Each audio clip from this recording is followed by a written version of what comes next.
Family, who understands? I crossed into Naruto and became an orphan, only to awaken the golden divine eyes. Uchiha Fugaku dares to provoke me with a single Tomo Sharingan, and I tied him up like a zongzi and beat him up. The third Hokage and Danzo are in the office smoking, discussing me. This kid might just become the sage of six paths? Let me tell you, I really couldn't stand that Uchiha Fugaku for a second. This kid thinks he's something just because he opened a single Tomo Sharingan, throwing fire, jutsu, shuriken in my face like they're free. And what happened? I used a wire boomerang to tie him into a big zongzi, unable to move. Right there, I delivered a flying three-kick combo to his chin, stomach, and chest, each kick more vicious than the last, and finally stomped him to the ground from midair, knocking him out cold. I clapped my hands, looking at the half-dead Uchiha genius on the ground. Hey, is that it? I haven't even opened my golden divine eyes yet. And you're already down for the count? Sigh. Let's rewind to when I first crossed over. I, SunYan, a proud transmigrator, have been in the Naruto world for 5 years. Golden fingers? Not a single one. While others start as overpowered characters, I starred in the Konoha orphanage, and after being adopted by a couple of chunin, they disappeared on a mission after just 2 years. Who understands my hellish start? The only good thing was a little girl named Uchiha Mikoto chasing after me, calling me Yin Gij and dragging me to play in the mud. As an adult soul, I just couldn't resonate with that vibe. I always had to trick her into playing hide and seek, and then sneak away to lie in the grass and contemplate life. One day, while I was lying there, her so-called big brother, a brat named Uchiha Fugaku, came over to pick a fight. He yelled at me to stay away from Mikoto. I couldn't help but laugh, a little brat, trying to act tough. He grabbed my collar, and I simply swatted his hand away, sneering, "Little bro, there are at least 3 Umbu watching us right now. You want to escalate this and show your Uchiha strength, huh? Young clan leader?" Goodness, I was just bluffing, but this kid actually believed me, turning pale and backing off. I was laughing my head off inside as I turned to leave, keeping my accomplishments hidden. This incident reminded me that without strength in this world, you're nothing. That night, I withdrew all the compensation money left by my adoptive parents, and the next day, I bought out the entire ninja tool shop. From today on, I, SunYan, refuse to be a slacker. I want to outshine everyone. The next day before dawn, I got up and began my grueling training. After my run, I headed straight to Ichiraka Ramen, or rather, it's still called Old Blue Ramen. While I was eating, 3 people walked in, and I squinted to see, wait, isn't that the younger version of the legendary 3? Jiraiya with white hair, Tsunade with a bombshell figure, and Orochimaru, whose face screamed, "I'm dangerous." I felt a bit cheeky hearing Jiraiya brag, so I shouted, "I'm gonna be the top man in the ninja world." Jiraiya laughed and came over to tease me. I grinned and said, "Once I reach the top, I can watch pretty ladies wash." Before I could finish, Jiraiya turned green and covered my mouth. Unfortunately, it was too late. Tsunade had already heard and transformed into a mother dragon, punching Jiraiya into the wall. Then she scooped me up in her arms. Wow, that pressure almost made me reincarnate a second time. It felt like being perfectly caught in an AI's gentle trap in 2025, both blissful and suffocating. Finally wriggling free from Tsunade's embrace, I looked up and met Orochimaru's gaze, which was like that of a scientist eyeing a lab rat. He licked his long tongue and smiled at me. My DNA was on the move. I didn't even have time to pay for the ramen before I bolted. It was too scary. Who could withstand that?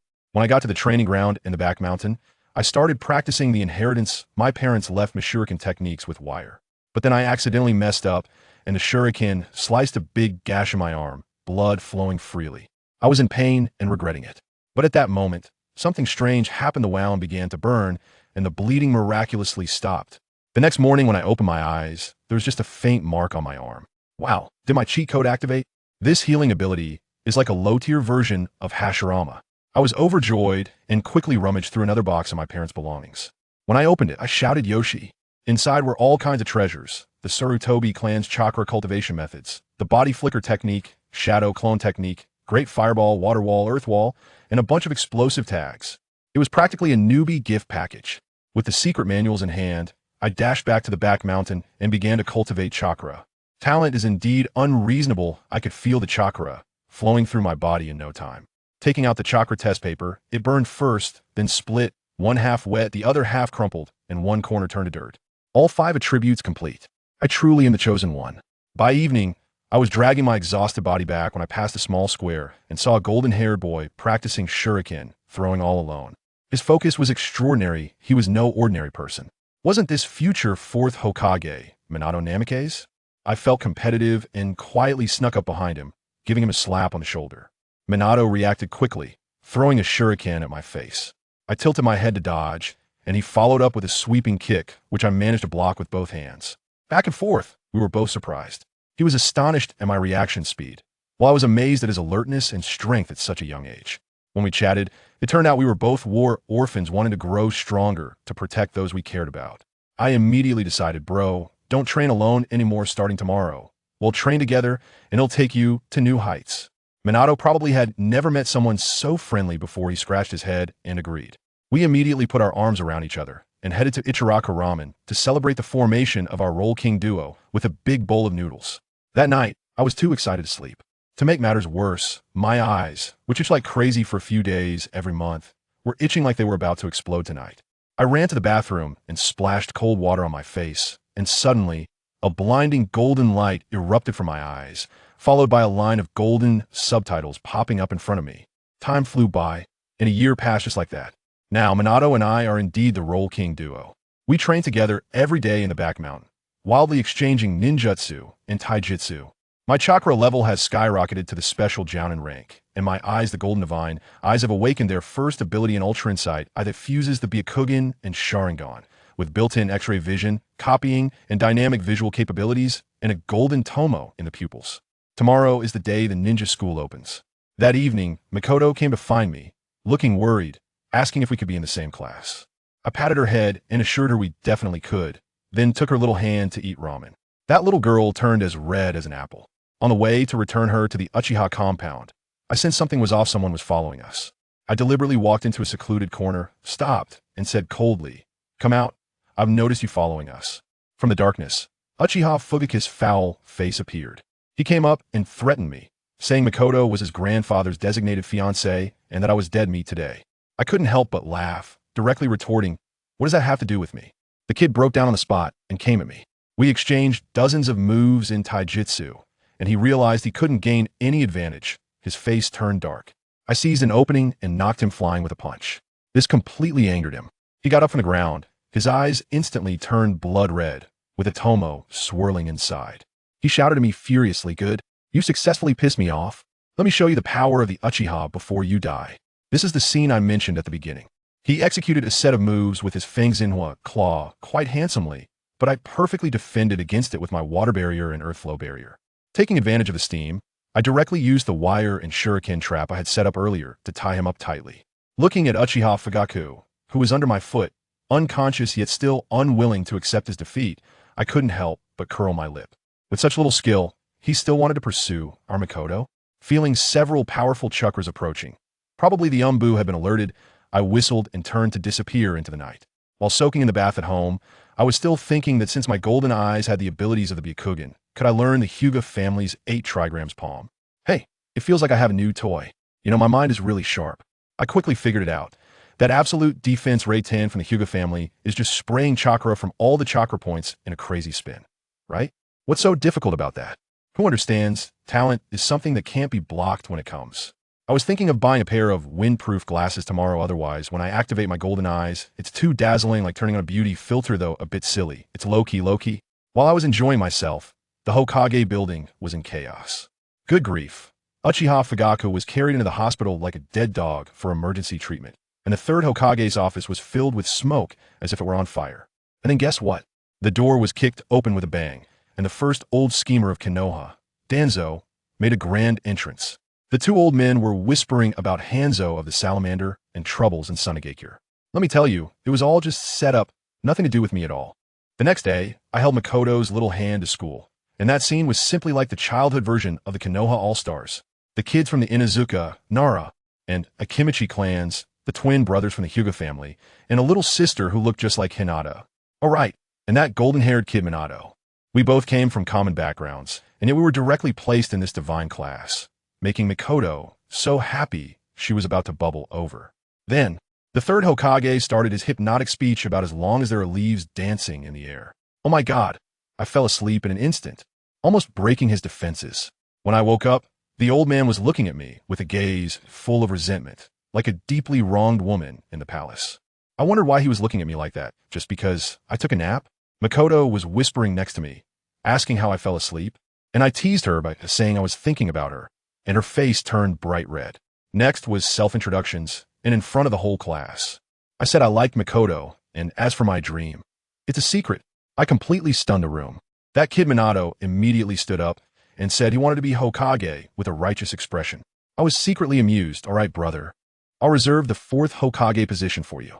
But seriously, school? Not a chance in this lifetime. The next day, I sent a shadow clone to attend class while my main body went on an open book adventure. A semester passed, and let me tell you, that shadow clone was a model student at school, while my main body evolved into a hexagonal warrior outside. Rasengan, already mastered. Now I'm starting with the Utama Rasengan. The Hyugas Byakugan? Learned it without a teacher. My chakra level skyrocketed to special jonin.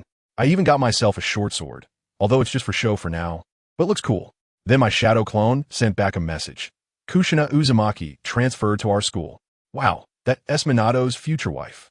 I instantly felt a shiver. Brother's wife? I want to be polite. Ahem, just kidding. I was planning to go to school the next day to flirt with girls. But then I felt something was off that night. I stepped outside for a stroll, and a strand of red hair floated in front of my eyes. My pupils shook. No way. Is the plotline really this punctual? Those silly guys from the Cloud Village really came to kidnap my destined woman? I got really angry on the spot, activated my teleportation technique to the max, and caught up in no time. Those 3 idiots from the Cloud Village saw me as just a little kid and started mocking me. I couldn't be bothered to say anything, so I just went up and kicked one with a Rasengan. Boom, one was gone before he could even say a last word. The remaining 2 were so scared they were frozen. Playing ninja techniques with me? I used a shadow clone to trick them into using their big moves. Then hit them with a lightning release and a giant fireball combo, sending them straight to meet the Sage of 6 Paths. The whole thing took less than a minute, all neat and clean. After taking care of it, I walked up to Kushina, and the little girl had tears in her eyes. I said that just saying thank you wasn't enough. She had to offer herself in return. Her face turned bright red, and she called me a pervert. I picked her up in a princess carry and started walking away. She tried to struggle, and when I pretended to let go, she immediately clung to me tightly, even biting my arm in embarrassment and anger. Family members, who understands? This is just too romantic. On the way, Minato finally arrived, and when he saw Kushina in my arms, his expression was like, wow, the whole world seemed dimmer. I told him to hurry and inform the 3rd Hokage while I took the beauty to the hospital first. When we arrived at the hospital and I settled Kushina down, the Umbu showed up and said the 3rd Hokage wanted to see me. I disappeared right in front of him. I bet that guy's jaw nearly dropped. When I got to the Hokage's office, wow, the atmosphere was tense. After listening to the report, the way the 3rd Hokage looked at me was different. I continued to play the good boy, greeting him with a cute demeanor. The old man asked if I was the one who did it, and I said yes. He asked where I got the Rasengan from, and I claimed it was my original creation, even demonstrating one for him. The 3rd Hokage was stunned, looking at me as if I were a prehistoric giant beast. Then he started to PUA me, asking if I was willing to protect the village. I rolled my eyes internally while outwardly acting all noble. When I exited, I ran into Danzo, who wanted to recruit me to the route as a shady rat. I snapped at him, making him so angry he was shaking. Then poof, I vanished. Hey, shadow clone, does that annoy you? But seriously, being targeted by that old dog Danzo is a bit troublesome. I was contemplating whether to lay low for a couple of years when I suddenly displayed a message saying I needed to absorb power to become stronger. What the heck, my smart AI too. The next day, I continued my training when Jiraiya, that old pervert, suddenly popped up, talking about the white-haired boy from my Bokuzen. I nearly rolled my eyes to the sky. When I arrived at the Hokage's office with him, wow, all 3 legendary ninjas were gathered. Tsunade looked at me like she wanted a hug and squeezed me, and Orochimaru's tongue made my skin crawl. The 3rd Hokage said I was too powerful. The ninja school couldn't contain me anymore and wanted me to train in the Umbu. I thought that was fine, but I couldn't do it for free. I said, 3rd Hokage, okay, but I want to see the Book of Seals. The whole place went silent instantly. The 3rd Hokage tried to brush it off, saying that thing was dangerous. I hit him with a combo about better protecting Konoha, and he was so stunned that he actually agreed. So, the 3rd Hokage personally took me to the place where the scrolls were kept. There was a white-haired Umbu guarding the entrance, and I thought he looked like Kakashi's dad. I was internally complaining. This place had barriers and Umbu. How did Naruto just stroll in like it was his backyard in the original story? These high-ups are all actors. Once we entered the building, the 3rd Hokage suddenly turned back and asked me, by the way, Yin, what is the attribute of your chakra? I grinned and laid it all out. 3rd generation uncle. I have 5 attributes. I'm omnipotent. The moves I've used before are all relics left to me by my parents. I tell you, as soon as I said that, the expression on the old man's face instantly switched from interrogation mode to sympathy mode. He sighed deeply and patted my shoulder. Yen, your parents are heroes of Konoha. You must work hard. I quickly nodded and acted obediently. I understand, uncle. Well, it seems the emotional card was played well. And the old man immediately added more. How about this? Besides the forbidden techniques, you can also choose a few ninjutsu from the ninjutsu library as a special reward for saving your companions. At that moment, I was overjoyed inside, but I had to pretend to be modest. Oh, I'm so embarrassed, third Hokage. Isn't this against the rules? But what I was really thinking was, you better not have any ulterior motives, or I won't hold back. Haha, go ahead. I'll give you half an hour. The third Hokage led me to the entrance of the seal book's barrier, waved his hand, and I went in. Once inside, I was stunned. The scroll opened up, and wow, the 4 Crimson Flames formation, multiple shadow clone technique, impure world reincarnation, Edo Tensei, flying thunder god technique. All were powerful techniques. I almost laughed out loud like a pig. Third Hokage, you would never guess that I, young master, have a cheat. In the next second, those 2 golden Sharingan in my eyes spun around like scanning code, and swish, swish, swish, multiple shadow clone technique, impure world reincarnation, flying thunder god technique. All the cultivation methods were directly downloaded into my brain, progress bar 100. As for the impure world reincarnation, the 1-for-1 trade was too much of a loss. So I'll leave that for the 4th Hokage to play with. I'm not learning it. I finished learning it in seconds and came out early. The old man from the 3rd generation was quite surprised to see me come out so quickly and smiled, asking what I had chosen. I chose Shadow Clone Technique and Flying Thunder God. As soon as the old man heard this, he immediately started to lecture me. You have to be careful with that Shadow Clone Technique. It consumes a huge amount of chakra. As for Flying Thunder God, apart from my teacher, the 2nd Hokage, no one has mastered it. I laughed at that moment. Hey, 3rd Hokage, you don't believe me, do you? Ha, no way. With your talent, you can definitely do it. The old man chuckled, and the matter was settled. Seizing the opportunity, I quickly sought benefits for my good buddy. By the way, Hokage, I want to recommend someone. He definitely qualifies to join the Umbu. Oh, who is it? Minato Namikaze. I said decisively, his strength is no less than mine. The 3rd Hokage clearly froze for a moment, probably surprised by my high evaluation of Minato. I quickly added, we've sparred countless times in private. I know exactly how strong he is.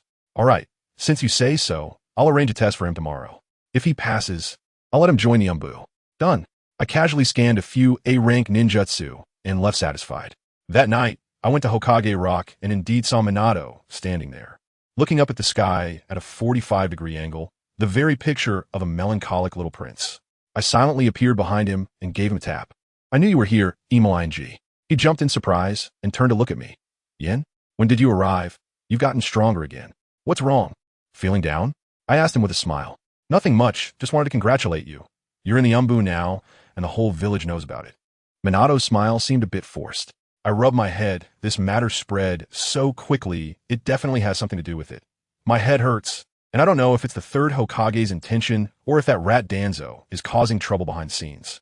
I took the opportunity to give him a little education on what the root is and what the dark side of Konoha is. Minato looked surprised. How do you know all this? Hey, these are open secrets, I replied casually. Then I changed the subject and got straight to the point. Minato, do you want a chance to join the Umbu? His eyes lit up instantly. Of course I do. That's great. The 3rd asked me to inform you that tomorrow at 8:30 a.m. at Training Ground 8, there will be an Umbu assessment, and he will personally supervise it. Perform well, buddy. I'm looking forward to fighting alongside you. After saying that, I instantly used body flicker technique to slip away, leaving him there, moved to tears. After sorting out my brother's matter, I went to the back mountain and started pondering the Flying Thunder God technique. Just as I got into the zone, that golden finger in my head suddenly bubbled up, and a line of golden subtitles floated out. You consider this trash ninjutsu a treasure? Once I evolve, my abilities will be much more impressive. Damn it, the little bit of spatial fluctuation I finally found was directly destroyed by it. I was so angry that I cursed in my heart. Shut up. Don't come out without my permission from now on. Are you trying to cause trouble on purpose? That golden finger was quite proud. If you don't want me to appear, then I won't. Even if you beg me in the future, I won't come out. I was completely speechless, too lazy to deal with it. I directly created dozens of shadow clones and started an all-nighter, frantically sensing the space. The next morning, as soon as the sun came up, I suddenly opened my eyes, dispelled the shadow clones, and that feeling of exhaustion almost made me pass out on the spot. But my eyes were filled with excitement. I took out a kunai from my ninja tool pouch, focused my mind, and carefully engraved the technique on it. After finishing, I held the kunai as if admiring a piece of art. With a grin, I suddenly threw the kunai away. The next second, whoosh, my figure instantly appeared next to the kunai, grabbed it, and threw it again. Whoosh, I appeared at a new location. Ha ha ha ha ha. It worked. It worked. I stood there with my hands on my hips, laughing wildly, thinking that my talent was just too extraordinary. I could have achieved greatness just with talent. Yet, I also had a cheat. How could others compete with that? After exhausting the last bit of chakra, I wobbled back home. As for reporting to the Umbu, what is that? I had completely forgotten about it. I collapsed into bed and slept until 2 in the afternoon. Guess how I woke up? I was woken up by 2 little girls. Kushina and Mikato had prepared congratulatory gifts for me for joining the Umbu early that morning, but they ended up overdoing it. They both brought a new pair of windproof goggles. I heard that they almost got into a fight at the store over that limited edition. They waited for me all morning, and when they saw I was missing, they went to ask Minato, who had just passed the test, only to find out that I hadn't reported at all and directly came to my house. I opened the door with my messy hair, and Mikoto first handed me a gift. Congratulations, Yinji. Right after that, Kushina, with a blush on her face and a bit of a proud demeanor, stuffed a box into my hand. Here, it's for you. I have received 2 gifts, and looking at the 2 beautiful little girls in front of me, my heart suddenly softened. I have always thought of this as a game world, but at this moment, I realized that there are already people here that I want to protect. I looked at the 2 of them and deliberately teased them. Am I handsome? Mikoto instinctively nodded, then, and suddenly her face turned as red as a tomato. Kushina stubbornly said, T6 vain. Ha ha, all right. I need to go report to the Hokage building. You too. Help me gather all the classmates. I'll treat you all tonight. Let's have a party. As soon as Kushina heard this, she was so happy she almost jumped up, but then she deflated again.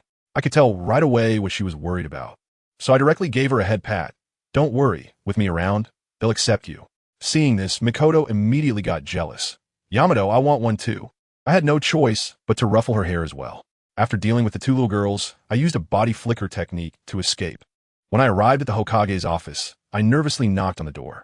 The 3rd Hokage's resentful gaze made me feel extremely awkward.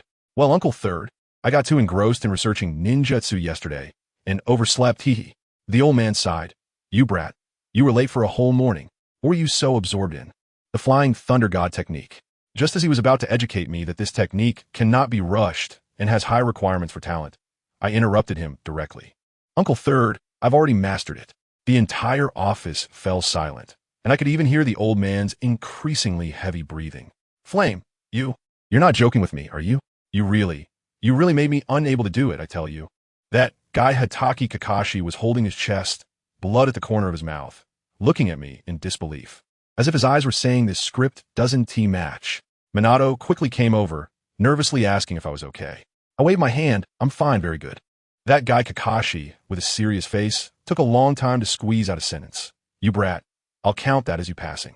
Then he glared at Minato, as if to say, are you still going to fight? The guy named Kitaro quickly stepped in to smooth things over, saying, Kakashi-senpai, you just finished, take a break, Minato.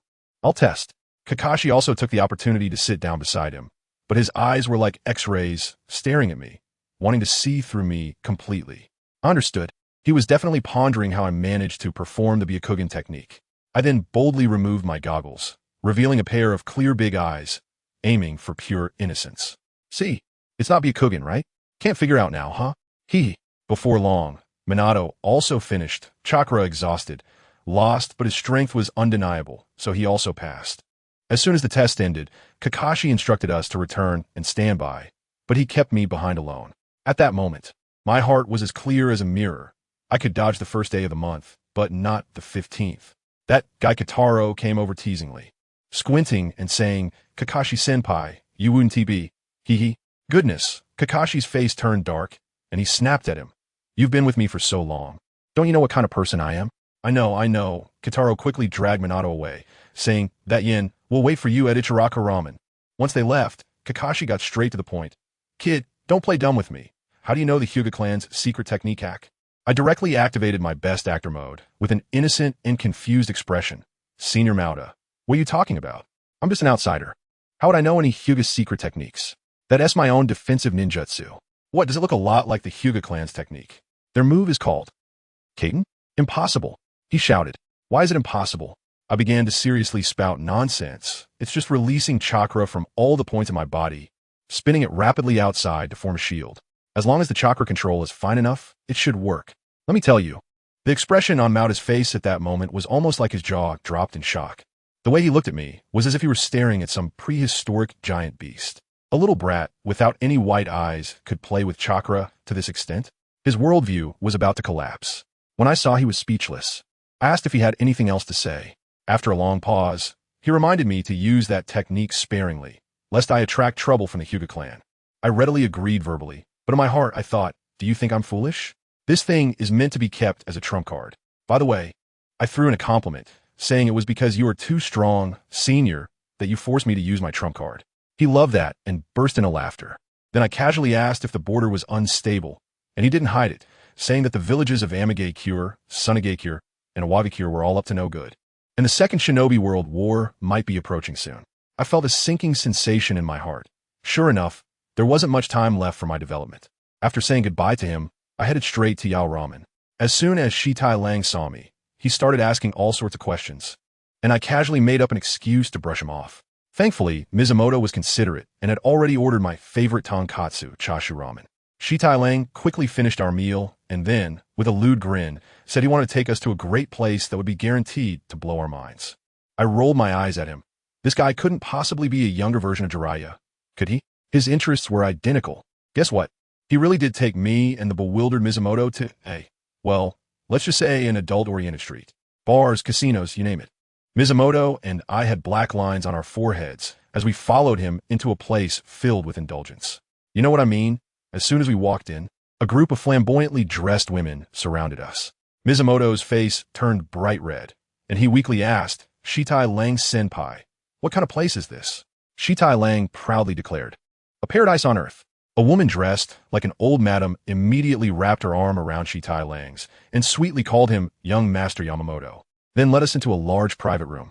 I couldn't help but exclaim how impressive the service was. Then 3 beautiful women in kimonos came in, and one named Yunzi directly picked me up and teased, little brother, you've learned to drink flower wine at such a young age? Can I be a coward? I'll just reply to her, sister, you can eat whatever you want, but you can't just say anything carelessly. Although I'm younger, there are some things that are not trivial at all. That sister was immediately amused by me. On the other hand, over by the Watergate, someone was blushing like a monkey's, but unsure where to put their hands after being teased by another sister. While calmly eating the fruit that Sister Yunzi fed me, I pondered that Jotaro definitely didn't just bring us here for fun. He must have other motives. Before long, Mizuki couldn't take it anymore and made an excuse to slip away. I also stood up and bid farewell to Sister Yunzi, saying that my body was still small and I couldn't handle anything too thrilling, but I would come back when I grew up. The sister looked regretful, and I said it was fine. She still had charm and was exactly my type. After saying that, I grabbed Mizuki and ran off, ignoring Jotaro, who was having a great time. The next day, during the gathering, Jotaro showed up with 2 big dark circles under his eyes. Shite Kiki didn't waste any time and directly announced the mission, to eliminate the Black Cloud stronghold. In other words, it was a C-rank mission, just to let us see some blood. I asked at the time, if there are elderly, weak, sick, or disabled people in the bandit camp, should we kill them or not? Maoda didn't answer directly and threw the question back to us. When we arrived at the place, he and Zataro were outside on guard, and he let me and Shueimin go in. We didn't do any sneaking in, we just walked in boldly. When those bandits saw 2 little kids, they laughed uncontrollably. But the next second, it turned into a hell on earth. I tell you, the scene was horrific with blood and flesh everywhere, and Mizuki vomited on the spot. To be honest, I almost couldn't hold it together either. After we cleared the perimeter and pushed open the gate to the residential area, we found a group of women, children, and elderly people trembling in fear. A little boy named Xiangwan stared at me with eyes full of hatred because I had just killed his father. Mizuki's heart softened and asked me if we could let them go. I countered by asking him, if we let them go, they would know we are Konoha ninjas. What would they do in the future? That little brat Xiangwan shouted out, saying that sooner or later they would kill us, wipe out all the ninjas of Konoha. Do you see? That's the answer. At that moment, my inner teenager kicked in, and I directly recreated a classic scene of Uchiha Itachi. I said to Minato, let's do it. Leave no one behind except for the children. I personally killed that boy's mother, and then, in a wicked tone, I said to him, "Do you want to kill me? Then go ahead and hate, despise, and grow through your pain." After everything was done, I left with a nearly exhausted Watergate. Mauda asked us about the outcome, and I said all the adults were killed and the children were spared. He was surprised, thinking that with my personality, I wouldn't do such a thing. I chuckled and said, on a whim, I thought one of the kids had a nice look in his eyes, so I kept him for fun. Isn't that more interesting? Back in the village, Watergate had completely shut down. I comforted him a bit, telling him that this is a world where the weak are preyed upon by the strong. And then I let him process it on his own. As for that little brat named SunYan, I look forward to what surprises he might bring me in the future. After dealing with all this, I thought about how I hadn't seen Mei-chin for a while, so I headed towards the Uchiha clan's territory. Guess who I ran into? As the saying goes, speak of the devil, and he shall appear. Uchiha Fugakuwith, that kid jumped out and blocked my way. SunYan, stop. I challenge you. He gritted his teeth, looking like he hadn't had enough of the beating from last time. I laughed at that moment and complained, oh, it's sunny now. The rain has stopped, and you think you're capable again? Erjuzi? He looked confused and asked, who is Erjuzi? Someone as blindly confident as you. I replied with a smile. This really annoyed him, and he insisted on fighting me. I thought, sure, this could solve the problem once and for all. I proposed a condition. Okay, if you lose again, you have to voluntarily break off the engagement with Mei-chin. Do you dare? He hesitated. I directly mocked him. Do you see, everyone? It's not that I don't dare, it's that he doesn't dare. This stirred up a hornet's nest, and an elder from the Uchiha clan rushed out to teach me a lesson. Wow, picking on the weak, huh?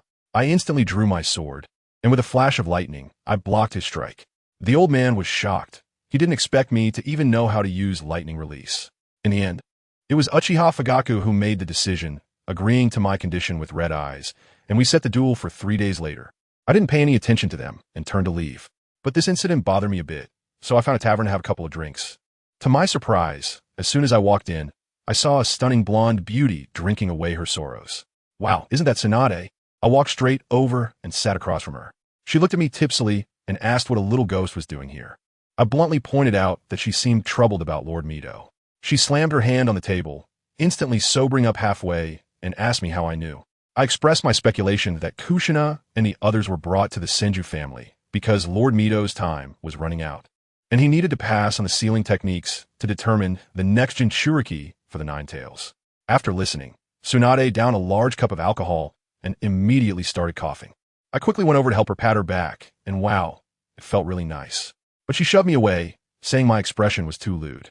She also said that I was different now compared to before, feeling like there was a cunning old soul living in my small body. Oh my gosh, this woman's intuition is too accurate. Seeing that she still wanted a drink, I simply said I'd accompany her. Princess Tsunade, with her fiery temper, immediately called for the waiter to bring more drinks, saying she wanted to get me drunk. I thought, what the heck, and then I passed out. When I woke up again, the sun was high in the sky, and I felt something soft and bouncy in my hand. As I opened my eyes, Tsunade's stunning face was right in front of me. She turned over and pinned me down, and my whole face was buried in. Well, you know, I almost didn't make it out alive. I finally managed to struggle out, looked around, and found myself in Tsunade's room. I sighed, glanced at the clock, and thought, damn, it's 10 o'clock. There was no way I could make it for the mission, so I might as well skip work. Seeing that Tsunade was still asleep, I ran to the kitchen and cooked her a bowl of century egg and lean pork congee. The aroma woke her up, and when she saw me cooking, her eyes lit up. I served her the congee, and she finished 4 bowls in one go, then burped and said I should stay and be her full-time chef from now on. I jokingly said, no way, you're always taking advantage of me. You almost suffocated me this morning. Besides, I'm still too young. You wouldn't understand the joys of being a woman if we lived together. Bang! A flick on my head followed.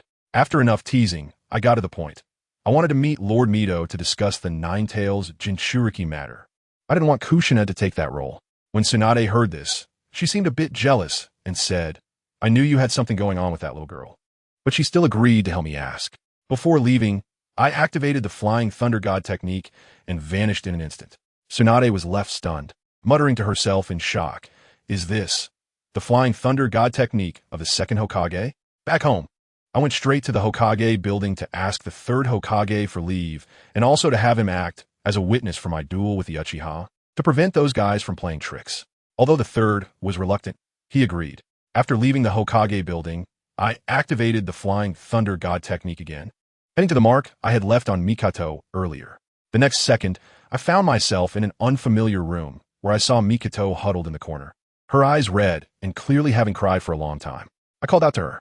She raised her head, saw me, and thought she was dreaming. Brother Yin, how did you end up here?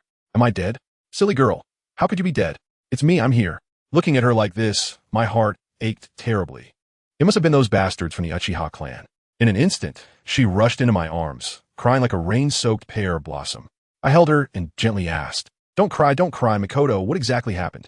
She sobbed and told me, well, just because I had a few words with those old geezers yesterday. The Uchiha clan turned around and locked me up in the dungeon. As soon as I heard this, I got angry. Wasn't this just using Mikoto to threaten me? I said, don't be afraid. I'll take you away. She was worried that someone was guarding outside, and I told her to hold on tight. In the next moment, whoosh. With a flying thunder god technique, I directly pulled her from the Uchiha dungeon back to my home. Seeing her still in shock, my anger was burning even more. Uchiha, all right, very good. This feud is settled. I told Mikoto that my location might be exposed soon, and I needed to find her a safe place quickly.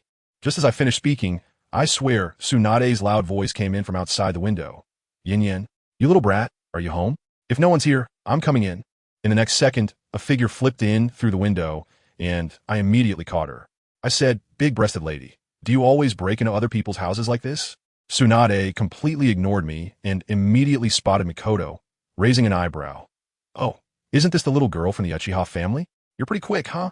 She actually knew? Tsunade said that my little issues with the Uchiha had long been spread around Konoha like a gossip, and all the major ninja villages probably had my intel by now. The two of us exchanged glances and instantly understood that the one behind all this mischief, besides that old schemer Danzo, could only be him. I've offended him quite a bit before. Tsunade also said that Danzo is very dark and sinister. Speaking of this makes me angry. You mentioned the third Hokage. Although he treats me well now, I see through him clearly. Yes, just using Danzo to do the dirty work, and they're both using each other. How did the once powerful Senju clan fall? I suspected these two old guys were behind it in my previous life. Now that the Senju clan is still formidable, it's probably because Lord Hiruzen is still alive, and they don't dare to be too reckless. But during the Second Shinobi World War, it was definitely the best opportunity for them to strike at the Senju. I came back to my senses and asked Tsunade, what do you need from me? Grandma agreed to meet you. Lord Mito? My eyes lit up. Yes, right now, come with me. I chuckled and said, don't rush. There's one more thing I need to trouble you with. When Tsunade saw my expression, she immediately knew it was not a good thing. I got straight to the point. It's not safe for Mikoto to stay at my place right now. You know what I mean? So, can you let her stay at your house for a few days? You bastard. You want to shove your little lover into my house? Dream on. Tsunade exploded on the spot. I have such thick skin, I directly pushed Misaki. Sister Tsunade, I'm begging you. Misaki quickly thanked Sister Tsunade.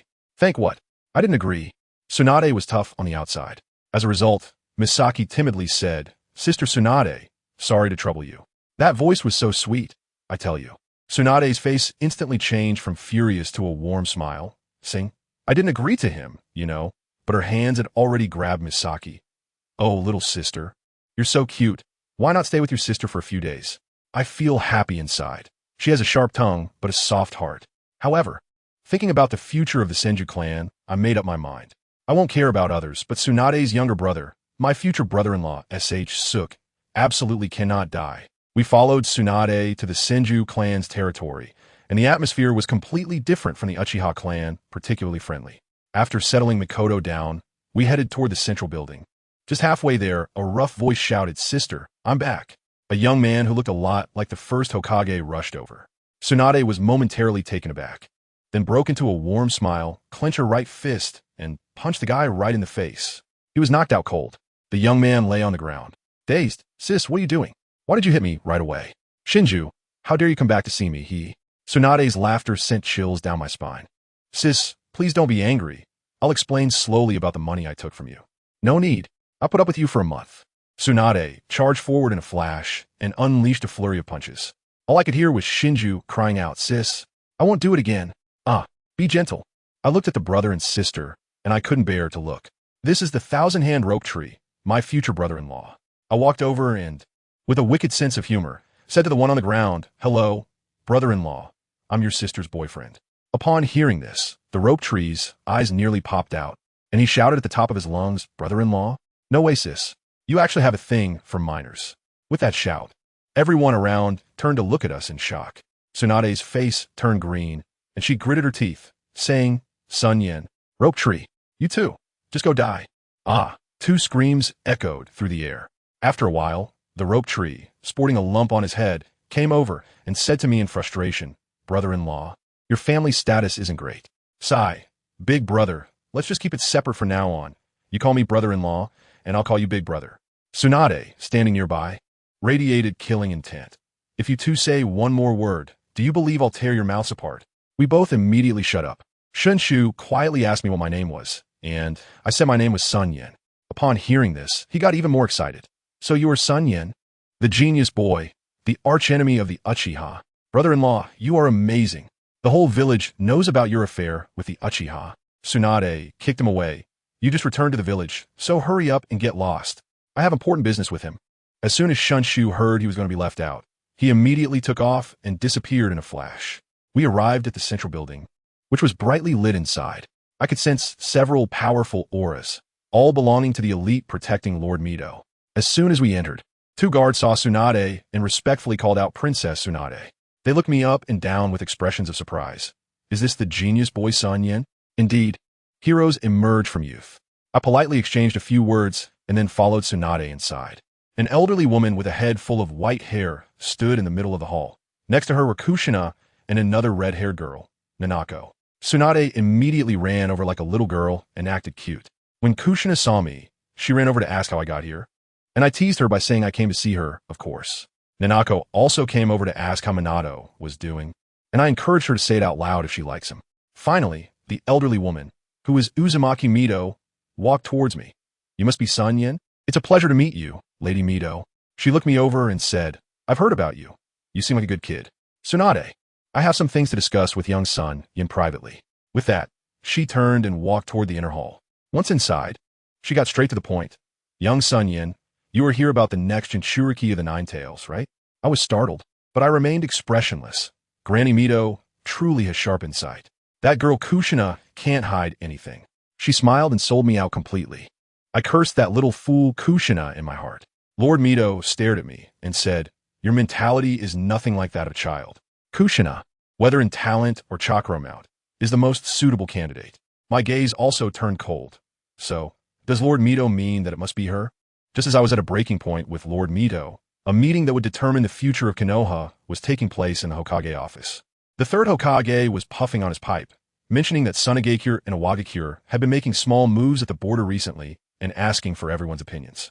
The Uchiha clan leader was a hawk, shouting for war. Danzo, that old hawk dog, immediately echoed him, saying they should strike first. The leaders of the Hyuga and Senju clans were more cautious, advocating for defense and preparing for war. In the end, the Inazuka Nara and Akimichi clans sided with the Senju, and the third Hokage decided to send reinforcements to the front lines. Once the meeting dispersed, only the third Hokage and Danzo remained in the office. Danzo's sinister voice broke the silence. "Hiruzen, you see, the Senju clan must become history." He told the third Hokage that the Senju clan was currently the biggest obstacle to Konoha's unification, and that the villagers all listened to the Senju, making the Hokage just a puppet. The third Hokage tried to argue, saying that it was his teacher's family, who had sacrificed so much for Konoha. Danzo cut him off directly. "Enough, Hiruzen, you don't need to worry about this. The Second Shinobi World War is about to begin, and once this war is over, Konoha will be reborn." After saying that, the old man left. On the other side, in the Senju clan's territory, I coldly looked at Lord Mido. She suddenly smiled. "You don't need to look at me like that. Things are not without a turn of events." She told me that her time was running out, and while Hashirama valued the village above all else, she could not. She wanted to protect the Senju clan as her own family. "With your intellect, you must have considered what would happen to the Senju clan after my death, right? I understand, this is a trade proposal. I'll get straight to the point. Lord Sujetsu, please state your conditions. I want you to protect the rope tree and Tsunade. If possible, do your best to assist the Senju clan." I thought to myself, you really think highly of me? What can a 6-year-old child do? But she said she believed in her judgment and my potential. I said protecting Tsunade and SH Tree was no problem. They were very important to me. As for the Senju clan, I reminded her that Sarutobi and Danzo wouldn't dare to come out in the open. They would most likely use others to do their dirty work. Use others to do their dirty work? Yes, unless something unexpected happens. The Second Shinobi World War is about to begin. I asked her to remind the Senju clan leader that once the war starts, they must conserve their strength and not foolishly charge in. The look in her eyes became deeper, and she finally sighed, saying, "As a person on the brink of death, I won't worry about so much." She promised me that she would change the choice of the Jinchuriki. Nanako is intelligent and more suitable. In exchange, and in gratitude, she would teach me some powerful sealing techniques, as well as a scroll containing some advanced water-style jutsu from the second Hokage, Tobarama. I held the scroll, feeling incredibly pleased. In the following days, I stayed in the Senju clan's territory to learn sealing techniques, personally guided by Lord Mito, and my progress was simply ahead of the curve. However, what I didn't know was that an assassination attempt against me had already been quietly set in motion. In a secret room, Danzo actually met with the Uchiha clan leader. "Uchiha-Hida," Danzo pretentiously said, "although your son Fugaku is a genius, his chances of winning against me in 2 days are less than 20%. I want to team up with you to resolve this trouble." As a result, Uchiha-Hida was incredibly arrogant, slamming the table and glaring with his 3-tomo Sharingan. His shadow-level chakra erupted, warning Danzo not to monitor the Uchiha. He left with a statement that the honor of the Uchiha would be protected by the Uchiha themselves, disdainful of associating with lowly beings. Danzo's face twisted in anger as he turned to his subordinates and ordered, "What a Uchiha! If that's the case, you will personally lead a team of 10 CH Nin and 4 Special J Nin to eliminate SunYan, then frame it on the Uchiha." That evening, I walked home feeling satisfied when I suddenly sensed something was off. The street was too quiet, with not a single person in sight. I sneered inwardly and turned to run toward the back mountain. He noticed, chase after him. Dozens of shadows suddenly sprang up behind me. As I ran, I thought to myself, wow, such a big commotion, they really think highly of me. Those guys were cursing at me, saying how could I run outside the village. I thought if I don't run outside the village, should I fight you guys in the village? When I reached the woods, I threw out a bunch of kunai with explosive tags, forcing them to stop, and then I paused to confront them. The leader was still there talking tough. "Kid, why aren't you running anymore?" I laughed. "Let me tell you, you're not a qualified villain. You talk too much. Did Danzo send you here? Dead people don't need to know so much." As I spoke, countless shurikens were shot towards me. I used Earth Release, Earth Wall to block their path, taking advantage of the smoke to create 2 shadow clones. At the same time, my eyes instantly turned into golden double tomo. In the dimly lit forest, they shone brightly. The few root ninjas across from me instinctively glanced over and fell right into my jinjutsu. Now's the time. My shadow clones took the opportunity to rush in, and in an instant they took down 2 chunin. The remaining ones reacted, with the jonin shouting, "Don't look at his eyes." Then the 3 of them formed hand seals together, using a combination of fire release and wind release jutsu, launching a massive fireball mixed with a fierce wind towards me. I swiftly formed hand seals with both hands and unleashed the water release. Great waterfall technique. A massive water dragon collided with a fireball, and steam instantly filled the entire forest. The opponents were astonished. How could he use such a large-scale water release in a place without water? As the smoke cleared, I stood there unharmed, a faint smile still on my lips. "Little ghost, even when death is imminent, you still smile?" I shook my head and said with full confidence, "Everyone, it seems you've made a mistake. I'm laughing at you. Despite being on the brink of death, are still so arrogant." The J-Nin was enraged by my words and charged at me with a roar. I jumped up on the spot, releasing the seal on my arms. In an instant, hundreds of specially made shurikens rained down like a storm, clattering to the ground and temporarily obstructing their advance. They easily deflected the shurikens, and the leader mocked me, saying, "SunYan, is this your last resort? Just go die, will you?" He didn't know that when the shurikens hit the ground, his death was already sealed. The next moment, I vanished right in front of him. When I reappeared, I was already behind him, whispering in his ear, "In your next life, be a good person." With a massive Rasengan, I slammed him into the ground, killing him on the spot. The remaining group was all stunned, and someone finally reacted, shouting in terror, "It's not body flicker technique. It's flying thunder god technique. Get away from those shurikens." Too late. Who understands, at that moment, I was the Grim Reaper. In a flash, I appeared behind one and slashed. In another flash, I appeared in front of another and cut their throat. The entire process was smooth and seamless. In just a few seconds, the world was quiet again. I stood in the midst of chaos and smiled in the direction of the forest. "Hey, have you seen enough? Come out. Tsunade walked out from behind a tree, looking shocked. You little brat, you're really a monster. TCH, you came early and didn't help. You're really not a good friend. I panted heavily, saying that the flying thunder god technique consumed too much energy. If you can't handle them, why would you lead them here? Tsunade looked proud. While we were bickering, she helped me get up. On the way, she couldn't help but tug on my ear and ask me how I could use the flying thunder god technique. I told her I learned it from the Book of Seals, and even the third Hokage knows. What she was more curious about was my eyes. I sighed and told her, you can consider it my bloodline limit, a dojutsu that surpasses the Sharingan and Byakugan. I call it Divine Eye. This is my secret. No one else knows besides you and me. Tsunade was stunned for a long time after hearing this, and finally nodded seriously. I collected those special shurikens back. They're quite valuable. When I got home, Tsunade was still worried and wanted me to move in with her, conveniently, so I could make her breakfast, but I ruthlessly declined. As soon as she left, I collapsed on the sofa. Just as I lay down, a line of golden text suddenly appeared before my eyes. Wow, it told me I did well. It turns out that besides absorbing energy, killing can also upgrade my eyes. I can even absorb others' bloodline limit ocular power. Before I could react, I felt a surge of heat rush through my body, and my chakra instantly shot up to the level of an elite Jonin. And I even grew a bit taller, almost reaching 4 meters. I was puzzled at the time. Didn't they say it was an eye upgrade? How did it physically make me taller? Then another line floated out from the golden words. Ability gained from this upgrade, body refinement. Me, is that it? Jinzi, that's it. That's it. Let me tell you, these 2 words left me speechless. Goodness, the Rinnegan and the Rebirth Eye are directly turned into trash in your hands? I seriously suspect that the spirit of my eyes is a top-notch braggart, believe it or not, right? Fine, you're impressive. I was too lazy to argue with him, so I just lay back on the sofa and started to ponder about today's events. Without a doubt, it was definitely someone from Danzo's shady faction. But I was puzzled. I had offended him, sure, but wasn't he this a bit too quick to act? Like a rabid dog in a frenzy. I couldn't make sense of it, so I decided to let it go. After all, my physique had upgraded, my chakra had surged to the elite Jonin level. And I even picked up a dojutsu that automatically refines my body. It was simply exhilarating. I was feeling great when the golden subtitles popped up again, saying that my technique was a 24-hour, fully automatic, not only enhancing my chakra, but also training my physical body. I couldn't hold it in and burst out laughing like a pig. As a result, it teased me for my lewd laugh. Hey, I immediately put on a flattering expression, calling it I Spirit Big Brother, and begged it to evolve quickly and provide me with more awesome eye techniques.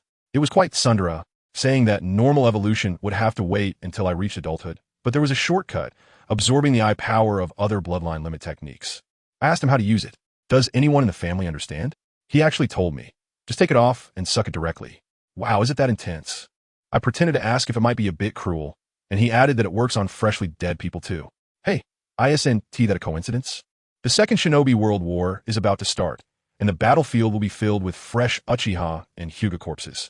I immediately declared with righteous indignation that I would definitely help collect their bodies for free. Even this golden finger couldn't stand it and directly scolded me for being shameless. He, scolding aside, the job has to be done. Meanwhile, in Danzo's secret base, the atmosphere was incredibly oppressive. After listening to his subordinate's report, he slammed his hand on the table with a bang, turning it into a cloud of wood chips, his face as dark as the bottom of a pot. He gritted his teeth and made the ninja repeat what he said. The guy was sweating and trembling as he repeated, "The people you sent were all annihilated." Danzo exploded on the spot. Impossible. All killed instantly? SunYan is only 6 years old. An elite Jonin at 6 years old? Are you telling me a myth? One of his subordinates, a clever guy named Kato Dan, quickly analyzed that this could not have been done by one person. Someone must have helped. He quickly shifted the blame to the Hitaki clan, saying they were the best at lightning release techniques in Konoha, and that he just happened to be from Kakashi's team. This logic made me want to give him a thumbs up. Danzo, the old fox, squinted his eyes, wanting to trick him a bit more, and asked who sent him. Kato Dan, however, had great composure and didn't slip up, acting completely innocent. Danzo had no choice but to let him go and turn to head deeper into the laboratory.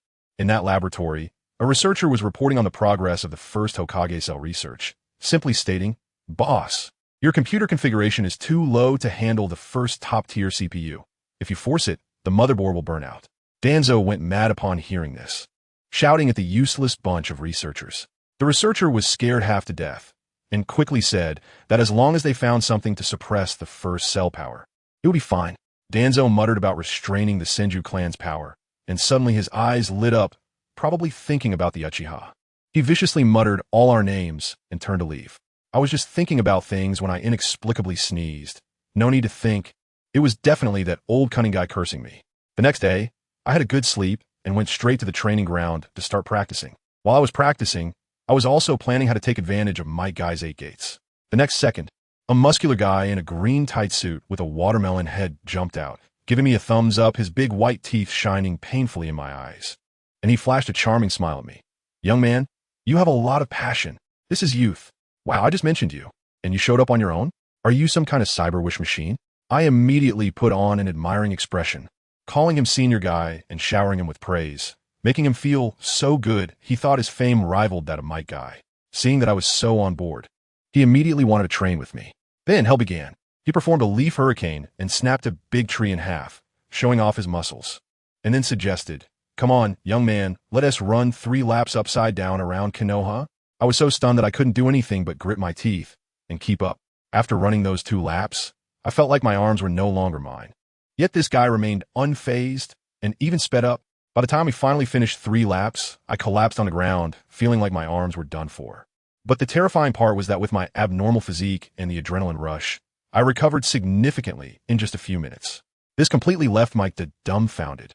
He said that after doing this back in the day, he had to soak in a medicinal bath for 3 days to recover. He immediately grabbed me, felt my muscles, and was amazed, saying I was a once-in-a-lifetime talent in physical training and insisted on teaching me. I casually mentioned the 8 gates of DefeatsUchiha, and when he heard that I was the legendary genius SunYan, he became even more excited. Without a second thought, he directly handed me the scroll containing the cultivation methods. Let me tell you, I took a quick glance at it and memorized all the contents on the spot, then returned the scroll to him. He was so impressed by my skills that his admiration for me grew even more. While I was rapidly leveling up, the Uchiha clan was holding a meeting. A group of old men was frowning over the disappearance of Mikoto, with more concern about the upcoming duel with me in 2 days. They felt that my reputation as Konoha's #1 genius was too daunting, leaving them feeling uncertain. Then Uchiha Fugaku stood up, looking quite confident, and said, "Father, I'm 10 out of 10 sure." The elder was skeptical, saying that this matter concerned the honor of the entire clan and could not be taken lightly. Then Fugaku suddenly activated his 3-tomo Sharingan. The old men instantly erupted in excitement, laughing as if it were New Year's, filling the previously tense meeting room with a joyful atmosphere, as if I were already a dead man. As for me, I didn't take this matter to heart at all. The next day, I woke up naturally at 9:30 and leisurely went to Ichiraka Ramen for a big bowl. I also heard from the ramen chef about the venue and time of the match. After eating, I sneaked into the Hokage's office and performed a patriotic act in front of the 3rd Hokage, volunteering to go to the front lines when war breaks out, while secretly thinking about how to pick up eyes on the battlefield to level up. In the afternoon, with nothing to do, I saw my good buddy Minato practicing hard, and I suddenly felt a surge of excitement.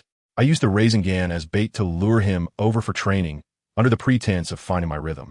After I exhausted his chakra and left him lying on the ground, unable to get up, I contentedly tossed him the Rasengan training scroll.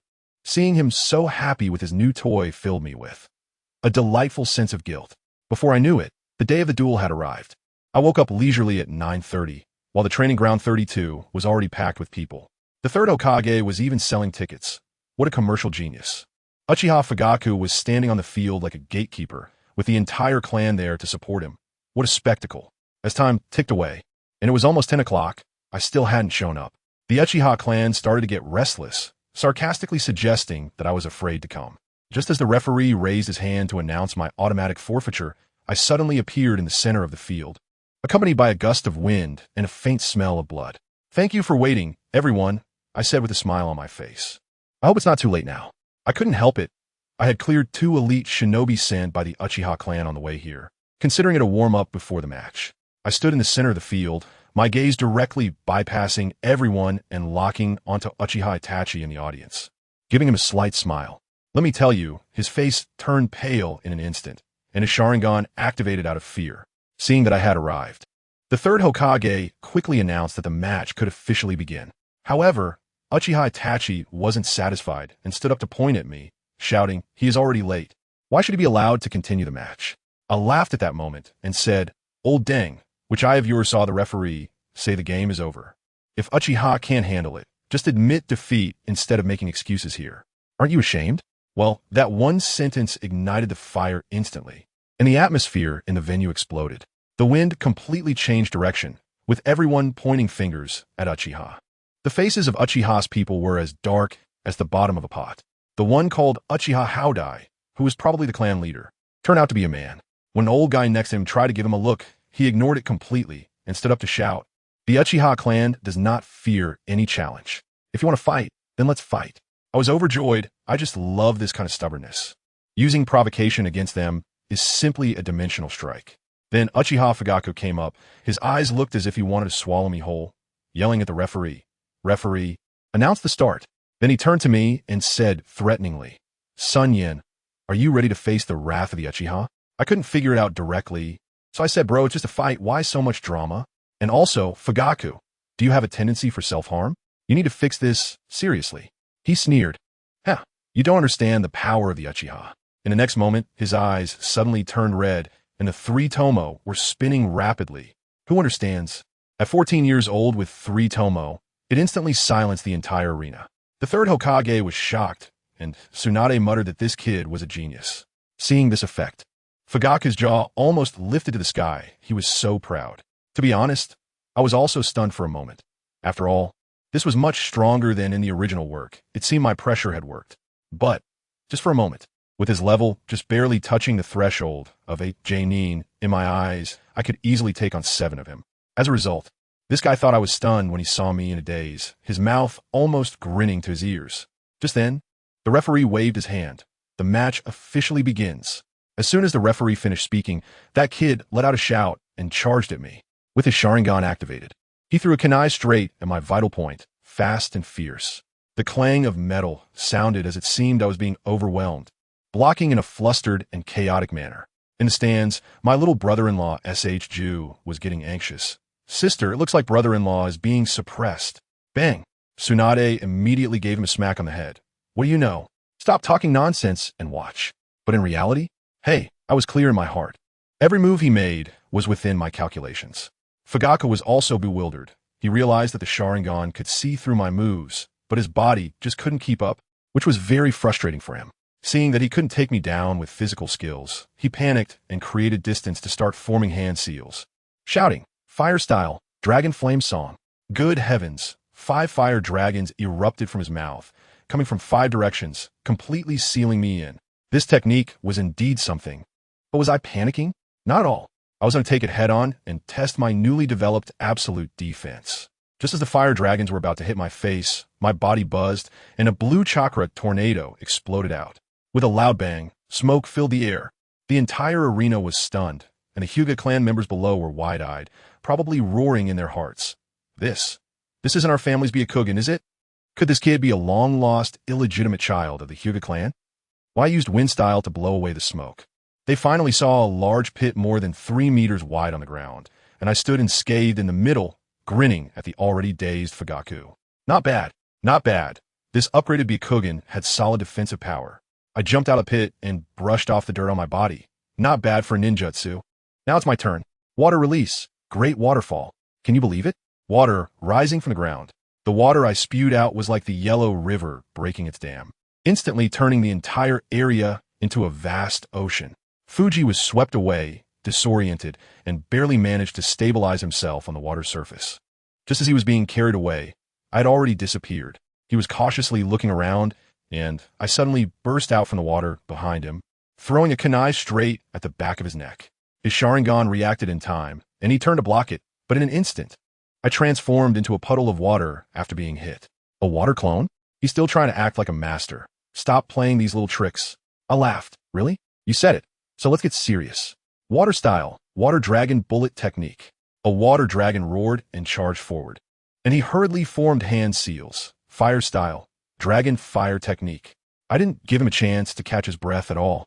Throwing out ninjutsu like it was free. Water release, exploding water shockwave. Fire release, great fireball technique. Water release, water bullet. My hand seals were twice as fast as his, and he clearly couldn't keep up. Just as he was about to dodge, I didn't even release my attack. He was still confused, thinking I was messing with him, when suddenly, a high-speed rotating water bullet burst out from the water beneath him. He reacted quickly and used a substitution jutsu, but it was still too late. He was hurled away by the shockwave. The opportunity had come. The first gate of the 8 gates, open the door, open. The second gate, rest gate, open. I tell you, in that moment, I felt like I transformed into a beam of light. The people on the field couldn't see me at all. They could only see the ripples on the water crazily spreading out. By the time Fugaku reacted, I was already above him. Be careful, Fugaku. The people from the Uchiha side had all stood up, but it was too late. He was in midair, with nowhere to gain leverage, and in my eyes, he was just a live target. With one move of the leaf whirlwind, clean and swift, I struck hard at his chest. There was a clear sound of bones breaking, and he spat out a mouthful of blood, falling straight into the water like a broken sack, then sinking down. The old folks from Uchiha couldn't sit still anymore. SunYan and several elders quickly used a body flicker technique to surround me, fearing I would go too far. I slowly retracted the 8 gates. My breath a bit disordered, but I felt one word, means refreshing or satisfying. What happened next? Just as they surrounded me, in an instant, over a dozen umbu fell from the sky, surrounding them in turn. The third Hokage himself came down as well, and when the Uchiha saw this situation, they reluctantly dispersed. At this time, the unconscious Uchiha Fugaku was also fished out of the water. I had already held back most of my strength with that kick. Otherwise, he wouldn't just be unconscious now, he would be dead. After all, I agreed to the duel to resolve the trouble, not to completely tear apart our relationship. Let me tell you, the situation with the Uchiha is just an appetizer. The real spectacle is on the other side of the village. Inside the barrier, the atmosphere is so tense you could squeeze water out of it. That guy, the Nine-Tails, has already formed a ball taller than a person in its mouth. Goodness, that thing is called a tailed beast bomb. Getting hit by it is no joke. It'll send you straight to the afterlife, without even a coffin. Honestly, if I hadn't unlocked the Manjiki Sharingan yet, I definitely wouldn't dare to take that hit. I'm just holding on to Tsunade to make a quick getaway. My Flying Thunder God technique is my lifesaver. If I can't fight, I can at least escape, right? Inside the barrier, everyone is on edge. Uzumaki Mito, Tsunade's grandmother, looks extremely serious, clearly having underestimated the firepower of this big fox. The Nine-Tails is being restrained by a bunch of sealing techniques, but it still manages to force out the tailed beast bomb, grinning as it launches it toward Mito and the others. Just at that critical moment, the third Hokage stepped forward. Let me tell you, this old man usually seems amiable, but when it matters, he really knows what he's doing. His hand seals were so fast they left afterimages, and then he opened his mouth and unleashed a barrage. Fire release, earth release, water release, wind release, lightning release. Damn, he was throwing out ninjutsu of all 5 elements like they were free. And the most impressive part was that these 5 normally opposing techniques actually fused into a dazzling white light in his hands, colliding directly with the tailed beast bomb. There was no earth-shattering explosion. The 2 energies were locked in a stalemate, canceling each other out, like a tug of war. The third Hokage was clearly running low on chakra. Panting heavily, but he didn't stop. He slammed his hands on the ground and shouted for a multi-layered earth wall. Boom, boom, boom. Dozens of earthen walls rose up, shielding everyone completely. The next second, the 2 energies finally determined a victor with a loud bang. Boom. The white light engulfed everything. The entire barrier shook like a sieve. I quietly activated my Sharingan to look inside, and wow, the Nine-Tails was completely suppressed. While Mito was pouring her last bit of chakra into a girl named Uzumaki Nanako like a divine blessing. As the dust settled, the third Hokage shouted at the Nine-Tails, which was now bound like a zongzi, telling it not to struggle. The Nine-Tails, ever defiant, retorted, if it weren't for these broken chains, do you think your little tricks could stop me? At that moment, Mito used her last ounce of strength to shout, Nanako, do it. The girl, named Nanako, seemed to awaken from a dream, tears in her eyes. She clapped her hands and shouted, Diamond Lock Seal. Wow. This time the diamond chains were several times thicker than before, tightly wrapping around the Nine-Tails. Then came the 4-symbol seal and the 8-trigram seal. A flurry of combined attacks, and the Nine-Tails' massive body was transformed into a mass of red chakra, which was then sucked into Nanako's body in a flash. Done. Nanako rolled her eyes and fainted. The barrier disappeared, and everyone let out a sigh of relief.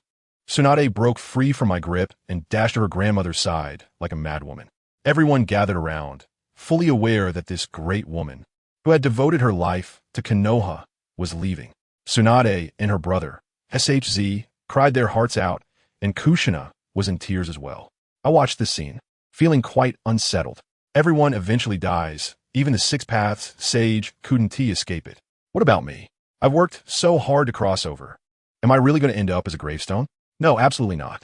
My life goal suddenly became clear: immortality.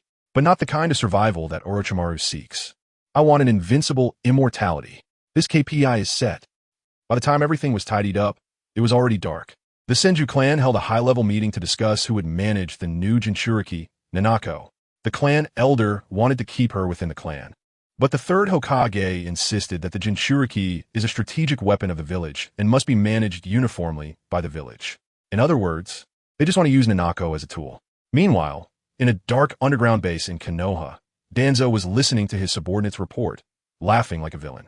Ha ha ha, Senju, Uchiha, Nine Tails, this grand game is all mine. On the other side, Tsunade was alone in a small tavern, drowning her sorrows in alcohol. Tears kept flowing. At that moment, a handsome guy with light blue hair approached, grabbing her hand that was reaching for more drinks. Tsunade turned around and saw a pretty boy, smiling innocently. Who are you? Let go of me. Tsunade was very angry. The guy pretended to be deep. A young lady drinking late at night? Why not chat with me? Chat? With you? Tsunade swung her fist, the air crackling with power. The guy dodged skillfully, smiling. They say Princess Tsunade has a fiery temper, and it's true. I am Kaddan. I'm not interested in who you are. Get lost. Tsunade said and walked away. Cat Dan watched her retreating figure and sighed softly. Then, he found a secluded corner. His body went limp, and a semi-transparent soul floated out, heading straight for the Hokage building. But he didn't know that, in the darkness. A pair of eyes were watching him closely. That's right, it was me. Not want to miss the fun. I followed him directly. The third Hokage was still working overtime in his office. As soon as Cat Dan's soul appeared, he knelt on one knee. Hokage-sama. The third asked him about any movements from Danzo. Goodness, I just found out that Cat Dan was actually an undercover agent planted by the third beside Danzo.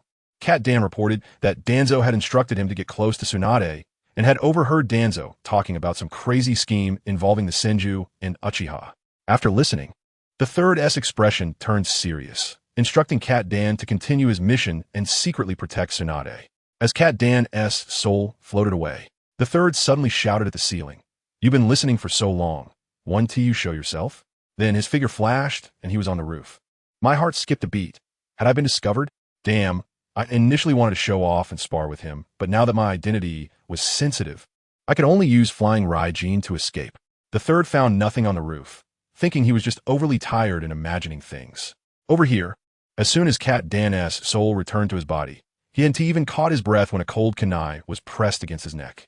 A chilling voice echoed in his ear. Cat Dan, hello. He panicked instantly. Who I am doesn't matter, I said, lowering my voice. What matters is to stay away from Tsunade, or I can turn you into a corpse at any time. As I spoke, I quietly engraved a flying Raijin seal on his back, leaving him a little memento. This was both a piece of advice and a warning. No matter if you're working for Danzo or the third Hokage, don't joke with your own life. As soon as I finished speaking, I disappeared. Cat Dan slumped to the ground, gasping for air. He had clearly had the chance to use the substitution technique, but he didn't dare to move. His intuition told him that any movement would mean death. I used the Flying Thunder God technique to return home, feeling a bit regretful. I shouldn't have shown off my ability to the third Hokage back then, as now I have to be extra cautious when wanting to take someone down. However, today I did give a warning to Kato Dan, which serves as a reminder for him to behave. As for Tsunade, she must be feeling the saddest right now, so I need to go keep her company. The next day, it was drizzling, and the entire Konoha was shrouded in a somber atmosphere. The funeral for Uzumaki Mido saw villagers coming together to pay their respects. I held an umbrella and offered a bouquet of white chrysanthemums at the memorial stone, silently whispering, Lord Mido, rest assured, I will fulfill my promise to you. For Tsunade's sake, I will not let the Senju clan face extinction. After the funeral, the rain stopped. I headed straight to Tsunade's house. Upon arriving, I found Jiraiya and Orochimaru there as well. Jiraiya was acting like a fool, shouting at the door for Tsunade not to be too sad.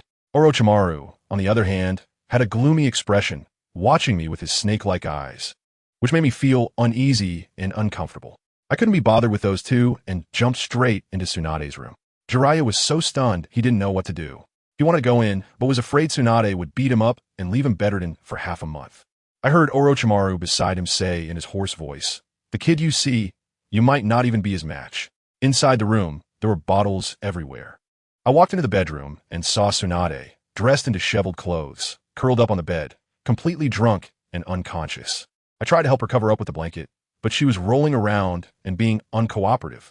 After a struggle, I finally got her to lie flat. But suddenly she sat up and, with a loud wah, vomited all over me. Family, who understands? I was completely stunned. After she finished throwing up, she felt better and immediately went back to sleep. What could I do? I had to reluctantly take off her vomit-stained clothes, not even sparing her pants.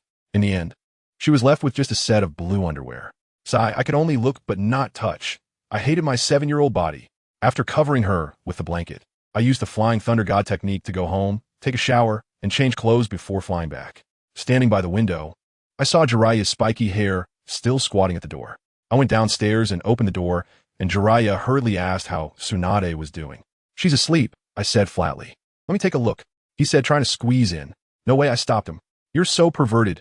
You definitely have bad intentions. Get lost. Kid, you better take good care of Tsunade, Jiraiya said indignantly as he walked away. After dealing with Jiraiya, I didn't stay at Tsunade's house for long and turned to go to another house, knocking on the door. Is Makoto there? Brother. The door swung open, and Uchiha Makoto jumped straight into my arms, her eyes red. I thought, but didn't want me anymore. I feel heartbroken. These past few days, I've been too focused on fighting and handling the aftermath that I completely forgot about this little girl. I held her face in my hands, kissed her forehead, and gently said, silly girl, I don't want anyone else, and I won't ever want to be without you. Really? Really? Come on, Yinga will take you shopping. I pulled her along, and we first went to the market to buy groceries because I planned to cook at Tsunade's place in the evening. This girl, Makoto, learned to cook at a young age and is really skilled at it. In the evening, we were carrying bags as we walked back. Makoto linked her arm with mine and suddenly asked, Yinga, do you like Kushina? I was stunned at that moment. How should I answer this tricky question? Before I could say anything, she hummed to herself. I knew it. So tell me, do you like her more, or do you like me more? Without waiting for my answer, she added, I don't care, you can like her, but I want to be the main one. She can only be the minor one. I was completely stunned. Is this something a little girl over 6 years old should say? Are kids nowadays this mature? Looking at her serious expression, I smiled. Under her surprised look, I pulled her into my arms and kissed her on the lips. After a long time, until she was almost out of breath, I let go. Her face was flushed like a ripe apple. I deliberately put on a stern face and said, you are both equally important to me, regardless of age. From now on, you should be good sisters and not compete with each other. But it was clearly her who came later. Makoto mumbled softly. I burst out laughing and directly picked her up, using a Flying Thunder God technique to appear in Tsunade's house. Who? The bathroom door was suddenly flung open, and Tsunade rushed out wrapped in a towel. It's me. My eyes instinctively glanced at her impressive figure. Seeing my wolf-like gaze, Tsunade not only didn't get angry, but also smirked and taunted. How's my figure? It's a pity that someone is still a little kid and can't do anything. Damn, I'm so angry at her. Just wait. Once I grow up, you're the first one I'll deal with. Oh, Makoto is here too. Why is her face so red? Tsunade ignored me and turned to Makoto. Sister Tsunade, the wind outside is a bit strong, Makoto stammered as she explained. Tsunade shot me a sidelong glance and smiled meaningfully. After Makoto obediently went to cook, the living room was left with just me and Tsunade. The atmosphere suddenly fell silent. I was the first to speak. On the day Grandma Mito passed away, she called me into her room alone and told me some things. What did she say? Tsunade immediately tensed up. She said, the Senju clan will completely decline after the upcoming Second Shinobi World War. Why? Tsunade looked shocked. What do you think of Konoha now? I countered. Under the leadership of the third Hokage, it's still relatively strong. But where there is light, there are shadows. That guy Danzo inherited your great-grandfather's iron-fisted methods, but more so for his own selfish desires. And as your merciful master, the third Hokage, really that simple? I pointed out bluntly, the Senju clan is the largest clan in Konoha, and its power has become a stumbling block to the centralized authority of the Hokage. Sacrificing one Senju in exchange for the absolute concentration of Hokage power would unify all of Konoha as one. If I were the one in power, I would choose the same. I'm going to find a third Hokage and get to the bottom of this. Tsunade stood up angrily. I grabbed her and scolded. Are you really stupid or just pretending?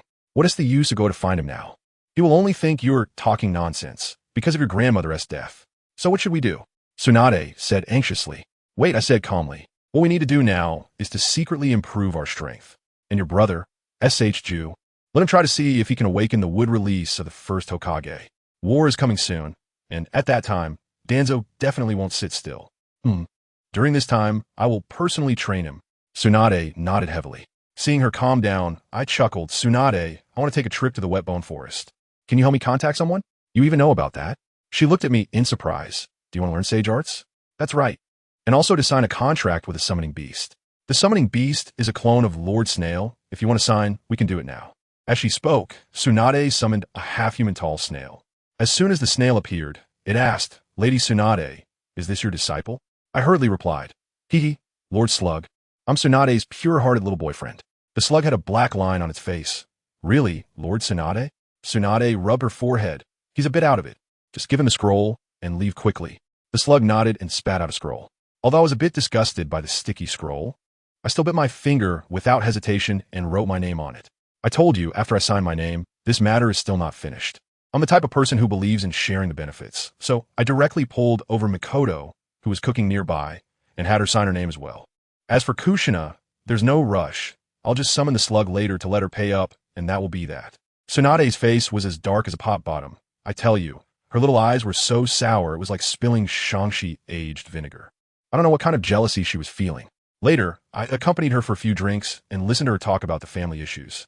Goodness, I just found out that the first Hokage was also quite a character.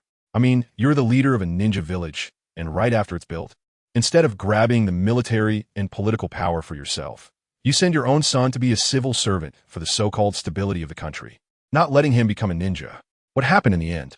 Their father-son relationship became terrible, and Tsunade's father drowned his sorrows in alcohol every day, ultimately passing away at a young age. Tsunade was raised by her grandmother from a young age, who understands the family dynamics. This operation was simply a confusing behavior award. Why not just grasp both the economy and politics in your hands? Instead, you supported a group of merchants and made things difficult for yourself.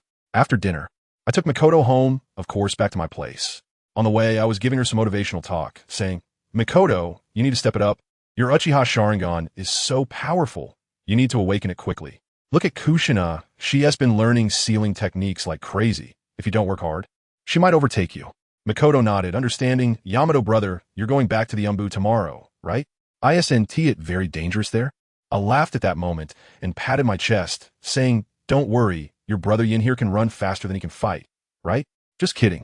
At this point, I changed the subject and shouted into the dark alley beside me. You agree, right, Orochimaru-senpai? It's already 2025, and you're still playing tailing games? You've been following me this whole time. Aren't you tired? A chilling sound that made my teeth ache followed, and Orochimaru's pale face emerged from shadows. I almost rolled my eyes to the sky. Orochimaru, what brings you here? I don't believe this is a coincidence. This guy is definitely after me. He smiled ominously. I heard about your deeds as soon as I arrived in the village, Yin. I'm just curious and came to ask for your expertise. Although he said he was here to seek advice, let me tell you, the fire in his eyes was just short of saying, you're too arrogant. You need to be taught a lesson. All right then. I nodded. I happen to be itching for a fight lately. After I take Mikoto home, I'll come find you for a spar. After saying that, I took Mikoto and left. I heard Orochimaru's voice behind me. I hope you won't go back on your word. I'll be waiting for you here. After dropping Mikoto off at home, the little girl was still worried. Yin Gij, that person just now didn't look like a good person. Please don't go. I pinched her face. Don't worry. Dealing with a little snake that's not completely dark, yet is a piece of cake for your brother Yin. Just kidding at this moment. Orochimaru probably hasn't even unlocked skills like reanimation or the 8-headed serpent technique yet, so I'm not afraid of him at all. With a body flicker, I returned to the spot I was just at. You really kept your promise. Orochimaru's duck-like voice rang out again. I crossed my arms and imitated the tone of the villains on TV. I've long heard of the great name of the third Hokage's most outstanding disciple, Orochimaru. I deliberately paused, watching as the corners of his mouth nearly reached his ears, before continuing, but seeing you today, it's nothing much. Well, Orochimaru's face instantly turned green, and the next second he disappeared from his spot, appearing above my head, with a kunai in hand, slicing down with a whoosh. I directly performed a substitution technique, leaving a cloud of smoke in place. He licked his lips and said to the other side, Yin, stop playing these useless tricks and show your full strength. All right, let's change the location and go to the back mountain, so we don't destroy someone else's house. After I finished speaking, I turned around and walked away. When we reached the open space at the back mountain, where I often practiced, I lifted my chin at him. Come on, Orochimaru, please. He, then you better be careful. If you don't take this seriously, you might die. As soon as he finished speaking, he moved, his speed as fast as if he had opened the first gate of the 8 gates. At that moment, I only had one thought in my mind. Strong. He was perfect to be my training partner. I'm currently stuck at a bottleneck in my strength, and my chakra quality is not improving. I really needed to put some pressure on me. Without hesitation, I activated my Sharingan as soon as he charged at me. In that instant, the whole world slowed down in my eyes. Our figures intertwined wildly in the forest, with the sound of clashing weapons echoing all around. After a brief separation, Orochimaru looked shocked and said, "Your eyes are not ordinary." I grinned. That's right. I took out a few Uchiha not long ago and got the Sharingan from them. No wonder, he suddenly realized. No wonder your speed isn't as fast as mine, yet you can accurately predict my moves. I continue to stoke the flames. Orochimaru, with just this little skill, you can't hurt me. Can you do it, you little dog? You're too weak. I originally thought ordinary ninjutsu would be enough to deal with you. But now it seems I have to use some trump cards. Let me tell you, the scene that followed was unbelievable. His neck suddenly stretched out like a rubber band, lunging toward me to bite, and he even spat out his sword. I quickly threw a kunai infused with lightning to block it and dodged to the side. I couldn't help but wonder, does this guy already have the Kusanagi sword? What a treasure. To shove such a good sword in his mouth is simply a waste. Orochimaru retracted his head, his eyes shining as he looked at me, probably thinking to himself, is this kid sick? Did I scare him silly? I quickly retracted my greedy gaze, thinking to myself that I couldn't snatch it now. I would wait until I could pin him down and pry it out of his mouth later. My little sword, I'm sorry for putting you in his mouth for a while. Orochimaru opened his mouth, and a massive number of snakes poured out as if they were free, instantly surrounding me. To be honest, that scene triggered my trypophobia. Even worse, those snakes were spitting out swords, raining down on me like it was pouring. Multiple shadow clone technique. I first created dozens of shadow clones, then shouted in unison, "Great return to heaven." In an instant, dozens of blue chakra tornadoes with a diameter of over 5 meters rose from the ground, directly shredding the surrounding snakes into meat paste. Orochimaru's expression was even more surprised, probably guessing what kind of stitch monster my eyes were. I dispelled my shadow clone. Although this 10,000 snakes formation is disgusting, it can't wear me down. Compared to chakra, with my sage body and divine eyes, I generate it faster than I use it. Water style, waterfall technique. I directly turned this forest into a vast ocean, washing away the snake swarm. Orochimaru stood on the water's surface, his expression serious. I used water body flicker to appear above his head, already forming an enormous Rasengan in my hand. This combo was so fast that he didn't have time to react. The Rasengan smashed him into the water, creating a massive water vortex. But I didn't relax at all. Instead, I retreated a good distance. Sure enough, the next second, a sword shot up from the water, piercing me directly, followed by Orochimaru's sinister grin. "Flame, didn't expect that, did you?" he said proudly. But he quickly realized something was off because there wasn't a single drop of blood where I was pierced. Want to run? Too late. My pierced body suddenly turned into water. Shadow snake hands. Rasengan. Our techniques collided, and the tremendous impact separated us once again. As expected of you, Yen. You were so cautious. Orochimaru's eyes already showed a hint of wariness. I secretly admire him. His substitution technique is really impressive. Not only can it withstand the big, but it can also perfectly hide its presence for sneak attacks. Although it consumes a lot of chakra, it is indeed a life-saving skill. Orochimaru, your substitution technique is strong, but it must consume quite a bit of chakra, right? Your eyes can indeed see through my meridians. He smiled, and it seems I was right. Your eyes also have the ability of the Byakugan. Think what you want. I drew the short blade from my back. What's wrong? Have you run out of trump cards? He didn't speak, just tightened his grip on the Kusanagi sword, and then suddenly suggested, "Yin, why don't we talk before we fight?" I took a look with my Sharingan and realized that his chakra was rapidly recovering. He was just stalling for time. All right, let's see what big moves you can still come up with. Do you think we have common ground? I pretended not to know. He started talking about how we weren't enemies and the secret experiments of Danzo. I directly pointed out, isn't it just a matter of transplanting the first Hokage's cells? Orochimaru was completely shocked. I find that I'm increasingly unable to see through you, Yen. Seeing that he couldn't deceive me, he simply laid it all out. That's right. I'm stalling for time to recover my chakra, but you still gave me an opportunity. Is that foolishness, or are you just overly confident in your own strength? Think what you want. Once you're recovered, let's continue. I stared at him intently. Yin, let's settle this with one move. If you can take it, I'll admit defeat. I waved my hand at him. This completely enraged him. He instantly created 5 shadow clones, each forming hand seals for fire release, earth release, water release, wind release, and lightning release. The 5 types of ninjutsu fused in midair into a dazzling ball of light and flew towards me. After doing all this, he himself was exhausted and half kneeling on the ground. I looked at the familiar white light and felt a surge of joy in my heart. Isn't this the youthful version of the 5 nature transformation? Great multi-shadow clone technique from the 3rd generation? I mastered it a long time ago. The light sphere was extremely fast and had a vast range, making it impossible to evade even with the body flicker technique. Orochimaru stared at me intently, wanted to see how I would respond. I leisurely formed a few seals. Just as the orb of light was about to touch me, 8 golden symbols suddenly appeared in front of me, like a large net, and with a hum, they completely swallowed the orb of light, disappearing without a trace. I held a specially made flying thunder god kunai in my hand, and soon after, a loud explosion echoed from over 10 kilometers away, the shockwave making my clothes flutter. Orochimaru looked stunned, murmuring to himself, Space ninjutsu. This is the 2nd Hokage's flying thunder god technique. At that moment, I could feel the pride of this man, known as a genius, being completely crushed by me. Orochimaru, I ruthlessly taunted, do you have any more trump cards? It can't just be this level. That would be too boring. He gave a wry smile, and this time I lost. Truly worthy of being Konoha's #1 genius.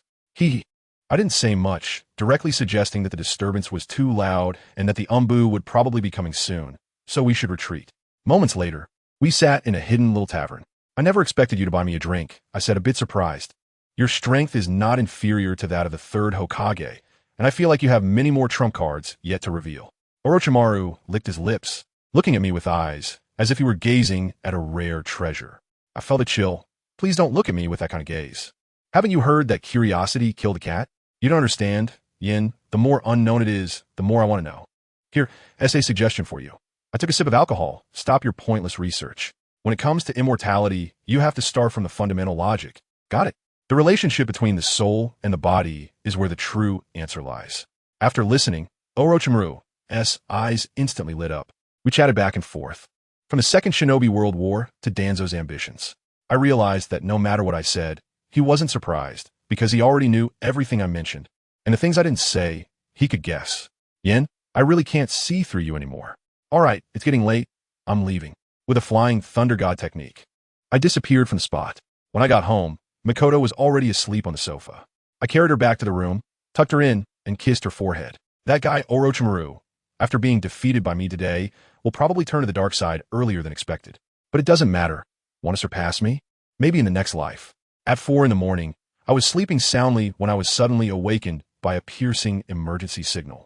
This is the 3rd Hokage's emergency summons. I didn't even have time to put on my clothes properly, just threw on a jacket and rushed out. When I arrived at the Ninja Arts building, the 3rd Hokage, Minato, and Shikaku were all there. On the ground lay 4 Umbu corpses, each with a sword through their throats. Someone attacked the guards and stolen the sealing book. The old man was so angry he was shaking. They definitely haven't gone far. Go after them. An Umbu from the Hyuga clan activated his Byakugan and said he spotted 8 blurry figures in the distance. Split into 8 teams to pursue. Once found, hold them off until reinforcements arrive. I naturally followed Watergate's group. After a while, I stopped directly. Yen, why aren't you chasing anymore? Watergate asked anxiously.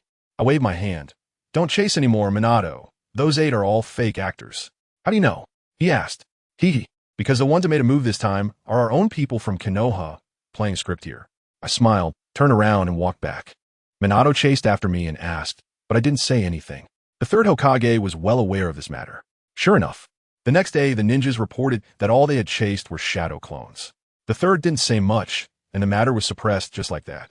After that, in the Hokage office, the 3rd and Danzo were arguing fiercely with a few advisors, but in the end, it came to nothing. Time flew by, and half a year passed. My strength had broken through again, and my chakra level officially reached the level of a Kage. Mikoto and Kushina, under my guidance, also made rapid progress, both reaching the peak of Genin level. One weekend, I was coaching them in practice. Mikoto, you're not doing well. I need to get serious. Kushina shouted. Once I activate my Sharingan, I'll definitely knock you down. Makoto retorted, pulling back some distance and starting to hand signs. Fire release. Great fireball technique. I couldn't help but laugh and cry at the same time. This silly girl even reminded her opponent before the fight. I was about to criticize them a bit when suddenly, the highest level echoed throughout the entire Konoha. My expression changed. You two practice by yourselves first. There's trouble in the village. I need to check it out. When I arrived at the plaza in front of the Hokage building, it was already filled with people. All the Jonin and the heads of various clans were present. The third Hokage walked out with a serious expression, surveying the crowd, and then announced in a heavy voice, I declare that Konoha is now in a state of war. This morning, the daimyo of the Wind Country has allied with the daimyo of the Earth Country and has officially declared war on the Fire Country. Now, the ninja armies of both countries are approaching our borders. Goodness, the third Hokage immediately began to arrange troops. Let me tell you, that scene was packed with people. He shouted loudly, the daimyo's orders have come down. We must block the enemy outside our borders and never let them step into the Fire Country. Then came the roll call. From Sunagakure, the Great White Fang led the team, paired with the Uchiha as an advisor, taking a group of people westward. From Awagakure, wow, heavyweight reinforcements arrived. The overall commander was that old six, Danzo. He was also accompanied by a bunch of subordinates from the Senju, Hyuga, and Hatake clans. With Ino Shikicho also joining in, a grand total of 3,000 people heading straight north. Tsunade also had to lead a team of medical ninjas to the battlefield in Awagakure. As soon as I heard this arrangement, my heart sank. After the crowd dispersed, I quickly took the opportunity to slip away and found Tsunade, who was about to gather the others. As soon as she saw me, she smiled and said, Hey little brat, what are you doing here? I said, What else can I do? Of course, I don't want you to leave. TSK. With just one sentence, she became flustered, her face turning red, and playfully scolded me for being smooth-tongued. I quickly pulled her back to the main topic and specifically reminded her, You members of the Thousand Hands clan must be extremely careful of Danzo. As a result, Tsunade looked very troubled and said she had already told the stubborn elders of the clan, but they wouldn't listen at all, thinking Danzo wouldn't stir up any trouble. In the end, they still sent 800 elites, and even her silly brother, Suk, insisted on going, claiming he had become stronger and wanted to earn military achievements. Who understands a family? Isn't this just asking for trouble? Fortunately, I was prepared. I had already engraved the Flying Thunder God seal on Suk, so I could bring him back at a critical moment. I joked with Tsunade, Don't worry, he's my little brother-in-law. How could I let him get hurt? Oh dear. Tsunade immediately turned red and ran away. Just after sending Tsunade off, I used the Flying Thunder God to appear next to Makoto and Kushina. The two girls were stunned by the situation and asked if I was going to the battlefield. I bragged, saying with my strength, No one could stop me if I wanted to leave, so they could rest assured. Before I could finish my sentence, the signal for the Umbu assembly came in. Well, the mission was here. I told them to hurry home, and with a single body flicker, I was gone. When I arrived at the assembly point, there were quite a few familiar faces, including Minato and even that Kato Dan. The captain came out to brief us on the mission, explaining that we had to escort a large batch of supplies to the front line tomorrow, which was extremely important. The next morning, when the assembly took place, the captain saw Minato and me and wanted to give us special treatment, saying we were too young to go. I directly shot back, What kind of joke is this? We joined the Umbu, based on our strength, not to be mascots. Minato chimed in beside me, That's right, we stand together in this. Goodness. Our few words ignited the atmosphere, and the seniors around us looked at us differently, saying heroes emerge in youth. This operation was textbook-level workplace ice-breaking. The convoy set off, and there was nothing to talk about along the way, except we encountered a few waves of blind bandits, which we swiftly dealt with. I even went over to check the bodies. After all, I had 2 girls to support back home. By midnight, my Sharingan sensed something was off. There was movement in the grass. I just signaled to Minato when the squad leader shouted for everyone to be on alert. The next second, the ground suddenly collapsed, and a bunch of mud fell from the sky, threatening to bury us alive. As soon as I saw it, I knew it was Rock Hidden's explosive release. I shouted to use lightning release. Then I activated the Chidori technique, my whole body crackling with electricity, turning the incoming clay into ashes. The leading Rock Hidden ninja was stunned, pointing at me and shouting, Your eyes, why are they golden? I sneered, guess what? Just then, a rock ninja thought he could sneak attack me and popped out from behind a rock, throwing a punch at my back. I countered with a true return to heaven technique and sent him flying. I then instantly appeared above him, plunged my Raikiri down, and took him out on the spot. The whole process was smooth and fast, so much so that they didn't even have time to react.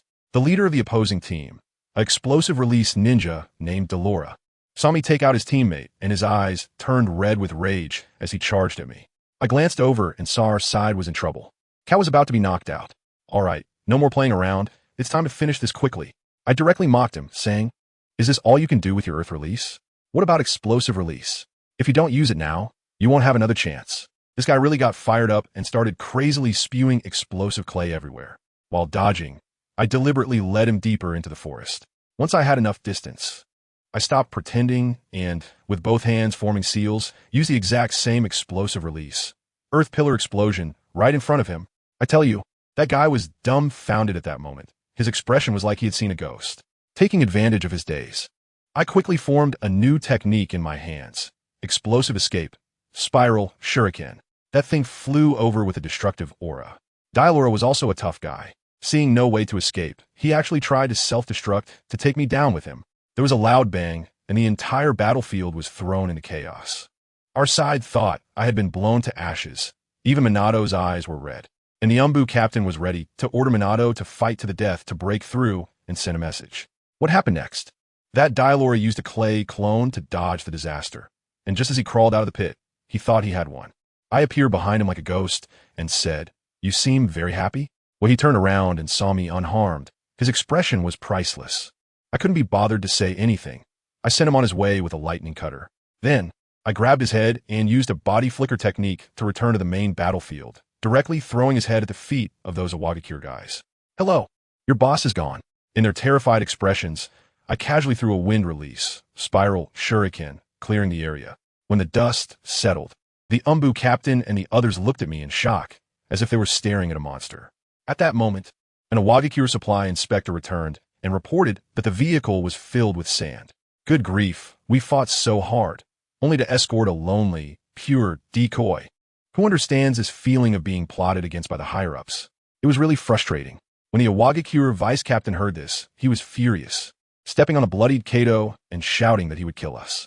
I looked at this group of defeated soldiers and directly threw Delora's head over. "Who is it?" The vice captain was startled and upon closer inspection stammered this. "This is Lord Delora's head." All the rock hidden were dumbfounded. I walked over leisurely, casually taking care of a few miscellaneous enemies surrounding our injured, sending out a dozen shadow clones to tend to our own, and then smiled at them, saying, "Hello, friends from Awagakure. We meet again. You actually killed Lord Delora?" What responded to them was the rapidly spinning, ear-piercing wind-style shuriken in my hand. "Get down!" Before the vice captain could finish his warning, the shuriken was already released, instantly hitting an unfortunate soul, and then it exploded violently, creating a massive storm that sucked in all the remaining Awagakure ninjas. After a long time, the storm finally subsided. All that remained on the ground was a huge pit, with a dozen bodies lying in it, some dead, some severely injured. The surviving members of the dark side here are all dumbfounded. This level of ninjutsu, its power and scale are simply beyond S-rank ninjutsu. The squad leader is also looking at me in shock. I tell you, the way those guys from the Dark Division looked at me was like they were looking at a monster. They were all murmuring to each other, saying I must be some kind of shadow level. That guy from the Akimichi clan, named Ding Ning, was even more straightforward. He immediately cupped his fists and said, "Yin, my life is yours from now on." Wow, isn't this just a classic I am the boss in my second life storyline?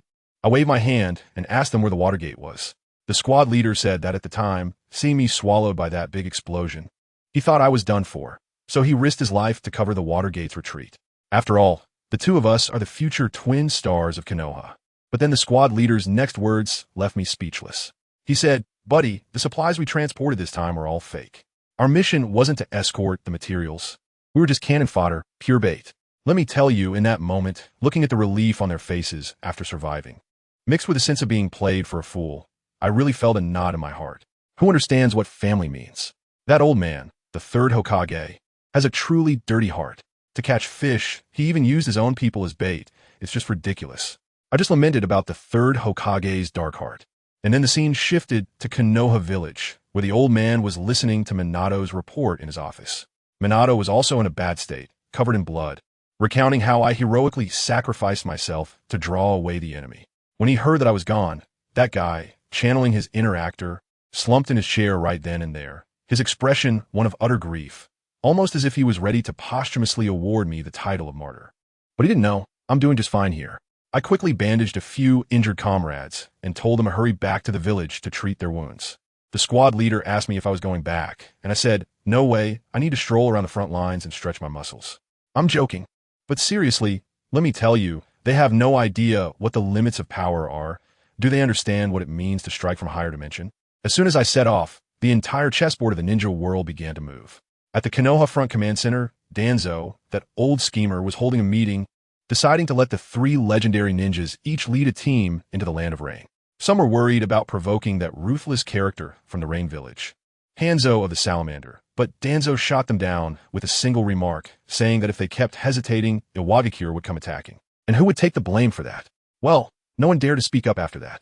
Meanwhile, at Iwagakure, the 3rd Tsuchikage, Inoki, was also restless.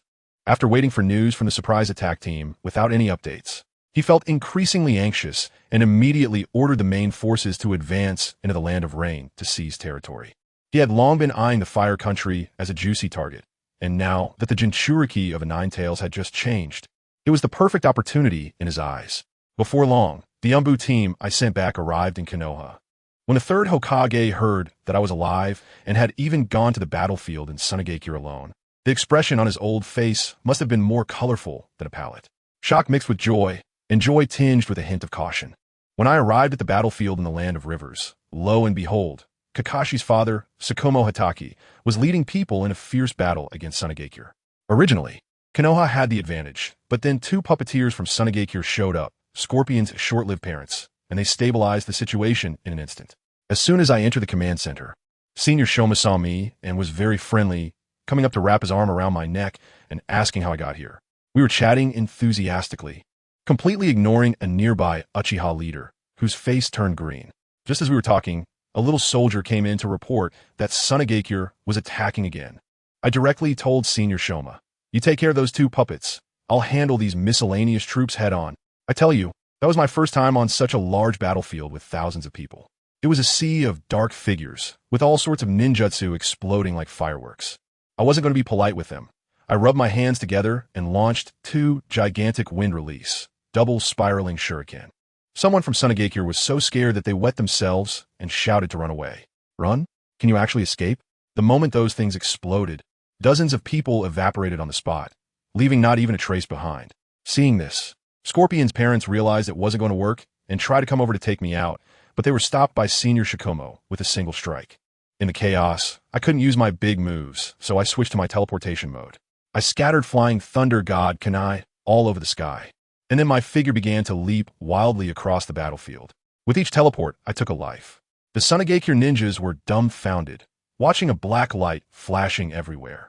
And wherever it went, someone died. In the end, they even gave me a nickname, the Black Phantom of Konoha. After the battle, Konoha won decisively. When night fell, my true purpose began.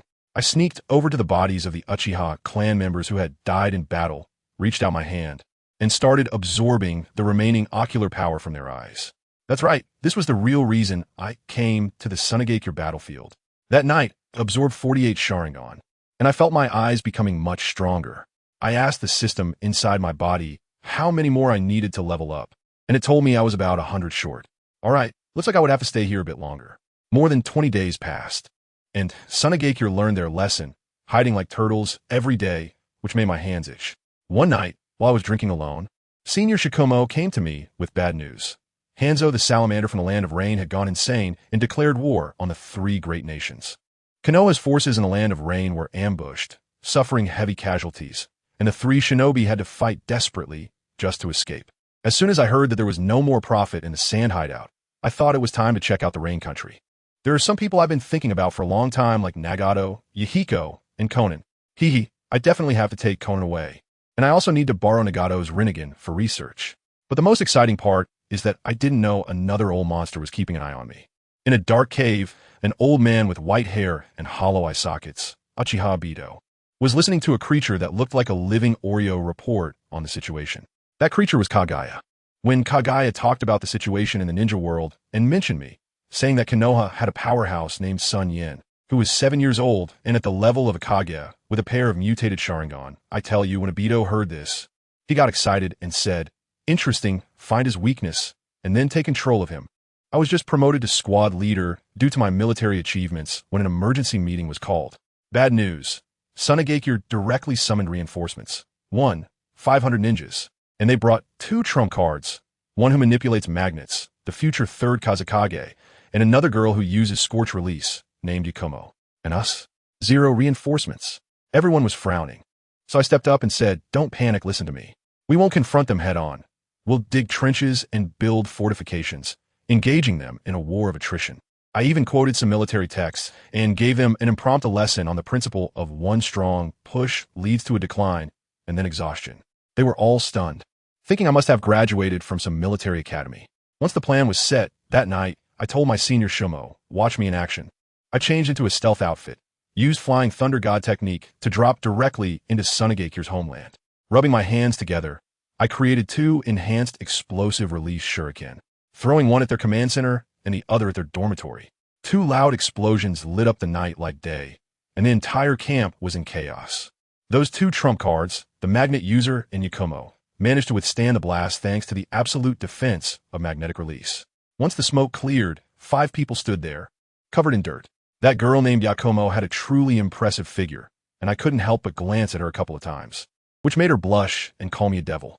I jokingly replied, oh, sorry, beautiful, almost blew away this earthly gem of yours. While I was bantering, my actions didn't stop.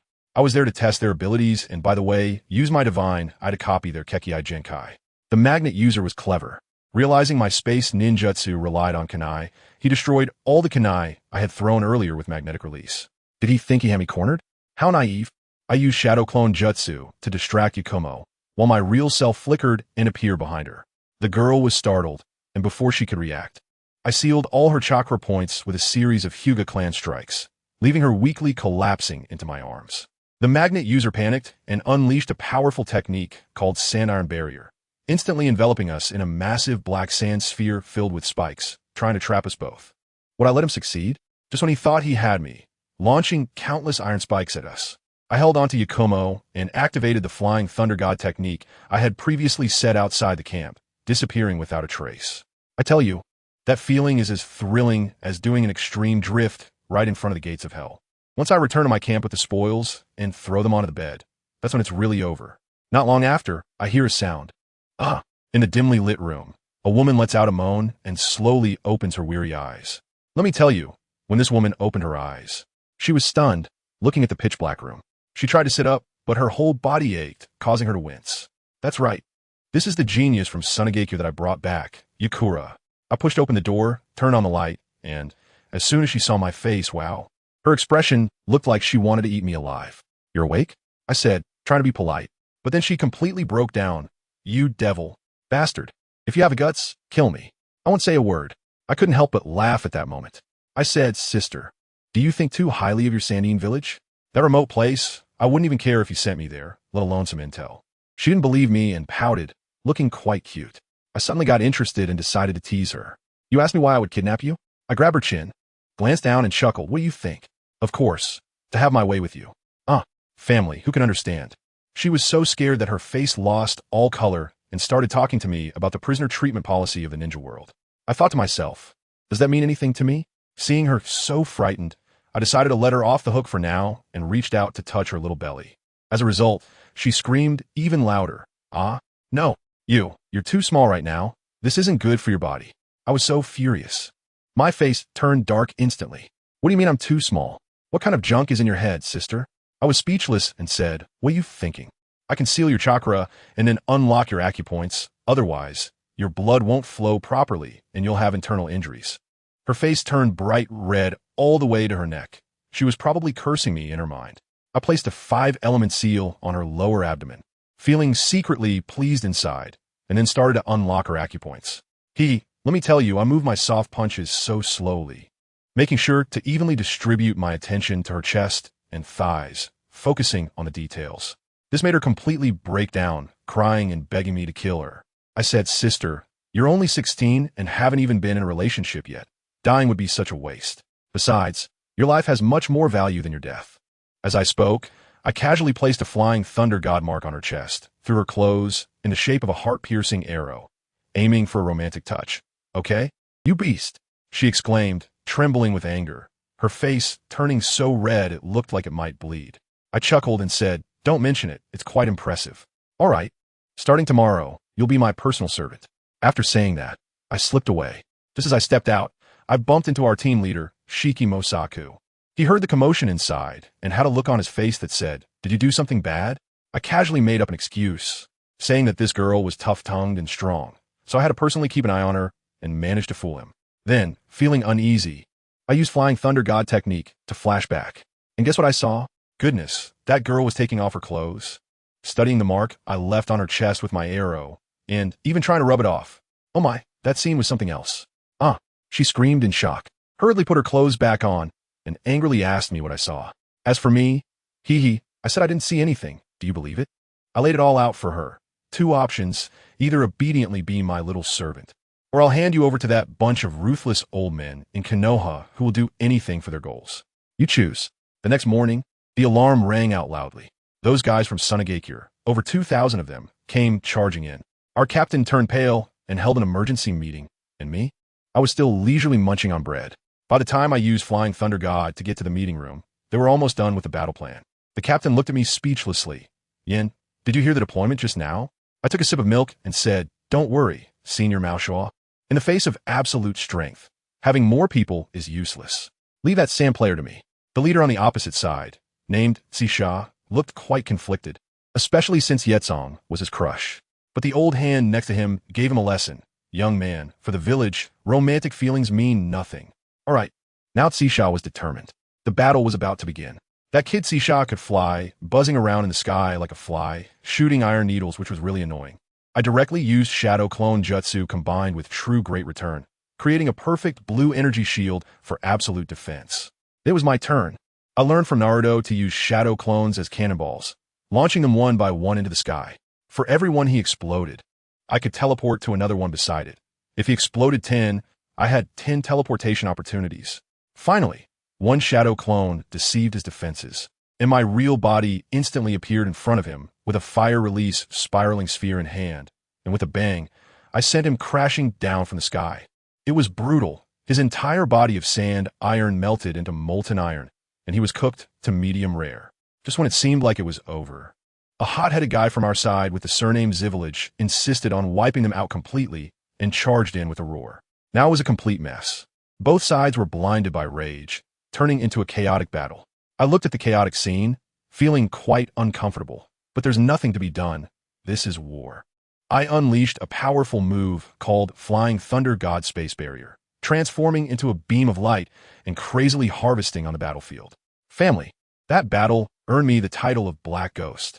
I fought from morning until dusk, with rivers of blood flowing. We won, but it was a Pyrrhic victory. As for cleaning up the battlefield, I was the most proactive, heading straight for the pile of Uchiha corpses. My external ability, was just waiting for this. I need the ocular power of 100 Sharingan to evolve, and look, they directly delivered over 200 pairs on site, focusing on quantity to satisfy my needs. I found a secluded spot in the deep mountains, preparing to undergo a transformation. No, I mean evolution. Let me tell you, the scene was spectacular, with golden light bursting everywhere, and my eyes instantly transformed from the 3 Tamas to a blue 5-pointed star. My height increased significantly, and I suddenly felt invincible. Just as I was enjoying myself, I felt someone sneaking around under my feet. I threw a punch and pulled out Kuro and Shiro. I pretended not to recognize them. But Shiro, with a mouth like the waistband of cotton pants, immediately sold out Ban. I was too lazy to keep pretending, so I unleashed a new skill, Divine Illumination, with bizarre blue flames that even Yin-Yang Escape couldn't defend against, and instantly turned Shiro to ashes. Kuro was tough too, as he directly severed half of his body and slipped away like a shadow. Damn, my new eyes are incredible. I would call them the #1 divine eyes in the ninja world. In addition to this soul-burning divine mirror, there's also a super illusion deity. I casually activated my Gundam. Oh no, it's Susanoo. 50 meters tall, deep blue armor, wielding a huge sword exuding a destructive aura, and wearing a Vajra on my wrist. So cool, but it consumes a lot of chakra, probably can only last half an hour. On the other side, that black Zetsu ran back in a panic to complain to Madara, saying how powerful and dangerous I am, and that I must be eliminated. Madara, on the other hand, smiled crookedly after hearing this, thinking I was very interesting. Wow, isn't this just the typical speech of a villain boss? He told the remaining white Zetsu to keep an eye on me, but not to get too close, and also said to protect that little brat well. I won't worry about what Banyi thinks for now. I'm busy over here. These days, I've been training Eat Song, and she's been very obedient. When I asked her to massage my legs, she came over trembling, calling me master in a voice that sounded like a buzzing mosquito. I tilted my mouth and learned to smile wickedly like the villain. What's wrong? Why do you sound so reluctant? Well, as soon as she saw my expression, her face instantly turned pale. She probably recalled some bad memories and quickly shook her head like a rattle drum. No, no, no, master, I'm willing. I'm so happy in my heart. Little one, trying to compete with me? This girl now has PTSD. As soon as I glance at her backside, she reacts like she's been electrocuted, immediately covering it with both hands, her face filled with terror. Family, who understands? Mainly because that area of hers is just too elastic. I admit, I'm addicted to it. Ahem, I clear my throat, feeling a bit awkward, and asked you something, Xiao Yi Song. Please speak, master. Her little appearance looks so pitiful. I suddenly wanted to tease her. Honestly, do you think I'm a real jerk, a complete scumbag? Without thinking, she showered me with compliments. No, master is the strongest, most handsome, and unbeatable handsome man in the ninja world. But when she said the words jerk and scumbag, the way she gritted her teeth and emphasized them, her acting skills need improvement. To be honest, I promise I won't hit you. I coaxed her patiently. She looked skeptical, so I added, if you don't tell the truth, I'll spank you. Well, now she was at a loss for words. I saw a complex look flash in her eyes. She probably remembered how I stood up to the two elder advisors of Konoha, Tsunade and Mito Gate, and even lost my military power for her sake. Those two old geezers originally wanted to take her back to Konoha for harsh interrogation, but I stopped them forcefully. Thinking of this, she actually looked a bit shy and said softly, actually, you're not that much of a jerk. Although you're very bad, your essence isn't bad. Ha ha ha. I burst out laughing. Sister, I'm the Black Shadow who has killed over 1,000 people from your sand village, the #1 enemy of your village. And you tell me my essence isn't bad? That's different. She got anxious. I've also killed Konoha ninjas, but that was war a matter of stance. It has nothing to do with a person's inner goodness or badness. Oh, this realization. I sighed, grabbed her, and with a flying thunder god technique, I took her on an immersive one-day tour of war, the border town of the Land of Rivers. The scene was incredible. The ground was covered in corpses, refugees were displaced, and children were crying heart-wrenchingly while holding their parents' bodies. Yakura was completely stunned, her little face pale. My voice was cold. Do you see? This is the price of war between great nations. These people died because of the conflict between your sand village and our leaf village. Tell me, is it really right for your village to start a war? Her lips trembled, unable to speak. I seized the opportunity and got straight to the point. After the war, I don't want you to return to Suna. I want to build my own village, and I need helpers. You have a lot of potential. She was taken aback for a moment, her eyes showing a hint of disappointment. Oh, so that's how it is. As soon as I saw her little expression, how could I not know what she was thinking? I immediately returned to my cheeky demeanor and leaned in, laughing. Of course, it's not all like that. The main thing is, now that you've left, where can I find such a nice but to touch? You're bullying me again. Her face turned beet red, and she chased after me to hit me. While we were playfully fighting, in the Konoha camp, the higher-ups were on the verge of fighting as well. Hitaki Sakumo, Kakashi's father, was having a heated argument with the two elder advisors. The two old men were stubbornly insisting on taking advantage of their victory and directly invading the Wind Country. Sakumo-senpai strongly opposed it, saying that the desert terrain of the Wind Country would just be delivering themselves to the enemy. Granny Kirin, the old woman, even mocked me, saying it would be great if I could extract some intelligence from that female sand ninja. Sakumo-senpai got furious on the spot and said, if it weren't for me, you guys would have been done for a long time ago. Even more amusing was that the Uchiha elder who I had beaten up before actually stood up to speak on my behalf, leaving the two old men speechless. Over here, I have fed and watered Yetsong, and I am getting ready to head back to the camp. I said to her, come here, I will unseal you. She looked at me incredulously. Unseal my chakra? Aren't you afraid I will run away and sell your Konoha's information to Sunagakure? I laughed and pointed at her chest. See? The flying thunder god mark. It can't be erased by yin-yang release. No matter how far you run, I can be in front of you with just a thought. Besides, would you really want to leave? After saying that, I pressed my 5 fingers against her lower abdomen and exclaimed, 5 elements seal. Release. Then, I casually drew a kunai and swiftly made a mark on her sand-hidden forehead protector. You, I said, I'll help you make a decision. I smiled at her, embraced her, and used the flying thunder god technique again, taking her to another town that hadn't been affected by the war, where we enjoyed all the delicacies on the food street. Just as we returned to the camp, one of my subordinates named Shunfeng, whom I had saved before, ran over to deliver a message, saying that the third Hokage had sent a secret letter and that Senior Shikumo and those two old men wanted me to come for a meeting. As soon as I heard it, I thought, great, it's another banquet at Hongmen. I directly dragged Yi-san along with me. As soon as we entered the conference hall, the faces of Zhuan, Qian Xiaochun, and Midomon turned as long as Changbai Mountain. When they saw Yi-san behind me, they exploded on the spot. SunYan, what do you mean by this? Bringing a prisoner of war to attend a top-secret meeting. I can't be bothered to talk nonsense with them. So I said directly, she is no longer a Sunagakure ninja. As soon as they saw the scratch on Yakumo's forehead protector, they were immediately taken aback. But an old fox is still an old fox. Mido Gate-in quickly changed his angle. Even if she betrayed the village, would she really be able to hear the Hokage's secret letter? What if it's a false betrayal? I looked at these two endless old fools and was thoroughly annoyed. The last time I slapped them, it seemed I didn't hit hard enough. You too, is your face not hurting anymore? I said coldly. SunYan, how dare you? Mizu hit him and shouted fiercely but weakly. There's no need for me to do it myself to hit you. As soon as I finished speaking, my eyes instantly turned into a kaleidoscope of blue five-pointed stars, activating my illusion technique. Welcome to my world. It lasts less than a second in reality. But in my illusion space, time is under my control. I directly pulled the two old fools in, scaring them out of their wits. Mizu hit him and still wanted to resist, using a body flicker technique to try to stab me, but all he hit was a feather illusion. I told him that here I am God. Then, in front of Sujiko Haru, I made countless illusions of myself surround the immobile Mido-monin. I directly ordered, carve that thing of his into a chrysanthemum for me. Family members, can you imagine the pig-like screams of Mido-monin? It's simply haunting. This move focuses on a physical dimensionality reduction strike.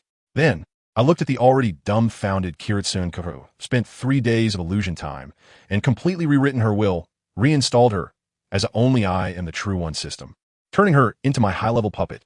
When I lifted the illusion, in the real world, Senior Shomo only saw me glare, and those two advisors collapsed straight away. Mido-monin's face was twisted in pain, and Kiratsune Koharu's complexion was pale. Yen, what have you done? Senior Shomo was bewildered. I put away the kaleidoscope. Looking innocent. What could I do? I just glanced at them, who knew their psychological resilience was so weak. The medical team hurriedly carried the person away. It was only then that Senior Sho Mao handed me the secret letter from the third Hokage. I opened it and saw wow. The letter from the old man from 3 generations ago was filled with flattery in the first half, praising my glorious achievements. In the second half, it started to sell a sob story, saying that the situation on the battlefield in the Land of Rain was critical, and that Tsunade, Jiraiya, and Orochimaru were surrounded by the forces of the Rain Village, urging me to hurry and save the day. Great, I guess I'm just the tool for the job. I told Senior Shomao that I would be leaving soon. After all, there are people over there that I can't stop worrying about. Before I left, I specifically instructed him not to really lead troops into the Land of Wind. Meanwhile, in the medical tent, the brainwashed Kankin Koharu woke up. One of her sycophants tried to insult me to please her, but she slapped him hard in return, leaving him dazed, and strictly ordered that today's events must not be disclosed. That sycophant will probably never understand where he went wrong until the day he dies. I raced along with Yi Tsang and reached the border of the rain country by evening. This broken place truly lived up to its name. As soon as we stepped in, big raindrops started pouring down. It's raining. So annoying, Yi Tsang complained. I suddenly stopped, laughed, and said, don't rush. I can feel my flying thunder god mark. No need to get soaked in the rain. Catch me. With that, the flying thunder god technique activated, and we instantly disappeared. When we reappeared, we were already in a cave, and 3 familiar figures stood before me. Who? 3 voices exclaimed simultaneously, and 3 kunai with explosive tag shot toward us. Yi Tsang reacted very quickly, instantly knocking the kunai away. With a loud bang, an explosion occurred.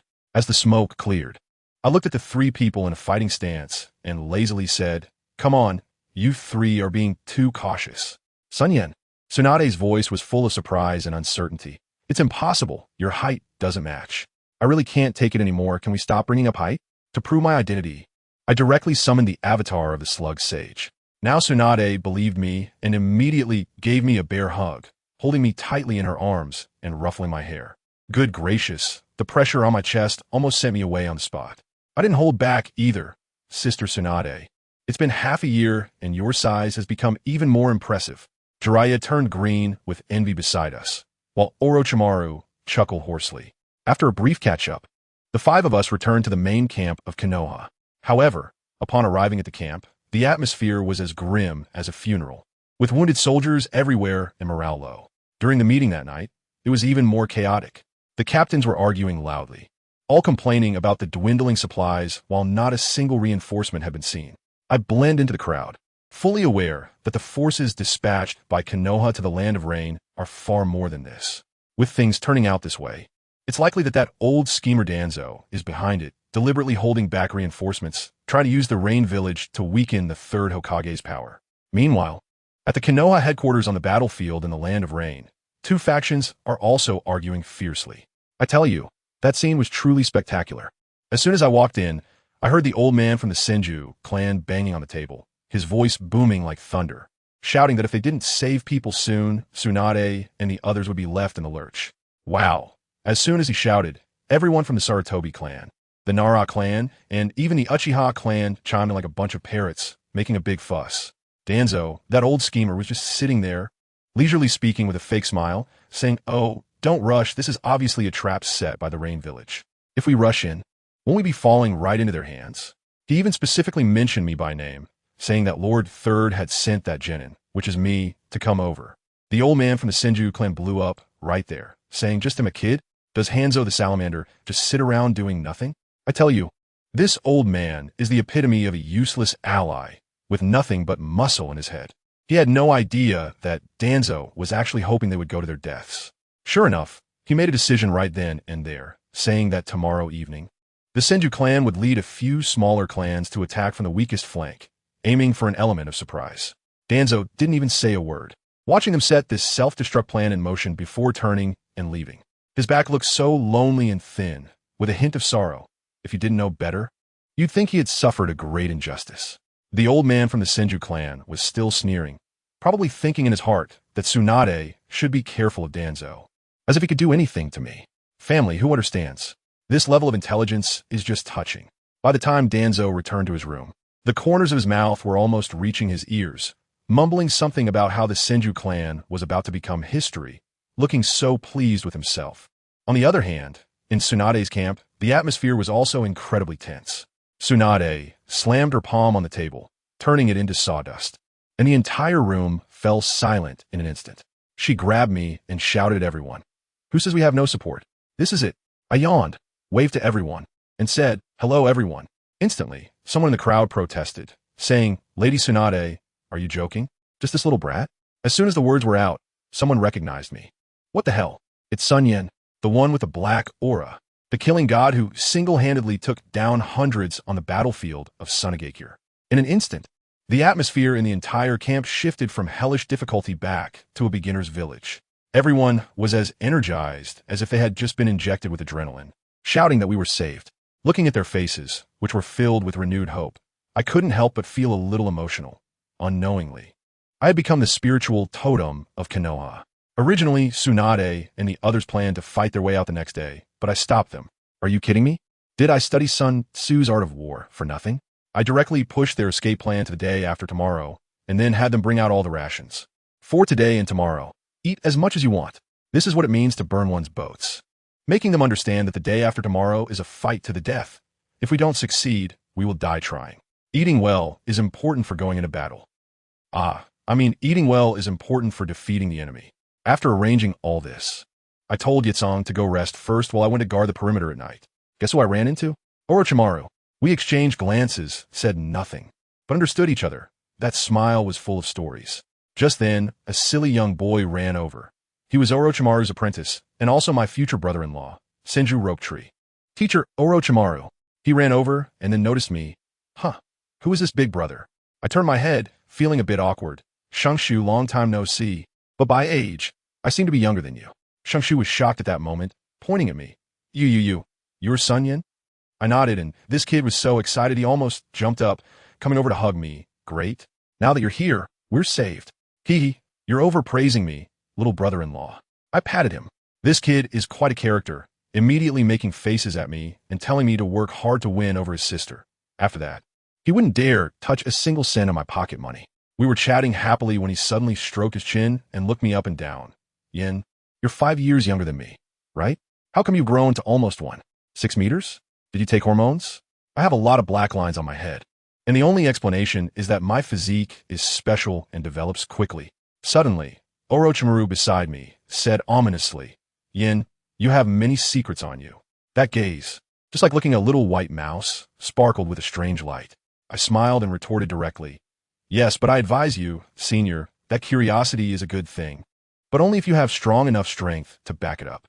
Orochimaru probably got a bit carried away with his recent research on forbidden techniques, feeling like he was invincible again. With just a little push from me, he immediately became obedient. That greedy look in his eyes diminished significantly. He knew that now. I was someone he couldn't provoke anymore. To change the subject, Orochimaru asked S.H. Ju what he was doing running around at midnight. As a result, S.H. Ju gave us a huge surprise. He said he'd been trying to merge water and earth chakra, and just now, he accidentally succeeded, although it separated immediately afterwards. He remembered the feeling. Orochimaru was stunned, and I was shocked too. Would release. I could use it because I had a cheat, but this kid was able to figure it out by himself. It seems that what was said in the original work about him awakening would release if he hadn't died is true. What a pity.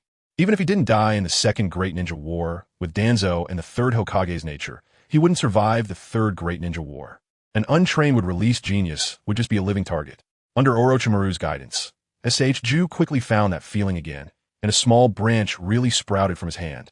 I congratulated him on becoming the second would-release ninja in the ninja world, and this kid was practically over the moon. But then Orochimaru splashed cold water on him. Don't get too proud. This little bit of would-release is only good for some greening. S.H. Ju instantly wilted, just like a young Hashirama.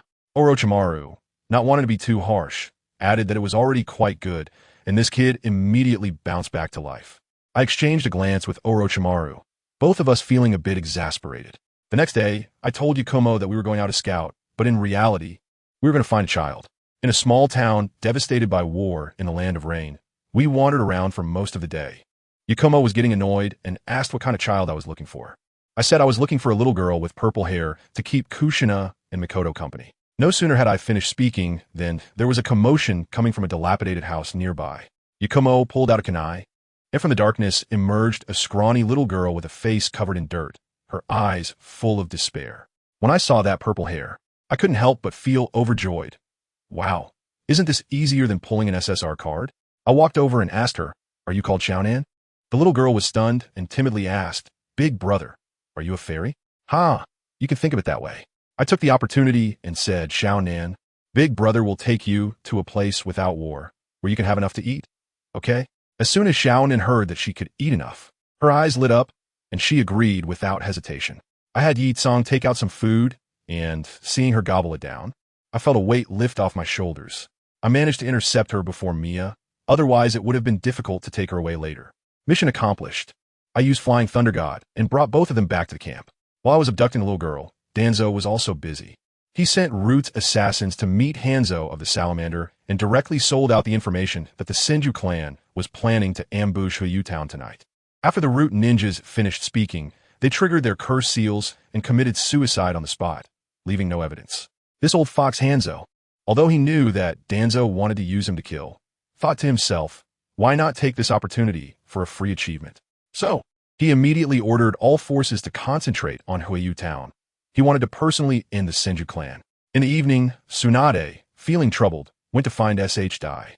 She had been having nightmares these past few days, dreaming that her grandmother blamed her for not taking good care of her younger brother. S.H. Dai was still heartlessly practicing would release, even jokingly asking if Tsunade was jealous because he brought back Yi-Tsang. Tsunade, angered, punched him away, saying that she treated me like she treated her younger brother.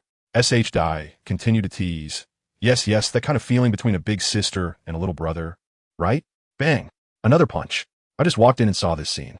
The rope tree called me like it saw a savior, but then Tsunade shot me a sideways glance, and I immediately backed down, signaling them to continue as if I hadn't seen anything. I was just about to talk to Tsunade about the breakout tomorrow and comfort her a bit when suddenly, from the northwest direction, where Huiyu town is located, a massive white pillar of light shot up into the sky. Immediately after, there was a deafening roar, and a mushroom cloud slowly rose into the air. Tsunade's heart suddenly tightened, and she froze. I also felt something was off, as if I had overlooked something. Orochimaru and Jiraiya rushed over, their expressions serious. Tsunade said, "Such a large-scale explosion formation must be the work of Hanzo the Salamander." I made a quick decision. Assemble the troops. This is the best opportunity to break through. I'll use the Flying Thunder God to scout the situation. After a few uses of the Flying Thunder God, I appeared on the mountainside next to Huiyu town. The sight before me instantly turned my face pale. The entire town had turned into ruins, with the bodies of leaf ninjas scattered everywhere. The vast majority wearing the Senju clan's emblem. Before I arrived, the Senju clan leader had already realized he had fallen into a trap. When Hanzo told him that it was Danzo who leaked the information, he regretted it deeply. Hanzo summoned a poisonous salamander, and the toxic mist instantly enveloped the battlefield. Although the Senju clan leader avoided most of it, he still inhaled a little, causing his face to turn black and his fighting ability to be greatly reduced. Just as Hanzo swung his sickle to deliver the final blow, I arrived. Lightning release, thunderclap. My short blade and his scythe collided fiercely, and a massive shockwave sent both of us flying. I landed steadily with a Flying Thunder God technique, guarding in front of the Senju clan leader. Han slid a long way on the ground before finally coming to a stop, looking at me with a serious expression. "Senju clan leader, I apologize for being late," I said to the old man behind me, who was already struggling to stand. The entire venue fell into an eerie silence, with the Rain Village ninjas surrounding Hans, nervously staring at me. After all, who in a ninja world didn't know the name of Konoha's Black Shadow? Hans was the first to break the silence. Konoha's Black Shadow, SunYan, truly lives up to the reputation. I directly mocked him. The demigod of the ninja world, Hanzo of the Salamander, is nothing but this. Hanzo's face darkened instantly. How could this kid not play by the rules? He had no idea how much anger I was holding inside. I coldly stared at him. "Stop the nonsense and use all your hidden skills, or you'll die here today." This old guy was infuriated by me, calling me an arrogant little brat, but his actions were quite cunning. The explosive fire formation he had set up in advance activated in an instant, and a huge fireball engulfed me. However, when the smoke cleared, a towering blue Susanoo stood unharmed, still protecting the clan leader of the Senju. Hanzo's pupils instantly shrank to the size of pinpoints. He knew that none of his ninjutsu could break through my defense. He immediately ordered the salamander to spew out poisonous mist while commanding all the rain ninjas to swarm me, hoping to use a sea of people to hold me back so he could escape. Looking at the charging rain ninjas, I shook my head. Anyone who dared to touch my future wife's family must pay the price. I was filled with self-reproach. It was all my fault for being too presumptuous, thinking the plot would unfold as expected, only to find that Danzo had acted ahead of time. Countless ninjutsu struck my Susanoo, leaving not even a mark. I stepped closer to Hanzo, slowly drawing the 7-star sword from behind me. In that moment, the rain in the sky stopped. I said to Hanzo, "I'll use just one sword. If you don't die from this strike, I'll spare your life today." A star on the sword suddenly lit up, and a destructive aura swept across the battlefield. Hanzo's survival instinct exploded, and he turned to flee. Seeing their leader run, the rain ninjas scattered like birds and beasts. But unfortunately, it was too late. A white sword light swept across, instantly turning all ninjas in its path into blood mist. Hanzo ran for his life, his speed reaching its limit, but the residual wave of the sword light still caught up to him. With a scream, his entire right arm was evaporated by the sword light, blood gushing out. He endured the excruciating pain and fled desperately without looking back. I had dispelled Susanoo, and apart from the remaining dozens of Senju clan members on the battlefield, there are no survivors. Hanzo, although not dead, has lost an arm and is being eroded by my sword aura. Living is worse than dying for him. I used the Flying Thunder God technique to return the remaining people to the main army. Meanwhile, in the Hokage building of Konoha, the third Hokage was reading a secret letter from Danzo, which stated, "Sarutobi, the Senju clan has become history, and the era of the Hokage is about to come. You should thank me." The third sighed symbolically, fully aware of the situation. He immediately ordered the recall of Kakashi from the battlefield in Sunagakure to take charge, while he himself would personally go to the battlefield in the Land of Rain to clean up the aftermath. In a training ground in Konoha, A blonde-haired boy was still desperately training. He was Minato Namikaze. The third had been particularly caring towards him lately, and the underlying meaning was self-evident. In the Land of Rain, Danzo convened a high-level meeting again. Unlike his previous silence, he was now quite elated. I tell you, his old face was smiling like a chrysanthemum. He came in and slammed the table, making a loud noise, directly defining the nature of this mission. The Senju clan, because of their foolish decision, caused us to lose everything, and they themselves were completely wiped out. Not a single one returned.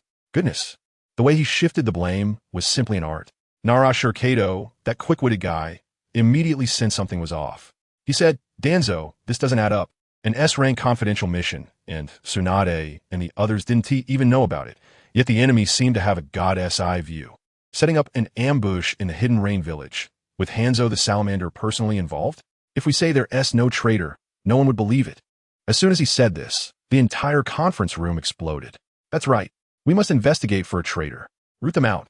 Those elite jonin were all indignant, and the atmosphere instantly heated up. But if you looked at the heads of those major clans, they were all like mutes, not saying a word. The scene was just unbelievable.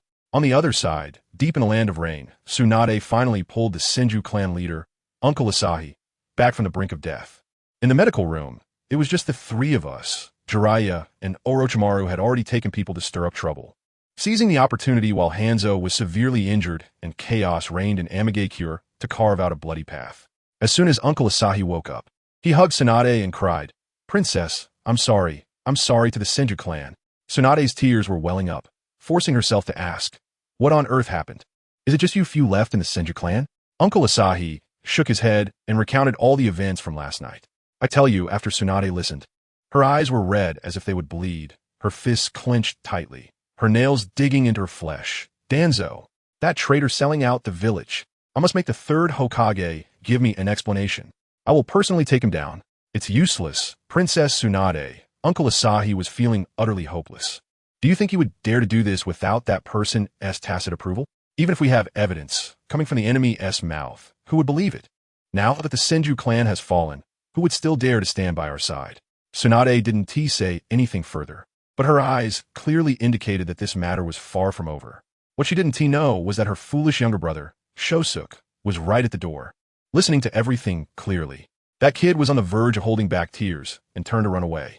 Later, Uncle Asahi decided to take the remaining people back to their old home in the Warring States period, completely retreating. I set up a rain shelter with Tsunade, and the two of us just sat there. She suddenly asked me, Yin, is this the real Konoha? That smile was more unsightly than crying. I said yes. Where there is light, there are shadows. As soon as World War II ended, I left. She suddenly said. I laughed. That's great, leaving this broken place. She looked surprised. I thought you would advise me. Advise you? I'm ready to run away too. As soon as I said that, Tsunade was stunned. I was serious. This village is boring. Once I get ready, I'm leaving. She wanted to convince me, saying that the third Hokage values me and that the position of Hokage might be mine in the future. I wanted to laugh at that moment and said, the third? Tsunade, haven't you figured it out yet? She smiled self-deprecatingly. I get it, but I'd rather not. Then what about SHT if you leave? I asked her. I'll leave it to you. Wow, just handing over the responsibility. You trust me that much? I thought to myself, I couldn't protect the Senju clan, but SHT must not get into trouble again. Of course, you're my best friend. After parting with Tsunade, I returned to my camp, and Yakumo was already waiting for me there. That day, I was unusually quiet, entering the room without saying a word and just sitting down. Yakumo handed me a cup of hot water, resting her chin on her hand, looking at me. What's wrong? Are you feeling down? I said, yeah, so self-righteous. Making a fatal mistake. Who could be in a good mood? The regret I felt at that moment was immense. I clearly knew there was a traitor, yet I couldn't do anything about it for the time being. I asked where Xiaonan was, and Yi Tsong said she was asleep. I told him to wake her up. We had to meet up with the main force. Meanwhile, in the meeting room with Danzo, bang, bang, bang. Danzo started banging on the table again, forcibly changing the topic. Everyone, let's put the traitor issue aside for now. There's something more important.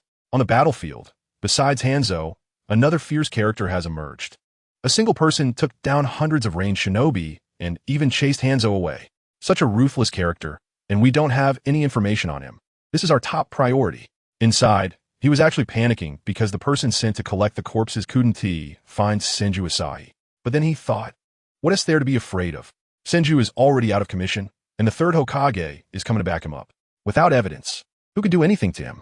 Hyuga clan leader Hyuga Tenka directly confronted him. Danzo, let us not even discuss whether this person exists. Even if he does. If he were hostile towards Konoha, he would have acted by now. Avoiding the traitor issue, do you know something? Uchiha clan leader Uchiha Hta also chimed in sarcastically. Danzo, we all know whether it was you who did it. Don't act so righteous. After Senju fell, the Uchiha felt it too. What is this called? The death of a rabbit brings sorrow to a fox. Who among our family understands? Danzo's face turned dark. Uchiha, what do you mean? Are you suspecting me? I didn't say anything. You know it in your heart. Just like that, the meeting turned into a marketplace, with Danzo arguing against everyone from evening until the next morning for 6 hours. Just as these old guys were getting dry-mouthed and were about to take a break to eat and continue arguing, a scout rushed in. Report. Princess Tsunade and the others have broken through. They'll all be here soon. Everyone was initially delighted, but then their hearts sank. Oh no, Tsunade is back. She must have found out. Nara Shikaji just shouted to hurry and greet them when the door to the meeting room was suddenly kicked in and shattered. Tsunade stood at the doorway. Without saying a word, she threw a powerful punch straight at Danzo's face.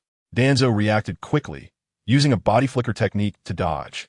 But that punch smashed into the ground, creating a huge pit, and then the entire meeting room collapsed. Everyone scrambled to escape. Danzo, furious, shouted, Tsunade, are you crazy? How dare you attack a Konoha advisor? Dozens of root ninjas immediately surrounded him. Danzo, don't think I don't know about the bad things you've done. Tsunade's voice was cold enough to freeze. In the distance, Jiraiya, looking bewildered, asked Orochimaru and me, are you just going to let her make a scene like this? Where she gets caught? I laughed at that moment. With me here, no one can touch her. Let her vent, it's fine. Danzo was still shouting, Tsunade, considering your loss of clan members, I won't hold it against you. If you dare to make a move again, I have the authority to apprehend you on the spot. Tsunade directly mocked him. With this bunch of useless subordinates of yours? Danzo's face turned green. I am the commander.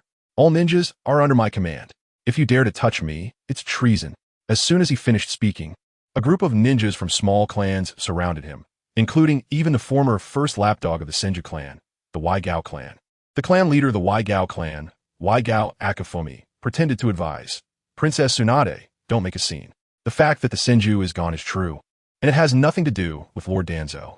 The Waigao clan, very good. Tsunade sneered coldly, her figure flickering as she charged forward with a chakra blade in hand. Those root ninjas were like paper in front of her, instantly falling down in droves. Tsunade didn't go for lethal blows, she just severed their muscles, leaving them on the ground as spectators. After dealing with the minions, she threw another superhuman punch straight at Danzo's face. Danzo used his wind body flicker technique to dodge it again. Someone, Tsunade has gone mad. Quickly take her down. At Danzo's command, a large group of people surrounded Tsunade. Who dares to touch Princess Tsunade? Tsunade's old subordinates were no pushovers either, and they immediately counter-surrounded. I can't stand it anymore. With a flying thunder god technique, I directly appeared beside Tsunade. This is my matter. You don't need to interfere. Tsunade was also getting anxious. I chuckled and said, it's fine. I'll just stand here and see who dares to move. As I spoke, my chakra erupted violently from within, sending a shockwave that knocked several ninjas around me flying. Danzo immediately accused me. SunYan, do you want to rebel? I coldly looked at him and replied, whether I have responsibility or not is not for you to say. If you dare to stop me, that is rebellion. Rebellion? I turned to everyone and asked, do you believe that the dark shadow of Konoha wants to rebel? The entire place fell silent. At that moment, a voice came from the crowd. If this counts as rebellion, then count me in.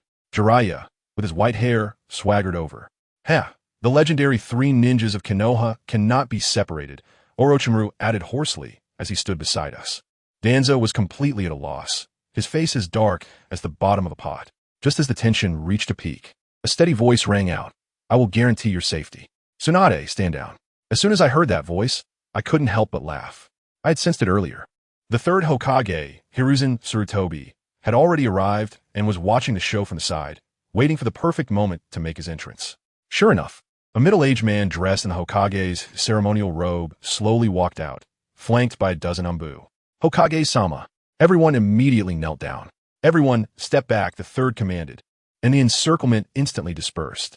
Danzo, looking like he had found a savior, said in a sarcastic tone, Hiruzen, You finally made it. If you hadn't come, your beloved disciple and our Konoha hero would have revolted. The third ignored him completely and just looked at Tsunade, his gaze filled with complexity. Old man, Tsunade spoke, her voice laced with nostalgia, gratitude, but mostly resentment. Tsunade, I'm very sorry about the Senju clan. The third began his performance. I rushed over as soon as I got the news. The sacrifices of the Senju will not be in vain. We will definitely win this war and comfort their souls in the afterlife. As soon as he shouted this, people in the crowd immediately began to cheer along. That's right.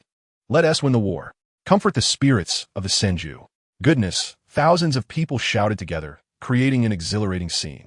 This wave of action turned an internal accountability issue into a pre-war mobilization meeting. The Senju clan, who had died due to conspiracy, was transformed into martyrs for the country. No matter how much Tsunade protested, it was futile. This matter ended up being unresolved. The third then held a meeting and symbolically stripped Danzo of his position as the Hokage's advisor, stating that he should return to the village to manage logistics with Kakashi. On the surface, it was a punishment, but in reality, it was a form of protection. That night, only the third and Danzo remained in the room. Hiruzen, you understand the principle of rooting out the problem, right? Danzo got straight to the point. Back off, Danzo. The Senju no longer pose a threat. Senju Rope Tree is a major concern. He is the grandson of the first Hokage, has great talent, and will definitely be a thorn in your side when he grows up. Moreover, we can deceive others, but we can't deceive the clever ones. Enough. Rope Tree is still a child. Hiruzen Sarutobi seem to still have some principles. It's precisely because he is a child that we need to act early. Danzo's voice deepened in Tsunade. You absolutely cannot touch Tsunade. The third interrupted him. Danzo smiled. He understood that Hiruzen's bottom line was Tsunade. As for Rope Tree, this old buddy was still so hypocritical. Without saying another word, he turned to leave, preparing to make some contributions to Konoha before he departed. He returned to the camp and ordered the root ninjas hidden in the darkness. How many bodies have we collected? A lot. But the Uchiha bodies have had their Sharingan dug out. Oh, it seems you're not the only ones doing this. Forget it, collect more Sharingan. Also, find an opportunity to eliminate Senju Rope Tree. Understood. All of this was clearly observed by a shadow in the night, which was me. They were planning to target Rope Tree. I whispered to myself, my figure disappearing from the spot, and the next second, I returned to my room. Yakura was just changing clothes and was startled by me. Your flying thunder god is too convenient. Big brother. Xiaonan directly pounced over. I patted her head and asked how our training was going. Xiaonan proudly said she had refined her chakra in just 2 days, and Yakura praised her talent. I pulled Yetsong aside and whispered a few instructions in her ear. She was first shocked, then nodded. After packing up, I directly used the flying thunder god technique to send the 2 of them out of the land of rain. A week later, the 4 of us, Tsunade, Orochimaru, Jiraiya, and I, became the captains of 4 special operations teams. That day, the rain stopped, and Orochimaru took his team to support Jiraiya, with Shunshu also among them. That kid innocently exclaimed, "Great, this damn rain has finally stopped." Orochimaru smiled appreciatively, saying, "Shunshu has been quite motivated lately. Of course, I'm going to be the next Hokage." Shunshu shouted his slogan, but Orochimaru could see hatred in his eyes. Just when Orochimaru was about to ask something, Shunshu suddenly accelerated and rushed ahead. The next second, a burst of fire engulfed his figure, followed by a massive explosion. A green jade necklace was blown to Orochimaru's feet by the shockwave. Orochimaru was stunned. This was clearly Konoha's occupied territory. How could there be a trap? He picked up the necklace, murmuring, "Shunshu." A team member walked over and said, "Lord Orochimaru, Shunshu has already." Before he could finish, a large snake wrapped around him. Orochimaru coldly said, "Don't think I don't know you're from the root. If you don't want to die, keep your mouth shut." Meanwhile, on the other side of the Konoha camp, I was watching Senju Shunshu, who had narrowly escaped, with a grin on my face. "Yin, thanks to you. Otherwise I would have been done for." The moment of the explosion, I had used the flying thunder god to switch him out. I looked at him and said flatly, "Shunshu, you know the truth, right?" He first panicked, then scratched his head pretending to be clueless. "Know what?" "The truth about the Senju clan's extermination." Shunshu fell silent. He wasn't the type to lie. "How did you know?" "That day you were eavesdropping outside the door. Did you really think I wouldn't notice?" I didn't waste any time talking to him, directly grabbing him and using the flying thunder god technique to return to the trap area. A few root ninjas were there cleaning up the mess. What the hell? So many explosive tags and not a scrap left. "Hurry up, Lord Danzo is still waiting." Once they left, I let go of him. "Now, do you still think he wouldn't dare to act openly against you? SHU was completely dumbfounded. Where else can I go? Become a rogue ninja? I smiled wickedly and said, no, Thousand-Hand Rope Tree has already died in this war. From today onwards, you will no longer be called that. Huh? What shall I be called then? From now on, you are the Wood Release Bloodline Ninja of the Flame Organization. Codename, Divine Tree. Flame Organization? That's right, an organization established for revenge, for peace, and even to combat potential alien invasions in the future. Rope Tree was momentarily stunned, then scratched his head and said, although it's a bit profound, I've joined for the sake of revenge. Great, you're the fourth member of our organization. I told him that the other two were Leaf Warehouse and Conan. Then, I took him and used Flying Thunder God to directly arrive at our secret base, a very hidden valley. Rope Tree was initially excited, but when he saw the scene in front of him, his face immediately fell. In the distance, Leaf Warehouse and Conan were practicing together, and apart from that, the entire valley had just a few dilapidated wooden houses. I shouted, Yetsong, SunYan, welcome the new member. The two ran over, and SunYan jumped directly into my arms. Yetsong looked at Shangshu and asked, isn't this Tsunade's brother? Shangshu with A asked me, Yen, can I back out now? I looked at him with a half smile and asked, what do you think? Shinshu, who seemed to be on the verge of tears, replied, all right, to become stronger. To become stronger. Yekong and SunYan burst out laughing. They had the same reaction when they first arrived. These wooden cabins were hastily built by me using wood release. Let me introduce myself. I am Kamikaze from the Flame Organization, Yekong said. I am Shunji, SunYan sweetly added. I'm the founder, Shintong. I am. Shenmu. Shunshu also laughed. Very well, I announced loudly, from today onwards, the Flame Organization is officially established. In the small wooden cabin at the base, the four of us enjoyed a meal made by Yekong. While eating, Shunshu praised, Sister Yekong's cooking is so delicious.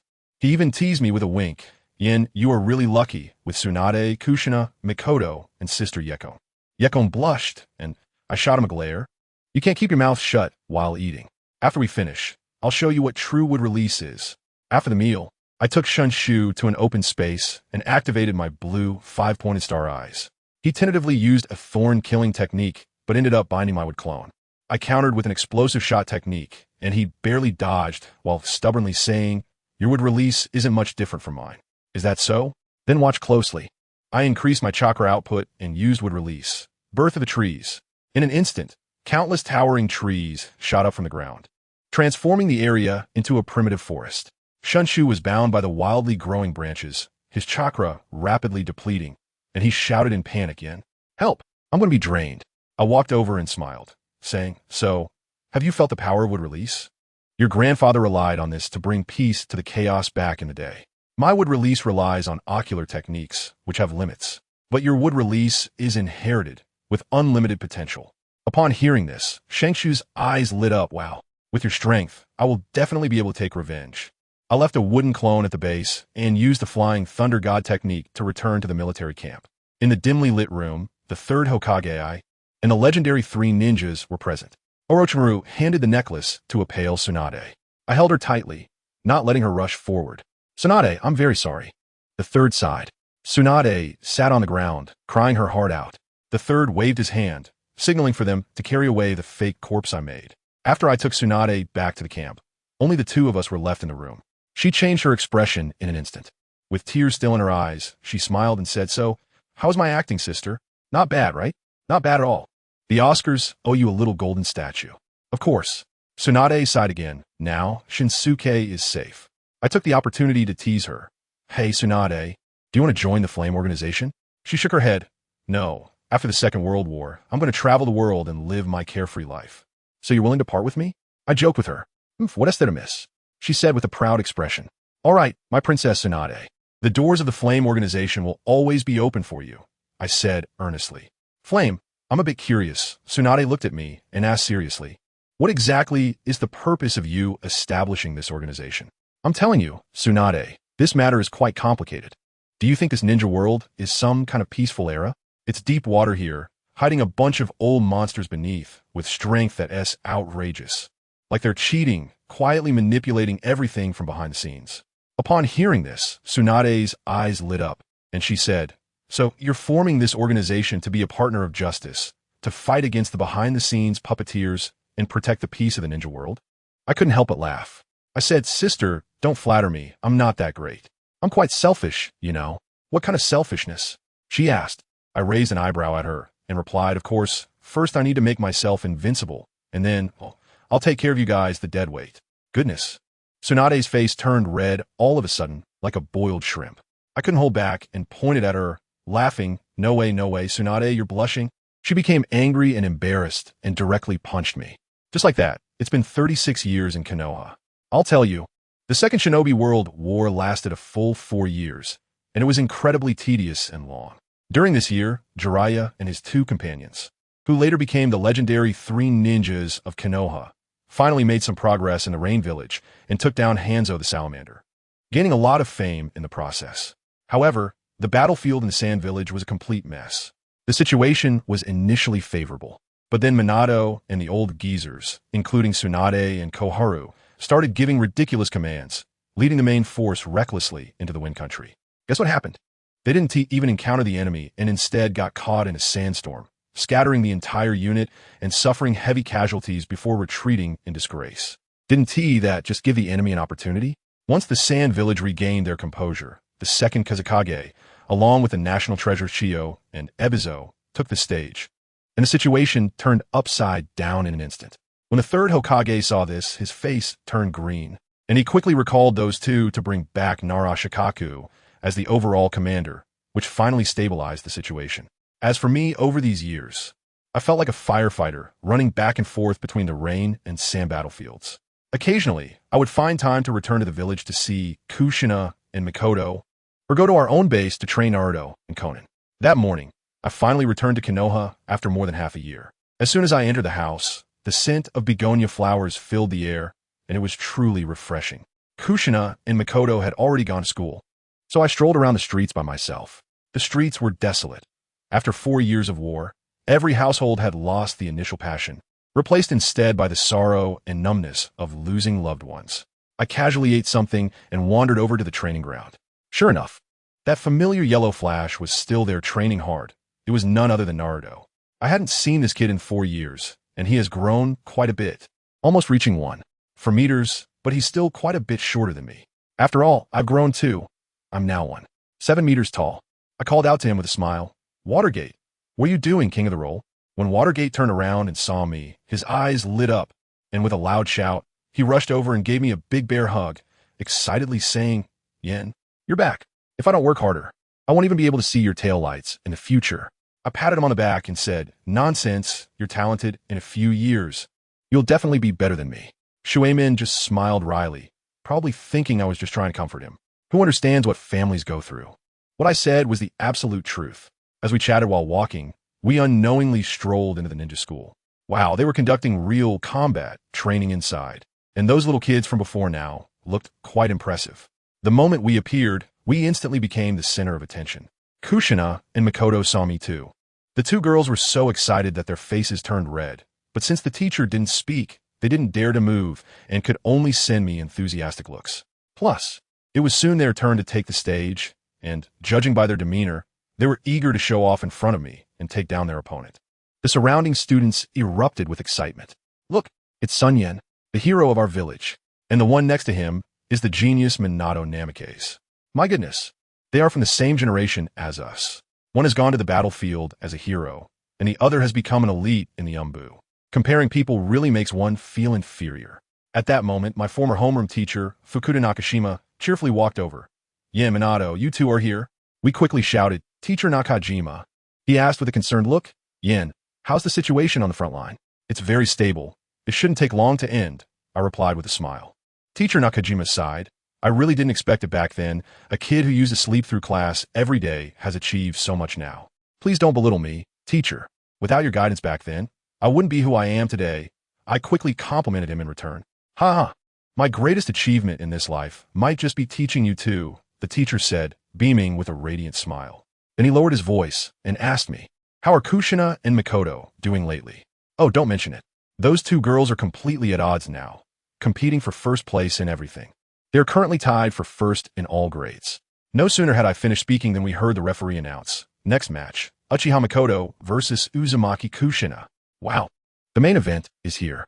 As soon as the two girls entered the arena, the atmosphere changed dramatically. After forming their opposing seals and pulling out their kunai, their expressions were fierce, as if they were ready to eat someone alive. The surrounding boys instantly divided into two factions, one side shouting, "Goddess Mikoto will win. Take down that red-hot pepper," while the other side yelled back, "Nonsense. Goddess Kushina is the strongest." The noise was so intense that if the teacher hadn't been there, they might have started fighting among themselves. With the referee's command, the two moved like the wind. Their speed surprised even teacher Nakajima and Minato. It was obvious that their previous practical training was just a show, hiding their true abilities. They circled each other, probing for openings, and suddenly, Kushina made her move, aiming her kunai directly at Mikoto's vital points without holding back. Mikoto dodged with an incredibly tricky sidestep and countered with a strike. Clang! Clang! The two instantly became entangled in a fierce battle, each move deadly. This was clearly not a friendly spar, but a life-and-death match. The surrounding teachers were stunned and quickly began to disperse the onlooking students. In just a short time, the two had exchanged dozens of blows, their speed increasing to the point that ordinary students couldn't keep up, only seeing sparks flying from the violent clashes of their kunai. My goodness, when did they become this strong? Teacher Nakajima's jaw nearly dropped. I calmly took a sip of water and said, "He, teacher, they were already at this level 6 months ago." What? Teacher Nakajima was completely shocked. Just watch closely, teacher, I'm going to keep showing off. Their strength is far beyond this. As soon as I finished speaking, both of them seized a flaw in each other simultaneously. Kushina's fist struck Mikoto's chest, while Mikoto's kick hit Kushina's stomach. The two quickly created distance, and while Mikoto was in midair, she had already completed the hand seals. Fire style, great fireball technique. Damn! A gigantic fireball, nearly 2 meters in diameter, was crashing down towards Kushina.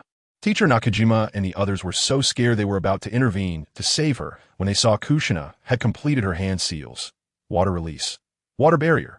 A massive wall of water rose up from the ground, firmly blocking the fireball. Water and fire intertwined, instantly creating a thick white mist. In the blink of an eye, Mikoto dashed into the mist, followed by the sharp sounds of kunai clashing. When the mist dissipated, everyone gasped. Mikoto's kunai was already pressed against Kushina's neck.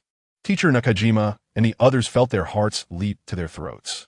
Then came an even more intense moment. Mikoto coldly said, "Kushina, still playing this boring trick? Is it interesting?" As she spoke, she suddenly slashed with the kunai. "No!" Teacher Nakajima and the others shouted out in unison. As a result, the slashed Kushina turned into a puddle of water with a loud splash. Water clone. Before everyone could catch their breath, the ground beneath Mikoto exploded, and a kunai shot up from the ground. Mikoto reacted quickly, using a substitution technique to dodge to the side, leaving only a wooden post pierced through in her place. "Mikoto, is that all you've got?" Not very impressive, Kushina emerged from the ground, looking provocative. "TCH, I was just afraid of hurting you and didn't want to use that move," Mikoto retorted defiantly. "What a coincidence, I didn't want to use my move either." "Afraid of hurting you," Kushina shot back. "Is that so? Then let's see who is stronger." Mikoto's eyes narrowed, and her eyes instantly turned into the scarlet of a Sharingan. Now was my turn to be surprised. Wow. Half a year ago, this girl showed no signs of awakening her eyes. I must ask her what stimulated her later. Kushina, seeing this, stomped her feet in anger. "All right, Uchiha Mikoto, you awakened the Sharingan and didn't tell me." Nah, I'm not telling you." Mikoto stuck her tongue out at her, secretly glancing at me with a clear meaning. "Hurry up and praise me. Hurry up and praise me." I can't help but feel both amused and frustrated. "Mikoto, didn't N teach you not to get distracted during battle?" Kushina seized the opportunity, throwing several shurikens while simultaneously forming hand seals. Ninja technique, shuriken shadow, clone technique. With a whoosh, several shurikens instantly transformed into a rain of blades, shooting toward Mikoto in overwhelming numbers. The people around were shocked. This is an A-rank jutsu of the 3rd Hokage. But Mikoto remained calm, pulling out a kunai, and with the dynamic vision enhancement of her Sharingan, her figure moved like an afterimage, clanging as she deflected all the shurikens. Seeing this wasn't working, Kushina gritted her teeth and began to gather chakra in her right hand, forming a blue sphere of light instantly. Rasengan. Teacher Nakajima's eyes nearly popped out as he pointed at me and asked, "And did you teach her that technique?" Minato also looked shocked. It took him several months to master this jutsu. On the opposite side, Mikoto became serious upon seeing the Rasengan, her right palm glowing with lightning, emitting a crackling sound like 1,000 birds screaming. Chidori! In the next second, Mikoto transformed into a bolt of lightning, trailing a long arc of electricity as she charged straight at Kushina. As soon as I saw the situation, I thought to myself that if I didn't intervene, these two girls would really put on a show of B-aesthetics. Just at the moment when the Rasengan and Chidori were about to collide, I swiftly appeared between them, stretched out my hands, grabbed the back of their collars, and, like picking up little chicks, swung them to the sides and set them down firmly on the ground. Yangage! Yen! The two girls glared at me in anger, clearly upset that I interrupted their competition. Without saying a word, I swung my arms and gave one person a blow to the head. Ouch, that hurts! The two of them complained while holding their heads. Yen, what are you doing? If it weren't for you, I would have beaten Mikoto. Kushina said angrily. TCH, who knows who would win? Mikoto retorted. I straightened my face and said seriously, you two little fools, if I hadn't pulled you apart just now, with good luck one of you would have lost an arm. And with bad luck, you might have lost your life. Don't underestimate the power of the spiral pill and Chidori. Those things can really kill. Seeing that I was genuinely angry, the two of them didn't dare to argue anymore. Kushina rolled her eyes and immediately put on a playful smile. Got it. Let's not talk about that anymore. Hayden, you finally came back. Take us out to have some fun this afternoon. This boring class is killing me. Yeah, brother Hayden, take us out to play. Mikoto also started to act cute. Teacher Nakajima saw this and smiled, trying to ease the situation. Hayden, I've given them permission to skip class this afternoon. I immediately gave him a grateful look, and Teacher Nakajima looked confused, not knowing what he had done wrong. Family, who understands? I originally planned to leave right after finishing my business, but I ended up being dragged around the streets by those two girls for an entire afternoon. Finally, in this beautiful yet tragic shopping hell, I bid farewell to the reluctant duo. After saying goodbye, I didn't rush to leave. Instead, I found Hokage advisor Kanomaru in a secluded room. As soon as she saw me, she immediately bowed respectfully and said, Master, you have arrived. I'll get straight to the point. The organization is short on funds. Master, this is the 300 million I've gathered through various channels over the past 6 months, all here, she said as she opened a money box, which was filled with neatly stacked cash. Well done, I nodded. Keep working on the funding. I have another task for you. Send someone to keep a close watch on Tuanzong. Report any abnormalities at any time.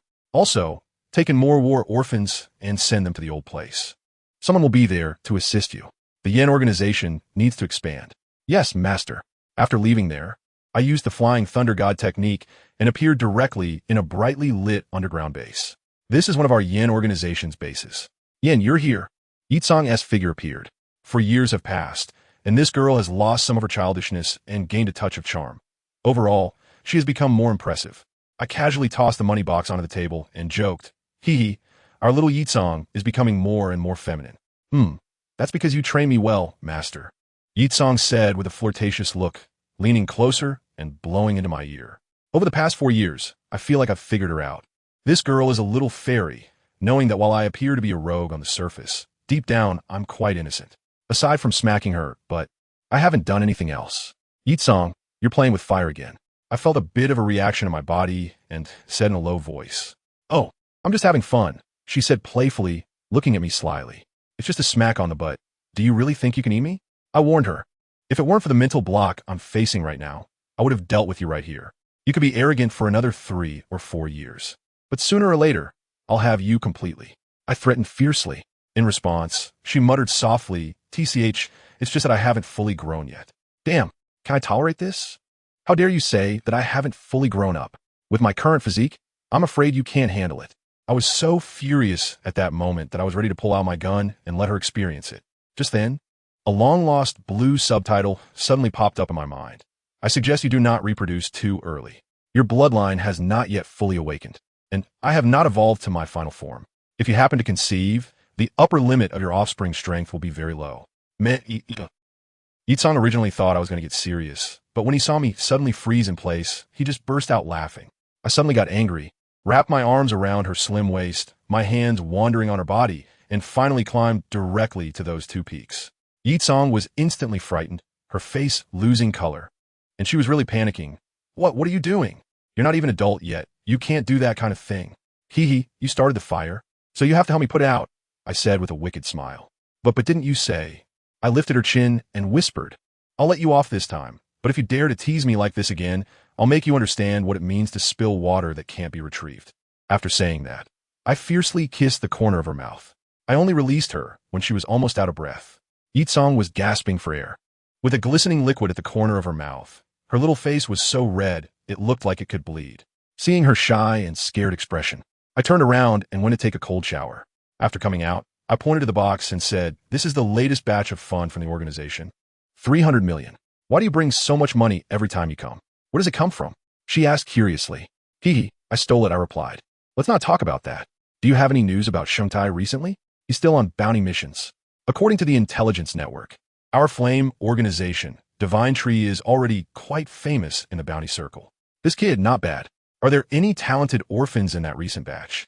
There are 2 little girls with good ninjutsu talent and a few little boys with strong physical qualities suitable for practicing the 8 gates.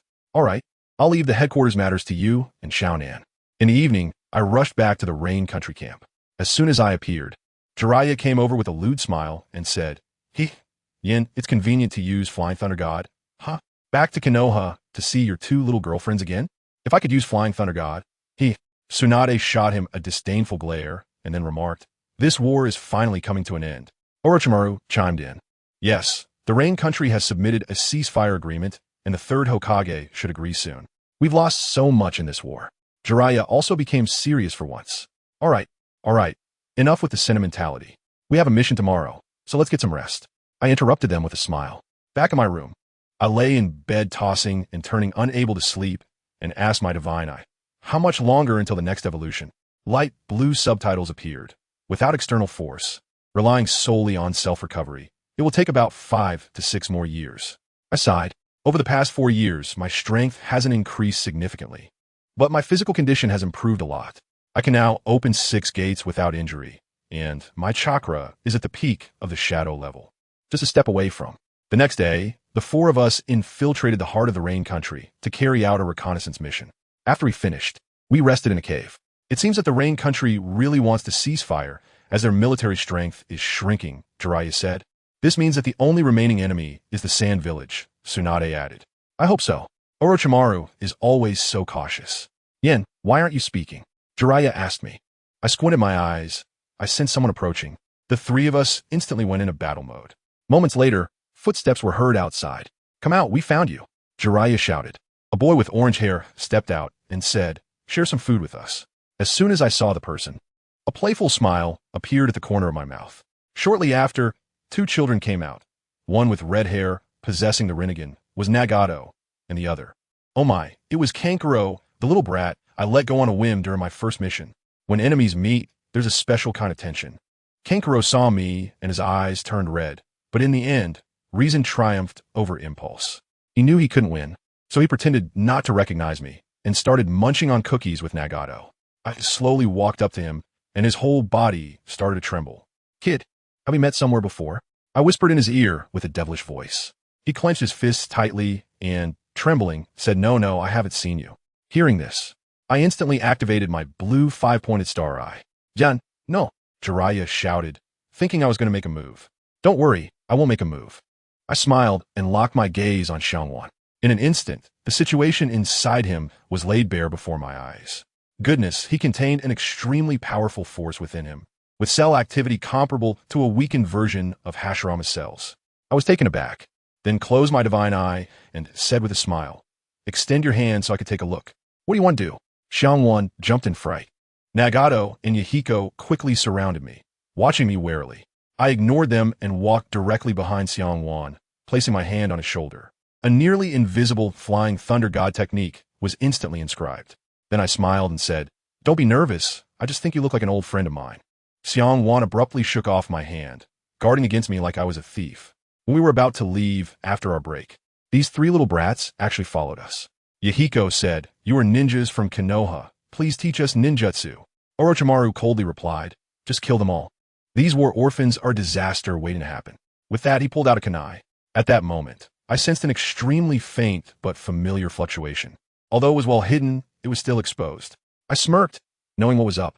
Jiraiya stopped Orochimaru and, after thinking for a moment, said, Yahiko, you 3 should go back. I'll stay. He intended to teach these kids until they could survive on their own. I also stayed, smiling as I said, I'm quite interested in them. Tsunade shot me a glance. When did you start caring so much about other people's business? The land of rain is about to cease hostilities, and going back to Konoha might just get us sent to the battlefield in Sunagakure. It's better to loaf around here.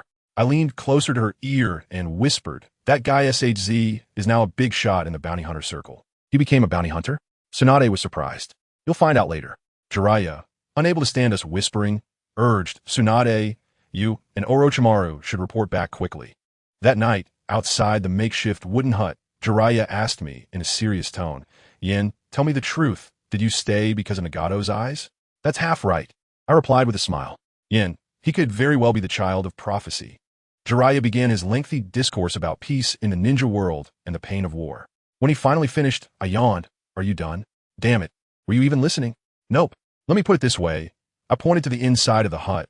Nagato is from the Uzumaki clan, and the legendary Rinnegan is the final evolution of the Uchiha Sharingan. I must have those eyes. Jiraiya exclaimed in anguish. If you lay a hand on him, I will definitely stop you. I chuckled and ignored him. In fact, I was speaking for that old six, White Zetsu, hiding in the ground. My purpose was to lure Uchiha Madara over. Although Madara's Rinnegan is powerful, my true goal is not this. As expected, in a dark cave in the land of fire, the aged Uchiha Madara suddenly opened his eyes. A White Zetsu rushed in anxiously. Not good. Lord Madara, Nagato is being targeted by SunYan, and he said he wants your Rinnegan. Oh, it's SunYan again. Uchiha Madara slowly stood up, picked up his fan, and sighed. I will personally go and see what kind of ability this SunYan has to dare to covet my possessions.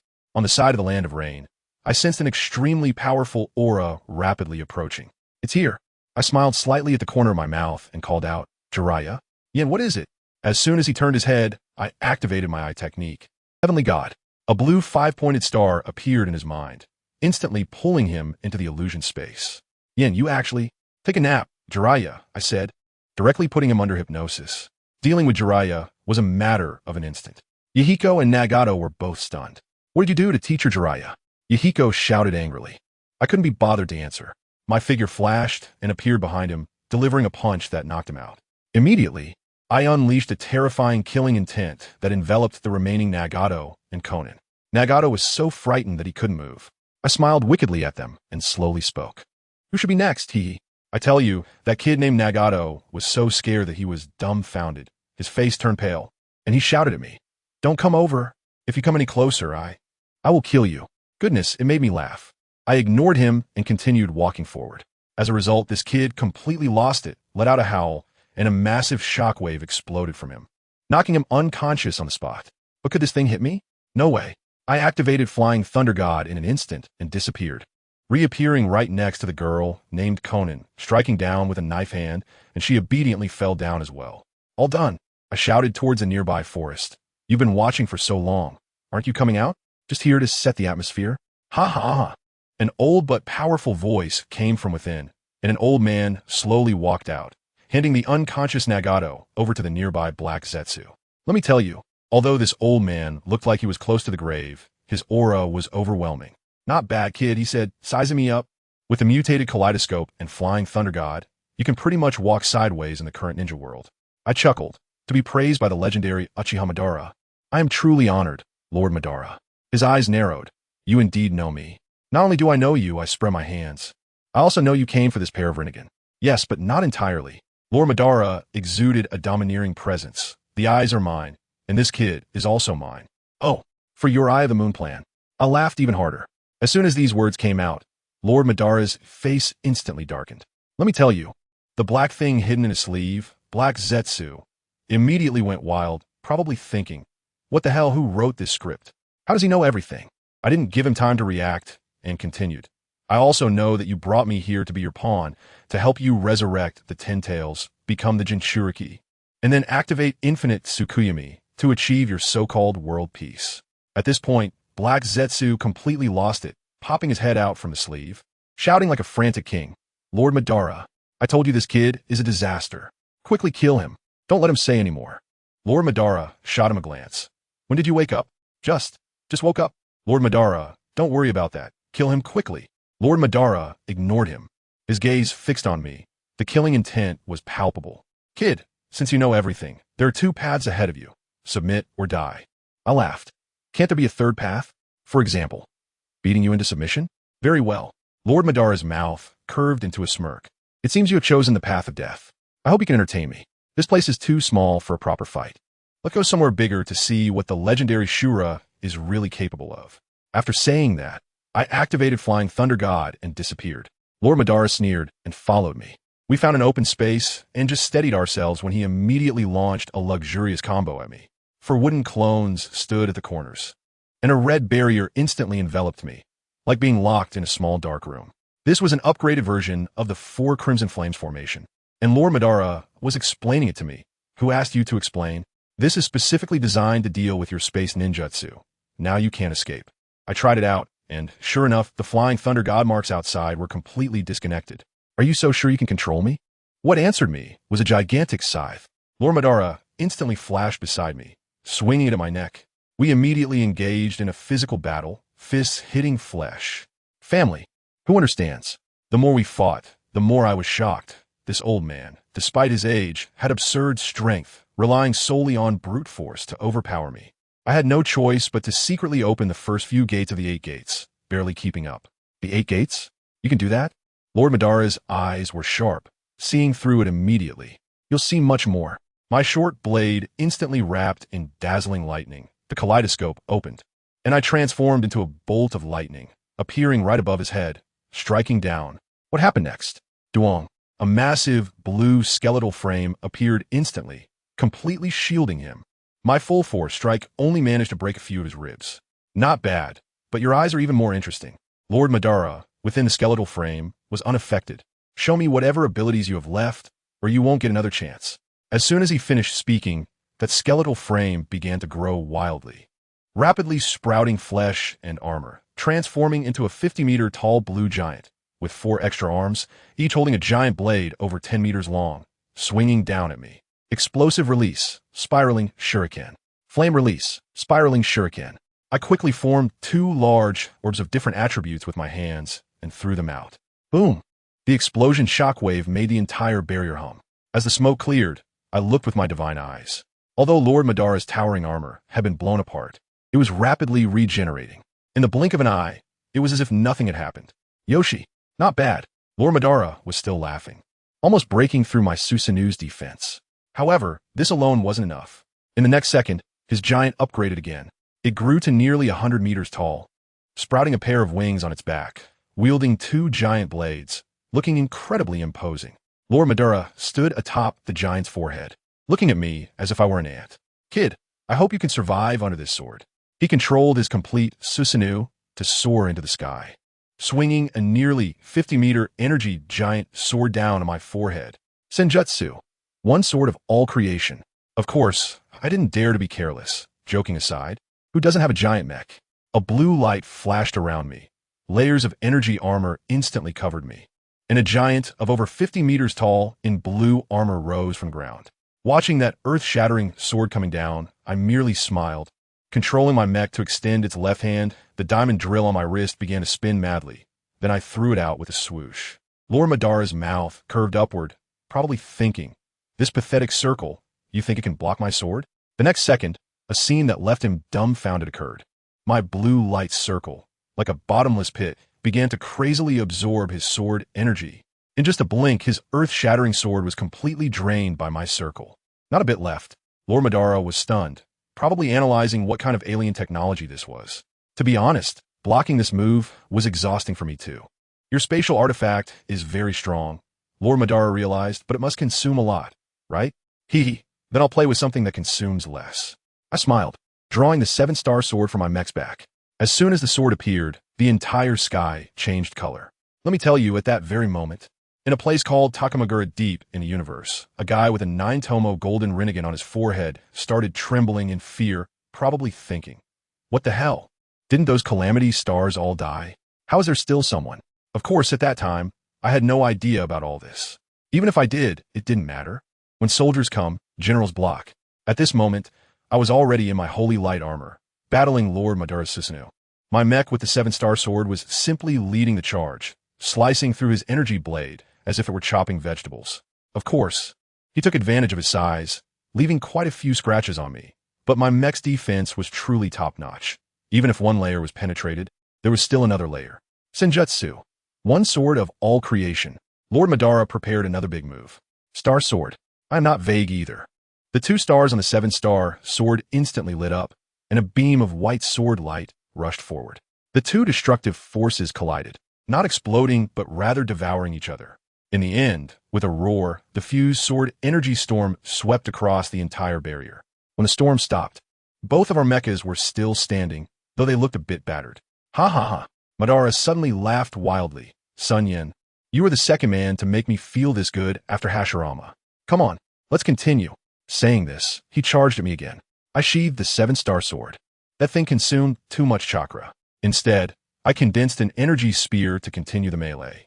Without the enhancement of the artifact, I was naturally at a disadvantage. But thanks to the abnormal defense of the holy light armor, I could still hold my ground. We were stuck in a stalemate. He stabbed a blade into my chest, breaking several layers of armor, but couldn't pierce through. I also stabbed through the armor on his abdomen with my spear, but it couldn't penetrate either.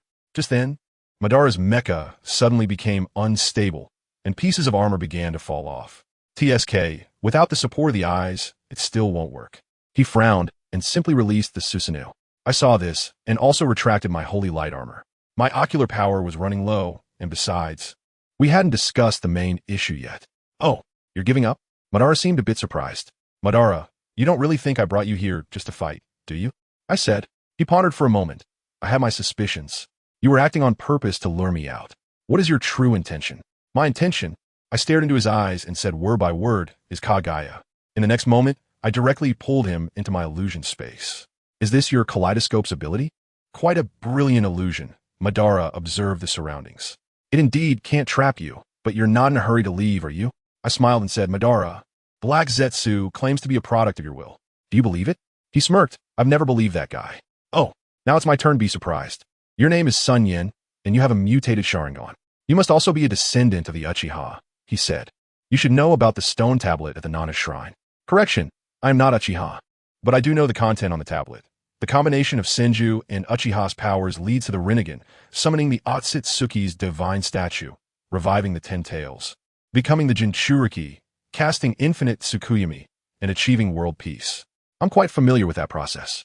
I'm really curious about how you know all this. Madara's tone became dangerous again. I said my eyes can foresee the future. Do you believe it? I asked with a smile. In your script, you ultimately failed, and you were just a pawn in someone else's plan. A pawn? If I succeed, I will be a god. Who can outplay me? This story is a long one. I sighed and recounted the events of thousands of years ago regarding Kagaya Otsutsuki from beginning to end. So the truth is, Black Zetsu has been doing all this just to revive his mother, Kagaya Otsutsuki. And you are the unfortunate one he chose. After I finished, Madara fell silent, muttering Otsutsuki. Kagaya, alien. After a long time, he finally asked, how credible are your words? You already believe it, don't you? I replied lightly. I tell you the truth because I need help. The real threat is the Otsutsuki clan from deep in the universe. One Kagaya almost caused world destruction. Who knows how many more powerful beings they have? I don't want to see a person who should be a hero end up in such a tragic fate. Your eyes can really see the future? If you don't believe it, you can go out and tell Black Zetsu what I said and see his reaction. Madara fell silent for a long time again, and finally asked, what do you plan to do? The first step is to eliminate Black Zetsu. After that, your Moon Eye plan continues. Who will be the Jinchuriki of the 10 tails? His eyes flashed with brilliance. You will be. I thought for a moment and said, as for Kagaya Otsutsuki, leave that to me. The peace you want is not easily achieved without absolute strength. Is it? Madara nodded, then brutally used his spiritual power to forcibly tear open my illusion space. As expected of Madara, so proud. Just as we returned to the real world, Black Zetsu began to shout urgently, Madara, quickly kill him. He will be the biggest obstacle to our plan. Madara smirked and asked, Black Zetsu, who is Kagaya Otsutsuki? Madara, what are you talking about? Black Zetsu was still pretending. Is that so? The third son of the chakra progenitor, hiding quite deeply, Madara said with a smile, casually slicing his sleeve with a scythe. Black Zetsu immediately rolled out. I already know everything. Do you still want to keep pretending? Damn it. Who told you? Black Zetsu glared at me fiercely. That's right. I told Madara all about your 1,000-year plan. I smiled. Who are you? Black Zetsu screamed in despair. The answer was a burst of blue flames that appeared out of nowhere. Shinra Tensei. Ah, the scream was unbearable. Don't worry, I will save your mother. Just rest easy. I increased my ocular power output, and Black Zetsu was completely reduced to ashes in indomitable flames. Madara Uchiha simply watched and then released the 4 Crimson Flames formation. White Zetsu approached with the unconscious Nagato. Madara, did you kill SunYan? As soon as he finished speaking, he saw me smiling at him, which scared him to hide behind Madara. I will go to the land of water, Madara said to me. During this time, if Nagato has any trouble, you only take care of it. I nodded. White Zetsu, if you encounter an enemy you can't handle, you can find SunYan. Huh? Madara, aren't we enemies? White Zetsu looked confused. Don't ask what you shouldn't. Madara glared at him and disappeared into the rain. I took Nagato from White Zetsu, used Flying Thunder God to return to the small cabin where Jiraiya and the others were, settled the few unconscious guys, and then directly returned to Konoha. As soon as I appeared in the Hokage's office, Tsunade asked, Yin, why are you back? It was too boring over there. Jiraiya will probably be there for a long time. Aren't you afraid the 3rd Hokage will send you to the sand, hidden battlefield again? Tsunade said quietly. Once the task is completed, I naturally come back. Yin, this war is about to end. You are the hero of Konoha, the 3rd Hokage said with a smile. Thank you for the compliment. I smiled, but my tone was half. The 3rd Hokage probably sensed it too, as his brows furrowed. The 3 of us finished reporting our mission and left. Tsunade didn't even want to look at the 3rd Hokage. After we left, the 3rd Hokage sighed and ordered the troops to withdraw from the Land of Rain. A month later, the Land of Rain signed a truce agreement with the 3 great nations and was completely inactive. In the Konoha Hokage building, the atmosphere was very tense. 3rd Hokage, I said I would leave Konoha after the war in the Land of Rain. You also agreed. Now you want to go back on your word? Tsunade slammed the table. Tsunade, calm down. The 3rd Hokage tried to mediate. The situation on the sand hidden battlefield is urgent now. The 2nd Kazekage has mobilized the Jinchuriki, and we can't solve Chiyo's poison. The casualties are huge. The lives of Konoha ninjas have nothing to do with me. When my Senju clan was exterminated, who came to support us? The information was leaked, and you, Sarutobi Hiruzen, as Hokage, did nothing. Tsunade trembled with anger. Tsunade, is that how you speak to your teacher? The advisor beside me, Mito Minyin, shouted. Damn Konoha ninja, I'm done. Tsunade yanked off her forehead protector and slammed it on the ground. Now, I'm no longer a Konoha ninja. The life and death of Konoha have nothing to do with me. After saying that, she turned and walked away. Orochimaru Yin, talk to her. The 3rd Hokage looked at us. Old man, you really went too far this time, Orochimaru said and followed her out. I had no right to persuade her. No one did. I turned and left as well. Outside the building, Orochimaru was waiting for me at the door. Yin, it's been a long time since we drank together. Yeah, it's been 4 years. We found a small tavern, and he told me he wanted to explore the mysteries of life and study immortality. I believe you will succeed. I raised my glass. So, do you think Tsunade will go to the battlefield in Sunagakure? I asked with a smile. She probably will. Definitely. We exchanged smiles. After finishing our drinks, watching Orochimaru's departing figure, I thought, Uncle Snake, you're finally starting to turn dark. When I got home, Mikoto and Kushina were already waiting. Brother Yin, when will the war end? It will end when I come back next time. I smiled and hugged them. If one day I leave Konoha, will you come with me? Wherever you go, Brother Yin, I'll follow. Mikoto said firmly. You think you can get rid of us? I'll go with you too. Kushina pouted. I happily kissed each of them on the cheek. The next morning, I arrived at the Hokage building, and Tsunade's figure was prominently there. What are you doing here? I asked knowingly. Tsunade shot me a glance. The 3rd Hokage offered a large sum to have me break Chiyo's poison. She said to the office, old man, this is the last time. Don't come looking for me again. And take care of the orphans of my Senju clan. After saying that, Tsunade turned and left. I nodded to the 3rd Hokage and followed her out. After we left, Danzo slipped in. Sarutobi, once we break Chiyo's poison, should we get rid of Tsunade? Danzo, don't challenge my bottom line. The 3rd Hokage shouted angrily. And that SunYan, he's getting more and more disrespectful towards you. His relationship with the Senju clan and Kakashi is so good. Should we also? A glint flashed in the 3rd Hokage's eyes, but after a moment, he said in a deep voice, do not touch SunYan. I hope you won't regret it, Sarutobi. At this point, I had already brought Tsunade directly to the battlefield in Sunagakure using Flying Thunder God. After bumping into Kakashi, Tsunade immediately got to work on the antidote. And those medical ninjas followed her like they were elementary school students visiting a research facility, looking dumbfounded. As for me, I stood on the fortress with Kakashi, feeling the breeze. He patted my shoulder and said with emotion, "Brother, now that you're here, I feel at ease." I smiled and said not to worry. Once we take down the sand-hidden people, it will all be over. Just as he was about to say something else, a ninja rolled over, covered in blood, shouting, "Report! The one-tail Jinchuriki from Sand-Hidden will arrive on the battlefield in a day." Goodness, I tell you, Hataki Tsukumo's face turned pale at that moment. A Jinchuriki? That's like a nuclear weapon for the village. Sand-Hidden must be desperate to flip the table. The problem is, our Konoha's Jinchuriki is just a little kid who hasn't even graduated from the ninja academy. How are we supposed to fight? His first reaction was to report to the third Hokage, but I directly stopped him. I said, "Tsukumo-senpai, by the time we get an order from the third, it will be too late. Don't panic. Just a mere shikaku. Leave it to me." After saying that, I disappeared. The next second, I charged alone into the vast desert of the Wind Country. Before long, I spotted a sand-hidden team of about 50 people escorting a young monk. That must be the one-tail Jinchuriki, Gaara. I stopped in the middle of the road, tugged at my hat, and revealed my Konoha forehead protector. The other side instantly exploded, like poking a hornet's nest. It's a Konoha ninja. That face. It's that devil. Black ghostly light. I laughed at that moment and said, "Family, who understands? With such a handsome face, how can you call me a devil? Is that reasonable?" The little monk, however, remained quite calm and said, with your dark aura, "Do you think it's too arrogant to come here alone?" I stroked my chin and thought for a moment, then said, "It seems so. After all, I've taken out at least 800 sand ninjas, if not 1,000. That is indeed a bit arrogant." The group opposite turned pale, and with a command from the little monk, dozens of mouths aimed at me and unleashed a barrage of wind techniques. Countless air blasts came crashing in like they were free, and the scene turned into a whirlwind of yellow sand, making it impossible to see anything. "Is it resolved?" one of the sand ninjas foolishly asked.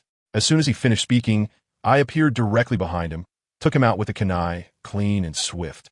Their formation instantly fell into chaos. I smiled at the panicking group, opened my kaleidoscope, and slammed my hands on the ground. Would release. Advent of the tree world. Boom! The entire desert transformed into a tropical rainforest. Countless trees and vines rushed in wildly, rendering all their wind techniques useless. Screams erupted as the sand ninjas were either tied up like dumplings or pierced through by wooden spikes. That Jinchuriki little monk was tightly bound by the wood release, his chakra being drained like a water pump. He was left with no choice but to shout in his heart, "Shikaku, save me. You don't want us both to die, do you?" As a result, Shikaku screamed directly in his mind, "Run. Run fast. I sense a deadly threat from this person. You can't defeat him." Hearing this, the little monk decided to break free, a layer of red chakra bursting out around him, and he threw a punch at me. I smiled faintly, extended my right hand, and casually caught it. I said, "Not bad in strength, but too slow like a snail." As I spoke, I threw a punch, sending him flying. This kid is tough. Knowing he couldn't escape, he thought to himself, "Give me your body. I'll hold him off. Lord F will be here to support us soon." Shikaku had no choice but to take over the body. Well, the little monk's eyes instantly turned into the shape of coins, and his chakra cloak materialized, transforming into a small version of Shikaku. "Oh, second form?" I looked at it and smiled. "All right, let's increase the intensity." I formed a seal with my hands, and in an instant, a faint blue energy erupted from my body, enveloping me entirely. Let me tell you, this feeling activated my leading ahead mode, filling me with explosive power that was unbelievably strong. Upon seeing my new form, Shoha felt a rush of panic inside, but still put on a tough front. Damn human. It transformed into a red line and charged at me. Its speed was fast, but to me, it looked like slow motion. I instantly appeared above its head, and with a punch, I struck down, catching its shocked little eyes. Boom! A large pit with a diameter of 20 meters appeared on ground. Shoha was stunned by my punch, crawled out of the pit, and angrily opened its mouth, gathering a tailed beast bomb to blast at me. Now, this was getting interesting. I also formed a ball in my hand, a much larger wind release, Rasengan that glowed with a blue light. I thought of giving it a powerful name, so I called it the Divine Wind Release Rasengan. I threw this thing out, and two streams of energy collided in the air, holding each other for less than 3 seconds. My divine spiral, Shuriken, directly swallowed its tailed beast cannon and then smashed into it without losing momentum. Shikaku had no choice but to instantly fully transform into a tailed beast, becoming a giant raccoon cat over 50 meters tall to withstand the impact. Boom! Another earth-shattering explosion. When the dust settled, the massive Shikaku was gone, leaving only a fainted little monk on the ground. I had a thought and directly dove into a spiritual world. Goodness. Inside, the guardian crane was as weak as a little kitten, still analyzing. There is a strange power in that human's ninjutsu. Its destructive force is too strong. I appeared directly and clapped my hands. Hello? Both the person and the beast were stunned on the spot. The pointed to my eyes. You are even stronger than that Uchiha Madara guy. I said, you guessed it right. I'm not going to kill you. Just come with me. As I spoke, I stepped back because I sensed a large group of people rushing over from several kilometers away. I handed the unconscious Finfu to a wooden clone to watch over, while my main body felt the chakra rising rapidly, unexpectedly breaking through to the super shadow level at this moment. I left a shadow clone to hold them off while I took the Jinchuriki and used Flying Thunder God to escape. Before long, the second Kazekage, that bald guy with the dragon tattoo, arrived with the magnet release ninja from SunYan and hundreds of other people. My shadow clone stood in a devastated forest, smiling and greeting them. Hey, pretty quick, huh? Upon seeing the ground covered in dead bodies, the Sandman's face turned dark. The magnetic sand was even more furious upon seeing an enemy, pointing at my shadow clone and cursing. Now that you're here, you might as well stay forever. With a command from the Sandman, dozens of sand ninjas instantly set up a barrier, trapping my shadow clone, claiming it was specifically designed to counter my space ninjutsu. I almost laughed out loud at the Konoha camp. Brother, you went through so much trouble just to trap a shadow clone of mine? My shadow clone is also playful. It directly took out a handful of Flying Thunder God Kunai and threw them around. The sand ninja used a sand wall to block, and the magnetic sand attacked with magnetic jutsu. Guess what happened next? Right in front of him, my shadow clone used an even stronger magnetic jutsu to reclaim all the iron sand he controlled, and then retaliated with dozens of giant iron sand needles. The magnetic sand user was stunned, thinking, how does this guy have all the bloodline abilities?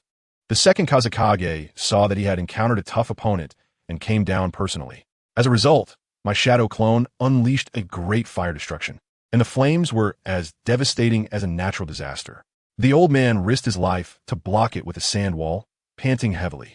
In the end, having no choice, this old man, who was also a tough character, directly told my shadow clone, I will use my final move. Let's see if you can handle it.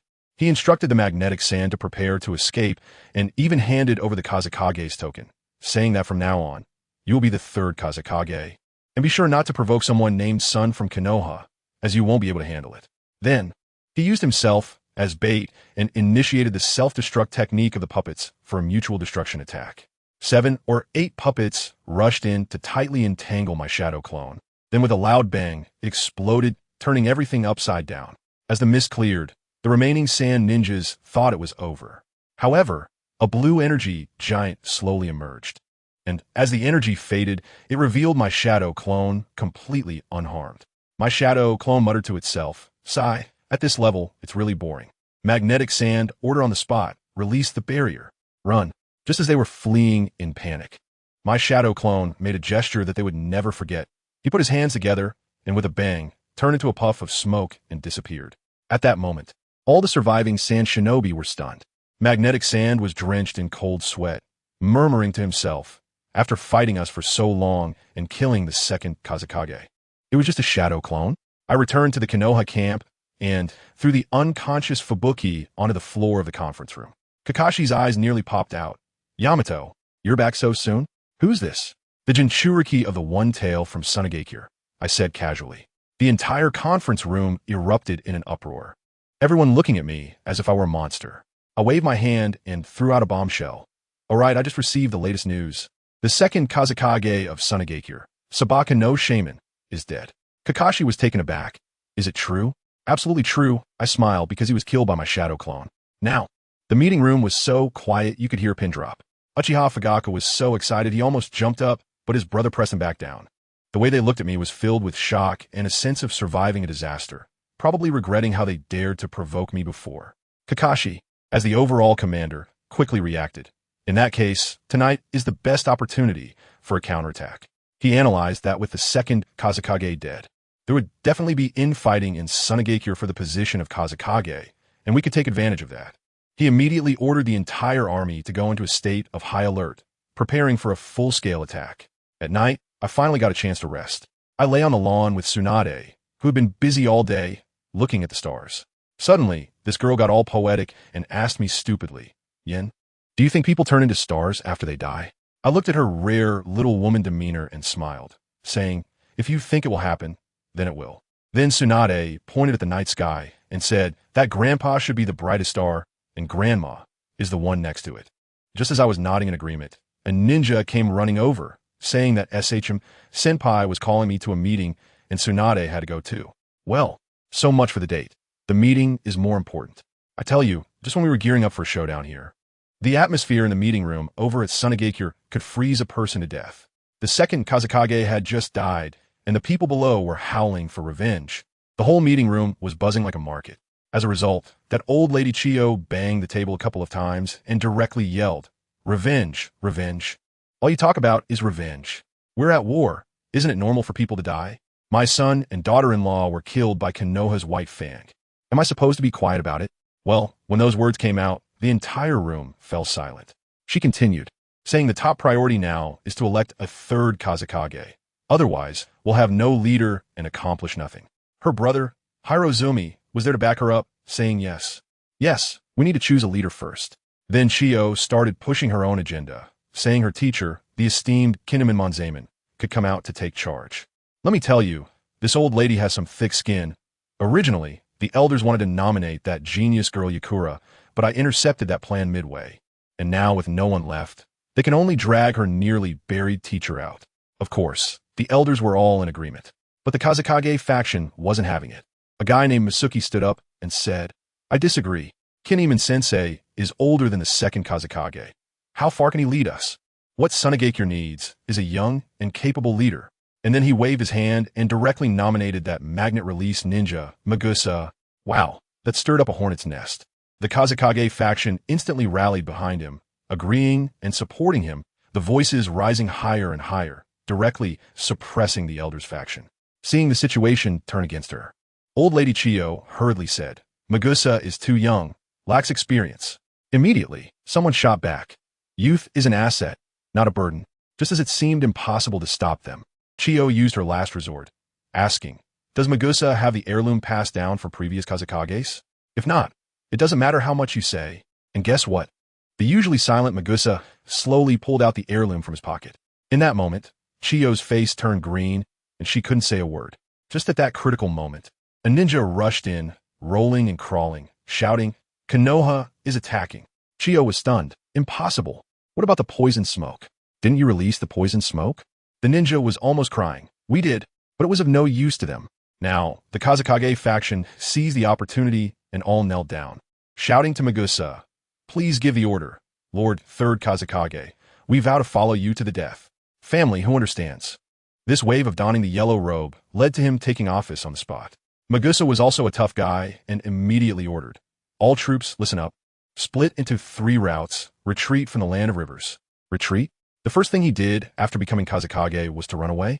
Immediately, AJ Neen stood up, refusing to accept it, and yelled, "What? Deserting in the face of battle? Is this the third Kazekage you chose?" Before he could finish his sentence, a sand iron pillar pierced through his neck. Wow, I was shocked. This guy came in and gave the entire village a top-level stress test. Magusa coldly said, "I am the third Kazekage. My orders are military orders. Those who disobey military orders will die." Chiyo and the others were left dumbfounded, unable to utter a word. Masuki was also in shock, probably not expecting the previously gentle Magusa to now employ such bloody methods. What about us? I led the team with Senior Shuan Mao to the bottom of the sand-hidden fortress and found only a few small soldiers up there. We quickly took care of them, and when we rushed in, the entire camp was completely empty. Not even the tents had been taken down. Senior Shuan Mao was stunned and asked me, "Is this a retreat?" I smiled and said, "Don't underestimate this sand manipulation. It's a character that can bend and stretch. This battle is pretty much over." Senior Shomao still didn't believe it and said they would definitely come back for more. I told him, "Don't worry. A major conflict won't arise as long as I'm in Konoha. The sand manipulation won't dare to launch a large-scale war again." After hearing this, Senior Shomao looked at me speechlessly and said, "Yin, although what you said is true, It sounds so annoying coming from you. But he quickly cheered up and said it was fine because he could return to the village. His wife wrote to him saying she was pregnant, and he needed to go back to take care of her. As soon as I heard it, I was taken aback and started to analyze. No way, Senior. You've been on the front lines all this time. When do you have time to go home? This kid, Senior Shuan Mao's face instantly turned dark, and he gritted his teeth and said, I just happened to return to the village to report over a month ago. The resentful look in his eyes gave me goosebumps, so I quickly made a joke to smooth things over. He even asked me for a name for the child. I chuckled and suggested, no matter if it's a boy or a girl, let's call them Hitaki Wuukai. How about that? You guess what? He repeated it twice and actually thought it was good, and right then and there he made the decision. We occupied the sand hidden camp, and the news reached Konoha. The third Hokage looked at the letter and smoked his pipe for a long time. He must have been feeling turbulent inside. I took out the second Kazekage with just a shadow clone, which was indeed a bit beyond expectations. He called Minato over and started a hint, saying, look, son, Yin has already become a Jonin. You should work hard too. How about participating in the Chunin exams? Minato was quite sharp and immediately realized that the third was trying to sow discord, but he didn't call him out on it. Instead, he just smiled and said, Yan's talent is far greater than mine, brushing the third off. As Minato came out of the Hokage building, he was in a bad mood when he ran into Kushina, Mikoto, and Nanako. Kushina, with her big mouth, teased Minato right away. What's wrong? Are you missing our SunYan? Minato's face turned red instantly. Mikoto quickly pulled Kushina aside to create some space for Minato and Nanako. Minato, being straightforward, noticed how shy Nanako was and said with a smile, Yin told me that girls only get shy in front of someone they like. That one sentence made Nanako's face nearly smoke from embarrassment. The dating advice I taught him was indeed effective. Later, Minato found out that the Umbu were monitoring Nanako and called them out directly. The Umbu were quite helpless, saying it was the third's order. After they left, Nanako finally broke down and cried, asking why the village treated her this way. Minato felt heartbroken and immediately hugged her, promising that he would create a brand new Konoha. Just when a young couple was sweetly enjoying their time, let me tell you, on the other side of the ninja world, something big was about to happen. Jiraiya was summoned to Mount Mayaboku, where the great sage Toad gave a new prophecy, saying that there would be a life and death battle in the future ninja world with an incredibly powerful enemy. At that time, someone with supreme eye power would lead the prophesied child and all the ninjas to resist. Half a month later, trouble indeed came from the sand-hidden village. The newly appointed third Kazekage, Gaara, along with the daimyo of the Land of Wind, strongly condemned Konoha and demanded that we hand over the culprit who killed the second Kazekage, which is me, or they would fight to the end. The third Hokage immediately ordered me to return to the village. I returned to Konoha in the evening and sat on Hokage Rock for the whole afternoon, waiting to see how the third Hokage would decide. Sure enough, as soon as it got dark, the Umbu came to find me. While I walked into the conference room, wow, the third Hokage, 2 advisors, Danzo, and the heads of various clans were all present, and the atmosphere was incredibly tense. That old man Danzo was the first to jump out, pointing his finger at my nose and accusing me of disobeying military orders and taking it upon myself to assassinate the Wind Shadow, demanding that I confess. I laughed at that moment and shot back. It's wartime now. He was outmatched, and I defeated him. So how is that an assassination? Is your brain stuck? The third generation got into an argument and came out to mediate, saying that I did go a bit too far. I didn't want to waste time talking with them and laid it all on the table. Stop talking nonsense, make a decision. Will you hand me over in exchange for peace? Or will you let me continue fighting? The third generation was silent for a long time and finally said solemnly, Konoha will not hand over its hero. I chuckled after listening. Said I hope you won't regret it, and then walked away. Let me tell you, this matter is not over yet. I just came out of the Hokage building not long ago, walking on the street, when 3 shurikens flew towards me. I dodged to the side and chased after the shadow. As I chased, I felt a jolt in my heart.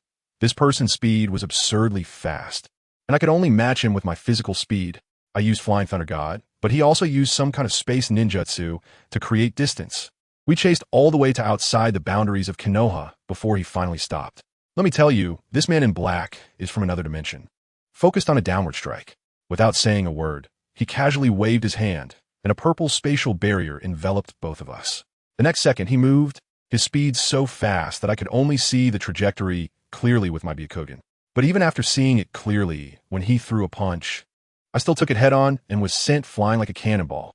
I was furious at the time, So I opened the first 6 gates of the 8 gates of SunYan and charged forward with green light all over my body. But what happened? He effortlessly countered all my attacks. I gritted my teeth and directly opened the 7th gate. The shot gate opened. Finally, the situation turned around. I unleashed a flurry of powerful kicks at him, ultimately kicking him into the sky, and sent out my self-created 7 gates body technique, the Dragon of Might. It was a massive dragon formed from compressed air, fiercer than the day tiger. Then, the most absurd thing happened. The dragon passed right through his body. It was like hitting air. Does anyone understand? This is just an upgraded version of Shinra Tensei, right? I haven't reacted yet when a hand reached out from the space behind me, trying to grab my head. I quickly used my substitution technique to dodge and threw a spiral shuriken back at it. But that black hand didn't dodge or evade and directly absorbed my spiral shuriken. What the hell? I was stunned at that moment. How was I supposed to fight? I tried to use my technique, Divine Light, to burn him, but purple flames erupted from his body and directly consumed my Divine Light. I was completely desperate, going all out. With the 8 gates and my 5-pointed star glaucoma mode, double buffs stacked to the max. I felt like I could punch through a mountain, but then the opponent's pupils changed too, turning into purple 6-pointed stars. He leisurely threw a punch that seemed to move as slowly as a snail in my eyes, yet I couldn't dodge it. My body felt as if it was frozen by some power. With a loud bang, I was smashed back into the ground, creating a massive pit several kilometers wide. I spat out blood and finally understood. It was time. This guy could control time. How was I supposed to fight this? My only thought was to run. I immediately activated Divine Mist, Tree Realm Descend, hoping to block him. But he just raised his hand, and dozens of purple lightning beasts struck down from the sky, instantly reducing the forest I had worked so hard to create to ashes. I quickly activated the Holy Light Armor to withstand it. But the Holy Light Armor was torn apart by spatial power. I couldn't take it anymore and scattered thousands of shadow clones to escape. But that person just smiled, accurately locked onto my true self, and instantly appeared behind me. The time ability activated again, making my movements incredibly slow, and then a deafening scream echoed through the heavens and the earth. By the time I regained my senses, I was lying on the ground, covered in injuries, watching that figure in black disappear into the air. I have to say, I really can't swallow this. A gentleman can be killed, but not humiliated. My family. If they beat me to death, that's one thing, but what happened? They pinned me to the ground and gave me a beating. My face ended up looking like a pig's head. This great humiliation, I, SunYan, will remember. Once I become stronger, whether you're male or female. You must know why the flowers are so red. Well, guess what? The scene shifts and the person in black who beat me up runs into another dimension, takes off the mask, and turns out to be an incredibly beautiful woman. She's even mumbling, Tong Ling, are you sure that little chicken's bloodline is better than mine? Then, a line of purple subtitles appears in front of her, like something out of a sci-fi movie, saying, that's right, he is the highest of the 10th rank, and you're the 9th rank. You two are the last of the Tiansha tribe in this universe, so you'd better not have internal strife. The woman then chuckles and says, oh, I couldn't help it. My hands were itching. If I had known this back then, I would have been so angry that I would have come back to life. But I didn't know, and I was using the Flying Thunder God technique, returning to my home in Konoha in a disheveled state. As soon as I walked in, Mikoto and Kushina were enjoying the air conditioning and drinking juice. Upon seeing my miserable appearance, they both jumped up and rushed over to me. Ouch! Slow down, slow down. That hurts. I grimaced and complained. Yen, what happened to you? You're all hurt. Kushina said, her eyes reddening with worry. Brother Yen, I'll go get some medicinal alcohol. Mikoto said as she hurried into the house. I quickly stopped the two of them, putting on a serious face, trying to save face even if it meant suffering. It's nothing, just a good sleep will fix it. Well, I tripped while walking and fell. Who understands this, family? Even I don't believe this when I say it. Kushina immediately called me out. Who are you trying to fool? You can't just trip and fall. You clearly got beaten up. My face has gotten darker. I can't even face people anymore. You can go, what happened? Mikoto is really worried.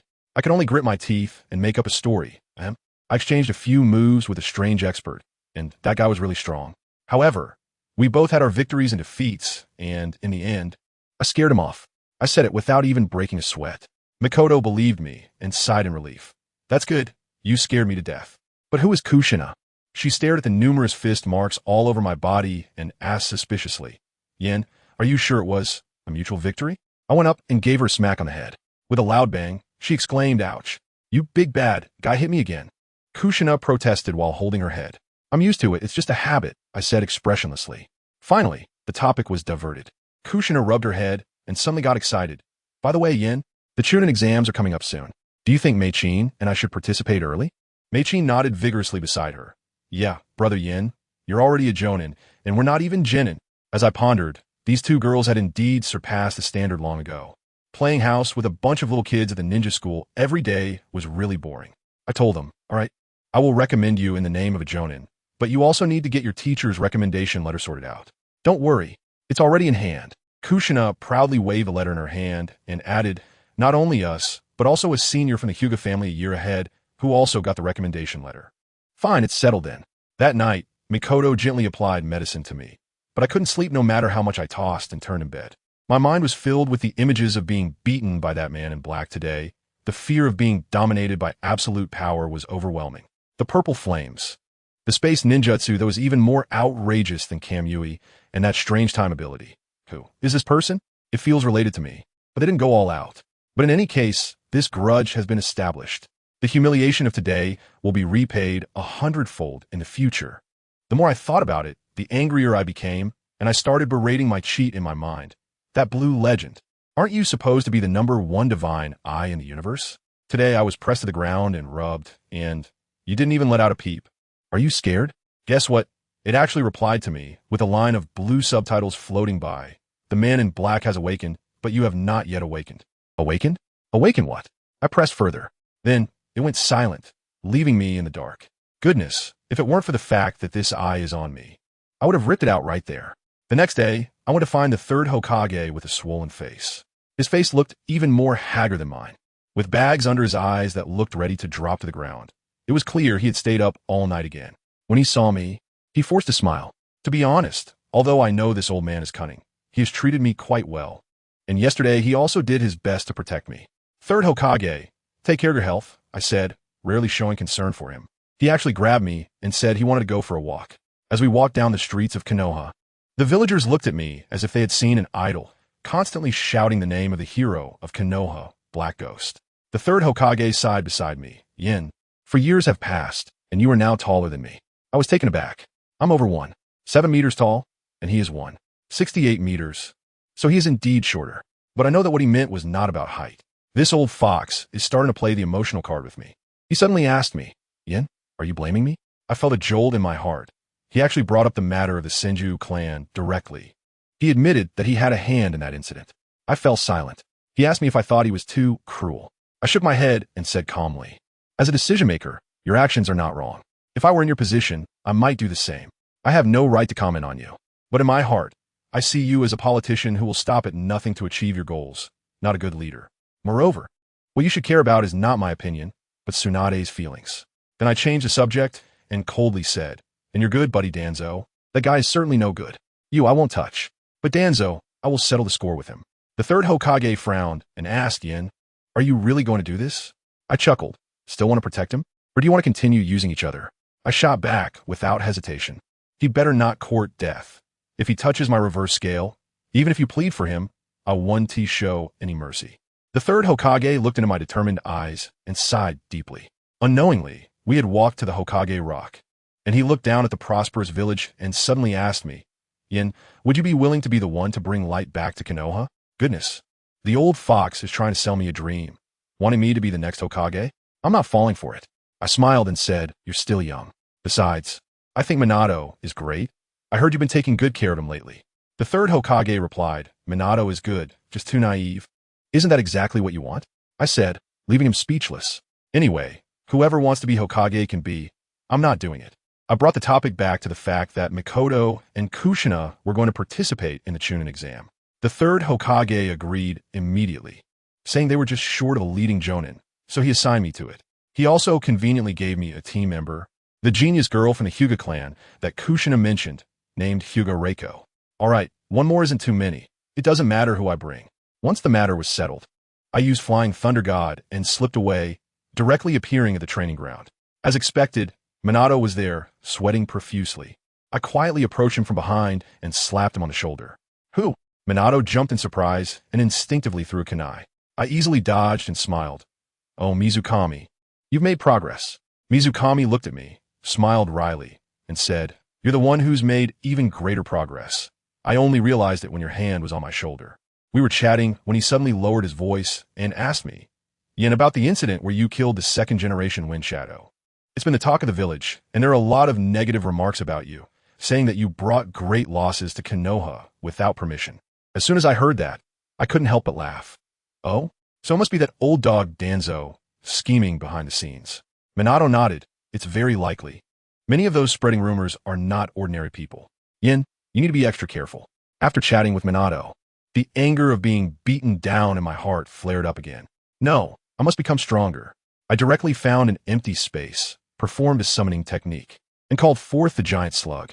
Little SunYan, wow, you've changed so much. It's been almost 4 years since we last met, and the slug was astonished.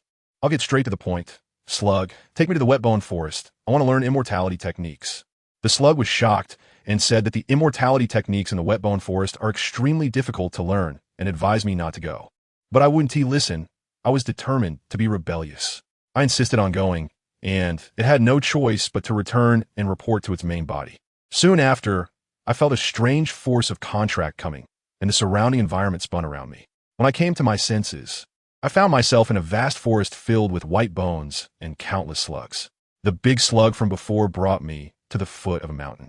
And when I looked up, I was astonished to see a giant slug as big as a small mountain in front of me. This was the true form of the slug sage. An ancient voice rang out. You came to learn immortality techniques, right? I advise you to give up. The immortality techniques of the Wetbone Forest are not suitable for you.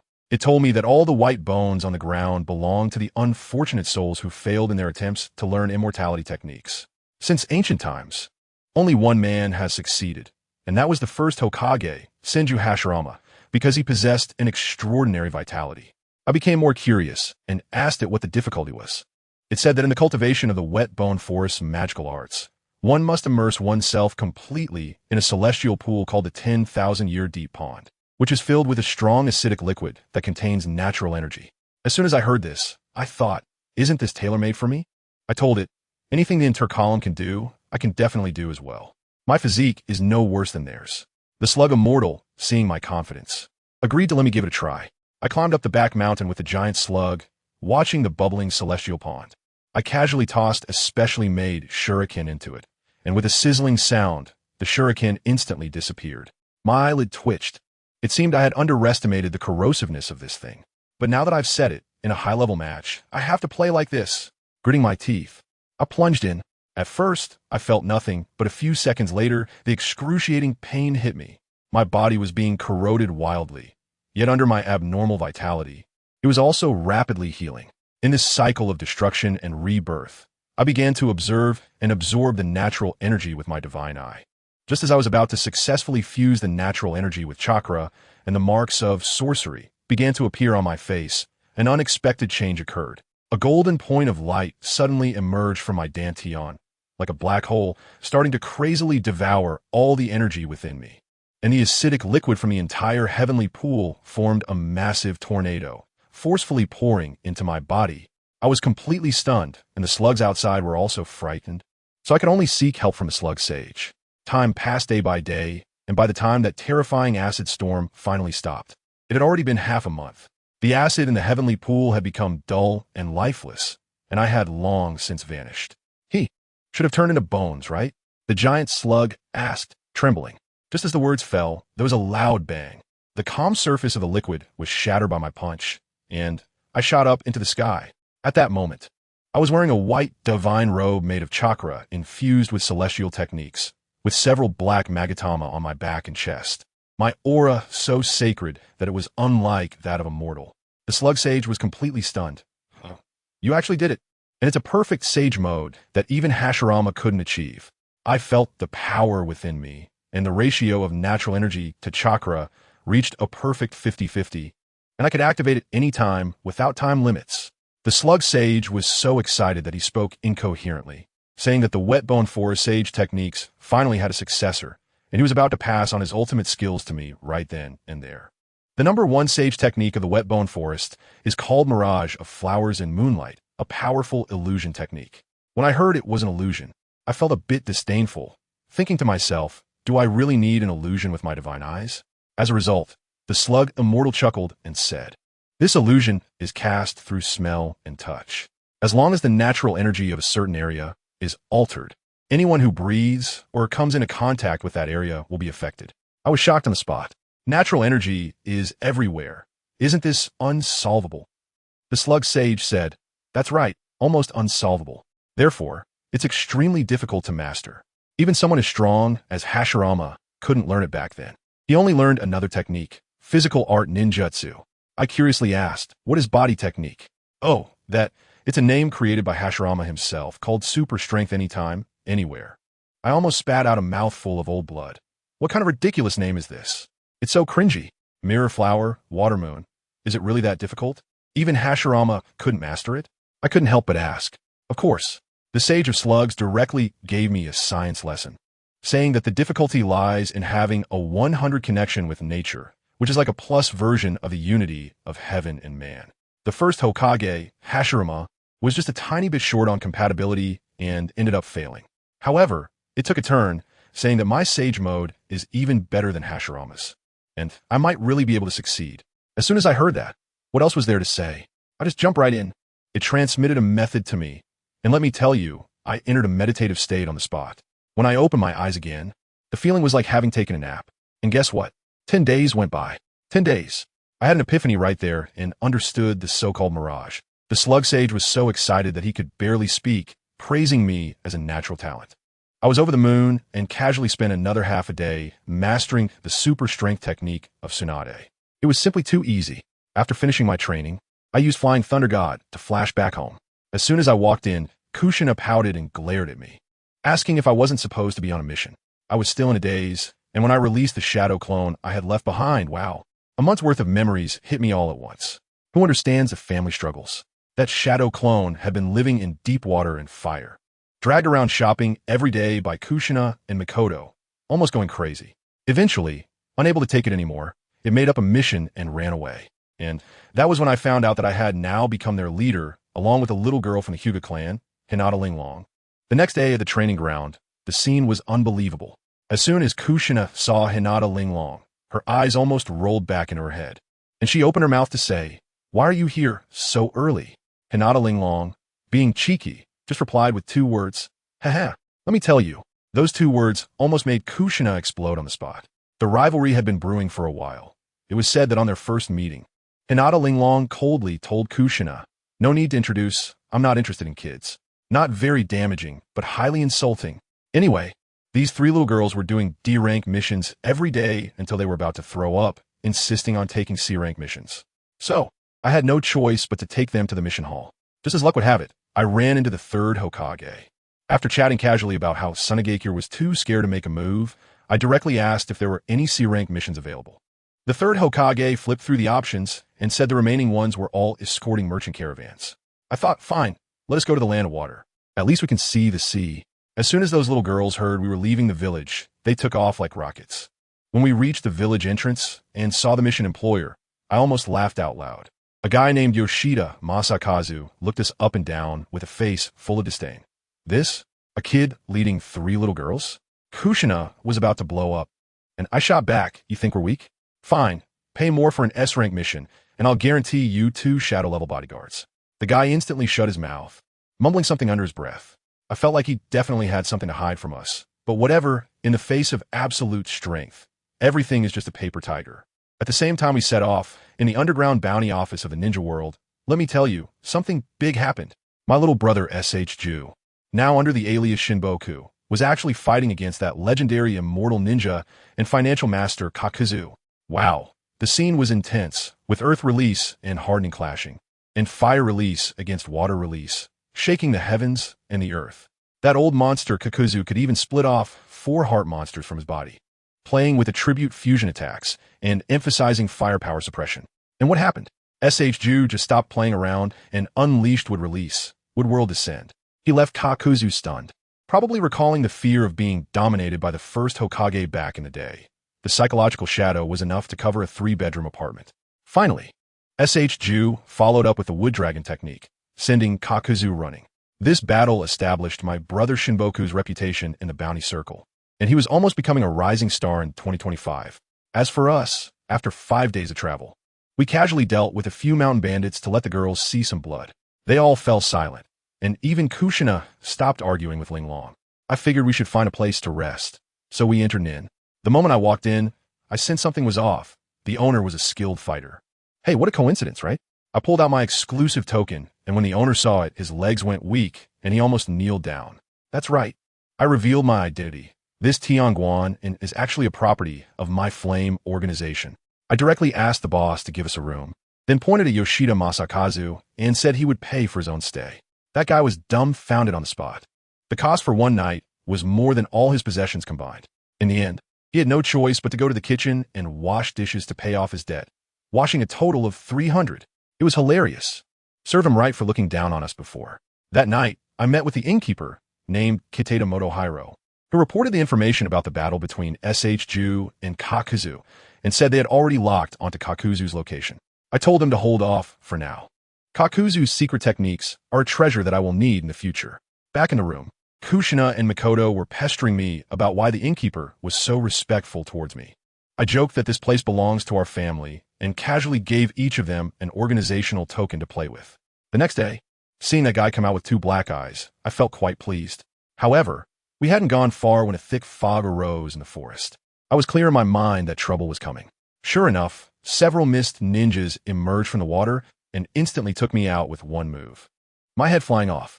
Hinata Reiko was scared to death, while Kushina and Mikoto remained calm because they knew it was just a water clone. The two of them went on a rampage, but Reiko was struggling, getting flustered and almost taken away by a kunai. That S when I revealed myself, using the Bagua empty palm to smash that mist ninja into pieces. At this point, Reiko completely shut down, realizing that the clown was actually herself. After that, I directly grabbed Yoshida Masakazu and said, "What now? Keep pretending. And do you believe I will throw you here to feed the wolves?" This guy finally couldn't hold it anymore and confessed everything. It turned out he was the second son of a daimyo from the Land of Water. Being hunted by his brother, he fled to the Land of Fire, and now that his father is dead, he wants to go back and seize the throne. But he is broke and can only afford C-rank missions. I was furious as soon as I heard it. "Are you treating us as cannon fodder?" I immediately put on a cold face, concealing the truth. We have the right to abandon the mission. Konoha is not a charity organization and has no obligation to help you seize power. The road ahead will only be more dangerous, and I don't want the 3 of them to accompany you to the grave. Yoshida Masakazu was completely panicked, rushing over as if he wanted to cling to my leg. "Please, as long as I become the daimyo, I'll give you as much money as you want. The Land of Water will be the closest ally of the Land of Fire in the future. What else can I say? Everyone has already knelt down. All right, let's consider this the last charity mission before the version update." I nodded, and of course, Kushina and Mikoto had no objections. Even Hinata Lingrong, who had been sulking, nodded in agreement, probably afraid that the first mission would fail and it would look bad on their record.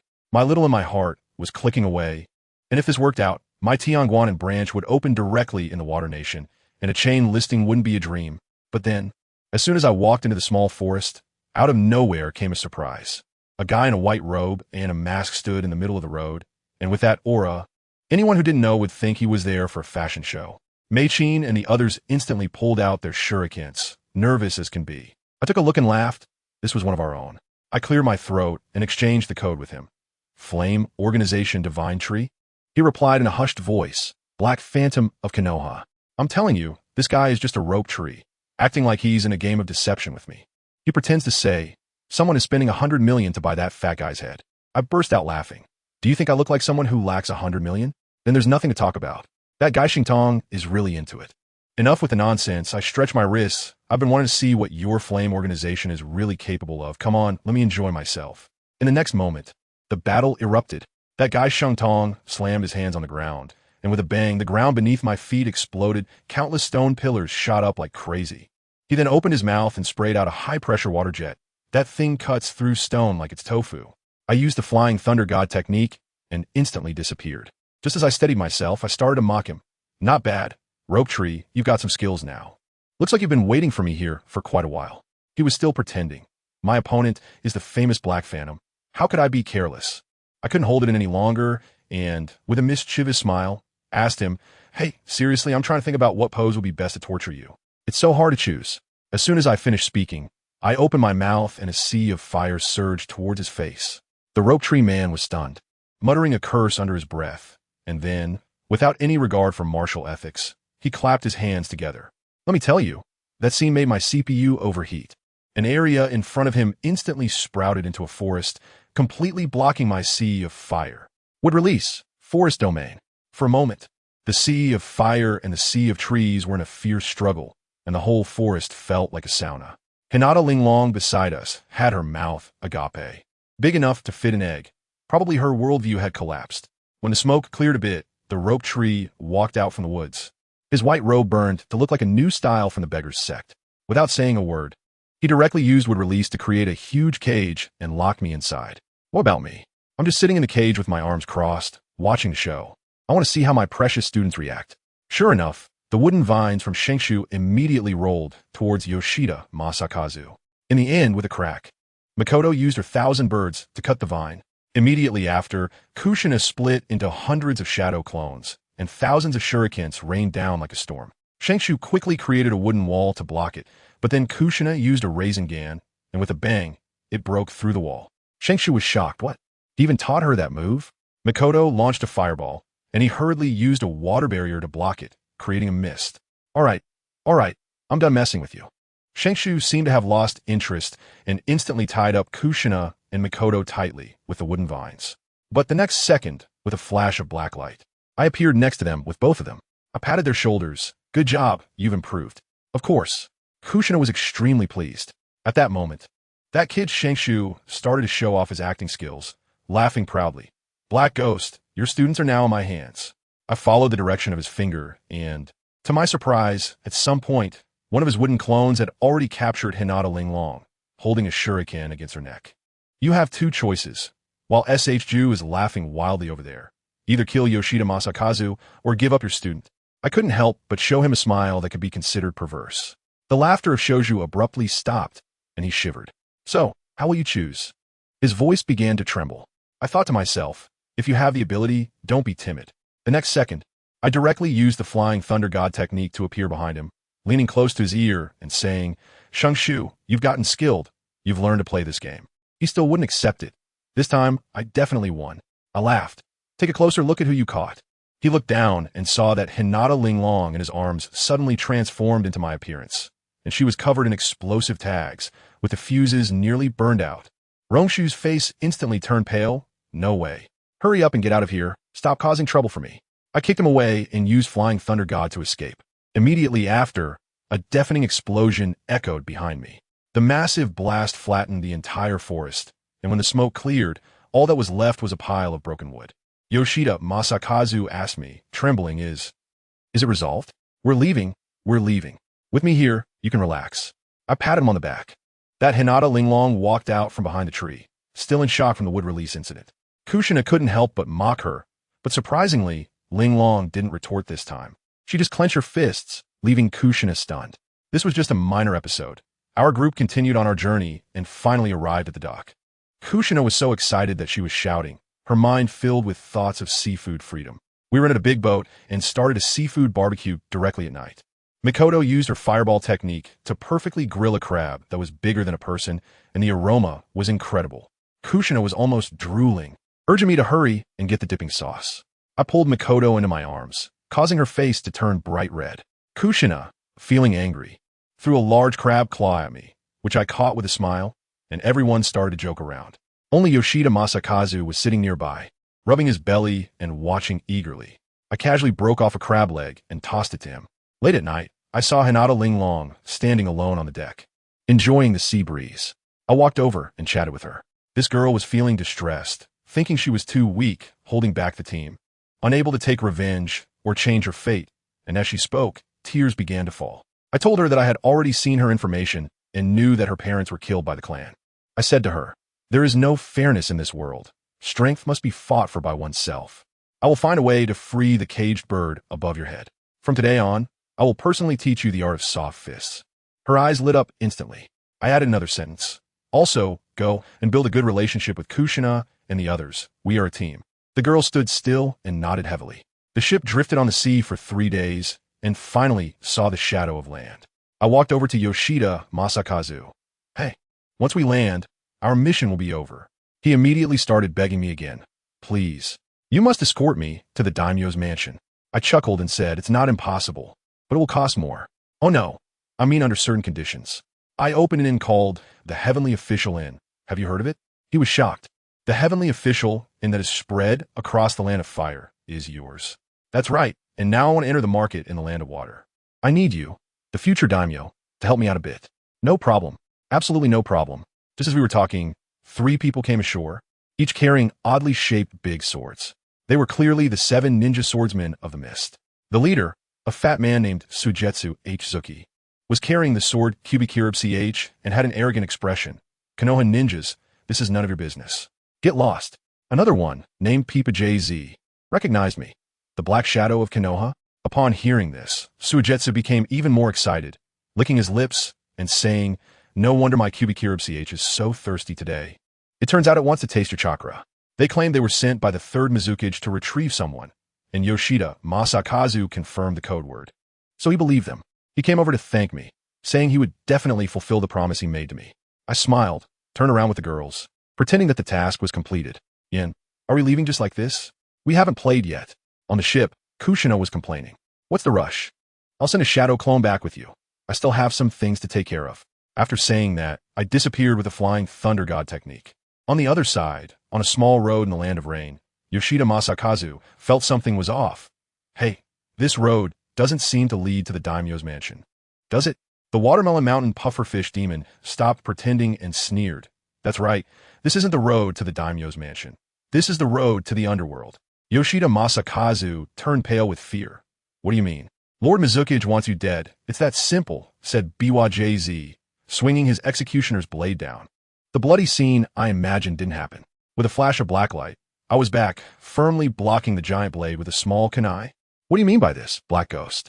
BYJZ was shaken back, both surprised and angry. What you're doing is interfering with the internal affairs of the land of water. The Watermelon Mountain pufferfish demon laughed maniacally. You actually dared to come back after I let you go earlier.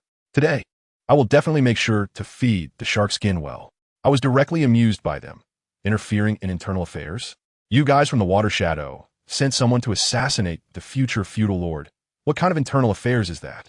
Heh, it seems you're not a smart person. Since the matter has been exposed, neither of you is leaving today. As soon as I finished speaking, the 3 of them rushed towards me at the same time. I exchanged blows with them for a few rounds, and one of them, using the flying thunder god technique, appeared above Shirzong, already forming a Rasengan in his hand. Shirzong, be careful. The other one, named Kagaya Mitsuki, unleashed his double swords, sending 2 massive chakra orbs crashing towards me. I didn't even bother to engage directly. Instead, I used a flying thunder god technique to dodge. The 3 of them exchanged glances and simultaneously formed hand signs, turning the entire forest into a vast ocean. Then various water dragons, water sharks, and chakra blades came crashing down on me, try to seal off all possible places for me to land. Looking at this apocalyptic scene, I just smiled. Playing these tricks in front of me was still too naive. I formed hand signs, and suddenly the space in front of me sank like the surface of water, creating a vortex that swallowed all their attacks in one go. The next moment, a deafening explosion echoed from the nearby forest. The attack was redirected. The 3 of them were stunned. The reckless watermelon guy, the puffer fish demon, let out a strange cry and charged at me, swinging his shark skin towards me. I easily blocked it, seized an opening, and kicked him into the air with a leaf hurricane, immediately following up with a large Rasengan. But with a bang, it turned out to be a water clone. The real attacks came from all directions. I got annoyed, and my body spun sharply, creating a massive chakra tornado with a diameter of 40 meters that shot up into the sky. Let me tell you, the scene was like a washing machine on the spin cycle, mixing all their ninjutsu along with the entire forest into a mess. When the storm subsided, the 3 of them fell from the sky like broken sacks, all injured and in a sorry state. The guy from the Ghost Lantern clan, who could turn into water, was the least hurt, but he looked completely drained. I clapped my hands. It's been a long time since I've used the reversal technique. You should be grateful that I only used physical techniques. The way these 3 look at me is like they're seeing a ghost. Papatzi Zong spat out blood, forcing himself to say, "You all go quickly, I'll hold him off." Guizong Jiue also stood up, blocking in front of him. "If we're gonna die, let's die together." Goodness, so the main theme here is a companion-style death, huh? But that watermelon mountain pufferfish ghost had its eyes spinning, clearly wanting to run away. I laughed. What a touching brotherhood. So, Mr. Watermelon Mountain Pufferfish, are you ready to face death? He panicked immediately and shouted in a fierce yet cowardly manner. You can't kill us. Killing us means declaring war on the Water Nation. Ha ha ha, I laughed out loud. What I hate the most is when others threaten me. Before he finished speaking, I flashed forward and a bolt of purple lightning pierced through his heart. He couldn't believe until his death that I could move so fast. The other two, Biwa Shirzong and Oi Doko Mitsuki, instead became calm and closed their eyes, waiting for death. However, after waiting for a long time, nothing happened. When they opened their eyes, I was already gone, leaving only the corpse of the Watermelon Mountain Pufferfish and the large knife, shark skin, that had fallen to the ground. Alright, I had taken shark skin. It's currently strapped to my back. These two probably couldn't understand it either, and, in the end, could only conclude that I might not even bother to kill them. So they carried the corpse back to the village, feeling dejected. As for me, I continued on the road with Yoshida Masakazu. This guy now looks at me with eyes as if seeing a deity constantly expressing his gratitude. I asked him, seriously, why does Shueing want to kill you? He looked puzzled and replied, I don't know either. I've been away from the Water Kingdom for many years. I asked again, how many trusted aides do you have in Daming Mansion? He counted on his fingers for a long time. 1 prime minister and 2 minor officials. I was speechless at that moment. Is this it? Dude, with just this few people, you still want to be famous? You're probably going to get taken out in your own bed one day without even knowing it. How can that be? This fame is mine for the taking. I held my forehead, feeling a headache. All right, then tell me, does the guardian ninja of Daming Mansion have someone like you? He stammered for a long time. There should be, right? I told him I was laughing at the time and said directly, with your brain? I guarantee you won't live more than a month if you become famous. This guy didn't believe me, so I asked, what's wrong, not convinced? Do you dare to try? I was originally thinking of leaving you a shadow clone as a bodyguard before I left, but now seeing you so fearless, I think I'll skip it. Well, he immediately backed down, clinging to my leg, begging me, saying you have to leave me one. All right, seeing his pitiful look. I told him, my clone can last for half a year as long as it doesn't engage in high-level battles. During this half year, you need to work hard to develop your own power, got it?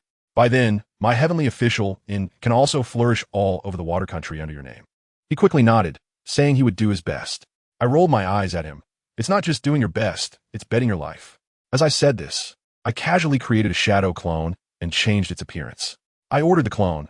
From today on, your code name is Wulong. And your mission is to protect this smart guy. Guess what my clone said? It looked at me with a distressed expression and said, Master, can we change the name? I said it's fine. Fengchu is also good. He immediately backed down. Then let's call him Wulong.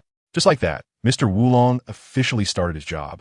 And I used a flying thunder god technique to leave, letting the two of them play by themselves, as I still had important business to attend to. I turned my perception up to the max, and in an instant, I locked onto a sneaky little mouse. I teleported over without saying a word and hit it with a massive Rasengan, sending it flying out of the ground. Family, who understands?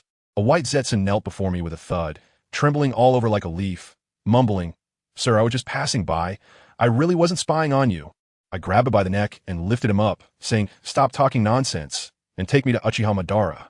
He still dared to bargain with me, saying that Lord Madara has been in a bad mood these days, and it's not convenient to meet guests. I was furious at that moment and said, Get this straight. I'm not negotiating with you. It's an order. Do you understand? This time he quieted down and obediently led the way. The place that old man chose was indeed remote, in a dilapidated cave. As soon as I entered, I saw Uchiha Madara with tubes inserted into him, looking even more frail than the last time I saw him, feeling like he would fall apart with just a gust of wind. I went up and greeted him. Hello, old man. We meet again. I become stronger, and you become worse off.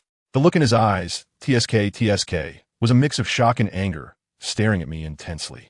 He said that I would eventually have a day like this too. I replied, Sorry, buddy, my goal is the stars and the sea, which is different from your half-buried situation. He immediately understood, knowing that my goal was also the 10 tails. I laid my cards on the table and said, I want the land of water. You can play with your hidden mist village, and I'll handle my daimyo's estate. We'll keep our distance, okay? He laughed angrily and said my calculations were really sharp, trying to seize the economic lifeline of the entire land of water. Well, of course. Why else would I be here? For tourism? In the end, he made a harsh remark, saying that if interests clashed, he wouldn't hold back. I was laughing inside, thinking that it definitely would clash. I came here to take your job. Of course, I smiled and said, Likewise, I won't hold back either. After saying that, I used Flying Thunder God technique to leave, letting him curse me in his cave. Meanwhile, those two clowns from the Hidden Mist Village, Peepa Shizu and the others, went back to report to the third Mizukage, saying that I took out the Watermelon Mountain's pufferfish ghost in one move, taking both the person and the sword, Sharkskin, with me. That Mizukage was also a sly one, even suspecting them of being traitors and asking why I didn't just take them out too. Let me tell you, these two are really stubborn. They just shot back. In the end, that water shadow could only suffer in silence, saying this matter must be kept confidential and the grudge should be noted down. It's hilarious. What's the use of noting it down? If you have the ability, come and hit me. I've already returned to the ship. Kushina and Mikoto, those two foodies, are clamoring to bring back some seafood from the land of water to Konoha. Fine, I'll satisfy you. I directly created several shadow clones to dive into the sea and gathered a large haul, sealing everything with storage scrolls. Then I activated the Flying Thunder God technique and whoosh, brought them back to the village. The ninja guarding the village gate nearly dropped his jaw when he saw us and asked if I made it in time for the Chunin exam. I said, of course. Absolutely. The first thing I did upon returning to the village was report the mission to the third Hokage. Of course, I couldn't tell him everything, so I highlighted the key points, mentioning that we encountered a member of the Akatsuki named Shinboku, who can use wood release and is incredibly strong enough that I couldn't keep him from escaping. The third Hokage was shocked, his face turned pale, and he said he would pay close attention to this. After that, he said that Tsunade and Uncle Shikaku would be back from the Sand Village battlefield tomorrow and asked me to go with him to pick them up. The next day, I took Kushina and the other two to the training ground. I planned to give them a rigorous upgrade, teaching Kushina the Rasengan and Mikoto the Lightning Cutter. As a result, Rin, the little girl, also wanted to learn the Rasengan. Kushina immediately went into teasing mode. Humph, pale-eyed freak. My talent is not something you can compare to. You haven't even figured out chakra control, and you want to learn an A-rank ninjutsu? I had the two of them show Linglong what it means to walk on rooftops and walls, starting with the basics of climbing trees. As a result, when Linglong went up, she stepped on the tree with a loud crack, creating a big dent in the trunk, and ended up falling on her back. I had no choice but to assign her today's homework, learn to climb a tree. After arranging them, I slipped out by myself. I found a small tavern to have a drink, chatted with the owner, and told him that the war was almost over and his son would be back soon, which made him tear up with excitement. But as soon as I stepped outside, guess who I saw? Namikaze Minato. That guy was holding hands with a red-haired girl, strolling down the street. Her name is Uzumaki Naruto. I couldn't hold back at that moment and went up to greet them directly. Watergate was so startled that he immediately let go of his hand, and that girl turned as red as a cooked shrimp and ran away. I went up and put my arm around Watergate's shoulder and said, "Nice job. Brother, things are progressing quickly, huh?" He was so embarrassed. "Seriously, buddy. My approach is like electronic ibuprofen, specifically for treating all kinds of love-struck brains." Before I knew it, the next day arrived, and the whole village was decorated like it was New Year's, welcoming the heroes back. At 3 in the afternoon, Tsunade and Uncle S.H. Ma's big team finally returned, and the scene was filled with the sound of gongs and drums, with crowds everywhere. I charged straight into the crowd, and in the astonished gazes of everyone, I picked up Tsunade in a horizontal hold. She was momentarily stunned, her face turned bright red, and she wanted to hit me, but couldn't bring herself to do it. I whispered in her ear, "You used to say I was small, but now I've grown up. I can not only look but also do." Goodness. Her ears turned completely red, and she grabbed my ear in response. Finding the crowd too noisy, I used the Flying Thunder God technique to teleport her to the Hokage Rock. We chatted for a while and watched a grand fireworks display, and then I took her, along with Mikoto and Kushina, home to drink. The next morning, I woke up to find 3 of them sprawled across the bed, all knocked out from drinking too much. I made breakfast and then went to the meeting. Just after the battle, we reached the most exciting part of dividing the cake. The 3 generations of old men began to discuss merits and rewards. First, they appointed Uncle Shuon Mao as the assistant to the Hokage and the head of the Umbu, and the whole audience applauded. Then it was my turn. I was appointed as the vice minister of the Umbu and the head of the medical department. I was completely stunned at that moment, and the people below were in an uproar, saying I was too young and that the medical department should give it to Tsunade. The third Hokage said Tsunade wouldn't do it, and there was an old guy who wanted to oppose it, but unexpectedly, the old lady Chiyo actually supported me. I was taken aback by this turn of events. Anyway, in the end, that was how it was settled. Uncle Snake also arranged for a deputy leader of the Umbu, but that person didn't care at all and just walked away coolly. The worst off was the Uchiha clan, who worked hard throughout the war but got nothing in return. Just a useless position in the guard team. After a whole day of meetings, everyone was dumbfounded. On the way back, Uncle Shikaku complained to me, saying the third Hokage was being too unfair to the Uchiha clan, and that if this continued, something big would happen sooner or later. I knew it too, but who could guess the old man's thoughts? Uncle Shikaku wanted to go find the third Hokage to discuss it, and I quickly advised him to take it easy and not get too worked up. When I got home, Tsunade and the others had already gone to the training ground. I went over and mentioned my new position, and Tsunade immediately laughed, asking me what I was worried about. I said, as a big man who doesn't know medical ninjutsu, how could I gain people's trust? And guess what? She said it was perfect because before she left, she would pass on all her lifelong learnings like the 100 healings technique and the Yin seal to me. She said since I'd already mastered the sage techniques of the wet bone forest, learning this stuff from her would be a piece of cake. Family. This is a direct liftoff. Let me tell you, Tsunade's medical ninjutsu is like child's play for me. She takes ages forming hand seals, and after watching her once, I learned it right away, and my results are even better than hers. My chakra is just high tier. These days, aside from holding the title of head of the medical department, most of my energy has been taken up by my shadow clones. Let me tell you, my shadow clones are amazing, working 24/7 like James Bond, handling everything from gene extraction to toxin analysis and surgeries. In one night, they finished all the medical books that Konoha had accumulated over decades.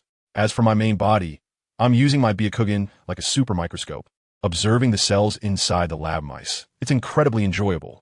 Just when I was pondering why gene fusion was so troublesome, that notification sound in my head went ding. Again, anyone understand? This damn system has been playing dead for months, and finally, it's alive. I just cursed dog thing in my heart. And then the blue subtitles popped up. You are cursing me in your heart. I was caught off guard at that moment, forgetting that this thing could read minds. I quickly smiled and thought to myself, Brother Toneling, I was just thinking of you. Are you going to upgrade my cheat again this time? In response, it let out a cold laugh and said, dream on, wait another 2 years. I was referring to that light spot in your dantian. Oh, it said that one? I've noticed it for a long time. As soon as you enter the immortal mode, a little golden spot emerges from your dantian, crazily absorbing natural energy, and it keeps growing bigger. I hurriedly asked what that thing was. Your divine root. Divine root? What the heck is that? It doesn't sound like something from the mortal realm. It means you're no longer immortal. You are a god, the kind with an infinite lifespan. Understand? I directly experienced a pupil earthquake. Infinite lifespan? Is this arranged?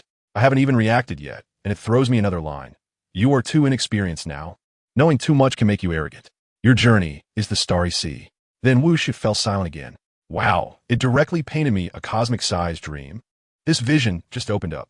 I was pondering the stars and the sea when Tsunade pushed the door open, wearing an expression that said I'm here to check up on you.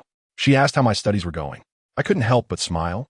Hee, when it comes to experience, you're still the senior, but in terms of theory and talent, I might have already surpassed you. After hearing that, Tsunade actually seemed quite pleased and said she would feel at ease leaving the Konoha medical department in my hands. I sensed something off about her words. Was she planning to run away? Yes, she smiled a bit forcefully, and I feared that if she didn't leave now, she really wouldn't want to. TSK, this cursed atmosphere of farewell. I said, all right, I want to keep you, but I'm worried about you being alone out there. I snapped my fingers and a young girl walked in from outside. Kato Shizune, the younger sister to brother Kato Dan. She has some medical talent and will follow you from now on, taking care of your daily life, and you can teach her some real skills in the meantime. At first, Tsunade was stubborn, saying she wasn't a child. I walked over, lifted her chin, and imitated a domineering CO, saying, in my heart, you will always be a child. As a result, she swiftly slapped my hand away. Tsunade rolled her eyes, quit it with that. But in the end, she agreed. She then asked me why the old lady, Haruno Kamachi, suddenly took my side. Could I tell her that I had her weaknesses in my grasp? No, I couldn't. I could only chuckle. Maybe she had a change of heart. Finally, she asked about her brother, SH Jew. I reached into my pocket and pulled out a shiny golden token with a large character for flame on it, looking quite impressive. My flame organization has now spread throughout the land of fire, and the heavenly official inn that you've heard of is run by me. I tell you, when Tsunade heard the words Tian Guanin, her eyes instantly lit up like two 200-watt light bulbs. That's the largest chain casino in the land of fire. She couldn't hold back and started laughing hysterically, shaking like a flower in the wind. I was left speechless, feeling like I had done something foolish. I told her that the rope tree was on a mission at the northern border, and she took the token and prepared to leave. before she left. I wanted to tease her one more time, so I hugged her and said, "So big, so soft." As a result, I almost got sent away by her punch.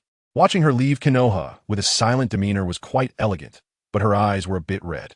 The third Hokage was live-streaming the whole thing using a telescope technique in the Hokage building, and I bet he felt pretty uncomfortable about it. But someone was happy. In the Konoha sewers, that old man Danzo almost grinned from ear to ear when he heard the news of Tsunade leaving the village, and immediately ordered the root to intercept and kill her. One of his subordinates reminded him that I would definitely go berserk.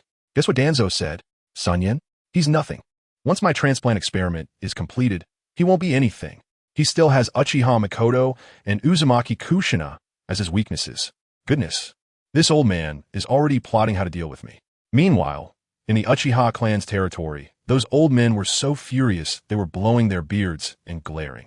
Holding a meeting, the theme was simple. Why? Why did so many of our Uchiha die on the battlefield, only to return and be given a mere security guard's nominal position? The Senju clan is gone. Are we next?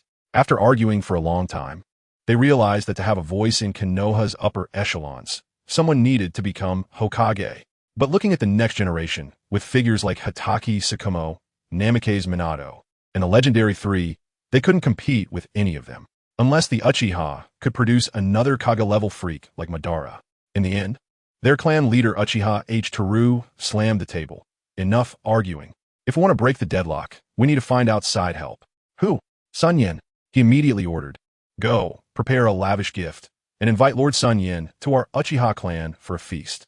I am currently training with Mikoto and the other two." My shadow clone quickly returned, looking like my true self, with an expression that said I had accomplished something big. I said that someone from the Uchiha clan came and brought several boxes of gold, silver, and jewels, and invited me to dinner tonight.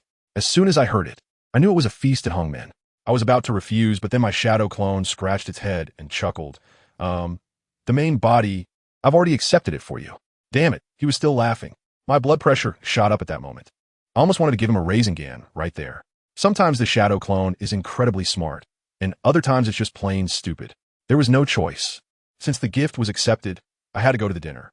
I initially planned to bring Mikoto and Kushina along, but Mikoto, being perceptive, said she was afraid it might affect my judgment, so she wouldn't go, and Kushina stayed with her. Great, I had to go alone. Arriving at the Uchiha clan's territory again, the treatment was worlds apart. In the past, when I came here, those Uchihas looked at me as if I were their father-esque killer. But today it was different. They were calling me Lord SunYan, as if we were close. After a few rounds of drinks and dishes, I was too lazy to beat around the bush. I put down my cup and said, "All right, clan leader, how'd I?" Just get to the point. The old man didn't hesitate and recounted the miserable situation of the Uchiha being oppressed. Finally, he laid out his request. "Lord SunYan, you are now the deputy minister of the Umbu, and the Umbu is expanding. I hope our Uchiha ninjas can get a fair opportunity. How many people do you want?" 150. I thought to myself, do you think my Umbu is your family business? I shook my head. Too many. 80 at most. I can arrange the rest into the medical team. One more or less doesn't matter. Love it or leave it. How Dayer gritted his teeth. All right, it's a deal. Once the matter was settled, as I just walked out of the Uchiha gate, four of my Umbu suddenly appeared like ghosts, half kneeling in front of me. "Minister, we caught a mouse that has been following you." "Whose person?" "From Root." I didn't even raise an eyelid, giving a cold laugh. "Get rid of them." After saying that, I turned and walked away, and the four figures behind me disappeared in an instant. 3 days passed in a flash, and the Chunin exams officially began. As the chief security officer for this exam, I led a team of covert operatives to maintain order in the shadows. Outside the examination room, I gave a final reminder to Mikoto and the others, urging them not to let their guard down. Kushina was so excited, rubbing her little hands together. "Don't worry, In. The written test is a piece of cake. The real stage is the practical combat that comes later." I looked at her carefree demeanor and had a bad feeling in my heart.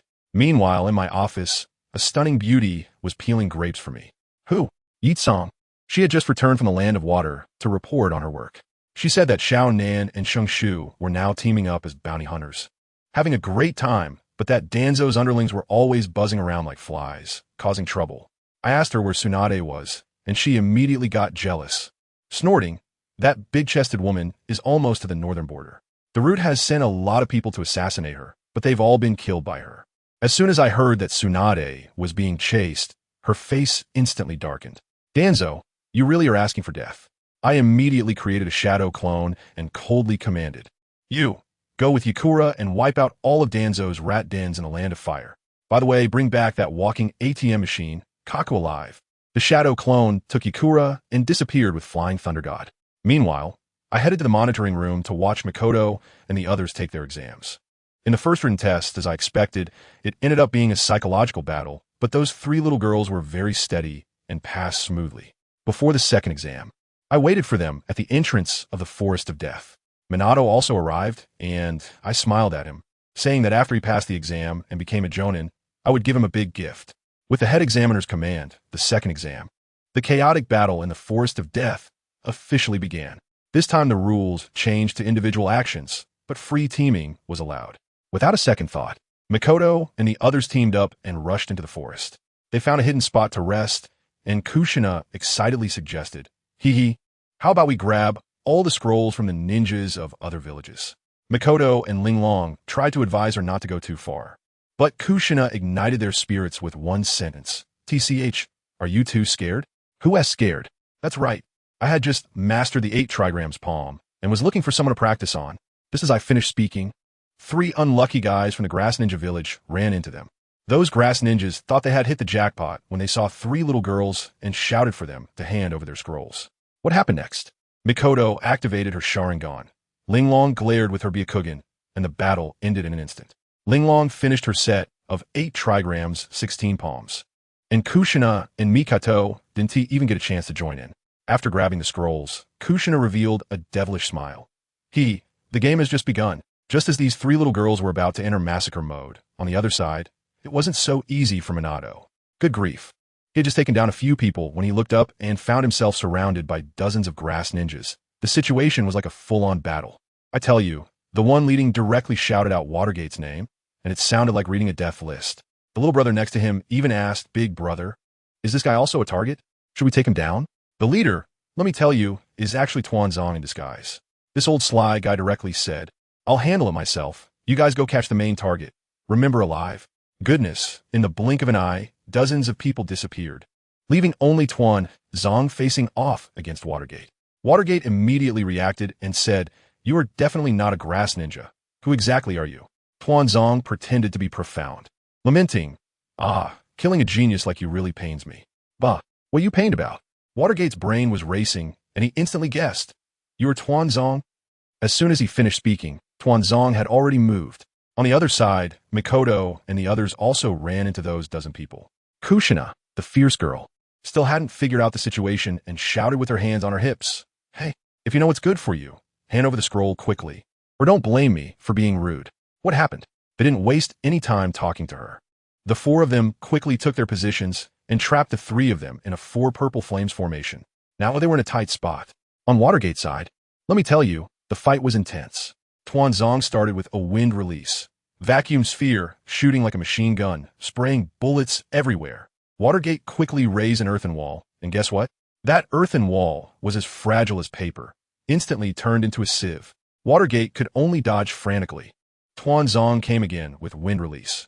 Shuriken, dozens of wind-bladed shurikens directly sealed off all of Watergate's escape routes, cutting down several large trees without losing any power. Just when Watergate was about to be skewered like a candied hawthorn, he quickly infused his kunai with wind release chakra, managing to block it. Then the 2 started exchanging blows, one with water release, high-pressure water gun, and the other with wind release, vacuum wave, crashing into each other and splashing water everywhere. Tuanzong, this old guy, had too much combat experience. Taking advantage of the mist, he suddenly appeared above Watergate and brought down a giant sword infused with wind release chakra. Although Watergate used his enchanted kunai to block, he was still caught off guard, and a sword grazed his neck. But guess what? No blood spurted. Watergate transformed into a puddle of water. Goodness, water release, shadow clone. It turned out he had secretly used it while exchanging blows. Hiding behind a tree, Watergate's heart sank. I tell you, he immediately realized that this old guy's combat experience surpassed his by more than 1 level. Going head-on would be asking for his head. Moreover, the main target of this group was not him at all. That meant Mikoto and the others were in danger. Weighing the pros and cons? No way. There was no time for that. He had to run. He must immediately run out to inform SunYan. Let me tell you, SunYan also sensed that something was off. He used the flying thunder god technique to go to the Umbu gathering point, only to find everyone in a state of confusion like headless flies. His heart sank. Something bad had happened. He used another flying thunder god to return to the monitoring room, and the person in charge told him that the entire surveillance of the Death Forest was blacked out. SunYan's face darkened immediately. Without saying a word, he quickly sensed the flying thunder god coordinates he had left on Mikoto and Kushina. But guess what? He could only sense one of them. Anyone who understands this knows it left him in silence, and in the next second, he vanished from the spot. When SunYan reappeared, let me tell you, the scene was unbelievable.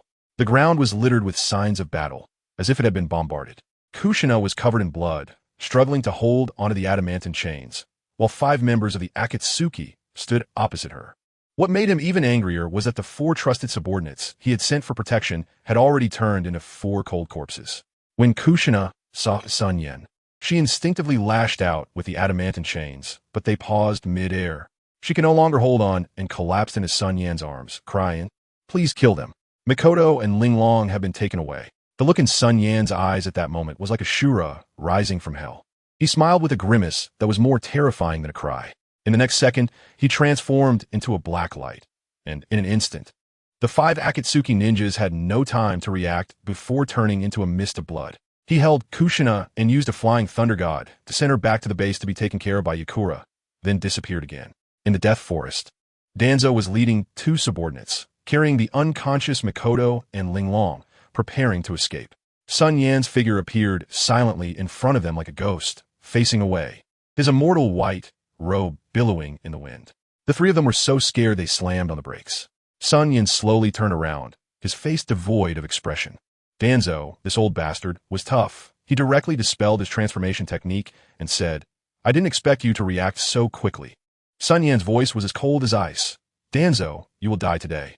Danzo, this old schemer, was also a tough guy.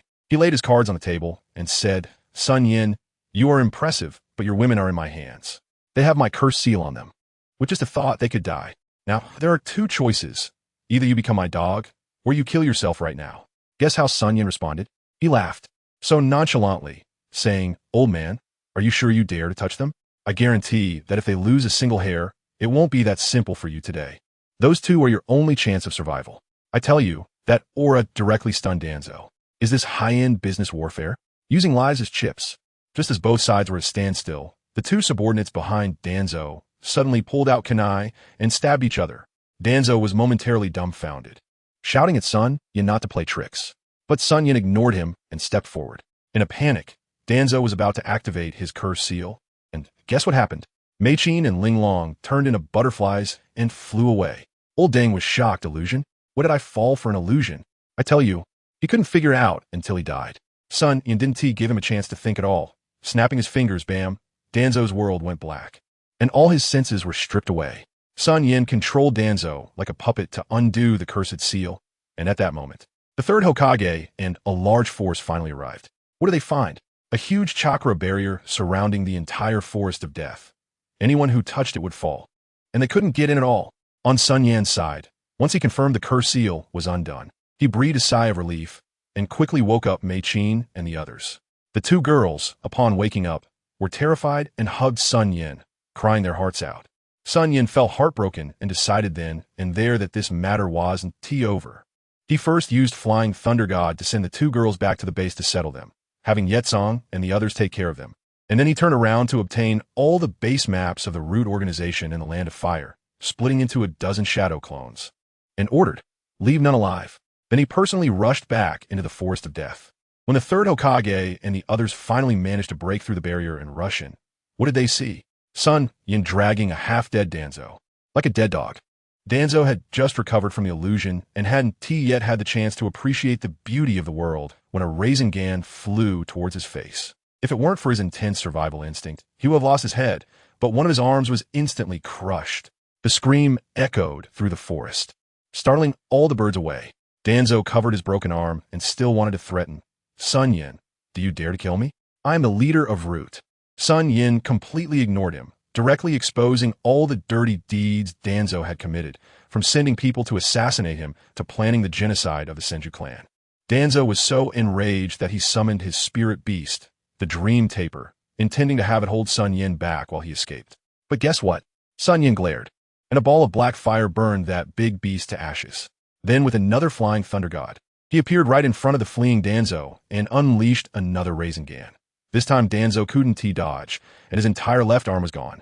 Danzo rolled on the ground in pain, and SunYan, not satisfied, summoned purple lightning in his hand, and a Chidori blade pierced right through Danzo's pants. That scene, TSK. Danzo went completely insane, attempting to use the 4-symbol seal to take SunYan down with him.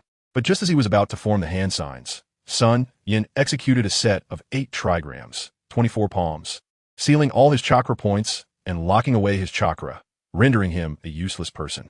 Just as SunYan was gripping Danzo's neck, preparing to deliver the final blow, the third Hokage and Kakashi Hitaki finally arrived with a large force. SunYan, stop! The third Hokage shouted as he approached. SunYan sneered. Sarutobi Hiruzen, you finally came. The third Hokage tried to play the good guy. No matter what happened, let go of Danzo first. The laws of Konoha will handle him. SunYan immediately retorted. Sarutobi Hiruzen, you old man, stop pretending here. Do you really think I don't know about your dirty deeds? The Senju genocide, suppressing the Uchiha. Do you dare say you weren't involved? In front of everyone, he exposed all the shady dealings between the third Hokage and Danzo. The third Hokage's face turned green, and he ripped off his facade, ordering everyone to take down SunYan. But guess what? Kakashi Hitaki directly told the Umbu not to move, and the elite Jonin stood their ground. Are you kidding? Who would dare to go up? Killing a dozen Umbu elites was like child's play. Going up would be like sending themselves to death. Seeing no one listening to him, the third Hokage became anxious, throwing off his Hokage robe to reveal the battle armor underneath, saying, SunYan, you forced my hand. SunYan threw Danzo to the ground, laughing. Come on, ninja arts professor, let me see just how strong this so-called strongest Hokage really is. Good heavens, the two instantly began to fight. The third Hokage started with a flurry of Shuriken, but SunYan deflected them all with a true version of Kaiten. The third Hokage then tried to use Earth Style to trap SunYan in a swamp, but it was a shadow clone that got stuck. SunYan's real body appeared on the other side, opening his mouth to unleash a fire style. Great fire annihilation. The sea of flames surged forward like a tsunami. The third Hokage turned pale and quickly called all the water-style ninjas to join forces. Nearly 100 people barely managed to hold it back. The entire forest was instantly shrouded in steam. In the midst of this fog, SunYan threw out countless flying thunder god kunai. The third Hokage summoned his spirit beast, Inma, transforming it into the adamantine staff, clanging against all the kunai. The next second, SunYan appeared next to one of the kunai, and his Chidori blade clashed against the third Hokage's adamantine staff, sparks flying. Then SunYan threw out 2 more kunai, and his figure vanished again. The third Hokage nervously scanned both sides, realizing that SunYan hadn't appeared on either side, and only then did he realize he had been played. Played? I tell you, this is not just a simple monkey show. This is a matter of life and death. I directly flashed far away, and started to charge up my ultimate move with my hands. Goodness, a shuriken several times bigger than my head was buzzing in my hand, shaking the entire air. The white-haired senior's face turned pale with fear, and he shouted at me, Yen, what the hell is going on? Let's talk this out. I replied to him at that moment, Senior Shomao, whoever stops me today is my enemy. Danzo must die, and there's no discussion about this. The third Hokage, seeing the situation, also got anxious and frantically formed hand seals as if his hands were cramping. Fire Dragon, Earth Dragon, Water Dragon. Ninjutsu of 5 different attributes came pouring out like they were free, merging into a gigantic energy ball that came crashing towards me. Let me tell you, when those 2 ultimate moves collided, it was unbelievable. The sun couldn't shine that bright. The entire ground was shaking wildly, and the white-haired senior had to use a teleportation technique to escape far away to avoid the impact. Once the blinding light and dust settled, I stood there completely unharmed, with a faint layer of azure gauze floating around me. Does anyone in my family understand? It's all about absolute defense. That old man from the 3rd generation had his pupils shaking, knowing I was serious now. Without saying a word, I shed my gauze clothes, and sparks of purple lightning erupted from my body as I opened the first gate of the 8 gates of Dunjia, doubling my speed. I lunged forward, and the old man of the 3rd Hokage saw a flash of purple light. Then with a bang, my kick smashed into the right side of his face, swelling it up like a balloon, sending him flying like a broken sack. Before he could react, my knife was already at his throat. At that critical moment, his diamond rod came to life, transforming back into the form of the ape demon to block me, shouting to the third Hokage on the ground. Sarutobi, hurry up. I can't hold him for long. The third Hokage realized he couldn't handle it alone and immediately started calling for help. SHM, team up. Let's control him first. As soon as he finished speaking, the elders and advisors from Konoha, including Mito Gateyen, arrived with a group of J-nin. Seeing the reinforcements, the third Hokage gained confidence and started to negotiate. Yin-san, if you stop now and cooperate with the investigation, I can overlook everything you've done today. I pretended to be dumbfounded and asked him, really? Do you mean what you say? That old man from the 3 generations actually believed it, thinking he had scared me, and nodded confidently. I nodded back and slowly walked in front of the half-dead Danzo, pulling him up from the ground. That old guy thought I was there to save him and hurriedly asked me to unblock his chakra points. I laughed at that moment. Ha, Danzo, you don't really think I'm here to let you go, do you? Without waiting for his reaction, I swiftly launched a purple lightning, thundercut, piercing straight through his heart. But that is not all. Let me tell you, the most ruthless part is coming. I watched as that son of Abtsh Danzo's soul floated out of his corpse. Trying to escape, a ball of black fire erupted from my eyes, divine illumination. With a puff, I burned his soul to nothingness. I said I would make you lose your soul, and I definitely meant it. Everyone present was dumbfounded. After the third Hokage regained his senses, his old face turned red with anger, and he exploded, shouting for everyone to capture me alive. Anyone who dared not to act will be dealt with by military law. He was the first to charge forward, unleashing a chaotic barrage of fire and earth techniques. Huh, trying to outnumber me? I directly threw a flying thunder god kunai over their heads, and then with a flying thunder god technique, I absorbed all their incoming ninjutsu and returned it intact from that kunai. In an instant, allies attacked allies, causing chaos everywhere, with casualties all around. The white-haired elder couldn't stand it anymore, rushed over to stop me, and asked me why I was doing this. I told him about the third Hokage and Danzo teaming up to target Mikoto and Kushina. He was immediately stunned, completely at a loss for words. I pushed him back with one strike, looking at the group of ninjas around me who still wanted to charge forward, and coldly said, I'll say it again. If anyone takes another step forward, I won't hold back anymore. As a result, that old man named Mito Gateflame, the one I had previously made unable to get it up, was still fanning the flames, shouting that we had 1,000 people. So what? Let's all go. Just then, the white-haired senior spoke up. All Umbu members, stand down. Do not move without my orders, and don't listen to the Hokage's orders either. Well, that was a sudden defection. The third Hokage was so angry his face turned green. Pointing at him, he said, Very well, Hataki Sakomo. You really have guts. Then he shouted at the remaining loyal followers, Charge with me, or die. About half of them really charged forward recklessly. I shook my head, formed hand seals, and pointed to the sky. The already gloomy sky instantly erupted with thunder and lightning. A smirk appeared on my lips. Purple lightning thunder escape, great mighty dragon. I told you, a purple thunder dragon, dozens of meters long, burst out directly from the dark clouds in the sky. The scene was simply overwhelming. Those ninjas were so scared they wanted to run, but it was too late. The thunder dragon dove right into the crowd, boom, in a radius of 100 meters. Not a blade of grass was left. It was completely cleared out. When the lightning faded, there was a person lying in the center of the deep pit. The third Hokage, that old man, I don't know how he survived, but he was barely holding on. Just as I was about to go in for the kill, the white-haired senior blocked me with the remaining people. He pleaded with me, saying that Danzo was already dead. The third Hokage couldn't die, too. And Konoha couldn't be without a leader. I looked at him, sighed, fine, I'll give you this face. I directly pulled down the forehead protector on my head and crushed it into pieces in front of everyone.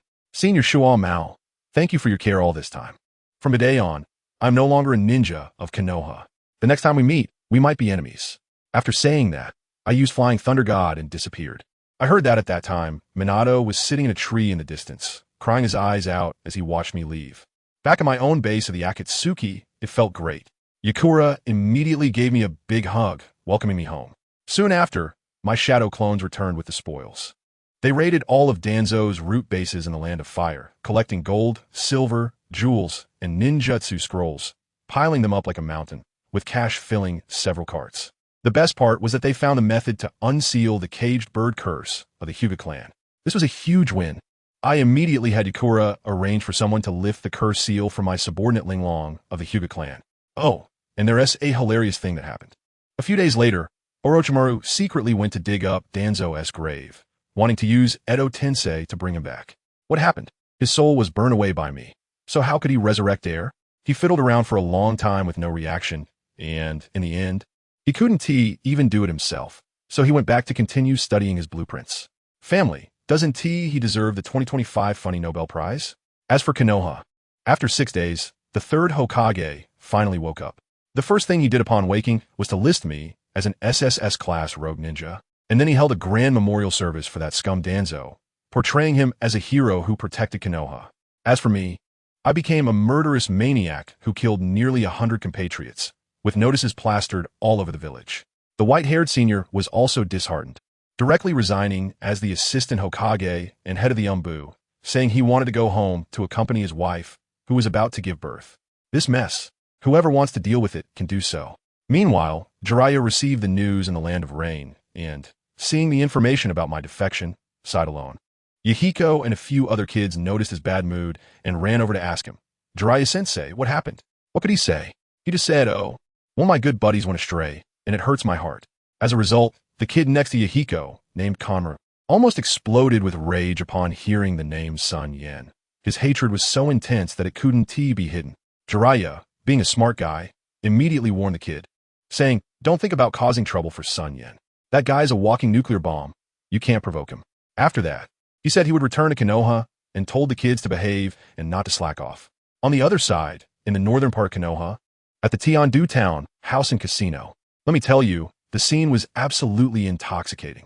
Tsunade, our Tsunade-sama, was sitting there drinking heavily while losing money like crazy, looking carefree. The nearby Shizen was almost in tears, holding a suitcase like she was protecting her own son. Tsunade-sama, stop gambling. We've already lost 10 million Ryo. If we keep losing, we won't even have our underwear left. Tsunade's eyes were red as she pushed her away. "Shut up. This is the last hand. Just this hand, I'm sure I'll turn it around." Good gracious, what a flag to raise. Nearby, a greasy gambler was almost glued to Tsunade, urging, "Come on. Hurry up. What are you dawdling for? If you're not going to gamble, get lost." I could almost hear his little calculations through the screen. "Hey, this big-chested lady is a gambling addict. Once she loses everything, I'll lend her money, and when she can't pay it back, she'll have to pay me back with her body." Thinking this, he laughed like a pig. What happened next? Unsurprisingly, Tsunade lost again. The greasy man perked up immediately. "Big-chested lady, out of money, huh? Still want to gamble? All right, I'll lend you some." Shizen was speechless at the side, thinking, "It's over. Here we go again." Sure enough, borrowing money to gamble again, and lost again.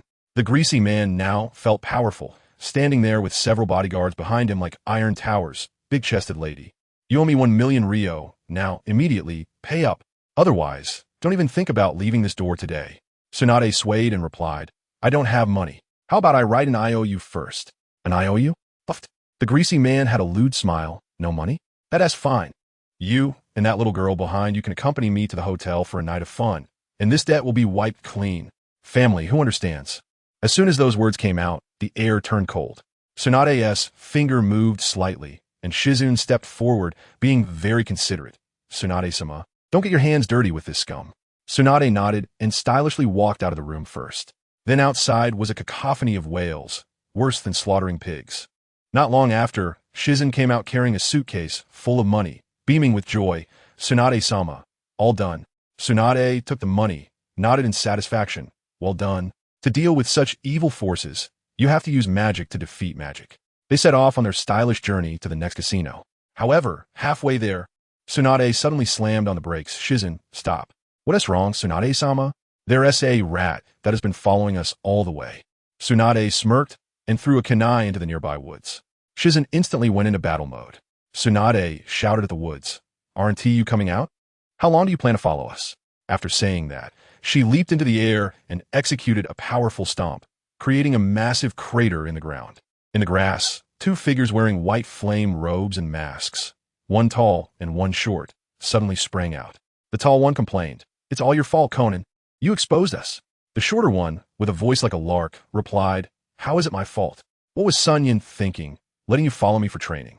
Our strengths aren't even in the same dimension, okay? The missions I take are super dangerous. Bringing you along just distracts me. Cut it out. If you're so capable, go tell brother SunYan." Don't complain to me. Be careful I don't report you. Let me tell you, that tall guy is also a master of words. He pulled off his mask and shouted at Tsunade. Yes, yes, yes, you're amazing. You're SunYan's little darling. But I tell you, you're just a minor character. This beautiful, big-chested sister in front of you is the main queen. As soon as these words were spoken, Tsunade was instantly petrified. Looking at that familiar yet strange face, tears streamed down her cheeks. It was none other than her brother, SHJu, whom she thought had died long ago. Sister, long time no see. SHJu smiled as he walked over. You little brat. Tsunade pulled him in and started hitting him on the head while laughing and crying at the same time. 3 years passed in a flash. At the Yin organization base, SunYan was practicing with 3 beautiful women. Let me tell you, that seems like a battle of gods. Kushina unleashed a gigantic tailed beast ball. Mikoto's Sharingan locked on with a lightning technique, and Hinata Linglong's multiple palm techniques directly cut off all of SunYan's escape routes from 3 directions. As a result, SunYan activated his blue 5-pointed star eyes, and a layer of blue energy armor emerged from his body, absorbing all the attacks. Kushina complained on the spot. This guy Yan's defense is simply unbeatable. Mikoto was very understanding. Brother Yin is already being very accommodating. He didn't even use Flying Thunder God. After the fight, SunYan looked at the 3 of them, deliberately putting on a serious face and not speaking, making the 3 girls anxious to the point of almost jumping out of their skins. The next second, SunYan burst into laughter. Haha, just kidding. You all did great. I'm very satisfied. In these 3 years, SunYan had been either teaching them or cultivating in seclusion. That thing inside him called the God Root was now like a perpetual motion machine, automatically cultivating 24 hours a day, converting natural energy into a more powerful version of strength, constantly enhancing his body and soul every day. Can you believe it? That night, he had just exited seclusion and was ready to go out. Yakura, a great contributor to the Yen organization, stood beside him with a look that seemed like she wanted to swallow him whole. You're leaving right after coming out?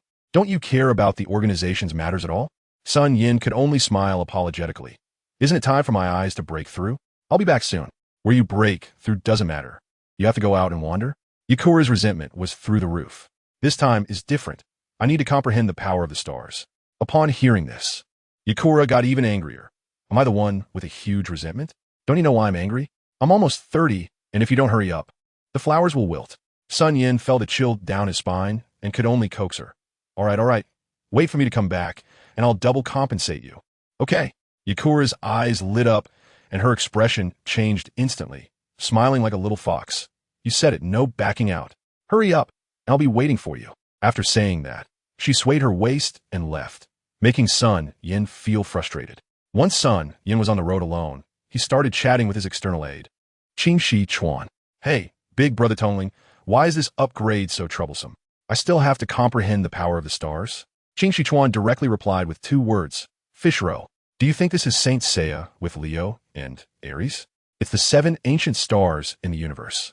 The power of your 7-star divine sword comes from there, understand? So amazing? If I comprehend it, can I master time and space? You wish. You only deserve to know that it's a rule-level power. You don't deserve anything else. Who understands being looked down upon by my own external aid? Where can I go to reason with this? Just as SunYan was preparing to upgrade, in the depths of the universe, on the Takamagara planet, a group of pale-skinned Otsutsuki clan members were holding a meeting. The clan leader, with a 12-pointed Sharingan on his forehead, had a frown that could kill a fly. The fact that there were still orphans from their clan alive must be eliminated. So, they decided to send the 7 most powerful young members of their clan, including many types like Bingshi, Linshi, Doshi, and various others, to Earth to crush SunYan in the cradle. Meanwhile, Otsutsuki Ichushi's younger brother, Urshi, also went along, claiming he was going to find his brother. Well, now the high-end battle was right at their doorstep. SunYan was completely unaware of this as he sat cross-legged on the mountaintop, entering a meditative state. 7 colored starlights shot down from the depths of the universe, enveloping him. What happened? After a long time, he comprehended 2 things, a branch of the law of life and a branch of the law of destruction. Qingshi Chuan started mocking him again. So weak. I overestimated you. SunYan exploded. Shut up and quickly help me evolve. Before the evolution, let's give this divine eye a domineering name. All right, since it keeps changing colors, let's call it Thousand Light Divine Eye. Not bad, it's settled. As soon as he finished speaking, a red and green beam shot straight up to the sky from the mountaintop, making the entire ninja world look like a giant disco ball. When the light dissipated, SunYan's eyes had completely changed, with dark red pentagrams for pupils and blue sclera, looking quite eerie. The most satisfying part was that the space eye technique and time eye technique he had been dreaming of were both acquired. His body was also ridiculously strong. He stabbed a kunai into his chest, and with a snap, the kunai broke, but he felt nothing. He even tried out the new version of Susanoo, called Holy Light, Heavenly God. Wow, in half form, it was 80 meters tall, and in full form, it reached 200 meters high, with wings sprouting from its back, standing there like a moving natural disaster. Once everything was set, SunYan activated his new space eye technique, Divine Realm, transforming his body into a vortex and disappearing on the spot. The next second, he appeared in his eye technique space. Wow, it was so vast, with mountains, seas, and the sun, even containing life. This was no mere eye technique space. This was practically a small world. After showing off, SunYan focused his mind again, transforming into a vortex and reappearing on the rooftop of the Yen organization. Yakura was patrolling when suddenly a vortex appeared beside her, startling her so much that she summoned 6 fireballs and threw them. However, the fireballs flew in front of SunYan and were sucked away by another vortex. Your welcome method is a bit special. SunYan smiled as he walked out of the vortex. When Yakura saw it was him, she breathed a sigh of relief, but then gritted her teeth. Your eyes evolved again? If you dare run away this time, I won't let you off. SunYan grinned mischievously, pulling Yakura into his arms and whispering in her ear, You've worked hard. What reward do you want? I tell you, Yitsong immediately softened, holding his face and kissing him fiercely. SunYan directly took the initiative, pinning her down to the ground. Yitsong gasped, saying, Not here. Someone will be patrolling soon. SunYan smirked, God realm. In the next second, the two of them disappeared on the spot and arrived in that fragrant little world. What happened next was a series of indescribable BGM played, featuring a cyber cultivation theme with boundless magic power. The next morning, SunYan, feeling refreshed, was cooking porridge in the kitchen, since he had worn Yitsong out last night, and she couldn't get out of bed today. Then Mei-Chin bounced in like a little sprite, sweetly asking, Brother Yen, what are you making porridge for? SunYan felt extremely awkward, scratching his head and saying, Your sister Yitsong is sick? I'm making her some porridge. Sister Yitsong is sick?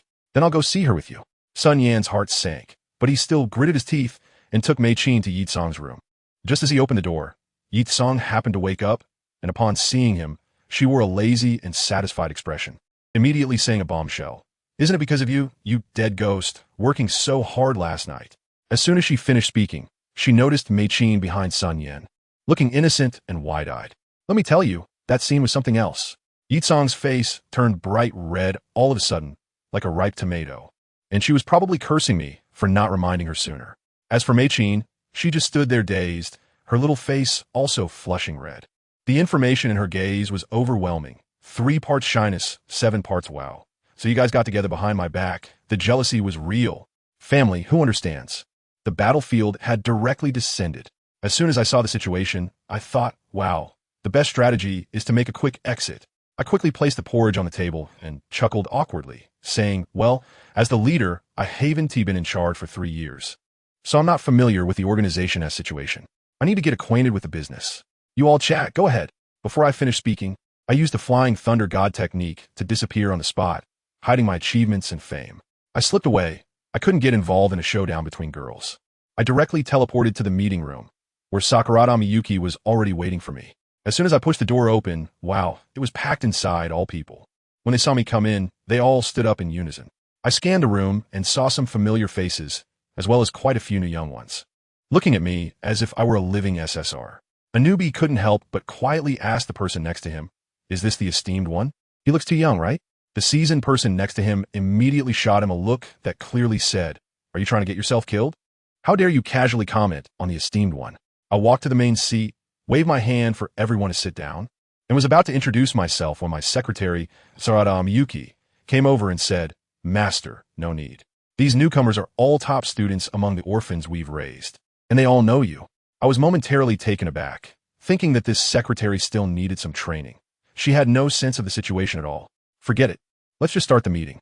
The first report was from the leader of the Undead Legion, codename Zero. Let me tell you, this legion is incredible. It's the secret technique of the Earth Grudge Fear that I extracted from Jay Gon when I kidnapped him back in the day. specifically prepared for those who lack ninja talent, aren't very bright, and can only do hard labor. They were given a choice. Either continue being low-level tools or implant a cursed seal, pledging absolute loyalty in exchange for powerful strength and immortality. Guess what? To become stronger. They all rushed to join, and now the Legion has nearly 100 members. Next was the Life Sciences Department, which I personally established to study Hashirama's cells.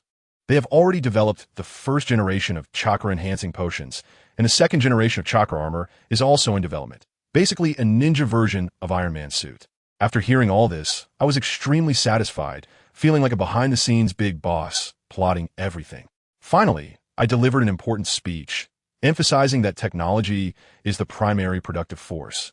And I painted a grand vision for them, saying that we would develop mobile phones and a planned economy, giving these old-timers of a ninja world a little shock from the 21st century. After the meeting, my throat was almost on fire. Back in the office, looking at the mountain of paperwork, my head started to hurt. Yuki brought over another stack, and I stopped her, asking if she knew what a secretary's true responsibilities were.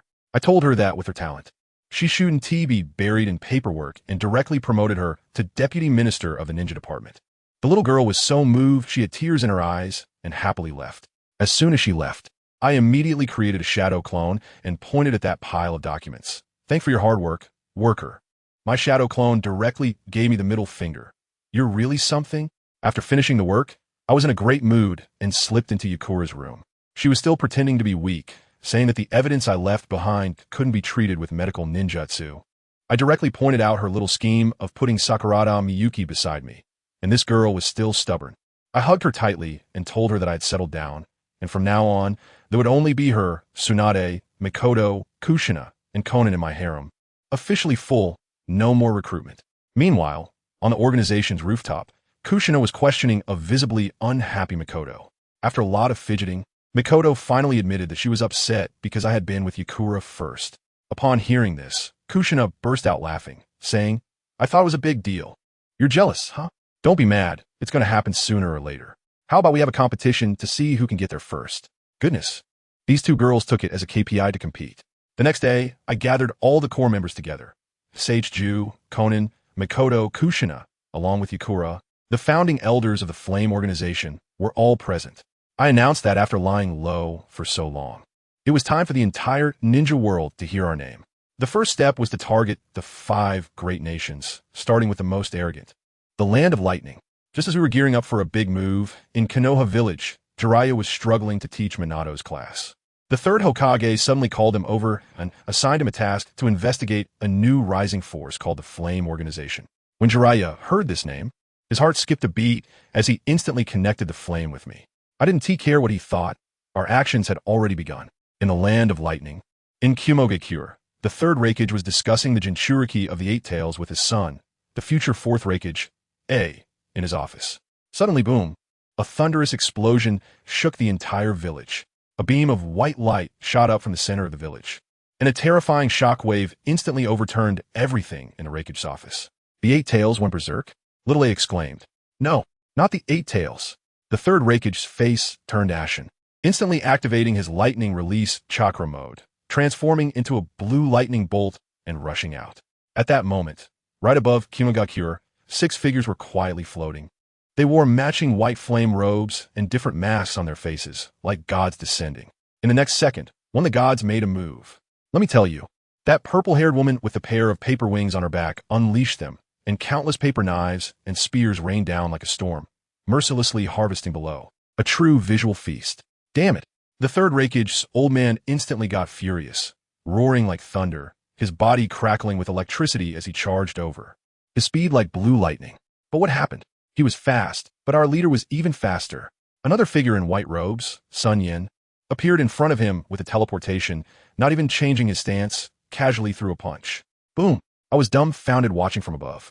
The third Raikage, that man known as the strongest shield, was directly turned into a shooting star by a single punch from our boss, flying far away. And our boss, he stood there without even moving his feet. The gap in strength was simply a dimensional strike. The third Raikage finally stabilized his body, looking dazed, probably wondering where this monster came from that could knock me away with one punch. He asked us with a serious face who we were and what we came for. I tell you, when When our boss smiles with that crooked mouth, it's simply a classic that will last forever. He said, "We are the Flame Organization.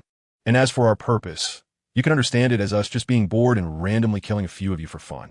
Who understands this among the family members? This villainous speech is too intense." The third Raikage was instantly furious, his hair standing on end, and he activated his lightning armor to the maximum, the blue lightning almost taking physical form as he roared to charge forward. Our boss glanced at him and calmly said to us, "This old man is something else. I'll deal with him. You guys stay out of it. It's easy to get hurt." "Understood." Yakura and Kushina replied and immediately used a body flicker technique to head towards the two tails. More people arrived over there, looking quite strong. "Leave them to us, Brother Yen." Mikoto and Konan also moved, targeting the future fourth Raikage AI, who was leading the reinforcements, along with his rapping brother Killer B. Our boss saw this and chuckled, saying to the nearby SHU, who was carrying a large sword, "Go help them. One of those two is the Eight Tails Jinchuriki, and the other is the future Raikage. Mikoto and the others won't be able to handle them." SHU made a joke. "Should I conveniently bring the Eight Tails along to play?" "Forget it. Too ugly. Doesn't match our organization's mascot's temperament." Just as we exchanged a few words, the third Raikage's attack came again. With a bang, the spot where our boss was standing was directly smashed into a huge pit. But where was he? He had long disappeared. When he reappeared, our boss was already wearing a pure white sage outfit, and that aura was incredible. Next, it was a high-level showdown. A white afterimage and a blue lightning bolt were wildly colliding in the village. I tell you, in sage mode. Our boss's perception was maxed out, and the third Raikage's storm-like attacks couldn't even touch a single hair on him. It was as if our boss had a cheat for extreme dodging, repeatedly zigzagging. The third Raikage was almost psychologically shadowed, probably thinking, "How can this guy not be hit?" Then our boss got bored. His figure flashed and appeared in front of the third Raikage, delivering a simple but powerful slap with his anytime, anywhere super strength hand. Boom! That figure enveloped in blue lightning was once again sent flying. This time even worse, crashing through over a dozen buildings before stopping. The surrounding Cloud Ninja were dumbfounded, exclaiming that the third Raikage was taken out instantly, then crazily charging towards our boss. Our boss shook his head, his expression as if saying, "Isn't it good to be alive?" Sage Art. Overwhelming Wind Release Shuriken. A giant shuriken nearly 10 meters in diameter formed in his hand, and as soon as it appeared, the surrounding air wailed. The ninjas charging over turned pale, and one guy shouted in panic, "We're going to die." Then the entire formation collapsed instantly. Just as that thing was about to smash into the crowd, a blue lightning bolt appeared again. The third Raikage, in order to save people, bravely met it with his strongest spear technique, Hell Spear, one shot. Boom! A chakra storm with a diameter of over 100 meters erupted in the sky, swallowing the third Raikage whole. On the other side, Mikoto and AI were locked in fierce combat. Taking advantage of Mikoto being distracted by the explosion, AI charged in with a lightning release, Thunderblade. Mikoto was startled and quickly activated her 3-Tomo Sharingan to barely dodge. "Sharingan? You are from Konoha," AI shouted. "Konoha? Haha, that's old news," Mikoto replied, lightning wrapping around her body. The two exchanged blows, with AI relying on his lightning armor's incredible defense, while Mikoto's Chidori couldn't break through. AI seized an opportunity, landing a lightning release, lightning bomb that slammed Mikoto to the ground. But that was just a lightning clone. The real body emerged from the ground, gathering purple lightning in her hand. This was purple lightning. Chidori. Upon seeing the purple lightning, AI's heart skipped a beat, deciding to strike first. His speed was so fast that it almost surpassed the dynamic vision limit of the 3-Tomo. Mikoto's heart sank, knowing she couldn't dodge. Just as AI's fist was about to hit her face, I tell you, the traditional Uchiha technique came. In despair, Mikoto's mind was filled with images of Brother Yen, thinking, "Will I never see him again?" A tear slipped down her cheek. The next second, her 3-Tomos spun wildly, instantly condensing into the shape of a 3-petal cherry blossom. Kaleidoscope Sharingan awakened. AI's fist connected, but Mikoto's body transformed into a flurry of cherry blossoms and scattered.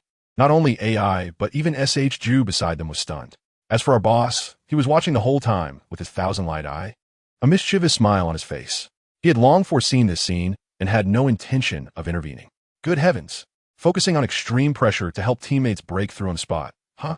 The flurry of cherry blossoms reassembled beside our boss into Mikoto's form, and she excitedly dove into his arms, crying and laughing. "Silly girl, Even if you hadn't awakened the kaleidoscope, with me around, you wouldn't die. Our boss comforted her while patting her head, then said to SHJu, SHJu, go teach that kid a lesson. SHJu walked towards AI while carrying Samahata. Meanwhile, on Killer Bee's side, he was being harassed by Conan's paper attacks, cursing in broken rap. Finally, pushed to the brink, he directly communicated with the Eight Tails inside him, borrowing its power.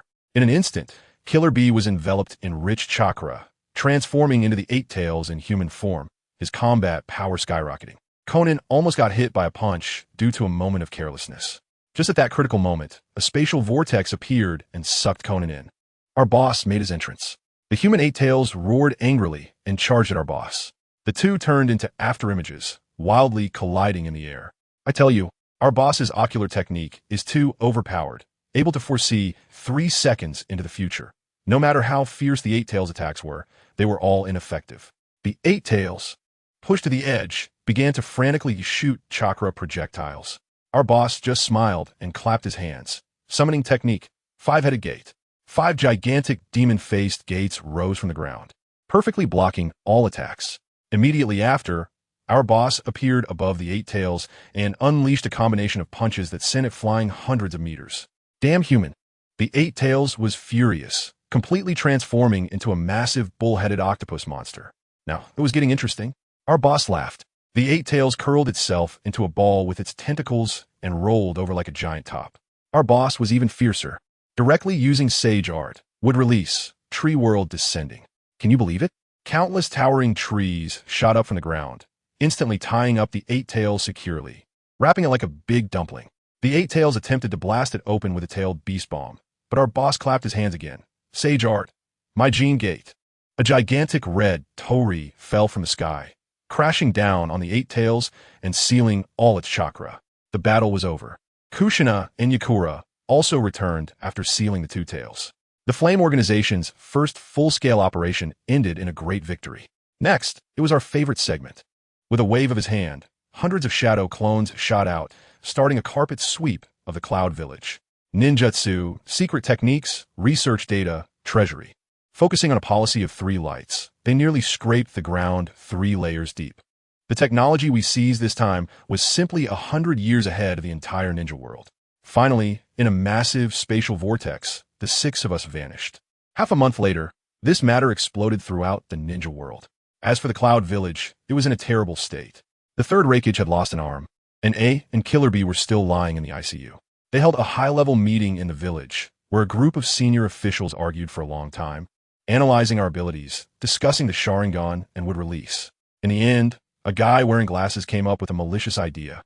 He said to the third Raikage, the Flame Organization is too strong. We can't defeat them. But we can shift the blame to Konoha and the Mist Village. We can say it's their conspiracy, and we just happen to have a reason to demand compensation from them. Even declare war. Hearing this, I suddenly realized, I will send the intelligence of the Flame Organization members to the third Mizukage and the third Hokage and invite them to the Cloud Village for discussions. Said the third Raikage. I hope to get the truth from them, he added. In Konoha, the third Hokage was smoking a cigarette, looking at the intelligence sent by Konoha's spies. The images showed that most of the buildings in Cloud Village had collapsed, and many Cloud ninjas were dead or injured, while the Flame Organization suffered no casualties, suddenly appearing and then vanishing. Seeing this, the third Hokage thought to himself that Jiraiya might be in danger. He then spoke to the Umbu, sent a message to Jiraiya, telling him that even if he discovers the Flame Organization, he should not act rashly. In the Land of Water, in the Mist Village, a betrayal was taking place inside the Hokage office building. The Three Tails Jinchuriki, Yagura, personally killed the third Mizukage and was elected as the fourth Mizukage.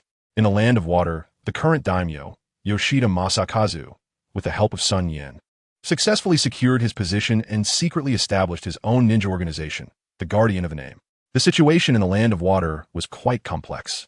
The relationship between the daimyo and the Mizukage was very strained.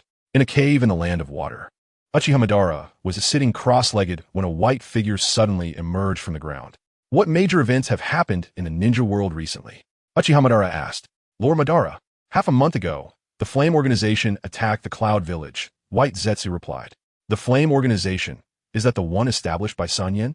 Uchiha Madara said. That's right. And the third Raikage has had an arm severed by SunYan, White Zetsu exclaimed. He, SunYan must be treated with caution. He definitely has a larger conspiracy. Uchiha Madara said. However, no matter what his conspiracy is, as long as I become the 10-tailed Jinchuriki, he won't be a threat. In the meantime, I can't fall out with him, Uchiha Madara declared. Yes, Lord Madara, your wisdom is unmatched, White Zetsu flattered. Even if the Otsutsuki clan really descends, I will personally deal with it. Having established such a powerful organization, if I can utilize it, my plan can be advanced by 20 years. Unfortunately, I can't control SunYan with my current strength, Uchiha Madara thought. White Zetsu, keep an eye on the descendants of the Uchiha clan in Konoha. Help me look out for suitable candidates, Uchiha Madara ordered. Yes, Lord Madara, White Zetsu replied before sinking back into the ground. Uchiha Madara raised his head, and the Tomo in his Sharingan shone with a strange light. Then he issued a series of orders to the 4th Mizukage. Eliminate the current daimyo. Execute a blood mist coup. After giving the orders, Uchiha Madara smiled slightly. In the Land of Rain, the Akatsuki organization established by Nagato, Yahiko, and Konan had gained some notoriety. It was still raining in the Land of Rain, and Konan stood in the rain, letting the heavy downpour soak her clothes.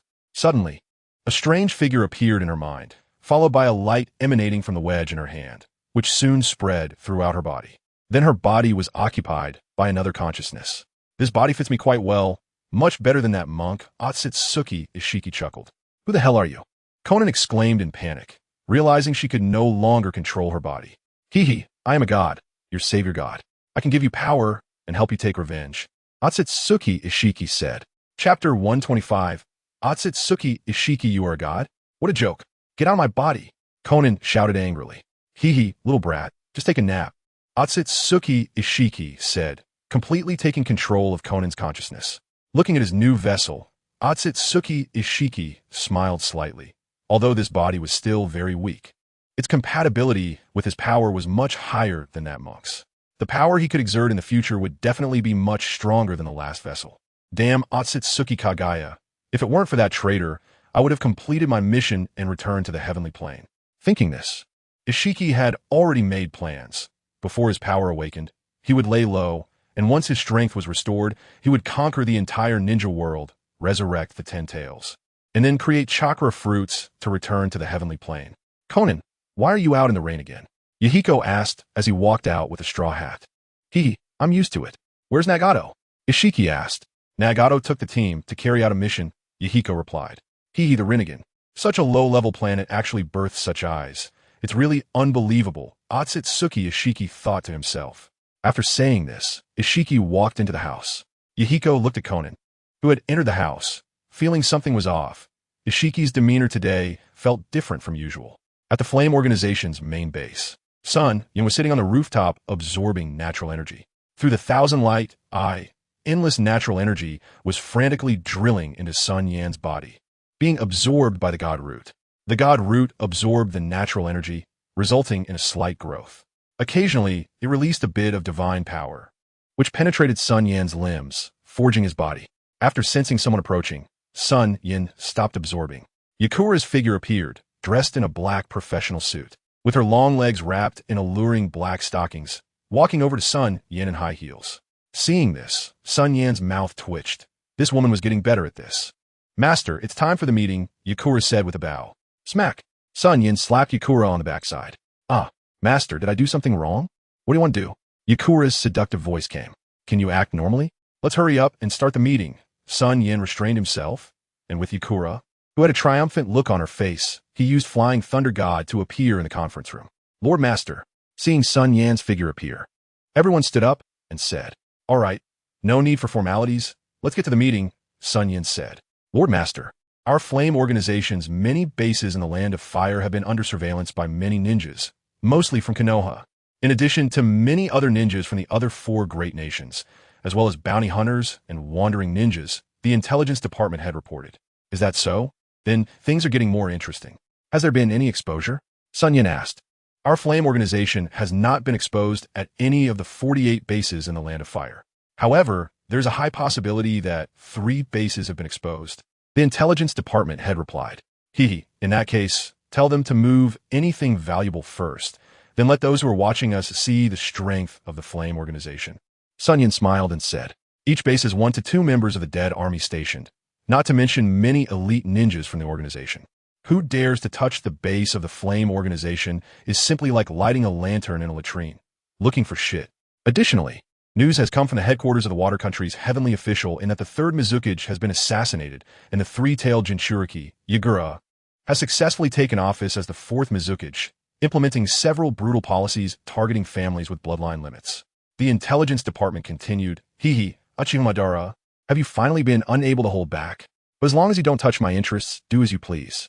Upon hearing this, SunYan secretly thought, after all, Madara's combat power is quite considerable and is expected to be a future asset for him. After listening to the intelligence department's report, the next was the work reports from other departments. It is worth mentioning that the technology department has successfully developed a senior phone inspired by their advanced theories. Looking at the senior phone handed over by his subordinate, SunYan smiled slightly. This is a very good start. Currently, the phone can only be used within the Flame organization's base, and there has yet to be any signal station construction elsewhere. However, this thing will definitely become popular throughout the ninja world in the future. A few days later, in a base of the Flame organization in the Land of Fire, a group of uninvited guests arrived. They wore the forehead protectors of Konoha, clearly ninjas from Konoha. You have been surrounded by us. Surrender obediently, and there might be a chance to live, said the leader of the Konoha Ambu. Konoha Ambu? Surrounding us. How ridiculous, said the one, codenamed 48, in a deep voice. Stop talking nonsense, 48, quickly deal with them. Saying this, the two moved. After a long while, the battle ended, and all 23 Konoha Ambu were annihilated. The undead 48 pulled out the hearts of 2 corpses and said gloomily, damn it, I was careless. I lost 2 hearts. Saying this, he began to install new hearts. What a monster. Let's hurry up. Konoha's ninjas can't be underestimated, said the head of the ninja department. They completely wiped out Konoha's Ambu, but they also lost dozens of elite ninjas on their side. After saying this, a few of them blew up the base and vanished from the spot. The same scene played out at 3 different bases, all located in the eastern part of the Land of Fire, close to Konoha. Meanwhile, SunYan had just finished tidying up with Yazong and walked in the bathroom for a shower, feeling refreshed. I'm heading out for a bit. If anything big happens, just use the flying thunder god Kanai to summon me, and I'll sense it and come back to handle it, SunYan said to Yazong, who was lying on the office bed, with a blush still on her face. You just want to be a hands-off boss. There's no benefit in that. I won't do it. Yazong retorted angrily. No, I just gave you a benefit, SunYan said with a wicked smile, disappearing from the spot. Bastard. Runs away after eating that bastard. Yazong cursed, but SunYan could no longer hear her. In the training grounds of the Flame organization, Xiaonan, Kushina, and Makoto were undergoing rigorous training. After experiencing a life-and-death battle, they felt they had made some breakthroughs in strength and specially came here for enlightenment. Upon seeing SunYan arrive, Makoto immediately rushed into his arms. Xiaonan and Kushina looked at each other, almost bursting with flames in their eyes. Brother Yin, how come you have time to come here? Did you come to accompany us for training? Xiaonan asked with a smile. No. I see you 3 have been training hard, so I'm taking you out to have some fun for a few days, SunYan said. No way, Yin. The sun hasn't set in the west, has it? Kushina said. Of course not. Why? Don't you want to go, Kushina? SunYan laughed. How can I not want to go? Of course I want to go. By the way, it has been almost 3 years since we last had a good time. Kushina said. Brother Yin, where are we going to have fun? Makoto asked. Speaking of which, it's been a long time since I've been to Konoha. Why don't we go stroll around Konoha first? SunYan suggested. Yeah, it's been 3 years. I wonder how those little friends are doing? Makoto said. If we're going to Konoha, let's call Linglong along, Kushina said. Of course, I already sent someone to notify her, SunYan smiled. As soon as SunYan finished speaking, Hinata Linglong's figure appeared from a distance, swiftly approaching the group. A year ago, Hinata Linglong voluntarily asked SunYan to assign her to work in the ninja department, and her work has been extremely busy. Usually, it's hard for Makoto and the others to see her. Linglong, the group greeted. The girl nodded and smiled at them, saying, sorry I'm late. The girl in front was dressed in plain clothes, with long black-purple hair flowing in the wind, and a pair of eyes like white sapphires, giving her an air of purity. Even SunYan couldn't help but take a few more glances. The grown-up Hinata Linglong resembled Hinata Hyuga, well, if there is a difference. Perhaps her chest is a bit smaller than Hinata's, but just a little. Lord Sun, Hinata Linglong said with a smile and a bow. Linglong, do you tease people like this? SunYan asked. Ha. Upon hearing this, The four girls immediately burst into laughter. At that moment, a tall figure came running from a distance, shouting, "Yin, I heard you're going to Konoha. Count me in, I want to go too." The newcomer was S.H. Ju. Moments later, S.H. Ju arrived beside the group. S.H. Ju, are you really going with us? Kushina asked displeased. Yeah, I want to visit the former Senju clan's land. S.H. Ju said in a deep voice. S.H. Ju, you're not planning to attack Konoha, are you? Xiaonan asked, peeking her head out. Of course not. I just miss where I grew up. Besides, Konoha was founded by my grandfather. I would never attack it. Moreover, Danzo has already been killed by Yin. And the only remaining culprit who harmed the Senju clan is the third Hokage, but now is not the time to deal with him, S.H. Ju said. Well then, let us go together, SunYan said. After saying this, a spatial barrier appeared, and soon the six figures disappeared from the spot. When they reappeared, they were in a forest behind Konoha. At this moment, a kunai with the flying thunder god was stuck in an ancient tree. SunYan walked over, pulled the kunai out, and the specially made kunai had endured 3 years of wind and sun without a single scratch. SunYan nostalgically stored this kunai away. After he defected, the third Hokage must have cleaned up his flying thunder god kunai, and this one remaining kunai is truly rare. Of course, he had carved many techniques into the village of Konoha. After finishing all this, SunYan said to the group, "Let us go see how far Konoha has developed now." Saying this, the group slowly made their way to the bustling market. Everything felt so familiar, yet so strange. Standing once again on the cliff behind Hokage Rock, SunYan sighed. By the way, us walking so openly seems a bit inappropriate. He, the third Hokage, wouldn't dare to act. He knows my strength. Of course, if he does act, that would be even better. You can take your revenge, SunYan said. Exactly. We came to Konoha to have fun. What's the point of being sneaky? Kushina said. Yin, let's first go eat at the food street, then buy some cosmetics and clothes, and finally go to the game street to grab some dolls, and then... Kushina rambled on with a long list of plans. After hearing this, SunYan felt overwhelmed. Sigh, he sighed, and accompanied the four beautiful girls towards the food street. Shungshu was walking towards the clan territory of the Senju clan. But by this time, the Senju clan's land had long since ceased to exist. Part of it had been divided among other clans, and part had been turned into a new cemetery. The four of them walked along the main road of Konoha, drawing a lot of attention. As handsome men and beautiful women are always very popular, and all four of them had reached the pinnacle in this regard. Look at that guy, he's so handsome. Not only is he handsome, but he also has an extraordinary aura. I really want to date him. Many infatuated girls gazed at SunYan's appearance, their hearts overflowing. Look at those four beauties, they're all top-notch. That lucky guy doesn't know what kind of luck he has to be surrounded by four beautiful girls. A group of boys looked at SunYan with expressions of resentment. That girl with purple hair, her eyes seem to be white. She must be from the Hyuga clan, but why does she look so unfamiliar? Some people also noticed certain details and whispered. Seeing this, SunYan and the others could only sigh quietly. It seemed that sometimes being good-looking wasn't a good thing, as it attracted too much attention. Of course, this scene did not escape the eyes of Konoha's Umbu, but when those Umbu saw SunYan's face, they broke out in a cold sweat.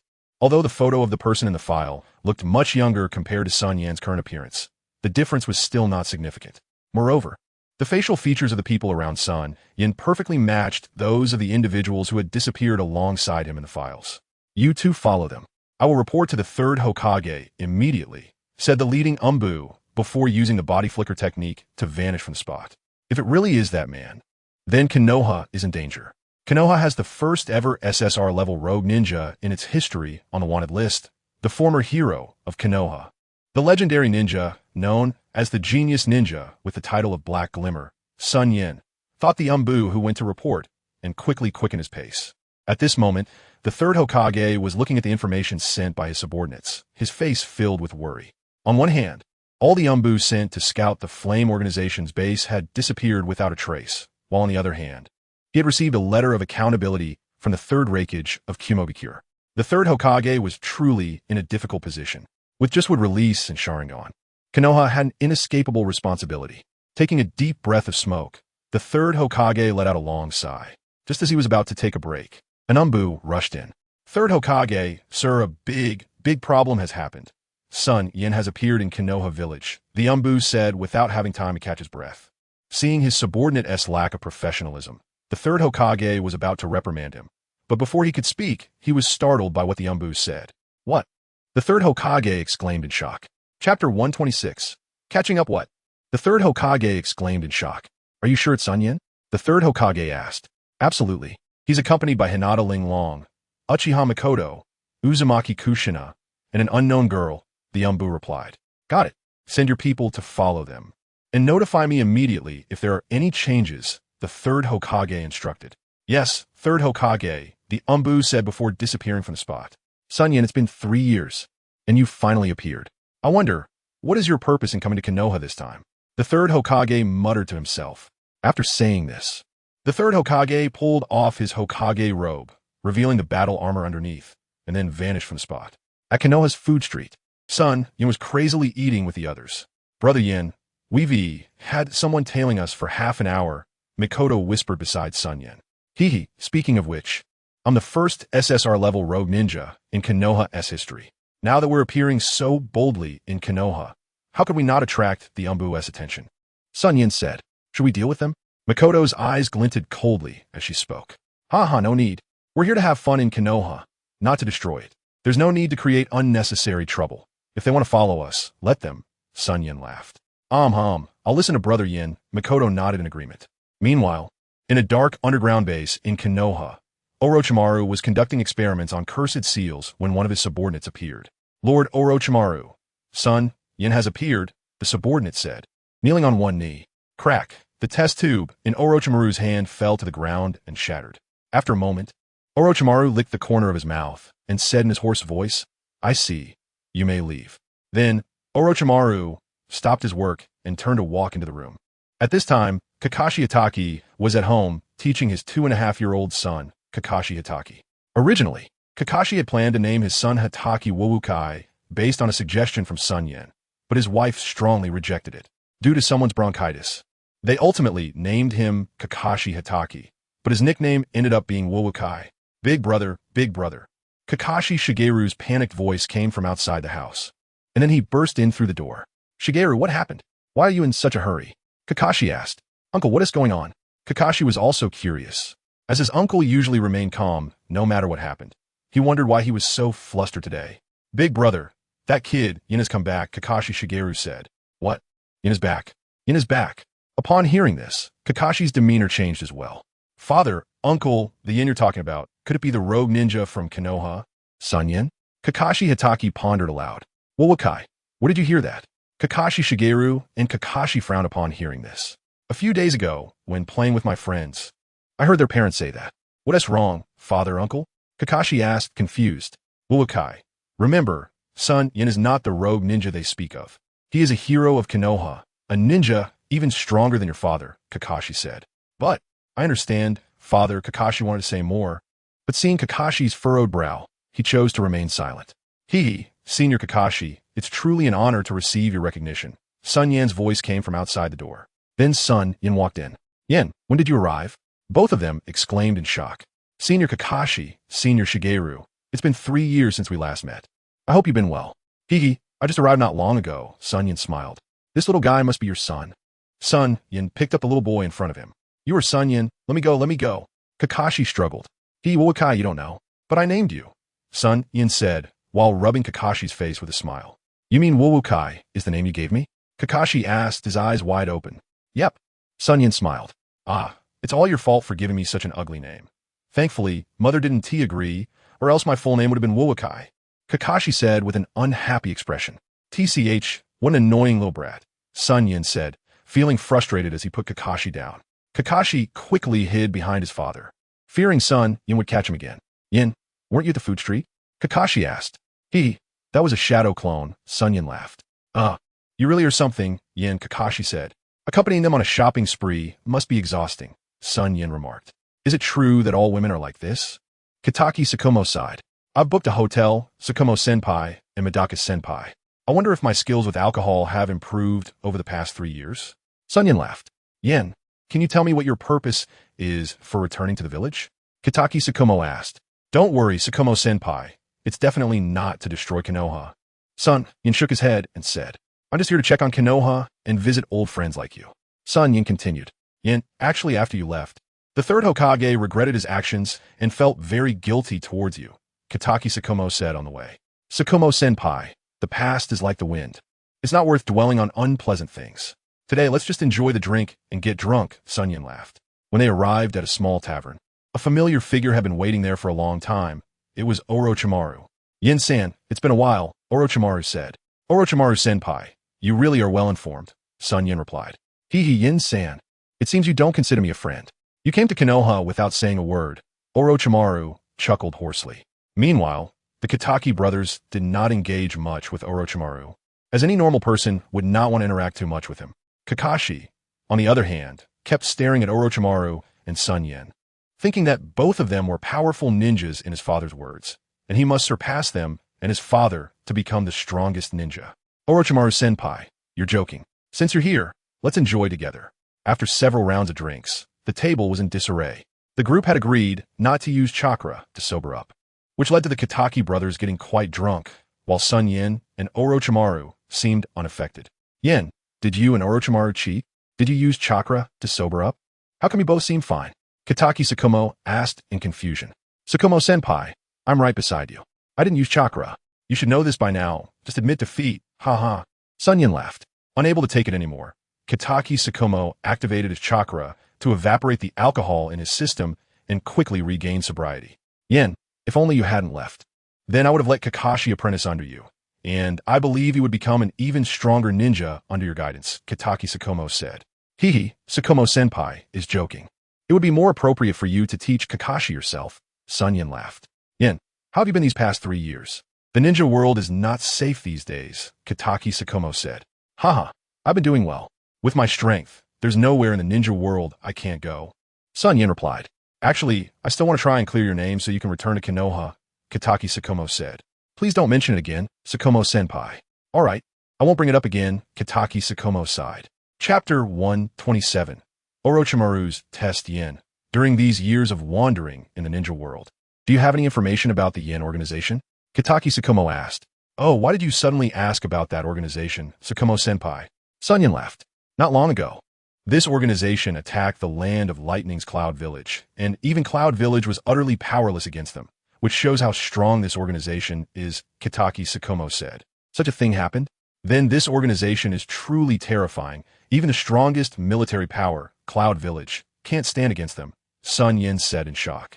So Yen, if you come across any information about this organization in the future, I hope you can share it with me, Kitaki Tsukumo said.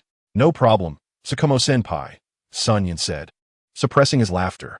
Orochimaru was watching SunYan deep in thought.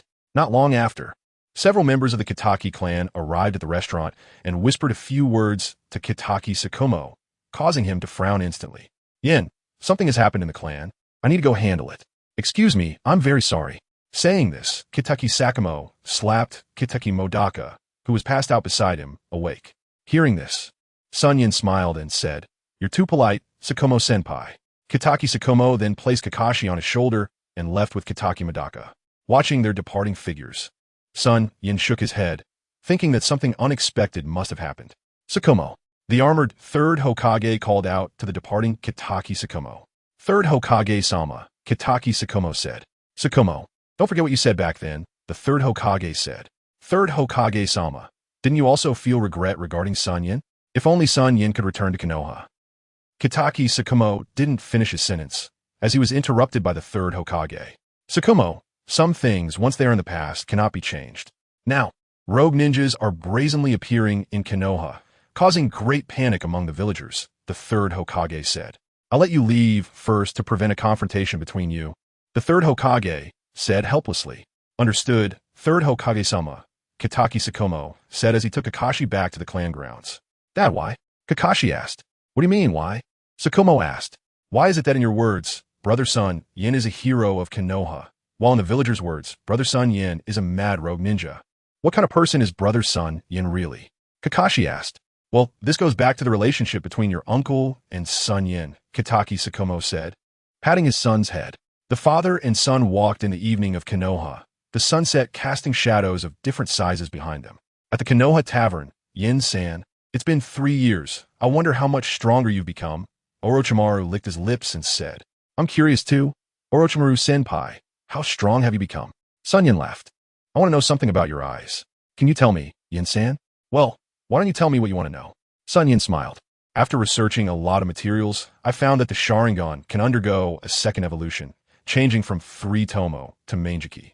Each Manjiki Sharingan has different abilities, and when 2 Manjiki are used together, it produces a legendary power, Orochimaru grinned. That's right, SunYan nodded, realizing that Orochimaru had already had the idea of awakening the Sharingan under his provocation.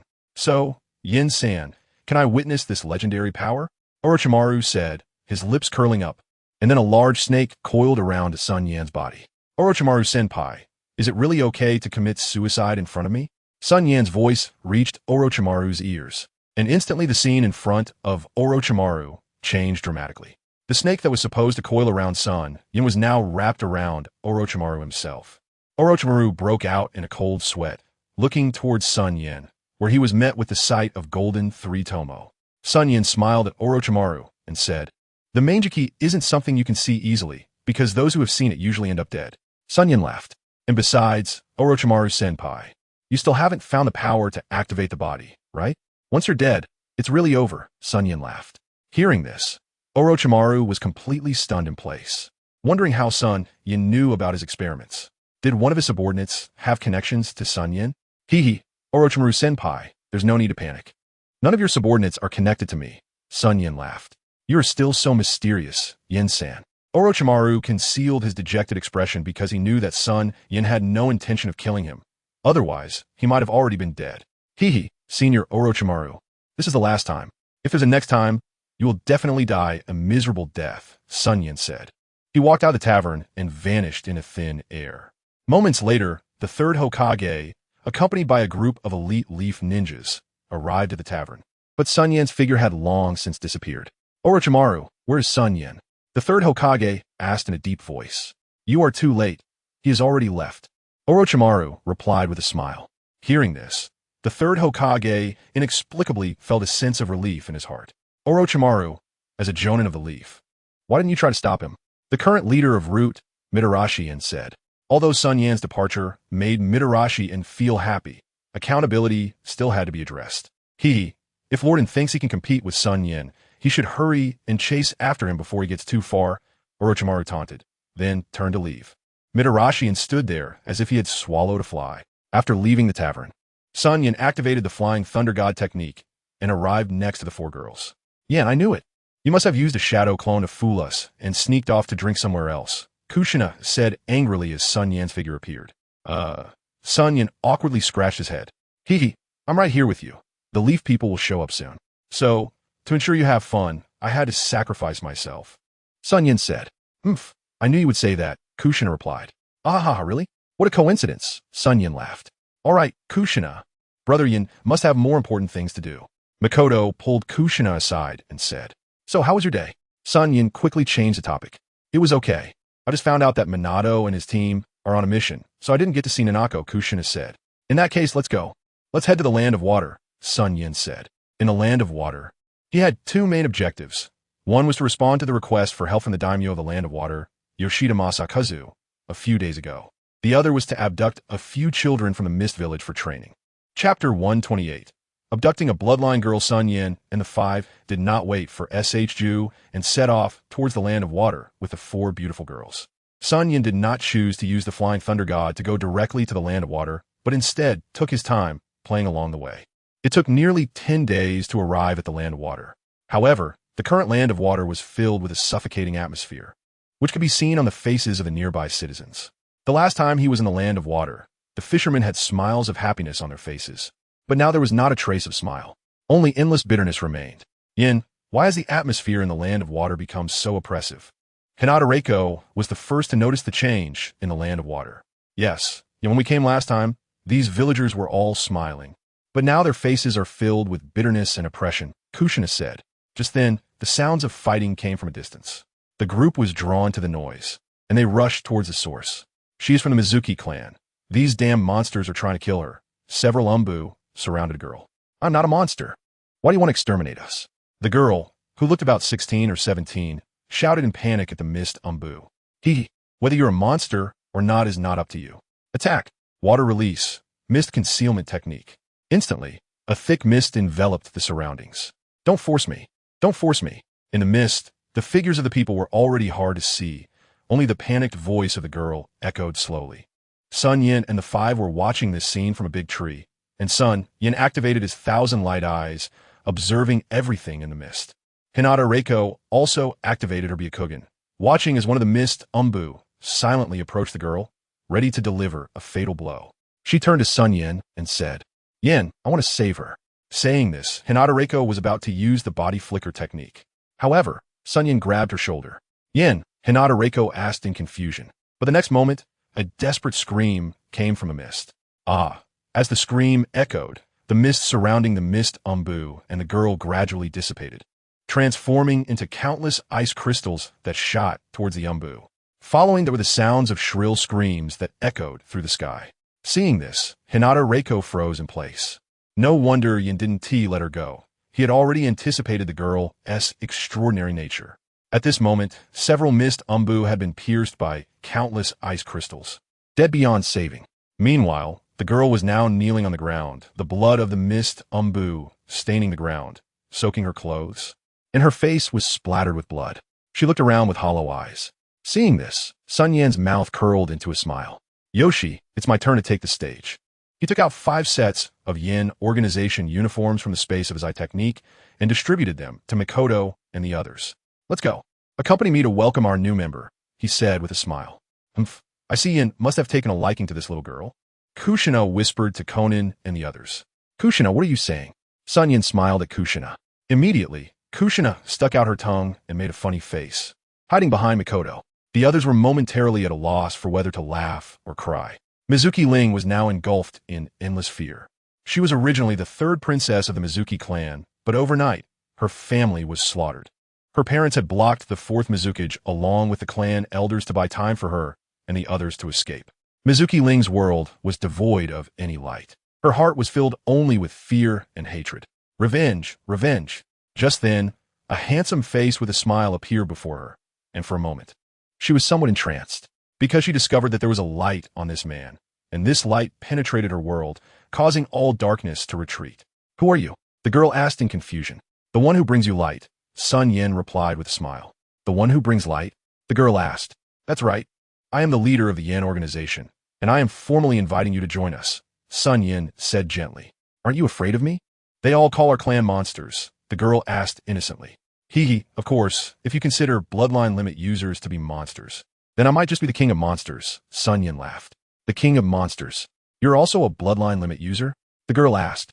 SunYan smiled and activated his 1,000 light eyes, instantly revealing a kaleidoscope of red and green in Mizuki Ling's eyes.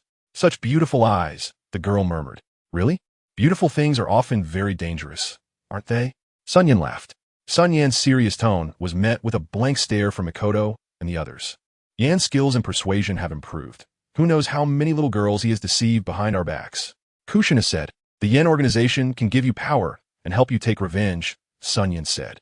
"I need power. I also want to avenge the Mizuki clan," Mizuki Ling said. "Then join us. We're a warm family," SunYan smiled. Hearing this, Mizuki Ling nodded, and then her eyes rolled back as she fainted. Seeing this, SunYan picked up the girl and threw her over his shoulder. He smiled at the 4 little girls with resentful expressions and said, "Wow, successfully abducted a bloodline girl. Hey, don't look at me like that, okay? It's quite creepy." SunYan felt goosebumps all over from their stares. "Humph." The 4 of them simultaneously huffed and angrily walked away. SunYan scratched his head and looked at their backs, thinking, why is Hinata Ling also huffing now? Brother. This irresistible charm. He then stored Mizuki Ling into the divine realm space, having just used an illusion technique to hypnotize her. He immediately chased after the 4 beautiful girls. The 5 of them encountered many such situations along the way, with members of the Akatsuki clan, the Kagaya clan, and other ninjas from the Mizuki clan. However, they weren't as lucky as Mizuki Ling. They were either killed or narrowly escaped. They arrived at a dragon inn in the land of water. SunYan casually tossed the token in his hand to the innkeeper. Instantly, the innkeeper knelt down. "Where's your manager?" SunYan asked, replying to Your Excellency. "The manager should be at the daimyo's residence right now," the innkeeper said. "Oh, what's going on?" SunYan asked.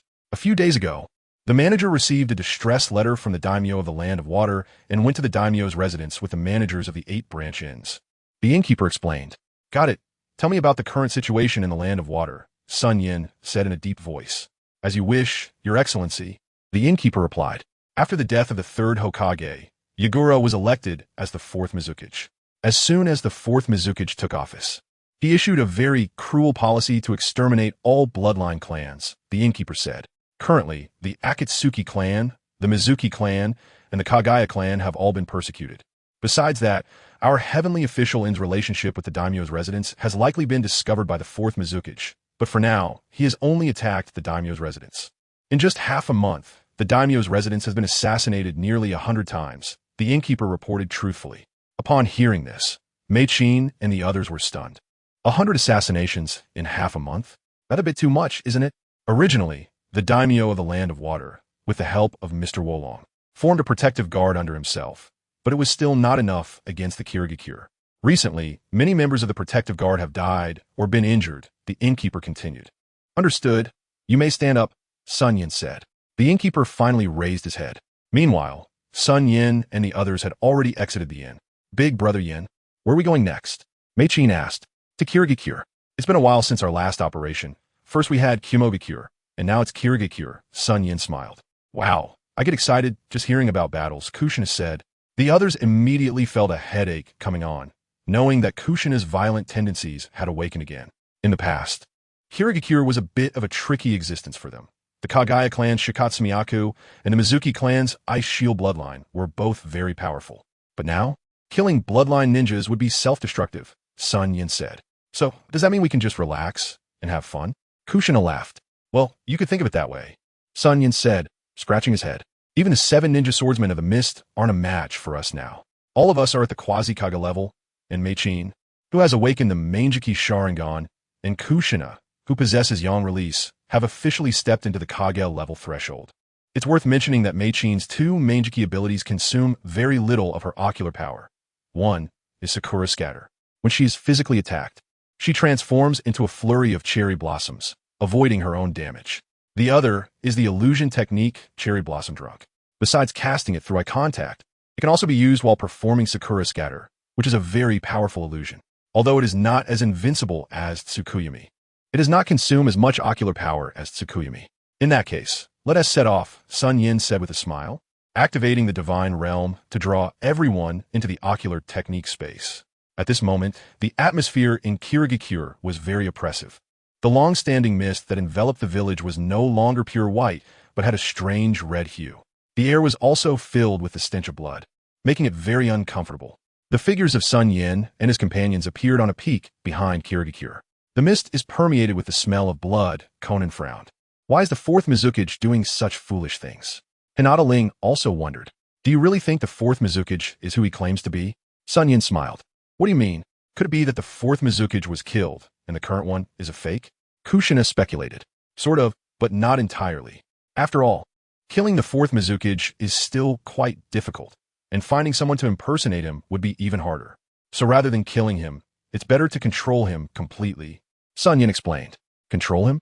Are you saying he is being controlled by an illusion technique? Mei-chin asked. Smart as always, Mei-chin, SunYan praised. But to control a Kage-level powerhouse, I'm afraid only Big Brother Yin can do it, Mei-chin said, pondering. He, that may not be the case. There are many hidden big shots in this ninja world. Do you know Uchiha Madara? SunYan smiled. Yes, the higher-ups in the clan used to forbid mentioning him. But privately, the clan members often discuss him. He was also one of the founders of Konoha, along with the first Hokage, stabilized the chaotic world. His strength is on par with the first Hokage, Mei-chin said. Did you know that the situation in Kirigakure like this was caused by Uchiha Madara? SunYan said. What? Upon hearing this, the 4 were stunned. No way, Yin, didn't he die a long time ago? Kushina asked. That's right, in our family. It's said that Uchiha Madara later intended to destroy Konoha himself. The first Hokage fought him in the Valley of the End to stop him, and in the end, Uchiha Madara died at the hands of the first Hokage, Hinata Ling explained.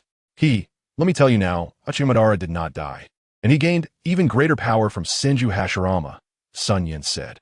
And the current 4th Mizukage is being controlled by Uchiha Madara using an illusion technique, SunYan continued.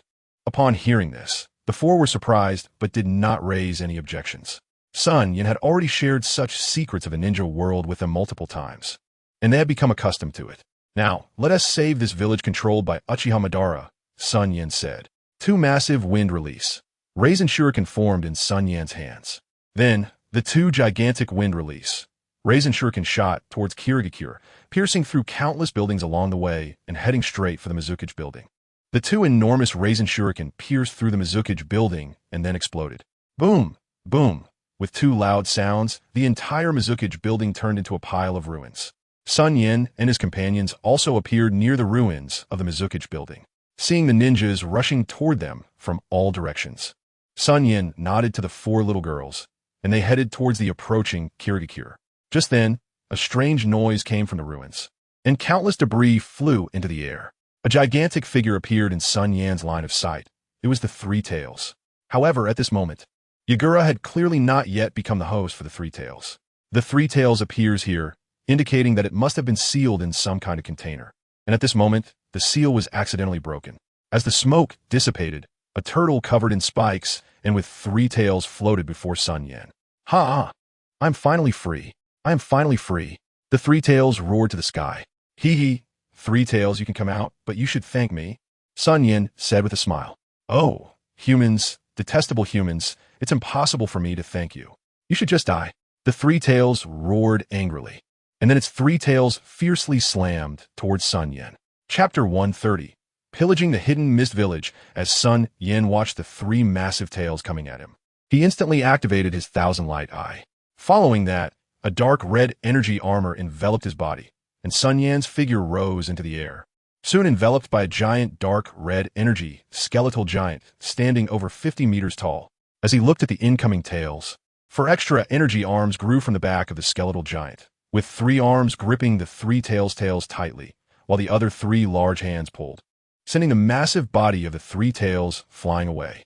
The Three Tails was momentarily in a daze, feeling fear from this familiar scene. He still remembered many years ago. The same scene, the same technique, the same energy giant, but not the same person, though possessing different eyes. The Three Tails got up from the ground, looking fearfully at the distant dark red energy giant, and instead of attacking again, it turned to run away. You want to run? Divine Realm, Shuriken. SunYan chuckled upon seeing this, and soon three dark red shurikens appeared in the skeletal giant's hands, shooting rapidly toward the Three Tails. The Divine Realm shurikens flew out and immediately fell into a spatial vortex, which then appeared behind the Three Tails. The Divine Realm shurikens instantly struck the Three Tails, with the spatial vortex cutting them off, pulling the tail and the body into the Divine Realm space. Roar! The Three Tails let out a huge, painful roar and then stopped in its tracks. It knew that this human would not let it go, and rather than escape, it might as well fight to the death. At this moment, SunYan praised the power of his Divine Realm Shuriken, not to mention its defensive capabilities. The Three Tails was the strongest among all tailed beasts, with a body covered in hard shells. Now, compared to before, the Three Tails had shrunk nearly a circle, indicating that the previous attack had not been small in consumption. Damn human, trying to exterminate me completely. In that case, I will not let you succeed easily. The Three Tails roared. After that, the Three Tails arched its body, its massive and heavy shell wrapping around it to form a giant while rolling toward the energy giant. The rolling speed was extremely fast, and in an instant, it reached the red skeletal giant. SunYan controlled the Holy Light Celestial, and two energy giant swords appeared in its arms, firmly blocking the Three Tails in front of him, preventing it from moving at all. The ground was dug up by the Three Tails, creating a massive pit over 10 meters deep, but the Three Tails showed no intention of stopping its rotation. Seeing this, SunYan created energy giant swords with the other four arms, and the four strong arms swung the energy giant swords fiercely into the sides of the wheel-shaped Three Tails. Instantly, countless sparks flew from the Three Tails shell, and its rotation slowed down until it was forced to stop. Then it was pinned to the ground by 6 energy giant swords. Hello, Three Tails, SunYan said with a smile. Who are you? How do you know my name? Who told you? The Three Tails questioned. No one told me, but I just know, SunYan replied with a smile. I guess you are currently silently gathering tailed beast balls, waiting for me to let my guard down so you can attack me and escape, right? SunYan said with a grin. Upon hearing this, the Three Tails trembled and looked at SunYan with fear in its eyes. Could this man predict the future? You should be grateful that I stopped you. Otherwise, your fate would be very tragic. SunYan said nonchalantly. The next moment, SunYan and the Three Tails' gazes met, and in an instant, the Three Tails was completely under SunYan's control. SunYan released the holy light, celestial, and landed on the body of the Three Tails. At this moment, a loud explosion was heard from the ruins, and several figures crawled out from the wreckage, including the fourth Mizukage and the 7 ninja swordsmen, along with several elite Umbu. Let's make a big move. Three Tails, SunYan ordered with a smile. Tail Beast Ball. As soon as SunYan's words fell, the Three Tails began to gather chakra. The fourth Mizukage did not show excessive panic upon seeing this. Instead, he shifted his gaze to SunYan, who was dressed in a white robe engraved with flame patterns and wearing a mysterious mask that concealed even his eyes. Meanwhile, in a cave in the hidden mist, Uchiha Madara furrowed his brows. The previous explosion had left him bewildered. Now that the fourth Mizukage was under his control, he could sense everything. When did SunYan arrive in the Hidden Mist Village? Why was he unaware? Logically, the entire Hidden Mist Village was under White Zetsu surveillance. If SunYan stepped into the Hidden Mist Village, White Zetsu would notify him immediately. What was SunYan's purpose for coming here? Did he interfere with his plans? Did he already see through his true intentions and come to eliminate him? At this moment, the Three Tails had gathered the tailed beast ball and shot it toward the fourth Mizukage and the 7 ninja swordsmen. Water style, multiple water barrier technique. Immediately, the 7 ninja swordsmen all used their water-style water barrier techniques. Instantly, a massive water curtain intercepted the tailed beast ball, but moments later, the water barrier was pierced by the tailed beast ball, continuing to strike toward the group. The water barrier was simply unable to withstand it. Let's use the water dragon bullet together. Water style, great water dragon repeated bullets. In an instant, a water dragon bullet several dozen meters long crashed into the tailed beast ball. The two collided violently, followed by a loud explosion. In an instant, water mist filled the air. At this moment, Meichin and the others also arrived at SunYan's side with several huge scrolls. Ninjutsu and secret techniques are in hand, Meichin said with a smile. The ninja tool store has also been completely looted. There are dozens of billions of explosive tags, Conan said cheerfully, seeming particularly fond of explosive tags. We also got the money, Kushina said. I unlocked the prison in the Hidden Mist Village. Many Bloodline Limit Clan ninjas were imprisoned there. Hugo Linglong said, I picked 2 very good little ones. What do you think? Hugo Linglong said as she pushed 2 children in front of SunYan. They were 2 little girls, one from the Kagaya clan and the other from the Mizuno Yuki clan. At this moment, they looked at the masked SunYan with fear on their faces. The Kagaya clan, not bad, but the stronger their Shikatsumiyaku awakens, the more severe the bloodline disease that follows, SunYan said. Bloodline disease? The others questioned. Ninjas with bloodline limits, while gaining powers beyond ordinary people, also have different inherent flaws. Just like Meichin's Manjiki Sharingan, although it is incredibly powerful, it has significant side effects. Frequent use will lead to blindness. Similarly, awakening the Shikatsumiyaku also comes with severe side effects, and the greater the degree of awakening, the larger the side effects, SunYan explained. From a medical perspective, this is a genetic disease, and the only way to completely cure it is through gene therapy. Given the current technology in the ninja world, this is quite difficult. But for me, it's not too hard, SunYan smiled. At this moment, countless people dressed in prison uniforms rushed out, immediately attacking the fourth Mizukage. The 7 ninja swordsmen were too busy dealing with the Three Tails and couldn't provide support to the fourth Mizukage. He, those who should be taken away have already been taken. We've been out for more than half a month, and if we don't go back soon, Yetsong is going to lose it, SunYan said with a smile. Internally, he thought, Uchiha Madara, I hope you accept my gift. As he spoke, a huge spatial vortex appeared, and then the figures of several people disappeared from the spot. The author has something to say. Brothers, I have an exam on artificial intelligence tomorrow, and I've already started listening to Liang Liang. Chapter 131. The 5 Kage summit. Half a year passed in the blink of an eye, and the entire land of fire had entered deep winter. The 40th year of Konoha was about to pass, and the 41st year was approaching. With only 1 day left until the 41st year of Konoha, on this day before the new year, the Flame Organization was decorated everywhere because SunYan ordered that every year at the end of the year, the Flame Organization would celebrate a special holiday. Except for those assigned to duty, everyone could put down their work and partake in the year-end festivities. SunYan named this holiday with a highly symbolic name, Spring Festival, signifying that the cold winter would pass and spring would arrive. In contrast to the Flame Organization, the 5 great hidden villages, except for Konoha, were enveloped in a deathly silence. In the past 6 months, the Flame Organization had indeed targeted the Sand and Stone villages, attacking the Sand village a month ago and the Stone village a fortnight ago. The third SunYan, could not swallow this humiliation, especially upon discovering that there were members within the Flame Organization who possessed wood release and Sharingan. He directly wrote to the leaders of the Land of Iron and the other 4 Kage, strongly requesting a 5 Kage summit. This move was met with overwhelming support. Except for the third Hokage, Sarutobi Hiruzen. He could hardly imagine how he would be criticized by the other 4 Kage during the summit, although he was very reluctant. The other 4 Kage had already agreed, and if he did not attend, wouldn't that make him seem guilty, becoming a target for criticism? The thought of the 4 great nations attacking the Land of Fire was simply unimaginable. Of course, if the first Hokage and second Hokage were present, they would not fear it. But currently, how strong was Konoha? The third Hokage was well aware. If he were present, Konoha would not be so passive now. But he had already departed. Land of Iron, the only country in the ninja world that still retained the samurai tradition. This country had no ninjas, only samurai. At this moment, 5 men dressed in different colored ceremonial robes gathered here, accompanied by their personal bodyguards. These 5 were the Kage of the 5 great nations. From the Land of Fire, Konoha village, the third Hokage, Sarutobi Hiruzen. From the Land of Water, Kirigakure, the 4th Mizukage, Yakura.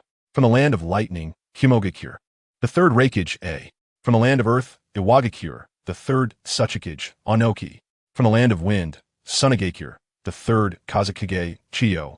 Their bodyguards were elite jonin from their villages or candidates for the next Kage, such as Kimogakure's A and Killer B and Sunagakure's Rasha. The bodyguards accompanying Konoha were not Jiraiya and Orochimaru, but a golden-haired, smiling boy and Orochimaru. At this moment, the atmosphere in the room was clearly a bit oppressive, as the 6 parties had been sitting there for nearly an hour. The general of the Land of Iron, Mifune, could no longer hold back and coughed, saying, "Gentlemen, since everyone has arrived on time, let's begin the meeting." As soon as Mifune's voice fell, Anoki, with bandages wrapped around his arm, slammed his uninjured arm onto the table and pointed at the 3rd Hokage, saying, "Old Sarutobi, you Konoha must give us 4 great hidden villages in explanation." That's right. You must give us an explanation, and our Land of Lightning has suffered the most severe losses among the great hidden villages. The 3rd Raikage followed up. We of Sand also want an explanation, Chiyo said. There are several members within the Flame Organization who are from your Konoha, one of whom possesses Sharingan, another has Byakugan, and one can use would release. You all must have already investigated this.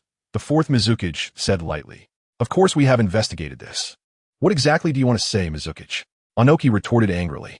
Well, through our intelligence network in Kirigakure, we have now confirmed the true identity of a member of the Flame Organization.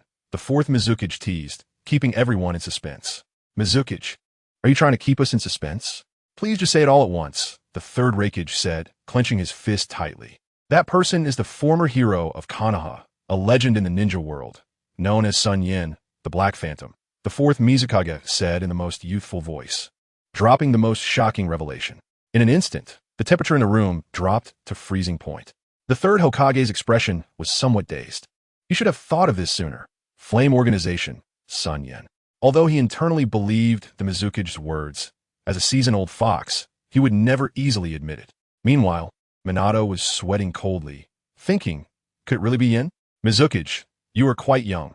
I just don't know how credible your words are, Sarutobi Hiruzen said. Naturally, it is 100 credible. May I ask if your Konoha's rogue ninja, SunYan, has mastered an extremely powerful wind release ninjutsu? The Mizukage said, pulling out a tape. He then projected a video showing SunYan's wind release, specifically the scene of the Raisin Shuriken hitting the Mizukage building. Seeing this, Sarutobi Hiruzen frowned and said, just one ninjutsu alone isn't enough to conclude that it was our village's rogue ninja son, Yin, who performed it. It could also be a similar jutsu. Absolutely not. I would never forget this technique, the 3rd Kazakage, Chiyo, said.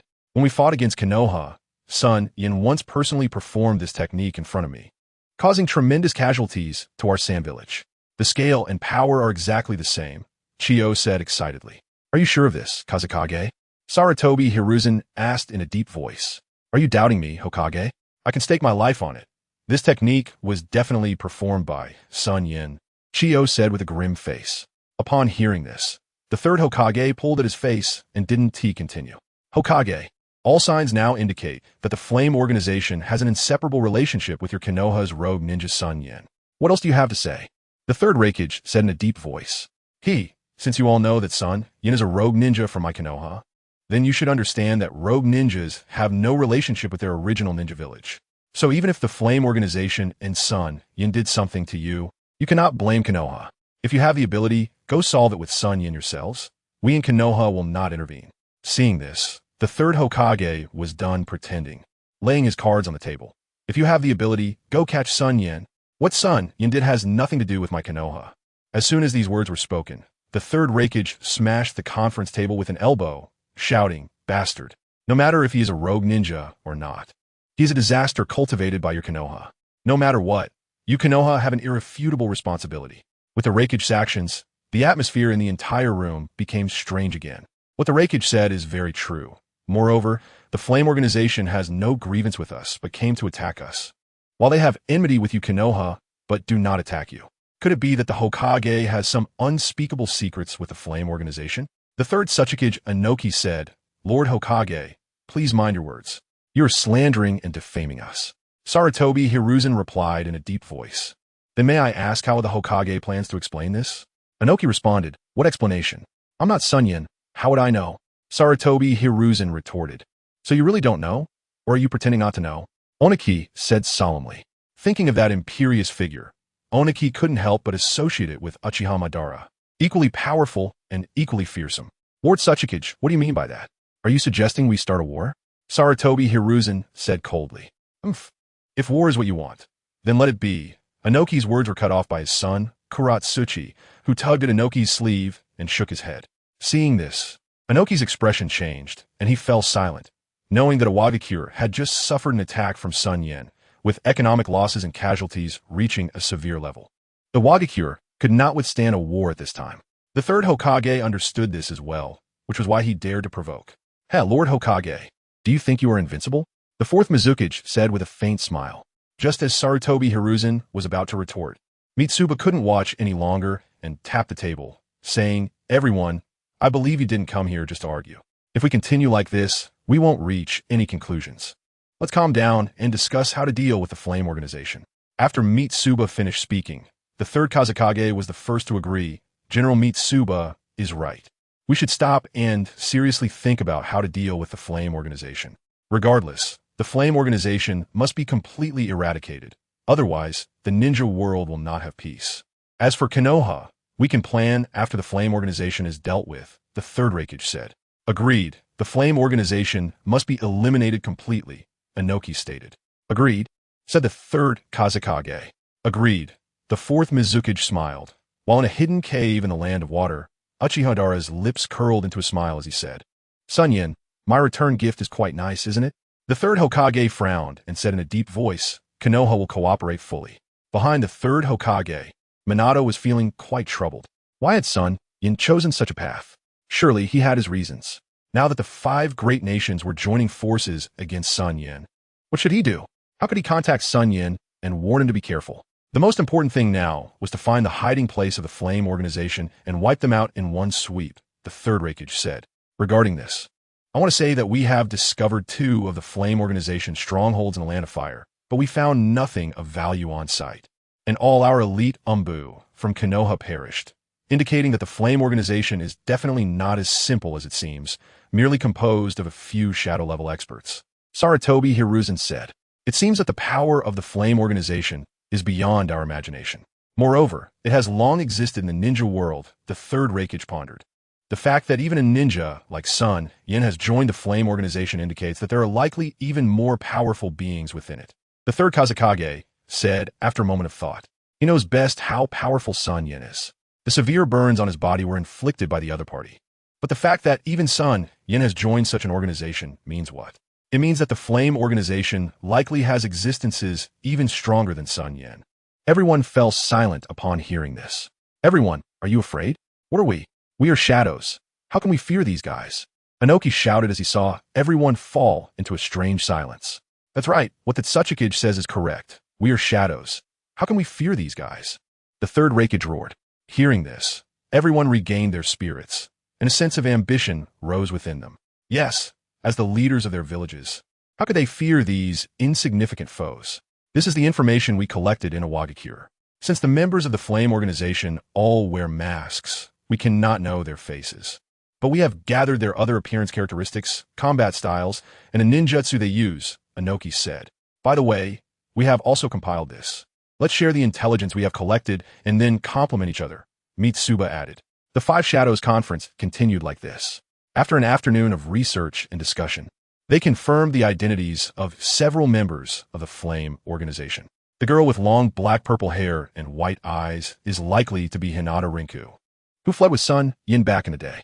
The girl with Sharingan is likely Uchiha Mikoto, and the girl with red hair who specializes in using the adamantine sealing chains is likely Uzumaki Kushina. As for the girl who specializes in using paper techniques, she is one of the first two members of the Flame organization to be exposed, known as Kamishiro. The one who uses would release and wields the great sword Samahata is the Flame organization's Shinboku. As for the member of the Flame organization who possesses the Scorch Release bloodline and has only appeared once, their identity is still unknown. SunYan has been accurately identified as the one who wears a terrifying mask and has given the four great nation shadows a hard time. SunYan possesses a pair of mutated Sharingan with extremely powerful ocular techniques. Currently, the only exposed ocular technique is an illusion called Tenshin.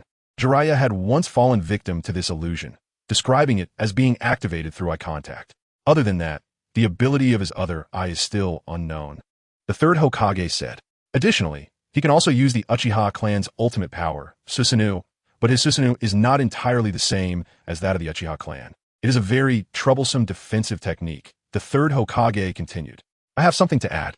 SunYan has also mastered two extremely powerful bloodline limits, Explosion Release and Scorch Release. The third Kazekage said solemnly. What? That's impossible. Explosion Release is exclusive to Fugakuwith. How could he possibly master it? Inoki exclaimed in shock. I speak only the truth. I fortunately survived under his Explosion Release techniques. Besides, what benefit do I have in deceiving you now? Mitsuba said. A person who has mastered a space-time ninjutsu, like Flying Thunder God, along with multiple bloodline limits. How monstrous is that? I really envy you, Konoha. Yet I also hate you, Inoki said. Chapter 133, Jiraiya vs. the Undead 48.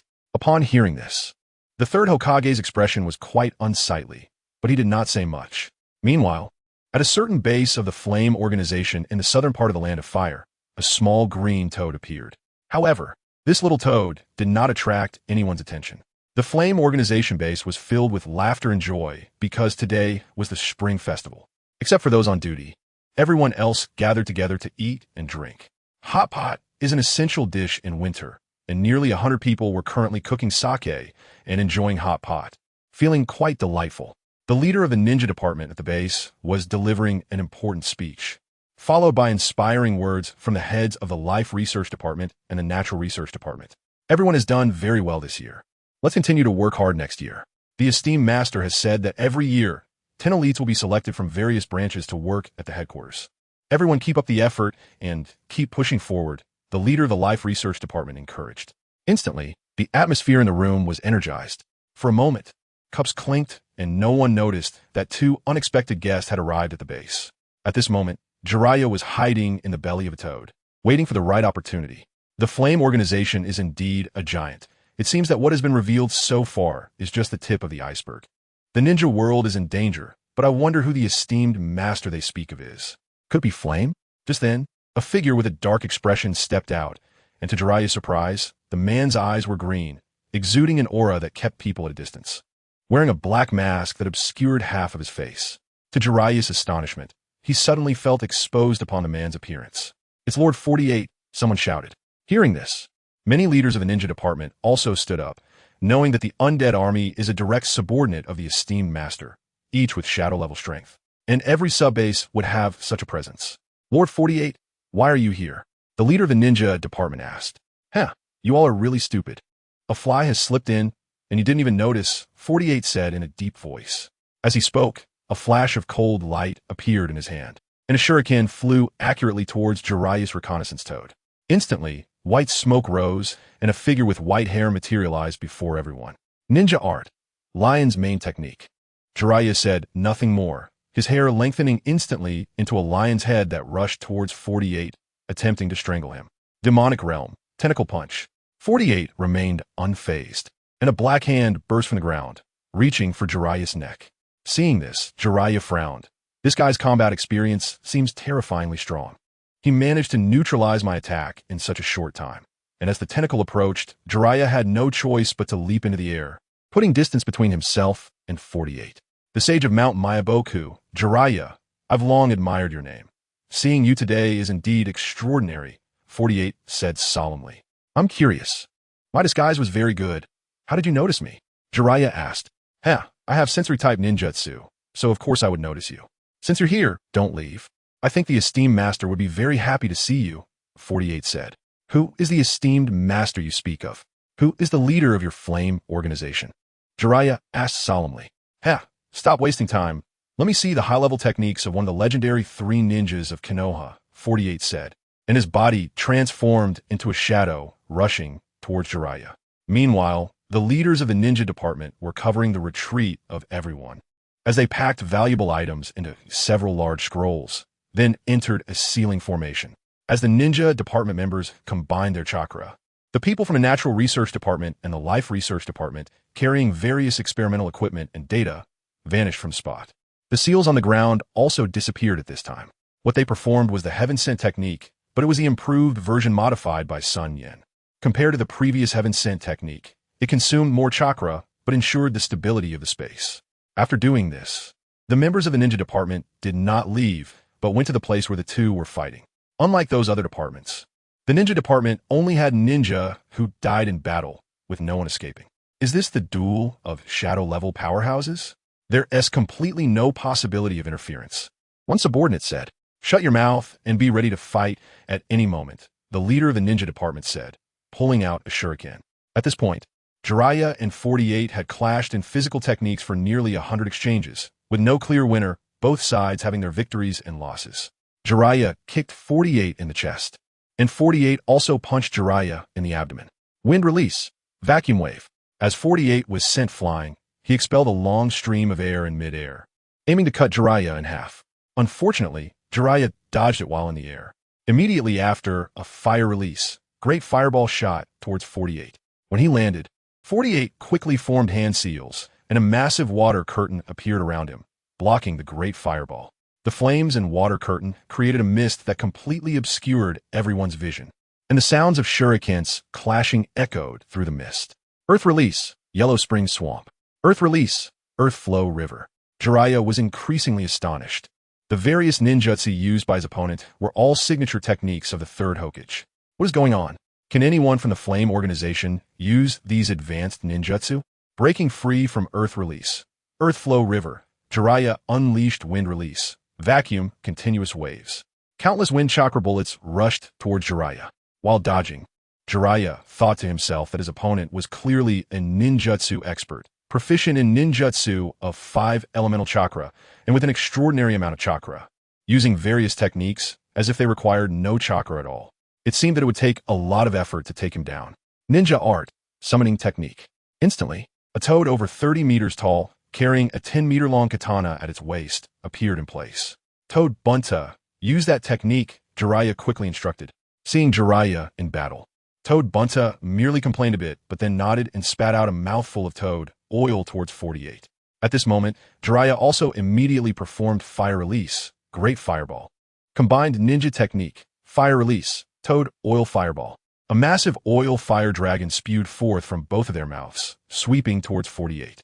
Seeing this, 48 had no choice but to activate the demonic realm mode, and his body began to split apart. Chapter 134, Jiraiya vs. 48, Part 2. 4 pitch-black monsters gradually separated from 48's body. Each black monster wore a mask, symbolizing different attributes.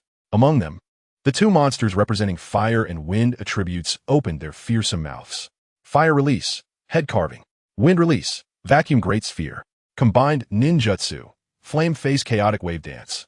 A massive pillar of fire erupted from the mouth of the fire attribute monster, combining with the wind attribute ninjutsu to extend into a giant wave of flames towards the incoming toad fireball. The massive wave of flames collided, and for a moment, they were in a stalemate. After a moment, both sides' ninjutsu ended, and the surrounding environment had been ravaged beyond recognition by the massive fire ninjutsu. After Toad, Boon-Ta, finished spitting oil, he didn't greet anyone and directly left, looking very busy. The legendary three ninjas of the ninja world truly live up to their name. 48 said solemnly, "Water release, water wave." 48 instantly recalled the four black monsters and performed the water release ninjutsu. Following this, a high-pressure water wave shot from 48's mouth, aimed to slice through Jiraiya. The rapid, high-pressure water wave instantly pierced through Jiraiya's body, and blood flew everywhere. 48 was momentarily stunned. Could it be that he was just eliminated like that? But just as this thought arose, Jiraiya's bisected body transformed into a cloud of white mist. Immediately after, the ground beneath 48 cracked, and a white-haired figure holding a deep blue sphere emerged from the earth. 48's eyes trembled. This technique isn't the esteemed master's Rasengan. If hit by this technique, his two hearts would truly be in jeopardy. However, at this moment, it was evident that he could not evade the sudden attack. Just as he thought, 48 instantly used Earth Release, Earth Spear. The muscles in his chest were immediately covered with Earth Release chakra, hardening and turning black. After doing this, the chakra sphere in Jiraiya's hand also hit 48's chest. Boom! 48 was instantly knocked away, crashing heavily against the wall. Seeing this, Jiraiya secretly breathed a sigh of relief and walked towards 48, who had already become a corpse, thinking to bring his body back to Konoha for soul-searching. This way, the true nature of the Flame Organization could be revealed. With this thought, Jiraiya quickened his pace towards 48. At this moment, 48 had a concave chest, blood oozing from the corner of his mouth. He was clearly not completely dead yet. Seeing this, Jiraiya took out a kunai, wanting to help him end this painful process. However, at that moment, an anomaly occurred. A black hand burst from the ground, punching Jiraiya on the chin. Unprepared, Jiraiya was directly caught off guard by the punch. The black hand grabbed. Jiraiya arced through the air and fell heavily to the ground. 48 was also alarmed, thinking that the ninjutsu invented by the master was indeed powerful. If he hadn't used Earth Spear for defense, it would have been a matter of not just a water attribute heart. Even the Earth attribute wouldn't have been able to protect him. You didn't die. Jiraiya struggled to get up from the ground, his head buzzing. He knew the power of this technique. Anyone who brushed against it would be injured if not killed. Now, the opponent had taken a Rasengan directly and surprisingly didn't die. He, I am immortal. I can never die. I was careless when you hit me just now. From now on, you won't have any chances. 48 said with annoyance. And then his body split again, but this time only 3 pitch-black monsters emerged, each wearing masks representing lightning, fire, and wind attributes. Seeing this, Jiraiya's heart sank. Was it this mode again? But it seemed one was missing. Could it be? Jiraiya had a bold guess. The previous Rasengan had indeed hit him, but the opponent had not suffered any actual damage. This was something Jiraiya couldn't understand, but now everything made sense. His damage had not disappeared. Rather, he had eliminated one of the black monsters. With this thought, Jiraiya smiled slightly and said, "It seems you are not truly immortal. One of the monsters inside you has been dealt with by my technique. Therefore, to eliminate you, I just need to take care of all your monsters." Jiraiya stated, As expected of one of the legendary 3 ninjas, you discovered it so quickly. But what does it matter? I suppose you are already at your wit's end now. As he spoke, the wind attribute monster and the fire attribute monster began to fuse, forming a towering 2-headed monster. The next moment, a torrent of fireballs and wind bullets simultaneously shot toward Jiraiya. Earth Release, multiple earth flow walls. Upon seeing this, Jiraiya instantly used multiple earth flow walls, and several tall earth walls rose from the ground, protecting Jiraiya's body. Immediately after, the massive fireballs crashed into the earth walls, instantly shattering layer after layer of the earth walls. Jiraiya internally thought it was bad, with the boost from the wind attribute. The power of the fire attribute had greatly changed. To deal with this guy, it would probably be troublesome. Let the toads play with him for a bit. Summoning technique. With this thought, Jiraiya instantly summoned 2 large toads, one red and one orange, one carrying a katana and smoking a pipe, the other wearing a hat and holding a trident. Jiraiya, you bastard. Why did you call me here again? Don't tell me you still haven't dealt with that monster. Toad Fumita said as soon as he appeared. It's good to have a big brother around. Why call me? I'm the least useful. Toad, Ken humbly said. Well, I still haven't dealt with it. I'm in trouble. This guy is a bit tricky, Jiraiya replied. What a ways, Toad Fumita said, swinging his katana at the black monster.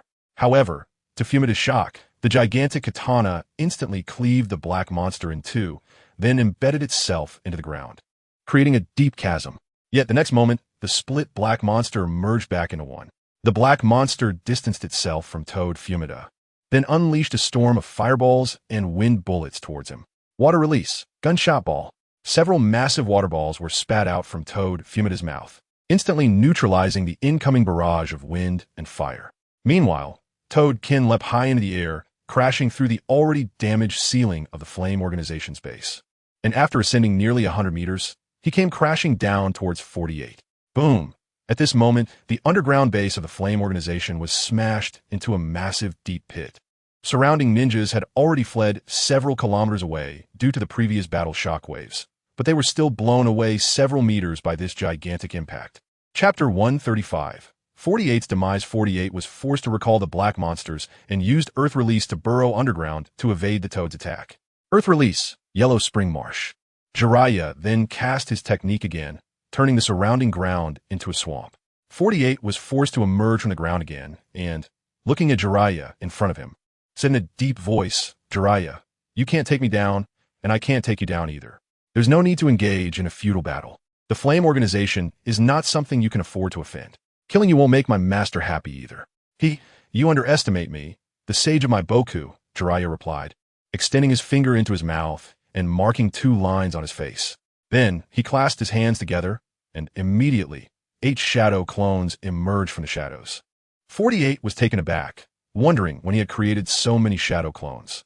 As several of Jiraiya's shadow clones dissipated, Jiraiya's appearance underwent a tremendous transformation.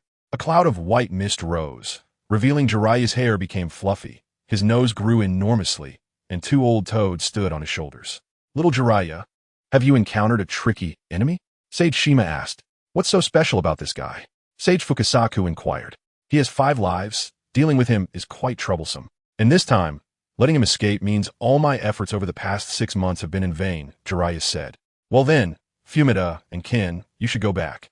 The next battle will be left to us," Sage Shima said. Toad Fumida and Toad Kin vanished in a puff of white smoke. Sage mode. Upon seeing this, 48 thought it was bad. The 2 sages were coming. As Jiraiya spoke, his figure transformed into an afterimage, instantly appearing beside 48, moving so fast it shocked him. He then swung a punch, and 48 hurriedly dodged this swift strike. However, the next moment 48 was sent flying backward, and, at that moment, Sage Fukasaku quickly extended his long tongue, wrapping around 48's figure, then releasing a large amount of acidic liquid that instantly corroded 48's body. Just then, 48 transformed into a giant rock, slowly corroding in the acidic liquid. "It's an earth clone. It seems he hid away," Sage Fukasaku said. "But it won Team Matter. In Sage mode, he has nowhere to hide."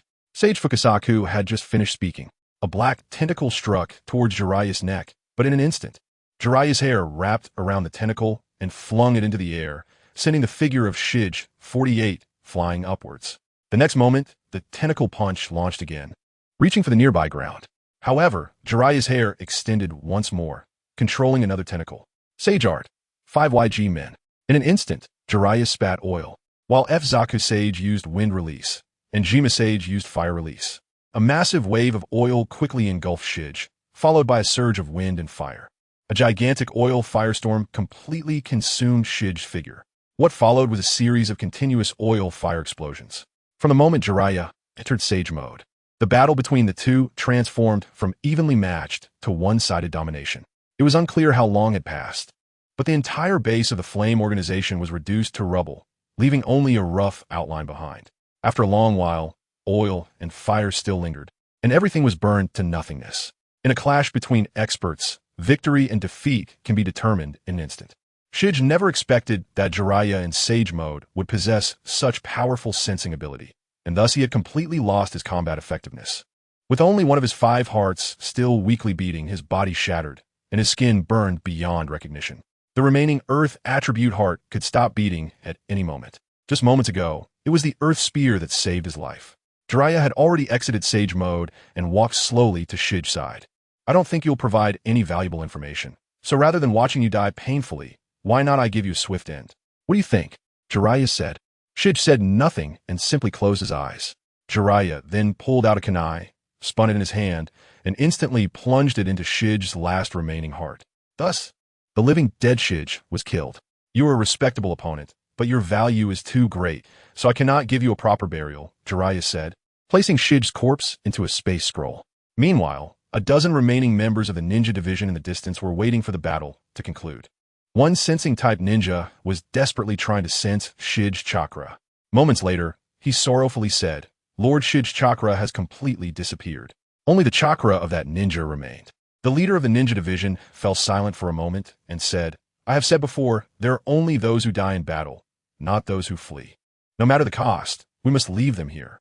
Saying this, he transformed into a shadow and rushed towards Jiraiya's direction.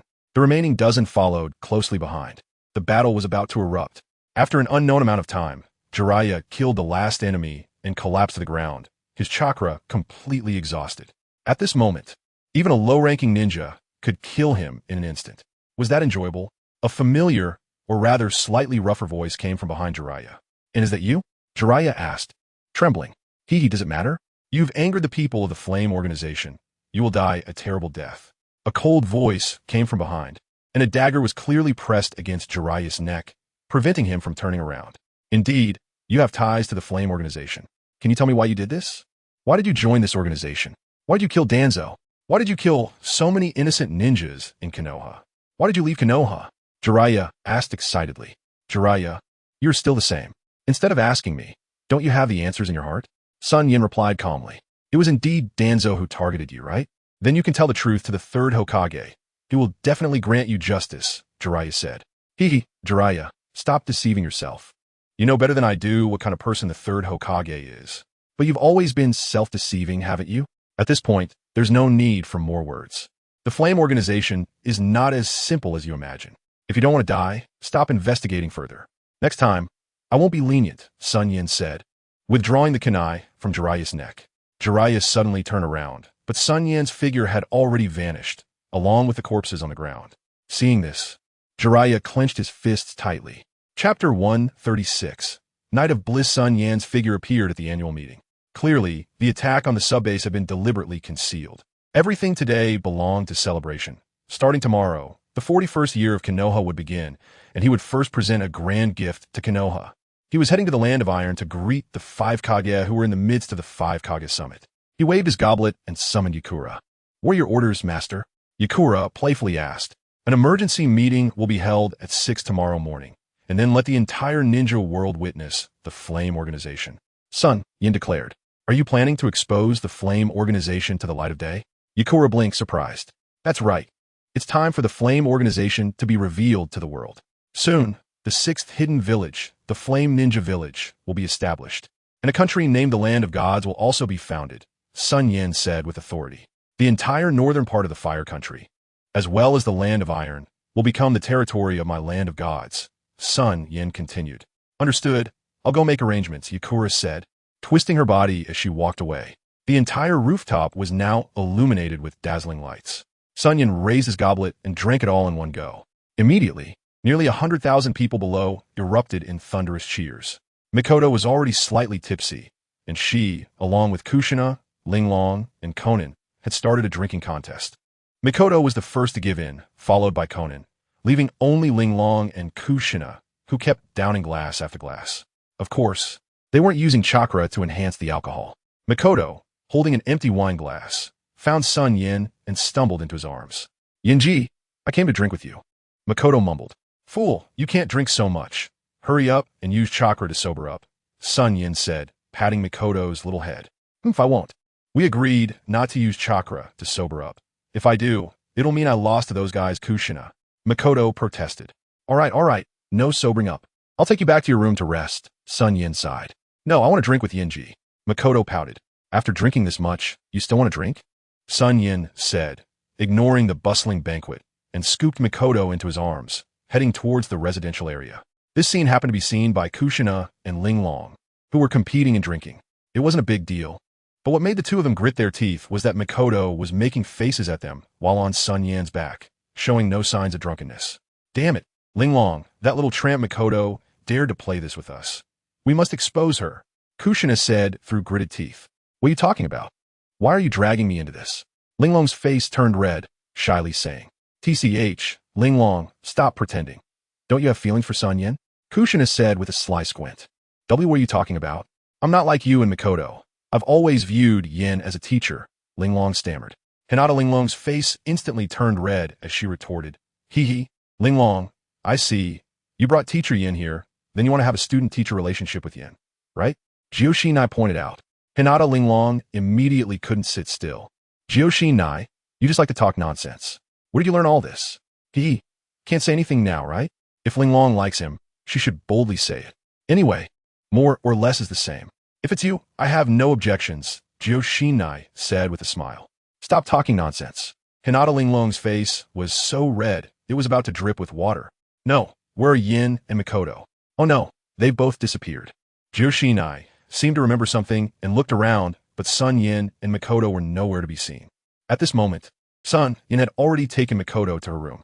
He poured a glass of water for Mikoto and fed it to her, then covered her with a blanket and was about to leave. However, at that moment, Mikoto sat up from the bed and hugged SunYan's waist tightly, burying her head in his sturdy back. Hey, what's wrong? SunYan asked.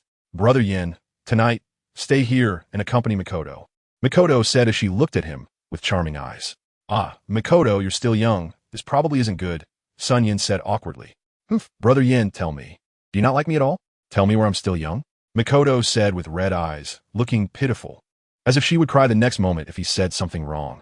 SunYan glanced at Mikoto's impressive little chest and thought, it's not small after all. Mikoto is only 16. How can I do such a thing? According to past life standards, she isn't even an adult yet.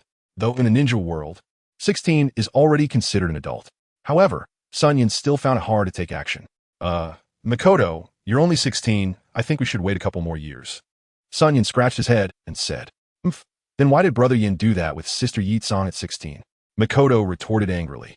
This. SunYan was momentarily speechless. It seemed he might lose his virginity tonight. Is Brother Yin always lying to Mikoto? Does Brother Yin not like Mikoto at all? Mikoto cried. Of course not, SunYan replied directly. Then why did you reject Mikoto? When Mikoto said this, her face instantly turned red, and her voice became softer and softer, until it was barely a whisper. Just as Mikoto finished speaking, a big mouth kissed her cherry-like lips. For a moment, Mikoto was startled by this sudden action. Her muscles tensed, and her lips instinctively tightened. However, the next moment, a powerful tongue pried her tightly closed lips open, and Mikoto began to respond. The two kissed passionately, their bodies gradually merging together. On this night, New Year's Eve, a night of ecstasy. SunYan completely turned into a beast, crazily giving in, while Mikoto fervently welcomed him. The next day, SunYan got up early. Last night, he had been quite wild, and it only ended in the middle of the night. Plus, it was Mikoto's first time. Looking at the girl, sleeping soundly on the bed, SunYan's face flashed with tenderness. But she could no longer be called a girl now. It's worth mentioning that besides himself and Mikoto, Jioshin, Xiaonan, and Hinata Linglong were also sleepless last night. These three little girls had eavesdropped for nearly 2 hours until the battle ended before they dispersed. Chapter 137. Tremble. Konoha-san, Yin cooked some nourishing porridge, and Mikoto slowly woke up from her sleep. Hey, the little fool is awake? SunYan smiled. Hearing this, Mikoto turned over on the bed, which led to a sharp pain in a certain area. Okay, don't move. The first time is always painful, SunYan said with a smile as he brought over the porridge he had made, feeding Mikoto bite by bite.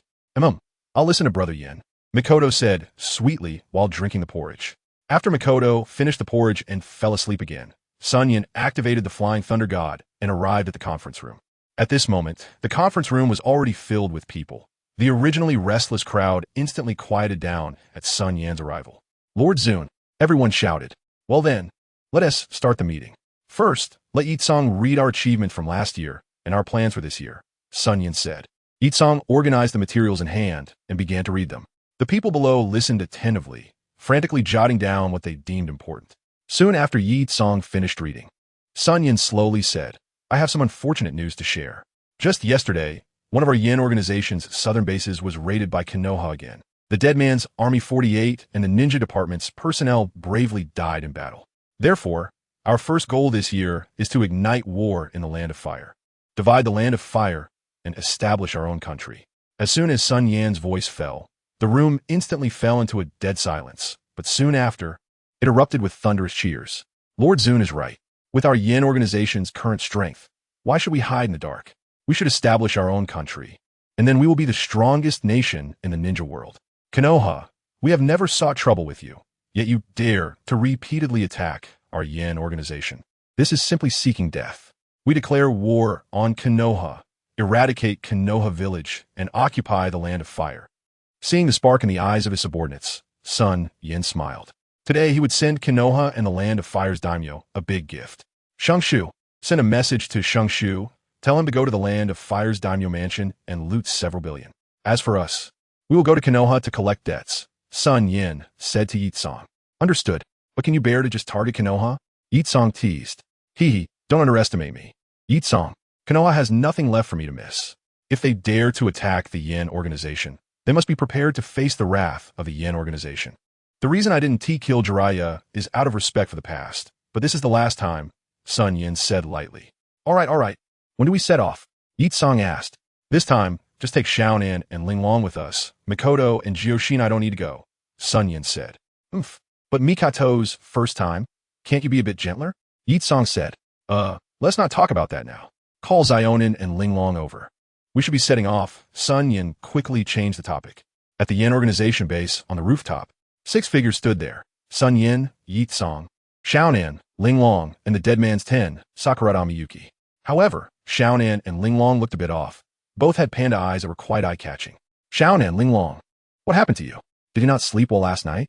Sakurada Miyuki asked. Upon hearing this, Xiaonan and Linglong seemed to remember something unpleasant, and their faces instantly turned red. They had eavesdropped for nearly 2 hours last night, and Mikoto's incredibly mysterious sounds, the sounds of their bodies colliding, lingered in their minds, causing the 2 girls to stay awake all night. Teacher, what's wrong with them? Sakurada Miyuki asked Yitsong. Seeing this, Yitsong nearly burst out laughing and said they overheard things they shouldn't have yesterday, which caused them to be sleepless all night. Things they shouldn't have overheard? Sakurada Miyuki asked in confusion. What exactly did you hear that you shouldn't have?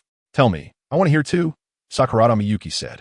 Xiaonan and Linglong's faces instantly turned even redder. SunYan saw this and quickly interrupted the others, then used the divine realm to pull everyone into the eye technique space. Konoha, after Jiraiya returned to the village, he sent the body of 48 to the medical department and the Umbu for joint research. However, just as the Umbu was about to search for 48's brain memories, they saw a red and green eye and then collapse to the ground unconscious. Therefore, the body that Jiraiya brought back not only failed to uncover the secrets of the Flame Organization, but also left many dark flags for SunYan. At that moment, Jiraiya was drinking at a small tavern with Kakashi. The 3rd Hokage has abdicated.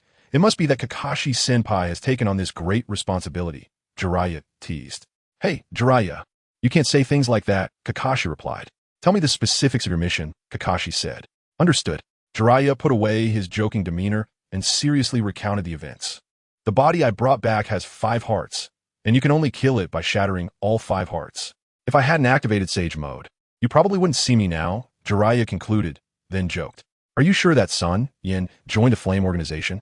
Kakashi's voice trembled slightly. That voice, that tone, that momentum. There's no one else but SunYan, Jiraiya said. But why? Kakashi asked, confused. Hearing this, Kakashi shook his head. At that moment, a loud noise came from the center of Konoha, followed by a surge of ominous chakra appearing out of nowhere. Roar, followed by a massive roar. Kakashi and Jiraiya instantly disappeared from the tavern, and what came into view was a 20-meter-tall blue demon cat rampaging through the village, crushing all the houses along the way. Giant green fireballs were being spewed from the demon cat's mouth, targeting the Konoha ninjas coming toward it. On the cat's back sat 6 figures detached from the world. Everyone scatter. With SunYan's command, only he remained among the 6 figures. Did you see those 3 statues? Use the tailed beast bomb to take them down. SunYan pointed to the Hokage rock in the distance. Understood. The 2-tailed you said as he began to gather chakra. Not far away, Jiraiya sensed that things were going wrong. In the next moment, he activated the body flicker technique and disappeared from his spot, just as he was gathering the tailed beast bomb. A massive shadow covered the sky above SunYan and Yu. It was Jiraiya's summoning technique, the roof collapse technique. Chapter 138, Jiraiya, Kakashi, Orochimaru vs. SunYan. 1. Summoning technique, Roof collapse technique. Jiraiya summoned a giant toad to descend from the sky above SunYan and the two-tailed beast, intending to interrupt Use-tailed beast bomb. Upon seeing this, SunYan's mouth curled into a smile. Divine reflection. Dark red flames appeared out of nowhere, transforming into a giant fire dragon that instantly engulfed the shadow in the sky. Jiraiya also quickly left the toad, barely escaping being consumed by the dark red flames. Years of experience told him that once tainted by such flames, death would be inevitable. The toad was forced to retreat to Mount Myaboku. But SunYan knew that even back at Mount Myaboku, the toad would not survive. His evolved divine reflection had a powerful, tainting ability that first affected the body and then the soul. The flames on the physical body could perhaps be resisted with chakra, but how could one resist the flames of the spirit? Moments later, SunYan sensed a surge of spiritual power entering his body, clearly indicating that the toad had already perished. At that moment, the two-tailed beast bomb had also been fully gathered, and with a flash of red light, it struck the Hokage rock on the back mountain, resulting in a massive explosion. Kakashi and Jiraiya were heartbroken at this point. Summoning technique. Jiraiya quickly summoned Toad Sage, Toad Fumita, Toad Hiroshi, and the two sages Shima and Fukasaku. What happened this time, little Jiraiya? Sage Shima said in a deep voice. The flame organization is attacking Konoha. Jiraiya replied. Two sages. I need to enter sage mode. Please buy me some time, Jiraiya said, then created several shadow clones. Kakashi was organizing the evacuation of the crowd, while also deploying troops. The situation was extremely chaotic, yet Kakashi remained calm, dividing the arriving elite ninjas into 5 teams, each targeting a member of the flame organization. Intense battles were taking place throughout Konoha, with Yakura controlling scorching fireballs that ruthlessly flew toward the Konoha ninjas approaching her. Those struck by the fireballs instantly turned into dried corpses. Sakura Tamaki wielded a sharp long sword, weaving through the ninjas and taking a life with each pass through the crowd. Xiaonan flew in the air, her body transforming into countless paper pieces, surrounding the Konoha ninjas. In the stunned eyes of the Konoha ninjas, the sky full of white paper turned into a sky full of explosive tags. In an instant, flames soared, and countless lives were lost in the explosions. Hinata Linglong ventured alone to the Hinata clan's territory, where the clan members had already gathered but made no moves. The Uchiha clan isn't moving, so why should we? At that moment, a purple-haired woman dressed in the Flame Organization uniform appeared at the entrance of the Hinata clan. Who are you? The current clan leader of the Hinata asked. The corruption of the Hinata clan hasn't happened overnight. I once thought about completely destroying this corruption to bring new life to the Hinata clan, but now it's no longer necessary. I'm here today only for revenge. I will kill all the clan leaders and elders of the Hinata main family, Hinata Linglong said coldly. Who do you think you are? The Hinata clan will not tolerate your desecration. I will personally defeat you, Hinata Hayashi declared as he rushed toward Linglong. However, in the next moment, Linglong's figure appeared in front of Hayashi, and with a single finger, she sent Hinata Hayashi flying backward, crashing heavily to the ground, unconscious. The members of the Hinata clan had not yet reacted when Hinata Linglong's body turned into a residual shadow. Meanwhile, in the very center of Konoha, SunYan stood atop the two-tailed beast, facing off against Jiraiya and Kakashi. Yen, is that you? Kakashi said, looking at the solitary figure atop the two-tailed beast. You can't hide anything from you, Kakashi-senpai. That's right, it's me. No more pretending. I'm laying my cards on the table. The Flame Organization was established by me, SunYan said with a faint smile, slowly removing the fierce mask to reveal a face as beautiful as a celestial being. Why? Can you tell me why you did this? Kakashi asked. Konoha has already eliminated 3 of my Flame Organization's bases. As the saying goes, an eye for an eye, a tooth for a tooth, SunYan replied with a smile. Jiraiya and Kakashi's faces instantly turned grim. Yen, stop. Don't be so stubborn, Jiraiya said, hands clasped together. Even though I know you're just buying time, I don't mind. Of course, my subordinates won't mind either. Trust me, the longer you delay, the more Konoha will lose lives. Yen shook his head and smiled. Those wearing the 3rd Hokage's Senju Cell Chakra Armor. Will their chakra run out? The 3rd Hokage's Senju Cell Chakra Armor is at its peak in defense, chakra supply efficiency, and chakra storage capacity. It can last a day and night without exhausting. Worrying about such small amounts of time? That's simply non-existent. Lord Orochimaru, since you're here, why not show yourself quickly? Are you reluctant to make a move against me? SunYan looked towards the distant shadow and spoke. Moments later, a pale-skinned, tall man stepped out. It was Orochimaru, who licked his lips and said in his hoarse voice, "Yin-san, although I really don't want to fight you, this is Konoha after all. Since that's the case, let's battle." He patted the two-tailed beast and pointed at the three giant toads.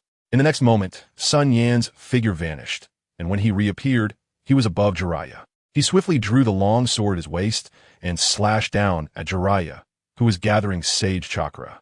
So fast, Jiraiya exclaimed, and not just him. Both sages failed to react. At that critical moment, a bolt of lightning flashed, and Kakashi Hatake intervened, his short blade crackling with blue electricity, firmly blocking SunYan's strike.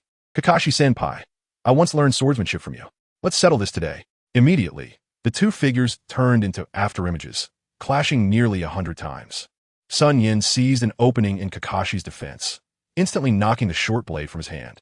And his long sword was about to pierce Kakashi's chest when 6 massive snake hands blocked SunYan's fierce attack, giving Kakashi a chance to retrieve his short blade. "Yen, your swordsmanship is timeless. I am no longer your opponent, but for the sake of Konoha, I will stop you even if it costs me my life." Saying this, he and Orochimaru charged at SunYan, and the three engaged in battle. Nevertheless, SunYan remained unyielding. Lightning flashed. Kakashi instantly unleashed his signature technique, lightning defense. SunYan also used his defensive technique. Chapter 139, Jiraiya, Kakashi, Orochimaru vs. SunYan. Part 2. 2 bolts of lightning flickered as Kakashi and SunYan collided once more. They quickly separated, using the force to disengage. "Kakashi-senpai, let me borrow a technique from you." Thunderclap. 8 flashes. SunYan instantly activated his golden 3-tomo Sharingan. Then, he began to gather lightning chakra on his sword, causing the blade and the lightning to resonate, transforming the entire sword into a lightning blade. In the next moment, SunYan moved, even faster than before. Kakashi simply closed his eyes, trying to comprehend SunYan's strike. As lightning shone, Kakashi unleashed 8 slashes in the final moment. The lightning blade pierced through the short blade and struck Kakashi's shoulder.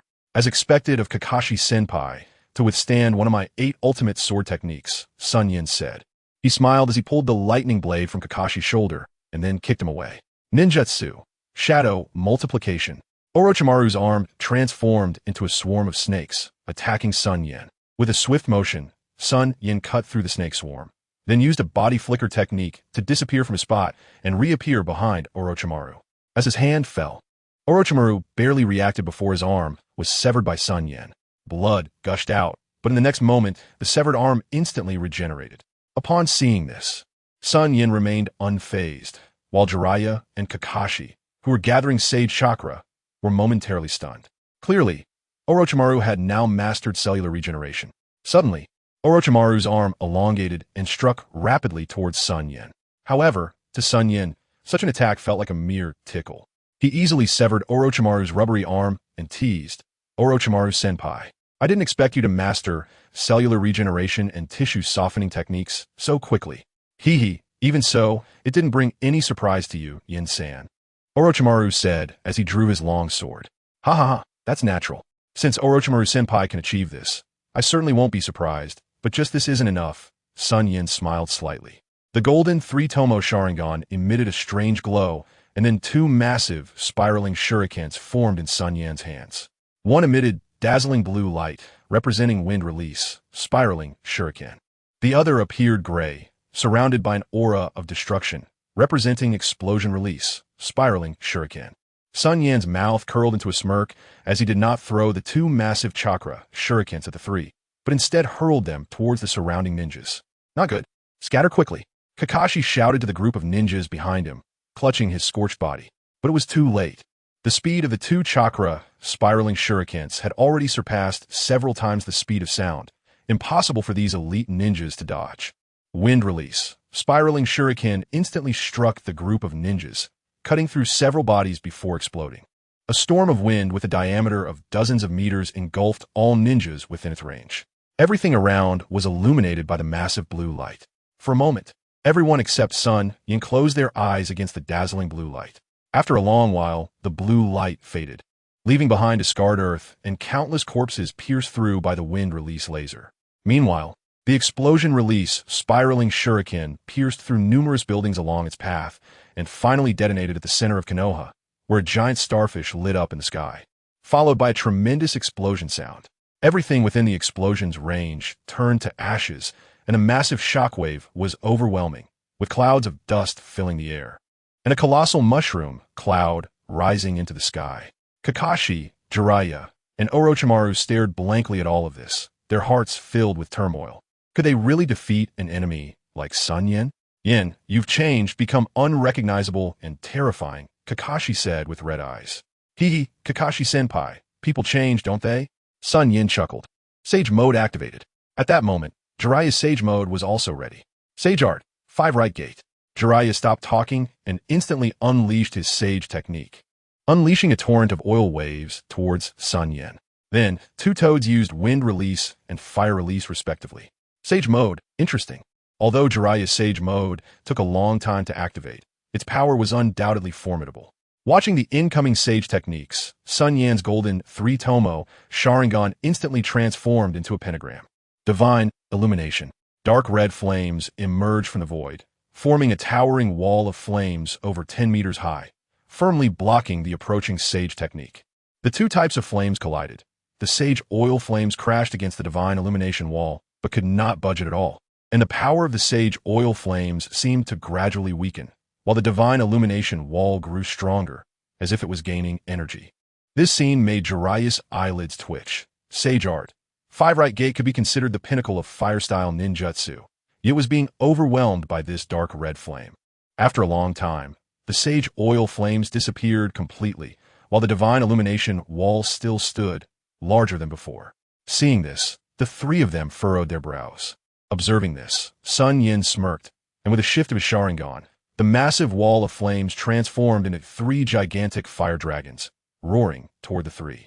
If hit by those, they would surely die, Orochimaru thought, realizing that even with body flicker technique, there would be no escaping. I can only use that technique. Summoning technique, triple Rashomon.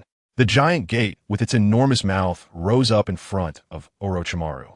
The howling fire dragon violently slammed into the Rashomon, instantly burning through the first 2 layers of the Rashomon, and finally crashing into the last layer, spreading towards the surroundings.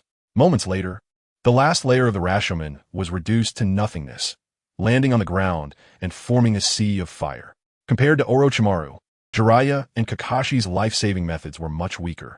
As he watched the approaching fire dragon, Kakashi pulled out a kunai, gathering all his chakra into it, and slashing out a sword of thunder. Thunderlight. Heavenly slash. A dazzling bolt of lightning streaked across the sky, cleaving the massive divine dragon in 2, sweeping towards Konoha from both sides of Kakashi. At this moment, Kakashi collapsed to the ground. The Thunderlight, heavenly slash, consumed a tremendous amount of chakra, and its power was comparable to a tailed beast bomb. For Kakashi, who was already heavily injured, his body was instantly drained. On the other hand, Jiraiya summoned a water dragon from Fugakuwith Sage and a hurricane from Shima Sage. A combined ninjutsu was formed, rushing towards the divine dragon. However, the moment they collided, the combined ninjutsu was burned to nothingness. The divine dragon continued to attack Jiraiya.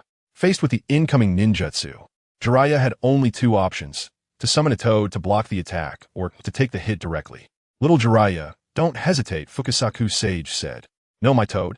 Gamabunta has already lost its life for this.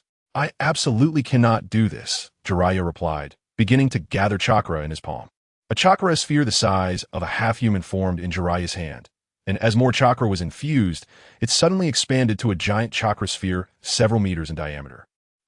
As chakra increased again, Jiraiya's face became somewhat unnatural. Clearly, controlling so much chakra at once and maintaining it in a spherical form was very difficult. Even in Sage mode, it was quite strenuous. Ultimately, a chakra sphere nearly 5 meters in diameter was raised high above Jiraiya as head. The terrifying energy contained within it shocked both Kakashi and Orochimaru. In a flash, Jiraiya swung the gigantic sphere down towards the oncoming divine dragon. Boom! The 2 collided, creating a tremendous sound that reverberated through the air, followed by a massive storm. In an instant, smoke and clouds filled the area. A voice was sent flying from the center of the storm. It was Jiraiya, who had clearly been forced out of Sage mode. The 2 sages on his shoulders were nowhere to be seen, and blood trickled from the corner of his mouth, being at the center of the explosion. The shockwave nearly killed him. Orochimaru and Kakashi were doing their best to withstand the aftermath of the explosion. After a long while, everything returned to calm, and that once mighty figure still stood in the distance.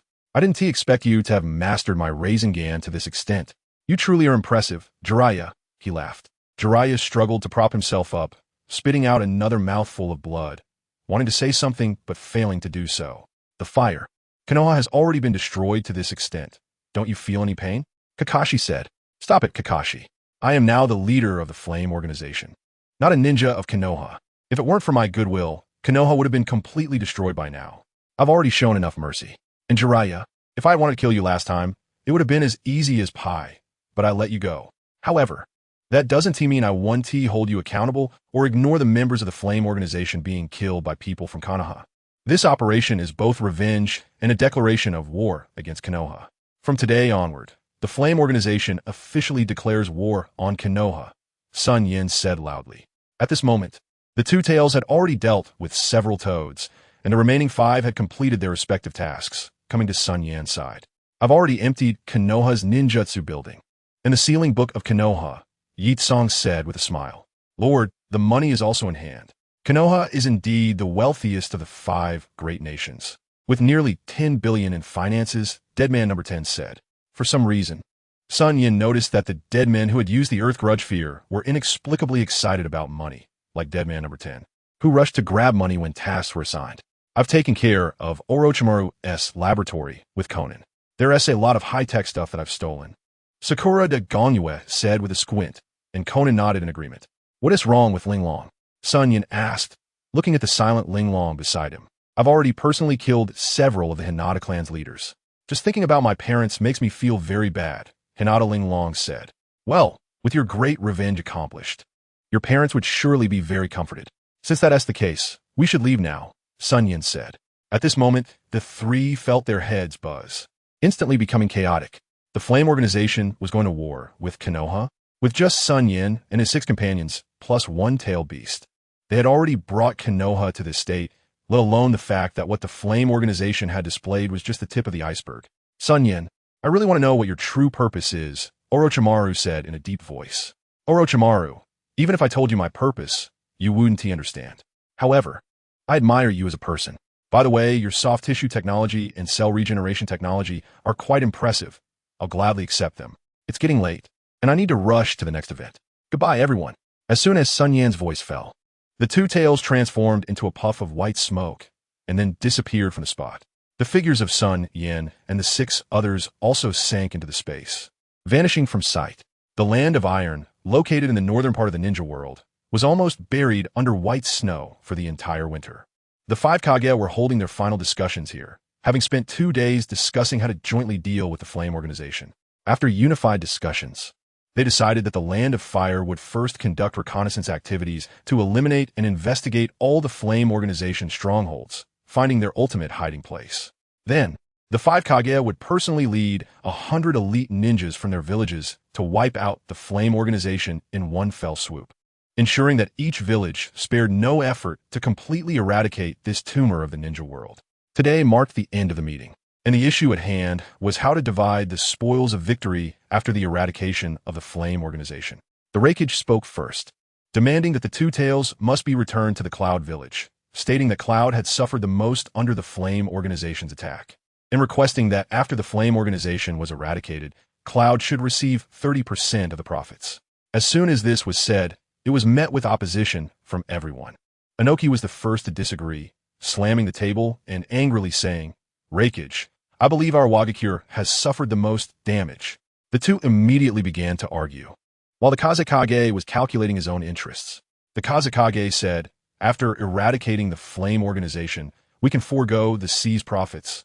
But the Land of Fire must give us a piece of land in the south as compensation. Everyone heard this and thought, goodness, the 3rd Kazekage must be a fool. How could Konoha possibly agree to such an outrageous demand? Are you kidding, Kazekage? Why should the Land of Fire cede land to you? The 3rd Hokage said angrily. It is now known that all members of the Flame Organization are ninjas from your Land of Fire, and you should be held responsible for this.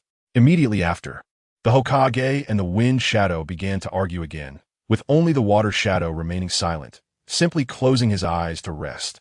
Mifyun was not surprised by this. Originally, a matter that could be resolved in half a day through proper discussion had turned into a blame game, with everyone pointing fingers and shifting responsibility. In the end, it was of no use unless they wanted to become the target of everyone's ire. Far away in the land of water, Uchiha shook his head at the sight, thinking these guys were truly useless. Even before the battle began, they were already discussing the division of benefits. With this thought, Uchiha once again believed that the ninja world created by Hashirama was a mistake, and he must realize his vision of a true ideal world. Just as the argument among the few reached its peak, an extraordinary phenomenon occurred. Chapter 141. Declaring war on the 5 great nations, a loud explosion echoed, instantly capturing everyone's attention. As the dust settled, 6 figures appeared in front of everyone. Behind them were countless fallen samurai from the land of iron. At this moment, the 5 Kage finally recognized the appearance of the 5 individuals, and even more striking was the attire of the members of the Flame Organization, resembling the long robes of the Hokage. Damn it, they're members of the Flame Organization, Noki said. They're not wearing masks. Damn rats. Have they finally shown their faces? The Raikage shouted. Apart from the living dead J-Bai, 5 handsome men and women appeared before the Kage.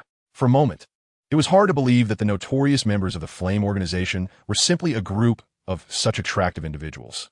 Though it's unnecessary, let me greet everyone present. I am the leader of the Flame Organization, SunYan.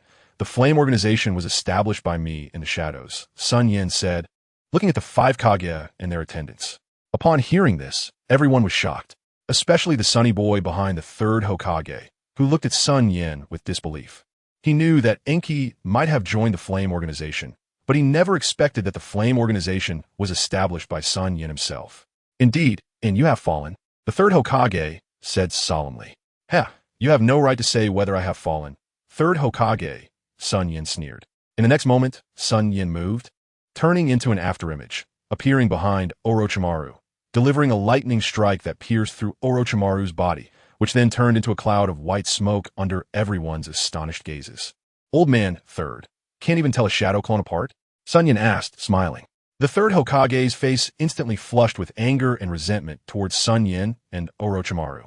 Minato, standing behind the 3rd Hokage, stepped in front of him, looking at SunYan, whom he had never properly acknowledged.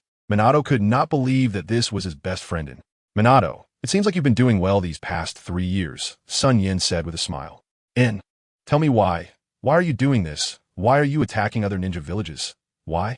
Minato said, pained. Well, let me correct you. I'm not just attacking other hidden villages.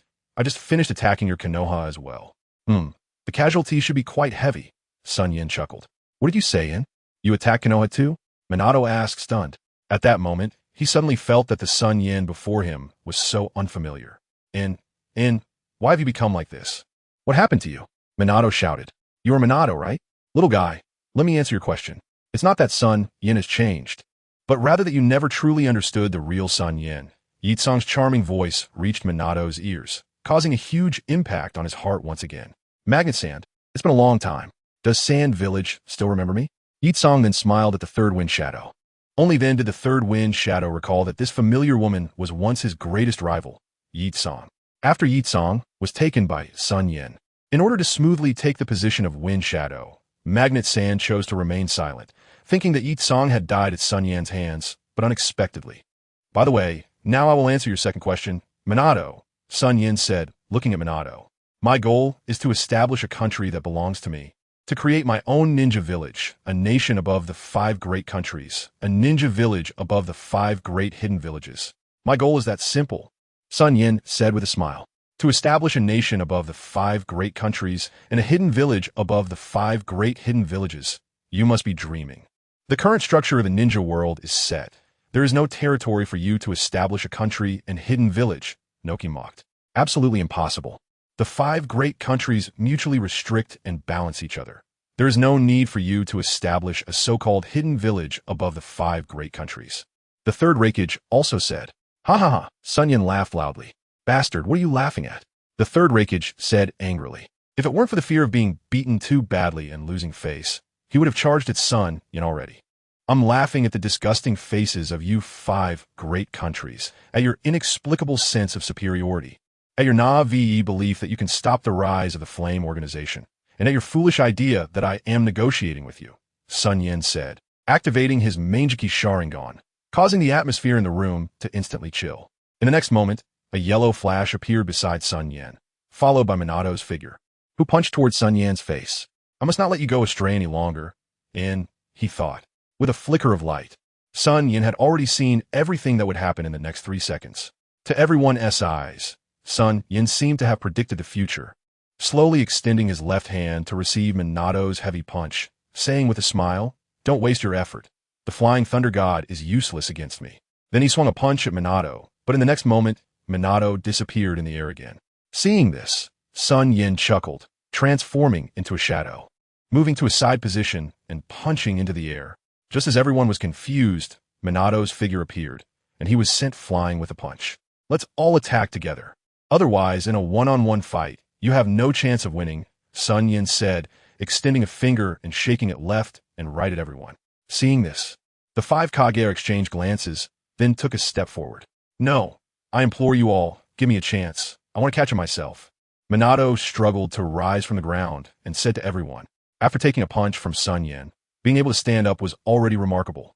Given SunYan's current physical strength, taking a punch from him would leave anyone seriously injured, if not dead. My Flying Thunder God was taught to me by you. Now I want to use it to wake you up," Minato said earnestly. "All right, I'll give you this chance. Just use the Flying Thunder God to bring you despair again." SunYan smiled and shook his head, and the next moment, he closed his Mangeki. Slowly, he took out a Flying Thunder God kunai. Minato pulled out a large scroll, then formed hand seals, and countless Flying Thunder God kunai flew out of the scroll, sweeping towards SunYan. Seeing this, SunYan knocked away all the Flying Thunder God kunai, quietly standing in place, waiting for Minato's attack. In the next moment, with a flash of golden light, Minato's figure appeared on SunYan's right side, throwing a Flying Thunder God kunai at him. The next moment, Minato appeared behind SunYan, with a Rasengan already formed in his hand. Chapter 142.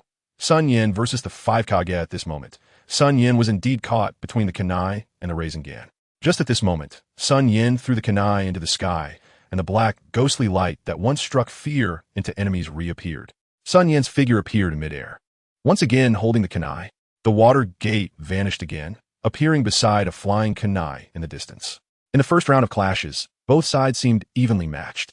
Anoki looked at the water gate, who was battling with SunYan, and said to the 3rd Hokage, "You have produced another remarkable ninja in Konoha. Space ninjutsu is really annoying," said the 3rd Raikage. Seeing this, the 3rd Hokage smiled, though the smile felt somewhat forced. He was very worried about Konoha's safety, but he couldn't break free at that moment.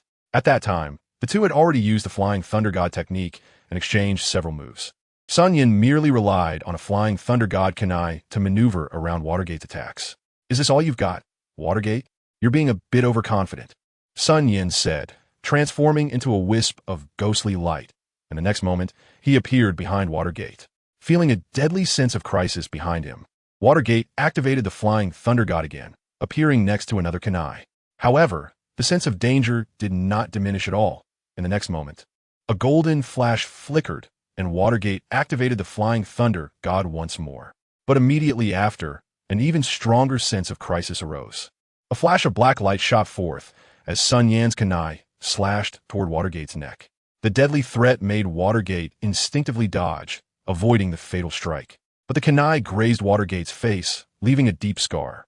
Following that, SunYan delivered a kick directly at him, and Watergate hurriedly raised both arms to block. At this moment, Watergate looked at SunYan with a very surprised expression, confused about when SunYan had inscribed the Flying Thunder God kunai. "Stop wasting your efforts. I'm already bored with the Flying Thunder God, and you're just beginning to play with it. Also, your Flying Thunder God is really bad.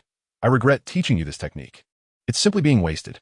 SunYan continued, "Now, let me show you what true Flying Thunder God is." As he spoke, SunYan moved. The crowd only saw a flash of black light, and SunYan's figure vanished from a spot. Immediately after, Watergate activated the Flying Thunder God, and neither of their figures could be seen in the room. Only a ghostly light and a yellow light dashed around the room, followed by the buzzing sound of blades clashing. However, this state did not last long before a figure was sent flying, blood spilling from its abdomen. It was Watergate, but he was clearly unconscious at this point. Meanwhile, SunYan maintained his thrusting motion, looking particularly impressive. For a moment, the atmosphere in the arena became very oppressive, clearly showcasing SunYan's proficient use of the Flying Thunder God, which once again shocked everyone. Water release, raging wave technique. However, at that moment, the fourth Mizukage took the initiative to attack. A massive water dragon formed and charged towards SunYan. Fire release, great fire destruction. SunYan quickly formed hand seals and then unleashed a huge wave of flames. Instantly, it extinguished the fourth Mizukage's water release technique, with the residual force heading toward the 5 Kage. As the giant wave of flames approached, everyone present displayed their abilities. The third Hokage first pulled Water Gate to his side, then performed a superb earth release technique, raising many earthen walls to block the wave of flames. The Raikage and his son activated their lightning release armor, and the 8 Tails Jinchuriki, Killer Bee, infused himself with tailed beast chakra. The Mizukage, Yagura, along with Karatsuchi and Ao, all used water release techniques to defend against SunYan's fire technique. The sand's magnetism gathered sand and iron into a protective shield, covering the entire Sunagakure group. After a while, SunYan's fire technique finally dissipated. Xiao AI and Killer Bee exchanged glances and then transformed into 2 afterimages. Lightning release, Absolute Bull Thunder Plow Hot Blade. 2 figures, one red and one blue, streaked past everyone's line of sight, then appeared on either side of SunYan. Their elbows struck towards SunYan's neck. Boom! A massive collision sounded, and a tremendous shockwave caused the ground to crack, kicking up dust everywhere. SunYan, with an incredible movement, defended against both attacks, blocking Xiao AI's elbow strike with his right elbow, while simultaneously kicking out to stop Killer Bee's elbow strike. Just then, another blue lightning bolt flashed through the air. Appearing above SunYan, it was the third Raikage AI, Hell Spike, 4 books penetrating hand. The blue light shot towards SunYan, followed by a massive explosion. The entire conference building shook. Did it succeed? Rasha asked. No way, Magusa mocked, just as everyone was puzzled. 2 figures flew out of the dust. It was Xiao AI and Killer Bee. They were sent flying and crashed against the wall. Then, a dark red skeletal giant appeared, with the third Raikage's 4 books penetrating hand lodged in the giant's chest, unable to move at all. The next moment, the skeletal giant raised its fist and smashed it toward the third Raikage. With a flash of blue light, the third Raikage dodged the skeletal giant's punch, but the punch struck the ground, causing the entire hall to shake again. As the holy light armor dissipated, SunYan emerged unscathed. The combined attack of the 3 was nothing to him. Although he had predicted their attacks long ago, why dodge when he could withstand it? Everyone, I give you one last chance. I don't want to kill innocents, and if you don't wish to be enemies with the Yen organization, please leave quickly, SunYan said in a deep voice. You think we're intimidated by your numbers? You're trying to use psychological warfare, but we won't fall for it. As long as we 5 Kage are here, your Yen organization will never have a chance to rise, Anoki said, launching an attack. Dust release, original world separation technique. A white beam of light swept towards SunYan and the members of the Yen organization. Divine illumination, flame dragon. Instantly, a dark red flame enveloped SunYan's body, transforming into a massive fire dragon that twisted toward the light beam. Seeing this, Anoki smiled, thinking to himself that his dust release was invincible in the current era. Unless Uchiha Madara's complete Susanoo could withstand it, any technique that touched his dust release would turn to nothing. But the next moment, Anoki was dumbfounded as the dark red flame dragon wrapped around the dust release light beam, and then the 2 began to counterbalance each other before both turned into nothingness. Dust release is nothing special. Besides, I can also use it. Dust release, original world separation technique. Immediately, a dust release light beam thicker than Anoki's appeared, sweeping toward everyone. Chapter 143. The departure of the wind shadow, the massive light beam cut through the entire hall, retaining its power as it swept toward the gathered Kage. Seeing this, Anoki was shocked again, but quickly prepared to defend. Dust release, limit break separation technique. A large rectangular dust release appeared in front of its Tsuchikage, firmly blocking SunYan's dust release. As for the others, they were not so lucky, either defending or dodging. Boom! SunYan's dust release split the entire hall in half, and the massive roof came crashing down. Anoki, having avoided the dust release, didn't he have time to catch his breath and quickly flew into the air to meet the rapidly falling ceiling. Earth release, light and heavy rock technique. Anoki managed to lift the massive roof with one hand. Looking at the people below, Anoki cursed inwardly, "A bunch of bastards. When will you maintain your strength?" He then shouted, "How long are you all going to watch? Hurry up and take care of this guy." As he spoke, he rose higher and threw the entire roof aside, causing another tremendous roar. "DefeatsUchiha is right. Today we must join forces to eliminate the Yin organization," said the third Reikage. "Why hasn't the third Hokage made a move yet? Could it be that he is reluctant to act?" The third Reikage remarked. "Of course not. Everyone present, let's take action." Although the third Hokage was worried about Minato's safety, seeing that Minato's wound was not bleeding continuously, he felt relieved. He placed Minato aside, threw off the Hokage's ceremonial robe, and assumed a fighting stance. The four water shadows also took off their ceremonial robes and picked up their long weapons, ready to launch an attack on SunYan at any moment. The lightning shadow was also poised to strike. However, the wind shadow, Chisha, remained very calm, showing no signs of action, merely observing. Lhasa and another guard moved forward and whispered, "Lord Wind Shadow, we are withdrawing, let's leave now." Chisha's words stunned Lhasa and the others. Logically, Chisha should hate SunYan the most. After all, 80% of his skin was burned due to SunYan's actions, leaving him wrapped in bandages except for his face. Yet now, with the enemy right in front of him, the Wind Shadow was choosing to leave? This left Lhasa quite baffled. Chisha stood up and said to everyone, "We of the Sand Hidden will withdraw from this battle. Whether the Flame Organization establishes a ninja village and nation has nothing to do with us. Moreover, 90% of our Sand Hidden territory is desert, which the Flame Organization likely looks down upon. What they took from our Sand Hidden before can be regarded as a congratulatory gift from us." After Chisha finished speaking, under the astonished gazes of the other shadows, he took Lhasa and another guard and began to leave. Even SunYan was confused. Chisha was being too cowardly. However, this was indeed a clear choice, as SunYan had already thought of ways to maximize the value of these shadows.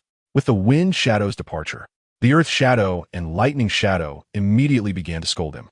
They hadn't expected Chisha to be so cowardly, lacking the momentum and foresight that a shadow-level powerhouse should possess. After leaving the conference building, Chisha said to his attendants, "Humph, they might call me timid and afraid of trouble, but everything I do is for the Sand Hidden.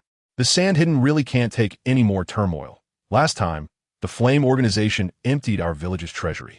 Then if Lord Wind Shadow and the Four Shadows join forces to kill SunYan here, we won't have to worry anymore," Lhasa said. Those overestimating themselves. SunYan has never shown his true strength. Just wait and see. It won't be long before their scandals come to light, Chisha said as he quickened his pace. As if afraid SunYan would catch up, Lhasa remained puzzled. Although SunYan was powerful, the combined strength of the five shadows was certainly not weak. And victory was not impossible. Was Lord Wind Shadow scared of being beaten? At this moment, in the spacious hall, SunYan stood shoulder to shoulder with the five figures, including the leader of the Land of Iron, Mitsuba. Originally, Mitsuba did not want to get involved in these ninja matters, but when SunYan said that the future Land of Iron would be part of the Land of Flame, Mitsuba immediately joined the ranks of the Four Shadows without hesitation. Summoning technique. The third Hokage instantly summoned a monkey. The Monkey King had already been dealt with by SunYan, and this monkey had not appeared in the original work. Soon, the monkey transformed into a Vajra rod, launching an attack towards SunYan. Following the third Hokage's movements, Mitsuba quickly followed, while the Earth Shadow cast the light-heavy rock technique on the third Reikage, further enhancing his speed as he also charged at SunYan. Seeing this, SunYan chuckled. "Are you all coming at once? This is getting more interesting." He drew his long sword from his back and infused it with pure lightning release. In the next moment, SunYan's body transformed into a flash of lightning, moving even faster than the current, instantly appearing above a lightning release, instantaneous slash. The next moment, SunYan's slash struck the Reikage. Although it did not break through the third Reikage defense, it still sent him flying, crashing into the wall. Immediately after, SunYan engaged Mitsuba and the third Hokage again. Mitsuba and Sarutobi were both masters of taijutsu, and with Mitsuba's swordsmanship and Sarutobi's staff techniques, the three of them exchanged blows back and forth. The Earth Shadow provided range support against SunYan, while the Reikage waited for an opportunity to deliver a fatal blow. However, he never succeeded, as SunYan seemed to have a precognitive ability, precisely dodging the Reikage's 4-point thrusts and the Earth Shadow's Earth Release attacks. The battle between the several figures reached a fever pitch.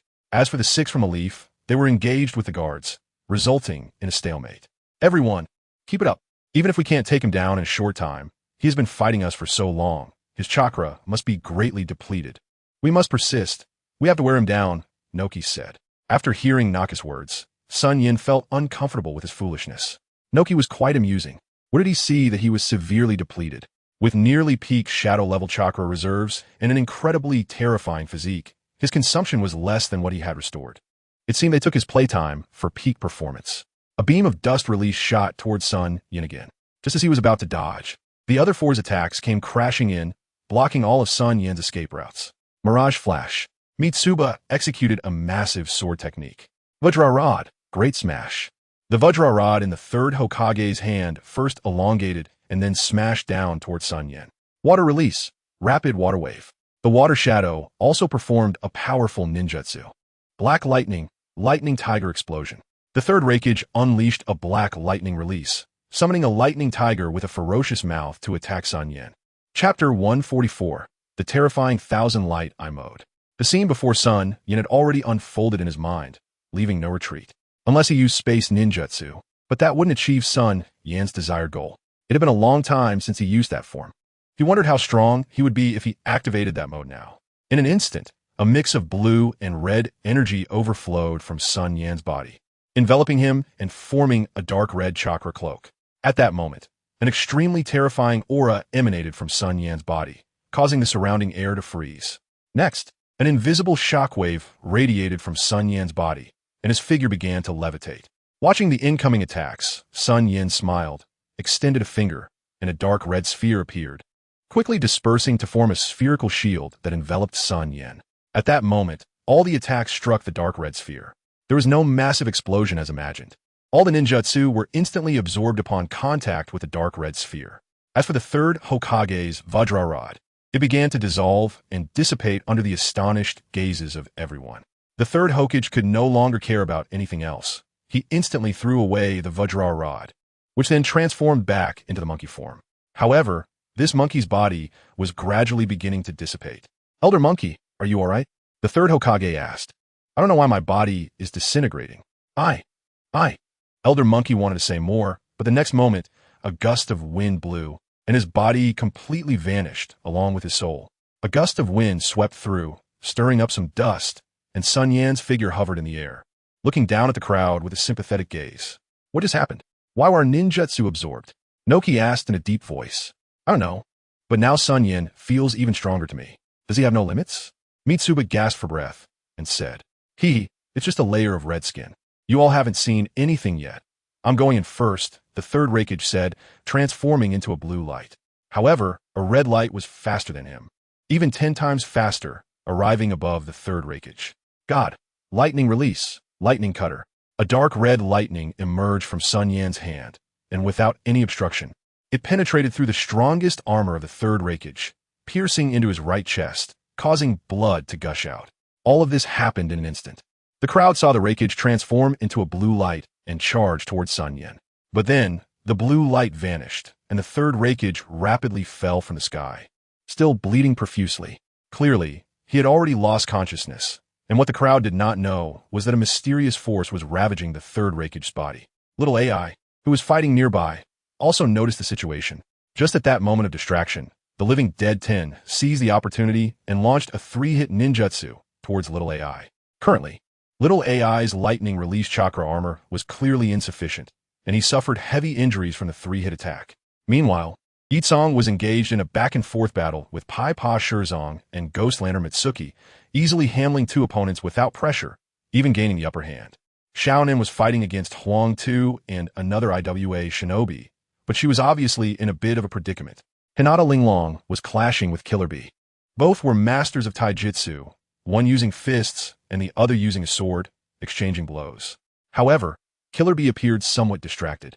Both the third Reikage and his elder brother, they were severely injured, and he couldn't take down the Byakugan expert in front of him in a short time. He had to consult the 8 tails within him.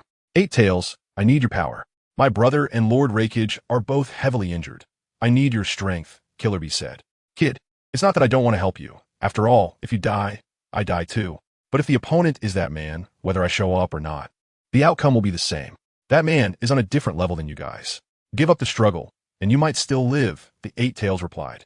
Killer Bee had no choice but to continue grappling with Hinata Linglong. Watching the wreckage plummeting from the sky, Inoki rushed forward, catching the wreckage and placing him on the ground. Damn it, what just happened?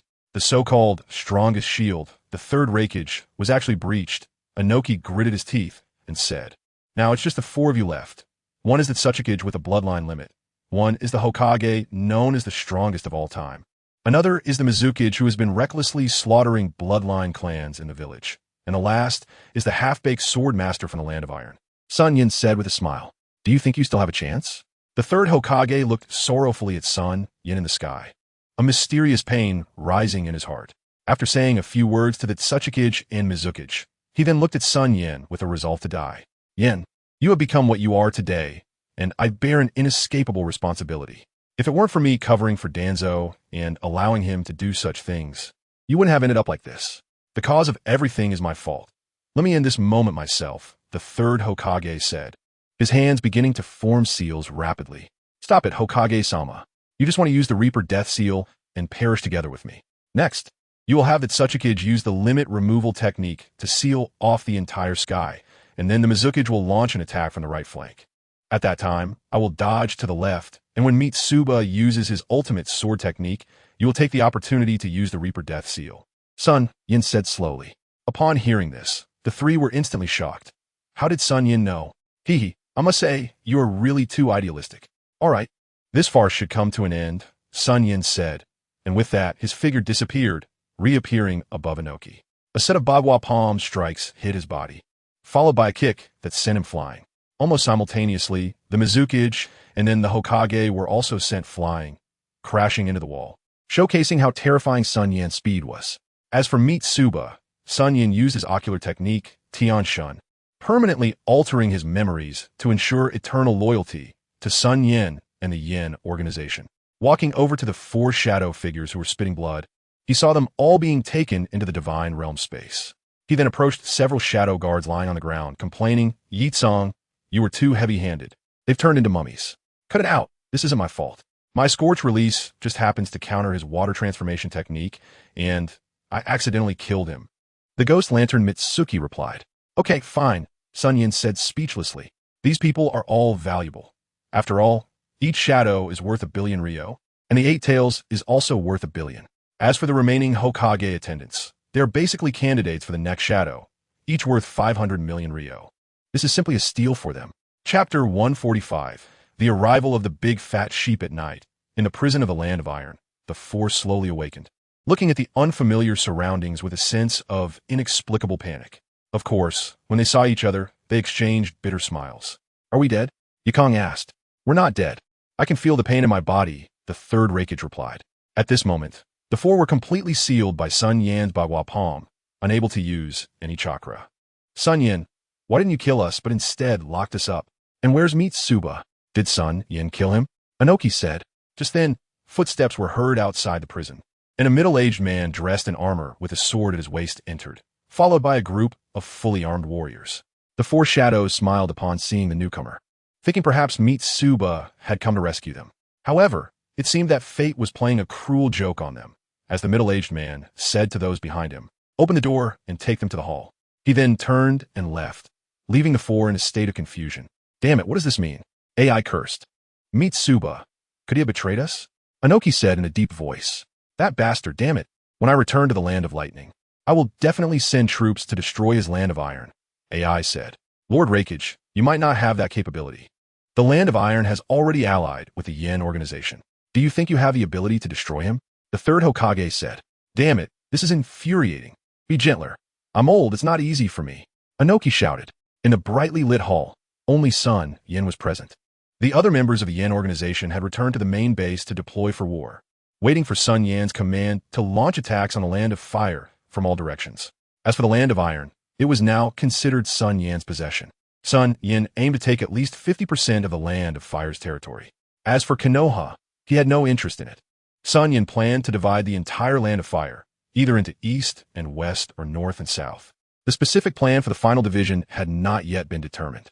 Currently, the Yen organization's base was located in the northwest of the Land of Fire, very close to the Land of Iron, which was why SunYan decided to incorporate the Land of Iron into his plans. At this moment, the four shadows had been escorted over by the warriors. SunYan greeted the four of them amiably. SunYan, stop pretending here. If you're not going to kill us, what exactly do you want? If you want us to surrender, that's impossible, Inoki said fiercely. No, no, no, I don't expect you to surrender. Nor do I plan to kill you. Killing you would only lead to a never-ending conflict between the four great nations and the Yen organization. Although I'm not afraid, I currently have no intention of unifying the ninja world. So, I have to maximize your value. I have already sent statements to your respective hidden villages, asking them to send people to redeem you at the price of 1 billion ryo each. Of course, the 8 tails is also 1 billion, and as for your shadow attendants, each is worth 500 million, SunYan said with a smile. You're a bastard, and you won't die a good death. Thunder Shadow roared. You'd better kill us, or we at Fugakuwith will continue our feud with your flame organization to the end. Inoki said angrily. Heh, you've made 2 mistakes. First, the flame organization is about to become the land of fire. You can feud with the land of fire, not the flame organization. Second, whether you and the land of earth feud with me doesn't entirely depend on you, does it, Lord SunYan? SunYan laughed. After saying this, SunYan ignored the others and vanished into the spatial vortex. At the flame organization's base, SunYan appeared in the highest conference hall, where many members have been waiting for a long time. They were ready to spring into battle at a moment's notice upon SunYan's command. However, what surprised SunYan was the appearance of an incredibly familiar, yet slightly unfamiliar figure. The person had meticulously styled short beige hair, wore a white and green women's shirt with a large gambling character printed on the back, had a delicate face, a slim figure, and a pair of breasts that would make any woman envious. This person was none other than Tsunade Senju, one of the legendary Sannin of Konoha. SunYan was slightly taken aback and didn't know when Tsunade had arrived. Although he missed her greatly at this moment, he still proceeded to deploy his forces and arrange tactics. After a long time, the people in the conference room had dispersed, and even Yakumo, Kushina, and Mikoto left with great understanding. SunYan looked at the beautiful figure in front of him, and a wicked smile crept onto his face. Long time no see, Tsunade. You've really become more impressive over the past 3 years, he said. Upon hearing this, a blush rose on Tsunade's face, but quickly disappeared. You little brat, you're still the same? Full of flattery, Tsunade replied. I didn't expect that in just a few years, you would grow to this extent. And your flame organization has developed to such a scale, Tsunade said. I also didn't expect your chest to undergo a second development. Haha, SunYan teased, staring at Tsunade's breasts. Bang, Tsunade punched SunYan on the forehead, but it was clear she didn't use much force. You really haven't changed at all. You dead SunYan. Tsunade scolded with a flushed face. Have I changed? In many ways, but the only thing that hasn't changed is my love for you, SunYan said, looking at Tsunade with deep affection. You. Looking at SunYan's affectionate gaze, Tsunade's heart raced, and for a moment, she didn't know how to respond. The two looked deeply into each other's eyes. Then their faces began to draw closer, and just as they were about to kiss, Tsunade suddenly snapped back to reality and pushed SunYan away, turning her head and pretending to say, Don't try that trick of charming young girls on me. It won't work on me. Ha ha ha. Yes, it won't work, SunYan laughed. I came to find you, but I have something to discuss, Tsunade said, calming her emotions. So, if there's nothing to discuss, you won't come to find me? SunYan said sadly. Of course not, Tsunade said instinctively, but then suddenly thought of something and fell silent. All right, we'll talk about other things later. How have you been these years? SunYan sat down, took a sip of tea, and asked. Pretty good. Gambling has been quite enjoyable, Tsunade said, her eyes sparkling. Is losing money really that enjoyable? SunYan murmured. What losing money?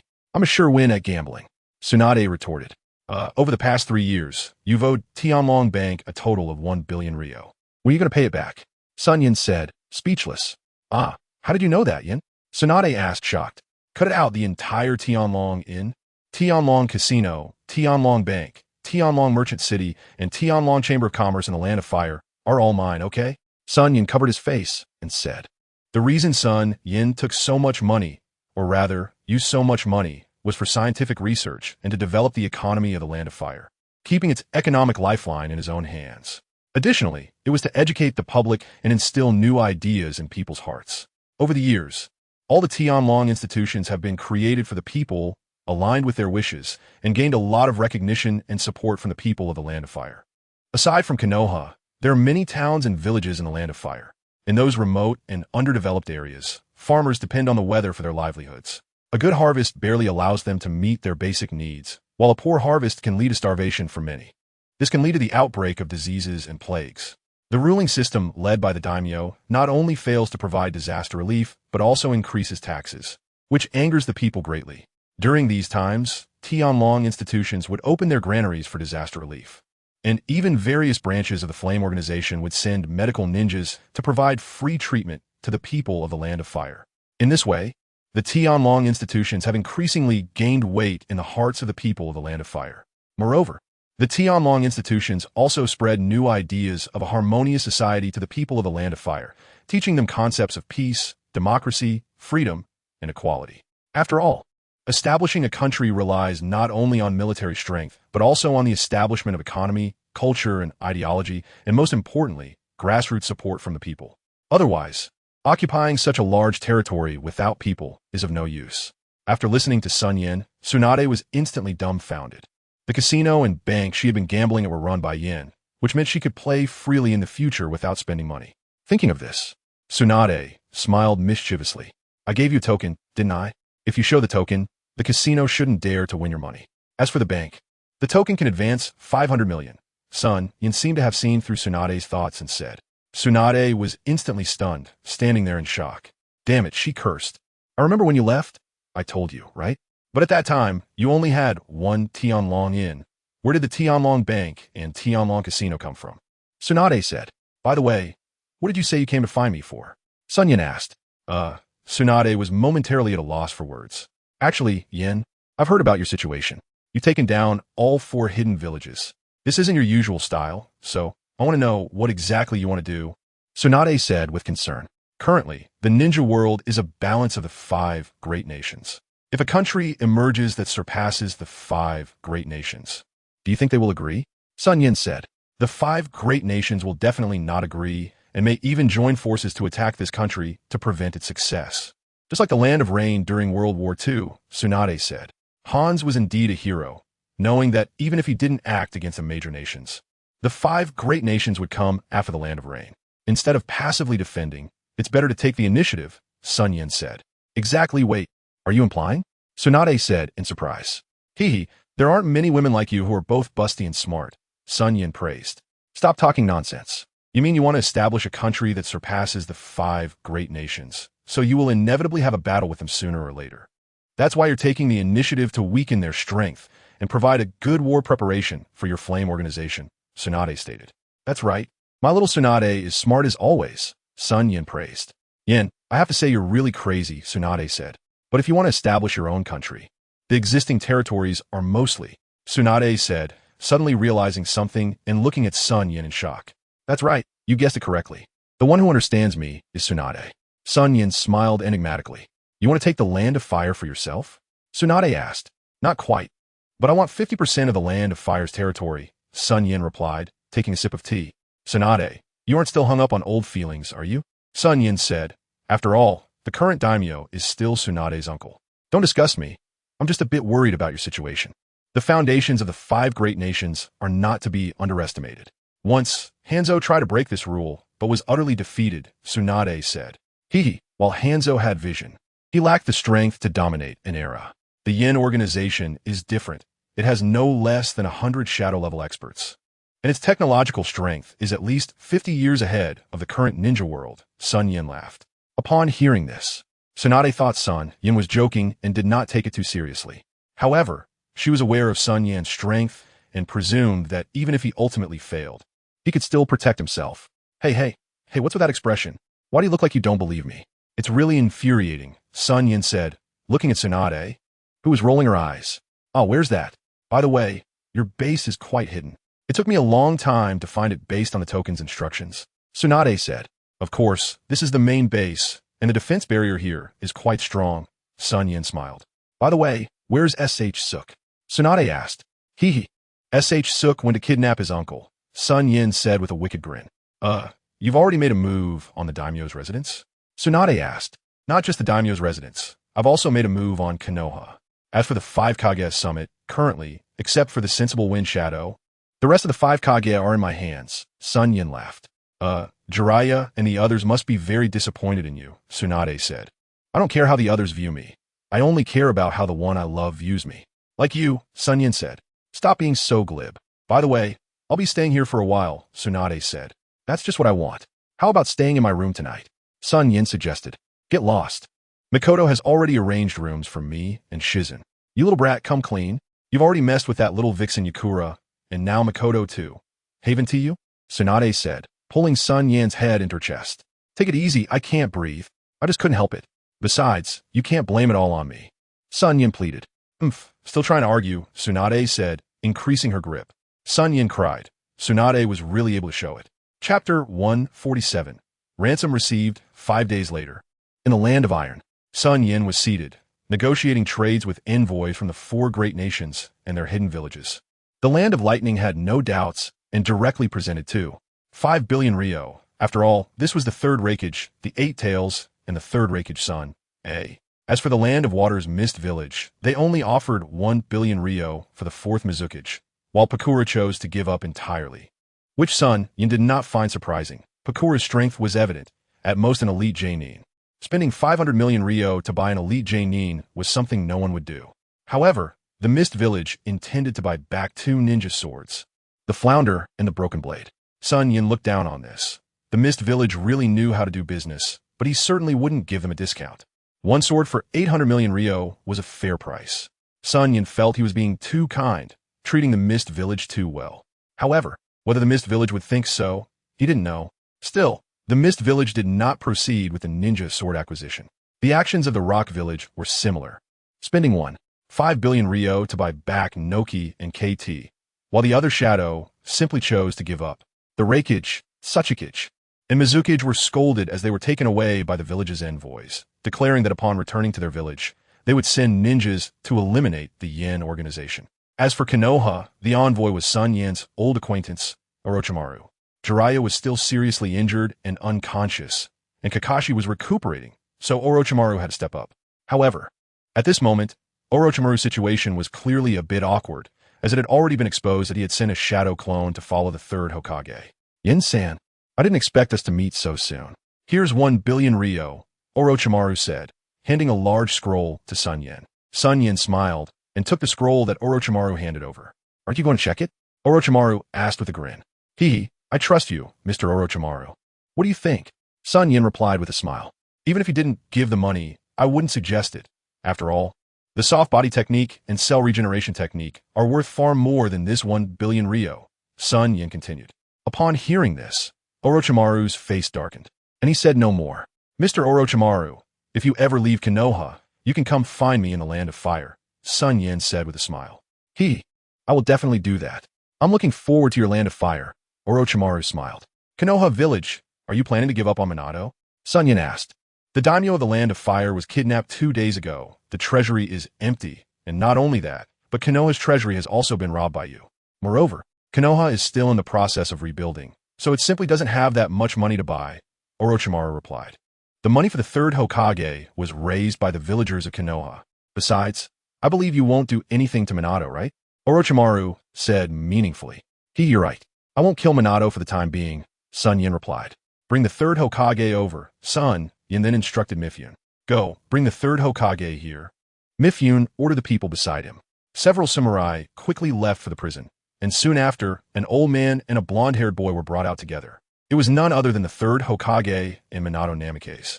Minato's abdominal wound had healed after treatment from medical ninjas, but his complexion was still very pale. Upon seeing Orochimaru, the 3rd Hokage's face turned green, but he didn't say much and instead said loudly, As Hokage, I should have stepped up when Konoha was in disaster. But instead, I dragged the village down. I feel truly ashamed. After all, I've lived long enough.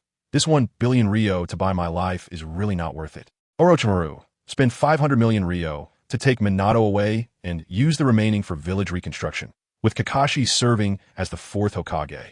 After a lengthy speech from the 3rd Hokage, even SunYan felt like he was about to be moved to tears. Minato was even more stirred by the words.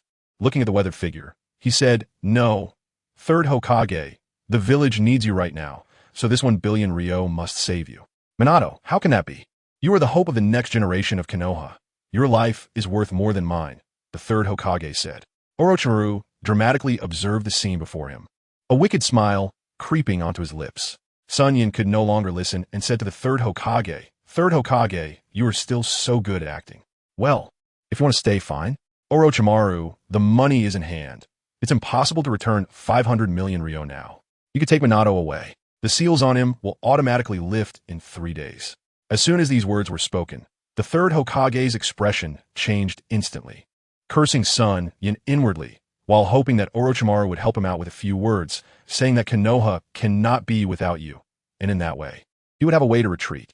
Death, the third Hokage, really doesn't want to die right now. He is still relatively young and can still serve for a few more years. Power has gradually made him lose himself. Power is something he has pursued for half his life. How could he so easily hand it over? At this moment, Minato was also stunned, looking at the awkward expression on the third Hokage's face. He sighed inwardly and said, "The village cannot be without you, Lord Third Hokage. I will stay. As for how you deal with me, it's up to you." "Minato, how can you be so reckless?" the third Hokage said with a pained heart. "I'm not being reckless anymore, Lord Third Hokage. The village cannot be without you. Konoha needs you to oversee the overall situation," Minato replied. "Oh well, okay," the third Hokage lamented. Moments later, Orochimaru took the third Hokage out of the room, disappearing into the distance. SunYan walked over to Minato and unlocked his handcuffs and shackles, but did not temporarily release the acupuncture points within him. "Minato, do you hate me?" SunYan asked, looking at Minato. "Yan, I don't know. You attacked Konoha, killed so many innocent people, trampled on what I wanted to protect in my heart. By rights, I should hate you, but for some reason, I just can't," Minato said. "Konoha, I don't want to touch it. But my Yen organization has 3 bases that were innocently wiped out by Konoha. Whether as the leader of the Yen organization or as myself, I cannot swallow this anger. So attacking Konoha is not my fault. It is all Konoha's own doing," SunYan explained. Chapter 148. The Civil War begins then. I still don't understand. You just want to establish a country. Why do you also want to attack the other 4 hidden villages? Minato asked. On one hand, it can weaken the strength of the 4 great hidden villages, and it can also enhance the foundation and strength of my Yen organization. On the other hand, establishing a country that surpasses the 5 great nations. Do you think the 5 great nations will agree? So, the Yen organization has long been at war with the 5 great nations, SunYan said. But why do you want to establish your own country? Aren't the people of the land of fire living well? Minato asked again. What you see are just the villagers within Konoha. They're certainly living well.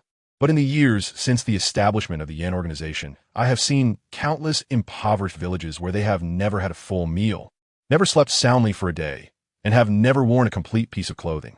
They are exploited and oppressed by landlords and officials. And there is no freedom to speak of. Unless by chance they become ninjas, they will never have a chance to turn their lives around. What I'm describing is merely the most common phenomenon. Most of our Yen organization members are composed of war orphans or homeless orphans. You love your Konoha and want to sacrifice your life to protect it. But in the end, if you find out that what you are protecting is wrong, what will you do? The highest ruling group of the current political system of the daimyo is just the biggest parasite in this world. And the ninja villages are the hardest shell protecting this parasite, SunYan said. Parasite shell? Minato murmured softly. I will unlock your acupuncture points. Whether to stay or leave is up to you, SunYan said. Yin, aren't you afraid? Minato said. What is there to be afraid of? But to be honest, I don't want to see you in this war, SunYan said with a faint smile. I want to stay with your Yen organization to see what kind of country you want to establish, but I don't know if you will believe me, Minato said. Ha ha. Of course, SunYan laughed. Of course, I won't believe you. You're a prisoner of war now, understand? You must stay by my side at all times and cannot leave half a step, SunYan joked. Minato, I'm just joking with you. SunYan laughed at Minato's gloomy expression. Time flew by quickly, and 4 days passed in the blink of an eye. On this day, the Yen organization officially declared war on the Land of Fire. Nearly 50,000 ninjas gathered in the northwest of the Land of Fire. The 5 ninja groups were divided into 5 large teams, each led by Ju, Hinata Linglong, Yakura Saamitsuki, and the Minister of Shinobi, Taidun RH, each leading 10,000 ninjas. The 2 teams led by Ju and Yakura were stationed in the west and north of the Land of Fire, respectively, to prevent attacks from the Land of Earth and the Land of Lightning. Each team had 5 members from the Undead Legion and 5 shadow-level experts from the Shinobi Department. Each team leading 1,000 ninjas. Just the number of shadow-level experts alone would astonish anyone. In addition, The Yin organization started uprisings in various bases in the Land of Fire. Just yesterday, SunYan personally wrote a declaration of war to the daimyo of the Land of Fire. Although the daimyo was greedy for pleasure and extremely reluctant to go to war, he also knew that the Land of Fire had reached a critical moment of life and death. Therefore, after receiving the declaration of war from the Yin organization, he rushed to Konoha that very night. At this moment, in Konoha's camp, in the senior conference room, the daimyo of the Land of Fire, the third Hokage, and a group of high-ranking officials from Konoha were discussing combat plans. You Konoha must completely eradicate the Yin organization for me, and that leader SunYan of the Yin organization must be eliminated. The territory of the Land of Fire cannot be infringed upon. Otherwise, you Konoha will not get a single penny in the future, the daimyo shouted at the third Hokage and the high-ranking officials of Konoha. The ninjas of Konoha frowned tightly upon hearing this, but they only dared to feel angry without saying anything. Some ninjas even thought to themselves why they should protect such a fool and why they should listen to this person's orders. Lord Daimyo, please calm down. The Yin organization has not yet launched an attack on us, the third Hokage said. Third Hokage, what do you mean by that? I mean for you to take the initiative to attack and completely eradicate the Yin organization, the daimyo said. Report. At this moment, a ninja using the body flicker technique entered the conference room. It was a communication ninja. What is it? Speak quickly, the third Hokage said. The northern 4 counties and 28 villages have already fallen into the hands of the Yin organization, and their army is distributing throughout the Land of Fire in the form of small teams, with nearly 10,000 ninjas heading south in the northwest, north, and northeast. The communication ninja said. What? 30,000? When did the Yin organization? The third Hokage was stunned. It had only been 1 day since the declaration of war, and the Yin organization's actions were so swift. Things are urgent, everyone. The enemy's forces are double ours, and there are definitely many powerful shadow-level experts among them. If you have any thoughts, please speak up, the third Hokage said solemnly. From the current situation, the northern 4 counties have long fallen into the hands of the Yin organization, and 1/3 of the Land of Fire has already been lost. Moreover, Konoha's war supplies were just robbed by the Yin organization a few days ago. Even if all the major clans have handed over their remaining war supplies, they are still severely insufficient. Furthermore, our national treasury and village treasury are both empty. Currently, 70% of the wealth of the Land of Fire is concentrated in the hands of the Tianlong group, and the economy has completely collapsed. This war has not even begun, and the outcome can already be seen. I suggest giving the land north of the Eastern River County to the Yin organization. This way, we can preserve the living forces of Konoha and protect Konoha, T-Kane Koharu said. Her calm tone sounded like thunder in everyone's ears. Even the third Hokage looked at T-Kane Koharu in disbelief. Even he would not dare to say such direct words in front of so many high-ranking Konoha officials and the daimyo. It should be known that a major war was imminent, and saying such things could be considered a crime of disturbing the military's morale. The room was extremely quiet at this moment, with even the sounds of breathing and heartbeats audible. The expressions of everyone in the room varied. Some were calm, some shocked, some contemplative, some smiling, and some angry. Bang! Suddenly, the daimyo slammed his hand on the table, stood up, and pointed at Kanagakure's advisor, Haruno Sakura, shouting, "Bastard, you traitor, you're disturbing the morale of the army. You damn witch, you definitely have an unspoken relationship with the Flame organization. Hokage, why don't you send someone to take this traitor down?" The third Hokage fell silent upon hearing this. Haruno Sakura's words had indeed been a bit excessive. But how could Sarutobi, who had grown up with his friends, take action against them? In that fleeting moment, a cold glimmer flashed, and the daimyo's finger was mercilessly severed by kunai, blood splattering everywhere. Chapter 149. The Death of the Daimyo. A heart-wrenching scream came from the daimyo's mouth. The daimyo of the Fire Country could hardly believe that a Konoha ninja would dare to strike at him, especially one of the Hokage's advisors. The one who attacked was none other than Haruno Sakura. At this moment, she was still holding the sharp kunai that had severed the daimyo's finger, with traces of blood on it. "Bastard, third Hokage, hurry up and take this damned woman down," the daimyo shouted at Sarutobi. The senior officials in the conference room turned their gazes towards the third Hokage. "Advisor Sakura, what you did was indeed a bit excessive, but Mr. Daimyo, please understand the current situation," the third Hokage said solemnly.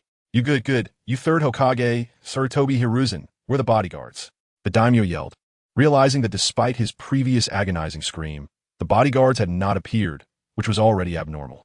"Now, with no one arriving, the daimyo's expression began to panic. At that moment, 5 bodyguards entered, but they were clearly ninjas from Konoha. Seeing this, the daimyo's panicked expression returned to calm. And he said to the 5 bodyguards, "What are you dawdling for? Hurry up and kill that woman." The 5 bodyguards did not execute the order. One of them slowly walked toward the daimyo. "What are you doing? I told you to kill that woman. Hurry up, did you hear me?" The daimyo shouted. "Mr. Daimyo, are you really foolish, or just pretending to be? What capital do you have to order us to do your bidding? Money? Huh. It seems you don't have that much money right now, and the entire economy of the fire country has long since collapsed under your negligence," said the bodyguard. "What do you mean? Are you trying to rebel? What about Yamamoto and the others? You traitors," the daimyo yelled. "Huh. The daimyo will become a thing of the past in the history of the fire country. It's over, Lord Daimyo," the bodyguard said as he drew a dagger and slowly walked toward the daimyo. "Third Hokage, this is all your arrangement, isn't it? You despicable little man. You won't have it easy without me. Konoha will eventually perish," the daimyo roared. The third Hokage silently took out a pipe and slowly lit it, while at the same time, the bodyguard's dagger flashed coldly and blood splattered as the daimyo of the fire country died without a doubt. Cut off the head of the daimyo of the fire country and present it to the Flame Organization. And also deliver the letter of surrender from the fire country to the leader of the Flame Organization. The third Hokage instructed Haruno Sakura. Originally, diplomacy was handled by Haruno Sakura and Mito Gate-in, but now that Mito Gate-in had become the new leader of the root, diplomacy, economy, and politics all fell to Haruno Sakura to manage. "All right, just leave it to me," Haruno Sakura replied. Everything today was the result of discussions among the senior officials of the fire country. With Konoha's current strength, opposing the Flame Organization was like an ant trying to challenge an elephant, and the chances of victory in this war were 0. Even if SunYan died, the chances of victory would be at most 1 in 100. Surrendering directly could preserve Konoha and most of the fire country's territory. If they waited until they suffered a defeat, the fire country would be destroyed and Konoha would no longer exist. Meanwhile, in the land of lightning, in Him'Thus, the third Raikage was arguing fiercely with the daimyo of the land of lightning. Now that the fire country is embroiled in civil war, it is the best opportunity for us to eliminate the Flame Organization and swallow the fire country whole. I asked for the daimyo to provide funding to support us in Him'Thus, the third Raikage said. "AI, you must be joking with me. The treasury's reserves are insufficient to launch a war, and we cannot produce military supplies in a short time. Moreover, how many times have you failed against the Flame Organization? You are not their opponent at all. Do you expect me to pay to redeem you later? How can the land of lightning afford so much money?" The daimyo of the land of lightning replied. But not finding trouble with the Flame Organization, I can't swallow this anger. And the Iron Country, those traitors, directly surrendered to the Flame Organization when they saw us fail. The Flame Organization wants to take over the Iron Country. We in Him'Thus want it too, the third Raikage said, ignoring the daimyo, as the daimyo was a relative. In the land of Earth, in Fugakuwith, Anoki was pacing back and forth in the room, while the nearby Karatsuchi looked dizzy and could no longer stand it. She said to Anoki, "Father, what are you thinking? We should not get involved in Konoha's troubles.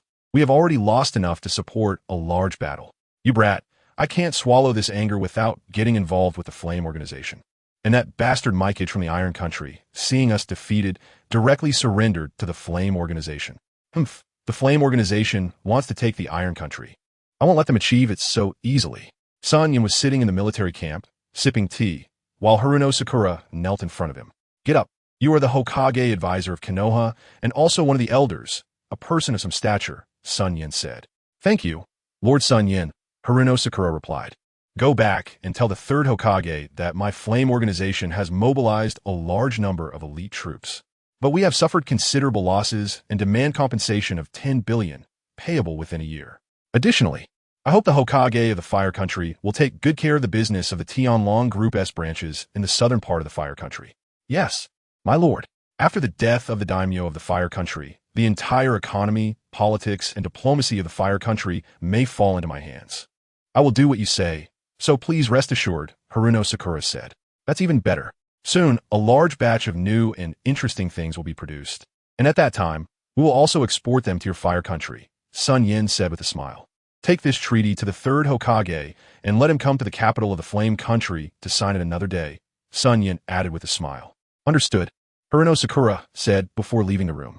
Not long after, Tsunade Shinjutsu, and Minato entered.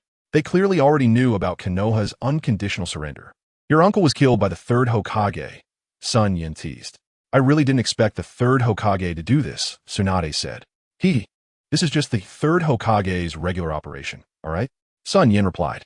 Big uncle, as a country-s leader, in the end, you ended up with the fate of being dismembered. Fortunately, I brought all your money in advance. Don't worry, I know you love money the most in your life. And we will treat them well, Shinjutsu said, looking at the box in front of him, sorrowfully. SunYan, you really are a piece of work. This is truly your own nephew, SunYan said with a chuckle. Minato, when do you plan to return to Konoha? Now, SunYan asked Minato with a smile. I don't know. After all, the third Hokage hasn't paid me the ransom yet, has he? Minato replied with a wry smile. Since that's the case, let's go to the Iron Country together, SunYan said. Mizukage nodded upon hearing this. As SunYan spoke, he activated the Divine Realm, pulling the group into the Eye Technique space. Chapter 150. The Power of Technology. 2 days passed in the blink of an eye. Although the agreement had not yet been formally signed, the Yin organization had begun a series of constructions, such as building signal base stations, public hospitals, and public security management bureaus. In addition, they were formulating a series of policies to benefit the people, among other issues. The original base of the Yin organization was also in the process of being relocated, as it was established in a paradise-like location, and the internal space had reached its limit, necessitating equipment relocation.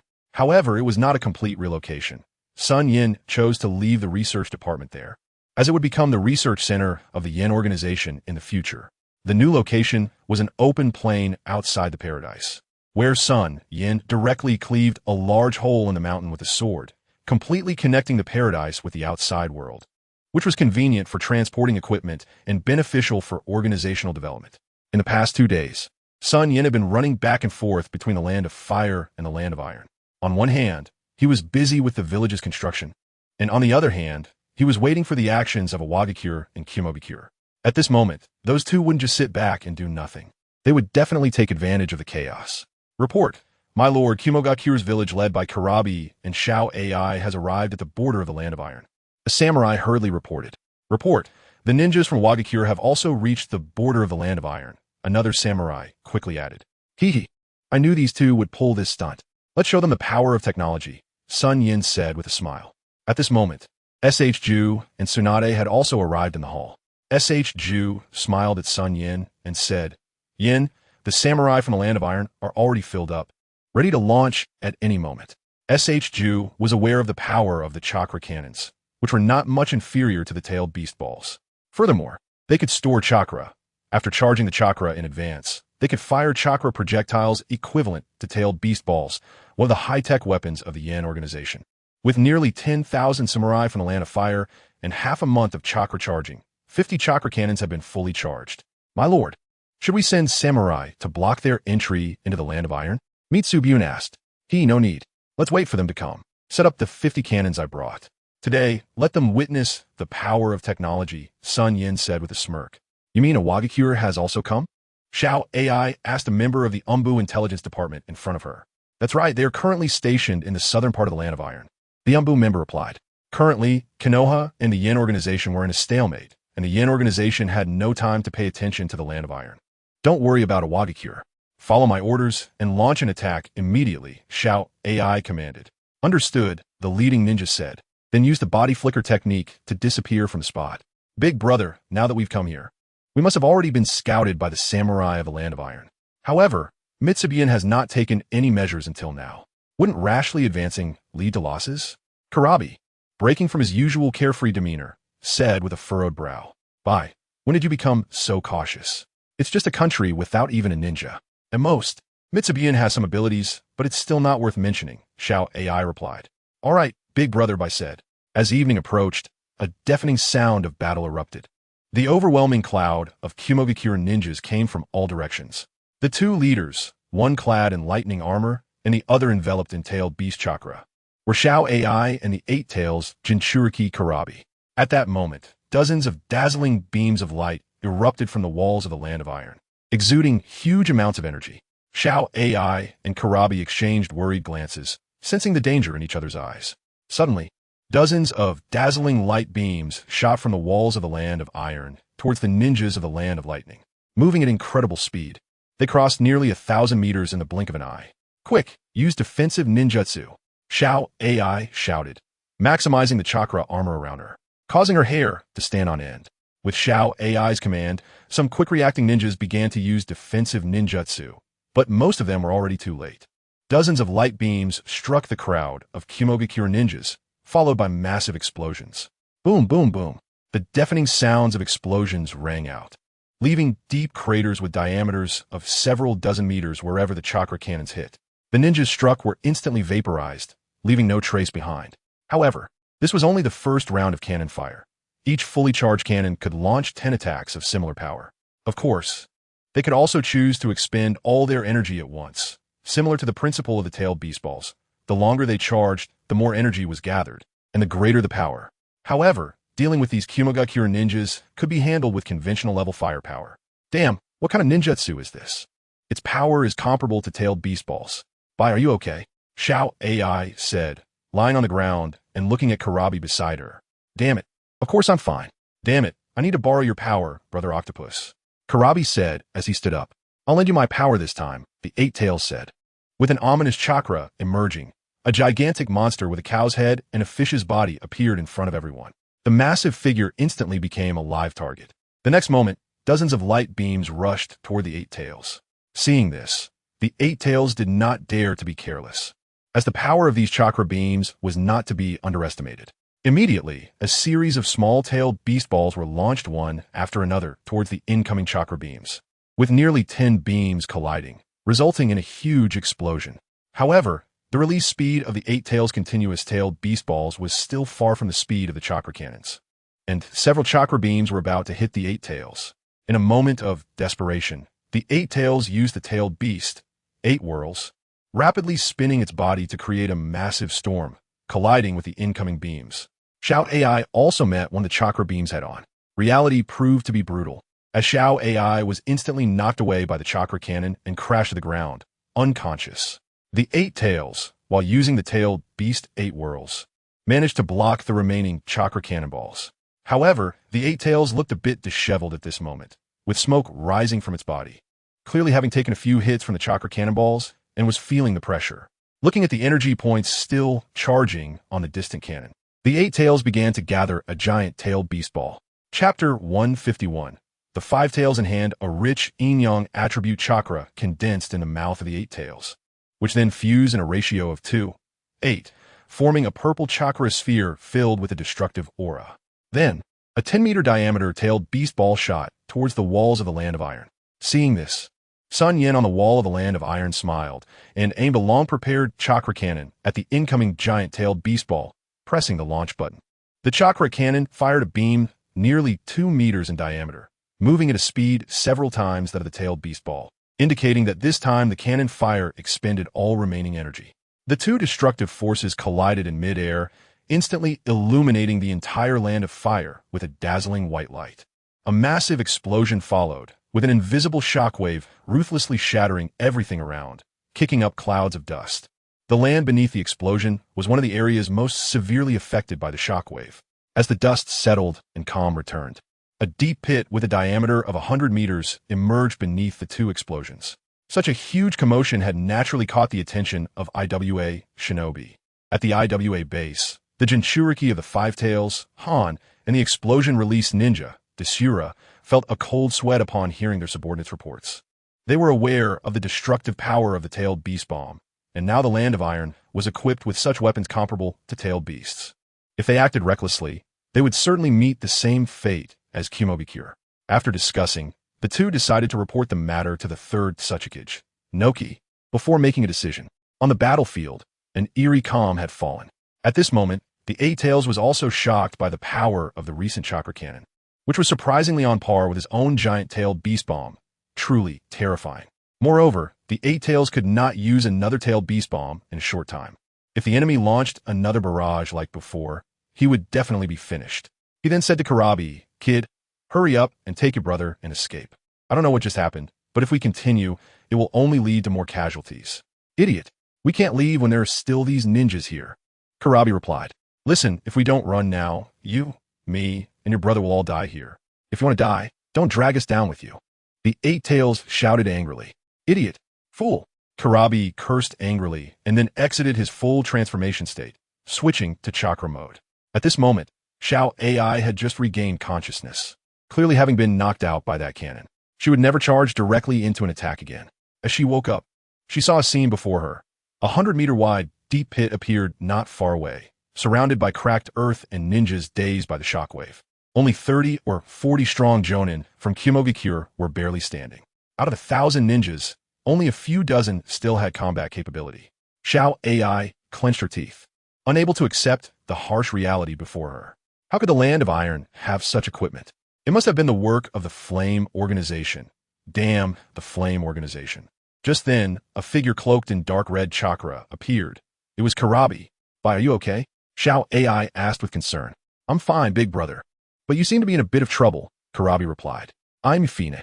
Even if I die here today, I must take down the Land of Iron. Xiao AI said firmly. Big brother, it's about 10 kilometers from here to the city wall. Even at your speed, you won't be able to break through the enemy's artillery fire. We have no chance left. Let's retreat, Karabi urged. No way. I can't just run back like this. I can't face the elders of Fugakuwith. Xiao AI insisted resolutely. Big brother, look over there, Karabi pointed aside. Xiao AI turned to look, but was met with endless darkness as Karabi struck a hand knife at her unguarded neck. He spoke to the remaining few dozen ninjas. Listen to my orders. Evacuate the Land of Iron. Saying this, he picked up Xiao AI and began to flee, with artillery fire raining down behind them. All the scenes here were vividly reflected in SunYan's eyes.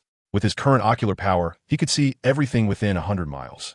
Watching the retreating ninjas from Fugakuwith, SunYan felt quite satisfied with the power of the chakra cannon.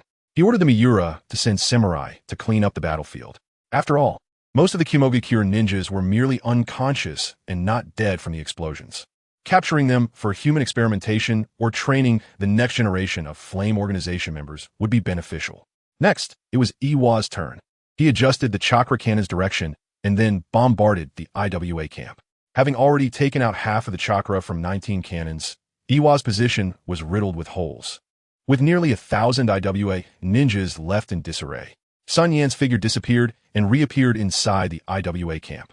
In his 1,000 light eyes, he detected a weak chakra signature. It was the Jinchuriki of the Five Tails, Han. SunYan dug Han out from the deep pit and instantly unsealed the simple sealing technique on him. Immediately, an endless stream of crimson chakra burst forth from Han's body. And then a massive creature resembling a dolphin and a horse appeared. This monster stood over 50 meters tall, entirely white, with a slender body for horns on its head, and 5 enormous tails swaying in the wind. Upon seeing SunYan, it charged at him using its steam-powered strength without a second thought. SunYan smiled faintly, instantly entering sage mode, his sage robe billowing in the wind. Watching the approaching Five Tails Mu King, he remained unfazed. In the next moment, SunYan moved. He appeared above the Five Tails Mu King and then smashed down with a fist. Boom! The Five Tails Mu King saw the figure before him vanish, and the next moment, a tremendous force struck down from above. Its entire body was smashed into the ground.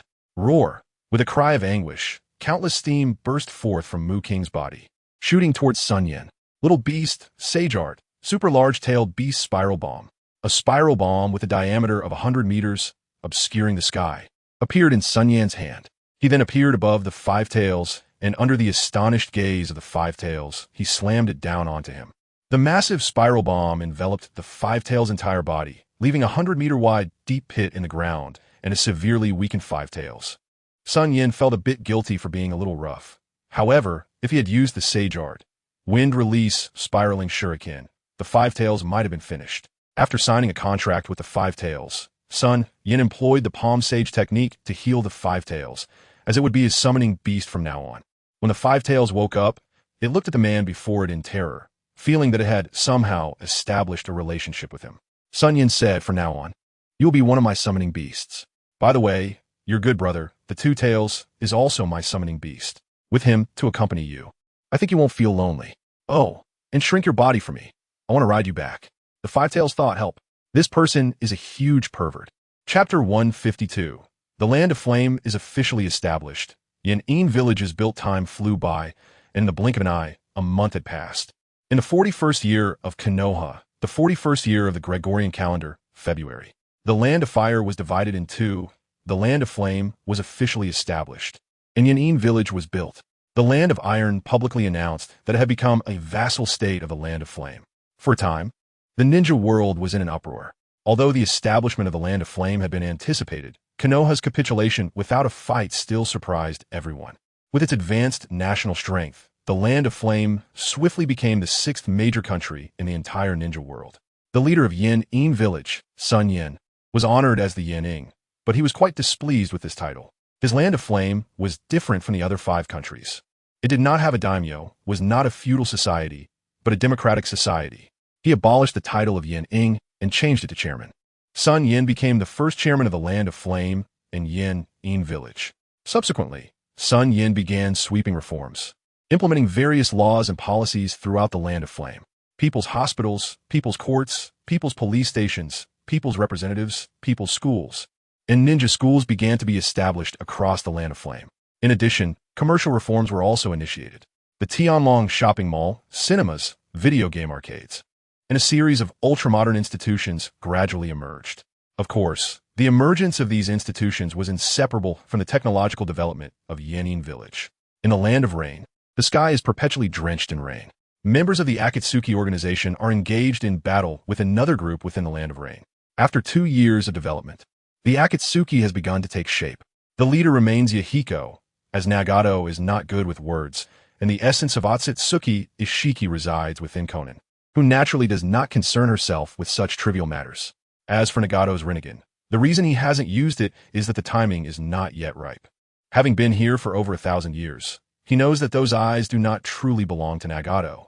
The ninja world is rife with conspirators, but as the strongest antagonist, the first thing to do is to make a grand entrance.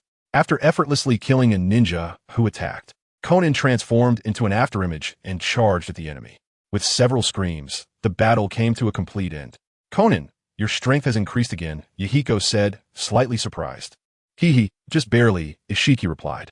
Saying this, the group returned to their base with the members of the Akatsuki.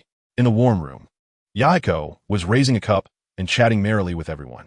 In the damp weather of the Land of Rain, not drinking a bit of alcohol to expel the moisture from the body is very unhealthy. Hey leader, did you hear? Just 2 days ago, the Flame organization established its own country, and Konoha directly surrendered to them, one ninja said. Ha, the strongest ninja village of the 5 great nations. And they only have this much capability. They previously invaded our Land of Rain, but where are they now when it comes to crushing the Flame organization? Another ninja remarked. These so-called great nations only bully the weak and fear the strong. They are nothing but a bunch of scoundrels. I heard that the Flame Nation established by the Flame Organization is a country without a daimyo, where the people are the masters, free from the exploitation and oppression of the daimyo. Many residents from small countries are immigrating to the Flame Nation, which is also building hospitals, schools, and ninja academies. If your child has ninja talent, they can enroll in the ninja school. If not, they can still receive free compulsory education and excel based on their performance. A member said, how do you know this? Someone asked. A few merchants from the Flame Nation came a few days ago and told me, the member replied. The atmosphere in the room became lively, and Yahiko joined the conversation, feeling a strong interest in SunYan, the leader of the Flame organization, thinking to himself that his actions are precisely the answers I seek. I must visit SunYan, the chairman of the Flame Nation, a powerful and exceptionally wise man. Do you know about the recent 5 Kage summit? The leader of the Flame organization fought 1 against 5. Another piece of information, possibly true or false, was shared about SunYan's remarkable feats. Listening to his subordinates recount SunYan's various achievements, Yahiko surprisingly was not angry. Instead, he smiled and said, I will work even harder to bring true peace to our homeland. However, when hearing SunYan's name again, tears involuntarily streamed down Konan's face. Although Konan's consciousness had been taken over by Ishiki, he knew everything that was happening now. Otsutsuki Ishiki thought, what's wrong, Konan? Are you thinking of that invincible figure again? The one who personally killed your parents and family, then let you go with a mocking gaze? You seem to have always wanted revenge. But that seems to be increasingly difficult. That man has already established his own great nation, a superpower with extraordinary strength. Do you still think you can take revenge with your own power? Just hand your body over to me perfectly, and I will personally help you take revenge. Otsutsuki Ishiki's tempting voice gradually led Conan to lose himself. Eventually, the last remnants of Conan's consciousness were consumed by Ishiki's will. In a moment, a flicker of red light shone in Conan's eyes. Then, Conan stood up and walked out. "Conan, where are you going?" Yahiko asked as he watched Conan leave. "To do what needs to be done," Conan replied, and then took off into the sky, flying northeast. "What? Lord Conan can actually fly? Is he a deity?" Some members of the Akatsuki commented. "Lord Conan is too strong." Yahiko, confused, asked, "What exactly is going on with Conan? Should we follow?" Nagato inquired. "I don't know. But are you sure you can keep up?" Yahiko replied, looking at the black dot in the sky. Ishiki, flying in the air, felt the compatibility of this body. It was a decent vessel. He could feel all of Conan's pain as he consumed her consciousness. "SunYan, this person is really interesting. Let me meet you." Otsutsuki Ishiki said, accelerating his flight towards the Flame Nation. Just as Ishiki flew to the border of the Flame Nation before making any moves, he saw a rapidly flying chakra cannonball coming straight at him. Not the least bit flustered, Ishiki let a series of black patterns spread across his body. As the chakra cannonball approached, he slowly extended his right hand. To his surprise, the chakra cannonball was gradually absorbed into his body. Looking at the border of the Flame Organization, Ishiki smiled and then extended his right hand. As many ninjas looked on in confusion, his body was inexplicably pierced by a black rod. After doing this, Otsutsuki Ishiki smiled and continued flying northward. Chapter 153. Otsutsuki Ishiki attacks that night. SunYan was in his office, reviewing various matters with Itsong. Minato had been sent back to Konoha 2 weeks ago. Tsunade continued her travels in the ninja world. And SHG had been appointed as the head of the ninja department by SunYan. As for other elder members of the Flame Organization, such as Mikoto, Kushina, and Linglong, SunYan had assigned them relevant duties. Although the Flame Nation had been established, SunYan planned to continue developing the Flame Organization, essentially establishing a second-generation Flame Organization. Recently, he had identified a group of highly talented children, including several kids brought from the Mist Village. Of course, the Bloodline Girl, Mizuki Ling, who had been brought from the Mist Village, was already a cadre in the Flame Village's Umbu. Her age was similar to SunYan's, and with his help, her bloodline limit had been significantly developed, and she had reached the level of a Shadow-class ninja. Thus, she was sent to work in the Umbu. The Flame Village adopted the Umbu system, but did not establish the position of Umbu leader. The Umbu operated solely under the chairman's orders and must also obey anyone holding the chairman's token. As for the Undead Army, they had vanished from everyone's sight, becoming the most mysterious unit within the Flame Village, hidden in the shadows, executing the most dangerous tasks to protect the Flame Village. After finishing all matters, SunYan pulled Yi Tsong into his embrace. "Hey, what are you doing? We're still in the office, and the Umbu is nearby," Yi Tsong said, blushing. "What are you afraid of? The Umbu protecting me are all beautiful kunoichi you carefully selected. Are you worried they'll LL-peak?" SunYan said, becoming a bit more hands-on. At that moment, SunYan sensed a powerful and unfamiliar chakra rapidly approaching the Flame Village, causing him to stop his actions. Yi Tsong quickly escaped from SunYan's grasp, wondering why this little lecherous guy would let her go so easily. "But Song, we have a guest arriving soon. Ring the alarm bell to welcome our guest," SunYan said with a smile. "A guest? Understood." Yazong took out a token and pressed a button, causing an alarm to sound throughout the Flame Organization. Otsutsuki Ishiki had just arrived outside the gate of the hidden Flame Village and had not yet entered, but the sudden alarm made his expression turn sour. "Damn it, I haven't even entered the village yet, and the alarm is already going off." However, Ishiki had planned to swagger in, so he flew directly inside. Suddenly, an energy barrier appeared out of nowhere, and Ishiki almost crashed into it. Damn it, a barrier this big must consume a lot of chakra. Or is the hidden Flame Village so wealthy that they don't care about this little chakra? Thinking this, countless black rods appeared without warning, piercing through the energy barrier and creating an opening. At this moment, the ninja guard forces of the hidden Flame Village had also arrived. A flurry of ninjutsu was unleashed towards Ishiki. "Ha! Foolish lower beings, ninjutsu is useless against me." Ishiki extended his hand, and as all the ninjutsu touched his body, they were absorbed. In the next second, Ishiki vanished and reappeared among the crowd, beginning to dance among them, slaughtering one life after another. The chaotic attacks of the black rods continued, and before he realized it, countless black rods had pierced through his body. Teams of ninjas rushed over, along with many Umbu. Ice release. Ice crystal murder. Countless sharp diamond-shaped ice crystals began to form and rapidly spin towards Ishiki. With a clash, several black rods appeared and blocked the ice attack. In the next moment, Ishiki flickered, wielding a black rod, and pierced the ice release ninja in front of him. However, it was just an ice clone, and the ice quickly spread towards Ishiki, who immediately abandoned the black rod. Just then, a man enveloped in lightning descended from the sky and aimed a kick at Ishiki. With a bang, the ground was crumbled into a deep pit, but Ishiki had already vanished. Countless black rods appeared again, but this time they did not pierce the man's body. They merely stabbed into him. The next instant, the vanished Ishiki suddenly appeared behind the man clad in lightning armor and kicked him in the face, sending him flying. Then a thick black rod impaled the man, pinning him to the ground. Ice release. Ice dragon.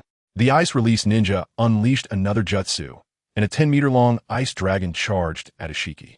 Countless black rods emerged again, some even reaching dozens of meters, piercing the ice dragon and shattering it to pieces. Ishiki extended his hand towards the ice release ninja, and the next moment, DefeatsUchiha activated again. Just then, a white figure suddenly appeared, smashing a blue energy ball into the air before him. This person wore a loose white robe, had long black hair flowing in the wind, and their green-red mixed eyes were fixed on Ishiki, a hint of a smile curling at the corners of their mouth. As the evening breeze blew, the two locked eyes. Ishiki thought to himself, "This SunYan is indeed extraordinary. He actually brings me a sense of pressure. He must be a special ant. SunYan, it's been a long time. No, I should now respectfully call you Ishiki, right?" SunYan smiled at Ishiki. Upon hearing this, Ishiki's pupils constricted, ready to attack SunYan at any moment. He frowned and said, "How do you know? How I know is not your concern. Regardless of whether you are SunYan or Ishiki, what brings you to the Hidden Flame Village?" SunYan replied, "Heh, utterly ridiculous. I came here to kill you, ant." Ishiki stated, "Kill me, to avenge the body's original owner?" SunYan shook his head. "You could say that, since this body is mine now. A small matter like revenge is just a matter of raising my hand. Now, give up your futile struggle." After saying this, Ishiki's chakra erupted completely. In the next second, Ishiki's body vanished from the spot, and when he reappeared, he was already behind SunYan. He swung a punch at the back of SunYan's head. SunYan dodged Ishiki's heavy punch and immediately kicked backward, and the two instantly engaged in combat. Their figures collided in midair, and the spectators saw two beams of white and red light clashing against each other. In a moment, the two had exchanged nearly 100 blows in the air. Chapter 154. SunYan versus Ishiki. Ishiki became increasingly alarmed as he realized that SunYan's body had been completely taken over by him, and the compatibility was perfect. His current strength was only slightly less than at his peak, but this SunYan was completely overpowering him in terms of strength, speed, and physical resilience. Just then, SunYan landed another heavy punch on his haki, and the crowd saw a red light rapidly descend from the sky. However, just as it was about to hit the ground, the red light disappeared. Is this the terrifying power of the esteemed lord? He has already surpassed the level of a Kage, several Umbu ninjas remarked. At that moment, in SunYan's thousand-eye perspective, a miniature version of Otsutsuki Ishiki, about 1/10 the size of an atom, shot hundreds of smaller black rods at him. Even the eternal Mangeki Sharingan could not capture the black rods, but under SunYan's thousand-eye, they had nowhere to hide. What a troublesome ability, SunYan thought, cursing inwardly. God's fire, and instantly, SunYan was enveloped in flames. Countless black rods shot towards him, but before they could touch SunYan, they were burned to nothingness by the dark red flames. Seeing this, Ishiki was once again amazed by the power of this fire, but that was all. He did not take it seriously, as no matter how powerful the flames were, as long as they were chakra-based techniques, he could absorb them. His body instantly enlarged and appeared to the right of SunYan, and DefeatsUchiha activated again. However, the next moment, Ishiki's movements played out like a movie in SunYan's mind. He slightly tilted his right brain to evade the 1/10 atomic-sized black rod attack, then activated the body flicker technique, flashing to the side. A massive black square appeared at the spot where SunYan had just been, creating a deep pit in the ground. Ishiki, who thought he had everything under control, was once again dumbfounded. How is this possible? Such a flawless attack was dodged just like that. Could it be that they saw through my attack? But how is that possible? Even ordinary Rinnegan shouldn't be able to see through it. Could it be that his mutated Sharingan can track my movements? Just as Ishiki was in doubt, SunYan smiled at the spot where Ishiki was located, and Ishiki was completely stunned. So, You really can see me. At this moment, Ishiki was furious and embarrassed, quickly restoring his form and glaring angrily at SunYan. Damn bastard, you can clearly see me and still choose to toy with me. Oh, is that so? Hee. I didn't expect you to find out. I'm so sorry, my bad. Making you unhappy, SunYan replied with a teasing smile. Foolish human. Your mutated eyes seem to have some unique qualities, being able to see through my ocular techniques. Since that's the case, there's no need for these eyes to exist. After saying this, the tattoos on Ishiki's body began to darken. His pale skin became even paler, and a sharp horn gradually grew from his head. He looked less and less human, and Ishiki's aura began to grow stronger, with red chakra swirling around him, and his eyes began to change, transforming into a pair of eye shapes that stared at SunYan with an air of invincibility. However, in the next moment, the eye technique of the heavenly god was activated. Otsutsuki Ishiki was trapped in SunYan's heavenly god space. Otsutsuki Ishiki was dumbfounded. Where was his place? Just then, Otsutsuki Ishiki suddenly realized that his body couldn't move. No matter how he struggled, he couldn't break free. Suddenly, he felt the gravity around him increase by dozens of times, and his body was instantly pressed to the ground. His internal organs began to shatter under the immense gravity, and excruciating pain coursed through him. He wanted to scream, but dare not. Countless stake-like black rods appeared out of nowhere and pierced through his body. It was his most skilled technique, Dekokutten. Finally, the terrifying gravity disappeared, and the rods vanished as well. He could move again, but in the next moment, a black door appeared, with the words written on it, First layer of the 18 layers of hell. Otsutsuki Ishiki suddenly had a bad premonition. He knew he had fallen into an illusion, and it was an extremely powerful one. He exerted all his mental energy to try to break free from this illusionary world. But reality was harsh. He was sent to the first layer of hell. In the heavenly god space, a month had passed, while only an instant had elapsed in the outside world. Otsutsuki Ishiki fell from the sky and crashed to the ground, clutching his head. The earlier terror was still vivid in his mind, and the mental blow drove him to madness, yet he endured. However, compared to his previous arrogance, now there was only deep apprehension in his eyes, and he did not dare to meet SunYan's gaze. How does it feel? The 18 layers of hell, Otsutsuki Ishiki. SunYan smiled. Ha, a mere trick, let the ants perish. Otsutsuki Ishiki moved, wielding a long black rod that transformed into a red light and swiftly charged at SunYan. Seeing this, SunYan smiled, drew his long sword from his back, infused it with lightning, and transformed it into a blue and white light. The two lights collided in midair, then separated again, only to collide once more. SunYan laughed. It had been a long time since he had enjoyed a fight like this, the simplest and most primal clash of flesh. Ishiki was a worthy opponent. Invincibility was truly lonely. The two clashed again in midair, the powerful shockwave causing everything around them to crack, and the ground formed several large pits. Ha! You seem to be worried about the other ants' lives. That's quite irrational.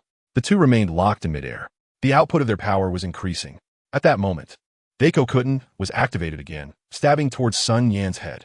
But, coincidentally, SunYan dodged again. Ishiki frowned and said, Ants, this is impossible. Heh, nothing is impossible.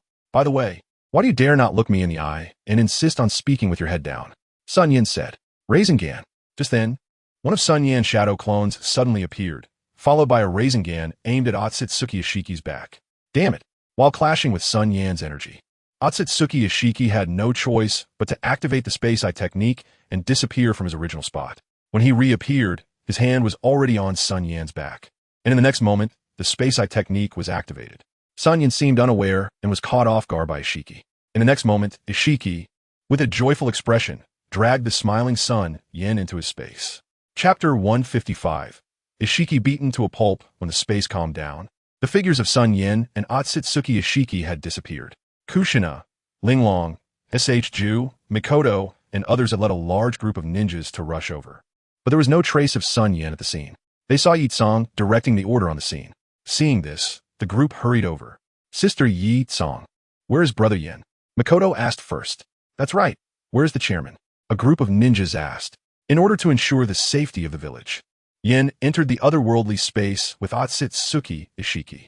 But don't worry, with Yan's strength, dealing with Otsutsuki Ishiki is not a problem. Yi-tsong said. Upon hearing this, everyone felt relieved. In Otsutsuki Ishiki's otherworldly space. Ha, SunYan, Welcome to my time in space, Otsutsuki said with a smile. Wow, this space is really not impressive. And it seems like you have me all figured out, SunYan replied with a smile. Without the space eye technique, you will definitely not escape this space. So even if I cannot take you down for a while, I can still trap you here, Otsutsuki stated. Ha ha ha, Otsutsuki, you really are a schemer. But what you said does make sense. However, I think you have more to say than just this, SunYan laughed. That's right, I admire your strength. So I decided to give you a chance to serve the god.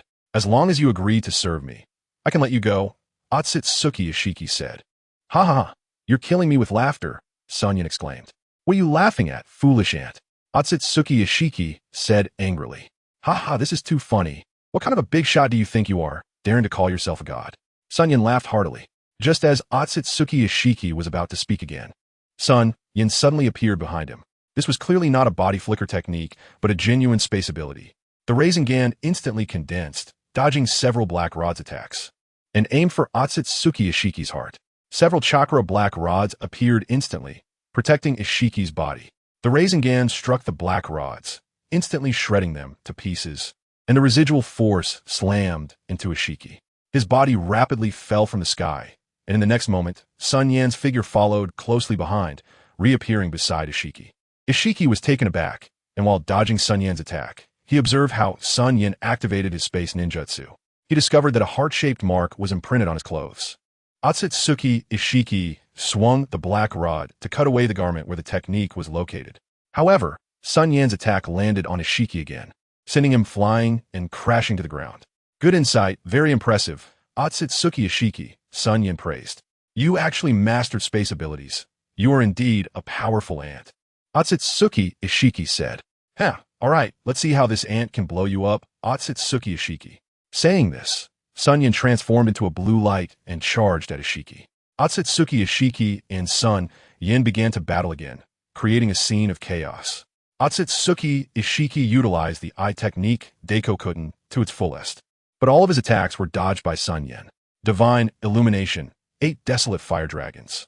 Endless divine illumination flames surged from the void, transforming into 8 ferocious fire dragons that charged at Ishiki. Divine, return to heaven.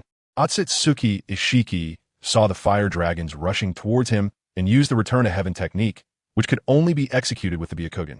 A blue chakra dome nearly 100 meters in diameter appeared, and the 8 swift fire dragons collided with the chakra dome, producing a massive explosion. The enormous shockwave caused the entire space to crack, and the ground was torn open, everything reduced to dust. Ishiki's figure gradually emerged at this moment. His left hand was stained with divine illumination flames. It was evident that he was using his vast chakra to resist, but he still struggled to suppress the speed of the flame spread, as the divine illumination flames were rapidly climbing over Ishiki's entire body. Crazy chakra of Ishiki is burning fiercely, and what surprises Ishiki even more is that he cannot absorb the divine fire, and his mental energy is also being consumed in large amounts. Having already experienced a baptism from the celestial gods, Ishiki's spirit has suffered a heavy blow. If this continues, his spirit will be extinguished. Thinking of this, Ishiki swiftly cut off his left arm. However, his left arm began to regenerate slowly, indicating that Ishiki has regenerative abilities, albeit at a slower rate. SunYan, I underestimated you. I really didn't expect such a powerful existence to emerge on such a weak planet. Ishiki said cautiously. Are you planning to escape? SunYan smiled and said, although I can't defeat you, if I want to leave, you can't stop me, Ishiki said, holding a black rod in his right hand. Wow, so confident? Today, let me show you the high-level skills of U.S. natives. 8 gates of Dunjia. The 8th gate, the Death Gate, open. As soon as SunYan finished speaking, he instantly opened the Death Gate, and his chakra surged nearly 100-fold, surrounded by red steam. The powerful aura emitted caused the ground to crack again, and even space began to show cracks. Although he opened the 8 gates, SunYan's body did not suffer significant damage, which shows the terrifying strength of his physical body. In the next moment, SunYan moved. His speed was so fast that he was practically invisible. Only the red light flickered in the sky. And besides that, Ishiki was seen being kicked back and forth in the sky like a ball. Ishiki was dumbfounded. Is this speed really something a human can achieve? Absolutely impossible. SunYan is a god. Countless air cannonballs battered Ishiki's body into a pulp, and he was finally kicked to the ground, leaving a deep pit with a diameter of 100 meters. SunYan's performance of the 8 gates was on a different level compared to Kai's, as both chakra amount and physical strength are not comparable. SunYan then closed the 8 gates and descended beside Otsutsuki Ishiki, whose body had been turned to mush. Yet he still hadn't died. One has to say that the vitality of the Otsutsuki clan is indeed very strong. Stepping on Ishiki's face, SunYan said, You're not so great, noble Otsutsuki. After all, you were still blown up by me, a native. Just then, out of curiosity about the Otsutsuki clan, SunYan used his 1000-light eye to probe into Ishiki's memories. Chapter 156. Unveiling the background, the 1000-light eye activated instantly, and scenes from Otsutsuki Ishiki's mind flashed into SunYan's mind. After a moment, a serious expression appeared on SunYan's face. The Otsutsuki clan is divided into the main family and the branch family. The main family is born with extremely powerful abilities and the power of resurrection. Just like Otsutsuki Ishiki, while the branch family possesses the same vitality as the main family but lacks strong power, like Otsutsuki Kagaya, who, before consuming the chakra fruit, was just a Navi girl who could only use the powers of the Byakugan. The Otsutsuki main family has unparalleled power and an extremely small population. Only a few thousand, while the Otsutsuki branch family has billions. The Otsutsuki clan is a dominant presence in the entire universe, going to various planets to plant divine trees and plunder resources from other planets. The headquarters of the Otsutsuki clan is located on a planet called Takamagara in the center of the universe, nearly 10,000 years ago. As the grandson of the third elder of the Otsutsuki main family, Otsutsuki Ishiki was a genuine high-class and handsome man. Back then, he immediately set his sights on the princess of the Otsutsuki branch family, Kagaya, and chose her to follow him to the ninja world to plant the divine tree. However, he never expected that this woman had such ambitions and ambushed him from behind, causing him serious injuries. Forced to enter the body of a monk named Jigen, he survived but could not unleash his full strength until he encountered the perfect vessel, Kenshiki. Additionally, SunYan learned from Ishiki's memories that the current universe overlord, the Otsutsuki clan, was once enslaved by another clan nearly 1 billion years ago, and that clan mysteriously disappeared from this universe. Only then did the Otsutsuki clan manage to rise. This was all told to Ishiki by his father, and Ishiki knew very little about that clan, only knowing that it was called the Tensha clan, which was the absolute overlord of the universe billions of years ago, ruling it for tens of billions of years. However, in one night, they completely vanished. After the disappearance of the Tensha clan, the Otsutsuki clan was able to turn the tables and inherit the divine tree, a miraculous being. The women who were taken as concubines by the Tensha clan members, after the clan disappeared, lost their backing and were bullied. However, the children they later gave birth to possessed immense power, and as these children grew up and became powerful, they completely took control of the Otsutsuki clan and called themselves the main family, while referring to the original members of the Otsutsuki clan as the branch family. Even more shamelessly, the leaders of the main family proclaimed themselves as the ancestors of the Otsutsuki clan. From then on, the main family began to enslave the branch family. Even after nearly 1 billion years, the bloodline belonging to the Tensha clan within them was nearly undetectable, but they still considered themselves nobler than the Otsutsuki branch family. This is the information about the Otsutsuki clan that was in Ishiki's mind. The Tensha clan had actually once enslaved the Otsutsuki clan, and even the divine tree was not a product of the Otsutsuki clan, but of that clan. SunYan murmured in his heart. At this moment, the long-absent I Spirit reappeared. I Spirit, at this point it's time to tell you, you are a member of the Tensha clan. The black-clad woman who beat you up last time is also a member of the Tensha clan. What the hell? So you didn't die?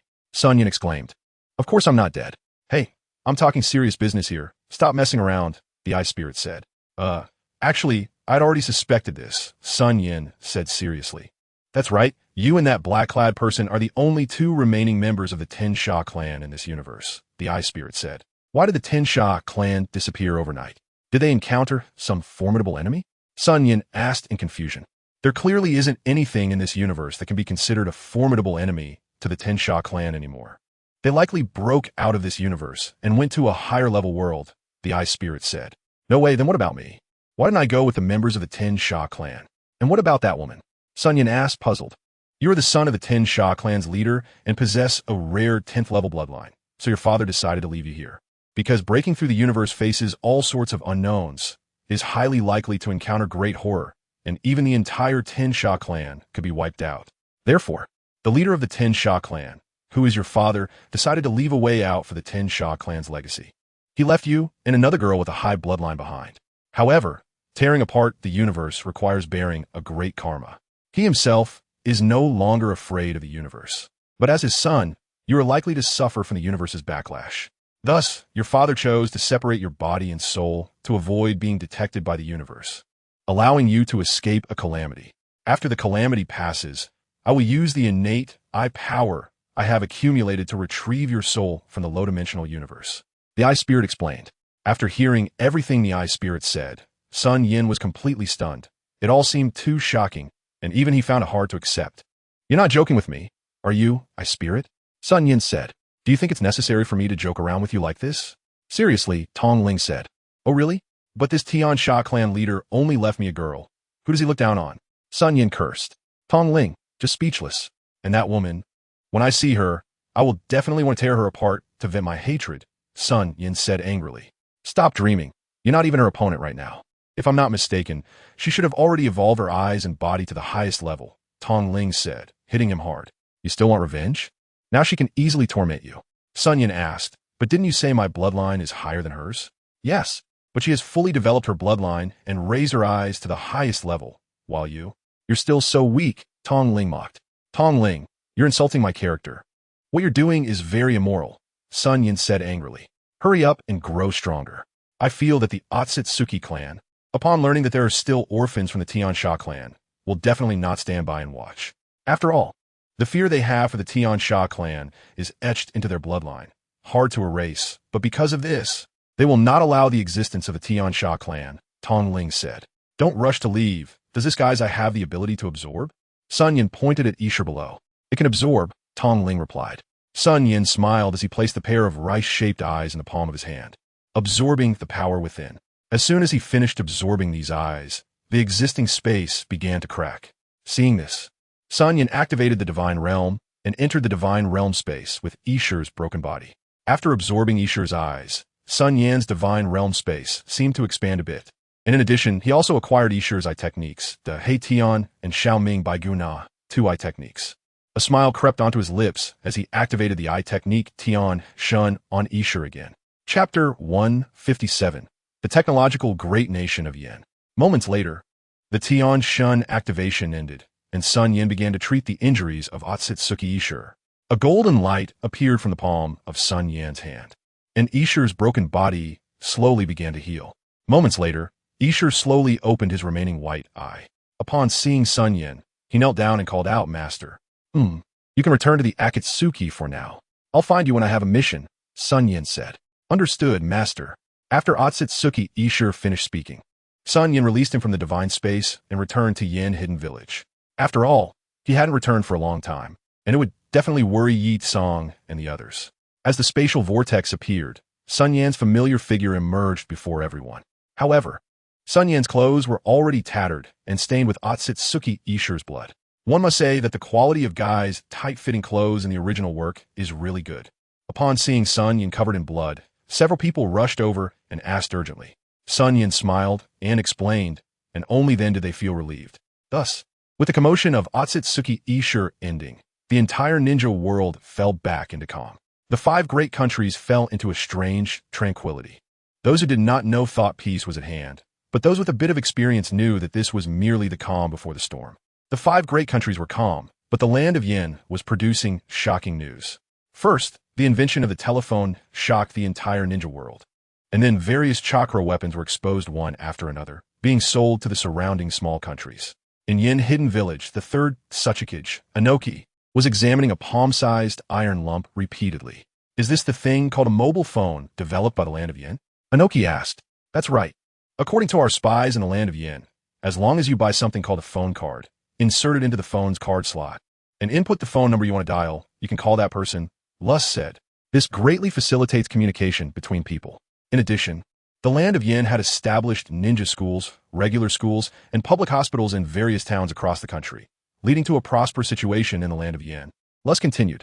Damn it, that cursed Yin organization, that cursed Yin hidden village, that cursed land of Yin, that cursed SunYan.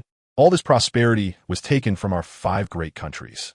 The land of Yin is a country established by robbers, and I must exterminate it completely, Anoki said angrily. By the way, why can't my phone make calls? Anoki asked. According to the spy's report, to achieve communication, we must first establish a signal base station. Otherwise, having just a phone and phone card is useless, Lus replied. Hand this phone over to the research department and demand that they must replicate it within half a month. We also need to popularize mobile phones. But father, we don't have the technology to establish a signal base station. Without a base station, having just a phone is useless, Lus said, sweating profusely. If we don't have the technology, then research the technology. If it doesn't work, send spies to the Yin hidden village to steal the technology. We must get this technology, Anoki shouted. Lus looked speechless. Sneaking into the Yin hidden village to steal technology was simply a pipe dream. The ninja sent to the Yin hidden village had just entered the village and, for some unknown reason, got exposed and met a tragic end. Sending spies to steal technology was akin to sending people to their deaths. Right now, the Rock Hidden Ninja were practically deterred from missions regarding the Yin hidden village. Meanwhile, in the land of lightning, the third Raikage was testing a chakra weapon in front of him. According to spies' reports, this chakra weapon only required a small amount of chakra to be injected into it. Then select an attack attribute, and it could launch ninjutsu attacks of different attributes. The third Raikage injected a large amount of chakra into it, then chose the fire attribute. Instantly, a high-pressure fire column erupted, directly piercing for the high wall in front of him. He then switched to the water attribute, and a high-pressure water wave shot out, cutting down several tall trees along the way. The immense power genuinely surprised the third Raikage. Although this level of attack posed no threat to him for those ordinary ninjas, it was like a death knell. As long as they stored enough chakra before battle, they could unleash overwhelming ninjutsu when the enemy attacked. By the time the enemy exhausted their energy to defend against the ninjutsu, they would still be in their prime condition, making them virtually invincible. In addition, there was a batch of special ninja tools placed in front of the third Raikage, such as shurikens that could turn corners and explosive kunai. These ninja tools were weapons sold by the Yin organization to the surrounding small countries. It was evident that Cloud Hidden Village obtained them through special channels. The Yin Hidden Village naturally knew about this, but they didn't say anything. After all, since they dared to sell, they weren't afraid of the buyer turning around to deal with them. The third Raikage said in a deep voice, "The weapons developed by Yin Hidden Village have seriously impacted the structure of the ninja world. Relay the message to the research department and let them break through the technology on this. We also need to develop technological weapons." Upon hearing this, Xiao AI felt somewhat embarrassed but nodded and walked away. Time flew by, and the weapons and technology of Yin Hidden Village were exposed in the ninja world, instantly causing a commotion throughout the entire ninja world. Many small countries around, as well as some organizations hidden in the darkness of the ninja world, began to desperately purchase weapons sold by the Yin organization. Konoha and Sunigakure also expressed their intention to purchase from Yin Hidden Village. But whether they actually bought anything was only known to heaven, earth, you, and me. Yin Hidden Village. SunYan looked at the income of the Yin organization over the past few months and smiled with satisfaction. He was also very curious about how the addition of technological weapons would change the future of the Shinobi World War III. On this day, SunYan lay alone on the rooftop of the chairman's building in Yin Hidden Village, gazing at the starry sky. The existence that once ruled the entire universe for billions of years, enslaving the current cosmic overlord, the Otsutsuki clan, the Tiansha clan. And he discovered that he was actually an orphan of the Tiansha clan.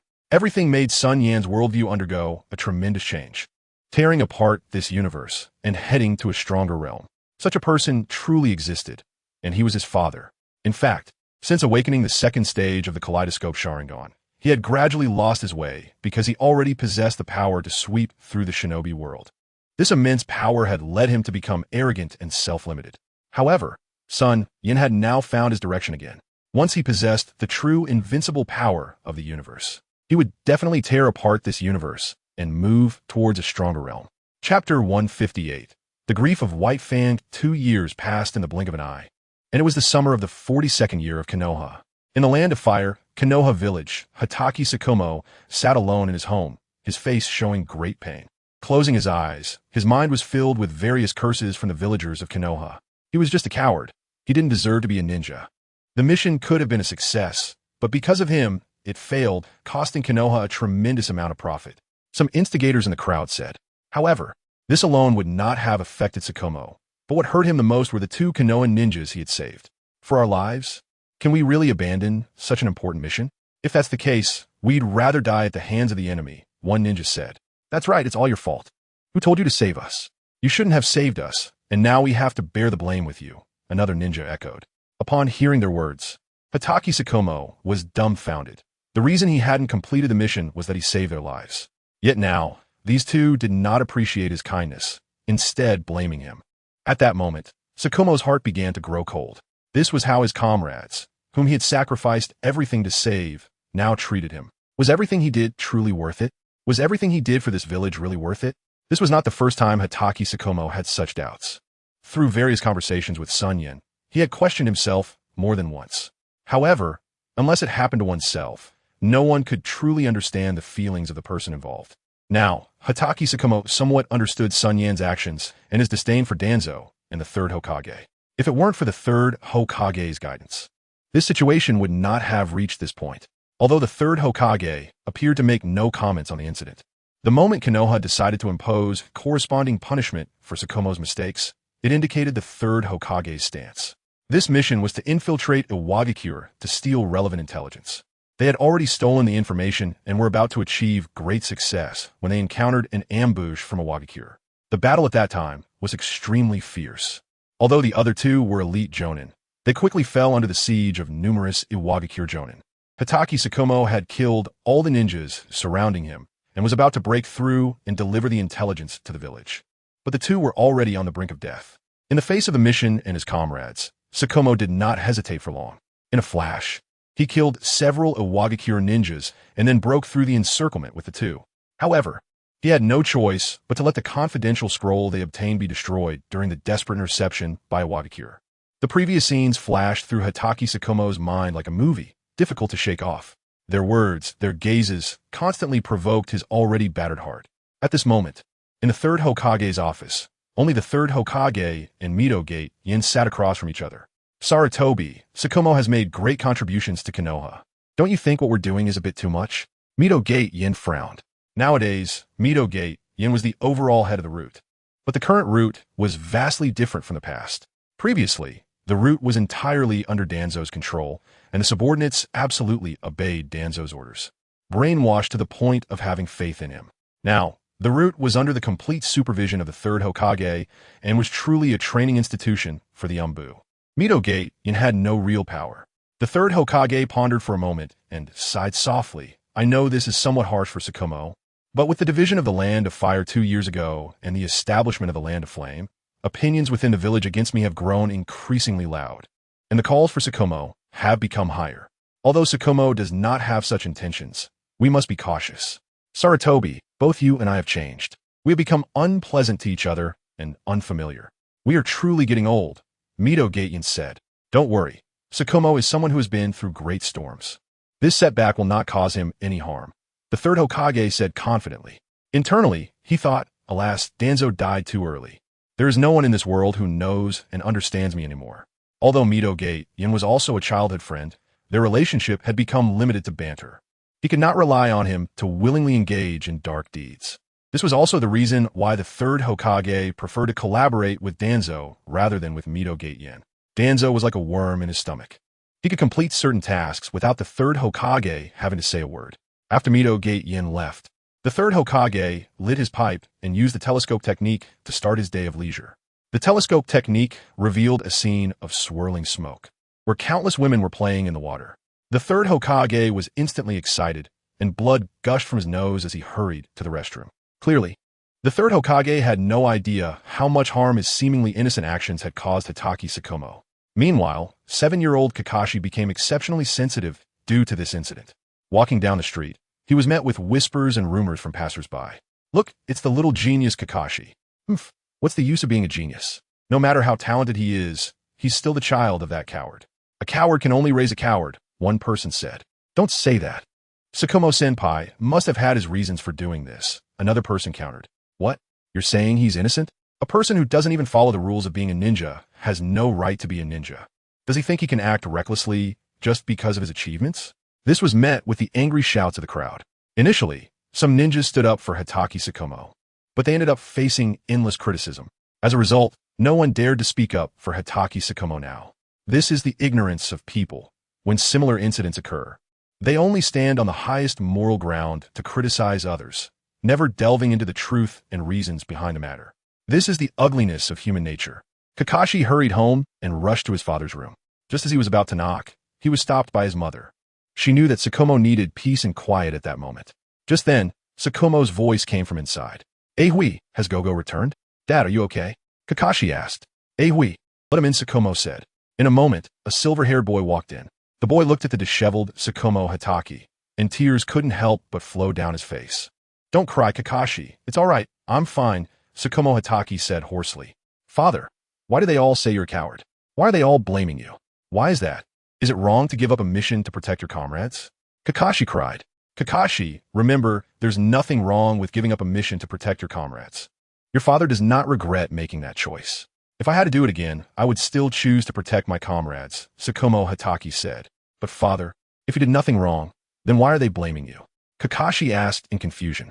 "They're not wrong either. It's just that people's beliefs differ," Tsukumo Hitaki replied. Upon hearing this, 7-year-old Kakashi stood there, lost in thought for a long time. Kakashi was ultimately taken away by Tsukumo Hitaki's wife. "Hui, did I really do something wrong?" Tsukumo Hitaki asked his wife before him. "Tsukumo, you've been alone for a day and a night now. I don't care whether you were right or wrong. I just hope you can get through this," his wife said, embracing Tsukumo Hitaki. "I understand. Hui, I still want to be alone for a while," Tsukumo Hitaki said. His wife didn't want to leave, but in the end, she chose to go. She knew her husband best, and she figured that only that once lovable child, now the chairman of the Hidden Flame Village, could possibly comfort him. SunYan. Chapter 159. The Death of White Fang on This Quiet Night. Tsukumo Hitaki chose an extremely extreme path. Although various past events had left him dissatisfied, he still held hope for Konoha. But this time his heart was completely cold. However, he couldn't be as decisive as SunYan, who was clear about love and hate. He still loved this village he was born and raised in, but the people there had truly disappointed him, leaving him with no hope for the village. He slowly took out a kunai engraved with the Flying Thunder God seal, left to him by SunYan, the mark still clearly visible. Seeing this kunai, he once again thought of that sunny, cheerful, and exceptionally talented boy. Now, that boy had become a ruler of a nation, holding an incredibly noble status. Remembering the past with SunYan, Tsukumo Hitaki smiled slightly. The next moment, the kunai in Tsukumo Hitaki's hand plunged fiercely into his chest. With a heart-wrenching pain, bright red blood slowly flowed from his heart. Gradually, Tsukumo Hitaki closed his eyes, his consciousness becoming increasingly blurry, and everything familiar around him disappeared, leaving only endless darkness. At that moment, a familiar face appeared in his hazy consciousness. Seeing this, Tsukumo Hitaki wanted to say something, but at this point he could no longer control his body, and ultimately, the familiar face was also covered by darkness. SunYan looked at Tsukumo Hitaki, who had lost consciousness, reached out to seal several chakra points on his heart, and then pulled out the kunai from his chest. He shook his head in silence, wondering how Tsukumo Hitaki could resort to such self-harm. Then, a golden chakra appeared in his hand as he performed a healing technique. The wound on Tsukumo's heart was visibly healing at a rapid pace. In a moment, the wound on Tsukumo Hitaki's chest had healed, and SunYan sighed as he looked at the unconscious Tsukumo Hitaki. He then created a shadow clone and handled some matters before disappearing from the room with the unconscious Tsukumo Hitaki. Thus, Konoha's White Fang had completely exited the stage of Konoha. When Tsukumo Hitaki's wife, Hui, cleaned the room the next day, Tsukumo Hitaki had already become a cold corpse. The news of Tsukumo Hitaki's death spread throughout Konoha in an instant, shocking everyone. Those who had previously spoken harshly fell into silence. No one had expected Tsukumo Hitaki to end his life in such a way, to vent his dissatisfaction with Konoha so cruelly. Even the third Hokage was deeply saddened. He never thought Tsukumo Hitaki's heart would be so fragile. Had he known this, he would not have suppressed Tsukumo Hitaki's reputation in such a manner. After all, Tsukumo Hitaki had made great contributions to Konoha and was a hero, always aligned with the Hokage faction, with no intention of competing for power. With this thought, the third Hokage felt deep remorse. The third Hokage attended Tsukumo Hitaki's funeral and issued an order that no matters regarding Tsukumo Hatake were to be discussed in the future. Tsukumo Hatake died due to rumors, and this matter must be thoroughly investigated to find out who was spreading the rumors. Once identified, there would be no mercy. In addition, the third Hokage personally visited the Hatake clan to offer condolences. It was truly hypocritical and disgusting. During the third Hokage's visit to the Hatake family, Tsukumo's brother, Tsukumo Shigeru, did not give the third Hokage any good face. This made the third Hokage feel quite awkward, but he couldn't express his anger, feeling guilty towards Tsukumo Hatake. After the condolences, the third Hokage began to speak to the next generation. He patted Kakashi Hatake's head and said, "Child, your father was a hero of Konoha, a perfect ninja who inherited the will of fire. It's just that I didn't expect him to choose to resist in this way against the rumors. As Hokage, I bear an irrefutable responsibility, and I ask for your forgiveness." Saying this, the third Hokage bowed to Kakashi Hatake. Kakashi did not speak. He felt little impact from the third Hokage's words and did not cry like the other children. He merely looked coldly at himself. Seeing this, the third Hokage thought to himself that this child was truly extraordinary, deserving to be White Fang's child. This temperament was not something an ordinary child could compare to. There's no need for the third Hokage to apologize. If something is wrong, it should pay the price. Emotions are not something a ninja should possess, Kakashi said, turning to leaving the third Hokage with a small figure. The third Hokage wanted to say something, but Kakashi had already walked far away. The third Hokage stood alone in the setting sun, his long shadow making him appear quite lonely. He sighed deeply, recalling the time of the Second Great Ninja War, when Konoha had powerful shinobi everywhere, easily opposing the Hidden Stone Village, the Hidden Rain Village, and the Hidden Sand Village. Now, however, SunYan had separated from the Land of Fire to establish his own nation. Tsunade had left Konoha, and Jiraiya was wandering the ninja world. Now White Fang was dead, and only Orochimaru remained in Konoha among the next generation of ninjas. But he didn't know when it was that he felt increasingly estranged from his once-beloved disciple, Orochimaru, as an insurmountable generation gap had appeared between them.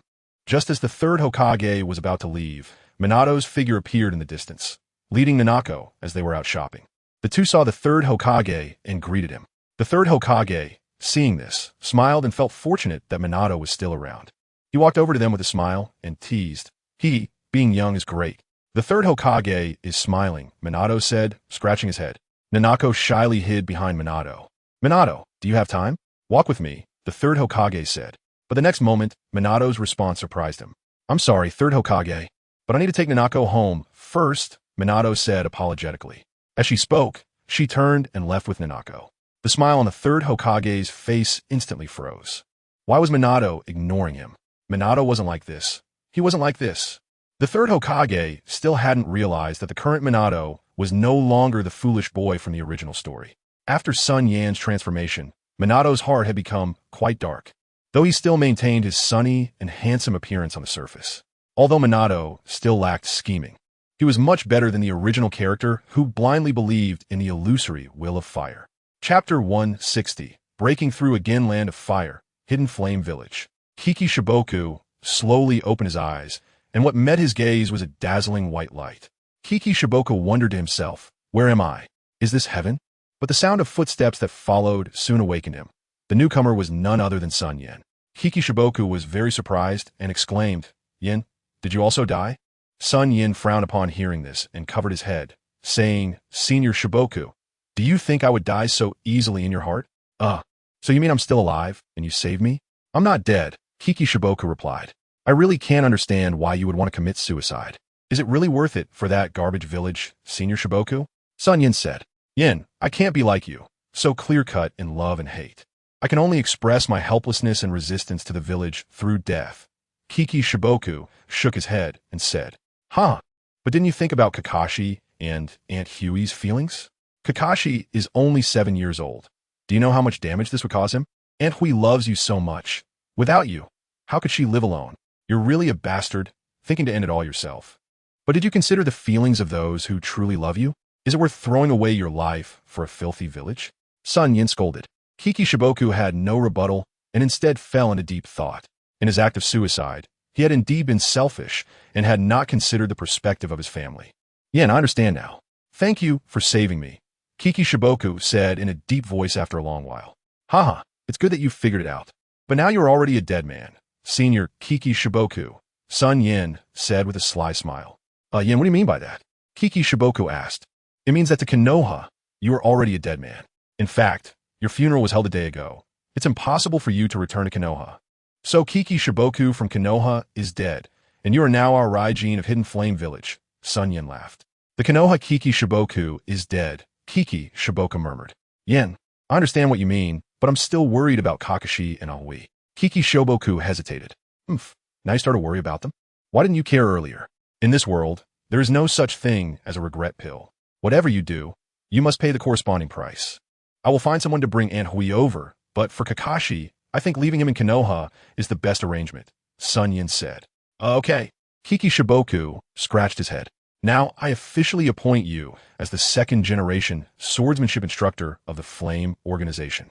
Tomorrow, I will send someone to take you to the training base in the back mountain. Senior Shiboku, every member of the second-generation Flame Organization is a carefully selected genius boy. Their talents are very strong. I believe under your swordsmanship guidance. Their skills will definitely see a qualitative improvement, SunYan smiled. Yin, it seems your swordsmanship is already above mine. Since their talents are so good, wouldn't it be better for you to teach them personally? Kiki Shiboku said. My swordsmanship has achieved today's success thanks to you, SunYan laughed. Besides, I don't have the time to teach them. I forgot, you're now a king, Yin, Kiki Shiboku teased. When I said I didn't have time, I didn't mean dealing with government affairs. I leave that to Yezong and Gongyue. SunYan shook his head. Oh, then what have you been spending your time on? Kiki Shiboku asked in confusion. Of course, improving my strength, SunYan smiled. Improving strength? Haven't you reached your limit yet? Yin? Kiki Shiboku was shocked. My strength may already be at the peak in the ninja world, but in the entire galaxy, the whole universe, it's still nothing. SunYan shook his head. Yin, do you mean there really are aliens? Kiki Shiboku asked. Not just there are. They have known about the existence of a ninja world for a long time and have already taken action against it nearly 10,000 years ago. Moreover, these aliens are much stronger than us ordinary people, SunYan said. Do you mean they're going to act against the ninja world again? Kiki Shiboku asked.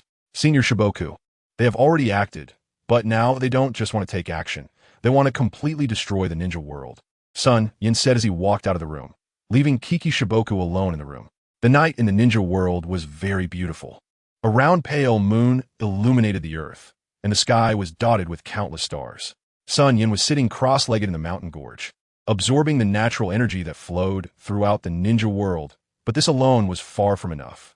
The purest power of the earth's veins, like a torrent, was surging into SunYan's body. The energy in the earth's veins was much purer than natural energy. Natural energy was more like a weakened version of earth vein energy, significantly stronger than natural energy. SunYan was enjoying the absorption, but he did not dare to absorb too much. Once the energy in the earth's veins was completely absorbed, the entire ninja world would become a dead star. At this moment, red energy brilliance surrounded SunYan, and both his body and the energy within him underwent a qualitative change once again. After a moment, 8 red spheres appeared beside SunYan, radiating immense power. SunYan also stopped the energy absorption, extended his right hand to grasp the energy spheres, and nodded. These red spheres were the Tao-seeking orbs. But compared to ordinary Tao-seeking orbs, these orbs composed of his divine power and chakra were much stronger in both power and defense. Looking at his divine root growing again, SunYan revealed a knowing smile. His strength had been enhanced once more, which made him feel more at ease. However, his eyes also needed to be upgraded again. As he spoke, SunYan looked toward the moon, where the giant Rinnegan must have almost been completed. If he waited for the eyes to upgrade on their own, it would take another year or two. Although SunYan was not afraid of waiting. Why not take advantage of it if he could? There was also the Dragon Vein. He needed to find time to visit it as well. At the same time, in the universe, a superliminal spaceship was speeding toward the star system where the ninja world was located. On board were 16 pale-skinned individuals, 8 sitting and 8 kneeling, with clear ranks visible. Did Grandpa send us to this place just to kill a native? Sutsuki Linshur said. Linshur, mind your words. That's too careless. This is not an ordinary native. He is very likely a remnant of the Ten Tails clan, Sutsuki Bingshur said. The existence of that clan is already a thing of the past. Now I, Sutsuki, am the true king. There is nothing to fear. If we eliminate him, we can rightfully obtain the chakra fruit, and our strength will surely increase, Doshur said. Regardless of whether he has grown or not. I will personally take him down with my sword, Jinshur said. Otsutsuki Nishiki remained silent, feeling like a younger brother compared to the 7 top-tier third generations before him. Although his strength might not be weaker than some of them, his status was what it was. He had come this time to find his brother, Otsutsuki Ishiki. Chapter 161. Heading to the moon, as for the so-called orphan of the Tensha clan, he didn't want to get involved in that matter. After all, even if he helped, he wouldn't receive any divine fruit, and he felt that coming to the ninja world was not a wise choice. Look, this star system seems to have birthed quite a few life-bearing planets. Wouldn't it be a pity if we didn't go down to plant a divine tree? The curse style said. Anyway, dealing with that indigenous person won't take long. If we don't plant a divine tree, wouldn't that be a wasted trip? Let's go, everyone, the symbol style said. Hearing this, the group nodded, and the spaceship headed towards a deep blue planet. Otsutsuki Nishiki's mouth twitched at the sight, but he didn't say much, as his identity was the lowest here. In the ninja world, the news of the death of Konoha's White Fang spread throughout the ninja world in just one day. All the countries were in an uproar upon hearing the news, followed by gloating. Konoha had lost another shadow-level figure, and it was none other than the legendary White Fang. This was certainly something to be pleased about. Back when the Land of Fire was divided, although its national strength was greatly diminished, Konoha did not suffer any substantial damage. In fact, by abolishing the feudal lord political system, its military strength had actually increased significantly. However, this time the suicide of Konoha's White Fang was a painful blow for Konoha. Losing a shadow-level powerhouse like Hatake Sakomo, who could influence the outcome of a war, was enough to shake the balance between the countries. In the land of Lightning's Cloud Village, the third Raikage laughed madly upon learning of Konoha's White Fang's death, then frowned. The Land of Flame was now to the north of the Land of Fire, providing a strong barrier to it. This raised the question of how to wage war against Konoha. Could they possibly borrow a route from the Land of Flame? Setting aside whether the Land of Flame would lend a route, even if they did, how much toll would need to be paid? With this thought, the third Raikage asked his secretary, "How's the research on technological weapons coming along?" Lord Third Raikage, currently our technology is simply unable to develop anything. As for the chakra cannon, we have made some progress in our independent research, but in terms of range, attack power, and condensation time, it still doesn't compare to the tailed beast ball. The secretary replied nervously. Damn it, you've only come up with this after 3 years? Is your research department just sitting around doing nothing?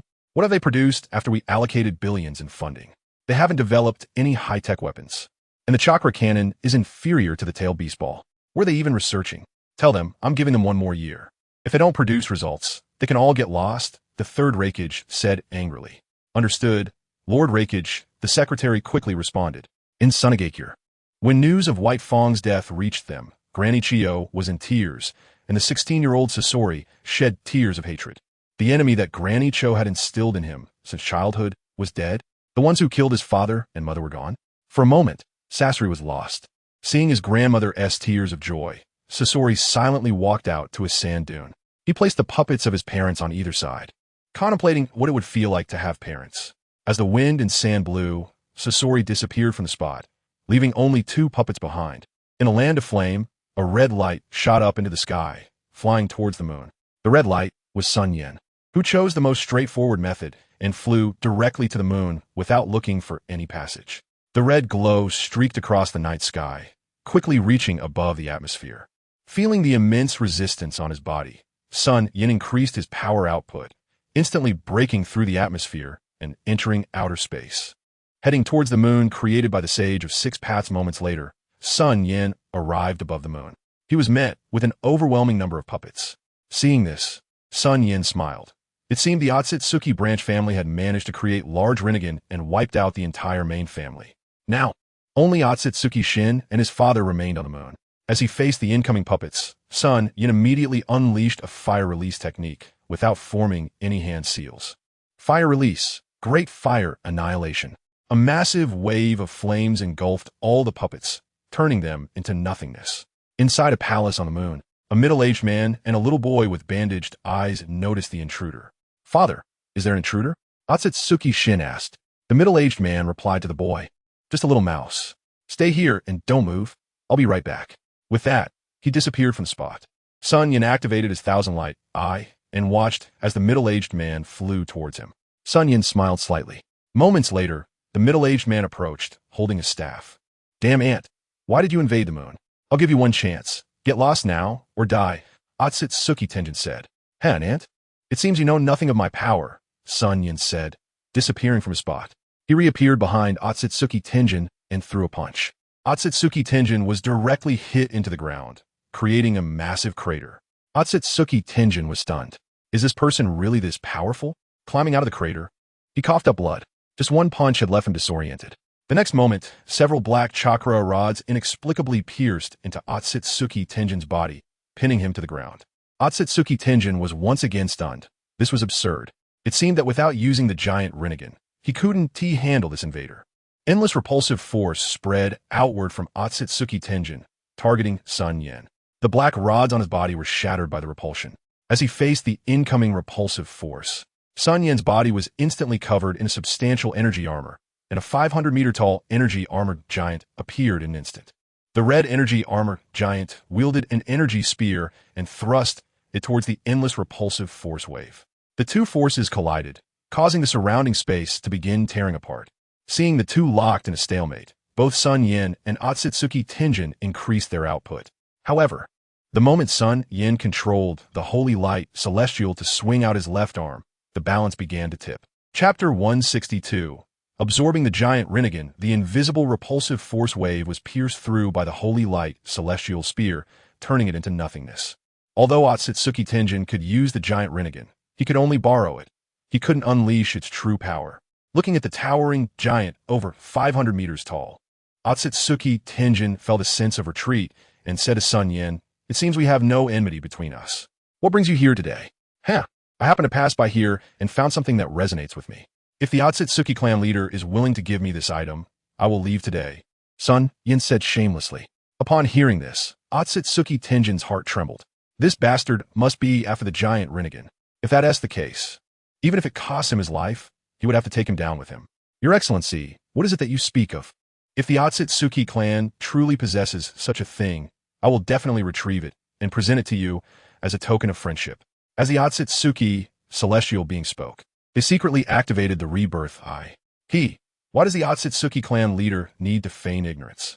As soon as SunYan's words fell, a dazzling golden light descended from the sky, revealing an immeasurable golden chakra sword that ruthlessly slashed towards the holy light celestial god. Even the 500-meter-tall holy light celestial god appeared insignificant before it. Watching the rapidly slicing golden sword, SunYan controlled the holy light celestial god to draw out the 7-star longsword from his waist. At this moment, the 7-star longsword appeared more substantial than before, with one star emitting a dark purple glow and another a light green light, symbolizing destruction and life. The purple radiance enveloped the sword body, and the familiar feeling of a law of destruction resurfaced in SunYan's heart as he unleashed a peak strike. A similarly boundless destructive sword energy slashed towards the golden giant's sword, obliterating everything in its path. The two ultimately collided, and, after a brief struggle, the golden giant sword was destroyed by the 7-star destruction sword chi. The residual power of the destruction sword energy continued to slash into the universe. In the next moment, the holy light celestial god vanished, and SunYan's figure disappeared again, reappearing above the Otsutsuki celestial being. He then unleashed a series of aerial strikes. The entire body of the Otsutsuki celestial being was shattered into pieces, leaving him dead beyond recovery. SunYan casually wiped the blood from his hands and slowly walked towards the depths of the palace. Tap, tap, tap. SunYan stepped into this massive and unfamiliar palace. "Father, have you come?" the Otsutsuki servant said. Hearing this, SunYan's mouth curled into a faint smile, and he replied, "I'm not your father. Your father is dead." "What? My father is dead? How is that possible? Then who are you? Did you kill my father?" the Otsutsuki servant exclaimed in shock. SunYan did not waste words with the Otsutsuki servant and struck a knife hand to the servant's neck. He then began to explore the vast palace. SunYan maximized his perception and proceeded deeper into the palace. After a while, a gigantic blue-purple rebirth stood prominently in the center of the main hall. Seeing this, SunYan's mouth curled into a smile. The Eye Spirit also appeared. SunYan said, "Eye Spirit, if you absorb this, to what extent will you recover?" The Eye Spirit replied, "This giant rebirth possesses immense ocular power. To be honest, I don't know, but it will definitely increase by 2 levels. 2 levels? Is that the level of the Rinne's Sharingan? SunYan asked. The Rinne's Sharingan, an eye on a beast. How can it compare to me? The Eye Spirit replied haughtily. SunYan smiled wryly and ignored the proud Eye Spirit, slowly walking towards the giant blue-purple rebirth eye. He reached out to the rebirth eye, which then erupted with a massive blue-purple radiance, resonating throughout the world. Even people far away on Earth were illuminated by this resplendent light. Wondering why the moonlight was so bright today. Could it be that something had changed on the moon? Was this change good or bad? Would the world face destruction because of it? While people speculated, SunYan had already begun to absorb the giant eye before him. As if endless ocular power surged into SunYan's divine eye. At this moment, SunYan's ocular abilities began to undergo transformation. In the red and blue intermingled thousand light, I began to spin wildly before turning pitch black. However, it did not stop there. With the influx of the giant rebirth eye's ocular power, the thousand light, I turned gray, then white, and finally became silver. In the silver eyes, a five-pointed star flickered faintly, and at that moment, the massive rebirth eye before him had turned to dust. Feeling the boundless ocular power within his eyes, SunYan smiled with satisfaction, realizing that his ocular power could now be considered truly infinite. All the ocular techniques of the rebirth eye were learned by SunYan. And in addition, his original ocular techniques underwent qualitative changes, and he also gained a new ocular technique, the Yellow Springs Birawaka. Although this new ocular technique was somewhat trivial for SunYan, having more techniques was never a disadvantage. The Yellow Springs Birawaka, as a spatial ocular technique, surpassed the God Realm ocular techniques in terms of attack diversity, and it could perform spatial movement without any spatial fluctuations, whereas the God Realm ocular techniques would inevitably produce some spatial fluctuations upon use. This fluctuation might not show any difference in current battles, but in true expert duels, it could often be fatal. The current Thousand Light Eye appeared more ordinary compared to its flashy past, but as the saying goes, the more ordinary something is, the greater it becomes. This was the case with the Thousand Light Eye. This time, SunYan planned to keep the Thousand Light Eye activated, as its ocular power consumption was negligible for him. The reason he previously chose to deactivate it was that the Thousand Light Eye was too eye-catching, causing fear with its red and blue intermingled appearance and the red five-pointed star, which was not aesthetically pleasing. Mei Qin and others did not want SunYan to keep it activated, fearing it would affect his overall appearance. Thus, SunYan reluctantly chose to activate it when needed and deactivate it otherwise. However, things were different now. The silver eyes not only did not diminish SunYan's attractiveness, but enhanced it further, leaving no reason to deactivate it. Just then, a massive energy fluctuation emanated from deep within the universe, catching SunYan's attention even from hundreds of light years away. SunYan turned his gaze towards that distant part of the universe and frowned tightly. Chapter 163. The Otsutsuki 7, Filled with Evil. An unknown planet witnessed the gigantic Otsutsuki spaceship landing in a very ostentatious manner. The entire ground was smashed into a deep pit with a radius of 100 miles due to the immense impact of the spaceship. All surrounding buildings and life were turned to ashes by this shockwave. This incident immediately attracted the attention of everyone on the planet. Unlike the ninja world, this world combined technology and power. Various nations realized that this was an alien invasion and quickly assembled numerous armies and a large number of cultivators to resist these extraterrestrial visitors. Otsutsuki Kensei, along with his servants, was the first to step out of the massive spaceship. He hovered in the air, looking down at the encircling armies and native cultivators. With a disdainful expression, he proclaimed, "Lowly ants, why do you not kneel before the gods? What is that paratrooper saying? Is this alien an idiot? Doesn't he know he is surrounded?" A soldier whispered to his comrade. "I don't know what nonsense he is talking, but judging by his demeanor, it's probably not anything good," another soldier replied. "Shay, are these natives fools? I've made myself so clear. Why aren't they kneeling?" Kensei stated. He, Kensei, are you the fool? You're speaking in our Takamagara language. How could these natives understand? Otsutsuki Ringshi stepped forward and said, Ringshi, you don't think I really don't know, do you?" Kensei retorted without gratitude. He, whether you know or not is irrelevant. "Don't forget what we came here for," Ringshi said, suddenly vanishing from his spot, appearing right in front of a high-level cultivator. Without the person having any reaction, he activated his ocular technique, instantly controlling their consciousness. In an instant, the cultivator who had been brainwashed by the eye technique rolled his eyes and fell to the ground, clearly turned into a complete fool. This sudden scene caused the entire indigenous army to become restless, unsure of who had fired the first shot. In a moment, all the artillery fired simultaneously towards the sword formation in the sky. The sword formation in the sky was just a bunch of idiots. These local tyrants clearly had no brains. Since they dared to strike first against the divine, let them be destroyed. Countless energy swords emerged from the space behind the sword formation and shot towards the incoming artillery fire. The energy swords seemed to penetrate the void and instantly reach the indigenous people. And in the next moment, 1,000,000 corpses lay on the ground, blood flowing like rivers. Both cultivators and soldiers were pierced into pieces by the countless energy giant swords, leaving no complete corpses. Haha, this is the consequence of provoking the divine. Damn natives. Get ready to die. Sword formation, kill them all. The sword formation roared. Wait, brother sword, there's no need to go that far. What we want is not slaughter, but domination. Do you understand? If we kill them all, who will take care of the divine tree for us? At this moment, the soldier formation stepped forward and said with a smile, Haha, whether this planet, which can breed such foolish natives, is even qualified to cultivate the divine tree is questionable. If the fruits produced are of inferior energy, they can only be fed to those useless members of the Otsutsuki clan and then become our servants, right? The sword formation sneered. Ha ha, these natives cannot be killed. Brother sword, I want to give them lower divine symbols, continuously providing me with power and faith. A gloomy-faced Otsutsuki man stepped forward and spoke to the Otsutsuki sword formation. Haha, perverted man, do you want to give a few attractive women lower love symbols, making them your female slaves? The sword formation said mercilessly. Hith. The symbol formation merely chuckled in response and chose not to engage further. Debating with this sword fanatic would only lead to endless arguments, which was beneath him. Haha, now, let the divine tree emerge. The temporal formation said, forming hand seals and pressing down towards the sky. Immediately, a monster with 9 tails and a Rinnegan appeared above the planet. The monster let out a tremendous roar, excitedly howling at the blood and dismembered corpses flowing on the ground. Countless tentacles slid down from its body, rushing towards the corpses and blood to begin absorbing their power.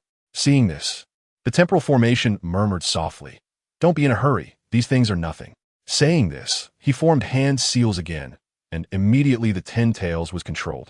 It began to transform from a beast into a towering ancient tree, with 10 massive tails deeply rooting into the ground, penetrating thousands of meters to absorb the energy from the Earth's veins. Hello everyone, let me introduce ourselves. We are the savior gods from the great Takamagara, here to bring prosperity to your world and to send away suffering and sadness. We are your gods, and this tree is the gift bestowed upon you by the divine. You must take good care of this tree and ensure it does not suffer any accidents. Otherwise, your fate will be like those who just showed disrespect to the divine. The Otsutsuki temporal formation spoke in the indigenous language. This divine tree will also bring you happiness and good fortune, freeing you from diseases and disasters. The Otsutsuki temporal formation continued. Next, we will select a group of people to be the guardians of the divine tree. Who is willing to be these guardians?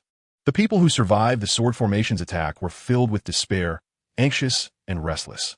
Everything that was happening had already overturned their understanding. Before them lay only 2 choices, submission or death. Finally, one person knelt on the ground, lowering his once proud head towards the Otsutsuki in the sky. This person was one of the commanders of the World Alliance, and as he bowed, a large number of people behind him fell to the ground as well. Of course, there were also those who vowed to resist, but in the next moment, their lives were ruthlessly taken away. Thus, after the World Alliance, symbolizing the strongest power in the world, surrendered, this world completely fell under the territory of the Otsutsuki. Very well, now we can start planting the symbols. The symbol formation said, disappearing into the night with his servants. That night, countless young women became the female slaves of the symbol formation, and many were ruthlessly slaughtered.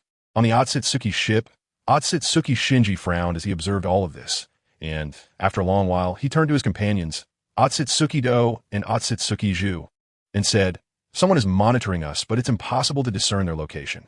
Are you sure? How could such a presence emerge in this star system? Otsutsuki Do asked. It could be our target. Chapter 164. The Third War Erupts. You mean the one spying on us is the last of the Tiansha clan? That's unlikely. Otsutsuki Do said. Not necessarily. Anything is possible. Don't underestimate those idiots outside. Being careless can lead to death, Otsutsuki Shinji warned. Just as Otsutsuki Shinji said. SunYan was indeed spying on their every move. This is the terror of the 1,000 light eyes. Even from a star system away, he could still see clearly. SunYan withdrew his gaze. This Otsutsuki Shinji actually discovered his surveillance, indicating that he had a unique advantage in perception. After observing the actions of the Otsutsuki group, SunYan's brows furrowed tightly. Had the Otsutsuki already begun to act? Faster than he had anticipated. However, since they dare to come, they should be prepared to be killed. Otsutsuki Temporal left his servants on this planet, and then the group boarded their ship, continuing towards the small star system where the ninja world was located, planting divine trees on various planets along the way. Meanwhile, the ninja world fell back into an eerie calm. 3 years passed in the blink of an eye, and the 45th year of the ninja world arrived, breaking the calm with a shocking event. In the 45th year of the ninja world, the third wind shadow, Magnet Sand, who was the strongest in history, mysteriously disappeared. The ninja world, which had maintained stability for several years, was once again thrown into turmoil due to the inexplicable disappearance of the third wind shadow. The Suna village was momentarily leaderless, and Chiyo's elder, as veteran figures, were reluctantly called to manage the situation. Considering the various voices within the village, Chiyo and Chiyo's elder, along with many high-ranking officials, made an important decision to redirect the villagers' hatred towards the neighboring villages to ensure their own safety. Thus, Konoha became the unfortunate scapegoat chosen by Suna to shift the blame for the disappearance of the third wind shadow, with Konoha being completely blindsided. Goodness! The third Hokage was furious. Suna was picking on the weak. The current international situation made Konoha the softest target. Their territory had been divided in half, and their national strength severely diminished, making them a soft target compared to the other 4 countries. In the face of Suna's outrageous demand to hand over the third wind shadow, the third Hokage chose to ignore it, knowing full well that this war was unavoidable, as Suna needed a war to quell the villagers' anger. However, the scale should not be too large. This was the third Hokage's estimation of the upcoming war. Soon after, Suna village declared war on Konoha, and both sides amassed troops along the border of the Land of Rivers, ready for a major battle within the territory of the Land of Rivers, with Orochimaru leading Konoha's forces. Both sides believed that a small country like the Land of Rivers, which did not have a ninja village, would obediently open its gates to let their ninja forces in, as they had done in the past. But this time, the Land of Rivers demonstrated their resolve through action, mobilizing their entire National Guard, stationed along the border, always ready to launch an attack on the ninjas of Konoha and Sunagaikure. The members of these National Guard units are mostly made up of genin, and, among them, some senior leaders have reached the level of chunin. However, despite the lone ninja rank, these guard units are equipped with advanced gear, automatic tracking shuriken, 5-element chakra guns, and even explosive kunai, among other high-tech product from the Hidden Flame Village, can be seen in this unit.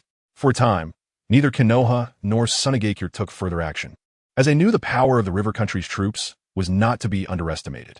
The stalemate lasted for several days until it was finally broken, as Kumogakure and Iwagakure declared war on each other due to border disputes. At the same time, both declared war on Konoha. However, due to the natural barrier of the Fire Country between the 2 nations and the Fire Country, both sides had no choice but to seek passage through other countries. Compared to the previous 2 Shinobi World Wars, this time the smaller countries played an extraordinary role. They did not become battlegrounds for the great nations as before, but resisted the major powers under the weaponry of the Land of Flame. The Land of Lightning initially wanted to use the Land of Hot Water to attack the Land of Fire, but unexpectedly, the Land of Hot Water stood firm, first demanding an exorbitant passage fee, and then dispatching a fully armed ninja unit to the border. The third Raikage was furious upon learning of this. How dare a small country, thinking it had military support from the Land of Flame, act so boldly? Who gave them the courage? Liang Jingru. They simply do not take the Land of Lightning seriously. It is necessary to suppress these surrounding small countries. They should not think that having some advanced weapons means they can contend with great powers. The third Raikage immediately ordered an attack on the Land of Hot Water, and then to besiege the Land of Fire. Meanwhile, the Land of Earth was not in a better situation. Although they had been granted passage through the Land of Rain by Hanzo, the Land of River was not so easily dealt with.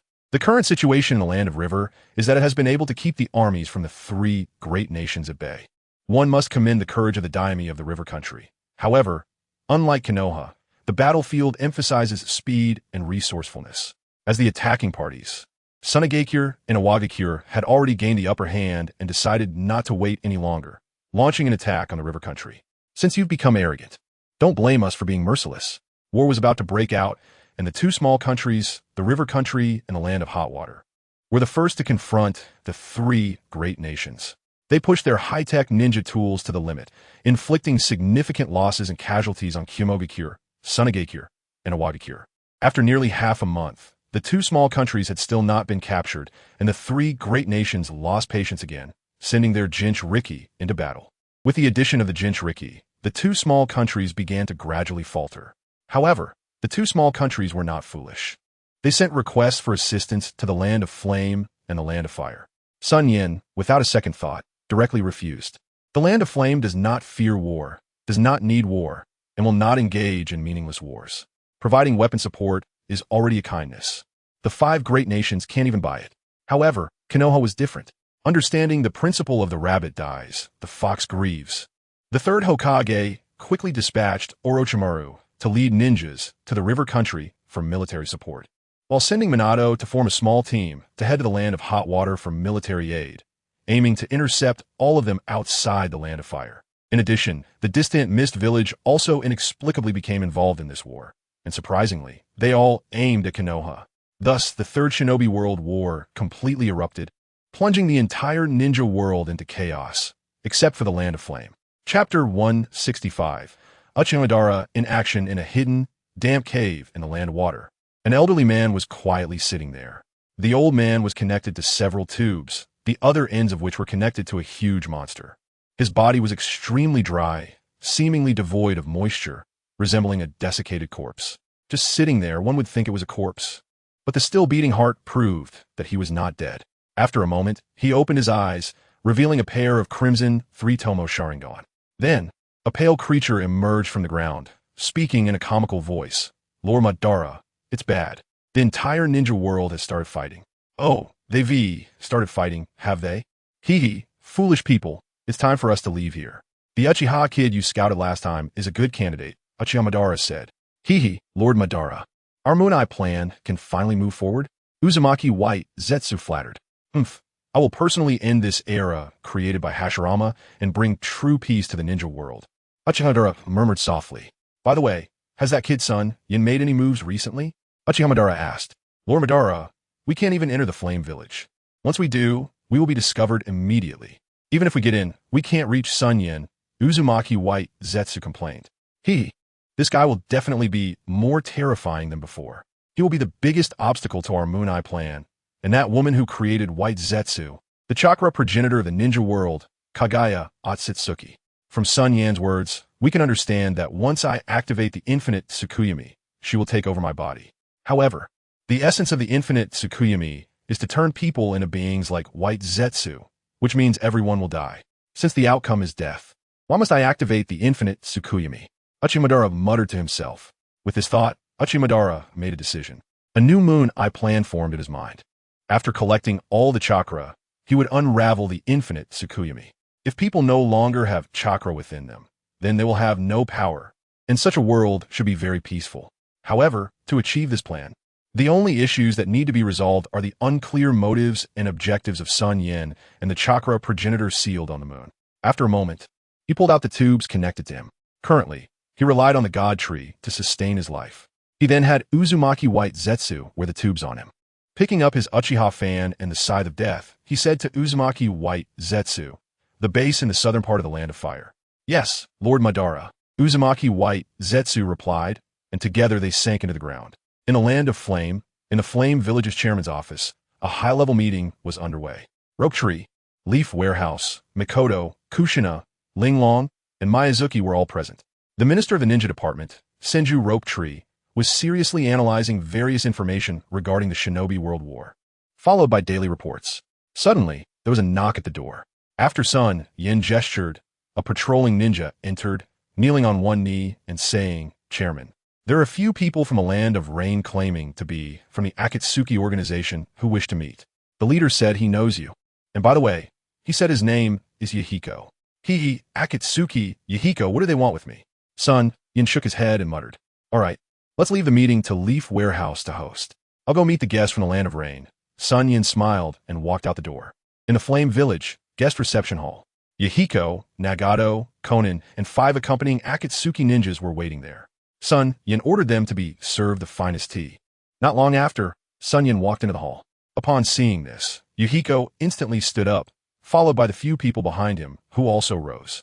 Yahiko quickly approached SunYan, bowed, and said, "Senior SunYan, please allow me to pay my respects." "Oh, what is this bow for?" SunYan quickly reached out to support Yahiko and did not accept the bow, then asked.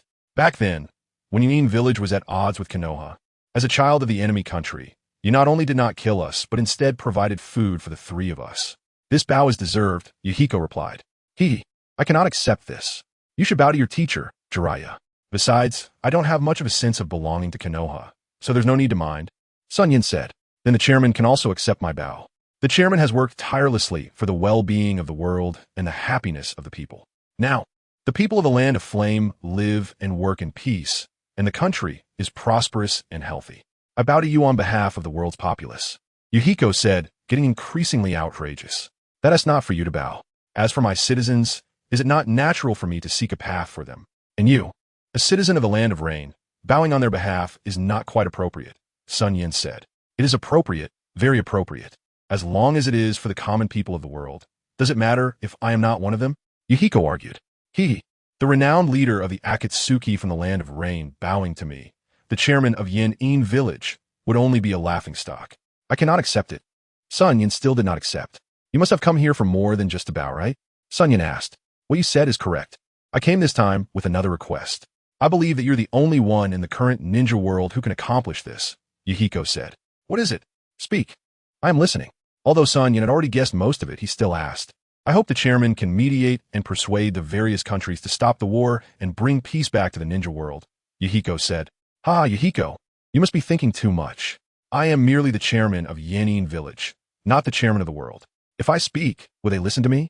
If I could end this war with a single word, then I would be a god. SunYan laughed heartily. No, Chairman SunYan, your strength is enough to intimidate them. Chapter 166. Innocently extreme. No, Chairman SunYan, your strength is enough to shock them. As long as you step forward, they will certainly fear your power, and they will stop the war, Yahiko said excitedly. Yahiko, you are too naive. I have no reason to do so. The conflicts between the countries have reached a peak and naturally evolved into war. Therefore, war will happen any time, and it is something that can never be avoided. Although our land of flame is strong, we have no reason to interfere in the internal affairs of other countries. Moreover, they fight their battles. And as long as it does not involve the interests of our land of flame, I have no reason to interfere. Besides, their battles will lead to various military supplies being imported into our land of flame, such as kunai, shuriken, explosive tags, etc. If I were to stop the war, wouldn't I be cutting off my own source of income? Why would I do such a thankless task? SunYan said. But what about those innocent people who suffer because of the war? Don't they deserve pity? They need help, and you have such powerful strength, clearly able to prevent all of this from happening. Yet you stand by and do nothing, even exporting military supplies to the warring nations in large quantities. Doesn't your conscience hurt? Yahiko said. That is utterly ridiculous. Who told you that possessing supreme power comes with the obligation to maintain world peace? Do not impose your will on others, and do not stand on a moral high ground to criticize others, and do not shout in front of the divine. SunYan's voice fell, and a tremendous aura erupted from him. This immense aura swept toward Yahiko and his companions, instantly knocking the others to the ground, while Nagato and Konan struggled to resist this overwhelming pressure. Yahiko directly knelt on the ground, finding it difficult even to lift his head under this tremendous aura. The powerful aura blew Nagato's red hair, revealing his eyes that did not belong to him, his Rinnegan. Upon seeing this, SunYan remembered Uchiha Madara, whom he hadn't seen in a long time. Presumably, this guy had also started to implement his plans. He just wondered what choices this guy would make after learning about the future. SunYan originally planned to pull Uchiha Madara into his camp, but Madara would never easily trust him. As for what he was truly thinking, SunYan did not know. He could only hope that Madara would not narrow the path for himself. Looking at the extremely embarrassed Yahiko on the ground, SunYan withdrew his aura and said slowly, Now let me tell you, in this world, the only thing you can trust is your own strength. Only by possessing strength can you decide everything you want to decide. And someone like you, who cannot even withstand 1/10 of my aura, can change nothing. Today, I'm in a good mood, so I want to kill you. Take your Akatsuki and leave. I misjudged you, SunYan. I thought you would be someone who truly acts for the people.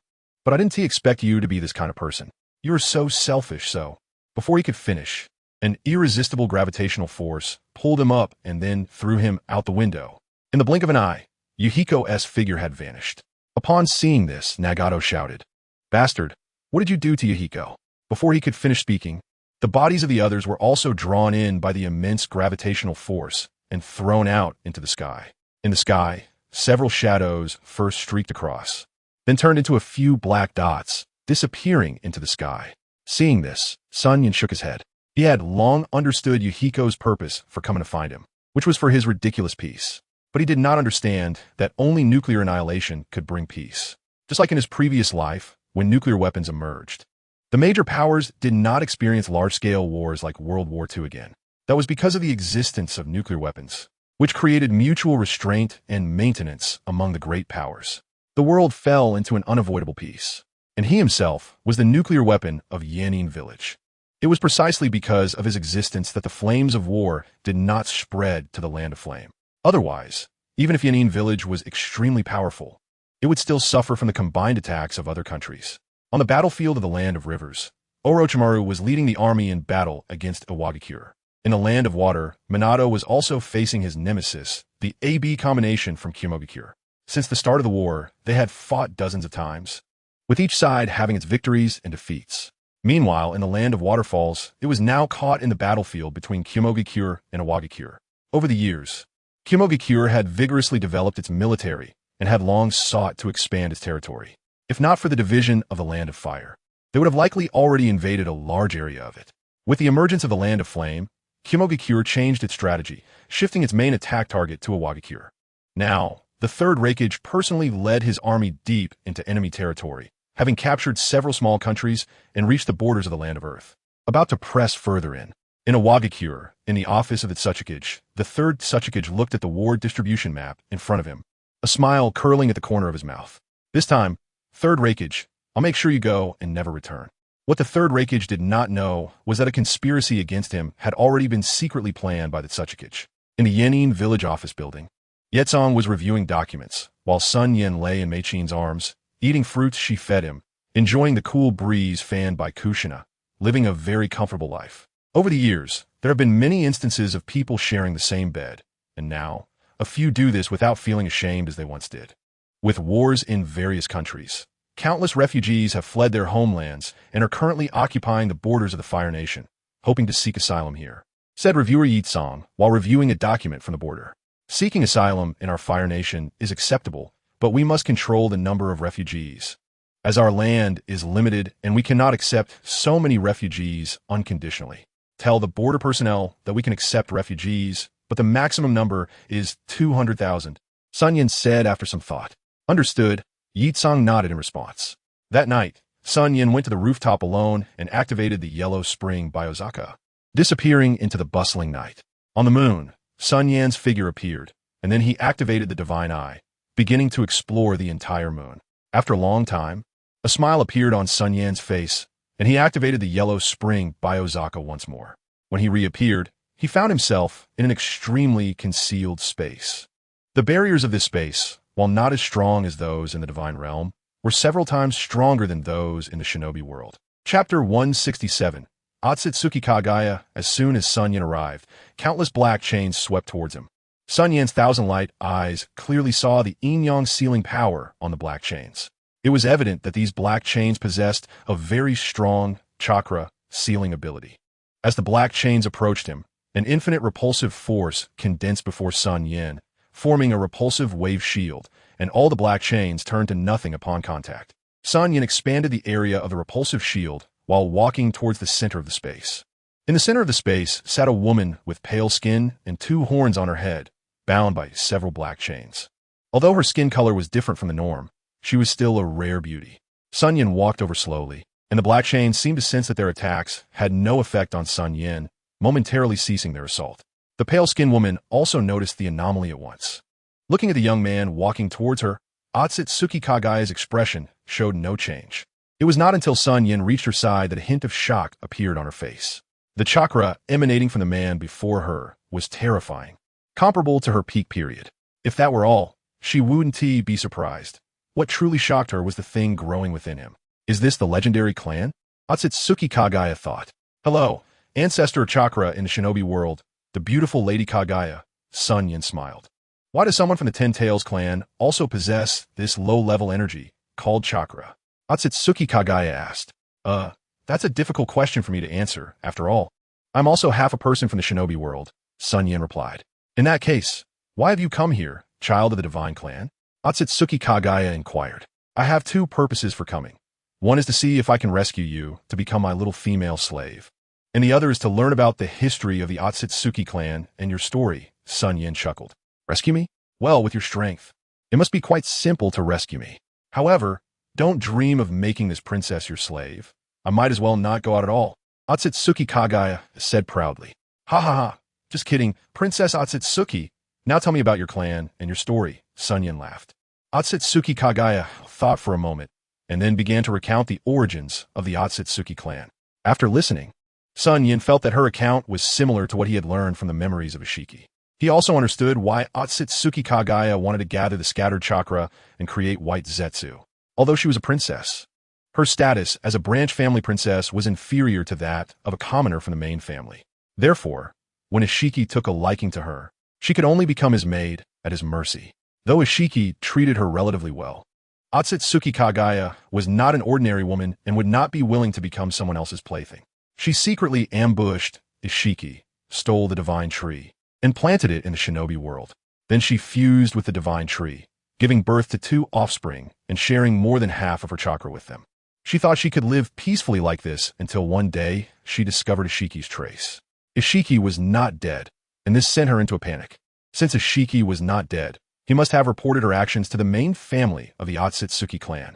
The news of her betrayal must have reached Takamagara, and the Otsutsuki clan would surely send someone to reclaim the chakra fruit and bring her back to Takamagara to face the highest punishment for traitors. Everything she had would turn to nothing, and even her sons could be killed by the Otsutsuki clan. Otsutsuki Kagaya began to go mad. She needed to reclaim all the chakra to counter the deadly threat from the Otsutsuki clan. However, what saddened her was that her two sons, her closest children, had actually betrayed her, turning against her for those natives. Her heart was completely cold. Everything she had done was to protect them in this world. Yet now, they showed no gratitude.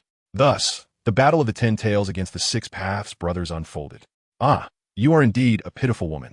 However, you can go out without being my slave, but once you do, you must listen to me in everything, and your freedom will be temporarily restricted. You must always stay close to me, not leaving my side, SunYan said. How is this different from being your slave? Otsutsuki Kagaya fumed. Of course it's different. You won't have to warm my bed, SunYan laughed. You are truly a complete scoundrel. A faint blush appeared on Otsutsuki Kagaya's pale face. All right, you decide for yourself. SunYan schemed. Take me out. I really don't want to stay here any longer, Otsutsuki Kagaya said. Okay, but you have to promise me, SunYan replied. I know. No need for your reminder. By the way, do you know how many years I've been trapped here? Otsutsuki Kagaya asked. About 10,000 years, I guess, SunYan said. 10,000 years? Didn't the Otsutsuki clan send anyone to look for me? Otsutsuki Kagaya asked. No, but the Otsutsuki clan is already on their way. SunYan replied. Are they coming to capture me? Otsutsuki Kagaya asked. Not exactly. Capturing you may be incidental. I think their main purpose is to eliminate me. SunYan shook his head. To eliminate you, the child of the 10 Tails in the universe? How ridiculous. The main family of the Otsutsuki clan wants to eliminate their own ancestor? Otsutsuki Kagaya mocked. It seems you know some historical matters, Kagaya. SunYan smiled. Of course. My ancestors were the main line of the Otsutsuki clan and were once the most loyal to the 10 Tails God Emperor, Kagaya said. I imagine it's a situation of life or death with the Otsutsuki main family. They do not allow a descendant of the 10 Tails clan like me to exist because to them, the 10 Tails clan is a thorn in their side that must be destroyed. Therefore, I will kill everyone in the Otsutsuki main family and bring peace back to the universe, SunYan declared. Then we have a common enemy. My goal is also to eliminate all of the Otsutsuki main family, bringing true peace to the Otsutsuki clan, Otsutsuki Kagaya said. The gazes of the two individuals locked onto each other, both recognizing each other's determination. SunYan smiled slightly, and an infinite power surged from his eyes, immediately engulfing the entire space into another realm. What SunYan had unleashed was the eye technique, Divine Realm. Chapter 168, bringing Otsutsuki Kagaya home in an instant. The ceiling space where Otsutsuki Kagaya was located was completely swallowed into the Divine Realm. SunYan and Otsutsuki Kagaya appeared in a small world, which was SunYan's Divine Realm space. Otsutsuki Kagaya looked at everything in front of her with surprise, her mouth slightly agape, and asked SunYan, "Is this your eye technique space? What's wrong? Are you surprised?" SunYan smiled. "Why are we in your eye technique space? Did you use spatial abilities to take me away from the ceiling space?" "He, it's not an escape, but a swallowing. The ceiling space you were in was directly consumed by my eye technique space," SunYan replied with a smile. "What? The ceiling space condensed from the infinite yin and yang power of Yui and Hama was so easily broken by you?" Otsutsuki Kagaya exclaimed in shock. "He, it's basic operation," SunYan said. "Basic operation? What does that mean?" "I don't understand," Otsutsuki Kagaya said. "Never mind, let's go. I'll take you to see the current ninja world," SunYan said as he took Otsutsuki Kagaya out of the Divine Realm space. The two arrived on a hill in the Land of Rivers, overlooking the battlefield between Konoha and Iwagakure below. The sounds of countless ninjutsu clashing, the noise of numerous ninja tools colliding, the blood flying, and severed limbs scattered everywhere created a shocking scene that even Otsutsuki Kagaya, as the progenitor of chakra, couldn't help but frown repeatedly. "These foolish humans. I should reclaim all their chakra. They're simply stupid," Otsutsuki Kagaya lamented. If SunYan weren't beside her, she wouldn't have been able to resist rushing down. All this chakra was originally mine," Otsutsuki Kagaya snorted, glancing at SunYan. "What are you looking at? Actually, even if you don't reclaim this chakra scattered among humans, you can still become very strong. After all, you have consumed the chakra fruit, which theoretically grants you immortality, and your physique has transcended the existence of the six paths. You can completely condense chakra yourself. Why bother reclaiming it from these humans?" SunYan explained. "Creating chakra myself? What do you mean? I don't understand," Otsutsuki Kagaya said. "Here." SunYan tossed a chakra cultivation method book to Otsutsuki Kagaya. "Follow this to practice, and chakra will be generated soon," SunYan said. As soon as his voice fell, a massive chakra vortex erupted from Otsutsuki Kagaya's body. Even SunYan was momentarily surprised. This woman's talent was indeed impressive. Coupled with her immortality, with just a little training, she would definitely become the strongest fighter in his team.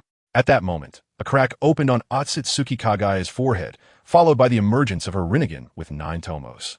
"Haha, although the chakra in my body is far less than before, the feeling of regaining power is truly exhilarating," Otsutsuki Kagaya laughed.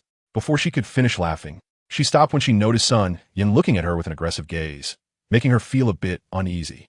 Could this cursed descendant be thinking of doing something bad to me? What if he attacks me later? Should I resist? Even if I do, I definitely wouldn't be a match for this divine child. And besides, he saved me. If I don't resist, how can I face him?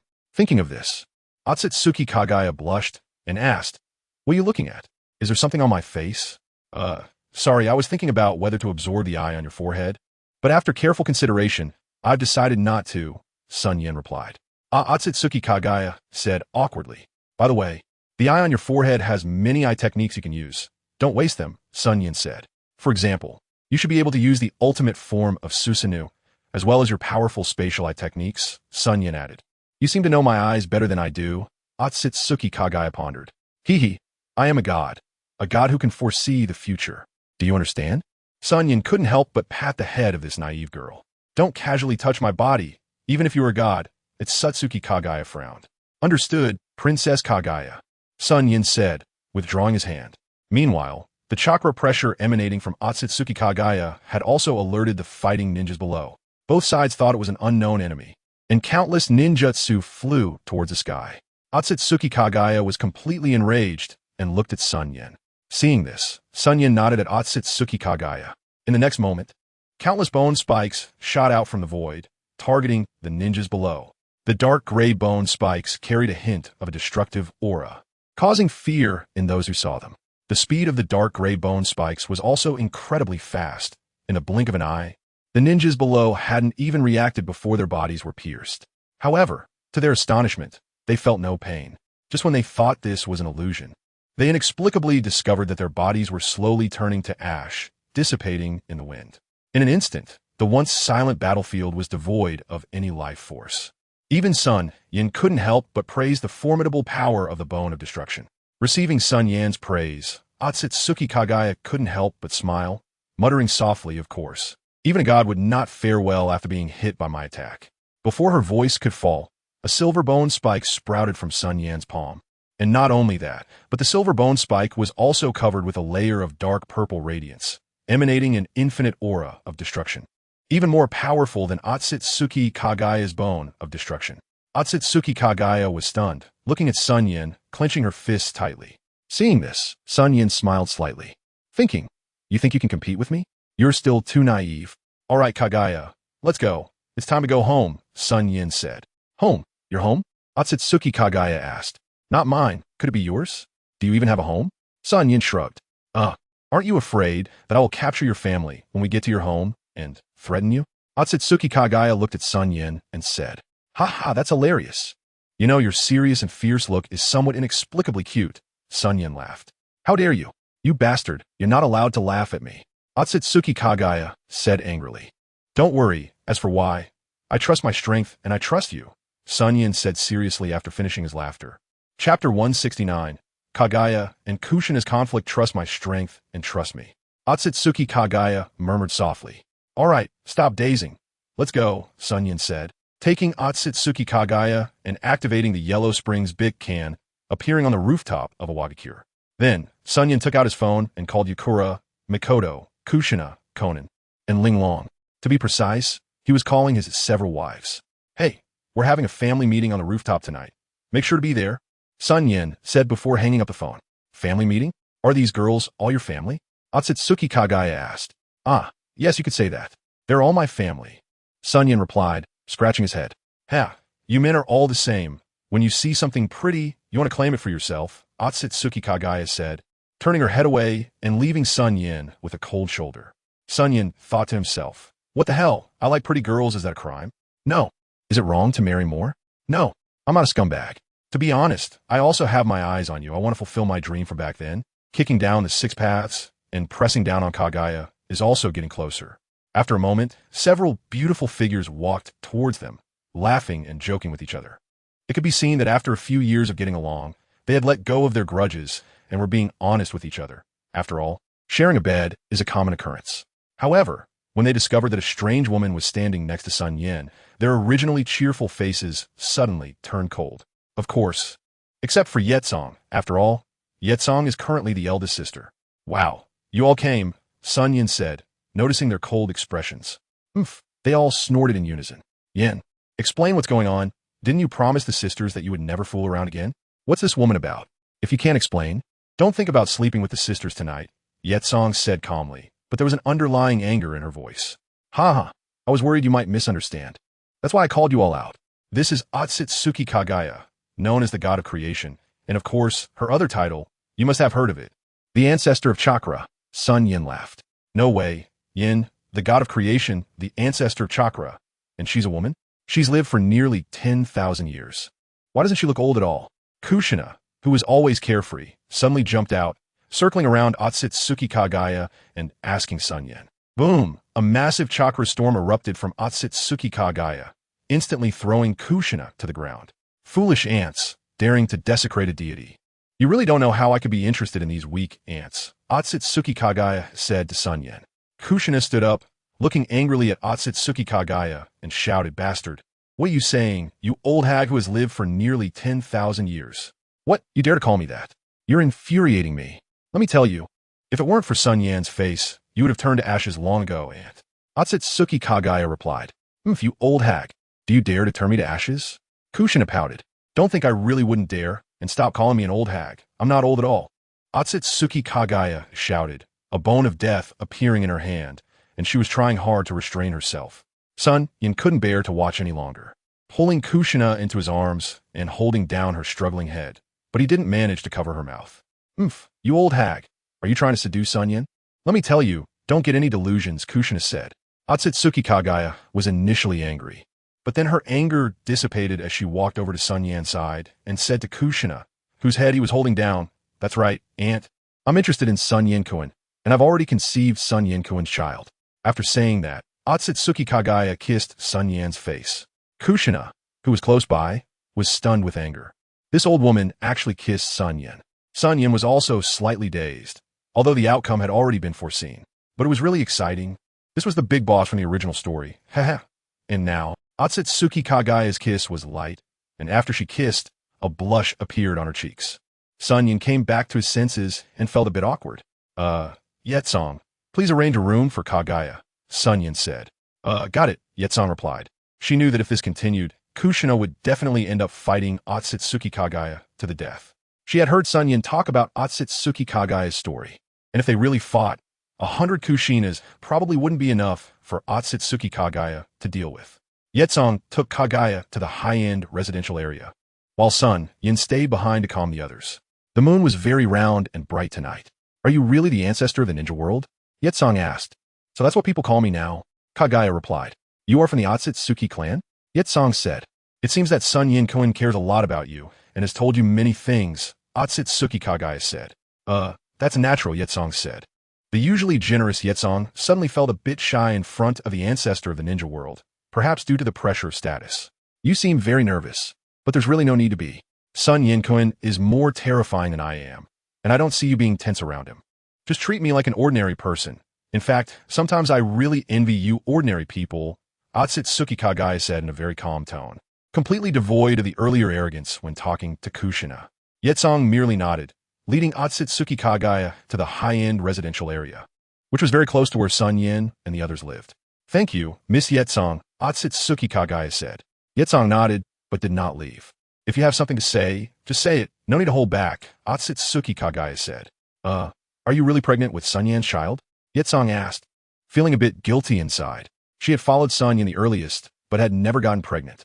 If this ancestor really was pregnant with Yan's child, then she would have to give up her position as the eldest sister. Of course I was just joking to anger that red-haired girl. Otsutsuki Kagaya smiled and walked into the room. Chapter 170 Otsutsuki Kagaya's training. The bright moonlight and the brilliant starry river were extremely beautiful. Everything seemed so perfect. Otsutsuki Kagaya was in her courtyard, looking at the moon that had imprisoned her for thousands of years. Tears flowed uncontrollably. Yes, the moonlight is gentle, but it is also desolate, always reminding one of the unbearable past. After a moment, Otsutsuki Kagaya wiped her tears, and then her hands began to form seals. But after waiting for a long time, the summon still did not appear. Are you calling for your third son, your will entity, Kuro? SunYan's familiar voice came from behind. Otsutsuki Kagaya was startled at first, then relaxed. Yes, but he seems to be dead. Unsurprisingly, it was you who killed him, Otsutsuki Kagaya said. Didn't expect that you aren't really foolish, SunYan laughed. I'm not foolish, Otsutsuki Kagaya retorted angrily. What are you doing here so late? Where are your women? Otsutsuki Kagaya said proudly. I'm here to find you for a reason. Starting tomorrow, you will begin training with me. I will personally teach you. SunYan said. What? I still need training? Can't I just crush everything with absolute power? Otsutsuki Kagaya asked. In fact, in the original story, Otsutsuki Kagaya lost precisely because of this, having too few combat techniques. As the ancestor chakra, she had very few ninjutsu at her disposal. He always thought he could crush everything with absolute strength, but in the end, he was sealed by two juniors working together. It's simply humiliating. No, although you are the ancestor of chakra and possess various means of bloodline limits, the ninja world has undergone thousands of years of development since you, producing all kinds of ninjutsu. While these techniques may not be as powerful as bloodline limits, learning them would still give you many more options. Thus your strength could at least increase by more than 3 times, SunYan said. Is it really that exaggerated? 3 times the strength? Otsutsuki Kagaya questioned. Just watch. SunYan's voice had barely finished when he appeared above Otsutsuki Kagaya. Otsutsuki Kagaya was taken aback, clearly surprised that SunYan had not used any spatial eye technique, but had instead performed spatial movement. How did you do that? Otsutsuki Kagaya asked in astonishment. This technique is called Flying Thunder God Technique, developed by someone named Senju Tobarama. It is a very powerful space ninjutsu that allows for spatial movement by inscribing the Flying Thunder God formula. SunYan explained with a smile. Inscribing the formula to perform spatial movement? After saying this, Otsutsuki Kagaya began to look at herself. only to clearly see a series of rather suggestive formulas inscribed on the fabric of her own clothing. Otsutsuki Kagaya was not pleased at all, and she looked at SunYan with a mix of shame and anger. She then used the power of the 6 paths to dispel the formulas from her body. He. How about that? The importance of ninjutsu nowadays has surely overturned your understanding, right? There's actually one more move I think you want to be able to handle. SunYan said thoughtfully. A mere ninjutsu. What could I possibly not handle? Although this flying thunder god spatial ninjutsu is indeed good, it still cannot pose a threat to me, its Satsuki Kagaya replied. Well then, reverse harem technique. SunYan said, finishing the hand seals in an instant. Countless naked handsome men appeared around Otsutsuki Kagaya, concealed slightly by smoke. Otsutsuki Kagaya was directly stunned. Her cheeks quickly flushed with 2 shades of red, and she felt a heat at the tip of her nose, causing her to bleed. Ah! A piercing scream echoed through the sky as Otsutsuki Kagaya surrounded herself with chakra, dispersing all the handsome men into smoke. Damn it! How can there be such a lewd ninjutsu? This must have been invented by you scoundrel, Otsutsuki Kagaya said. I used it first, so I can only take the blame for this one. SunYan scratched his head and smiled. All right, you must have a general understanding of the power of ninjutsu now. Starting tomorrow, let's go to training ground number 1 on the back mountain. I will guide you through a series of training. Trust me, having many skills won't hurt. After learning these ninjutsu, you will definitely benefit greatly, SunYan said. I understand. Is there anything else? If not, I need to rest, Otsutsuki Kagaya said, turning and walking into the room. Why isn't she humming anymore? I'm not used to this, SunYan muttered, then disappeared from the spot. The next day, at training ground number 1 on the back mountain, Otsutsuki Kagaya had been waiting for quite some time when SunYan finally woke up from his gentle slumber and got ready. Without having time for breakfast, SunYan arrived at the training ground, only to see Otsutsuki Kagaya looking at him with a resentful expression. Embarrassed, he scratched his head and smiled. Good morning. It's almost noon. You really are early, Otsutsuki Kagaya said. I just got delayed a bit by doing morning exercises, SunYan replied. Here, this is for you. It contains the basics of the 3 body techniques, the multi-shadow clone technique, ninjutsu of the 7 attributes of yin, yang, wind, fire, thunder, water, and earth, as well as various methods for training bloodline limit techniques. Learn these first, SunYan said, throwing a huge scroll to Otsutsuki Kagaya. Kagaya caught the scroll, the Rinnegan in her forehead appearing, and then threw the scroll back to SunYan, saying, once I learn it, I feel that aside from the multi-shadow clone, everything else you gave me is useless. Upon hearing this, SunYan smiled and said, that's indeed correct. Aside from the shadow clone, the other ninjutsu are useless to you. But having more skills won't hurt, will it? Didn't you say you would personally teach me? Why are you just letting me learn these ninjutsu? Otsutsuki Kagaya asked. Of course not. Haven't you heard that the best training is through combat? So let us begin, SunYan said with a smile, and in the next moment he vanished, appearing above Otsutsuki Kagaya. He then kicked down. Despite her speculation, SunYan's speed still surprised Otsutsuki Kagaya, and she immediately activated the yellow springs of hell. Otsutsuki Kagaya's body vanished into the space, then appeared behind SunYan, shooting out the bone of compulsion from her palm towards him. Clang!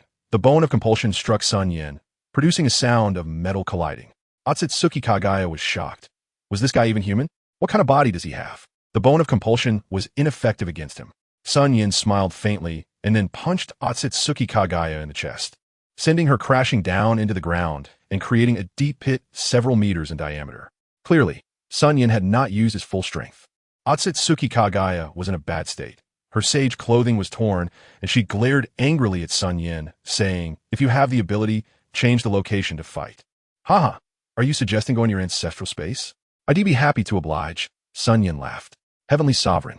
After Otsutsuki Kagaya said this, she activated her spatial eye technique. SunYan felt the world in front of him change, and he was suddenly in an unknown space. Specifically one of Otsutsuki Kagaya's ancestral spaces, the lava space. As SunYan appeared, countless lava tentacles surged towards him in attack. In an instant, the entire lava space began to pour lava towards SunYan, divine ice sealing for thousands of miles.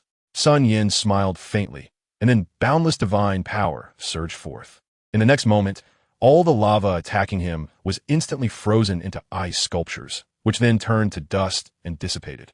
Otsutsuki Kagaya as figure reappeared behind SunYan, throwing a punch at him.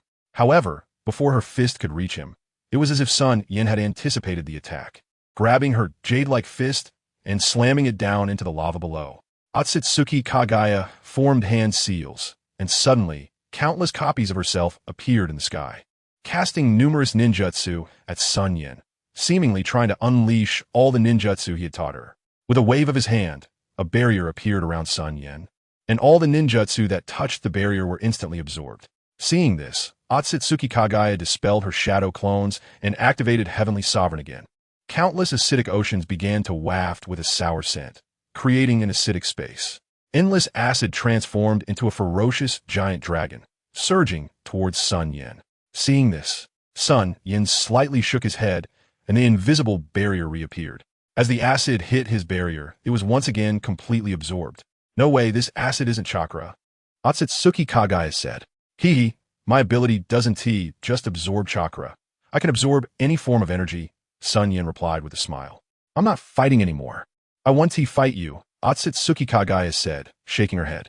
Our strengths are not even in the same league. What is the point of fighting? Besides, I don't think there is much to gain from fighting with someone like you, Otsutsuki Kagaya stated.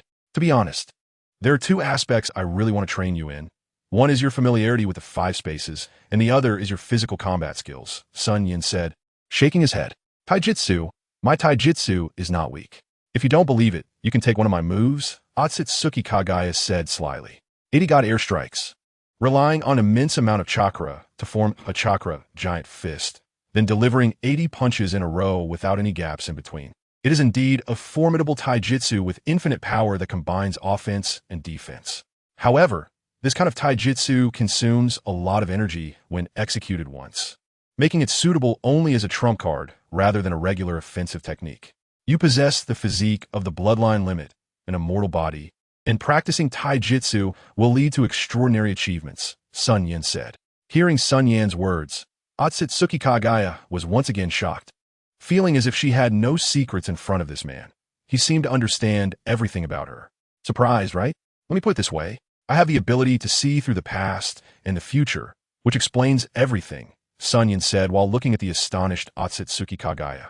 Can such eyes that see through the past and future really exist? Otsutsuki Kagaya asked in a daze. Haha. SunYan did not answer, merely smiled. As he spoke, SunYan activated the Yellow Springs Hirazaka and left Otsutsuki Kagaya's ancestral space. In the land of soup, the troops led by Minato clashed again with the Kumogakure brothers. Both sides had fought several times, but this encounter was the most brutal, with only a few left standing in the end. Minato used his extraordinary flying thunder god technique to block the fierce attack of the AB combination once again.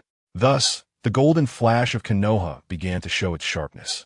Although Minato successfully kept Kumogakure at bay within the borders of the land of soup, the situation in the battles against Sunagakure and Iwagakure was not optimistic. The joint forces of Iwagakure and Sunagakure had already penetrated into the land of fire. As the overall commander, Orochimaru, and the deputy commander, Fugakuwith, after discussion, decided to abandon the strategy of sniping the enemy at the border and instead adopted a policy of luring the enemy deep into their territory, leading their troops to retreat. Late at night, Fugakuwith still could not sleep. Today he had witnessed the death of his dear friend with his own eyes. The indescribable pain could not be truly understood without personal experience. At this moment, there was a pair of fierce Sharingan in Fugaku's eyes. This was the new power he awakened upon witnessing his friend's death, the Manjiki Sharingan, the true power of the Uchiha clan. Fugaku did not expect to awaken such eyes, but he did not feel happy about it. If it meant trading his friend's life for this immense power, he would never agree. Looking at the kunai beside him, Fugakuwith had a crazy thought, but then the innocent smile of his son Itachi Uchiha surfaced in his mind, and a smile appeared on his face. He thought to himself that he must end this war as soon as possible. On this day, Minato finally found time to return to Konoha village, wanted to spend more time with Nanako, but was soon called to the office by the third Hokage. To Minato's surprise, there were also 3 of his students who had just graduated from the ninja school not long ago in the office. The problem child, Kakashi Hatake, the innocent girl, Rin Noera, and the Nibi patient, Obito Uchiha. Upon seeing Minato's figure, Obito immediately cheered, pulling on Minato's clothes and shouting loudly. Minato is here. The third Hokage greeted warmly. What happened, Lord Third Hokage? Minato asked. Minato, Iwagakure, and Sunagakure have already penetrated the borders of the Land of Fire. And the Land of Fire is at a critical moment of survival. We need to cut off Iwagakure's supply route. Only then will Konoha have a chance of survival. This requires bypassing the enemy and advancing deep into their territory. I believe that aside from you, who has mastered the Flying Thunder God, no one else can accomplish this task. Tomorrow morning, you will lead your class members to Kanabi Bridge and completely destroy it, cutting off Iwagakure's supply route. The third Hokage said. Chapter 172. The eve of battle. Minato frowned upon hearing this, thinking to himself, has the casualties of Konoha's surviving forces reached such a level that they have begun to employ young ninjas? He then said to the third Hokage, Lord Third Hokage, the difficulty of this task seems to exceed our class's capabilities. This is already an S-rank mission, and at least 2 J-nin are needed to lead. I hope Lord Third Hokage will make other arrangements. Haha. Teacher Minato, you probably don't know yet, but Kakashi successfully promoted to J-nin this morning, Rin Noera said sweetly, her eyes filled with admiration for Kakashi Hitaki. Meanwhile, Obito Uchiha beside them turned away disdainfully. Not even looking at Kakashi, muttering under his breath, Tisich, just lucky, what's so great about it? Minato's frown deepened. Rin is right. Kakashi has indeed passed the J-nin assessment and has become a qualified J-nin, the third Hokage added. Looking at Minato's furrowed brow, the third Hokage continued, Minato, sometimes we must learn to let go and trust that they will do well. Seeing this, Minato could only smile, though he felt quite dismissive of it internally. Smiling at the third Hokage, he said, Understood, Lord Third Hokage. He then led Kakashi and the others out. Hey, this is so awesome. Our first S-rank mission in life, huh? As soon as they exited the office building, Obito Uchiha said excitedly, Can we really do this for our first task? Rin Noera said somewhat anxiously. Of course we can, Rin. Don't worry, I will protect you, Obito said, looking at Rin with deep affection. Compared to their excitement, Minato and Kakashi appeared silent. Kakashi, tomorrow we will be undertaking our very first S-rank mission. Aren't you even a little nervous? Rin said, looking at Kakashi's cold expression. Ninjas are born to carry out missions. As for the type of mission, it doesn't matter, Kakashi replied coldly. Upon hearing this, Rin gushed. So impressive, no wonder it's Kakashi. Meanwhile, Obito looked displeased and said, Humph, conceited brat. Minato looked at these 3 clueless youngsters and sighed internally. This is war, a cruel war. Although he extremely did not want his students to go to the battlefield at such a young age, it was also a helpless situation. The neighboring class had already completed several missions under their instructor's leadership, while he had been engaged in prolonged battles with Kumogakure and had not returned to the village. Kakashi and the others had remained in the village because there was no one to lead them. Now, with Kumogakure struggling on the battlefield in the Land of Earth and showing signs of retreat in the Land of Soup, he finally had the chance to return to the village. Thinking this, Minato smiled at the group. Everyone, this mission is of utmost importance, and you must not treat it lightly, otherwise you could really die. So, you must be well prepared. Of course, there's no need to be too nervous. Tomorrow I will explain the specific mission arrangements to you. Alright, everyone, let's disperse for now. Adjust your state tonight, and we will gather at the Konoha Gate at 5 o'clock tomorrow morning. See you then. Teacher Minato, you're really long-winded. We're not kids anymore, Obito said. In response, Minato ruffled Obito's hair and then activated the Flying Thunder God, disappearing from the spot. Rin, Kakashi, how about we go have some Ichiraka ramen together later? As a treat for ourselves. You guys go ahead, I'm busy. Before Obito could finish his sentence, Hitaki Kakashi turned and left. Damn it, I really don't understand what this guy is always bragging about. Obito said discontentedly as he watched Kakashi's back. Then he turned to Rin and said, Rin, let us ignore him. I'll treat you to Ichiraka ramen. Rin Noera, feeling a bit embarrassed, said, I'm sorry, Obito, but I've already promised my parents to have dinner with them tonight. Oh, haha. No problem, Rin, you should hurry then. Obito smiled, scratching his head. Watching Rin's figure disappear, a hint of admiration flashed in Obito's eyes, and then he headed alone towards Ichiraku. Boss, give me a large bowl of tonkatsu, chashu ramen. With extra chashu and egg, Obito said to Ichiraku. Oh, it's Obito. It's been a while since you came. Ichiraku smiled. Haha, Uncle Ichiraku. I've been busy with the Chunin exams recently, so I didn't have time to eat ramen. Now I'm a Chunin, after all. I'm going to be the Hokage in the future, Obito said, pointing at the forehead protector on his head and speaking loudly. Haha, you're really full of energy. Obito, as a reward for becoming a chunin, this bowl of ramen is on me today, Ichiraku said generously. Well, how can I accept that, Uncle Ichiraku? Let us wait until I come back after completing an S-rank mission. Then you can treat me, Obito said. Huh, you're already taking on such important missions at such a young age? Ichiraku asked in confusion. Yes, I'm leaving tomorrow. After I complete the mission, Uncle Ichiraku, it won't be too late for you to treat me to a bowl of Ichiraku ramen, Obito replied. All right, your order is ready. A large bowl of tonkatsu chashu ramen. Here you go. Ha ha ha. Thanks, Uncle Ichiraku. I'm gonna dig in now. After saying that, Obito began to eat. Ichiraku watched as Uchiha, ate heartily, and a familiar figure flashed through his mind, that figure being SunYan, once the pride of Konoha, and now a big shot in the ninja world. However, back then, SunYan grew up eating his father's ramen, while this kid in front of him has been eating his own ramen. I hope this kid can achieve something like SunYan did. Meanwhile, Minato was having dinner made by his wife, Kushina. Minato, are you going to carry out a mission again tomorrow? Kushina asked with concern. MHM. Hearing this, Minato nodded. You seem to have something on your mind, Minato. Kushina said. The current situation in Konoha is not optimistic. The Cloud and Rock villages have already used Jinchuriki weapons. And I'm very worried about you, Minato replied. It's all right, if the village needs me. I will definitely take action without hesitation, Kushina said. No, I will not allow that. Don't worry, Kushina. I'll handle everything, Minato said, stroking Kushina's head. Tomorrow, you must be extra careful. Kushina looked at her man and said, Don't worry, with the flying thunder god in hand. Nothing will happen, Minato replied. Chapter 173.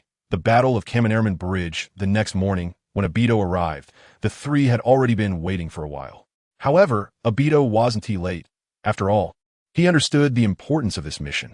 Seeing Obito approaching, Rin hurriedly greeted him. Obito, seeing this, happily ran towards Rin, shouting as he ran. Everyone came so early. Of course, today is an important day for me too. Kakashi said, looking up. By the way, from today, Kakashi will also become a Jonin like me. And as his teacher, I haven't congratulated him yet. There's nothing much to give, but this special kunai of Flying Thunder God is a gift for you. It might be a bit heavy, but you'll get used to it, Minato smiled as he handed a kunai to Kakashi. Thanks, Kakashi replied, taking in his hand and demonstrating a sword flourish. Kakashi, this is a personal medical kit I made myself. It's much better than the usual ones. I'll give it to you as a gift. Rin also pulled out her prepared gift. Kakashi smiled as he accepted the gift from Rin, thanked her, and walked towards Obito. He extended his right hand. What do you mean by extending that hand? Uchiha Obito said awkwardly. Hearing this, Kakashi withdrew his hand and turned to leave, saying as he walked, Forget it, giving useless things is just a burden to wear. Damn it, what are you talking about? Obito said angrily. All right, you two, stop arguing. Rin, while scolding Obito for not preparing a gift, also didn't want the two to continue quarreling. All right, since Kakashi has become a Jonin, we'll split into teams for today's mission. Minato began the tactical arrangements. In a cave in the southern part of the Land of Fire, a withered old man was listening to a report from a pale figure. Lord Madara, the child named Uchiha Obito has left the Land of Fire and is about to reach the borders of the Land of Earth and the Land of Rivers. He seems to be carrying out a very important mission, accompanied by his teacher, the same generation as SunYan, Namake's Minato, and his two teammates, the genius of Konoha, Hatake Kakashi, and the girl he likes, Noera Rin, White Zetsu reported. Very good. Confirm that this Noera Rin is his love interest? Madara asked. Absolutely, Lord Madara. I have observed him for a long time. Noera Rin holds an unparalleled position in Uchiha Obito's heart. She has always been his motivation on the path of a ninja. White Zetsu said. Very good. Continue to follow Uchiha Obito. He is the most important piece in my plan, Madara said. Thus, the Battle of Kaminarman Bridge officially began. Uchiha Obito died heroically in this battle, and Hatake Kakashi, due to the death of his best friend, understood the true meaning of being a ninja. In a hidden flame village, SunYan was also observing all of this with his 1,000 eyes, including Uchiha Obito being rescued by White Zetsu, and everything was reflected in his mind. SunYan did not choose to intervene. Additionally, SunYan frequently observed the impending arrival of the Otsutsuki 7 from the universe. It must be said that these 7 are indeed quite idle, often invading a planet for fun, committing all sorts of evil deeds. Some things were almost unbearable for SunYan to watch, especially that cursed technique, which was simply inhumane. SunYan planned to be the first to turn this cursed technique into meat paste when they arrived in the ninja world. What are you doing? A cold voice came. It was Otsutsuki Kagaya. I'm watching a show. Two major dramas are about to unfold in the ninja world. One is directed by your son, Otsutsuki Kinshiki's descendants, and the other is the arrival of your clan members. SunYan smiled. Has a Shiki been killed by you? Otsutsuki Kagaya asked. Oh, how did you know? SunYan questioned. Really? No wonder he hasn't come looking for me. I would have released his seal, and he would have known immediately and come to find me to execute me. Otsutsuki Kagaya said. Haha, even if he finds you, he won't be your opponent, right? SunYan shook his head and smiled. In this month, Otsutsuki Kagaya's progress has been remarkable. Even if a Shiki came, he would still be no match for Otsutsuki Kagaya at all. This is indeed true. But when did you kill him? Otsutsuki Kagaya said. I didn't kill him. He's still useful to me. He's just my subordinate now. Should I call him over to vent some anger on you? SunYan replied with a smile. Aren't you the one who said he was useful to you? I'm afraid I might accidentally kill him. So for now, I'll leave him be, Otsutsuki Kagaya said.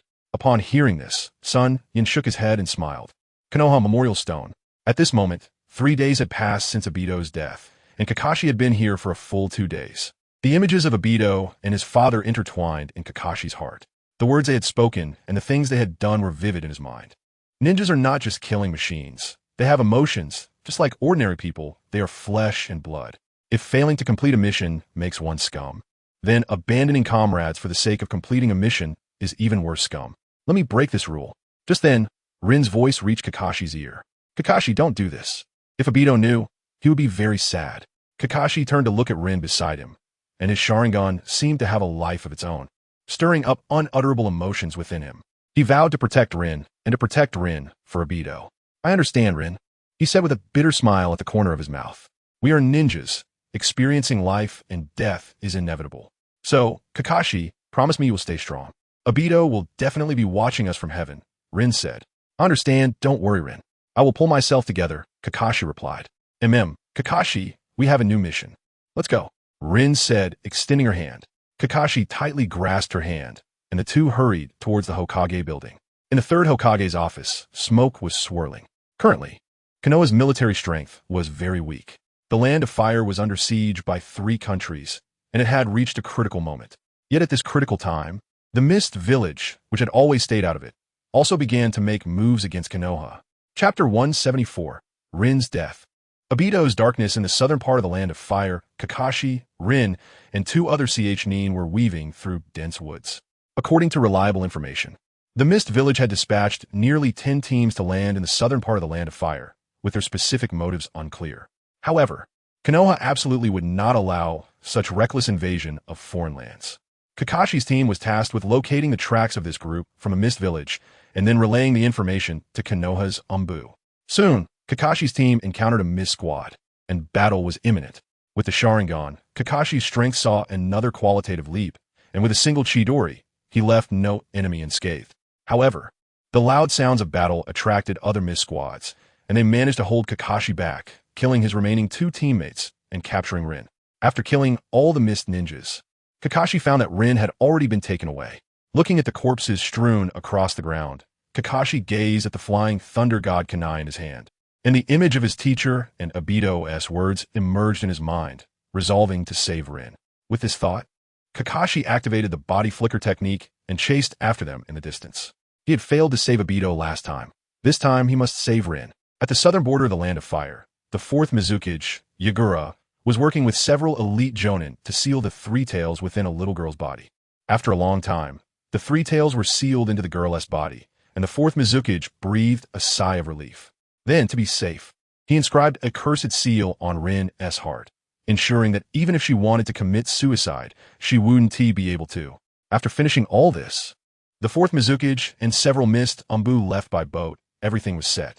Kakashi summoned his Ninken, rushing towards the scene, and at the same time, Obito, possessed by White Zetsu, was also hastening towards this location. Kakashi saw the heavily guarded Mist Ninjas, and without thinking much, he used a Raikiri to engage them in battle. With his highly mobile body and the dynamic vision granted by the Sharingan, the Mist Ninjas, upon just one encounter, were pierced through by Kakashi's Raikiri. However, Kakashi's chakra was running low. He could no longer use Raikiri frequently, so reluctantly, he gave it up, picked up a kunai, and began to engage in close combat with the mist ninjas, while also recovering his chakra. Kakashi noticed that these mist ninjas seemed to have no intention of fighting to the death with him. It was as if they were deliberately allowing him to save Rin, leaving him puzzled. Kakashi, don't worry about me. You must leave quickly and not fall into their trap. They have sealed a tailed beast within me. And once you save me back to Konoha, their sealing technique will fail, and then the entire village will be destroyed by me. A familiar voice came. It was the newly awakened Rin. No, Rin, there must be a way. I will definitely save you, Kakashi said, killing a mist ninja and using the little chakra he had just gathered to use Raikiri again, launching towards the mist ninja next to Rin. Raikiri. Thud. The sharp lightning blade pierced through flesh and blood, but this body was not an enemy. It was Rin. Kakashi, don't blame me. I can only do this. Promise me, you must live. Live on. After saying this, Rin fell to the ground, lifeless. Like the last straw that broke the camel's back, Kakashi's mind trembled, his chakra exhausted, and his spirit suffered a massive blow, collapsing to the ground unconscious. This scene was witnessed by Obito, who had just arrived, seeing his dear friend kill his beloved. Darkness completely enveloped Obito's heart. From then on, the world lost a lovesick man and gained a neurotic. With a tragic cry, Obito activated the Manjiki Sharingan, and his anguished scream instantly attracted the attention of the mist ninjas. Where did this madman come from? Brothers, go after him. With the command of the leading mist ninja, dozens of ninjas rushed towards Obito. Countless ninjutsu attacks and kunai assaults rained down on Obito. In the next moment, all the attacks pierced through his body, causing the mist ninjas to exclaim in shock. Is he human or a ghost? Is he a ghost? Help! It's a ghost. Go die, all of you, go die. Obito moved, and countless mist ninjas fell to the ground. No matter what kind of attack struck Obito, it would pass through him, while each of Obito's attacks would take a vibrant life. In a moment, apart from Kakashi, there was no sign of life left on the scene. Dozens of mist ninjas were all killed by the darkened Obito. After doing all this, Obito walked towards the corpse of his beloved, cradling it in his arms, softly saying, Rin, I will create a world with you. He then looked at the unconscious Kakashi and solemnly said, cut off everything in this world. Beside him, White Zetsu looked on with satisfaction and agreed. As Obito took Rin's corpse into the Kamui space, disappearing from the spot. Why not kill that little brat? White Zetsu asked in the cave. Kill him just to vent my anger? That would be meaningless, Obito replied, then looked at the dying person beside him. I am determined to create the world you spoke of. Please tell me your plan in detail. Very well. You have finally awakened to the truth. This world is flawed. My plan is called the Eye of the Moon Plan, and it goes like this. Uchiha Obito begins his own arrangements, and from this moment on, Suzy completely darkens, transforming from a loser into a great boss of the era. Naturally, SunYan, who is overseeing the entire ninja world, knows this all too well. It seems the plot is about to unfold. The Third Great Ninja War has been ongoing for nearly 2 years now, and it will end in another year. After it concludes, Minato will become the puppet Hokage, then Orochimaru will defect, the Nine Tails incident will occur, and Prince Naruto will be born. In the Land of Rain, Hanzo is negotiating with the Akatsuki organization. Of course, this is an unequal negotiation. Hanzo ultimately takes action against the Akatsuki. As he ages, Hanzo realizes that he is past his prime, his strength diminished, especially the sword aura that has been hidden within him for many years, which is yet to be completely eradicated, continuously weakens his vitality. As his power wanes, his control over the Land of Rain gradually diminishes. Now, with the Akatsuki widely promoting the slogan of peace, they have gained significant support from the people of the Land of Rain. If he does not suppress them, his power will surely be threatened. Thus, despite the lack of interference from other villages, Hanzo still takes action against the Akatsuki. Chapter 175, Nagato's Darkening. The true establishment of the Akatsuki in a vast area, Yahiko, is bound by Hanzo's men. The Rain shinobi led by Hanzo is facing off against members of the Akatsuki. But in terms of numbers, the Rain shinobi outnumber the Akatsuki by several times. Hanzo, how despicable of you. Don't think that capturing me will destroy our Akatsuki. We are composed of countless versions of myself. You can't kill us all. Although Yahiko is tied to a pillar, he does not yield. Your Akatsuki claims to seek peace, but it's merely a guise to topple our rule in the Land of Rain. Now, I give you members of the Akatsuki one last chance. Will you persist in rebelling with the Akatsuki and be killed? Or will you lay down your weapons, surrender, and join the Rain village? Hanzo states, comrades, do not. Before Yahiko can finish, one of the range shinobi covers his mouth. Seeing this, some members of the Akatsuki visibly waver. They quickly drop their weapons and rush to Hanzo's side. Nagato looks on in anger, while Yahiko cries out in desperation. In the blink of an eye, only a dozen people remain by Nagato and Conan's side. What a bunch of traitors, Conan says solemnly. You bastards! How have we treated you all this time, and now you do this to us? Nagato roars. Surrender? Do you expect us to die alongside you? Now that death is imminent, do you still want to drag us down with you? We followed you before because there were benefits. What about now? One of the leaders says, then looks at Hanzo with a fawning expression. Seeing this, Hanzo smiles slightly. Once he deals with Nagato and the others, he will first eliminate these traitors. Since they can betray their master once, they will betray countless times. Hanzo is already highly suspicious. Do these fools really think Hanzo would forgive them? It's simply wishful thinking. Then the rest of you are determined to oppose us completely? Hanzo says, as a scythe pierces Yahiko's body. He then swiftly presses down on the ground with one hand, causing the land beneath Nagato and Conan to suddenly crack open. And countless explosive tags fly out from the ground, wrapping around the few remaining Akatsuki members. What follows is a violent explosion, with clouds of dust enveloping the earth. Moments later, as the dust settles, a deep chasm has been created in the ground, and several dismembered bodies can be seen. The figures of Conan and Nagato also appear before everyone. Unlike the original story, with Conan's help, Nagato has not been blown apart. Seeing Yahiko, who has been pierced through, Nagato lets out a low growl, followed by tears of sorrow. Why? Why do this? We only sought peace. Nagato screams. He then slams his hands onto the ground, and with a puff of white smoke, a grotesque, massive stone statue appears before everyone. As black chakra rods extend from the statue and pierce into Nagato's body, they begin to absorb his chakra and vitality. Ultimately, under Nagato's control, the statue slowly opens its gaping mouth, and an invisible chakra seal sweeps towards the range shinobi. Anyone it touches will instantly be turned to bones. Even Hanzo, who has seen many things, is momentarily flustered and immediately uses the body flicker technique to escape the scene. All the range shinobi present have turned into dry skeletons. After completing all this, Nagato collapses to the ground. Conan walks over to Yahiko's body and carries it to Nagato's side. Conan, why?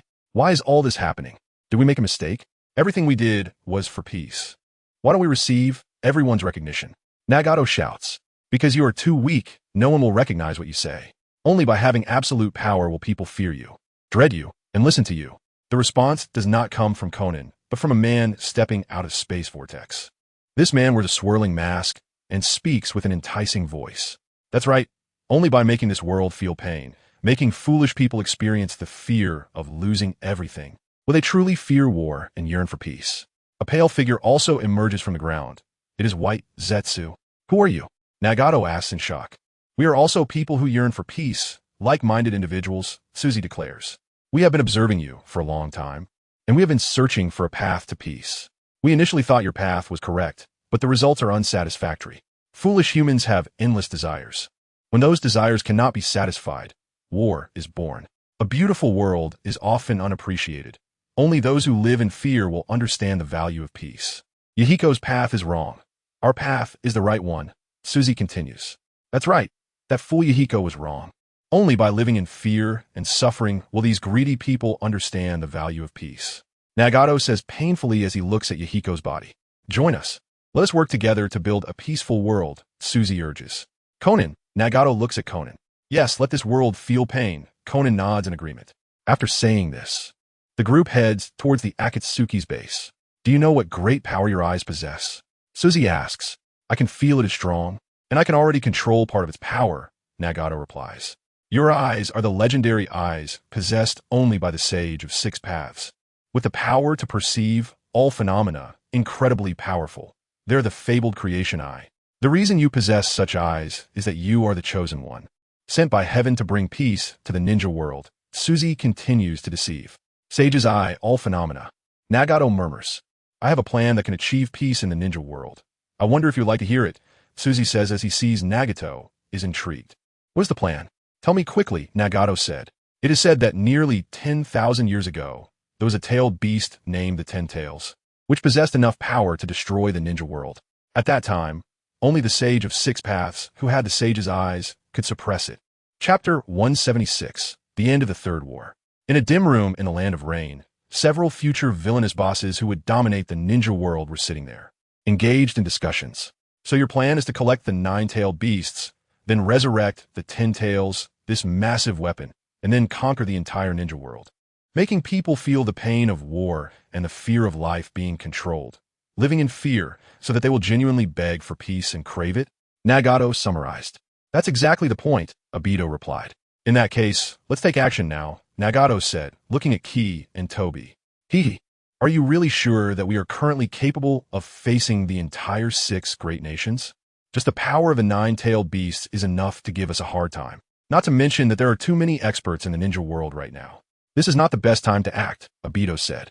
He did not forget that Uchiha Madara had repeatedly warned before his death not to provoke the land of fire before their wings had fully grown. Then when will we?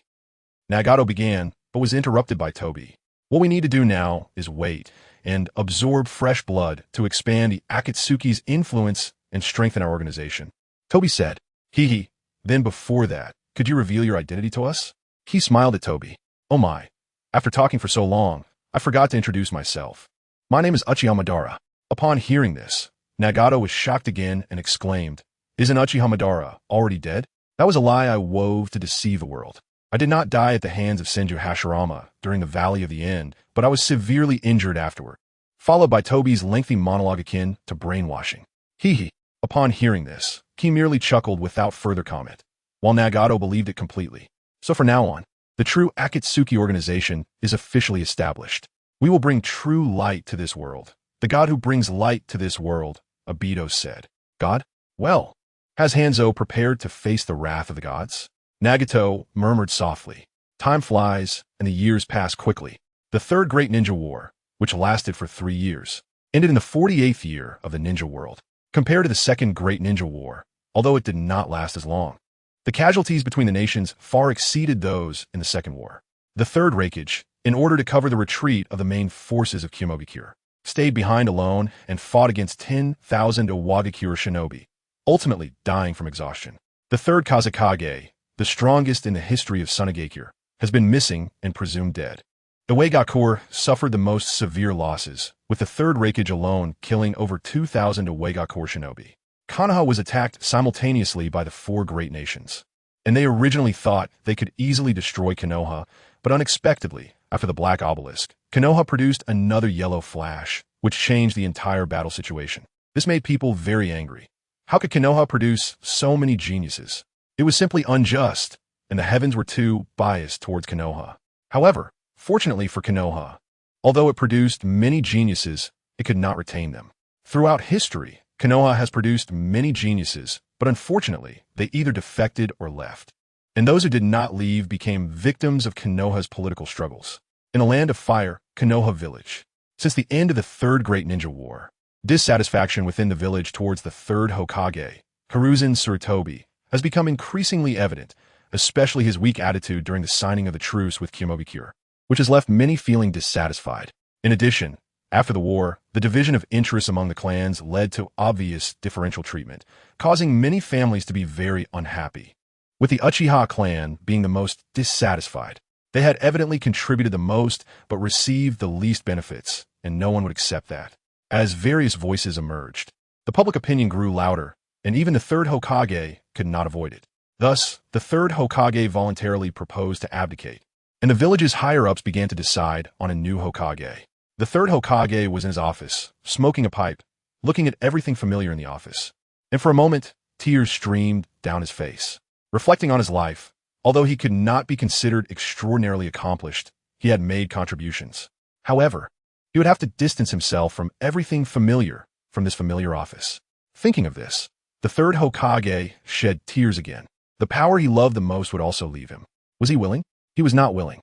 With this thought, a glimmer of light appeared in the Third Hokage's eyes. Who will be the next Hokage? The previous Hokage had great influence. As long as he found a kind-hearted and weak person to be Hokage, he could use the excuse of handing over work to assist the new Hokage and continue to control power. As for who would be the new Hokage, the Third Hokage already had the best candidate in mind. Namake's Minato was cooking at home, while Nanao was beside him, looking at her man with a happy expression. While watching her man, She was also caressing her belly. That's right, Nanao was already 3 months pregnant, and at this moment, her mind was filled with fantasies about the future. Would she have a boy or a girl? She preferred boys a little more, while Minato had said that it didn't matter whether it was a boy or a girl. Knock, knock, knock. There was a knock on the door outside the room. Nanao opened the door and immediately saw a man with a lewd expression, Jiraiya, walking in. As he walked in, he said, Nanao, wow, Nanao, you're getting more and more beautiful.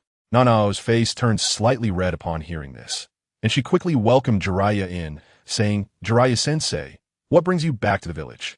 Well, I happen to be collecting materials in Konoha, so I thought I'd come and check on you guys, Jiraiya said with a smile. Of course. I also came to recommend my new work to you. Ahaha. Jiraiya laughed heartily. This made Nanao feel a bit awkward. Is it really Jiraiya-sensei? Minato, having learned of Jiraiya's arrival, walked out of the kitchen and said warmly. Minato even cooked himself. What a great timing. I'm in for a treat, haha, Jiraiya said. Not long after, Minato finished cooking. By the way, Minato, this kid cooks really well. He's almost as good as some chefs. It seems you've been cooking a lot at home. Huh? Jiraiya said with a smile. Well, not really. Nanao and I usually take turns cooking whenever one of us is free. But now that Nanao is pregnant. Minato's words trailed off. What? Nanao is pregnant? I didn't even notice. Jiraiya exclaimed in surprise. This made Nanao's face turn red. By the way, Jiraiya-sensei, can you help us come up with a name for the baby? Minato said, slapping his forehead. Ah, that's not so good, right? Why not? Jiraiya-sensei? Nanao said with anticipation on her face. How about we name it Naruto? The origin of the name is from my new work, Tales of Strong Will and Perseverance, Jiraiya said excitedly, pulling out a book and handing it to Minato. Chapter 177, The Hokage Struggle.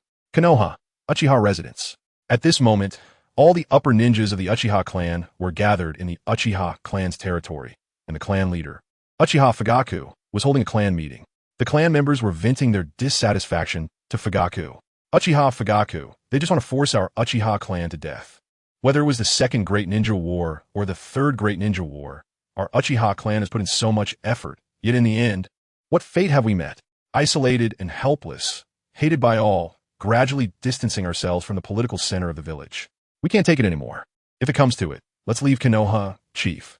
A Uchiha Jonin said with deep sorrow, as his brothers and father all died in the Third Great Ninja War. That's right, Chief Fugaku. The third Hokage has gone too far. That's right, Chief. If we continue like this, we'll end up like the Senju. The atmosphere became difficult to control in an instant. The endless rage of the Uchiha clan seemed to surge forth at that moment. Several Uchiha elders tried to maintain order, but their voices sounded so insignificant in the chaotic room. After a long silence, Uchiha Fugaku finally broke his silence. He could be seen with his Sharingan spinning rapidly, followed by a gathering of chakra. As the power of the Manjiki Sharingan emerged, all the clan members in the room instantly fell silent, looking at Uchiha Fugaku in shock. For this outcome, Uchiha Fugaku was quite satisfied, and then he spoke in a deep voice. Although the third Hokage is in his twilight years, his strength cannot be underestimated. In addition, Minato Namikaze's Flying Thunder God technique is unparalleled in the ninja world. Now, if we leave Konoha, there's only one path, and that is the annihilation of the entire Uchiha clan. Upon hearing this, the anger of the Uchiha clan was instantly extinguished, partly because they were shocked by the Manjiki before them, and partly because Uchiha Fugaku's words were very reasonable. The third Hokage alone is not something the Uchiha clan can easily deal with, and now there is also Minato Namikaze. As the chief said, if we leave Konoha now, the only thing waiting for the Uchiha is destruction. Chief, have you awakened that? An elder asked. Chief, you've awakened the legendary Manjiki Sharingan. This is truly a blessing for our Uchiha. An elderly man suddenly burst into tears. Such a Sharingan. Has the chief awakened the same eyes as that legendary figure? Seeing the gazes of everyone, Uchiha Fugaku nodded and said, yes, this is the Manjiki Sharingan, the higher form of our Uchiha clan Sharingan, awakened during the Third Great Ninja War. Since the chief has awakened such eyes, then the third Hokage is surely not to be feared. A clan member said excitedly. The other clan members also looked at Uchiha Fugaku with anticipation. You underestimate the third Hokage too much. Even with such eyes awakened, it would still be a 50-50 chance against him. Uchiha Fugaku said, Sigh, in fact, there is another way to resolve our Uchiha clan's current predicament besides rebellion. The oldest elder, the second elder, said, What is it? Second elder, please tell us. A clan member said. The solution is to run for the next Hokage. The second elder, Uchiha Shuriken, said. Run for Hokage? That's right, our Uchiha clan, as one of the founding clans of Konoha, has yet to have a Hokage from our clan. We must secure the position of the fourth Hokage. The new third elder, Uchiha Daichan, said. Exactly. We should fully support the chief in running for the fourth Hokage position. Only then can our Uchiha clan escape the current predicament. The fourth elder said. Everyone, there are only 4 candidate slots for Hokage. 1 recommended by the Hokage, 1 by the elders, 1 by the heads of the various clans, and then 1 by the new financial director after the daimyo's death. Don't expect anything from the third Hokage and the only elder, Mizutani. So we can only work from the other 2 aspects. Uchiha Shuriken said. Could it be that we have to go beg those small clans? The third elder said. Our relationship with those small clans has never been good. Now to go beg them, we will probably just get a cold shoulder. The fourth elder said. As for the financial director, Suji Kamatsu, who was once a member of the elder group, probably 1T easily recommend the chief. The third elder said. All right, enough talk. Tomorrow we will split into 2 groups. I will visit the various clans, and you all go find Suji Kamatsu. Uchiha Fugakuwith said. Sigh, it can only be this way. The second elder said. The next day, in the third Hokage's office, Minato and Jiraiya were summoned together. Old man, long time no see. You've aged quite a bit, huh? Jiraiya said. You brat, you still know how to come back. The third Hokage feigned anger. All right. What did you call us here for? Jiraiya asked. I called you here regarding the election of the fourth Hokage. The third Hokage said slowly after taking a puff of smoke. Old man, what do you mean? You expect me to take over this mess? Jiraiya immediately refused upon hearing this. I knew you wouldn't agree. So what I want to say is that I hope Minato will participate in this Hokage election. The third Hokage said. Upon hearing this, Minato frowned, about to speak when he was interrupted by the third Hokage. Minato, don't be too quick to refuse. You know what the position of Hokage means. I hope you will take on the role of fourth Hokage, not on a whim, but as a result of careful consideration. Minato, you not only possess great strength, but you are also the perfect heir of the will of fire. Moreover, you are a hero in the hearts of the villagers, a guardian in the hearts of the people. You are undoubtedly the people's choice for the fourth Hokage, not just my decision alone. The third Hokage said, but, Lord Third Hokage, I feel I might not be able to handle such an important position. Minato said with a bitter smile. There are still many things I don't understand. Minato said, haha, you don't have to worry about that at all. I will assist you for a while. The third Hokage said, however, there are other candidates for Hokage besides me. Orochimaru-senpai, in terms of qualifications and strength, is above me. I think he should be the best candidate for the fourth Hokage. Minato still refused. Although becoming Hokage has been his lifelong dream, and now this dream is within reach. He no longer has the same innocence as before and understands that being Hokage is not an easy task. Minato, just participate in the election. Leave the rest to me. The third Hokage said. Upon hearing this, Minato had no choice but to nod. Chapter 178. Results announced the next day, when the first rays of sunlight illuminated the earth. Uchiha Fugakuwith, along with his wife Uchiha Myling, began visiting the various clans throughout the village. On this day, all ninja clans in Konoha, except for the Sarutobi and Shimura clans, were visited by Uchiha Fugakuwith and his wife. This scene naturally could not escape the eyes of the third Hokage. He surely knew the Uchiha clan's intentions, but how could he fulfill their wishes, whether for his own power or for the village? The power of the village must not fall into the hands of these madmen from the Uchiha clan. Of course, the third Hokage did not believe that the Uchiha clan's last-minute efforts could truly change the image he had established in Konoha. In his eyes, the actions of the Uchiha clan were not to be feared at all. However, to be safe, the third Hokage began to take small actions. In the evening, Uchiha Fugakuwith returned to the clan grounds, dragging his weary body. The conference room in the clan grounds was already filled to capacity, with all the Uchiha clan's jonin waiting there for a long time. Upon seeing Uchiha Fugakuwith arrive, the clan members revealed expressions of anticipation. Chief, how did it go on your end? The second elder asked first. Upon hearing this, Uchiha Fugakuwith sighed, then slowly sat down on the floor. As soon as everyone saw it, their hearts were in their throats. Uchiha Fugakuwith slowly took a sip of tea and then said, He, that group of traitors. After I agreed to their various conditions, more than 2/3 of the ninja clans have already promised to support our Uchiha clan. Upon hearing this, cheers erupted throughout the Uchiha clan. The elder also proposed loudly, Haha, it truly is the heavens aiding our Uchiha clan. Everyone agreed, enthusiastically, as if the position of Hokage was already in the Uchiha clan's pocket. By the way, second elder, what response did you get from the finance director? Uchiha Fugaku asked. Tell that old fox Tsunade. She just said she's very busy and will choose to give up a recommendation this time. The second elder replied angrily. I knew it would be this result. Although Tsunade and the third Hokage, as well as Mito Minyin, are no longer on the same boat, their attitudes towards our Uchiha clan are surprisingly consistent. After all, they are all disciples of the most cunning second Hokage, Uchiha Fugaku said. Why bother with these things? Let's look forward to tomorrow's results, Lord Clan Leader, someone said. That's right. We have already received support from many smaller clans. We have secured this recommendation. The third elder also said. The next day, many members of the Uchiha clan woke up early, not for any other reason, but because today at 6 o'clock, the list of Hokage candidates will be posted on the bulletin board. At that time, 4 Hokage candidates will be selected, and the next Hokage would be born from these 4. Of course, it wasn't just the Uchiha clan that woke up early. Almost all the ninjas in the village rushed to the bulletin board. Nominated by the third Hokage, Minato Namikaze. Nominated by the Elder Council, Orochimaru. Nominated by the ninja clans, Jiraiya. Nominated by the finance director, Uchiha Fugaku. As people in front of the bulletin board slowly read out the 4 Hokage candidates, the crowd erupted. Lord Jiraiya is also participating in this Hokage election. Lord Orochimaru, you will definitely win. We believe in the yellow flash of Konoha, the leader of the Uchiha clan. The Uchiha clan members in the crowd were also confused. Why would the clan leader's nominee be that reincarnated Tsunade? Shouldn't the clan leader be nominated by the human clan? Of course, this doubt was fleeting, as they were already overwhelmed with joy. Uchiha Fugaku was calmly sipping tea, while the elders around him appeared very uneasy, pacing back and forth in the room.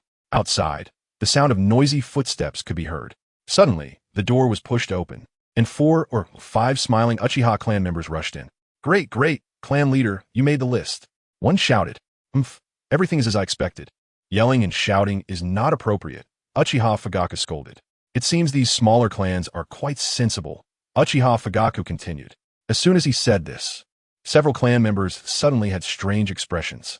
The second elder noticed something was off and asked, What's wrong? Clan leader, elders, the clan leader's nominee is Tsunade. A clan member said. Uchiha Fugaku, how embarrassing. That night, the third Hokage's office was brightly lit.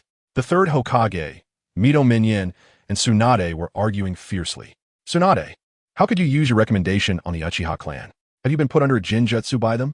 Mito Minyin shouted angrily. Seeing his former ally now opposing him so fiercely, Mito Minyin's anger was understandable. Elder Mito Minyin, you might be underestimating me. Although I haven't fought in years, my strength is still that of an elite Genin, Tsunade replied. What got into you? Have you forgotten your teacher Tobarama's teachings? Mito Minyin said. Don't use the teacher to pressure me. If that's the case, have you forgotten Lord Hashirama's words as well? Tsunade refused to back down. All right, you two stop arguing. Tsunade, can you tell me your reasoning? The third Hokage sighed after taking a puff of smoke. After the daimyo died, I took over his work and became the finance director of the entire Land of Fire, a position even higher than that of the former daimyo. Do I need to give you, Sarutobi, a reasonable explanation for everything I do? Tsunade said resolutely. Upon hearing this, the third Hokage's brows twitched, although he was very angry. What Tsunade said was indeed the truth. But why did it sound so infuriating? Even disregarding her identity as Hokage, she should at least show some courtesy to her former friend. Tsunade, that's not what I meant. I meant, do you have any specific plans? After all, you shouldn't want to see the Uchiha clan become Hokage, the third Hokage had to say with a smile, while cursing himself for being so foolish, thinking he should have grasped all the power in his hands after killing the daimyo. You should be more aware of the Uchiha clan's contributions during the Second and Third Shinobi World Wars than I am. They put in the most effort while receiving the least favor. No one would agree to that, Tsunade said. Hearing this, the third Hokage fell silent for a moment, and after taking a puff of smoke, he slowly said, Indeed, I was somewhat inconsiderate. Even if Uchiha Fugaku obtains the candidacy, he will not be a match for Minato and the others. This way, it can also appease the Uchiha. Tsunade's action was indeed clever, the third Hokage said. Tsunade scoffed internally. You actually believe it. If it weren't for the master's arrangement, I wouldn't bother with these trivial matters. What you said is indeed right. I was too anxious, Mito Minyin also said apologetically. In that case, I will give Minato a green light. The first match will be arranged between Minato and Jiraiya, and Jiraiya will directly choose to forfeit, allowing Minato to enter the finals. As for the second match, it will be a showdown between Orochimaru and Uchiha Fugaku. Uchiha Fugaku will definitely not be Orochimaru's opponent. Ultimately, Minato will face Orochimaru in the final showdown. After determining the winner, if Minato wins, he will be the fourth Hokage. If Minato loses, then the next round of selection will take place, the third Hokage said. Next round of selection? What do you mean, third Hokage? Tsunade asked. The selection by force is just one aspect. The people's will is another. Every resident of Konoha will receive one vote to elect their ideal fourth Hokage. The third Hokage said. Upon hearing this, Tsunade's face revealed a cold smile. What a third Hokage, he really knows how to play. Tsunade no longer paid attention to the two and found an excuse to leave. Moments later, a ninja from the Umbu emerged from the shadows. And this ninja was from the Hyuga clan. Has she fallen under a Jinjutsu? The third Hokage said solemnly. Lord Third Hokage, you are overthinking it. Director Tsunade's chakra is very stable and shows no signs of being under a Jinjutsu. The Umbu ninja replied. Upon hearing this, the third Hokage nodded, and the Hyuga Umbu vanished from sight. As Chun walked along the road, a cold smile crept onto her lips. The third Hokage was actually looking for someone to secretly observe her. It was simply a joke. How could I possibly fall for such a low-level illusion? I'm the one who has mastered the divine eye techniques, okay? In a very concealed cave in the back mountains of Konoha, Orochimaru was conducting experiments on the cells of the first Hokage. Behind him were rows of human incubators, nurturing dozens of infants. Just then, footsteps were heard outside the door. It was Orochimaru's trusted subordinate. Lord Orochimaru, the newcomer said. He, what happened? Orochimaru asked. Lord Orochimaru has been selected as one of the candidates for the fourth Hokage. The election will take place in a week, and he will face Uchiha Fugaku, the head of the Uchiha clan, the subordinate replied. The Uchiha clan, Orochimaru said, surprised, but he quickly regained his composure. The fourth Hokage, huh? Interesting. This means I can conduct many forbidden experiments, he thought, licking his lips. However, the third Hokage won't easily relinquish his power, so this election won't be simple, Orochimaru added. That's right. Currently, Minato Namikaze has the loudest support in the village. I believe the third Hokage will strongly back Minato to become the fourth Hokage, because all he needs is a puppet, the subordinate continued. That's a good point. But that makes it even more interesting, Orochimaru said, licking his lips with interest. In the Uchiha clan grounds, the second elder spoke to Fugaku. Fugaku, do you have confidence in defeating Orochimaru, one of the legendary Sannin? If the clan leader hasn't awakened the Manjiki Sharingan, then defeating Orochimaru will indeed be difficult. However, if the clan leader has awakened it, then Orochimaru is nothing to fear. The only real obstacle is Minato Namikaze, the third elder said. Then why not Jiraiya? His strength is unfathomable, and he's a sage, the second elder remarked. Given the third Hokage's nature and Jiraiya's character, during the week of preliminaries, even if Jiraiya doesn't withdraw, he will hold back against his own disciple. What was it he would hold back? All right, holding back a sea of water. This way, Minato will effortlessly make it to the finals, the third elder said. In the third Hokage's office, the third Hokage asked seriously, Minato, do you have confidence in the upcoming duel in a week? How should I put it, Lord Third Hokage? I can't say I have absolute confidence, but I will do my best, Minato said, scratching his head. Don't feel too much pressure. Just prepare well, the third Hokage replied. Meanwhile, in the land of fire, in the Hidden Flame village, SunYan spoke to his wife and daughter. Are you guys interested in going? Dear Chairman, you're quite carefree. If we leave, who will handle all these documents? The people of the Yakura complained. Then I'll have to trouble you all. I'll just go myself, SunYan said. Just then, a cold voice came from behind. I'll go. The speaker was Kaguya Otsutsuki. At this moment, Kaguya's appearance was drastically different from before. Her long hair that used to drag on the ground had been cut short, though it still reached her waist. The reason for the haircut was that SunYan had forcibly done it, and for this, Kaguya had ignored him for an entire week. Of course, if Kaguya wanted it to grow back, it would be just a thought, but since SunYan cut it, she and T made it grow back, and she didn't know why. Her clothing was no longer the sage attire, but a ninja uniform, and she carried a heavenly sword on her back, looking much more capable than before. Are you sure the battles among these ants can catch your eye? SunYan frowned and asked. I'm just bored and want to go out for a walk. Besides, do you dare leave me here alone? One day, if I'm not happy, I might kill a few of your beautiful little ladies, Kaguya said. He, don't threaten me like that. If you dare to kill, I'll just kill you first. Then revive you, then kill you again. SunYan raised an eyebrow and replied, You shameless. Kagaya exclaimed. Thank you for the compliment. SunYan said as he activated a space ninjutsu and vanished from the spot. Kagaya followed closely behind him. Chapter 180. Uchiha Fugaku vs. Orochimaru. A week passed in the blink of an eye, and the day of the Hokage election had arrived. The Hokage competition would take place at the Konoha Training Ground number 18, similar to the venue of the SunYan exam finals, with a large arena surrounded by spectator stands. However, the area was several times larger than that of the SunYan exam. This Hokage election would be open to all villagers, but due to limited space, a ticketing system would be implemented, with tickets priced at 50 ryo each, first come, first served. Although the villagers were quite annoyed, they still rushed to buy tickets, and the Uchiha clan participated in full force. As a result, Konoha made a tidy profit. SunYan had brought Kagaya Otsutsuki to Konoha a week ago, and finally, the preliminaries had arrived. To avoid drawing attention, SunYan and Kagaya used transformation techniques to change their appearances. This day was destined to go down in history, as the fourth Hokage would be decided in these battles. Early in the morning, countless crowds surged toward training ground number 18. The third Hokage, Mito Kazan, and T-Rune Keiharu had also arrived early to host the event. The Hokage election was set to start promptly at 8 o'clock, and the wait was quite long. All the major ninja clans of Konoha mobilized to witness the birth of the fourth Hokage. After the clan leaders arrived, they exchanged pleasantries until Uchiha Fugaku appeared with the Uchiha clan members, at which point everyone fell silent and looked awkwardly at the Uchiha, clearly feeling guilty. Uchiha Fugaku shot them a fierce glare and ignored them. Finally, with a command from the third Hokage, the Hokage election officially commenced. The first match was between the Yellow Flash, Minato Namikaze, and Jiraiya, one of the legendary Sannin, making it a topic of great interest as everyone was eager to know which of the master and disciple was stronger. As the Yellow Flash, Minato Namikaze, stepped onto the stage, everyone held their breath. Meanwhile, on the distant high platform, a white-haired Jiraiya looked down at the arena and said, What a hassle.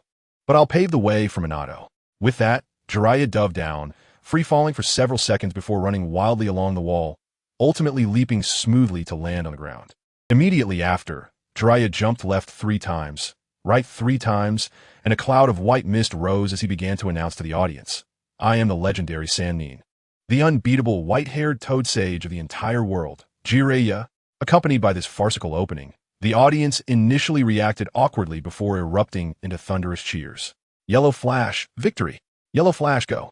Yellow Flash, beat that greasy old man. Bro, that's the master of the Yellow Flash, the legendary Sannin Jiraiya. He has no greasy old man. One person exclaimed.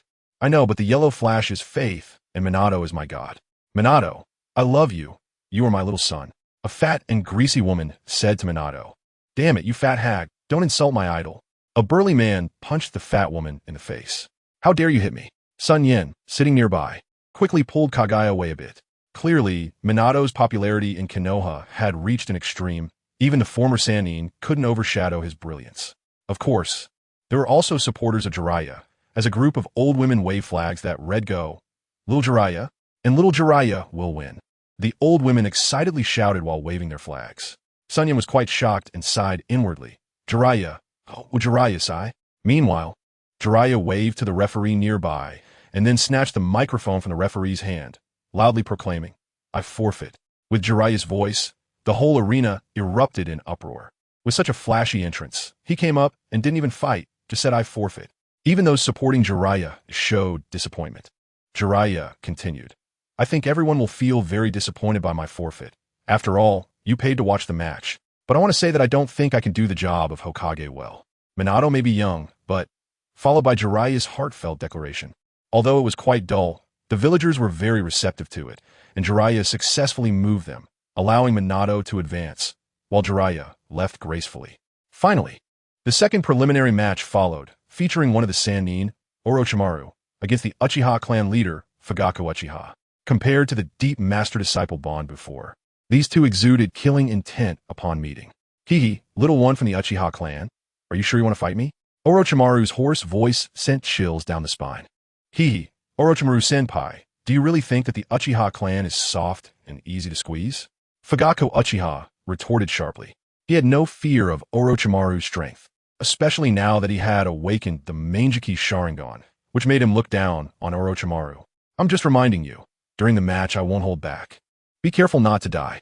As Orochimaru's voice fell, the hidden snake hand swiftly launched an attack towards Fugakuwith.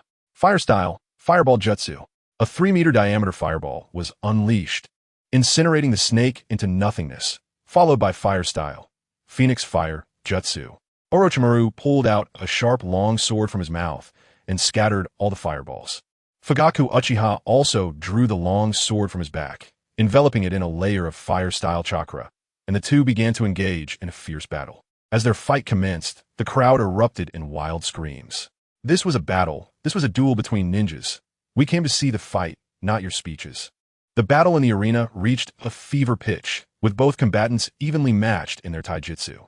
Having the Sharingan gave Fugaku a slight edge, but Orochimaru's body moved like it had no bones, always dodging at the last moment.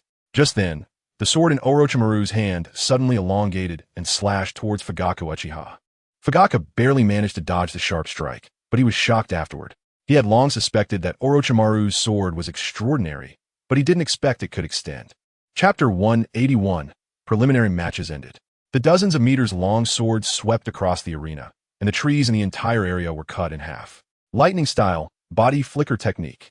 After dodging the lethal strike, Fugaku began his counterattack, using the body flicker technique to appear beside Orochimaru as he retracted his sword.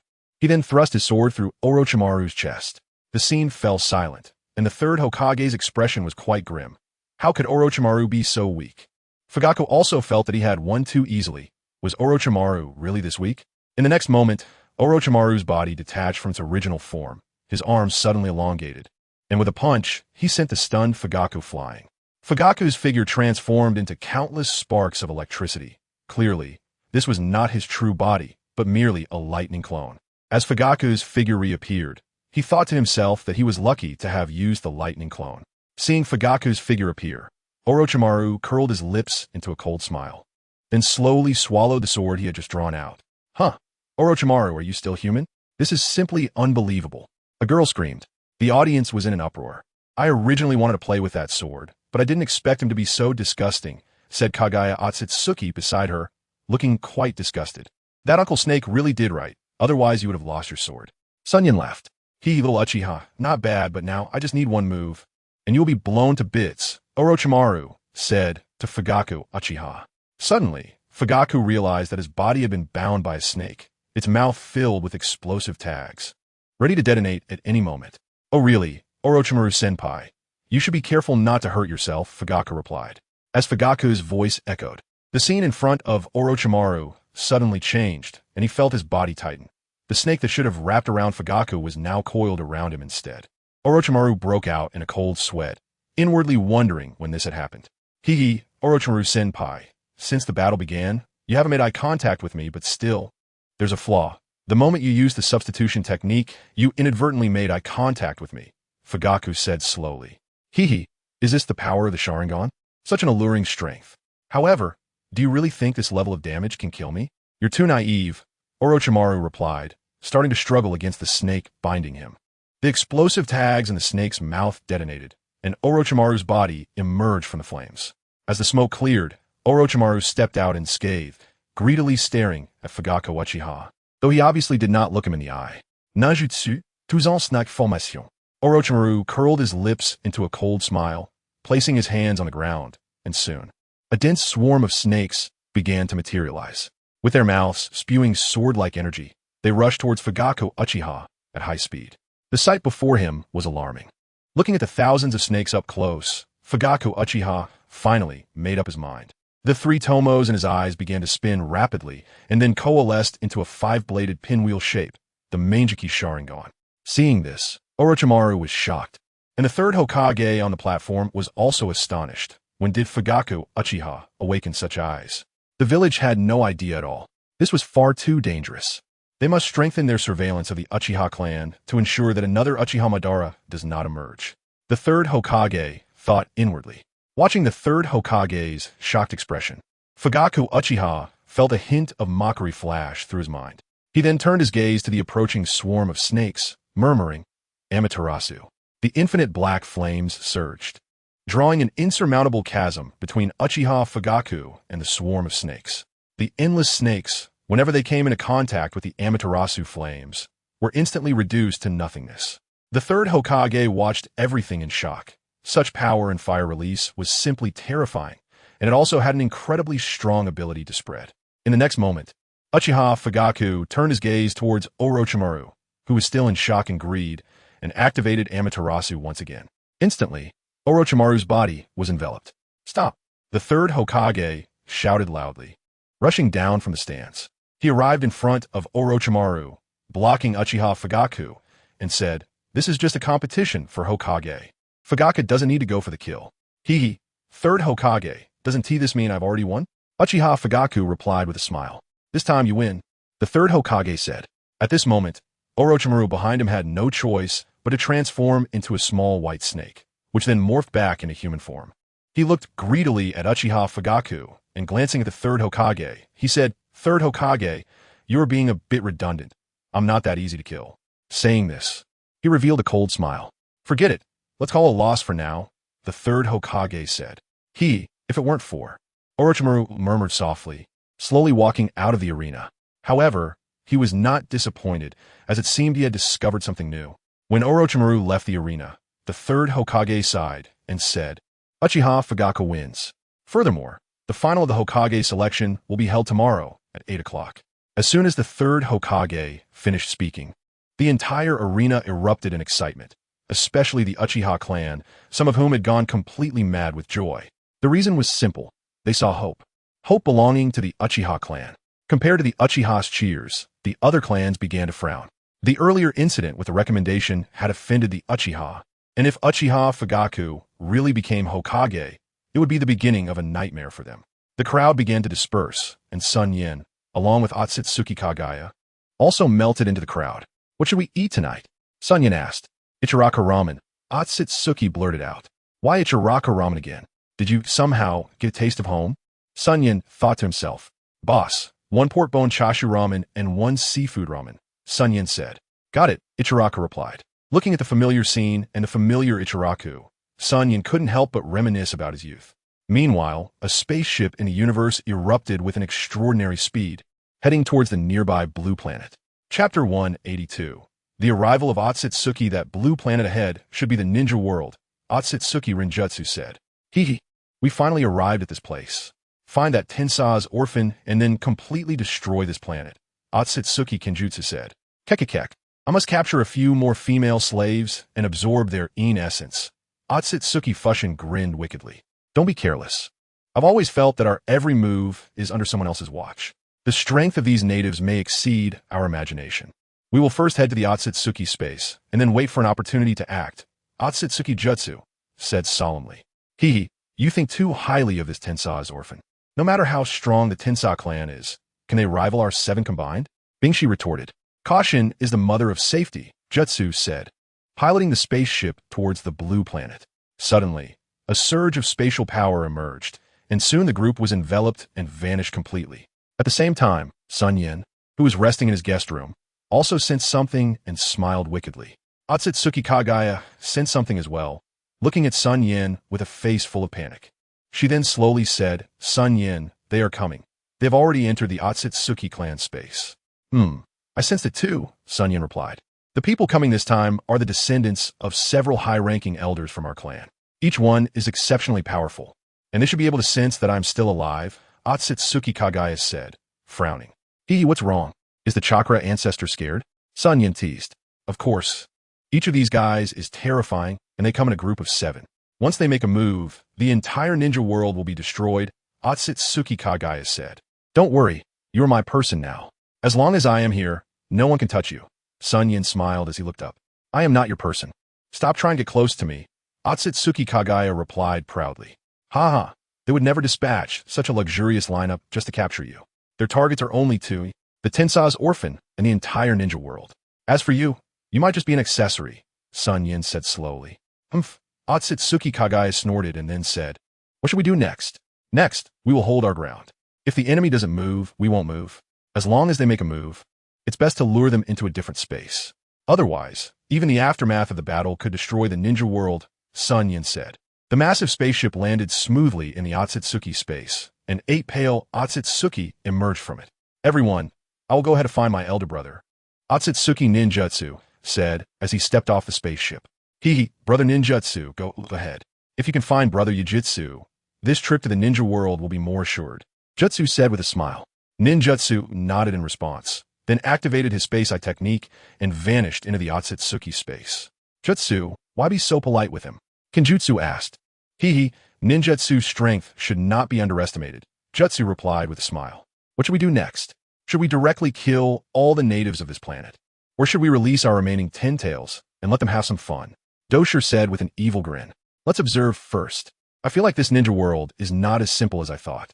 Let us act low-key and secretly search for the Tensai clan's orphan, Jutsu said, which immediately caused dissatisfaction among the others.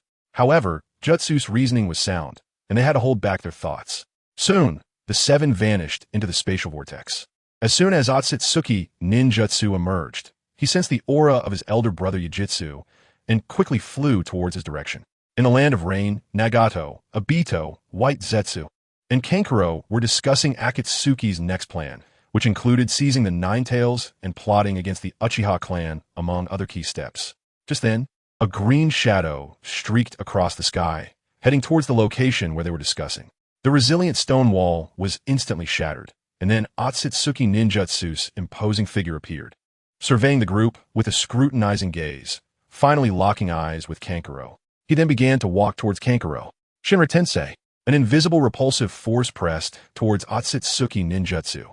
Ninjutsu's figure was also blasted away, but immediately after being shot back, he vanished and reappeared behind Nagato, followed by several black rods piercing through Nagato's body. He then punched towards Nagato, and the repulsive force reappeared, first shattering the black rods within him, and then the residual force blasted towards Ninjutsu. Facing the invisible repulsion, Urshi made a move that shocked both Nagato and Obito. He swung his fist and struck the repulsion barrier, surprisingly breaking through it with a single punch. Of course, this was also because Nagato was not using his full strength. Who exactly are you, and why are you attacking us? Nagato asked. I didn't expect someone in the ninja world could awaken such eyes, but it seems you cannot fully unleash their true power, Urshi said, a hint of mockery flashing in his eyes. Urshi, are you done playing around? SunYan said slowly. Brother, what exactly happened? What's going on? Urshi saw his brother in a strange shell, clearly having used a wedge for reincarnation. It's a long story, let's not get into it for now, Ishur said flatly. So should we kill these guys? Urshi asked. Ishur thought for a moment, shook his head, and said he wasn't sure without SunYan's orders. Quickly thank my brother for sparing your lives, foolish natives, Urshi said to Nagato and the others. What do you mean, SunYan? Who are you? Obito asked, looking confused. The man who called SunYan his brother was definitely not from the ninja world, with pale skin and sharp horns on his head. Could he be an alien? SunYan, what's going on? Nagato asked, enduring the intense pain in his body. Foolish ants, your life and death brother has long been dead, and this body now belongs to me. Now do you understand? Ishur said, and the crimson chakra began to gather, followed by numerous patterns emerging on his body, and horns started to grow on his head. Chapter 183. Konoha. Crisis in the pitch-black sky. 2 lights, one red and one green, flashed rapidly. It was Ishur and Urshi. Brother, why are your eyes? Urshi asked. I accidentally blinded myself, Ishur replied. Brother, do you know that there are more than just me who came to the ninja world this time? All 7 Grand Elders' grandsons came to eliminate Tnshyg. Brother, you've been in the ninja world for over 10,000 years. Do you know who this person is? Urshi asked. I can tell you, but you absolutely cannot participate in this action, Ishur said. Why not, brother? What if those useless people can't handle that? Then I can step in and take him down. Maybe I'll earn the clan leader's praise and be rewarded with a divine fruit, Urshi said eagerly. Urshi, you must not inquire. You cannot get involved, Ishur said, frowning. Why? Does brother have a connection to that? Urshi asked. Hearing this, Otsutsuki Ishur fell silent, recalling SunYan's words. Soon, your clan will come to the ninja world as guests. If they find you, just say, I am the, and let them find me in the Fire Country's Konoha village. Oh, by the way, there is an Otsutsuki who looks just like you. He can't be your brother, right? It's best not to let your brother die for no reason. You promised me first, Ishur said in a deep voice. Seeing his brother get angry, Urshi had no choice but to agree temporarily. The name of the is SunYan. His full name should be TNSHSNYN. This is his portrait. He should currently be in Konoha village in the Fire Country. After you pass the information to Linshur and the others, come back immediately. We have more important things to do, Ishur said. More important things? Were they, brother? Urshi asked. Ishur said nothing, only instructing Urshi to quickly deliver the portrait to Linshur and the others. With a wave of spatial fluctuation, Urshi's figure disappeared from spot. In a land of rain, as Otsutsuki Ishur and Urshi left, only Uchiha Bito, Nagato, and White Zetsu were left, disoriented in the wind and rain. What is going on? What has happened to this world? And what about those two people just now, with horns on their heads? What the hell? Nagato was now lying on the ground, at a loss, with his wounds gradually scabbing over due to his powerful Uzumaki physique. Obito was silent for a moment, then said to Nagato, "This world is too crazy. Nagato, we need to speed up. When the Nine-Tails Jinchuriki gives birth, I will go and bring the Nine-Tails back. As for you, follow this list to recruit new members in the ninja world. Yahiko is dead, and I didn't expect SunYan to be dead as well. And his body has been taken over. I completely failed. I want the whole world to feel pain," Nagato roared. After speaking, Nagato controlled the repulsion and flew off into the distance, while Obito was caught in a space vortex. This is terrifying, Madara. This world is increasingly overturning my understanding, White Zetsu said before burrowing underground. Otsutsuki Urshi used space ninjutsu to find the Otsutsuki Seven who were wandering in the northern part of the ninja world. He delivered his information to the Seven. "Urshi, did you find your brother?" Jusher asked. "Indeed, I am most familiar with my brother's aura. However, his original body is already dead and is now residing in a shell," Urshi said. What about his maid, Otsutsuki Kagaya, the third princess of the branch family? I've long coveted her. That pure aura, that slender waist," Fushur said greedily. Hearing this, Urshi frowned. After all, Otsutsuki Kagaya was his brother's maid, and Fushur's words clearly did not regard his brother or himself with respect. Did your brother ever say how he lost his original body? Could it be that he was drained by Otsutsuki Kagaya? Fushur continued without restraint, becoming even more reckless. "Fushur, please keep your mouth clean. This is not the high heavenly plane," Urshi said lightly. Urshi, are you joking? Why get angry?" Fushur laughed heartily. "All right, I have completed my task for this visit. I wish you all success in capturing the," Urshi said, activating his eye technique and disappearing from the spot. "Fushur, you've gone too far. Discussing a maid in front of her master is disrespectful," Linshur said.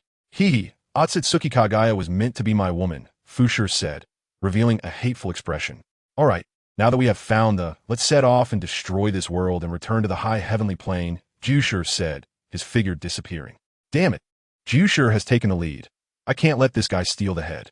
Let's go," Dosher said, his body transforming into a streak of light. The other members also displayed their abilities and headed towards Konoha in the Fire Country. At this time, Konoha village was peaceful.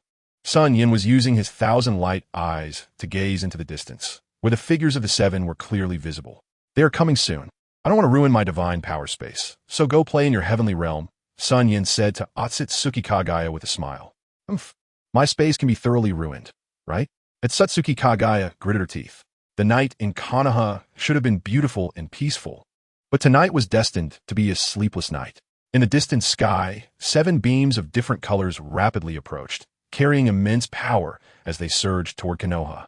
Leading the charge was Dosher, who effortlessly pierced through Konoha's defensive barrier as if it were made of paper, continuing at full speed toward the center of Konoha. Boom! Like a meteor falling from the sky, a deep pit with a diameter of 100 meters appeared. Only after the massive shockwave generated by the impact destroyed the buildings within 100 meters did it finally settle. Even the office of the 3 generations of Hokage was not spared, having collapsed into ruins. Behind Hokage Rock, Minato appeared, holding the pregnant Nanako. If it weren't for the Flying Thunder God technique, it's likely that the two would have also been caught in the previous shockwave. "Minato, what is going on?" Nanako said in panic. "It seems we are facing a very powerful enemy. Stay here and don't move. I'll be back soon." Meanwhile, 6 figures floated in the sky above Konoha, each exuding an air of superiority. Let Deshur take the lead and test the strength of this child of destiny. If Deshur is overpowered, we will intervene together. If he crushes him, we will each show our abilities and whoever claims the kill gets the credit. Does anyone have any objections? Ringshi said with a smile. Hearing this, the others shook their heads, seemingly in full agreement with Ringshi's proposal. Chapter 184. The terrifying power of Deshur Roar. Deshur of the Tsutsuki clan was surrounded by crimson chakra, resembling a humanoid beast as he howled at the sky. Ha! It seems you six don't plan to intervene. Fine, the head of this child of destiny must be mine, and no one can take it from me. Deshur declared to the sky. At this moment, the ninjas of Konoha finally noticed the 6 floating figures in the sky, and panic spread among the crowd. Screams, cries, shouts, and the sounds of flames engulfed Konoha, which had fallen into absolute crisis. Just then, a flash of yellow appeared in front of Deshur. Following that, a specially made kunai was thrown towards Deshur's side. Deshur paid no attention to this sudden attack, instead smirking disdainfully to miss with a thrown weapon. This native must be an idiot. In the next moment, Minato's figure vanished. When he reappeared, he was already at Deshur's side, swinging a brilliant blue orb of light. Deshur, momentarily taken aback, felt the smirk on his face grow even more pronounced. At that critical moment, Deshur swung his right fist, countering the incoming blue orb. Boom! With a tremendous sound, Minato was sent flying backward. He then activated the Flying Thunder God technique again, appearing in an empty area. However, at this moment, Minato looked somewhat disheveled. The sleeve of his right arm had been completely torn during the earlier collision, revealing an arm marked with several scars. I didn't expect that the ants of this world could actually master space-time abilities, Deshur remarked. Who are you, and why are you attacking Konoha? Minato asked in a deep voice. Why attack Konoha? We not only plan to attack Konoha, but we also aim to destroy the entire shinobi world, Deshur replied. Destroy the shinobi world? Minato murmured, gripping the kunai more tightly. Boom! A thick stick erupted from the ruins. Moments later, the third Hokage sprang out from the debris, casually tossing aside his Hokage robes as he rushed towards the center of the battle. Minato, leave the next fight to me, the third Hokage said to Minato. Lord Third Hokage, be careful. The enemy is very strong, Minato warned. No problem. I'll handle this, Minato. Go gather the Umbu, the third Hokage instructed.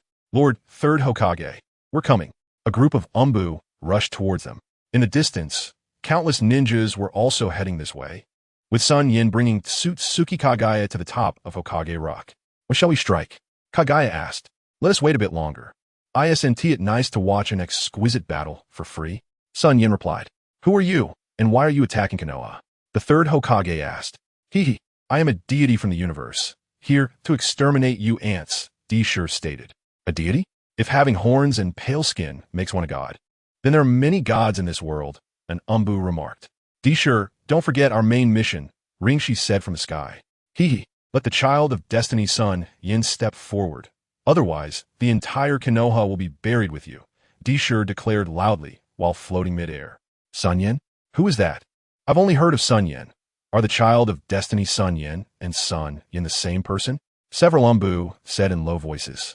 There is no child of destiny SunYan here, the third Hokage said sternly. Then hand over this SunYan to me, Deshur demanded. The third Hokage furrowed his brows, thinking that this guy must be after SunYan, but he mistakenly believed that SunYan was from Konoha and came here. However, that was no longer important. They had already inflicted great casualties on Konoha and must pay a heavy price for it. Ninjutsu, multiple shadow clone Shuriken technique. The third Hokage threw out several Shuriken, which then split into hundreds of Shuriken, flying towards Deshur. Clang, clang, clang. Countless Shuriken struck Deshur, creating the sound of weapons colliding. What? How is this possible? The third Hokage's renowned ninjutsu was actually defended against like this. An Umbu exclaimed. The third Hokage's brow also tightened, and he quickly ordered, use ninjutsu for long-range attacks. Saying this, he began to form hand seals. Countless ninjutsu shot toward Deshur, who looked down on them, seemingly to demonstrate the strength of his physical body. Deshur completely abandoned any defensive measures. Countless ninjutsu bombarded Deshur, engulfing his figure. How foolish, to not even dodge. He must be finished, one ninja said. Don't be careless, his physical. Minato's words were cut off. A red figure emerged from the smoke, quickly transforming into a red light that charged at the surrounding Konoha ninjas. Each time the red light flickered, a ninja would fall, and in the blink of an eye, half of Konoha's ninjas were dead. Damn it, take this. The third Hokage shouted angrily. grabbing the Vajrarui staff and striking at Deshur. As the Rui staff approached, Deshur transformed into a red light and charged at the third Hokage. The two instantly clashed, with the third Hokage unleashing a flurry of powerful strikes towards Deshur. However, the third Hokage underestimated Deshur's speed once again. Deshur weaved through the onslaught of the staff, unharmed by any of the attacks. A hint of disdain flashed in Deshur's eyes as he turned into an afterimage, appearing behind the third Hokage. In the astonished gaze of the third Hokage, Deshur landed a punch. The third Hokage couldn't dodge in time, raising his arms to block. But it was too late. Boom! The third Hokage's body was sent flying, crashing into the ground and leaving a massive crater. He was left gasping for breath. His arms bent at an unnatural angle, and his chest caved in. Lord Third Hokage! The ninjas shouted in unison. Minato also threw a flying thunder god kunai, appearing next to the severely injured third Hokage, and looked at him with a grave expression. What a waste. I thought I could test Deshur's abilities. But it seems that's not going to happen, SunYan remarked. So, are you planning to intervene? Kagaya asked. Sure, I'll save the fourth Hokage soon. Then we'll fight in another place. SunYan smiled. Chapter 185. The Battle of Heaven and Earth after dealing with the third Hokage. Deshur turned his attention to Minato. Next, tell me, where is the heavenly fiend SunYan? Deshur said. Minato remained silent. His brow furrowed as he looked at the ninjas continuously pouring in from all directions. He knew that against such powerful opponents, having more ordinary ninjas would be useless. At this moment, Inoshikacho also began to enter the battlefield. Heart-to-heart technique. Yamashiro, I started his ninjutsu first, just as Narashikako was preparing to use the Shadow Secret technique. His partner Yamashiro, I was suddenly severely injured, spitting out a mouthful of blood and fainting. Damn it, multiplication technique. Akimichi Dingza instantly transformed into a giant and charged towards Deshur. He, overestimating yourself. This level of multiplication technique is simply laughable, Deshur said, watching the descending giant hand with a cruel smile on his face. The massive hand came crashing down towards Deshur. Ishii stood in place and punched upwards. Boom! With a loud noise, flesh and blood flew everywhere. Following that was Akimichi Dingza's ear-piercing scream as the giant hand was punched through, with Deshur standing intact within. In the sky, Lin Shur smirked and said, Deshur is truly brutal. By the way, is this information accurate? Is the heavenly fiend SunYan really here? Zhou questioned. I don't know, but we shouldn't panic. Watching Deshur slaughter the natives is quite entertaining, isn't it? Jian Shur said. Orochimaru was conducting human experiments in the back mountain, but upon feeling the waves of shock coming from the direction of Konoha, he realized that a fierce battle must be occurring in the village. He speculated whether the Uchiha had rebelled, but even if they did, it should be because the Hokage was not selected. With that thought, Orochimaru quickly rushed towards the village. The battle within the village continued.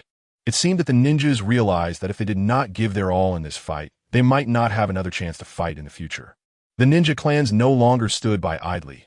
Clan leaders led their clansmen to fight bravely. 8 trigrams, mountain cleaving strike. Hyuga Hizashi and Hyuga Hayashi charged towards Deshur. Oh, a family with direct bloodline from the Otsutsuki branch. These natives on this planet are quite interesting. In an instant, he knocked the two out. It's truly pathetic that my Otsutsuki clan's Byakugan fluid technique has led you to this state. Let me show you what true Byakugan fluid technique is. God, 40 God airstrike. Deshur instantly unleashed 40 massive punches. An endless amount of chakra began to strike towards the surrounding Konoha village without any gaps. Boom! With a thunderous sound, the entire Konoha village was destroyed in this strike. Fortunately, the villagers had taken refuge in defensive structures. Otherwise, the entire population of Konoha would have perished in this blow. At this moment, Otsutsuki Ishii was flying towards the ancient country of Lulan in the Land of Wind with Otsutsuki II. Brother, what is the important matter you mentioned? Tu asked in confusion. Just follow me, Ishii said, increasing his flight speed. Under Deshur's God airstrike, the buildings of Konoha were instantly destroyed. All the ninjas present felt heartbroken and ashamed for their inability to protect their homeland, and a sense of desolation emerged within them. Was today the day that Konoha would perish? Minato's eyes were fixed on Deshur, and aside from Deshur, there were still 6 enemies floating in the sky. A sense of helplessness began to grow in Minato's heart. It seemed he would die here today. He would protect Konoha even in death and ensure that Nanako and Naruto were safe. With that thought, Minato created several shadow clones. arranging two of them to sit cross-legged while the remaining clones rapidly threw several flying thunder god kunai towards Doshur. Doshur looked down on this, directly withstanding the attack of the kunai with his body. Is this all you can do, you ant that can only dodge? Doshur mocked. Minato disregarded this and quickly formed hand seals, and then all the flying thunder god kunai beside Doshur began to emit endless brilliance. An invisible barrier enveloped this space, and countless flying thunder god techniques began to spread, covering the entire barrier in the blink of an eye. Flying thunder god barrier, flying thunder god slash. As soon as Minato's words fell, he disappeared from the spot and appeared within the barrier. Immediately, Minato transformed into a beam of light, illuminating the entire world. People saw Doshur being struck by a beam of light within the barrier, unable to find a chance to counterattack. Doshur, you've let your guard down. The only one among us who doesn't possess spatial abilities is him, so facing a native who can wield spatial power is a bit awkward. Linshur said, He. Doshur can block my absolute sword. How could he possibly be harmed by such tricks? It only looks a bit awkward. Jinshur said, Go Minato, yellow flash. Blow him up. A ninja shouted upon seeing the scene. People placed their hopes on Minato and began to cheer for him. SunYan was somewhat surprised that Minato could perform this technique. It seemed Minato had grown significantly in these past few years and had even mastered sage arts. SunYan saw two shadow clones left outside the barrier, absorbing natural energy, clearly using the sage arts of Mayaboka Mountain. Doshur's body was swaying in the middle of the barrier, but evidently, Minato's strikes had not caused any harm. Instead, they had completely angered him. Damn ants, you actually made me lose face. Law of heaven and earth. Doshur's body instantly enlarged, transforming into a giant Otsutsuki Doshur over several tens of meters tall, instantly breaking through the barrier. Upon seeing this, Minato quickly activated Flying Thunder God and disappeared. As soon as Minato landed, Doshur's fist had already fallen. The entire earth was smashed through, creating a massive pit. Doshur seemed to be enraged, even using Law of Heaven and Earth. Linshur commented, He. Although it didn't cause harm, being beaten by a native while suspended in midair for so long would surely be a loss of face. Jinshur said. Then, a red energy longsword appeared in Doshur's hand and slashed towards the ninjas of Konoha. At that moment, a giant crimson energy figure appeared, which was Uchiha Fugaku using Susanoo. With Fugaku's chakra output, the entire energy giant grew to a height comparable to Doshur, and the energy longsword in its hand slashed towards Doshur's energy longsword. Chapter 186, Impure World Reincarnation Boom. The two energy giants clashed, creating a huge shockwave.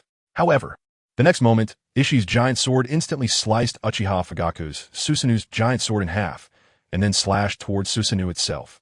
The Susanoo, known for its absolute defense, began to crack rapidly under this massive strike.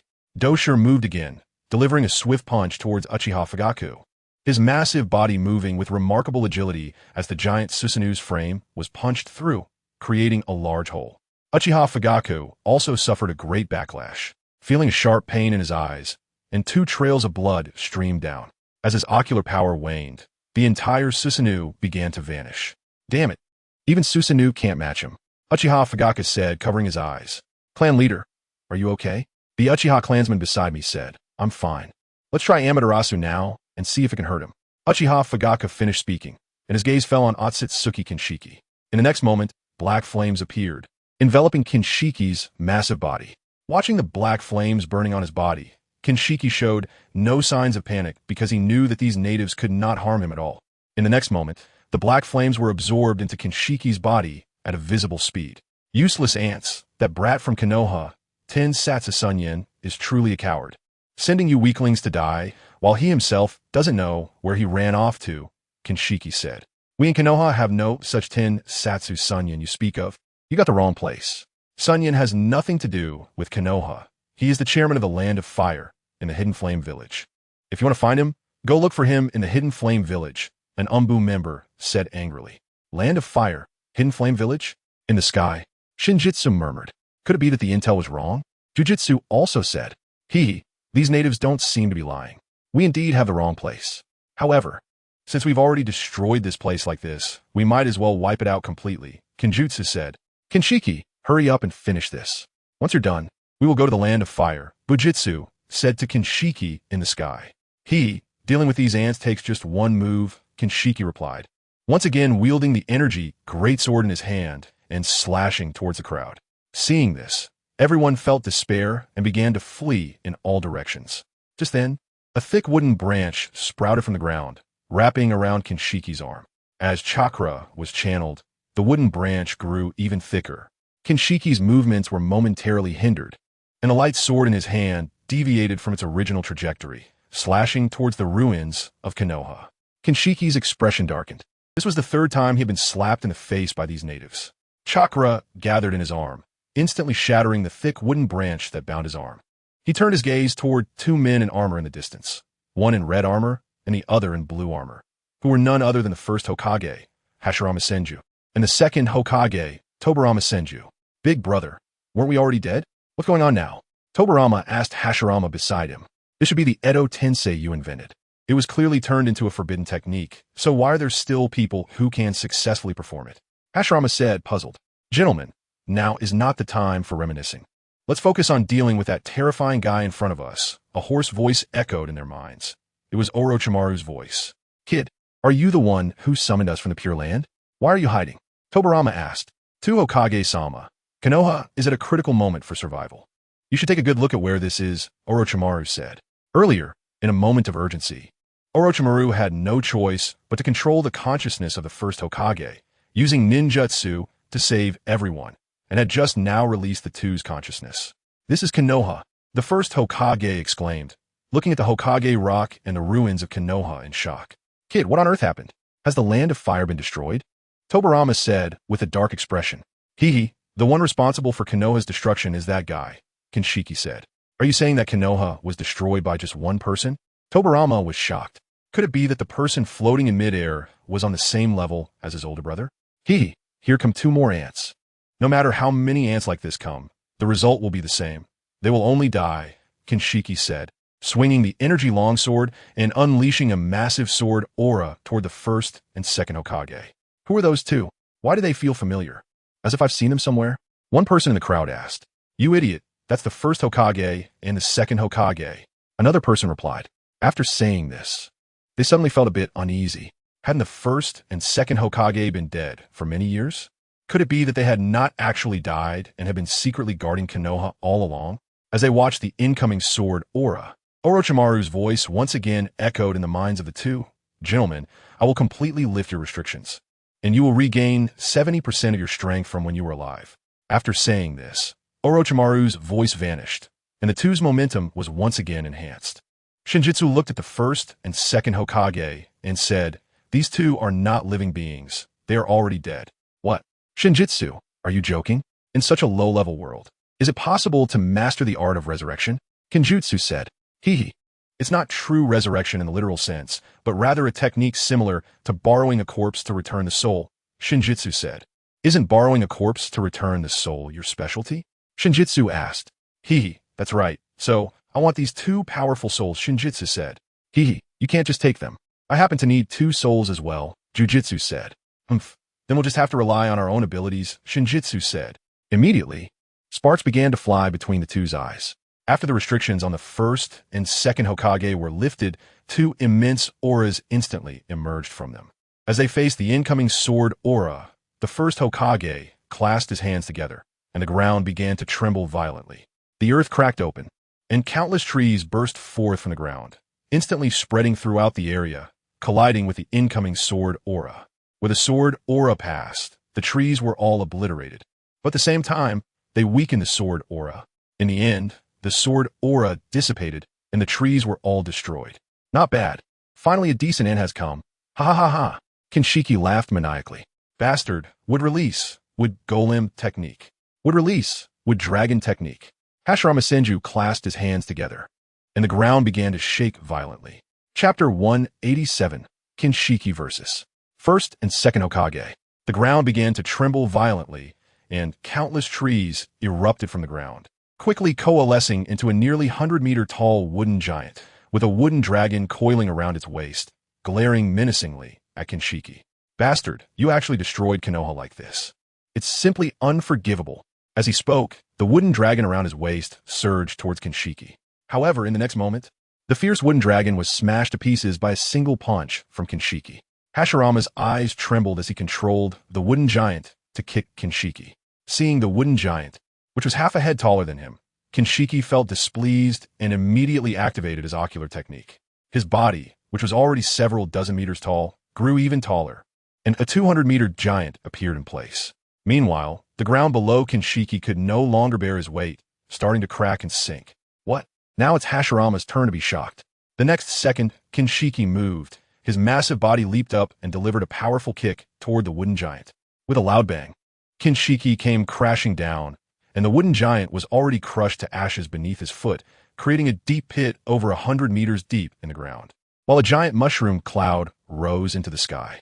In the next moment, Tobirama's figure appeared alongside Hashirama, clearly having used the Flying Thunder God technique to save him. Who the hell is this guy? Tobirama said, shocked. No matter who he is, we must eliminate him. Otherwise, Konoha will truly be doomed, Hashirama said with profound anguish. Sage Mode, Hashirama declared, activating Sage Mode, as black markings appeared on his face. Suddenly, a massive chakra beam shot toward the two. The beam diameter was nearly 10 meters. Moving at an incredible speed, and in the blink of an eye, it was already in front of the two. Spirit Technique, 5 layers of the Rinnegan. Would release, ranking technique. Hashirama instantly summoned his defensive ninjutsu. At that moment, the chakra beam struck the Rinnegan, shattering the 5 layers of the Rinnegan into pieces almost instantly. The residual force continued to hit the wood-release defense gate. The wooden door exploded, and the chakra beam vanished without a trace. In the distance, SunYan frowned. The strength of this dough sure clearly exceeded his expectations, not weaker than his own physical body, as well as the powerful eye technique Heavenly Law. Beside him, Otsutsuki Kagaya seemed to notice SunYan's worried expression and said, I can help you hold off 2 of them, but the remaining 4, you'll have to deal with on your own. He, that's completely unnecessary. Even though his physical body is very strong, if I want to kill him, I have 100 ways to do so, SunYan replied with a smile. Upon hearing this, Otsutsuki Kagaya ignored it, thinking it was just a joke from SunYan. Sage Art, True Thousand Hands. Hashirama clasped his hands together, and the chakra on his body instantly expanded, revealing a Buddha statue with thousands of arms that emerged from the ground, towering over 400 meters high. Even Doshur could only reach its waist. This was also due to the fact that the impure body could not unleash its full power. Otherwise, the Buddha's form would be even larger. The Otsutsuki clan, who usually held a contemptuous attitude, were stunned by such a spectacular scene. It was simply unthinkable that such a powerful entity could be born in this lowly world. No matter who you are, anyone who harms Konoha must pay a painful price.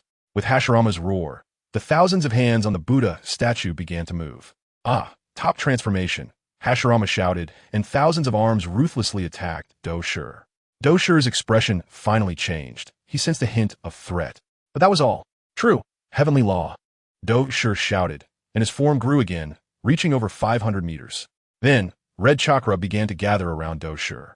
As he looked at the incoming 1,000-handed giant fists, he unleashed the Heavenly Law version of the 40 Gods' air strike. The chakra giant fists, carrying infinite power of heaven and earth, rushed toward the 1,000-handed giant fists. The two forces intertwined in midair. The power of the chakra giant fists was clearly beyond that of the 1,000-handed giant fists, but the latter had the advantage in sheer numbers.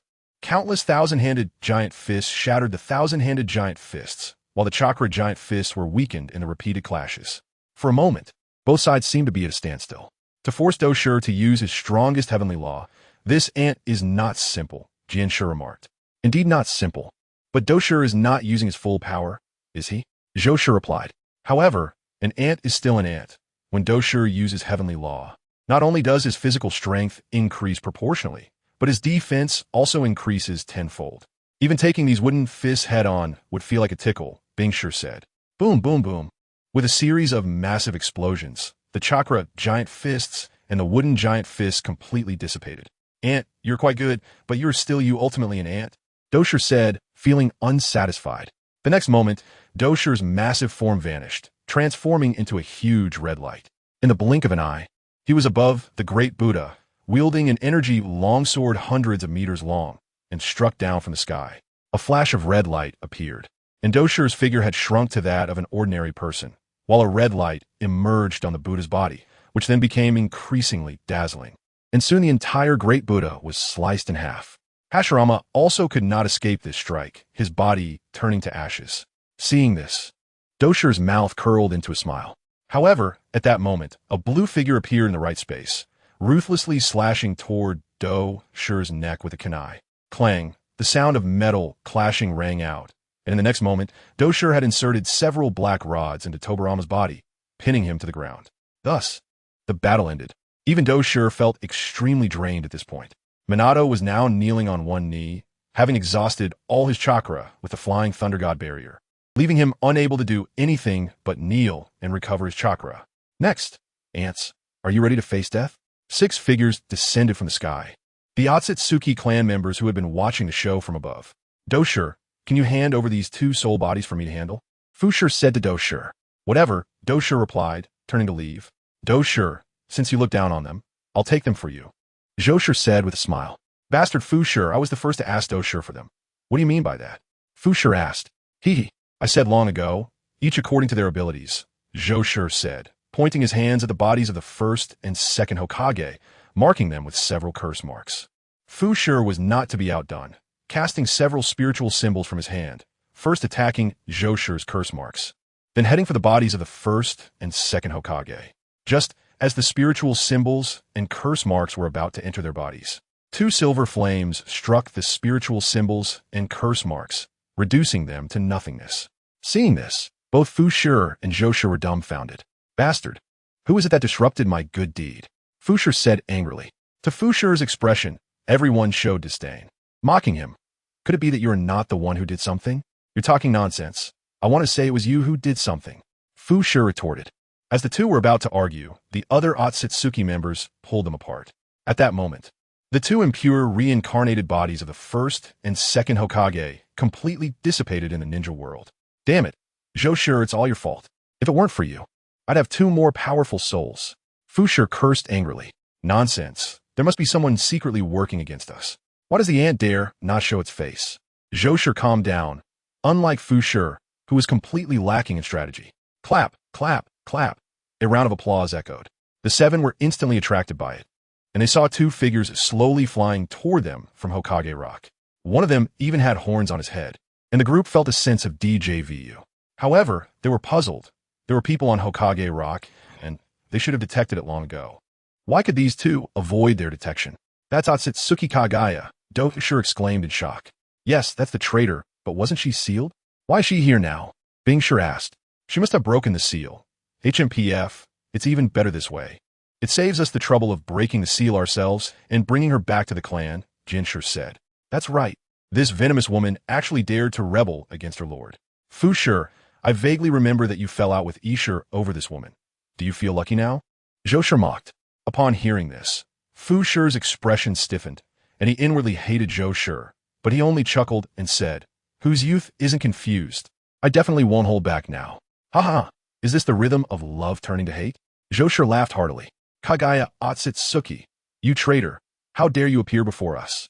Lyncher said silently, I am not a traitor. It is time for the DefeatsUchiha clan to pay for their actions. Kagaya Otsutsuki's cold voice echoed. Haha, this venomous woman thinks that after eating a divine fruit, she can stand against the 7 of us? How ridiculous. Jinshur laughed to the sky.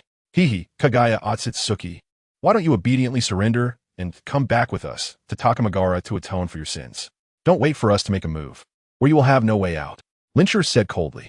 Kagaya Hime, don't attempt to resist. I can spare your life, even if it means you become my slave. Fusher looked at Kagaya Otsutsuki with a lewd smile at the corner of his mouth. Hehe, Fusher, even if I die, I will not surrender. Kagaya Otsutsuki responded. How laughable. Do you really think we won't kill you? Before Lyncher's words fell, he had already appeared behind Kagaya Otsutsuki. A black rod stabbed towards Kagaya's back. However, in that instant, a specially made kunai struck the black rod precisely, and with immense force, it shattered the black rod. Lyncher thought to himself, how is this possible?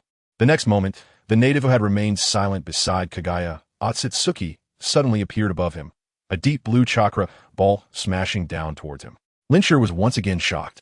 This native also possesses spatial abilities. In the next moment, Lyncher activated his eye technique, Shinjutsu.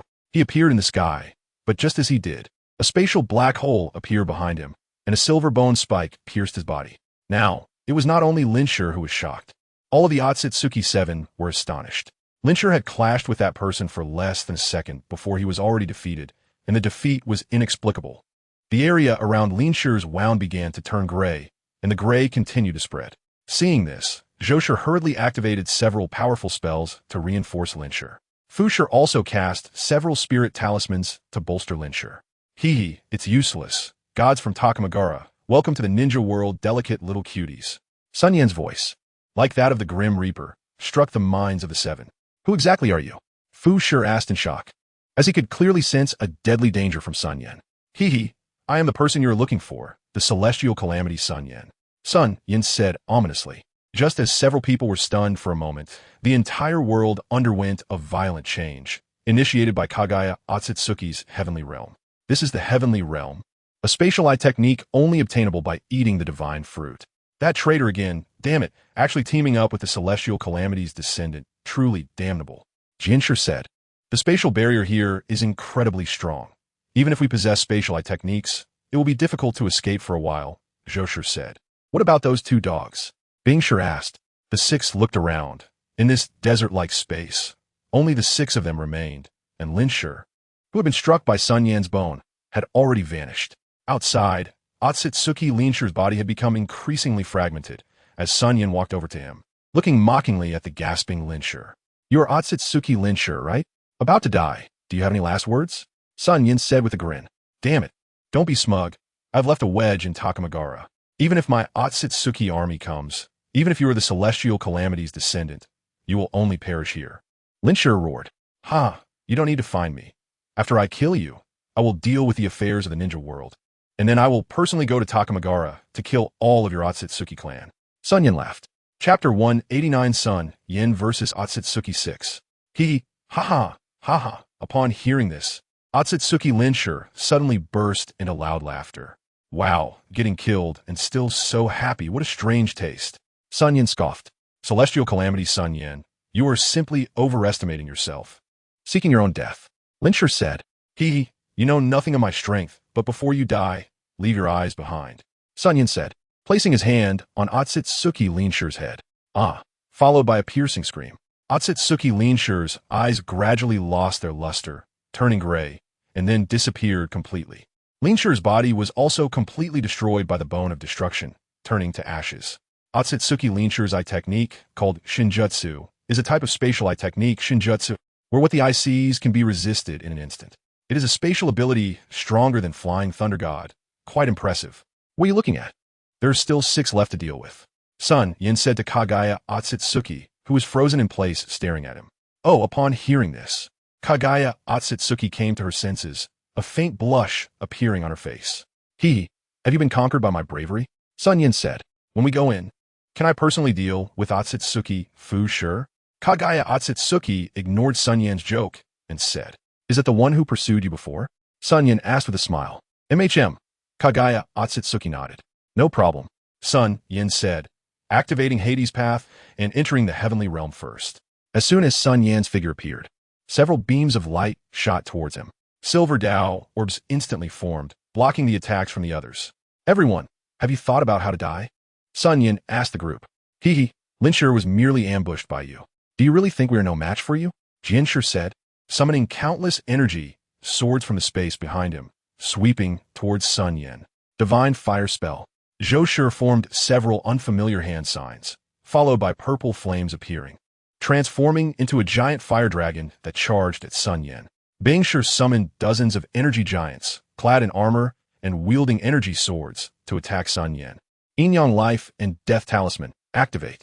Countless souls began to gather and then started to materialize. These are the countless powerful souls I have collected, and today I will use them against you. Dying is also an honor for you. Fu Shi said. Shinjutsu. SunYan chuckled. His figure instantly vanished. When he reappeared, he was already behind Fu Shi, and then Hades' path activated again, throwing him into the starting ball space, where Kaguya Otsutsuki was waiting for him. What, this is Lin Shi's Shinjutsu? How could he have it? Bing Shi said. No matter, Jianshi, quickly use your sword technique space to seal this world. Otherwise, it will be very troublesome. Bing Shi said. All right. After that, countless light swords enveloped this space, completely sealing off the area. SunYan showed no reaction to this.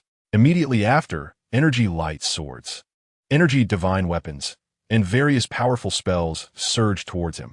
Only Dosher did not move, standing still in place. He, to seal the space. Do you think you can seal it? SunYan chuckled. The divine realm activated instantly.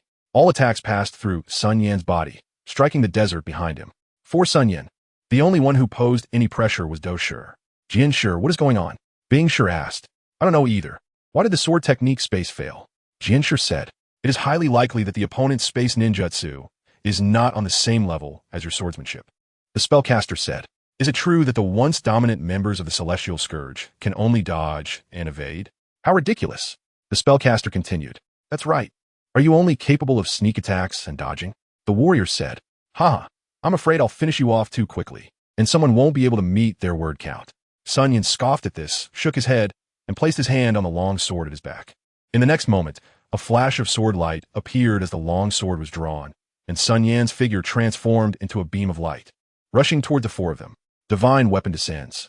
After the warrior finished speaking, more than a dozen massive energy giants dissipated, and the dissipated energy surged into his body. He was seen donning an energy armor as he charged toward SunYan. Divine spell, War God. The spellcaster also cast several spell seals. And then his whole person transformed into a streak of flowing light, similarly rushing towards SunYan. The warrior condensed a nearly tangible long sword and charged at SunYan. The fighter was straightforward. A red giant cleaver materialized in his hand. His body turned into a red light, and he rushed towards SunYan. The five engaged in battle instantly, with SunYan facing four opponents, yet he showed no signs of falling behind. Every move and technique from the four seemed to be predicted by SunYan, who accurately countered and repelled them.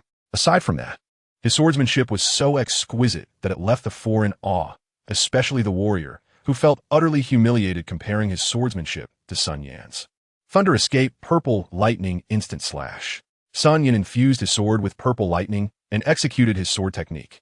The strike hit the warrior, sending him flying instantly, but it failed to break through the defensive armor on him. It was evident that the warrior's shell was incredibly hard. As they fought, SunYan suddenly thought of an interesting idea, wrapping repulsive force around his sword and using his supreme sword technique to strike. Wouldn't the power be terrifying? Looking at the warrior encased in his shell, SunYan decided to go for it. The yellow spring by Ryo Saka activated instantly, and then the infinite repulsive force was condensed and wrapped around the sword, slashing towards the spatial black hole. The warrior, who had been knocked to the ground, had to even stood up before being struck by the repulsive force. Boom!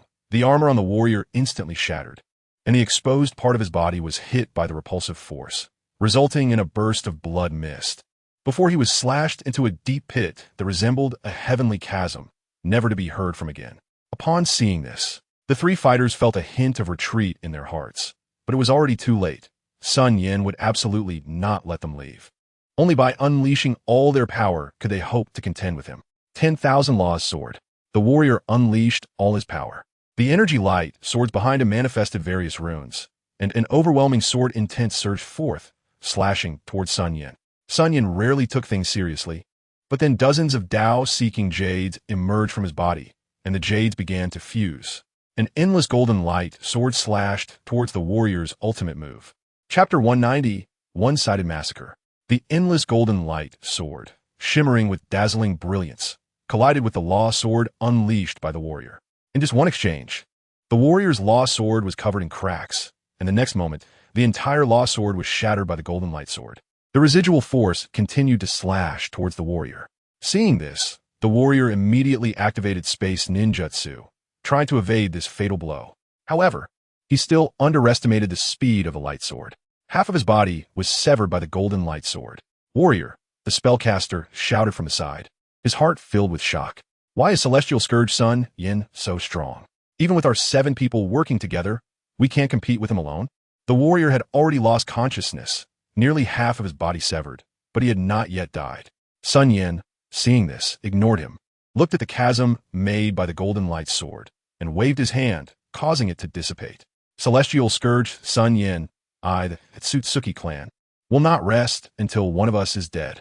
The spellcaster roared. Countless spells were unleashed from his hands, rushing towards SunYan, while a beam of light emerged from his body, causing significant fluctuations in the surrounding space.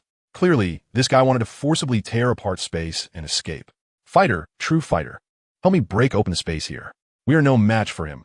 We need to escape quickly, the spellcaster said to the fighter and true fighter. True fighter nodded at this and flew towards the spellcaster. What about the warrior and the other? The fighter disdainfully glanced at true fighter and shook his head. Fighter, don't be foolish. The warrior and the fighter are already doomed. If we don't leave now, we will never be able to escape, the spellcaster said. No way. If you're going to leave, you two go. I'll 1T abandon the warrior and the fighter declared, ignoring the spellcaster and starting to emit red light as he charged at SunYan again. SunYan chuckled at this, surprised that this big fool had some loyalty.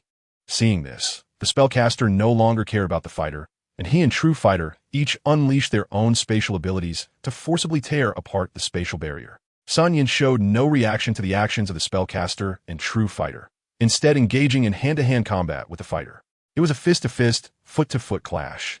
Both of their physical bodies were incredibly strong, and the sound of their physical collisions echoed through the heavens and the earth. The spellcaster and true fighter exchanged glances, feeling fortunate that the fighter chose to stay behind, as he could help them hold SunYan back, allowing them to escape. Those who work hard will not be let down by heaven. With the joint efforts of the spellcaster and true fighter, the spatial barrier finally opened. Without saying a word, the spellcaster dashed out.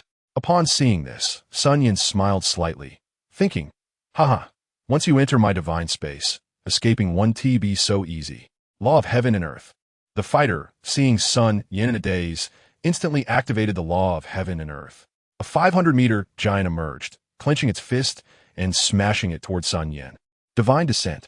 SunYan's body instantly vanished, reappearing above the fighter. Looking down at his massive form, he then delivered a punch. The fighter's enormous body was directly knocked down to his knees by SunYan's punch. The fighter was furious at this point, both of his huge hands mercilessly striking down toward his head. SunYan once again activated divine descent, and he was growing more adept at it. This divine descent, combined with SunYan's ability to observe the entire universe, was simply unbeatable. Bastard, aren't you strong? If you have the ability, don't hide. Fight me head on, the fighter roared, his angry voice echoing through the heavens, deafening. SunYan, however, looked on with disdain. The endless power of 1,000 light, I surged forth once more, this time not attached to the sword but to the entire ground. The sudden immense force caused the fighter to collapse to the ground, creating a human-shaped pit in the earth. Bastard, if you have the ability, fight me face to face. Are you only capable of using these despicable tricks? The fighter shouted again. Shut up, or I'll chop your little brother off, SunYan replied. Despicable scoundrel, what technique are you using to control gravity? The fighter struggled madly, attempting to break free from the binding force. However, no matter how he struggled, it was only like a maggot squirming on the ground, causing the pit beneath him to deepen. Stop struggling, you look like a maggot. I'll ask you a few questions, and if you answer, I'll let you all go, SunYan said to the fighter with a smile. This guy is purely a muscle-bound simpleton. If you want to obtain some useful information, the best approach is to start with him. Kid, are you telling the truth? As long as I answer your questions, will you let us go? Dosher said in a muffled voice. Of course the unstoppable SunYan, keep my word. If I say I'll let you go, then I'll let you go. SunYan patted his chest and said. All right, go ahead and ask, Dosher said. He, how do you rank among the 7 of you in the Otsutsuki clan? And how strong is the clan leader of the Otsutsuki? SunYan asked. Among us 7, our strength ranks within the top 50 of the clan, especially me. I am the 15th in the clan. If it weren't for my lack of space abilities, my rank could be even higher, Dosher said proudly. Ha! Then how strong is your clan leader? SunYan smiled. The strength of our clan leader is, of course, the strongest after the progenitor. However, he has consumed 1 high-level divine fruit and 3 mid-level divine fruits. I advise you to release us quickly and flee. Otherwise, you'll surely die without a burial place. Dosher said, Oh, so what is a high-level divine fruit? And what is a mid-level divine fruit? Are there levels for these fruits? SunYan continued to ask. I can't believe you're a descendant of the Tiansha and are so ignorant. Divine fruits are divided into high-level, mid-level, and low-level. As for how to differentiate them, it is certainly based on the amount of power they contain. The power stored in a high-level divine fruit is 3 times that of a mid-level divine fruit, and the power contained in a mid-level divine fruit is 3 times that of a low-level divine fruit. Mid-level and high-level divine fruits are for us Satsuki clan members to consume, while low-level divine fruits are for the servants, Doshu explained. Haha, I see. So your clan leader is equivalent to having consumed 2 high-level divine fruits, right? SunYan laughed. That could be understood that way. Doshu thought for a moment and said, how many people in your Otsutsuki clan have consumed divine fruits? SunYan asked. Haha, the number of people who have consumed mid-level fruits is countless. Even I have eaten one. However, only 10 people have consumed high-level fruits. Which are the top 10 in the clan? Doshu said. Chapter 191. Consuming chakra fruits I see. So the fruit that Otsutsuki Kagaya consumed is a high-level one. Isn't it? SunYan asked with a smile. How do you know? Did Kagaya tell you? No, that is not right. The branch family members don't even know that divine fruits have levels, Doshu said. Haha, if it were just a mid-level or low-level fruit, your Otsutsuki clan wouldn't send such a powerful being for it, right? SunYan laughed. What ranking does Ishiki hold among you? SunYan asked. Ishiki ranks 12th in strength. And among the clan members who He consumed high-level fruits, only Rishur can surpass him. Doshu seemed to recall past events. Also, what is the strength of your progenitor? SunYan asked in a deep voice, thinking to himself that the Otsutsuki clan leader is not to be feared. But the Otsutsuki progenitor must be guarded against. We have never seen the progenitor, but my grandfather once said that when the Otsutsuki progenitor was young, he had already consumed 5 high-level fruits over the years, and the high-level fruits he has obtained since then are no less than 5.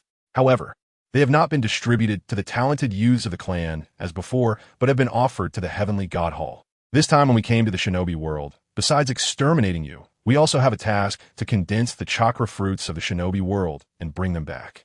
In return, we will receive a second mid-level fruit, thus further increasing our strength, Doshu said. I see. I understand now. SunYan nodded with a smile. Upon hearing this, Doshu immediately said, then hurry up and release me, as well as Kenshur and Heishur. No problem, SunYan chuckled. Then suddenly a number of huge silver bone spikes pierced through Doshu's body. Ah, Tiansha SunYan, you tricked me? Doshu felt his body gradually disappearing and shouted angrily at SunYan. SunYan chuckled and appeared above Doshu, saying, I will reluctantly accept your ability. After that, SunYan began to absorb the ocular power from Doshu's body, and Doshu's dark red eye began to lose its brilliance, eventually turning to ashes. However, his soul still could not escape SunYan's poisonous hands and was instantly burned to nothing by the divine illumination fire, then fed back to SunYan himself. However, with Doshu's meager soul power, SunYan was not impressed. After doing all this, SunYan turned his attention to Kenshur and Heishur. Their abilities were also nothing special and not worth killing. Then, SunYan activated the heavenly god on the 2 of them. The 2 became his loyal servants.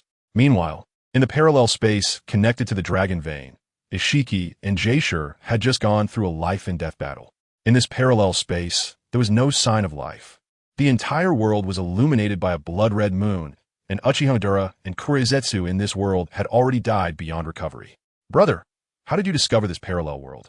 Jaishur, despite experiencing a bloody battle, showed no signs of fatigue because they had not worked in vain. A high-level divine fruit was about to be born. The 10 tails transformed into the divine tree finally absorbed enough chakra, and after blooming a beautiful flower, a dazzling chakra fruit appeared at the top of the tree. Jaishur was so excited he could hardly speak, and then he said to Ishiki, Brother, we must not let anyone know about the existence of this fruit. Otherwise, the clan will definitely make us hand it over. Jaishur said, I certainly want to hand it over. Ishiki nodded upon hearing this. Brother, you should eat this chakra fruit first. Now that your divine eye is gone, your strength has severely declined. After eating this fruit, your strength is very likely to surpass what it once was, Jaishur said. Upon hearing this, Ishiki said nothing but slowly gazed at the sky. In the next moment, a pitch-black spatial portal appeared, and then a man in a white robe with flowing black hair emerged from it, standing at the top of the divine tree. Seeing this, Jaishur instantly panicked and was about to rush to seize the fruit, but was immediately stopped by Ishiki. Brother? Jaishur asked, confused. Ishiki said nothing but bowed towards the white figure in the sky. Jaishur was stunned. Was this still the rebellious brother he once knew? How had he become so? Master, the task you entrusted to me has been completed.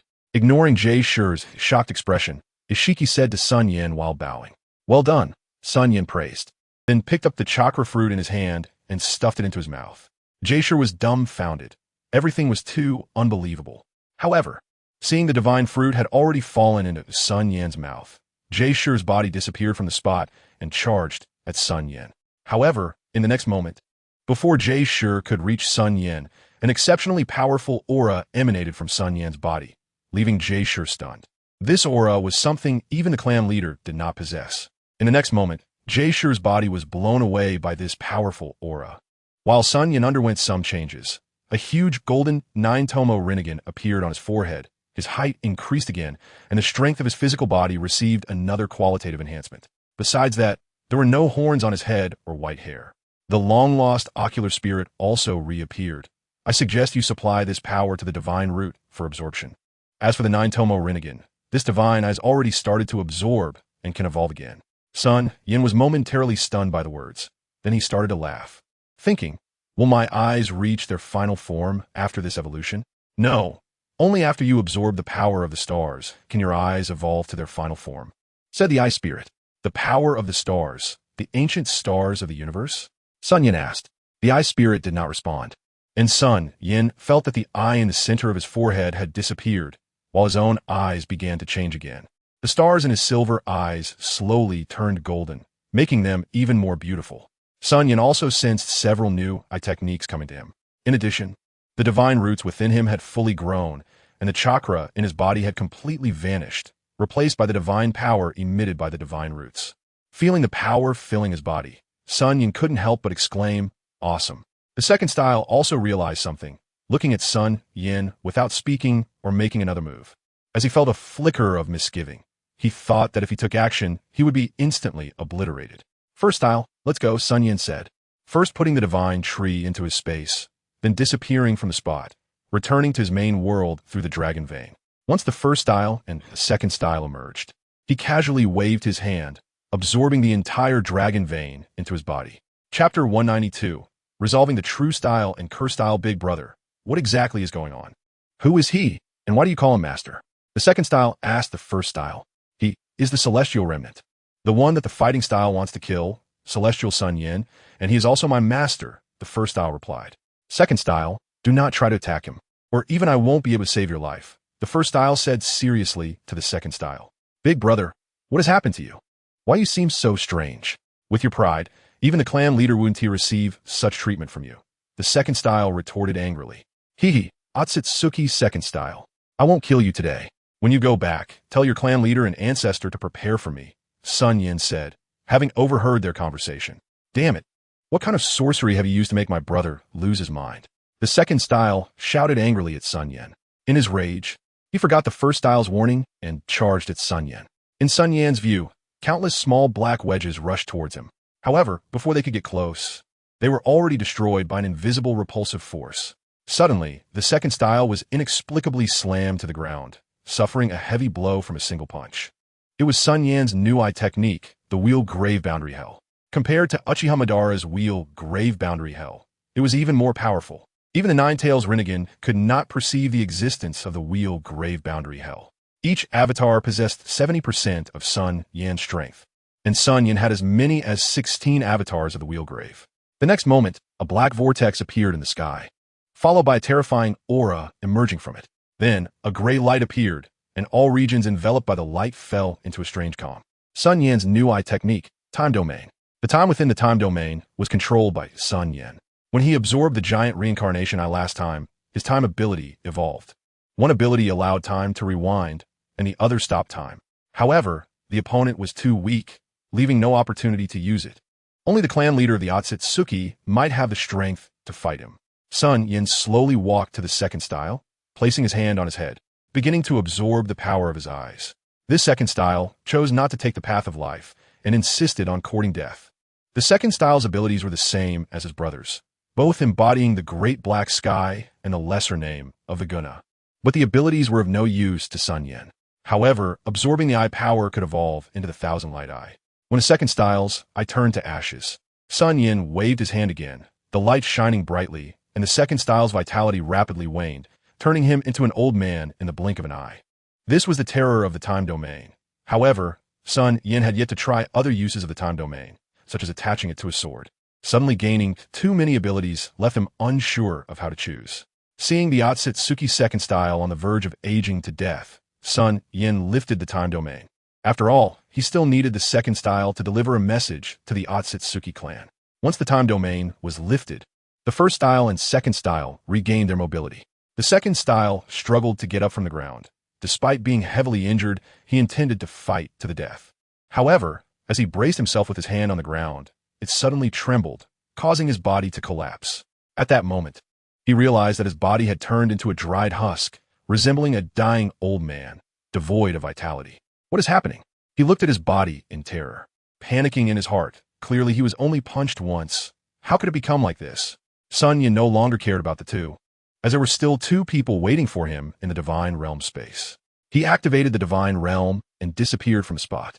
In the Divine Realm space, the Cursed style and True style were in a desert, having flown for many days without escaping this wasteland.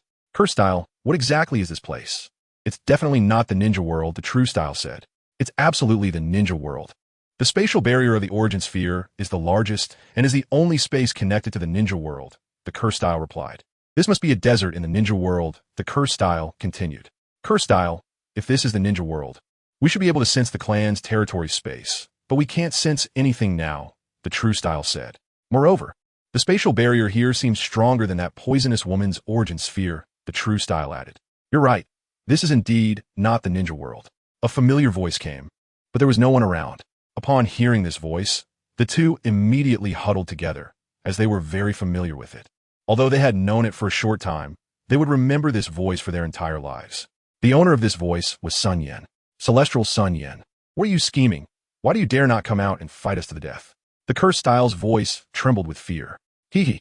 Then I will come out and fight you to the death. SunYan's voice fell as he appeared behind the Cursed style. You fell for it, SunYan. Soul-devouring curse. The Cursed style's body erupted with a red light, which then shot towards SunYan's forehead at high speed. Held journey. To prevent SunYan from escaping. The True style also used his eye technique, causing immense gravity to fall upon SunYan. This made SunYan's body tremble as the red light instantly pierced into his forehead. The next moment, smiles filled the faces of the True style and Cursed style. The Cursed style laughed maniacally, saying, no matter who you are, once you fall under my soul-devouring curse, your soul will be devoured by Hashirama, scattering your spirit. Didn't expect it. Celestial SunYan, even though you are powerful, you still fell into our hands, the True style said. SunYan clutched his head, wearing a painful expression, pointing at the two and angrily cursing. You dare to plot against me. I will not rest in peace. The two laughed even harder. Celestial SunYan, we pretended to fear your strength, just to make you let your guard down and lure you into our trap. We had already discovered that this is not the ninja world. What we said earlier was just to bait you, the Cursed style said. Didn't expect it. The moment you appeared, I had already noticed. My perception is the strongest among our seven, he continued. Then we secretly communicated to lure you in. It was originally a desperate struggle, but I didn't expect you to kill Lin Shur and the others, thinking you could easily take us down, and you actually dared to lay your guard down like this. This led to our comeback, Zhan Shur said. Well, you want my SunYan's lifetime reputation, and now it has been destroyed by you. I am not reconciled. Chapter 193. The Otsutsuki clan is furious. What use is your unwillingness? You fell into our hands, and we will make you wish you were dead. After saying this, Zhou Shur was about to step forward to deliver the final blow. However, before he could go out, he was already pulled back by Zhan Shur, who pointed at SunYan and said, Be careful of tricks, this guy. Although he is under your soul-eating curse, won't die immediately. If we get too close, and he uses those powerful techniques, we will be buried with him. So let's just sit here and wait for him to die. No, if he dies, we won't be able to get out of this space. Zhou Shur said, By the way, don't you have the spirit control curse? Use it on him, then control him to release us from this space, and after he dies, we can cut off his head and take it back to Takamagara. Zhan Shur said, Right, I forgot I have the spirit control curse. After saying this, Zhou Shur shot a spell at SunYan's forehead. The spell instantly entered SunYan's forehead again. Seeing this, Zhou Shur said to SunYan, Say, I'm a big fool 100 times, then let us out. Zhan Shur couldn't watch any longer and punched Zhou Shur on the forehead, saying to him, Hurry up and let him release us. Lest the night be long and dreams many. Got it, kid, quickly let us back into the ninja world. Zhou Shur, after being punched, said to SunYan.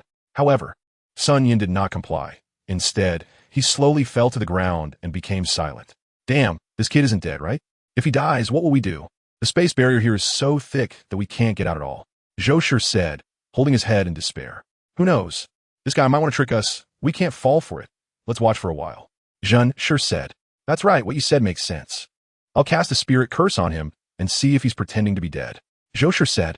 Immediately, a spirit fire curse was cast, sweeping towards SunYan. The small spirit talisman instantly transformed into a purple sea of fire, engulfing SunYan's body. In the next moment, SunYan's body disappeared. Bang! Zhen punched the desert, creating a huge pit in the ground. Zhou, look at the good thing you did. You cursed him.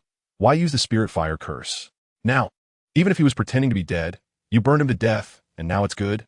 We will perish in this space. Zhen said angrily. Oof, you can't blame me. Who knew his physical body was so weak? Zhou said, extremely frustrated.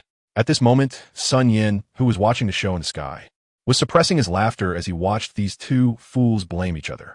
They didn't even know about shadow clones. These two big fools are counting on outsmarting SunYan. Everything they do in the next 15 seconds is reflected in SunYan's mind. After upgrading his 1000 light eye, his foresight ability has increased to 15 seconds. For instance, in the next second, Zhen will punch Zhou in the right cheek, and Zhou will kick Zhen in the groin. Sure enough, as their argument escalated, Zhen punched Zhou in the face, and Zhou kicked Zhen in the groin. The two began to grapple with each other. Just then, SunYan's voice echoed in their ears again. You two, are you having fun? Hearing this, their bodies began to tremble, and when they turned to look, the supposedly dead SunYan had appeared not far away. Are you a person? Or a ghost?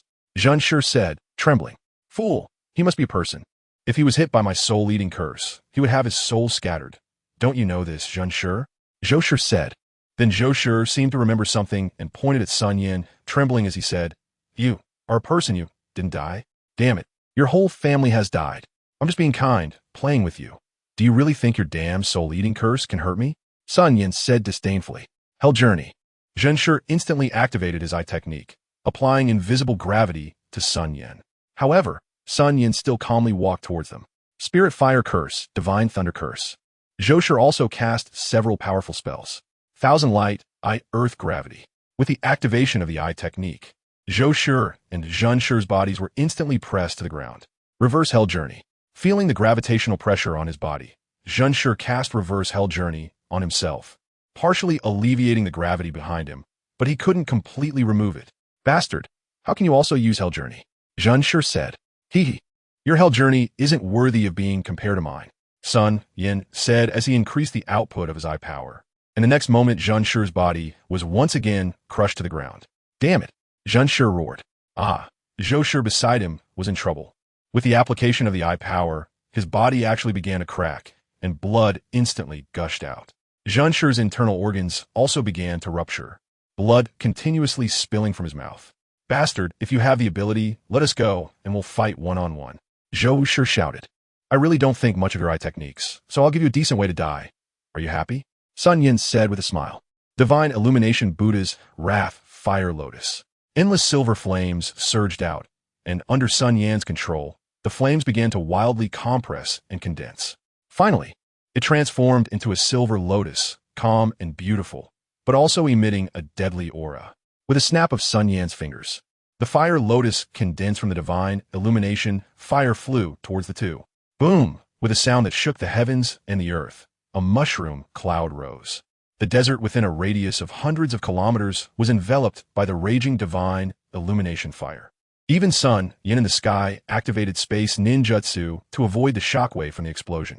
The Divine Illumination Buddha's Wrath Fire Lotus was not only compressed from the Divine Illumination Fire, but also incorporated the principles of destruction that SunYan had comprehended years ago and the explosive escape Divine Essence. The mysterious power within him is called Divine Essence. SunYan stepped out of the Divine Realm space and arrived at the battlefield where Otsutsuki was fighting Fu Shi. At this moment, Fu Shi was already on the brink of death, just waiting for Otsutsuki to deliver the fatal blow. Otsutsuki was also seriously injured, but her physique was much stronger than Fu Shi's. With one last 80-God Sky Strike, she smashed Fu Shi, who then used the last of his strength to unleash the bone-crushing attack, causing him to completely dissipate. Meanwhile, SunYan used the divine illumination flames to burn Fushi's soul into nothingness. At the same time, in the center of the universe, on the Takamagara planet, the spirit tablets inscribed with the names of Zhou, Fushi, and Junshi also exploded one after another. The head of the Otsutsuki clan, Otsutsuki Shinji, had an extremely gloomy expression, for had already died. Even if they left a wedge to be reborn, their strength would greatly decline after rebirth. Otsutsuki Shinji smashed the table in front of him into pieces and said to a nearby servant, "Gather for an emergency meeting." Chapter 194. The Death of 3 Generations. Minato the Hokage in the lava space of Otsutsuki Kagaya, from the moment Fushi's soul was burned into nothingness. It was destined that the first direct confrontation between Otsutsuki and SunYan would end in a complete defeat for Otsutsuki. Looking at the seriously injured Otsutsuki Kagaya, SunYan waved his hand, and immediately, golden light enveloped Kagaya, and the injuries on her body began to heal at a visible speed. "It seems you've gotten stronger again," Otsutsuki Kagaya said, looking at SunYan. "Hey, is your intuition very sharp?" SunYan said, "I could originally see through you, but now I can't." Otsutsuki Kagaya said, "Moreover, the power within you is no longer chakra, but a mysterious force that is several times stronger than chakra." Otsutsuki Kagaya said, "He, that's right, the power within me transcends chakra and even natural energy. I call it divine essence." SunYan said, "All right, let's go out first and take a look at Konoha." SunYan said, activating Huangquanbiang to take Otsutsuki Kagaya out of the origin space. Konoha had become a wasteland, with no building left undamaged, and the ninjas present were either dead or injured. The bodies of the first and second Hokage, reanimated by Edo Tensei, had also been severely damaged in the recent intense battle and had already crumbled and disappeared from the ninja world. Minato was desperately trying to recover his chakra. Although the 2 people who had suddenly appeared had attacked the Otsutsuki clan, it was still unclear whether they were friends or foes. A spatial black hole appeared, and the figures of SunYan and Otsutsuki Kagaya emerged from it. The remaining combat-capable ninjas instantly gripped their kunai, but when they saw who had arrived, they relaxed their grips, knowing that if this man attacked them, they would have no chance to retaliate. Minato also opened his eyes. The extreme depletion of chakra made him feel a bit weak. Looking at the man approaching, he felt an inexplicable sense of peace. "Minato, you look quite disheveled." SunYan's voice came. "It's really you, Yan," Minato said with a bitter smile. SunYan waved his hand, and golden light surged into Minato's body, restoring his strength. "Who exactly are they, Yan?" Minato asked. "Do you remember the letter I gave you before I left Konoha?" SunYan asked. Hearing this, Minato's expression changed slightly, and he said, "Are they the aliens you mentioned?" "That's right. I told you I couldn't protect Konoha with you, because I have more important things to do." SunYan smiled. "I see, Yan." Minato looked at SunYan with deep emotion. Minato, please don't look at me with such an aggressive gaze. I'm not into that." SunYan stepped back and said, Yan, what are you talking about? What does into that mean?" Minato asked, scratching his head in confusion. "It's nothing, Minato. You should know that the ones who have come to Earth are just the vanguard team of the Otsutsuki clan. The real battle is still ahead." SunYan said, Minato nodded. "So, Minato, you must become the 4th Hokage, and I mean a true 4th Hokage." SunYan looked at Minato with deep meaning. Then SunYan turned his gaze to the 3rd Hokage, who was already half dead from being beaten. The 3rd Hokage's arms were bent, and his chest had a huge dent, at risk of dying at any moment. Under SunYan's 1,000 light eyes, the 3rd Hokage's life force had diminished to an extremely delicate level, yet he still hadn't died. Seemingly supported by a strong belief, perhaps it was the so-called will of fire. The repulsion of the 1,000 light eyes activated and was applied to the 3rd Hokage's body. With a loud bang, the area where the 3rd Hokage was located inexplicably sank into the ground, and his internal organs were crushed by this inexplicable force. The surrounding ninjas rushed over immediately. They saw that the 3rd Hokage was already bleeding from all 7 orifices, completely dead. Some of the 3rd Hokage's confidants immediately began to wail. Minato hurried to the 3rd Hokage's side, looking at the deceased 3rd Hokage in silence, lost in thought. At this time, Uchiha Fugaku also hurried over to SunYan's side. With the 3rd Hokage dead, Minato instantly became the backbone of the crowd, as they knew he was the 3rd Hokage's designated successor and the most reasonable and accepted leader. "Lord Minato, the 3rd Hokage has died. Please give the orders." A group of ninjas knelt on one knee and said. The clan heads of the Inuzuka, Nara, and Akimichi clans also came to Minato's side and bowed, saying, "The third Hokage is dead. Please, Lord Minato, take charge and rebuild Konoha to prevent other nations from taking advantage of the situation." Seeing the Inuzuka, Nara, and Akimichi clans express their stance, the Sarutobi and Shimura clans followed suit, and soon more small ninja clans voiced their support. Hyuga Hayashi also brought the Hyuga clan to Minato's side, and soon the entire village's ninjas had expressed their support, with only the Uchiha clan remaining silent. The Uchiha second elder was now speaking to Uchiha Fugaku, saying, "Clan leader, what should we do about this situation? With this incident? Since the third Hokage is dead, why don't we revolt?" Said a Jounin. "Konoha is gone. What is the point of revolting? Moreover, you all know the relationship between SunYan and Minato. Did you not hear what SunYan just said to Minato? It clearly indicated that this Hokage should be Minato." Uchiha Fugaku said to his clansmen, "Why should we? He is a person from the land of flame. Why should he interfere in our Konoha's internal affairs?" An Uchiha clan member muttered softly, "What are you murmuring about? If you have the guts, say it to SunYan," another clan member retorted. "All right, everyone stop talking. Follow me. I hope that this Namikaze Minato won't treat our Uchiha clan like the previous Hokages did." Uchiha Fugaku said, leading his clansmen toward Minato. "Our Uchiha clan is willing to serve you, Lord Minato," Uchiha Fugaku said expressionlessly. Minato felt honored to receive the recognition of the Uchiha clan and said with a smile, "I will not let you down, and I will take on the heavy responsibility of revitalizing Konoha and protecting it." SunYan looked at Minato, a smile appearing on his lips, thinking, "I have cleared all obstacles for you. Looking forward to your actions, Minato-kun." SunYan smiled at Minato, while Otsutsuki Kagaya smiled at SunYan, having noticed his small gestures. The man before her had a fatal allure that made Kagaya want to get closer to him and feel him. Chapter 195. Guiding the juniors, the bright moon shines above, and the flowers smile at me. In this moment, I really want to compose a poem. SunYan stood with his back to the blazing fire, looking at the now ruined Konoha while gazing up at the moon at a 45-degree angle, sighing. Hearing this, Kagaya felt her eyelids twitch. She couldn't shake the feeling that the current SunYan was quite different from the one she knew. He used to be more serious, but now he seemed increasingly frivolous. Perhaps it was because of his growth in strength and lack of societal challenges. After nearly 200 chapters, the third Hokage died today, and SunYan couldn't help but feel some emotions. After all, the third Hokage had once valued him greatly. However, dying in the process of protecting Konoha could be considered a relatively dignified death. Overall, the third Hokage should not be viewed with absolute judgment, but rather with a fair perspective. Minato used a body flicker technique to appear beside SunYan, who turned around and asked, "Aren't you busy, Minato?" SunYan said to Minato, Yin, I actually came to find you because..." Minato stammered for a while, but couldn't get the words out. "Yeah," SunYan exclaimed, then stepped back. "Minato, didn't I say I'm not into that? I really don't swing that way," SunYan said, his voice trembling. A big character appeared above Watergate's head. Just now I asked Kakashi what means. Kakashi first looked at SunYan with a strange expression, then took a few steps back and said with a terrified face, "Teacher, I don't." Watergate was instantly furious and beat Kakashi up, then forcibly questioned him about the meaning of. After learning the meaning, he felt embarrassed. "Yin, stop messing around," Watergate said angrily. "Hey, I was just joking with you. What were you stammering about?" SunYan said when he saw that Watergate was a bit angry.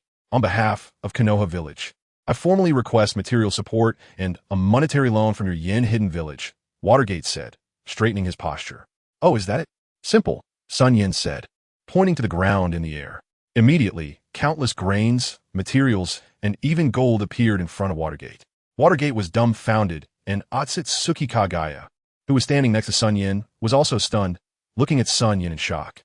She had seen this scene when she was young, growing up in the Otsutsuki clan, where the ability to create things out of nothing could only be performed by someone who mastered the ultimate yin-yang power. Now, the boy in front of her seemed even stronger than the clan leader, because the power within him was no longer chakra, but the divine essence recorded in ancient texts that transcends natural energy and chakra. Watergate was also surprised and opened his mouth wide. There had been no spatial fluctuations, and everything in front of him was created out of thin air. Looking at the shocked expressions of the two, SunYan smiled and said, "Don't be infatuated with me. I'm just a legend." After a moment, Watergate's face became serious as he said to SunYan, "Yin, although these people attacked Konoha, it seems they were coming for you. What is going on? How should I put it? Watergate? After they learned that I am the strongest being on this planet, they realized that if they couldn't defeat me, they wouldn't be able to destroy this planet. So when they came to the ninja world, they started asking around who the strongest ninja was. After finding out it was me, they began to frantically search for me. I don't know who leaked outdated information to them, leading them to mistakenly believe that I was still in Konoha, so they came here. Later, after I learned about this, I brought my top henchman to Konoha for support, but when I arrived, the entire Konoha had already become a ruin. Seeing that they still wanted to act recklessly, I directly struck back with my henchman. SunYan explained the whole situation. Watergate nodded upon hearing this, while Otsutsuki Kagaya rolled her eyes nearby. Watergate received the materials and stored them in a space scroll, then rushed to Konoha's reconstruction. SunYan continued to compose poetry in Konoha with Otsutsuki Kagaya. You're the one who always has a 50-50 chance, right? Do you remember who I am? SunYan patted a white-haired ninja who was digging a pit with lightning release. Hearing this, Kakashi's body trembled, thinking, did he find me out? Ha ha ha. Hello, Senior Yin, Kakashi said as he turned around. You little brat, let me tell you. Stop reading those adult books all day and reduce your activities. Next time we meet, if your chakra isn't condensed to the shadow level, I'll beat you up. Believe it? SunYan said, puffing out his cheeks and glaring. Kakashi, upon hearing this, seemed to recall some bad memories and immediately nodded in agreement. Also, don't overly rely on your Sharingan. Your Hitaki family swordsmanship is extraordinary, SunYan said as he walked over to Guy, who was wearing green tight pants and moving bricks, and gave him 2 punches on the chest. The punches nearly made Guy spit blood. Seeing this, SunYan shook his head and said, young man, you're on the path of taijutsu, but with your physique, you're still far behind. If you can't even take my 2 punches, how can this work? If your physique is weak, the power of the 8 gates will be limited. You need to train hard. Yes, Senior Yin. Have you also practiced the 8 gates? Guy asked, bowing. That's right. Back in the day, my 8 gates were taught to me by your father. Although the 8 gates have immense power, the side effects are too great for an ordinary person. Now, I will pass on to you a set of breathing methods I researched myself. This method can greatly enhance your taijutsu, allowing you to unleash incredible power even without opening the 8 gates. This method is called the 9 Heavens breathing method, created based on some inspirations. When you practice to the 9th level, its power will be comparable to the 8 gates being opened. SunYan said as he placed his hand on Guy's head. Immediately, the training diagram for the 9 Heavens breathing method appeared in Guy's mind. Guy was so excited that he wanted to bow to SunYan, but he was stopped. Senior Yin, I will definitely promote the 9 Heavens breathing method and the 8 gates. Guy said excitedly. I believe you can do it, SunYan said, patting Guy's shoulder heavily, almost dislocating his arm. SunYan then walked into the Uchiha clan and found a boy around 10 years old. Don't underestimate this boy. He also shone in the 3rd Great Ninja War and is known as the Uchiha Genius Boy, Uchiha Shursui, who possesses the body flicker technique. A few Uchiha clan members watched as SunYan approached Shursui. Their hearts were in their throats. Shursui was also sweating profusely, and although he was known as a young genius, he understood that in front of this person, those achievements were nothing to mention. Hello, Senior Yin, Shursui said nervously. Shursui, you're quite impressive. Do you want to join a mysterious and powerful organization? Every member, there's a genius ninja just like you, SunYan said, patting Shursui's shoulder. Senior Yin, what does this organization do? Shursui asked. This organization has a noble purpose, to uphold love and justice, maintain world peace, protect the ninja world, and resist foreign invaders, SunYan said with great flair. Uphold love and justice, maintain world peace, protect the ninja world. Shursui murmured, his eyes growing brighter. Does such an organization really exist? Shursui asked. Did you see the scene before you? The power of those extraterrestrial invaders is formidable, and you have witnessed it firsthand. In the face of absolute power, everything seems particularly small. Without strength, without the power to crush the enemy, one will be bullied and slaughtered. This is the principle of this world. What our organization aims to do is change this principle of the world, uphold love and justice, resist foreign invaders, and restore peace to the ninja world, SunYan said passionately. Senior Yin, I want to join this mysterious organization, Uchiha Shursui said, looking at SunYan with firm determination. Wanting to join our organization isn't easy. First, your strength must reach the shadow level, and then you must go through layers of assessments. Only by passing the assessment can you enter, SunYan said. Damn it, I'm still too weak after all, Shursui said, lowering his head upon hearing this. The surrounding ninjas felt speechless. Can't you stop being so humble? You're only 10 years old and already have the strength of an elite Jainin. And you still think you're weak? Don't be anxious. When I was your age, I wasn't as strong as I am now, just at the peak of the shadow level. It's okay. Don't be discouraged. You're still young, and there's plenty of room for improvement. Once you reach the shadow level, come find me in Yin Hidden Village, SunYan said, patting Shursui's shoulder. The surrounding ninjas were now kneeling, thinking, you're even more humble, one more than the other. Does this sound like human speech? Shursui heavily nodded in agreement and replied, okay, Senior Yin. Uchiha Fugaku and a few elders were brightened by the conversation between the two. Shursui being noticed by SunYan indicated a worry-free future for the Uchiha clan. SunYan then turned his gaze to Uchiha Itachi, who at 6 years old still looked a bit immature. Upon seeing SunYan's gaze on him, Itachi's body involuntarily trembled. Fugaku, you have a good son, SunYan said to Fugaku. Fugaku pulled his son behind him, thinking, you took my wife, now you won't let my son go too? After circling around Konoha and finishing the necessary showmanship, it was time to return to the Hidden Flame Village. After bidding farewell to Otsutsuki Kagaya and Minato, the two activated their space ninjutsu and returned to the Hidden Flame Village. The next day, at the training ground in the back mountain of the Hidden Flame Village, SunYan was examining the members of the second-generation Flame organization. After years of training, each member had reached the level of a Kage. The ninjutsu and taijutsu of these second-generation members were personally taught by SunYan's shadow clone, while the swordsmanship was taught by Kakashi Hatake. The current members of the second-generation Flame organization included Takaguri Tenka from the Kagaya clan, Mizuki Akira from the Mizuki clan, Ito Chusuk from the Taijutsu clan, Guki Maru who specialized in lightning release taijutsu, Kikuchi Ishiki who possessed 7 chakra attributes, and Yoshida who specialized in the 8 gates and 9 heavens techniques. There was also Uzumaki Natsuki, an orphan from the Uzumaki clan, who served as the team's healer and powerhouse. SunYan taught her the Mighty Fist technique, as well as the 100 Heroes technique, Ein Sealing, and powerful sealing techniques. This was the current lineup of the second-generation Flame organization, except for the Taijutsu boy. All were kids that SunYan had picked up from the ninja world. Good, each of you is great. From today on, you are official members of the second-generation Flame organization.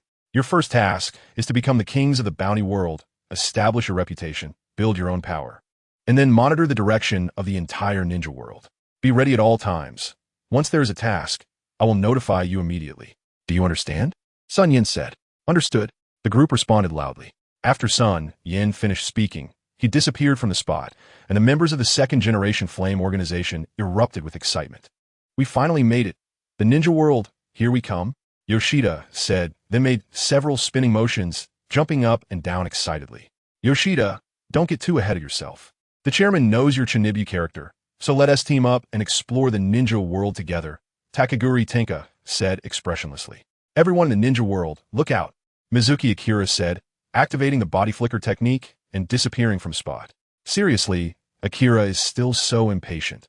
Doesn't she know to wait for me? Uzumaki Natsuki said as she chased after them. Seeing this, members of the second-generation Flame organization left one after another, leaving only Ito Chusuk behind. Shikamo-sensei, I heard that Konoha was destroyed yesterday, Ito Chusuk said, walking towards Kakashi Hatake with a smile. Upon hearing this, Kakashi frowned. This person often caused trouble during training. Given the current situation, he suspected that the news was not good. He nodded slightly without saying much. Shikamo-sensei. Some people were once ninjas of Konoha and made significant contributions to it, yet they've become strays in a foreign land. They only need to guide a few people in training in the back mountain for a few years to obtain the position of deputy head of the ninja department. How could that person have the face to accept it? Ito Chusuk said. Ito Chusuk was quite dissatisfied because the man before him only needed to guide them for a few years to be promoted to deputy head of the ninja department. His older brother had endured many hardships and made many contributions to hold that position. In his view, the position of head of the ninja department should go to his brother. However, Senju Rashu also made significant contributions to the Flame organization and had a close relationship with the chairman, which allowed him to gain respect. Yet, SunYan ordered the promotion of Kakashi Hatake to the position of deputy head of the ninja department yesterday, which caused some dissatisfaction among certain people. But no one dared to oppose it because SunYan was the pillar of the Flame organization. However, a faction led by Ito Maeda, Ito Chusuk's older brother. Although they did not dare to speak out, still strongly opposed it. Ito Chusuk, you don't have to be like this. Although the Flame organization values me, I'm aware of my own abilities. The development of the Hidden Flame village to this point has nothing to do with me. If it weren't for the Flame, Hui and I might already be dead, so I will not accept the position bestowed by the Flame. I have self-awareness, Kakashi Hatake said with a bitter smile. Kakashi's only wish now was for his son to grow up quickly and for the impending war that was about to come. Chapitre 197, Weighing Technique Shikamo Sensei. Ito Chusuk felt a bit ashamed. Kid, the outside world belongs to you young people. Do your best. I have faith in you, Kakashi said. Ito Chusuk nodded heavily and left. Shikamo-sensei, are you really not considering it? You are a person of great talent. SunYan's figure reappeared, clearly having witnessed the previous scene. Flame, you didn't leave just now? Kakashi asked. I knew that little brat Ito Chusuk wouldn't say anything good. SunYan shook his head and smiled. Flame, don't go just for me, Kakashi said. You rejecting is your business. Him being disrespectful is another matter. My Flame organization will not give up on the White Fang. SunYan said angrily. In the next moment, Ito Chusuk, 1,000 meters away, uncontrollably flew towards the back mountain, finally landing beside SunYan. He fell heavily to the ground. Chief, Ito Chusuk exclaimed in fear. Ito Chusuk, do you know your crime? SunYan asked. I don't know what crime I committed. Ito Chusuk said in fright. I'll give you one last chance. Do you know your crime? SunYan said in a deep voice. Ito Chusuk looked at Kakashi with a venomous expression and shouted, All right, you Kakashi, how dare you report me? Boom! SunYan's aura completely erupted, enveloping the entire Hidden Flame village. Everyone felt a tremor in their hearts, and even breathing became difficult. Otsutsuki Kagaya activated the Yellow Springs Hirasaka and instantly appeared beside SunYan. At this moment, Ito Chusuk was already trembling on the ground, blood surging from his mouth. Makoto, Yakura, and several others rushed over. All the high-ranking members were present, including Ito Chusuk's brother, Ito Maeda. Seeing this, Ito Maeda quickly knelt on the ground, saying, Chief, I don't know what my brother did to anger you, but I hope you spare his life. Ito Maeda was originally very happy because his brother had successfully become a member of the second-generation Flame organization today, which meant that his future achievements would definitely not be inferior to his own. However, the current situation frightened him into a cold sweat. He wondered what disaster his brother had caused to provoke such anger from the chief. SunYan slowly retracted his aura, noticing that most of the ninjas had turned pale and were on the verge of fainting. Makoto and Yakura also approached SunYan. Flame, what happened? Why are you so angry? Makoto whispered in SunYan's ear. It's true what they say. It's easy to conquer a kingdom, but hard to maintain it. SunYan whispered to Makoto. The onlookers were dumbfounded, thinking, Are we here to watch you show affection? Just tell us what happened. Ito Uchiha, what did you do to make the chairman so angry? One of the leaders asked. I disrespected my elders and humiliated my mentor, and the chairman found out. Ito Uchiha intended to remain silent, but unexpectedly, the words slipped out of his mouth. Damn little brat. Ito Maeda slapped Ito Uchiha's face, followed by a flurry of slaps. Why are you slapping me? It was you who told me that Hatake Kakashi was not worthy of being the deputy minister of the ninja department. And you even said the chairman. Ito Uchiha had not finished speaking. Ito Maeda slapped him again, forcibly cutting off his words. He immediately knelt on the ground. Chairman, don't listen to that brat-ass nonsense. He must have some mental issue that needs timely treatment. You really didn't say anything? SunYan snorted lightly and said with a smile. No, Chairman, I was just speaking out of turn after drinking. My admiration for Senior Hatake Kakashi is like the endless flow of the Yangtze River. It is only right for him to become the deputy minister of the ninja department. Ito Maeda said. Immediately, others echoed. Yes, we have heard of Senior Hatake Kakashi's great name for a long time. It is truly a case of using the right person for the right position. One of Ito's subordinates said. SunYan smiled, but did not say much. This Ito Maeda was like he shunned from the Qing dynasty in his previous life, truly skilled in flattery, and his strength was not bad. Otherwise, it would be hard to gain people as support. He had no desire for money, but had a great desire for power. However, if he were to rebel, he really didn't have that capability, and his subordinates were all sycophants and opportunists with no real skills. Fortunately, SunYan did not kill him. Keeping him in Yin village could be entertaining and also serve as a balance. Ito Uchiha had to face a death sentence, but could not escape the living punishment. Stripping him of his identity as the second generation of the Yen organization and within 3 years, he must earn 10 billion taels for Yanin village through bounty hunting. Since everyone had no objections and were very eager for Senior Kakashi to take on the position of deputy minister, then starting tomorrow, Senior Kakashi will officially take office.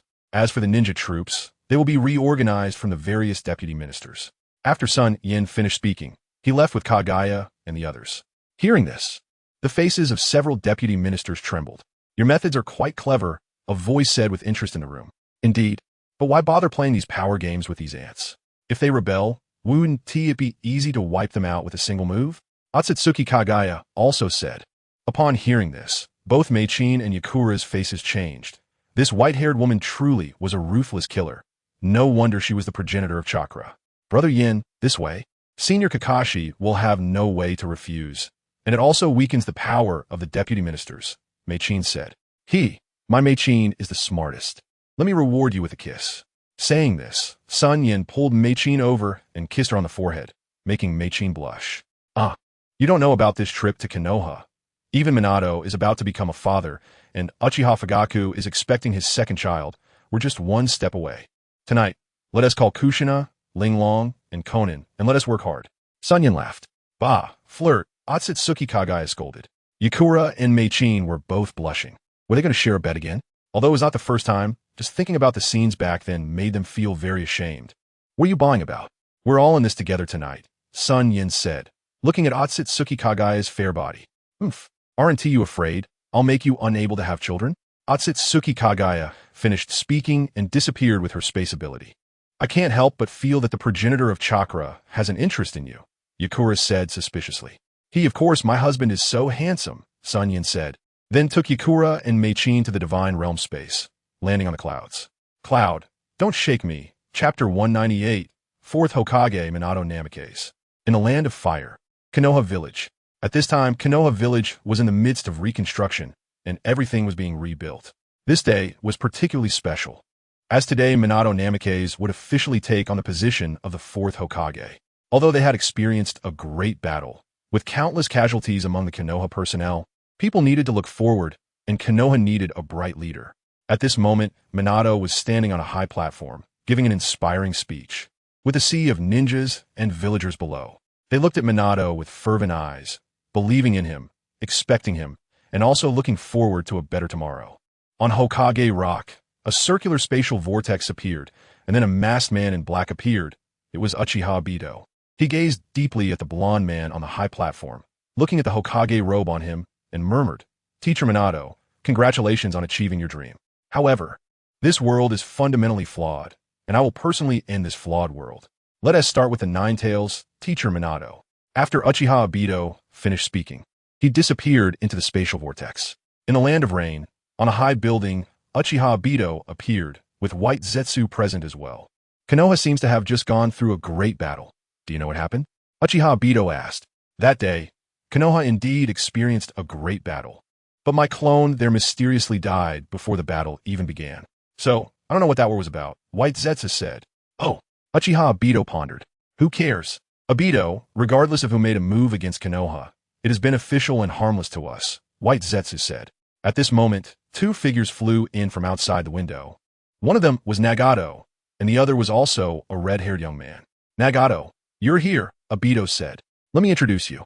This is the genius puppet master from Sunagakure, Sasori of the Red Sand, Nagato said expressionlessly. With the successive departures of Yahiko and Konan, Nagato had completely lost hope for this world and vowed to make it feel pain. Hello, Sasori of the Red Sand. Welcome to join us, Uchiha Obito said solemnly. Hello, I'm White Zetsu. May I ask what it feels like to take a shit? White Zetsu circled Sasori, asking with great interest. Sorry, I have no comment. Sasori replied expressionlessly like a machine. Well, it's really disappointing that none of you are willing to tell me the truth, White Zetsu said, shaking his head helplessly. When do we start moving? Nagato asked coldly. Nagato, I know and understand how you feel right now, but we cannot be careless about this. In 5 months, I will go to Konoha and bring back the Nine Tails, Uchiha Obito said. But the outer path Gedomazo can only absorb in the order of 1 tail to 9 tails, Nagato said. Once we have the strongest 9 tails, the collection of the other tailed beasts will progress much more easily, Uchiha Obito said. Do you need me to help?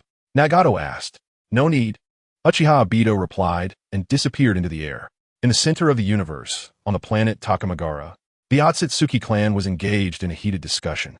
Clan leader Lim Shin and his entire army were wiped out.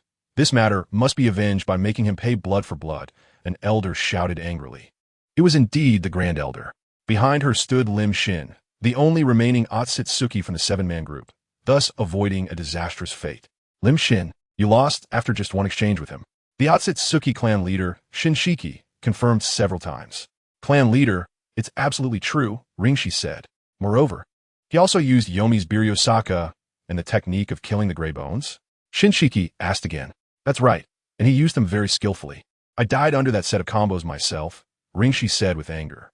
This remnant of the heavenly calamity must have already consumed high-level divine fruits. We underestimated his strength and growth rate, Shinshiki said with a furrowed brow. Clan leader, in that case, let's send Dashi, Ryushi, and Jianshur, who have consumed high-level divine fruits, to capture the remnant of the heavenly calamity. The high-level divine fruits are endless. After killing him, we will refine the divine fruits from his body, and then squeeze the shinobi world dry. This way we can get 2 divine fruits, another elder said. It was the second elder of the clan. That's right.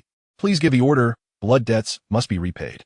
That's right. It has been many years since anyone dared to treat our Otsutsuki clan this way. Now, a remnant of the heavenly calamity has appeared, and they dare to attack our clan. Please send troops, regardless of life or death. We must capture the remnant of the heavenly calamity. Capture the remnant of the heavenly calamity. Blood debts must be repaid. Blood debts must be repaid.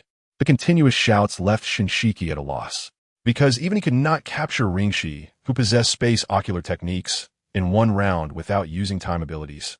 But he didn't believe that the remnant of the heavenly calamity was stronger than him. Therefore, he thought that the reason SunYan captured Ringshi in one round was that Ringshi was careless, allowing SunYan to take advantage of the gap. And because he had the means of killing the Grey Bones, which could kill with a touch, leading to Ringshi's death. However, as long as they sent Dashi and Ryushi, who had consumed high-level chakra fruits, to the shinobi world, the remnant of the heavenly calamity would definitely be within reach. Thinking this, Shinshiki's expression relaxed a bit, and he said, send Dashi, Ryushi, and Jianshur, leading the servants and an army of 100,000 branch members, to immediately head to the shinobi world and exterminate the remnant of the heavenly calamity. Long live the clan leader.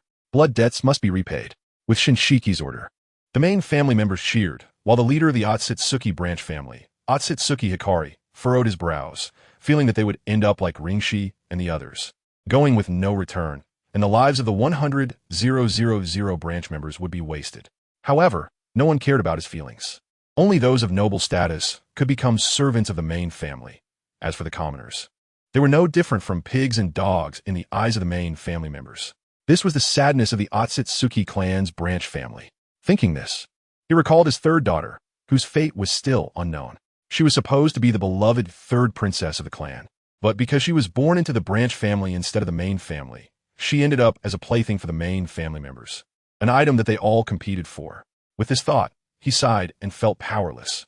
Chapter 199. The Ninetales Chaos Time flies, and in the blink of an eye, several months have passed since the attack of the Otsutsuki seven-man team, and the shinobi world has returned to calm. However, peaceful days are always beautiful yet short-lived. One day, the second generation of the Flame organization, Takakurai Tenku, and Yoshida arrived at Konoha village. After several months, Konoha had once again become prosperous. Everything had returned to normal. In the evening, Minato was in his office reviewing piles of documents, smiling wryly while thinking, this Hokage work is really exhausting. I work nearly 12 hours a day, and I have less time to accompany Nanako. Just thinking about this gave Minato a surge of motivation.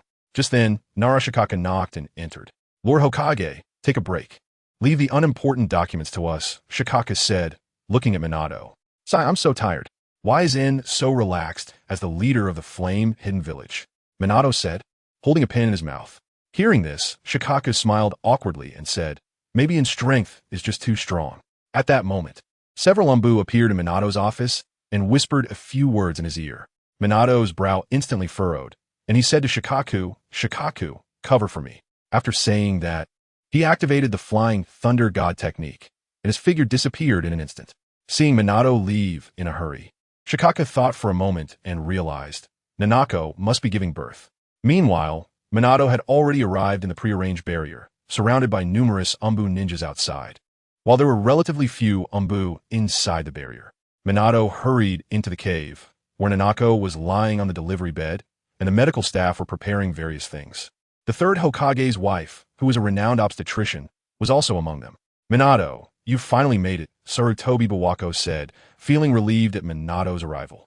If there were severe emotional fluctuations during childbirth that caused the Nine Tails to break free, it would be a huge disaster for Konoha. Nanako was in immense pain. The pain of childbirth was unimaginable. Minato was also very nervous, looking at Nanako, who was crying out in pain, and couldn't help but ask, "Is everything really okay?" "Don't worry, if men were in labor, they would have died from the pain long ago. We women are very strong," Sarutobi Bawako said. "But Nanako, as the fourth Hokage, you're so nervous about something as small as childbirth. Just focus on the ceiling," Sarutobi Bawako said. Minato awkwardly nodded, reinforcing the seal while cheering for Nanako. "Just a bit more, Nanako, just a bit more, Naruto." Minato, sweating profusely, said while reinforcing the seal. "Wah wah wah." With the sound of a baby's cry, everyone's tense hearts finally relaxed. "It's born. It's a very lively boy," Sarutobi Bawako said, while holding Uzumaki Naruto. Upon hearing this, Minato hurried over, wanting to hold Naruto, only to be stopped by Sarutobi Bawako. "Let the child meet his mother first." Minato had no choice but to retract his hands, running to Nanako's side to comfort her. "Nanako, are you okay?" Minato asked with concern. "I'm fine, just a bit tired," Nanako replied. "Next, just rest well," Sarutobi Bawako said, taking Naruto for various checks. "Thank you, Nanako, for making me a dad," Minato said excitedly. Hearing this, a blush appeared on Nanako's face as she replied, "It's okay, Minato." At that moment, there were sounds of two bodies collapsing behind them.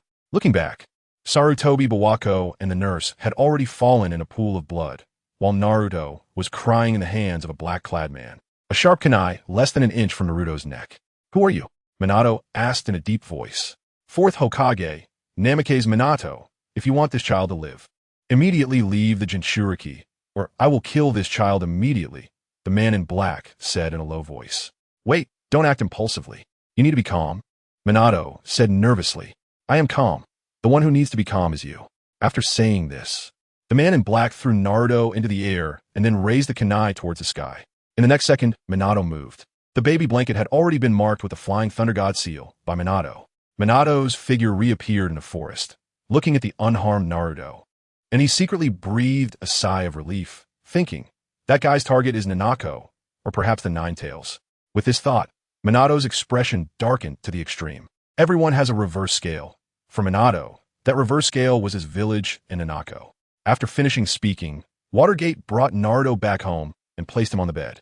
Immediately, the Flying Thunder God was activated again. At this moment, Uchiha Obito had completely broken the seal, and Crimson Chakra surged forth. Suddenly, a fierce fox appeared out of thin air in the woods.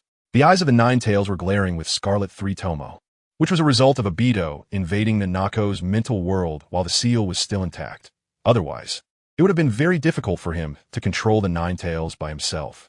"He, how is it, Nanako? To tell you the truth, I have been waiting a long time for this plan. When you give birth and the seal weakens, I will take the opportunity to unleash the Nine Tails and then destroy Konoha." Uchiha Obito laughed madly. "He, let us see you die at the hands of the Nine Tails." Saying this, Uchiha Obito controlled the claws of the Nine Tails to strike. At that moment, a flash of yellow light appeared, and the figures of Watergate and Nanako appeared on top of a large tree. Uchiha Obito praised, as expected of the yellow flash. Watergate ignored him and activated the Flying Thunder God again, appearing in the room and placing Nanako next to Naruto. "Nanako, you should rest well. I'll take care of the rest," Watergate said, patting Nanako's head. Watergate donned the Hokage's ceremonial robe and disappeared from the room. Nanako kissed Naruto's forehead, wiped her tears, and said, "Watergate, thank you." At this moment, an ominous aura enveloped the hearts of everyone in Konoha. This familiar feeling felt reminiscent of when the Otsutsuki attacked, instilling a sense of unease in their hearts. Some people, sensing the danger, had already taken their families into underground shelters. Sure enough, the ground began to tremble, and a gigantic figure had arrived at the outskirts of Konoha, its nine tails swaying in the sky and on the ground, reducing the surrounding buildings to rubble. Chapter 200, The Chaos of the Nine Tails, Part 2, A massive fox was venting its rage, and on top of the fox stood a man in black clothing. In the next moment, chakra began to gather in the fox's mouth, with a yin-yang ratio of 2:8. A purple chakra giant ball appeared in the Nine-Tails' mouth, and then shot towards the Hokage rock. However, an explosion did not occur. A white figure appeared, and a spatial barrier emerged, absorbing the purple chakra giant ball. Soon after, in the distance outside the mountains, a loud explosion was heard, and a tremendous shockwave could be felt even thousands of meters away. In the next moment, Watergate's figure vanished and reappeared above the Nine-Tails, then summoned Gamabunta, who materialized and slammed down towards the Nine-Tails. The Nine-Tails was hit to the ground and let out a massive roar, but the next moment, it swatted Gamabunta away and continued its rampage. Kakashi and the others arrived at the sound, but were intercepted by the older generation of ninjas. At that moment, Uchiha Fugaku led the Uchiha clan members over, starting to attack and obstruct the Nine-Tails. What is going on? Look at the Nine-Tails' eyes. One Anbu exclaimed. Those are Sharingan. Could this all be an Uchiha conspiracy? Another ninja said. Don't talk nonsense. Can't you see our Uchiha clan is also fighting? One Uchiha member retorted. Who knows if you Uchiha have some conspiracy? A ninja replied. Bastard, what are you saying? If our clan really had the ability to control the Nine-Tails, we would have acted long ago, Uchiha Fugaku said. Stop talking, Meiji. We can't escape this blame. The most important thing now is to deal with this guy, Uchiha Fugaku stated. In the next moment, a scarlet Mangeki Sharingan appeared, followed by a dark red energy giant standing 50 meters tall, wielding a red energy bow, an arrow, with black flames transforming into arrows aimed at the Nine-Tails. Seeing this, the Nine-Tails gathered another tailed beast bomb and charged at the swiftly approaching black flame arrows. The two collided in mid-air, resulting in a tremendous explosion that flattened everything on the ground. Our leader is brilliant. Our leader is invincible. The Uchiha clan members began to cheer. If it were really our Uchiha clan pulling the strings, our leader wouldn't be resisting so fiercely. An Uchiha member said to the Konoha ninjas nearby. The ninjas exchanged glances, realizing that the Uchiha clan was indeed not involved in this matter. Meanwhile, they wondered why the Hokage had not yet arrived. At the same time, Watergate had defeated the man in black. The black-clad man was now wounded by a Rasengan and had his connection to the Nine-Tails severed by Watergate's sealing technique. The prosthetic limb, made from Hashirama cells, had also been completely destroyed. Uchiha Obito directly removed his arm and weakly said, as expected of a yellow flash of the ninja world, Namake's Minato, I will let you go this time. With that, he vanished into the space vortex. Watergate frowned upon seeing this because he noticed that the flying thunder god mark he left on the black-clad man had also disappeared. However, Watergate did not dwell on it and activated the flying thunder god again, appearing in the center of the village. At this moment, the battle between Uchiha Fugaku and the Nine-Tails had reached a boiling point. Feeling his vision becoming increasingly blurry and the pain in his eyes, Uchiha Fugaku thought to himself, he shouldn't have gotten involved, but if he didn't act, the Uchiha clan would be unable to clear their name even if they fell into the river, and the beast before him was not something he could handle alone. At that moment, the Nine-Tails' gaze returned to normal. Uchiha Fugaku seized the opportunity to slash down with his blade, cutting into the Nine-Tails' tail, then landed a punch on the Nine-Tails' head, slamming it to the ground. The Nine-Tails let out a pained cry, and then furiously roared, Damn humans, damn Konoha ninjas, damn black-cloaked masked man, damn Uchiha. Crimson chakra swirled around the Nine-Tails, and it began to counterattack, launching countless small, tailed beast bombs towards the energy giant. Uchiha Fugaku immediately increased his chakra output, and then countless tomo were shot out, colliding with the tailed beast bombs. Another massive explosion erupted. Just then, a man wearing the Hokage's ceremonial robe appeared. It was the fourth Hokage, Namake's Minato. His blonde hair was blowing in the wind, and the Hokage robe fluttered loudly in the gusts. Seeing this, SunYan couldn't help but sigh inwardly. What a good show. It's the fourth Hokage. He's here. We are saved. A ninja shouted. The fourth Hokage has finally come. We are saved, Ananbu said. Uchiha Fugaku, upon seeing this, felt displeased. He had fought the Nine-Tails for so long and saved countless people, yet he had never received such a high call from them. With this thought, Uchiha Fugaku withdrew his chakra, causing the energy giant to vanish. Uchiha Fugaku's figure also fell from the sky, but the Uchiha clan members jumped up to catch him. Seeing this, Uchiha Fugaku smiled slightly and then fainted.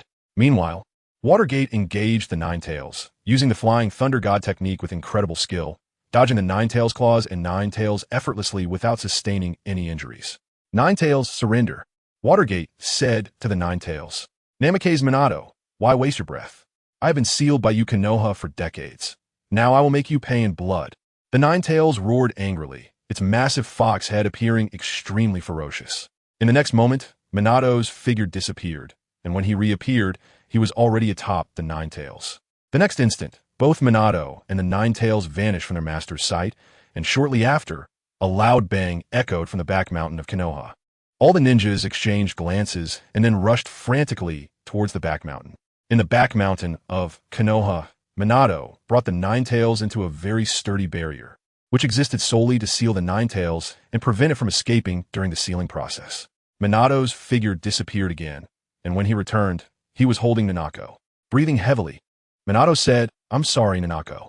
Seeing this, Nanako shook her head and replied, "No, the one who should be thanked is me. Thank you for everything, Minato." After saying this, Nanako once again performed the adamantine sealing chains, tightly binding the Ninetales. "I will use my last chakra to kill the Ninetales," Nanako declared. "No, Nanako, if the Ninetales dies, it will take a lot of time to revive it. Moreover, once the balance of the tailed beasts is broken, a new war will soon come," Minato said. "Then what should we do, Minato?" Nanako asked. "I will perform the Reaper Death Seal," Minato said firmly. "Minato, no," Nanako exclaimed anxiously. "Nanako, this is the best way," Minato insisted. "However, the Reaper Death Seal can only seal half of the Ninetales chakra, so for the other half, I will use a physical seal to transfer it along with the chakra currently in your body into Naruto," Minato continued. After Minato finished speaking, he began to form hand seals, and soon a shadow of the Reaper appeared above him. At this moment, the Umbu and many ninjas from Konoha had arrived, but they could only anxiously wait outside the barrier. Upon seeing the Reaper shadow, even the Ninetales felt something was amiss and began to struggle wildly. Originally, it had planned to wait until Nanako's chakra was exhausted before launching a final counterattack. However, it was evident that it was now too late to resist. A phantom arm pierced through Minato's abdomen, reaching for the Ninetales, and in the next moment, nearly half of the Ninetales chakra was sealed into Minato's soul. Minato's entire body began to feel numb, realizing the immense power of the Ninetales chakra. The Ninetales body had also shrunk by half. Taking advantage of this moment, Nanako sealed the remaining Ninetales chakra into Naruto's body. "Minato, my life is about to end. Meeting you is the greatest fortune of my life," Minato said. The Reaper's scythe had already pierced towards Minato's body. At this critical moment, an extremely discordant voice rang out. "Oh dear, I absolutely hate tragedies. So as the embodiment of love and justice, I'm here to save this tragedy. And Minato, it's just a beast. Why make such a fuss about it?" SunYan said disdainfully. SunYan had appeared in the barrier at some point. Yin, when did you arrive?" Minato said with difficulty. The Reaper, who was about to stab Minato, saw SunYan's arrival and immediately halted its attack. "Hello, Reaper," SunYan smiled at the Reaper. SunYan laughed, a carefree laugh that made the Reaper feel uneasy. To SunYan, the terrifying Reaper was just a massive spiritual entity, and upon seeing it, he thought about burning it with his divine fire, believing it would greatly enhance his spiritual power. The Reaper, feeling the aggressive gaze from SunYan, involuntarily took a step back. In the next moment, silver flames engulfed the Reaper and then began to burn wildly. The Reaper let out a shrill scream, its body gradually shrinking in the silver flames, ultimately transforming into pure spiritual power, which surged into SunYan's body. The high temperature emitted by the silver flames instantaneously reduced the entire barrier to nothingness. At this moment, SunYan also retracted the divine fire and walked towards the barely conscious Minato and Nanako. Seeing the still lingering breath of Uzumaki Nanako, SunYan couldn't help but sigh. The Uzumaki clan has such incredible vitality. "Yen, did you kill the Reaper?" Minato asked with difficulty. "Yep, from today on. You and your son will be the Ninetales father and son," SunYan smiled. He then approached Nanako, placed his hand on her chest, and an infinite amount of solar power surged into Nanako's body. A golden light enveloped both Minato and Nanako, and the massive wounds on their chests instantly began to heal. Minato was dumbfounded, while Nanako remained unconscious on the ground. Minato thought to himself, "Yen, this isn't how the script goes. Stop saving me. Let me die. Yen, can it be that we are still alive?" Minato still found it hard to believe. "Haha, with me around, you can't die even if you want to. Besides, If you die, where would I find such high-end combat power? Now that your soul is fused with the Nine-Tails soul, the Nine-Tails chakra is your chakra. You can use it as you wish. This way, you won't have to worry about running out of chakra anymore. SunYan laughed. Yen, you've saved me again and even gave me an incredibly precious gift, Minato said with tears in his eyes, his words slurred. TCH, don't say that. I'm just afraid you die and won't pay back the money and resources from a few days ago. After all, your name is on the IOU. If you die, how would Konoha cope with the debt? SunYan said proudly. The surrounding ninjas couldn't help but roll their eyes, thinking, debt? Who the hell would dare to owe you? Can you not be so proud? Yen, actually, I originally had no intention of repaying that batch of resources, Minato said with a grin. What? Minato, what are you saying? How could you say something like that? SunYan said with a pained expression. Speaking of which, we haven't practiced for years, Minato. After saying this, SunYan moved. However, Minato ignored whether Nanako and Naruto were okay and directly used the Flying Thunder God to escape. Yet, how could Minato's Flying Thunder God escape SunYan's watchful eye? The next moment, the godly descent activated. Fearing that SunYan would catch up, Minato continuously activated the Flying Thunder God several times, finally appearing on a towering tree. However, the next moment, a hand slapped against his body, and Minato's figure stiffened, mechanically turning his head to see SunYan grinning at him. Then, a piercing scream echoed, a cry so sorrowful it resonated through heaven and earth. At this moment, Nanako also woke up, looking at everything around her, and at little Naruto, tears immediately welling up. Just now, it seemed she had stepped into a place called Pure Land, but was pulled back by an overwhelming force. Chapter 202. Memories in the hidden training ground in the back mountains of Konoha, SunYan and Minato's figures appeared. Minato was clutching his head, which was swollen with pain, looking at SunYan with a resentful gaze. Don't look at me like that. You look like a scorned woman, SunYan said, feeling a chill run down his spine under Minato's gaze. All right, Yen, we've settled this. You've hit me and scolded me. So I won't return that batch of supplies, Minato said, instantly dropping his resentful look and smiling. Fine, no need to return it. Just consider it a congratulatory gift for your child, SunYan replied. Yen, thank you so much. Minato suddenly became serious, speaking to SunYan. Actually, I know you still have feelings for Konoha, Minato continued. I don't deny it. Even though I really dislike those people, after all, I've lived here for several years. How could I not have feelings? SunYan said. Yen, do you remember this little grove? When we were kids, you were a monster, dragging me here every day to train, taijutsu, shuriken technique, ninjutsu, swordsmanship, Minato reminisced. Now we should thank our past selves for their hard work. If it weren't for our efforts back then, neither of us would be where we are now, SunYan said to Minato. Yen, Jiraiya-sensei said that the ninja world will soon face a major transformation. At first, I didn't really believe it. But recently with the appearance of the Otsutsuki clan and the Black-Clad Man during the Nine-Tails incident, everything seems to reflect what I thought was just a joke, Minato continued. So, Yen, SunYan smiled. Jiraiya-sensei said I might be the child of prophecy, the one who can bring peace to the ninja world. But if it weren't for you today, both Naoko and I might have died, and my soul would have been devoured by the Shinigami. Therefore, I don't think I'm the child of prophecy. You are the one who can truly bring peace to the ninja world. Minato said, that guy Jiraiya, always talking nonsense. You can only believe about 70% of what he says. As you said, there will indeed be a major transformation in the ninja world. And if we fail in this transformation, the outcome will be destruction. But as for the child of prophecy, don't believe it.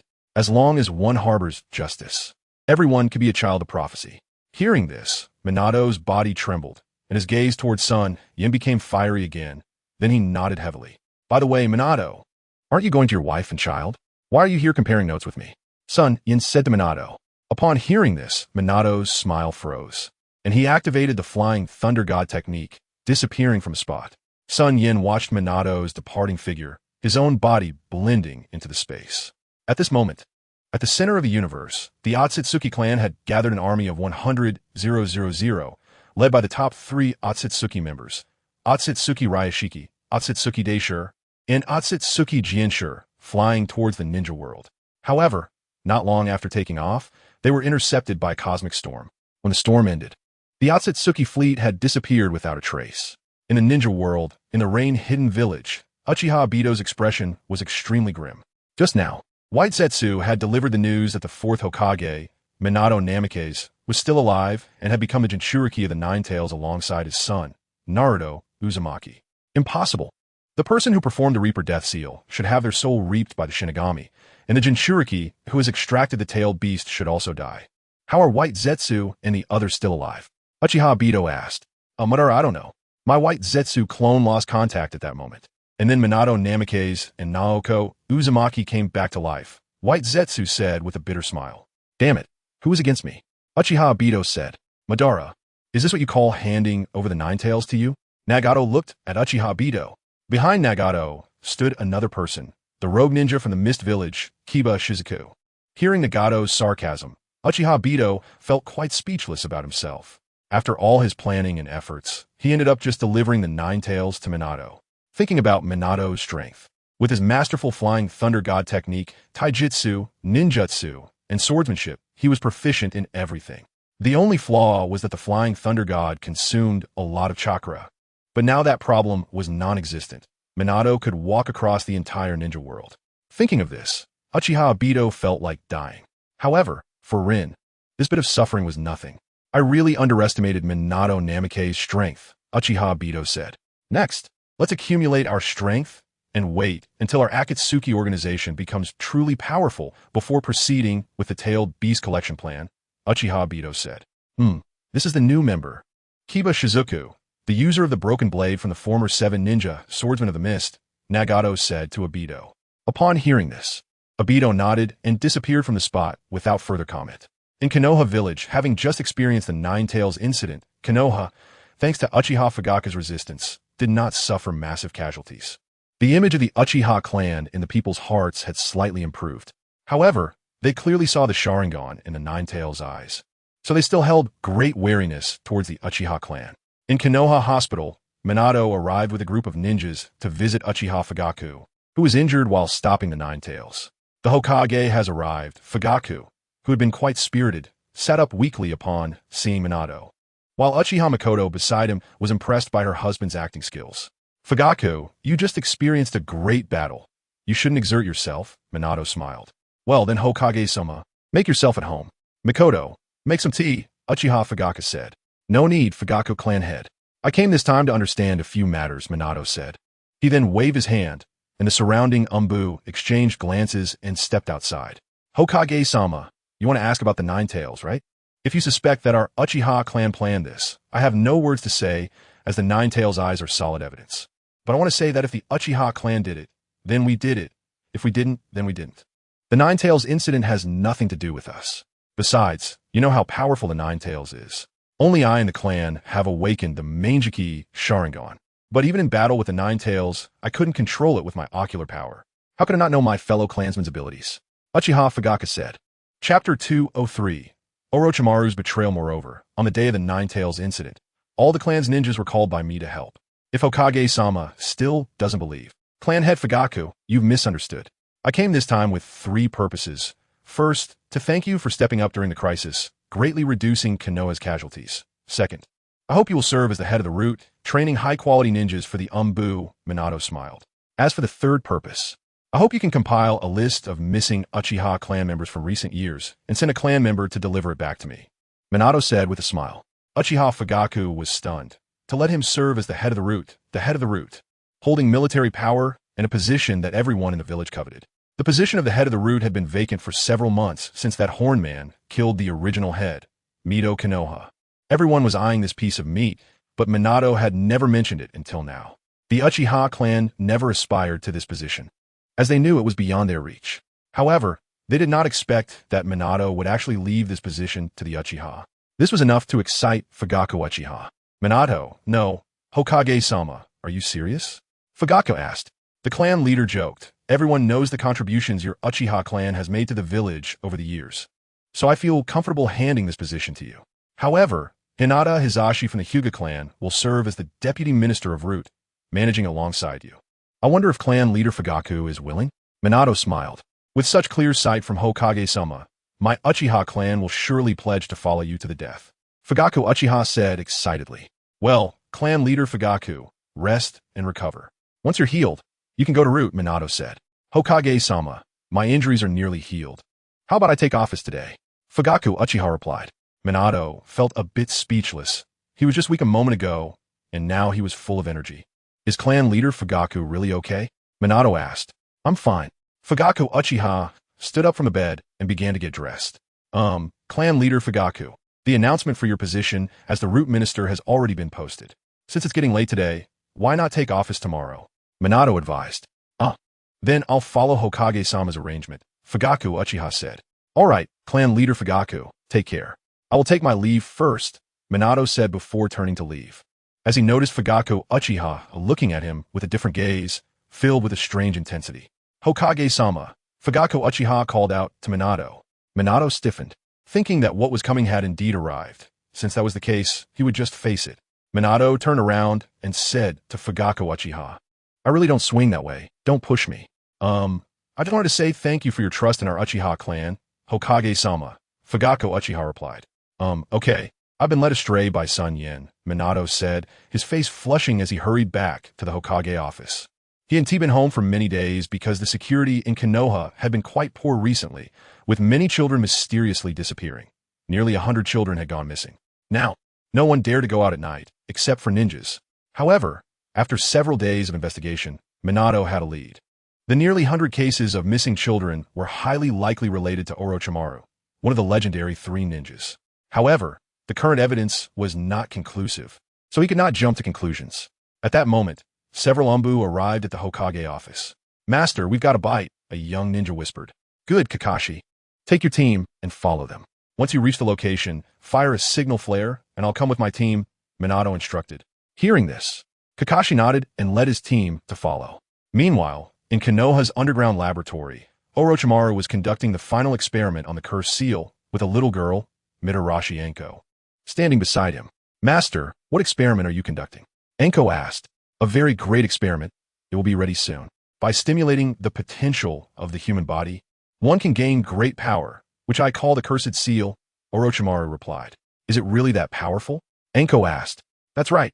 I will share it with you as well, Orochimaru said with a sinister smile, thinking to himself that after completing the cursed seal, he would move on to the Sharingan. The power displayed by the Sharingan had completely shocked Orochimaru, making him obsessed with it. Uncle Snake ultimately walked down that irreversible path. After thoroughly adjusting the reagent in his hand, Orochimaru injected it into Anko's shoulder. Don't move, Anko, it might hurt a lot, but you must endure it, Orochimaru said. Just then, a figure rushed towards Orochimaru, one of his trusted subordinates. Lord Orochimaru, it's bad. The matter has been exposed. This person was covered in blood, clearly severely injured. Hearing this, Orochimaru furrowed his brow and said coldly, What exactly happened? An Umbu from Konoha transformed into a child, the subordinate reported. You can't even recognize a transformation technique. What use do you have? Orochimaru said.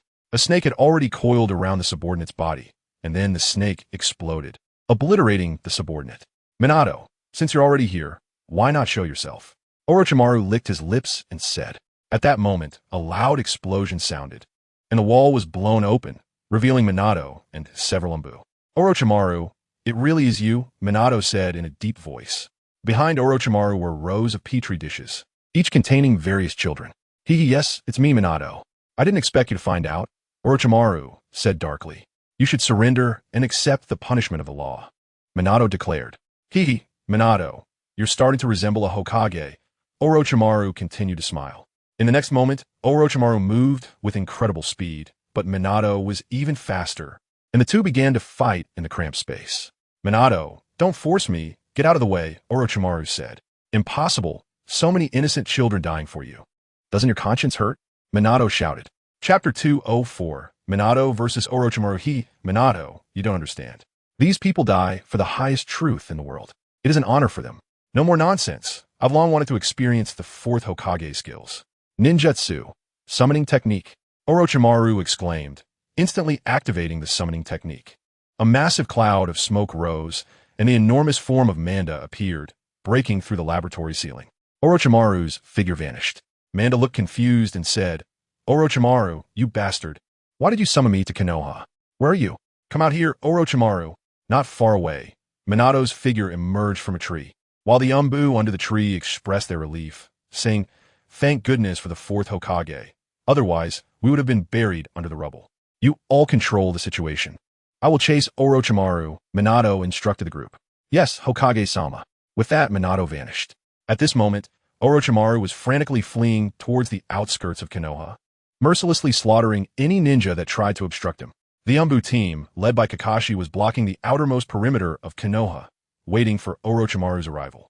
A figure stepped into their line of sight, instantly raising their alertness. He, it seems you've been waiting for a long time, Orochimaru said, licking his lips. Fire release. Great fireball technique. One Umbu shouted, launching the first attack. Lightning release. Body flicker technique. Another Umbu also used a ninjutsu. A sharp longsword was spat out from Orochimaru's mouth, elongating and slicing through the massive fireball, while he dodged the lightning technique. The grass spear continued to stretch, flashing coldly, piercing the bodies of the two, and then a large snake inexplicably coiled around another Umbu, followed by a massive explosion that killed that Umbu as well. Only Kakashi was left alive, his scarlet Sharingan fixed on Orochimaru, lightning chakra gathering in his hand, but his body trembled uncontrollably. You are the child of White Fang. Hatake Kakashi, right? Orochimaru's hoarse voice sent chills down one's spine as he walked toward Kakashi. Don't come any closer, or... The Chidori emitted a loud, buzzing sound, but it did not stop Orochimaru's advance. He was already in front of Kakashi. Don't try to attack me. I don't want the heir of White Fang to die in my hands, Orochimaru said. This Sharingan should be a parting gift from your friend Uchiha Bido, but it's a fake, so I won't take it. After saying this, Orochimaru vanished into the distance. It wasn't until Orochimaru's figure disappeared that Kakashi let out a sigh of relief, but his back was already soaked. Just moments ago, when facing Orochimaru alone, he had not even had the courage to fight back. Kakashi felt extremely frustrated. He was still too weak. At the same time, he resolved to become stronger. To become stronger, he must become stronger. In an instant, a figure flashed by. It was Minato. Seeing the dejected Kakashi and the dead team member beside him, Minato patted Kakashi's shoulder and then continued to chase after Orochimaru. The Flying Thunder God Kunai was thrown out in an instant, followed by an immediate activation. Under the pursuit of the Flying Thunder God, Minato quickly caught up with Orochimaru. Watching Minato, who had activated the Flying Thunder God to catch up to him, Orochimaru's expression darkened. Minato, are you really going to go all out? Orochimaru said grimly. I'm going to take you back to Konoha and let you face justice, Minato replied. He had already thought it through. He could spare Orochimaru's life, but he had to imprison him in the Umbu's cells forever. In that case, let's fight, Orochimaru said with a sinister smile. Ninjutsu, Serpent's Binding Technique. Endless snakes surged toward Minato like a tide. Multi-shadow clone technique. Minato joined his hands together, creating dozens of shadow clones. Ninjutsu, multi-spiraling sphere technique. Countless Minatos instantly charged toward the snake swarm, smashing the snakes to pieces. Orochimaru's neck suddenly elongated and then slashed horizontally at all the Minatos.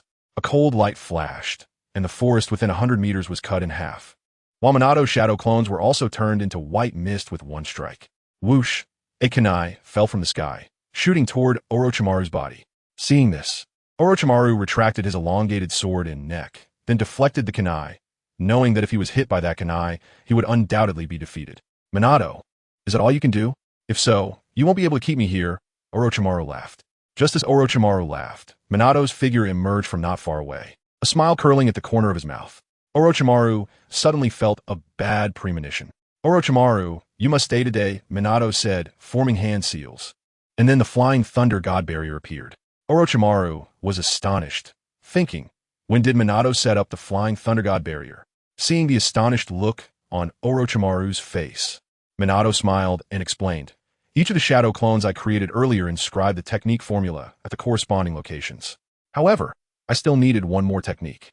So I threw out the Flying Thunder God Kunai and simulated the trajectory of the kunai after you deflected it. I see. As expected of you, Minato Namikaze, Orochimaru said with a sinister smile. I didn't want to use this technique because the new Edo Tensei is not yet perfected, and these 3 Edo Tensei bodies are too weak.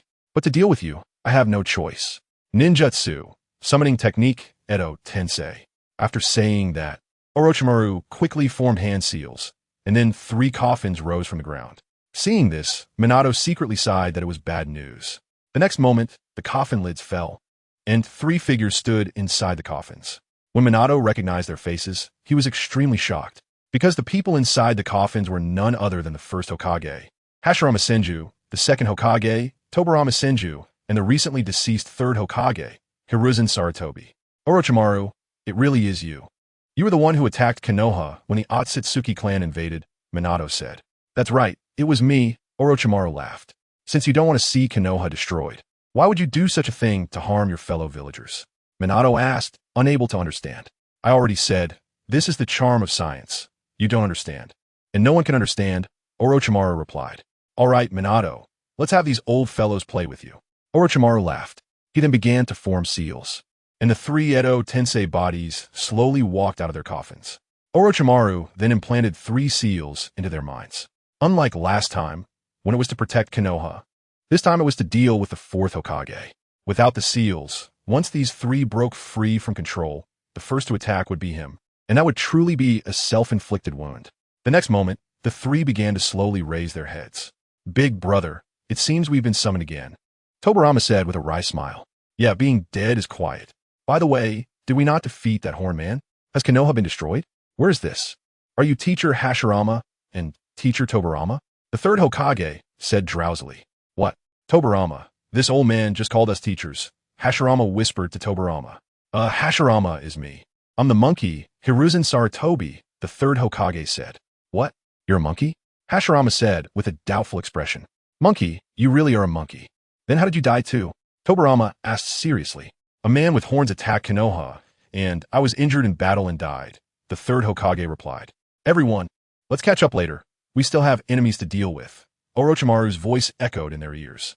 Big brother, it's that person again, Tobirama said as he turned around. Orochimaru's true form appeared before them. At this moment, the most shocked was the 3rd Hokage, because he saw his beloved student Orochimaru and his grandson, Minato Namikaze. And the situation before him was that Orochimaru had summoned them to deal with Minato. Thinking of this, the 3rd Hokage directly asked Minato, Minato, what exactly is going on? Lord 3rd Hokage, Orochimaru is harming the villagers of Konoha, and I'm bringing people to capture him, Minato replied. At this moment, a large number of Umbun ninjas had already surrounded the area outside the barrier. Seeing this, Orochimaru's expression darkened even more. Minato, it seems you have become the 4th Hokage. The 3rd Hokage said. Monkey, is this the 4th Hokage of Konoha? He looks quite impressive, Tobirama said. Minato's flying thunder god technique is not inferior to that of the teachers, the 3rd Hokage said.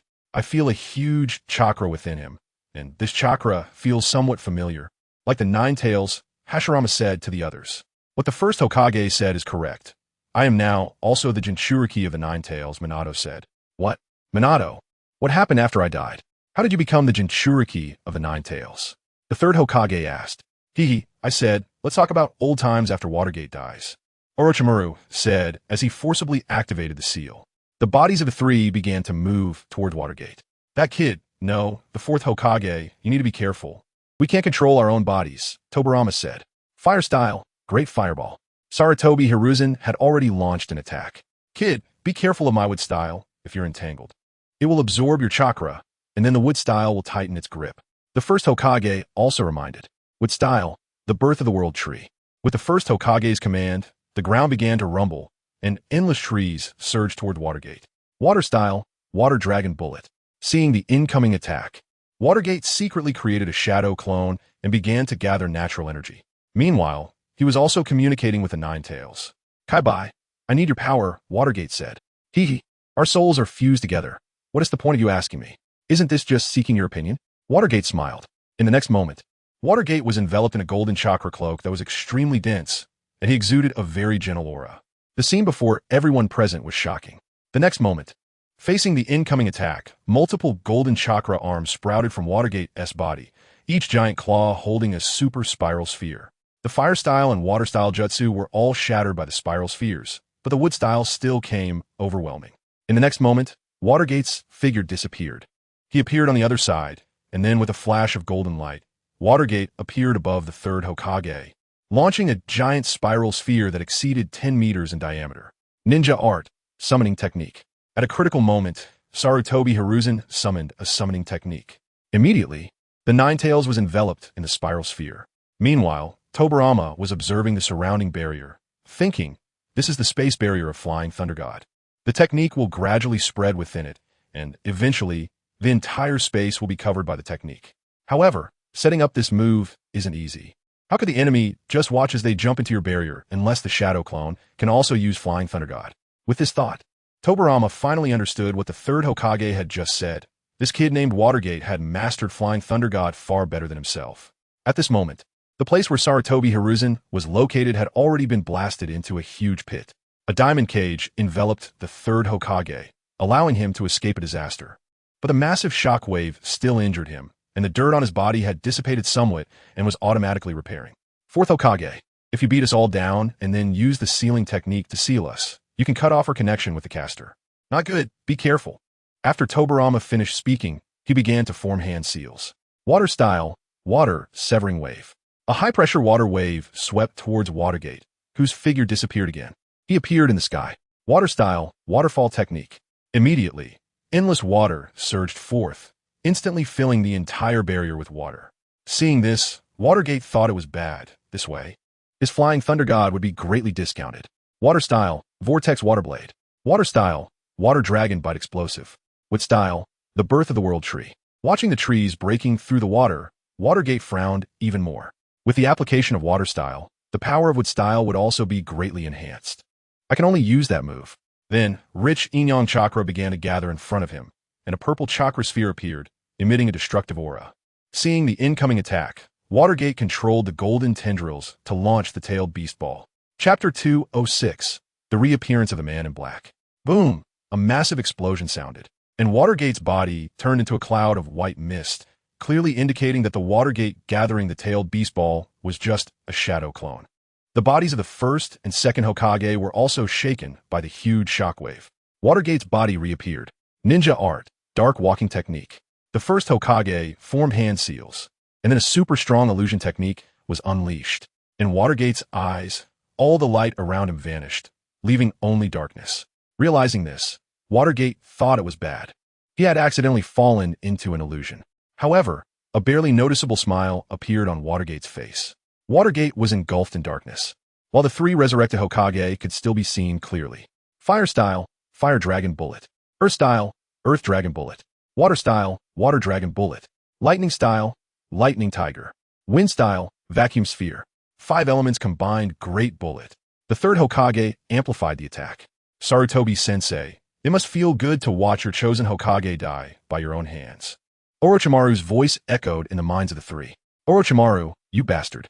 With style, the Birth of the World Tree. The first Hokage also clasped his hands together, initiating an attack. Water style, Water Dragon Bite Explosive. Senju Tobirama also formed hand seals and then placed his hands on the water surface. At this moment, Watergate's body had already been entwined by the resilient trees. The chakra within him was also being frantically absorbed, and, as the chakra was absorbed, the trees became even more solid. Meanwhile, the 5-element combined bullet and the S-rank water-style Water Dragon Bite Explosive surged towards Watergate. In the next moment, Watergate's figure vanished, and 2 attacks struck the treetops, destroying large areas of trees.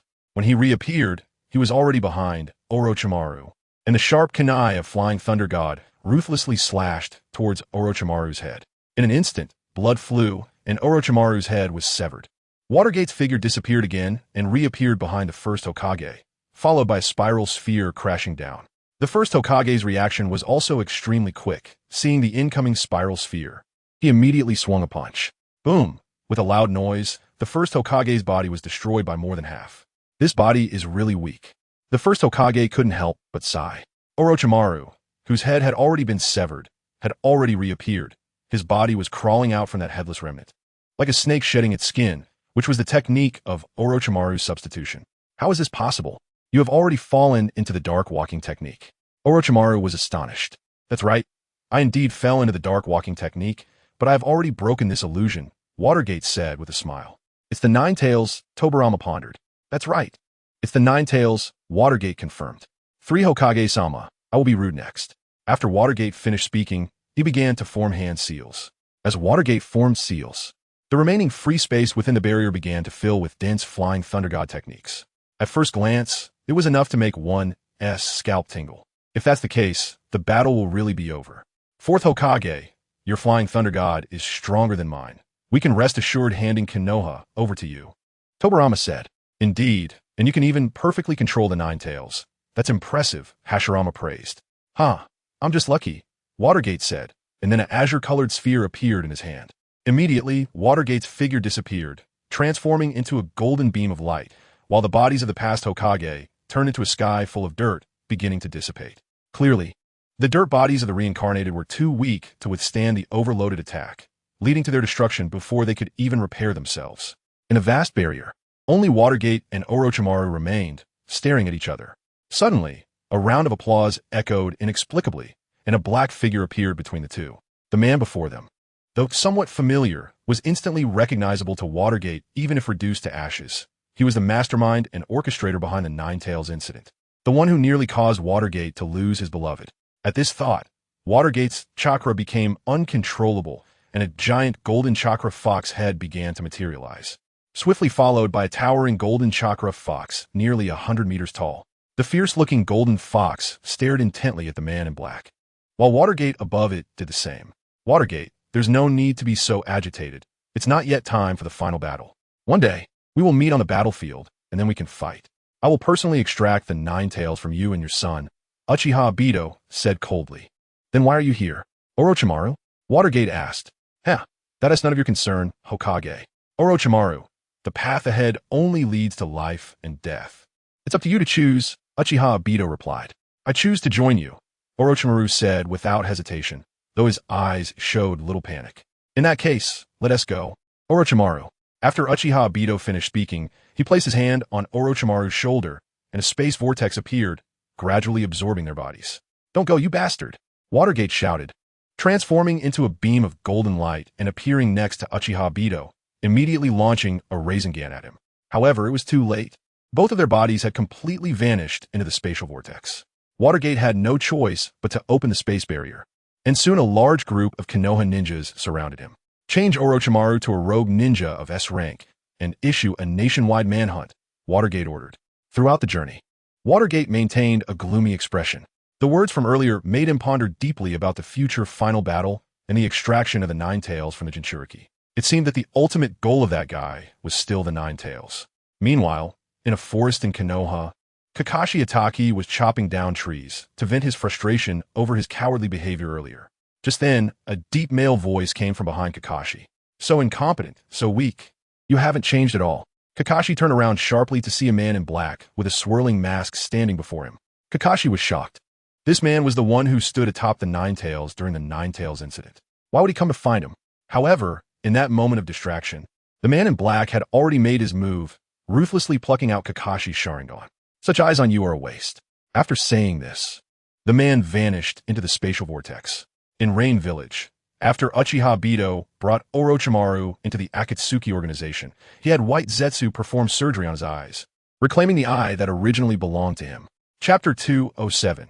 Evolution of the Byakugan. Originally, Uchiha Obito did not plan to reclaim this eye, but after witnessing Watergate defeat the three legendary ninjas today, he changed his mind. Watergate's strength far exceeded his expectations. He was no longer a match for him, especially now that Watergate possessed the Nine Tails. Thus, only by reclaiming this eye could he stand a chance against Watergate or have more confidence in the Eye of the Moon plan. After the Sharingan was transplanted, feeling the overwhelming power of his eyes, Uchiha Obito smiled with satisfaction. The next moment, his figure vanished into the spatial vortex. Meanwhile, in Flame Village, SunYan was personally conducting research on several genetic projects. After meticulous study, SunYan discovered the genetic relationship between the Byakugan and the Rinnegan. The Rinnegan genome consisted of 68 groups, while the Byakugan genome had between 28 to 48 groups. The more groups there were, the stronger the Byakugan's capabilities. If the genetic deficiencies were supplemented, the Byakugan could smoothly evolve into the Rinnegan. However, involving genetic recombination carried severe risks. Failure would only lead to death. Despite this, SunYan decided to proceed, as this would provide him with another high-end combat force like Hinata Linglong, and would also enhance Kaguya Otsutsuki's power. Even if it failed, SunYan could bring her back. After extracting all the genomes, SunYan found Hinata Linglong and Kaguya Otsutsuki. He informed them of the risks involved, and without needing their response, SunYan had already guessed their answers. Both women were particularly ambitious. When presented with an opportunity to grow stronger, they would certainly not let it slip by. Kaguya harbored aspirations to revitalize the Otsutsuki clan, while Linglong had made little progress since reaching the level of a Kage, which frustrated her greatly. Even if it failed, SunYan could bring her back, so what burden was there? Kagaya Otsutsuki was the first to undergo the injection.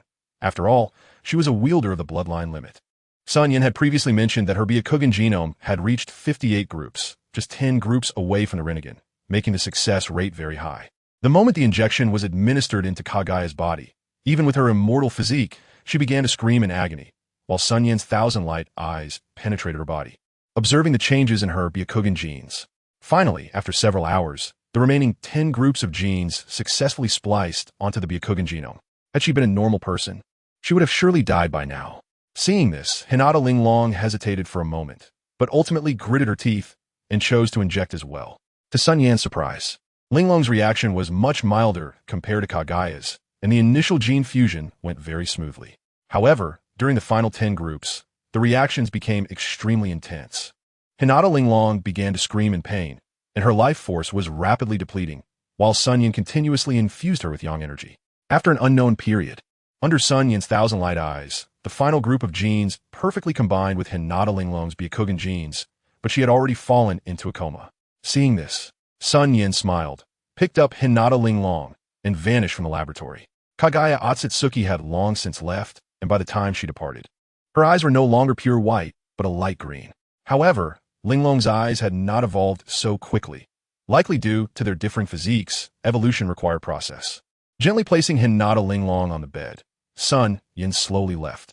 He had initially thought that with himself present, the gene fusion would be completely fine, and, after the fusion, he could create little ones with Linglong. But unexpectedly, Linglong fainted.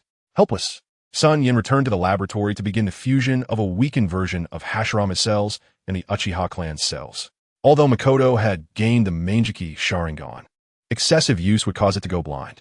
SunYan believed that protecting them was not an issue, but everything about the future was uncertain, especially with the impending war looming. Therefore, SunYan was trying to find ways to make his women stronger. No need to be too strong, but at least capable of self-defense. Thus, SunYan stepped back into research, and indeed, Hashirama's cells were extraordinarily powerful even among ordinary people. Even after he weakened them by half, they remained overwhelmingly strong compared to Makoto's cells. Cell fusion and genetic modification are different, with even greater risks involved. However, death is not a possibility. SunYan doesn't want anyone to die, and even suicide wouldn't help. After hundreds of experiments, he adjusted the quantity and degree between the two to a reasonable level. SunYan concluded the research, stepped out of the laboratory, and gazed at the slightly glowing sky. He felt no fatigue. After all, he had reached this level, so exhaustion was out of the question. He only felt a bit melancholic and looked forward to the future. 6 years had passed in the blink of an eye. During these 6 years, the ninja world had not experienced any significant events. The 6 major countries had a tacit understanding and fell into a strange calm. However, 3 years ago, there was some conflict between the Cloud Village and Konoha, seemingly because a member of the Hyuga clan killed an envoy from the Land of Lightning, which enraged the country, demanding the culprit be handed over or threatening war. However, it was firmly rejected by Minato, who sent a message back saying that if they wanted war, then they could have it. As a result, the Land of Lightning didn't respond at all. Under Minato's leadership, Konoha was thriving. Besides this, the bounty world also saw the emergence of several fearsome figures, including the Bone Vein Hunter codenamed Steel Bone, the Ice Release Hunter codenamed Ice Emperor, and the Taijutsu Hunter codenamed Dance King, who momentarily shocked the entire bounty world. Meanwhile, the Akatsuki organization was gradually becoming influential. Uchiha Obito had retreated to the second line, and the Akatsuki was now under Nagato's control. Today was the first day of school at the Konoha Ninja Academy, and 6-year-old Naruto Uzumaki, led by Nanako, arrived at the academy. Along the way, many gazes turned towards him. That must be the Hokage's child, so small and so cute. Yes, the Hokage's child, and he's in the same class as my child. All along the way, there were praises from the crowd. Little Naruto politely called out to the aunties and uncles, filled with pride, knowing his dad was the 4th Hokage. Just then, a stir arose in the crowd as Uchiha Myling arrived with her second son, Uchiha Sasuke, drawing immediate attention. This must be the child of the Uchiha clan leader. He looks really handsome. Haha, I wonder if his talent will surpass that of his brother. Itachi was only 11 this year and had already joined the Yumbu as an elite member. His talent was exceptional, a rare prodigy. Even if Sasuke couldn't achieve his brother's level, he wouldn't be far behind. A group of people began discussing. Naruto followed the crowd's gaze and saw a boy with delicate features, long black hair, and a very indifferent expression. He proudly raised his chin in response to the attention. Naruto didn't know why, but he felt a strong dislike at first sight. He muttered, "Humph, what a conceited guy." Seeing this, Nanako patted Naruto's head and said with a smile, "Little Naruto, you shouldn't have biases against your classmates. You should get along well with them." Yeah, I know," Naruto replied reluctantly. "By the way, when will Dad come?" Little Naruto asked. "Dad? He should be here soon." "All right, little Naruto. Mom will leave first and come back to pick you up after school," Nanako said kindly while patting Naruto's head. Remember to get along well with your classmates," Nanako reminded him before leaving. Soon, several Chunin teachers appeared to divide the students into classes.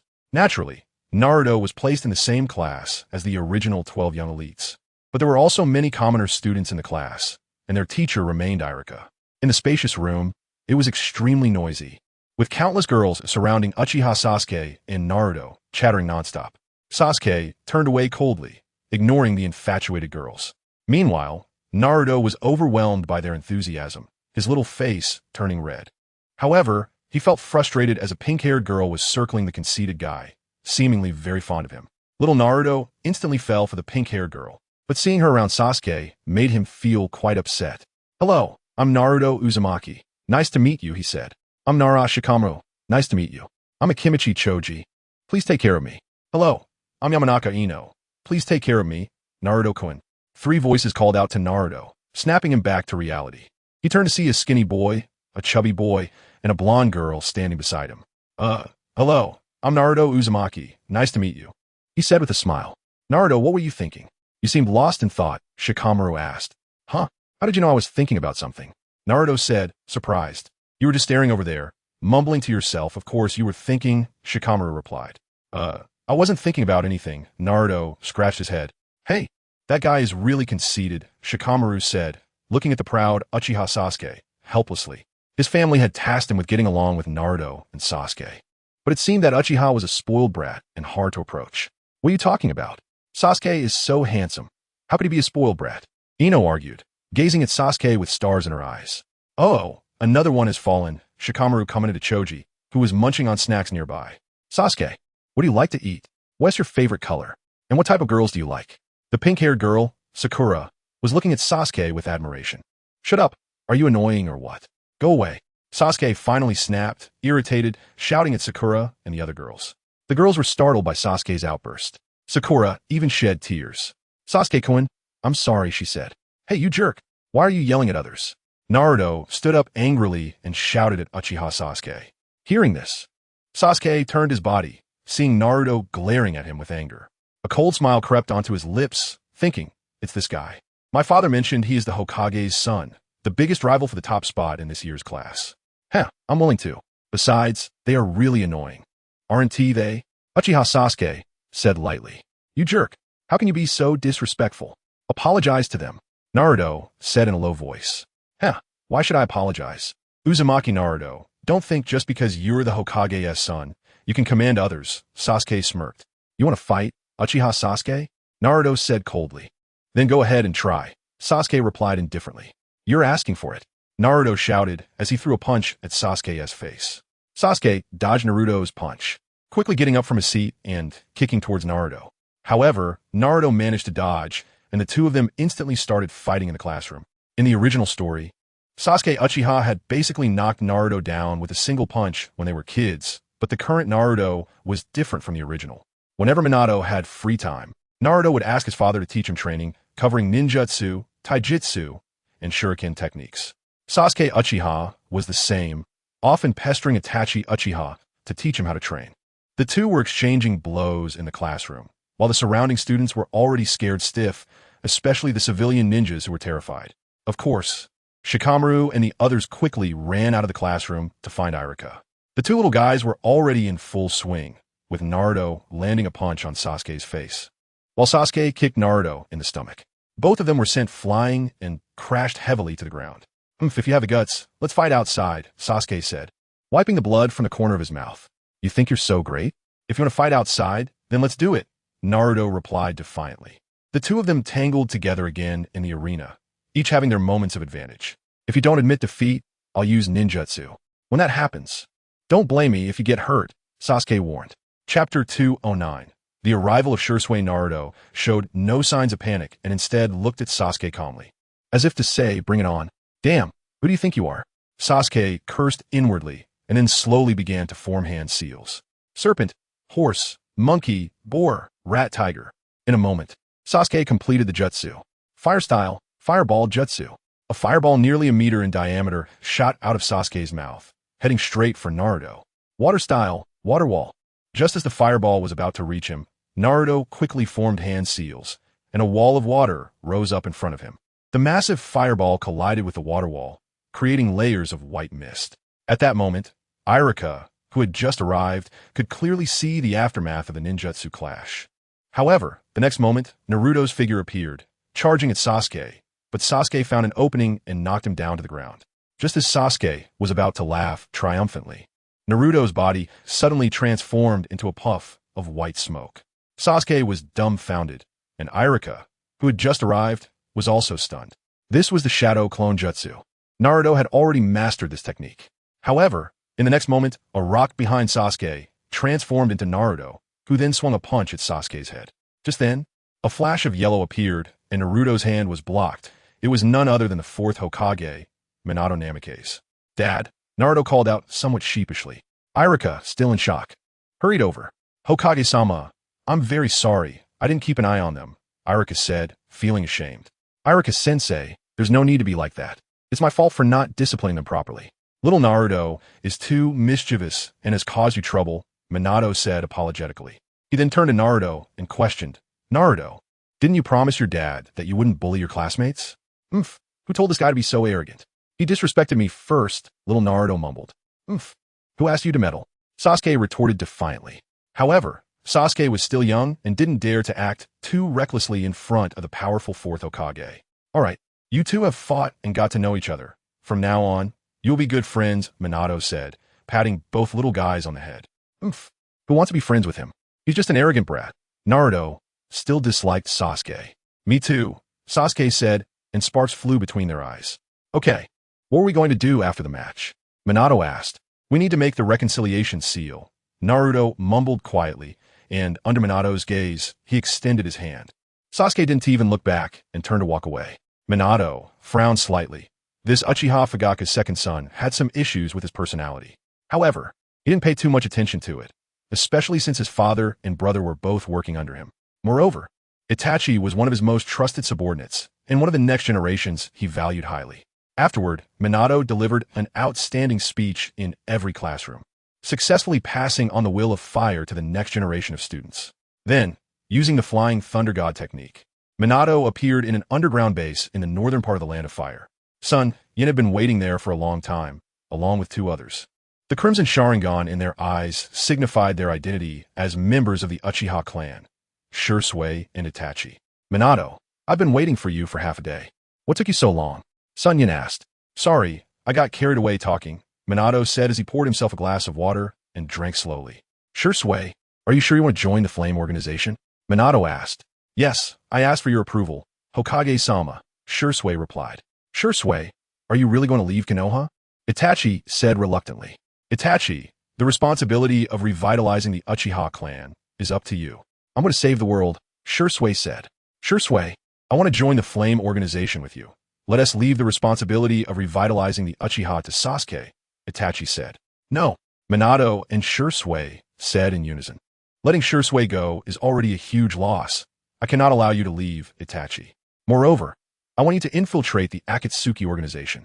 The black-clad person you spoke to earlier is very likely involved in the attack on Konoha, Minato said. That black-clad person and the Akatsuki organization will be dealt with by you in Konoha, while we in the Flame Hidden Village will handle the alien invaders. What do you think, Minato? SunYan smiled. Yeah, that's fine. The Otsutsuki clan is incredibly powerful. They are not something we in Konoha can handle, Minato said. Before that, let me give you a small gift. As we all know, excessive use of the Manjiki Sharingan can lead to permanent blindness. The only way to solve this problem is through Hashirama cells. The Sharingan represents Yin power, while Hashirama cells represent Yang power. The combination of Yin and Yang can produce an endless source of power. So, will you accept the injection of Hashirama cells? SunYan looked at Shursui and asked.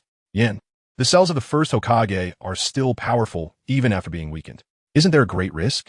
Minato asked. Don't worry with me here. You won't even be able to die if you wanted to. SunYan laughed. Shursui looked at SunYan and then at Minato, finally nodding his head. In that case, come with me, SunYan said, leading Shursui into the laboratory inside the base. Moments later, a piercing scream echoed through the air. It was Shursui's scream. Upon hearing this, Itachi immediately rushed in, but was stopped by Minato. Itachi, don't worry, with Yin here, nothing will happen, Minato reassured him. Itachi nodded, but his brow still showed worry. 2 years from now, I want to send you into the Akatsuki organization to uncover the true identity of the black-clad person and figure out the true purpose of this organization, Minato said. Understood. Fourth Hokage, Itachi replied. My plan is as follows. Minato began to explain his plan to Itachi. After a long time, SunYan walked out of the base. Itachi immediately approached him and asked, Yin Senpai, how is Shursui? Seeing Itachi's worried expression, SunYan couldn't help but want to tease him. He said with great regret, It's all my fault. I didn't expect the weakened version of the Hashirama cells to be so powerful. Shursui, SunYan said self-reproachfully. Upon seeing this, Minato's mouth twitched. He knew that SunYan was just playing around again. Chapter 210. Itachi's Manjiki Sharingan Senior Yin. What happened to Brother Shursui? Itachi said nervously. Shursui couldn't withstand the invasion of the Hashirama cells. His body turned into a tree, and he is already dead. SunYan sighed. What? How is that possible? Senior Yin, you must be lying to me, right? Didn't you say that as long as you're here, Shursui will be fine? Itachi shouted angrily, then hurriedly ran into the house, where he saw a lush tree. Seeing this, Uchiha Itachi's body began to tremble. He ran towards the tree and hugged it, starting to cry uncontrollably. Brother Shursui, Itachi cried out heart-wrenchingly. Meanwhile, under SunYan's thousand-light eye, the chakra within Itachi's body began to operate at high speed, becoming even colder, and the 3 tomo in his eyes began to spin rapidly, eventually condensing into a windmill-like shape, revealing the Manjiki Sharingan. Upon seeing this, SunYan smiled, while Minato was also very shocked. An 11-year-old with a Manjiki. This was even earlier than Shursui's awakening.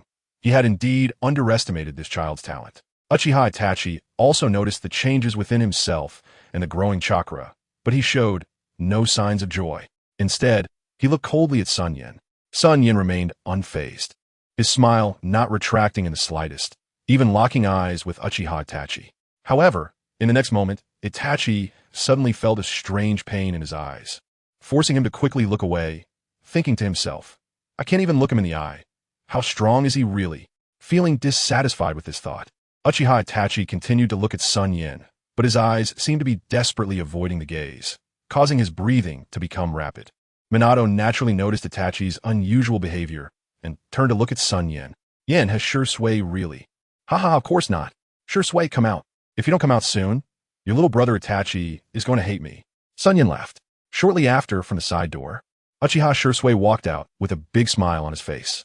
It was clear that the fusion with the Hashirama cells had been very successful, and the chakra on Uchiha Shursui was no longer as cold as before, gradually becoming warmer thanks to the cells.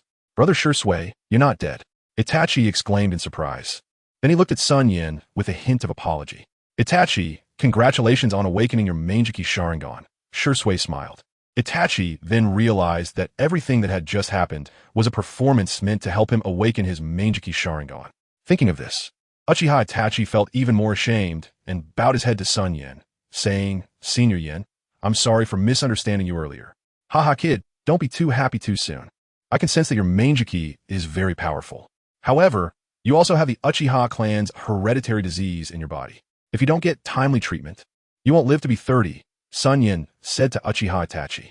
Upon hearing this, Itachi showed no outward signs, but internally he was panicking. The Manjiki abilities he had just obtained were indeed very powerful, but at the moment he received the eyes, it seemed that some subtle changes had occurred in his body. Although he didn't know what exactly had changed, he was aware that the change was not good. Senior Yen, is what you said true? Shursui asked worriedly. Seeing Shursui's anxious expression, SunYan couldn't help but sigh. They were truly good friends. One thought his friend had died and awakened the Manjiki, while the other, upon hearing that his friend had a hereditary disease, wished he could take his place. Minato furrowed his brows upon hearing this. The young man he had chosen might not really live to be 30. Of course it's true, and that's the longest lifespan. As we all know, while the Manjiki Sharingan is powerful, it has significant side effects on the body and the eyes themselves. The side effect you experience from using the Manjiki will be several times worse than those of an ordinary person, SunYan explained. Then how can we remove the hereditary disease from Itachi? Can fusing with the first Hokage's cells solve it like it did for me? Shursui asked. Fusing with the first cells can indeed extend Itachi's life and delay the onset of the hereditary disease, but it cannot eradicate it, SunYan replied. Senior Yen, after fusing with the first Hokage's cells, how long can my life be extended? Itachi, who had been silent, asked. That depends on how frequently you use your Manjiki in battle. If you use it frequently, you could die by your 30s at the latest, SunYan said. 30s? That's enough. In that case, please help me fuse with the first Hokage's cells, Senior Yen. I will be very grateful, Uchiha Itachi said. He, aren't you going to ask about the method for eradicating it? SunYan smiled. 30s compared to before, living 10 more years is already great. By then, my brother will have grown up, and I will leave the Uchiha to him to protect, Itachi said. But Minato wants you to be his successor. If you die, won't that make him very sad? Besides, the method for eradication is still easy for me. You just need to find a few more members of the Uchiha clan, collect their blood, and bring it here in 10 days, then wait for my news. Before that, I'll give you an injection of Hashirama cells. Come in with me. SunYan called Itachi to follow him inside. Soon, a piercing scream echoed again, and after a long while, SunYan emerged with a sweaty Itachi. Minato, Shursui is now a member of my Yin village from today. Don't feel reluctant, SunYan teased. Although Minato looked pained, it was Shursui's choice, and he couldn't say much. The two chatted for a while, and then took the Uchiha talents back to their respective ninja villages. The underground base, located on the border of the Land of Fire and the Land of Flame, became a place where the two would often meet. At this moment, on the moon, SunYan and Kagaya Otsutsuki appeared there, looking at the 10 tails that had sealed her for years beneath them. If it weren't for SunYan stopping her, Kagaya would have long since used the Shinjutsu, Golden Wheel Rebirth Explosion, to cut it in half. Why did you bring me here? Kagaya Otsutsuki asked. To let you roam the universe, SunYan smiled. Do you want to go to Takamagara? Kagaya Otsutsuki asked in shock. No, I'm testing the power of that new mode, SunYan said with a faint smile. Chapter 211. The purple-clad woman, what do you mean by new mode? Kagaya Otsutsuki asked in confusion. In the next moment, SunYan's body began to be enveloped by a silver energy carapace, with starlight covering SunYan's energy cloak, and tiny stars appeared on the silver energy coat.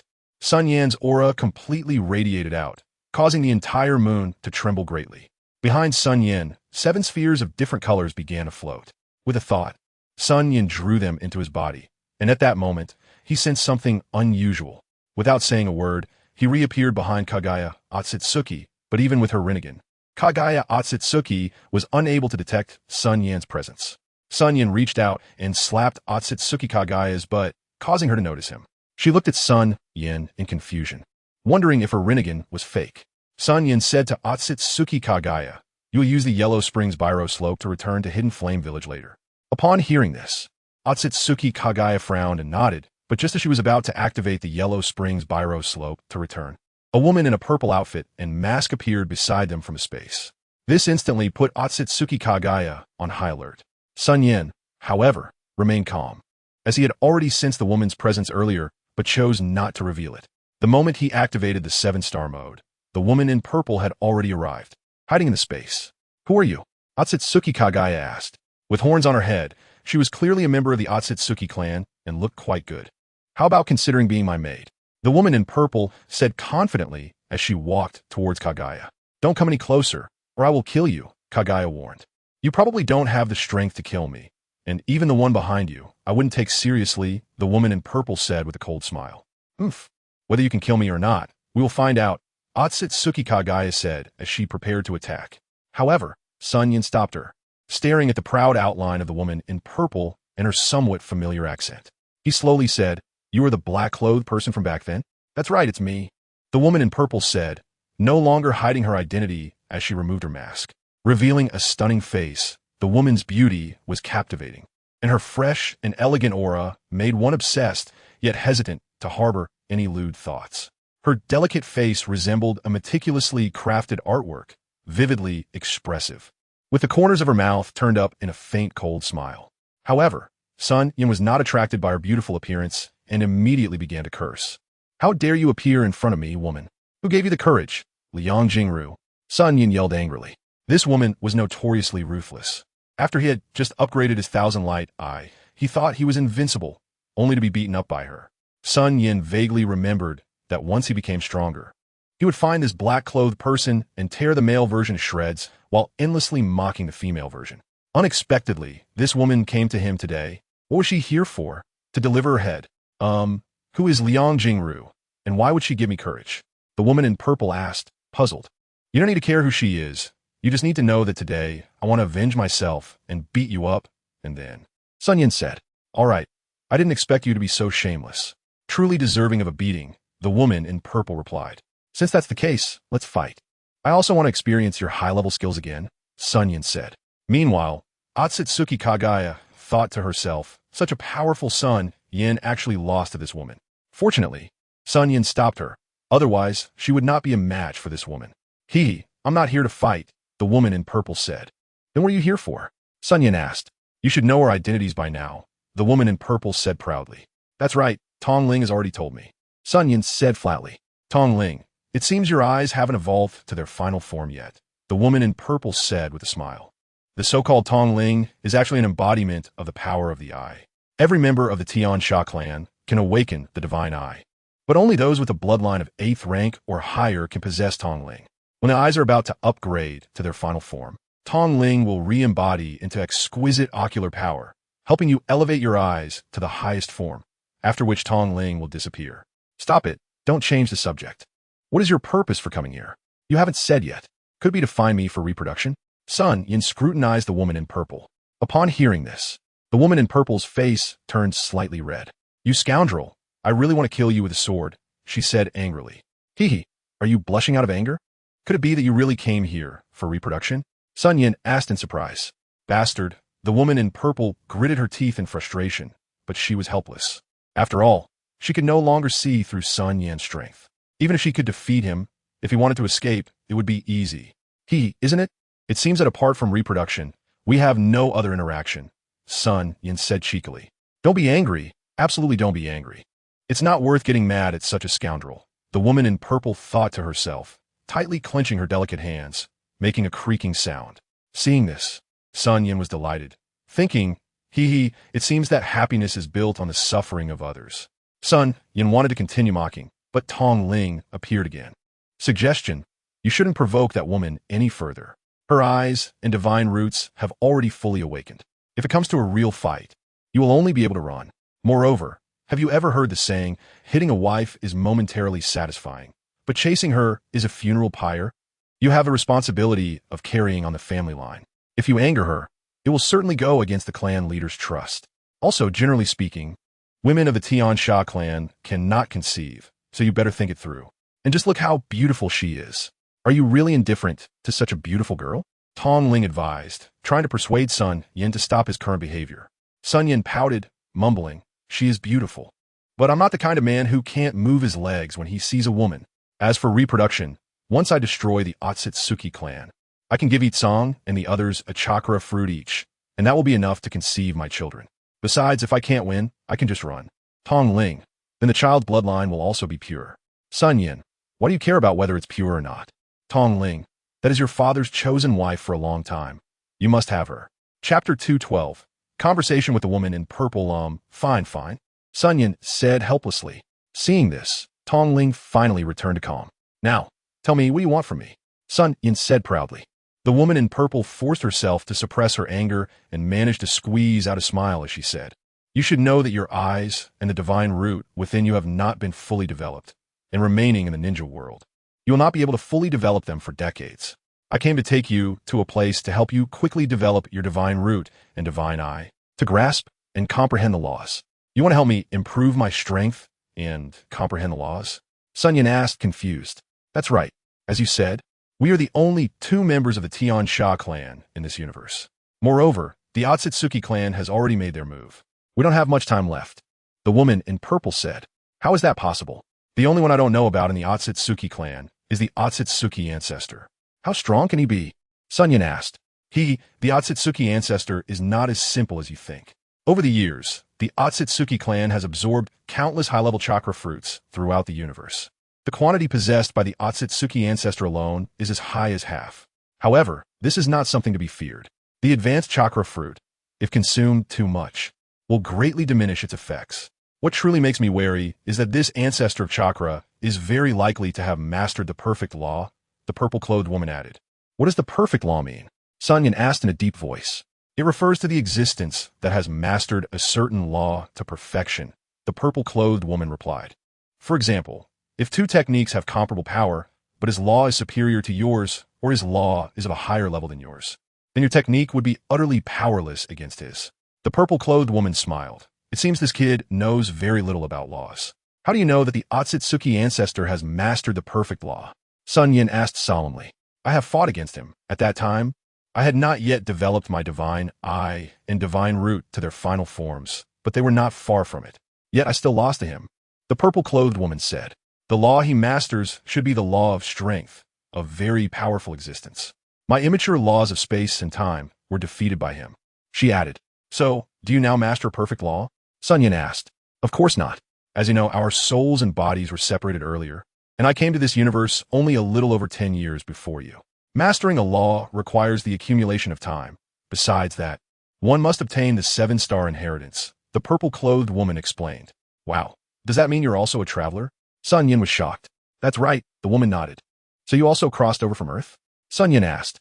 No, the planet we come from is called our star, where the order is very chaotic.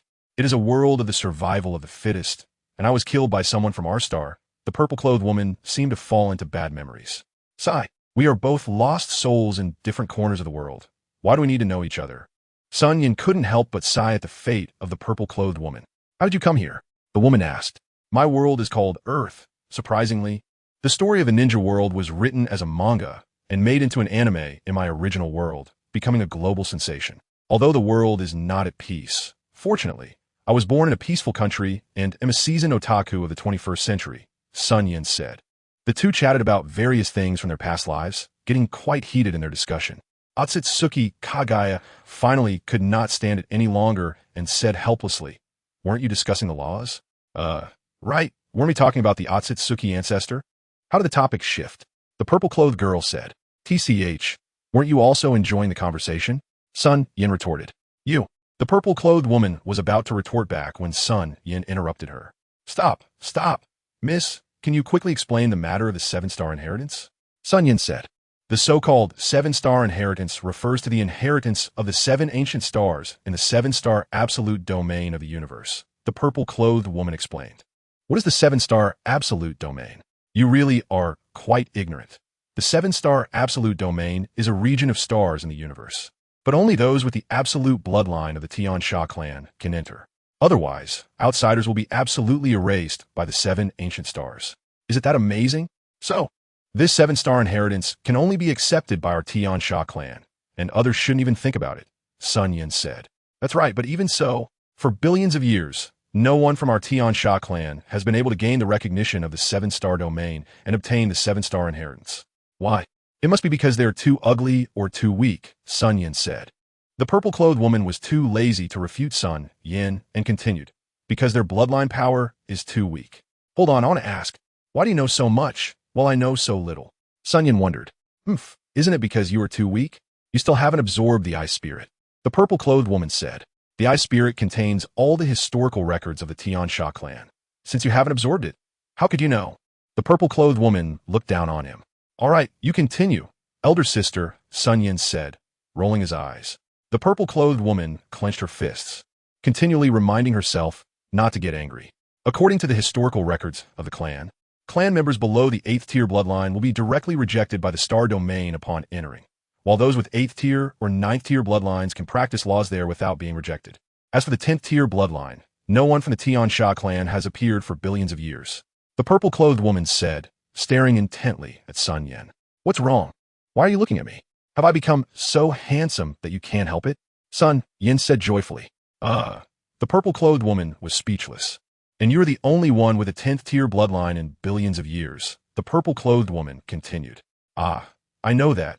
Although my spirit is lazy and useless, it honestly told me that I have a 10th tier bloodline. Also, my father is the clan leader of the Tiansha clan. And you are the bride he has been looking for a long time, SunYan said happily. Chapter 213, Going to the 7-star domain. He. Didn't your eye spirit tell you? SunYan said with a grin. The purple-clothed woman's face was visibly turning red, and her gaze was flustered. Oh dear, why are you blushing? Do you have a fever? SunYan said, reaching out toward the purple-clothed woman's forehead. The result was predictable. She slapped his hand away and said, If you touch me again, I'll make you regret it. TCH, I was just concerned about you. Good intentions taken as malice. I don't know what you're thinking. SunYan said, By rights, I am the young clan leader of the Tiansha clan, and you're my childhood bride, SunYan said. Ugh, who wants to be your childhood bride? I refuse, the purple-clothed woman said. Ha ha, SunYan laughed heartily. What are you laughing at? The purple-clothed woman said unhappily. It's nothing. According to what you said, as a 10th-tier bloodline, I have a great chance of obtaining the 7-star inheritance, SunYan said.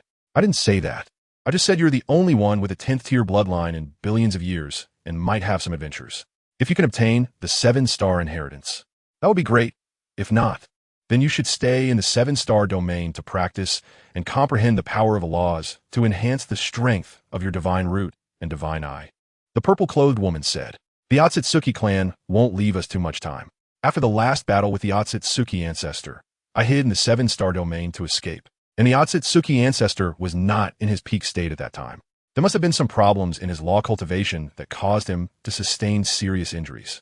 The purple-clothed woman said, Is the Otsutsuki ancestor really that strong? SunYan asked in confusion. The main thing is the laws.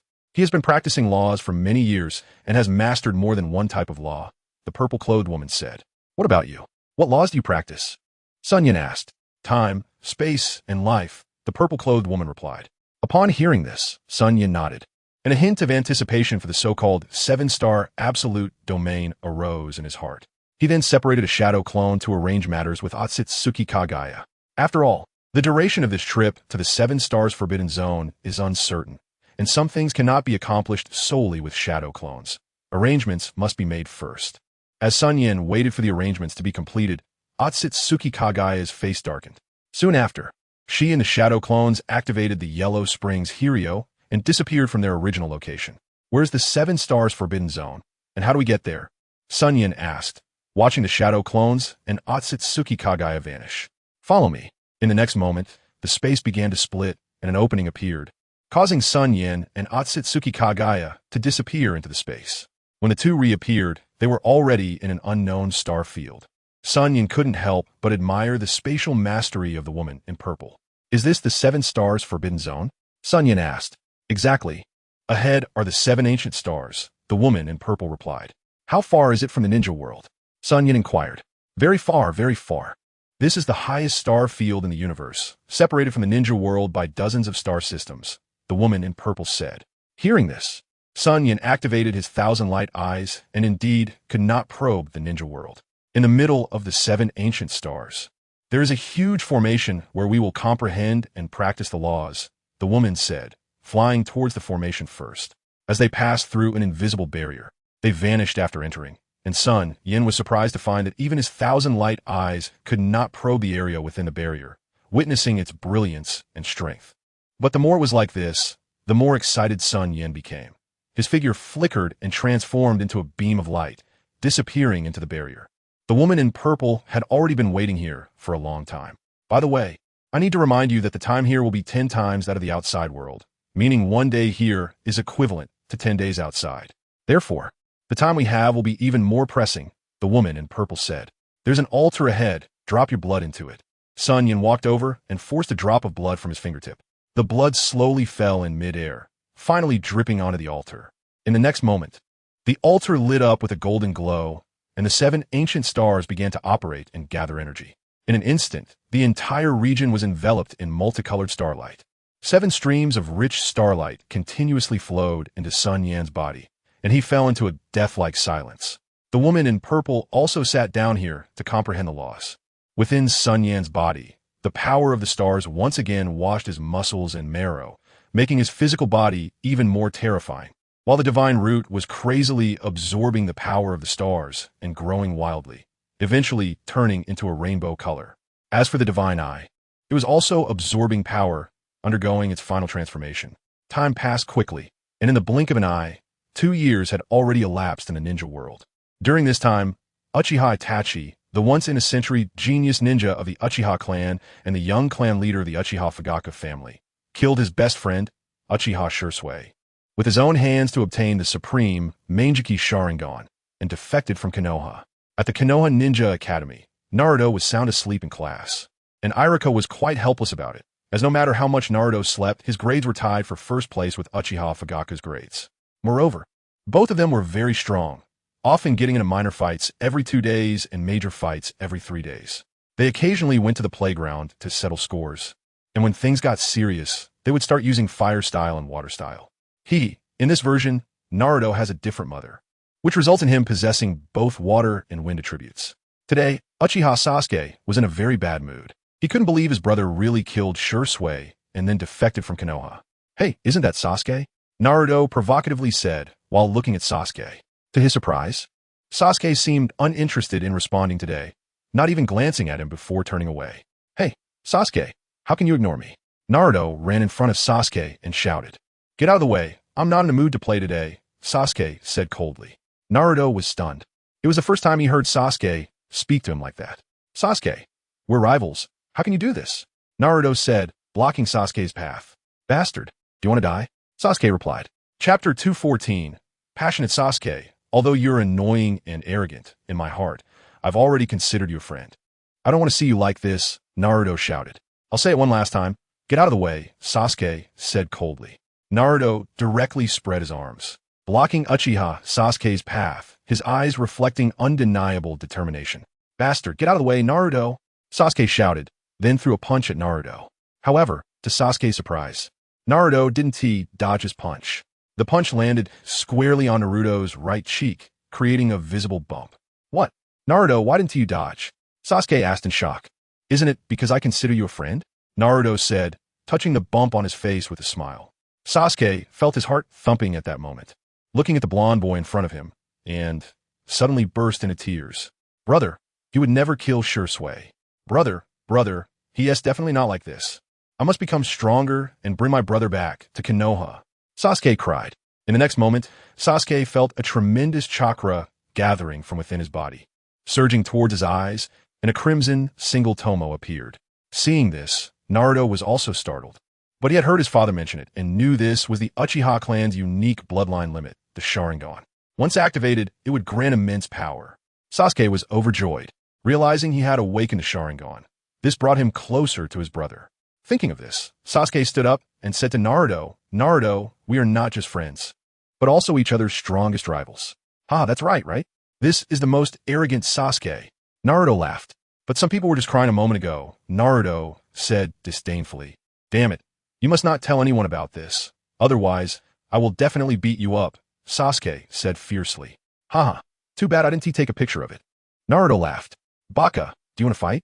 Now that I have the Sharingan, you are definitely not my opponent," Sasuke said. "Then come on. It's just that your eyes turned red. What's so impressive about that?" Naruto muttered. "Idiot, you know nothing about the power of a Sharingan," Sasuke scolded. This afternoon, at the training ground 24, some people better not be too scared to show up, Sasuke said, then ran towards the Uchiha clan residence, determined to tell his father about awakening the Sharingan and gain his father's approval. At this moment, Uchiha Fugaku was discussing some matters with the fourth Hokage. "Hokage-sama, you came to see me because of Itachi, right?" Fugaku said solemnly. "Itachi killed Shursui, then defected from Konoha. This is an enormous blow to the Uchiha clan. The two geniuses of the Uchiha clan, the hope for the future, have suddenly disappeared. This is something that the clan leader, Uchiha Fugaku, cannot accept, and it is something that the father of a rogue ninja cannot accept even more." "That's right, it's about Shursui and Itachi," Minato said with a smile. "Lord Hokage, did Itachi really kill Shursui?" Uchiha Fugaku still couldn't believe what had happened. Although he had seen Shursui's hollow-eyed corpse with his own eyes, he still couldn't accept it. "I came here to explain the truth to you, but before that, you must sign a confidentiality agreement," Minato said, placing a document in front of Uchiha Fugaku. Without a word, Uchiha Fugaku picked up the pen and signed his name. "Please tell me the truth, Lord Hokage," Uchiha Fugaku said. "Itachi did not kill Shursui, and Shursui is not dead."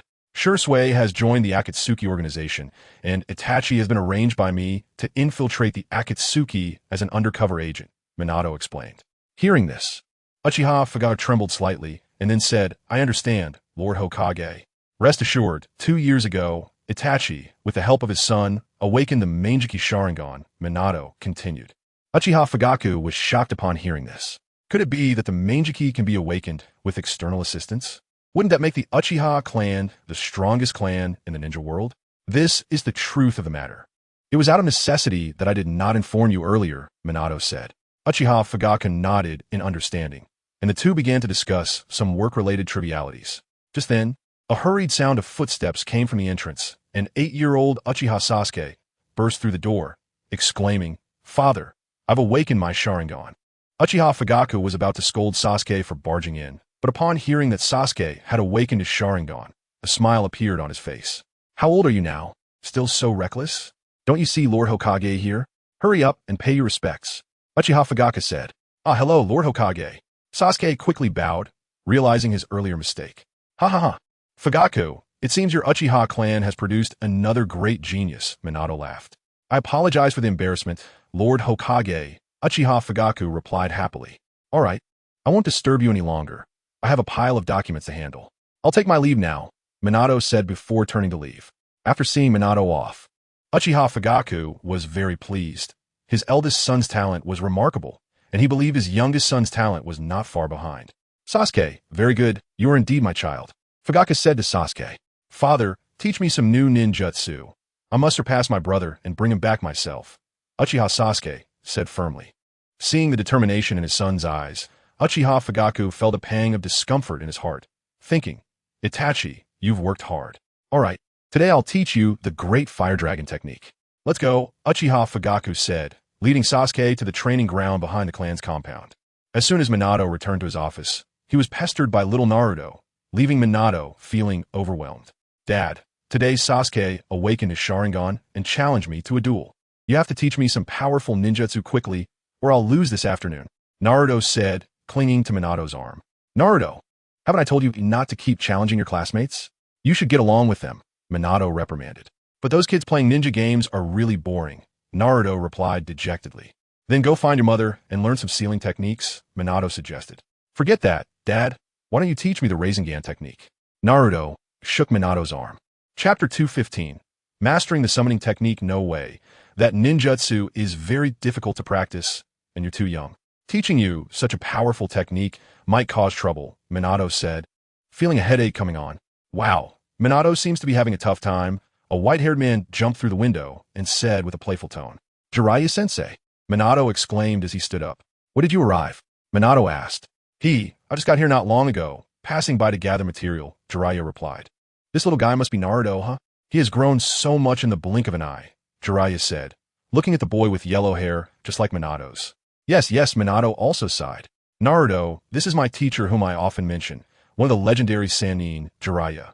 Minato introduced Naruto, who was hiding behind him. Hey, I think I've seen this white-haired old man somewhere. Oh right, the day before yesterday afternoon, this white-haired old man was peeping at the girls' bathhouse and got caught, Naruto recalled. What? You brat, don't say such things. How could I do that? I am a dignified member of the legendary Sannin, Jiraiya. Jiraiya shouted angrily. You're definitely not wrong. It was you, Naruto mumbled, realizing that his father's teacher was a peeping Tom. Baka, you dare say that about me. Jiraiya was nearly driven mad, flailing his arms in frustration. Peeping Tom, Naruto teased, pulling a funny face before running out of the room. Jiraiya chased after him, determined to prove his innocence. Thus, the two began to create a ruckus in the streets of Konoha. By the lakeside, Jiraiya pinned Naruto to the ground, a smirk appearing on his face. Gotcha, you little brat. You can't run now. Pervert. Peeping Tom, let me go. Naruto struggled. What do you know? I'm a writer. I was just gathering material. If you don't understand, don't say random things, okay? Jiraiya scoffed. TCH, you're a writer? How could a writer be so sleazy? Naruto muttered. All right, you little brat. What do I need to do to stop you from calling me a pervert and peeping Tom? Jiraiya pondered. Then teach me some powerful ninjutsu. I have a duel this afternoon. I must make Sasuke lose to me, Naruto said. Oh, who is Sasuke? Is he very strong? Jiraiya asked. Of course. Sasuke is my lifelong rival, Naruto declared. Okay, then I'll teach you a technique. Master this technique, and you'll be able to defeat Sasuke, Jiraiya said. He then looked at Naruto, recalling his past conversations with Minato about how to perfectly utilize the tailed beast powers. Now that Minato could perfectly control the Nine Tails power through soul sealing. The Nine Tails inside this little guy shouldn't go to waste either. Ninjutsu, summoning technique, Jiraiya said as he pressed his hands to the ground, and a huge cloud of white smoke erupted, revealing a giant toad towering over 7 or 8 meters in front of Naruto. Wow, big toad. Perverted old man. Hurry up and teach me. What did you call me? Jiraiya glared. If not perverted old man, then what should I call you? Naruto scratched his head. You should call me Sage Toad. Do you understand? Jiraiya said, hopping around. Got it, perverted sage. Hurry up and teach me. Naruto urged eagerly. I guess I will reluctantly teach you, Jiraiya said proudly, then tossed a large scroll onto the ground, which was the contract signed with Mount Mayaboku. Just bite your finger and write your name on it, and you're good to go. Naruto expressed his dissatisfaction, saying, I know, the lecherous sage is really long-winded. After finishing his sentence, Naruto bit his finger and immediately wrote his name down. Following that, Naruto summoned a small tadpole, and then Jiraiya kicked him off the cliff, successfully summoning a giant toad, but it wasn't Gamabunta, it was Gamaken. In the afternoon, Naruto confidently walked into the Konoha training ground number 24, where Sasuke Uchiha had been waiting for a long time. Upon seeing Naruto, a smile crept onto Sasuke's lips, and the Sharingan brought him immense confidence. He felt that he was much stronger than before. I thought you wouldn't dare to come, Sasuke taunted. Get ready to be defeated by me, Sasuke, Naruto replied. Then let's battle, you loser, Sasuke shouted. Come on, Sasuke. Naruto yelled back as he charged at Sasuke. The two began exchanging taijutsu while wielding kunai. Unlike before, Naruto was completely at a disadvantage in this encounter. Every one of his attacks seemed to be anticipated by Sasuke, while he couldn't see through Sasuke's moves. From the moment I activated my eyes, you were destined to be no match for me, and I will only leave you further behind, Sasuke said, watching Naruto gradually fall behind. TCH, you arrogant jerk, Naruto retorted, then stepped back, forming hand seals, and dozens of shadow clones appeared, charging at Sasuke. Sasuke dismissed them with ease. He quickly formed hand seals, and a massive fireball was spat out from his mouth, engulfing Naruto's shadow clones. A large number of clones were burned to nothing. Loser, I told you, I'm not the same as before. I now possess the powerful abilities of the Uchiha clan. You will never be my match, Sasuke said proudly. Is that so, Sasuke? Don't think you're the only one getting stronger. I'm not far behind, Naruto declared, performing the summoning technique. A huge cloud of white smoke erupted, and a gigantic toad appeared in front of Sasuke. The toad was about 60 to 70 meters tall, holding a massive pipe in its mouth and a large sword at its waist, looking around. Who summoned me? Was it Minato? Or that deadbeat Jiraiya? Boomed the giant voice. Sasuke stood frozen in fear beside it. It was me who summoned you, Naruto said, standing on top of Gamaken. Why does this toad look so fierce? A massive tongue then wrapped around Naruto, pulling him down. Where did this little brat come from, speaking so arrogantly? Are you Minato's kid? Gamaken asked. Naruto nodded. This is outrageous, giving summoning techniques to someone so young. Have you run into trouble? Gamaken asked. That's right, it's that guy. Big Toad, give him a good beating, Naruto exclaimed. Chapter 216. Beaten up by Orochimaru in the Rain Village. All members of the Akatsuki organization, except for Uchiha Bido, gathered. Orochimaru, Itachi, Biwa Juz Sasori Nagato, Kagaya's clan member Taketarai Tenda, and Kakuzu were present. After capturing this guy and interrogating him about the Earth Grudge Fears training method, they let him go. Unexpectedly, he was still noticed by Nagato, who beat him up and recruited him into the Akatsuki. Recently, many powerful ninjas had appeared in the ninja world. If we could recruit them into our Akatsuki, that would be perfect. Of course, if we can't recruit them, then we will kill them. So, everyone, our first mission in the Akatsuki is to recruit new members or eliminate these strong ninjas on the spot, Nagato said coldly. Orochimaru looked greedily at Nagato and then at Itachi, thinking to himself, how wonderful it would be to obtain their bodies. Nagato felt no discomfort from Orochimaru's greedy gaze. Instead, it provoked a cold smile from him. He remembered how Orochimaru had ruthlessly attacked him when he first joined the Akatsuki, only to be crushed by his overwhelming power and begging for mercy like a wretched snake afterward. In this operation, Orochimaru and Itachi formed a team to hunt a very powerful ice-release ninja. Here is his information, Nagato said, tossing a file to Itachi. Seeing Orochimaru's greedy gaze and the barely concealed smile, Nagato coldly reminded him, Orochimaru, I've warned you twice already. If you dare to lay a hand on Itachi again, I will kill you myself. Do you understand? Ha! Rest assured, leader, Orochimaru rasped with a laugh. Sasori and Kakuzu will team up to hunt a ninja with a lava release, Nagato continued, tossing the information to the two. As for Take Tarai Tenda and Biwa Juz, they will go after a ninjutsu genius, he added, handing them their file. All right, this is our first mission in the Akatsuki. I hope you all won't let me down, Nagato said with an air of authority, then flew out of the high building in the rain village, disappearing into the rainy night. The others exchanged glances and then left with their partners. Itachi, you didn't really kill Shursui, did you? Or is there some secret behind it? Orochimaru asked with a smile. I've told you many times, Orochimaru-senpai, do not mention him in front of me, Itachi said with a cold gaze. We are about to reach the land of fire. Yet neither of us expected that we are both rogue ninjas now, Orochimaru said.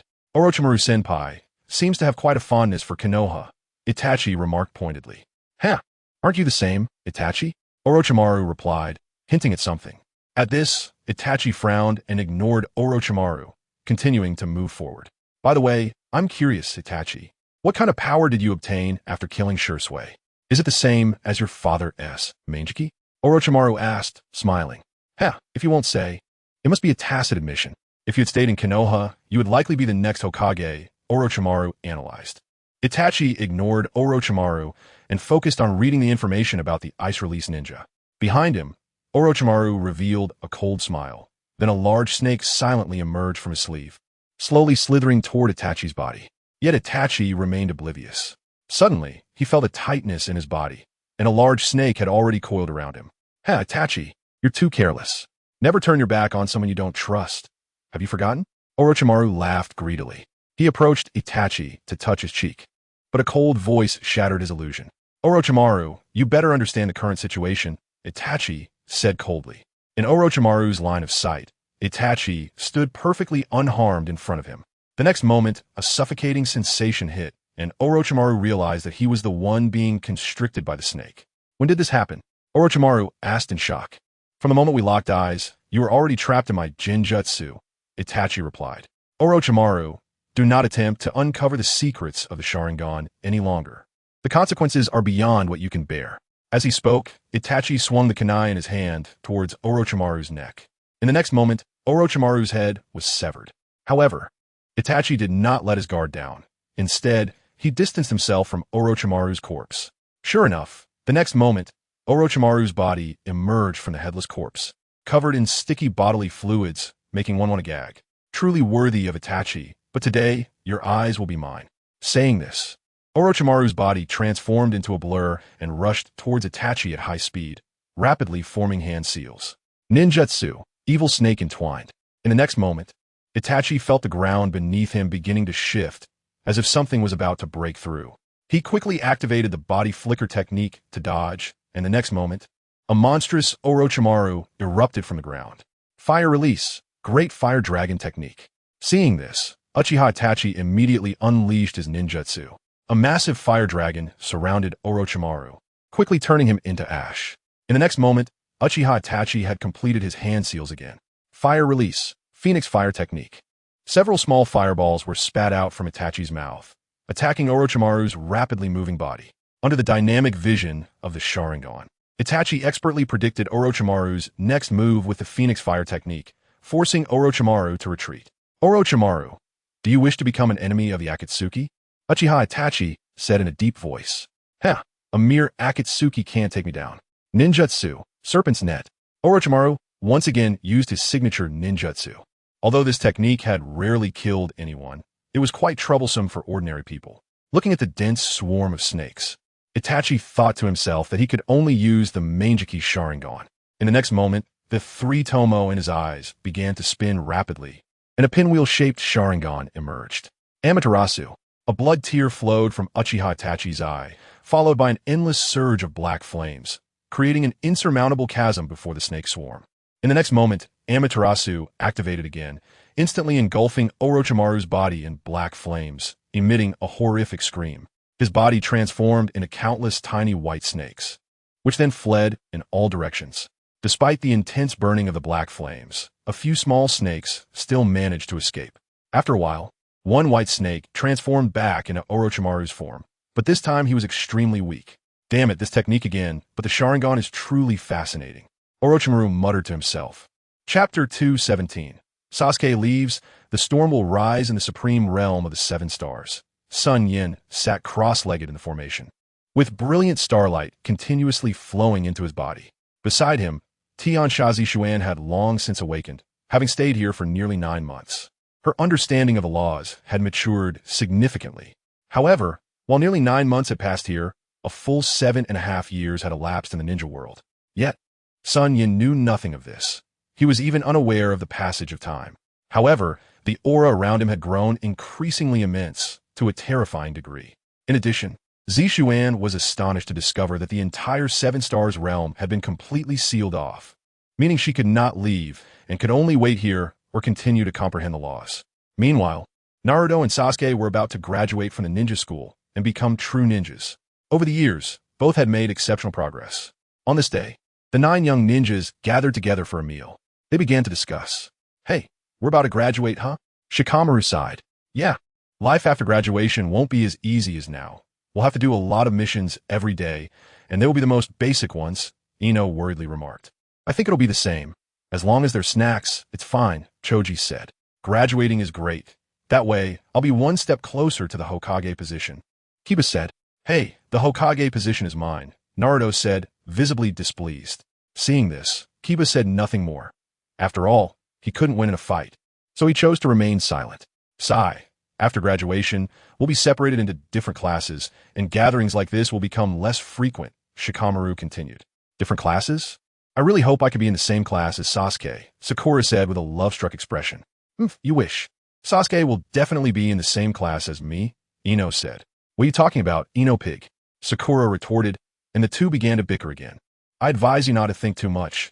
After all, the Ino Shikicho trio cannot be separated, Shikamaru said, trying to defuse the situation. That wide forehead won't be in the same class as Sasuke, Ino added. You guys are so boring. You can play, but I want to continue my training, Sasuke said, turning to leave. It's your fault that you made Sasuke leave. Sakura yelled at Ino. Nonsense. It was clearly you and your wide forehead that scared Sasuke away. Ino shot back, and they started arguing again. By the way, what's up with Sasuke lately? Shikamaru asked. Yeah, Sasuke has been saying less and less. And his aura is becoming colder, Shino said. Meanwhile, Hinata glanced at Naruto, her cheeks occasionally flushing red. Of course, Naruto wouldn't notice, as his attention was entirely focused on Sasuke. I don't know. You guys play first? I'm going to talk to him, Naruto said, glancing at Sasuke's lonely back as he chased after him. Sasuke, what's wrong with you? Naruto called out as he caught up. Hey, Naruto, if one day I leave Konoha, what will you do? Sasuke said in a low voice. Nanny, are you sick, Sasuke? Naruto asked, puzzled. I'm not sick. I'm seriously asking you, Sasuke said. As serious as ever. If you're not sick, why talk nonsense? Isn't it good to stay in the village? Why leave? Naruto asked, confused. The village is too comfortable. In such an environment, I can't truly become stronger, Sasuke replied. Who said that? Aren't we already strong? Naruto said. Just playing around with you, every day? If that's the case, I'll never surpass that man, and I'll never be able to bring him back to Konoha, back to the Uchiha. To face my father and admit his mistakes, Sasuke shouted. Damn it, Sasuke. How do you know you can get stronger outside the village? Without teachers and family guidance. How can you become stronger? Naruto argued. It's precisely because my family and teachers have been too kind to me that staying here won't help me defeat that man. Sasuke replied. No way. I absolutely won't let you leave the village, Sasuke. Naruto blocked Sasuke's path. Hey, Naruto, stop blocking me. One day I will come back, Sasuke insisted. Damn it, Sasuke, have you really made up your mind? When do you plan to leave? Naruto struggled to ask. Tonight. I will knock out a few guards and then leave Konoha. Have you decided where to go? Naruto asked. I have decided, and it's someone who sent for me. Sasuke said. Who? Naruto asked. One of the legendary 3 ninjas of Konoha, Orochimaru, Sasuke replied. Damn it, I absolutely can't let you leave. Dad once said that Orochimaru is an extremely dangerous person, cruel to the extreme and insidious. If you fall for his schemes this time, you will die. Naruto said. Seeing this, Sasuke thought to himself that he had let something slip and then pointed to the side and said, It's the fourth Hokage. Hearing this, Naruto quickly turned his head, and then Sasuke used a hand chop to knock Naruto down to the ground. I'm sorry, Naruto. After saying this, Sasuke turned to leave, realizing that he needed to speed up his plans. Otherwise, once Naruto woke up, his whereabouts would be exposed. Thinking this, Uchiha Sasuke quickened his pace, using the transformation technique to change into the appearance of a merchant, and then swiftly fled into the distance. By the time Naruto woke up, it was already dusk. Rubbing his sore neck, Naruto found that Sasuke had long since disappeared and quickly ran towards the Hokage's office. Inside the Hokage's office, Minato Namikaze was looking at his son with a serious expression. After a moment, Uchiha Fugaku also arrived at the Hokage's office. Hokage-sama, did Sasuke really leave Konoha? Uchiha Fugaku said anxiously. Uncle Fugaku, Sasuke was acting strange today. Later, I approached him and learned that he was leaving Konoha to find Orochimaru to gain the power to defeat Itachi. Naruto hurriedly said, how could this child be so foolish? Fugaku said in a low voice. Fugaku, don't worry yet. I've already dispatched several teams of Umbu to search for him, Minato comforted. Orochimaru, damn it. Uchiha Fugaku shouted in a low voice. Dad, I want to go too. I have to bring Sasuke back. Naruto looked at Minato and said. Minato didn't want to agree because anything involving Orochimaru was very dangerous. However, seeing Naruto's determined expression, Minato found it hard to refuse. He quickly took out a flying thunder god kunai and said, if you encounter danger, activate the chakra seal on it. Naruto nodded heavily and then followed the Umbu team, led by Kakashi, to search for Sasuke. Chapter 218, The Winds Rise. Clouds gather. Unlike the life and death farewell in the original work, Sasuke had successfully left the borders of the Land of Fire, and Naruto, along with many Umbu, naturally returned empty-handed. However, upon returning to Konoha, Naruto was not disheartened. Instead, he was more motivated and was taken by Jiraiya to Mount Myaboku for sage training. Time flew by in the blink of an eye. For years passed just like that. Since the last failure to capture members of the Second Flame Organization, the Akatsuki, which had been silent for 3 years, began to become active again. In a dim hall, a dozen men dressed in black cloaks with red clouds gathered together. Compared to 4 years ago, the Akatsuki had lost 2 members, but also gained 2. Haiden sacrificed himself to protect Kakuzu during a battle against the 4th Mizukage. And Orochimaru had defected 4 years ago. However, with losses come new recruits. The artistic youth Deidara joined the Akatsuki 3 years ago after being beaten by Itachi, partly to prove his art and partly hoping to defeat Itachi one day. The member from the Mist Village, Kisame Hashigaki, also joined, but instead of his sword, Samahata, he wielded a broken blade, as Samahata was now in the hands of the Flame Village. In addition, there was also Haiden, who believed in the cult of the evil god, wielding a sharp scythe, arrogant and foolish. Everyone, I hereby announce that the Tailed Beast Collection Plan officially begins, Nagato said in a deep voice. After that, all Akatsuki members paired up and disappeared from the spot. Moments later, a space vortex appeared, and Uchiha Obito emerged from it. It's finally starting. We've waited a long time for this day, Obito said. Nagato nodded coldly. However, it's best not to provoke the Flame Village first, Obito said. Why? Isn't it just a sun flame? Now that I have the power of a god, am I not a match for him? Nagato said. So you plan to take action yourself? Obito asked. I plan to attack Konoha first, and after obtaining the 9 tails, then attack the Flame Village. This way, we can ensure everything goes smoothly. Nagato said. A wise choice. The Flame Village must not be underestimated. After Obito finished speaking, he disappeared into the space vortex. Meanwhile, in the Land of Rice, in the Sound Village, Orochimaru was engaged in a life and death battle with Uchiha Sasuke. The fight was intense.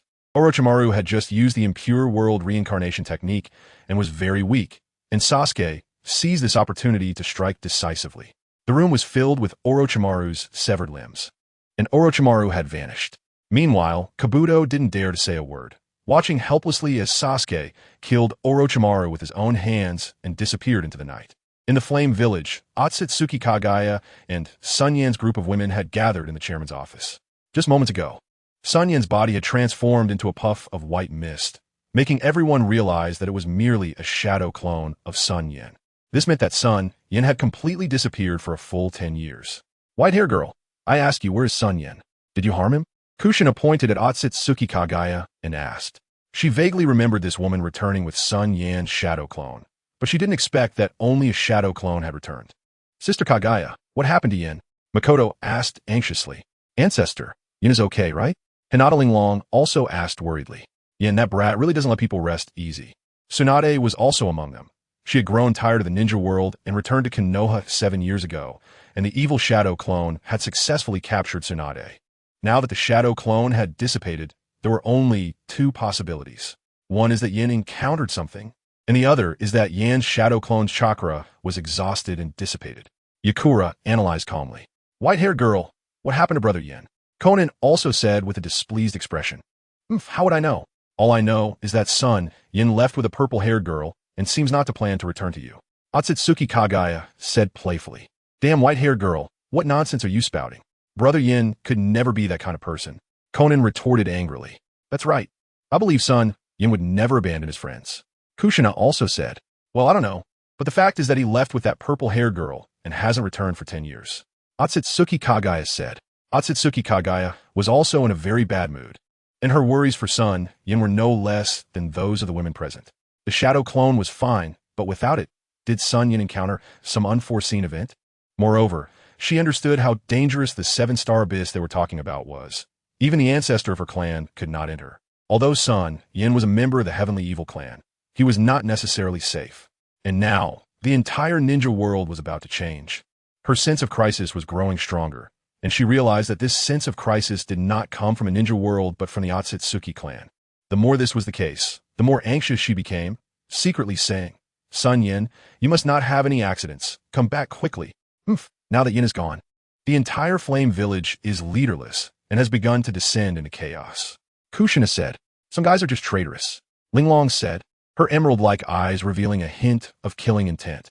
Then let's clear the way for Brother Yin first. Makoto said, her 3-tomo spinning rapidly, and then a cherry blossom-shaped manjiki appeared. Count me in, those traitorous beings should be killed. Tsunade also said with a smile, there's no need for you to take action. The undead and the umbu have already moved. Yakura said with a laugh. Has Sister Yakura already made her move? Makoto asked. Sister Yakura is still impressive. Conan also nodded in agreement. TCH, how unsatisfying. I haven't had a chance to hit anyone in a long time. Tsunade said, no need to rush. The ninja world is about to face a huge war, and there will be plenty of opportunities to take action then. Kagaya Otsutsuki looked at the starry sky and said, bang, bang, bang. There was a series of knocking sounds. Come in, Yakura said. The visitor was the undead Zero. I have met Lord Yakura, Lady Makoto, Lady Tsunade. The undead finally managed to greet them once. Is the matter resolved? Yakura asked. Lord Yakura, I failed in my duties and let Ito might escape. Zero said regretfully. Hearing this, Yakura frowned but did not blame Zero, waving her hand to let Zero leave. Ito Mide, that deputy minister of the ninja department who possesses the ability to use space-time ninjutsu. I have long seen that he is not a good person. Yakura said angrily. Do you want to kill him? If needed, I can take action. Kagaya Otsutsuki said. Let me handle it. Hinata Linglong said. And a dark space portal appeared as she vanished from a spot. Announced that Ito Chosho is now a rogue ninja of Yen-In Village, wanted throughout the ninja world. Yakura ordered. Moments later, Zuki Biwa reappeared, and Linglong threw Ito might out, clearly dead beyond recovery. Each of you has beautiful eyes. Not only are your abilities powerful, but you're also gorgeous, truly enviable. Kushina wailed from aside. Chapter 219. First capture the 8 tails, then the 9 tails. Sunagakure had just experienced a fierce battle, and the 4th Kazakage, Raza, died heroically while fighting against Sasori of the Red Sand to protect the village. At the same time, Gara, the Jinchuriki of the One Tail, was defeated and taken away by Deidara. The entire Sunagakure fell into chaos. Meanwhile, in the Land of Water, the wild 3 tails, the 7 tails Jinchuriki of Takigakure, the rogue ninja 6 tails Jinchuriki of Kirigakure, and the 4 tails Jinchuriki wandering in the ninja world were all suddenly attacked by the Akatsuki organization. Surprisingly, whether it was the wild-tailed beasts or the Jinchuriki, none survived after being hunted by the Akatsuki, which meant that the Akatsuki now possessed 5-tailed beasts. In an instant, the name of the Akatsuki spread like wildfire, attracting the attention of the 6 great nations. In Yen-In Village, the girl groups of Sun Yin gathered once again. This Akatsuki organization, is it really that powerful? to have captured 5-tailed beasts in one go? Kushina said, not only are they powerful, but they also have commendable courage, provoking 3 great nations all at once. No. To be precise, 6 great nations. Tsunade said, it seems that the Akatsuki's goal is the tailed beasts, but coincidentally, we in Yenin village also have 2. One is the 2 tails, and the other is the 5 tails. I wonder if the Akatsuki has the ability to take them. Hinata Linglong said coldly, although we are not afraid, we still need to issue orders to enter a level 1 combat readiness status. Yakura said, if they dare to come, they must be prepared for no return. Mikoto also said coldly. Meanwhile, in Konoha, Minato also received a message from DefeatsUchiha. It read, the next target of the Akatsuki organization is the 8 tails, followed by the 9 tails. Due to the strength of the 8 tails and 9 tails, Nagato will take action personally. Please, Hokage-sama, strengthen your defenses. We are on our way to the land of lightning. Seeing this, Minato's expression became very serious. Come in. 2 Umbu quickly appeared in front of Minato. Pass the order. Konoha enters level 1 combat readiness. In Yenin village, Yakura also received a letter from Takakurai Tendu. The Akatsuki organization will first capture the 8 tails, then the 9 tails, and then attack Yenin village with all 7-tailed beasts and all members to take the 2 tails and 5 tails. I hope Lord Yakura prepares early. I am currently on my way to the land of lightning. Yakura thought for a moment and dialed a satellite phone to order the 2nd generation Yen organization members. Konoha is in trouble. Assist with all your might. Meanwhile, in the land of lightning, the 4th Raikage, felt restless, as if something bad was about to happen. However, the 8 tails chaos was impossible after all. He had already gained the 8 tails recognition and become a perfect Jinchuriki. But what else could make him feel uneasy? Suddenly, he seemed to think of something. Could it be the Akatsuki organization? Just then, a loud explosion was heard, and a violent shockwave caused the entire room to shake violently. The 4th Raikage broke through the wall, and what met his eyes was a scene of devastation. As a young man riding a giant white bird was throwing numerous white clay creations down from the sky. However, these were not ordinary creations, but explosive clay. As the explosive clay landed, another series of massive explosions ensued. Black background with red clouds, it is indeed the Akatsuki. Bastards seeking death. The 4th Raikage cursed angrily, his form transforming into a blue lightning bolt as he charged towards Deidara in the sky. Just then, a gray figure appeared, followed by a thick-boned shield that blocked the Raikage's furious strike. The next moment, the gray figure was sent flying, crashing to the ground and carving a deep trench. The extinct Kagaya clan. The 4th Raikage thought solemnly. The 4th Raikage's lightning release chakra mode is indeed extraordinary. Takakurai Tendu looked at the slightly cracked bone shield and said, bastards, fools, damn Akatsuki. How dare you come to Cloud Village to cause trouble? You are simply seeking your own death. With a strange rap coming from behind, Killer Bee's figure appeared before everyone. The target has appeared. 8 tails, are you coming with us willingly, or do we have to take action ourselves? Haiden, having killed several cloud ninjas and tasted blood, walked up to Killer Bee and provocatively said. In the next second, Killer Bee moved, surrounded by bubble-like chakra, and the Raikage also moved, transforming into a blue lightning bolt. Absolute bull thunder, plow hot knife. Bang! With a loud sound of flesh colliding, Haiden's head was instantly sent flying, and blood gushed everywhere. Okay, brother, I've taken care of one, Killer Bee said. Lord Raikage, Lord Killer Bee is mighty. The surrounding ninjas echoed. Ouch, you 2 bastards. Lord Jashin will not let you go. Just then, behind them, Haiden, who should have been dead, actually wailed. Looking back, Haiden's head and body had separated, but the head nearby was growling with rage. Nanny, what is going on, big brother? Killer Bee was dumbfounded and asked I don't know, this should be one of his abilities. The Raikage said, while secretly thinking. Sure enough, every member of the Akatsuki organization possesses extraordinary abilities. Fool! Now, both the head and body have separated, right? Kakuzu slowly walked up to Haiden, using his chakra threads to stitch Haiden's head and body back together. At this moment, Itachi and Kisame also arrived late. A figure flew down from the sky, with red long hair, pale skin, wearing the Akatsuki uniform with a black background and red clouds, and possessing a pair of eerie purple eyes that instilled fear. You all stand down for now. Nagato flew above the crowd and then landed smoothly. Aside from this meeting, I am a 4th Raikage, he said. Are you the leader of the Akatsuki organization? Raikage asked. Yes, to avoid unnecessary casualties, please hand over the 8 tails to me. Nagato replied calmly. Ha, Reikage explosion. The Reikage moved, but the next moment, an invisible barrier separated him from Nagato. In an instant, the Reikage was sent flying, crashing through several tall buildings and collapsing into the ruins. It seems you don't want to resolve this peacefully. In that case, feel the pain. Nagato waved his hand, and the Akatsuki members behind him began their ruthless slaughter, while Nagato walked toward Killer Bee. Chapter 220.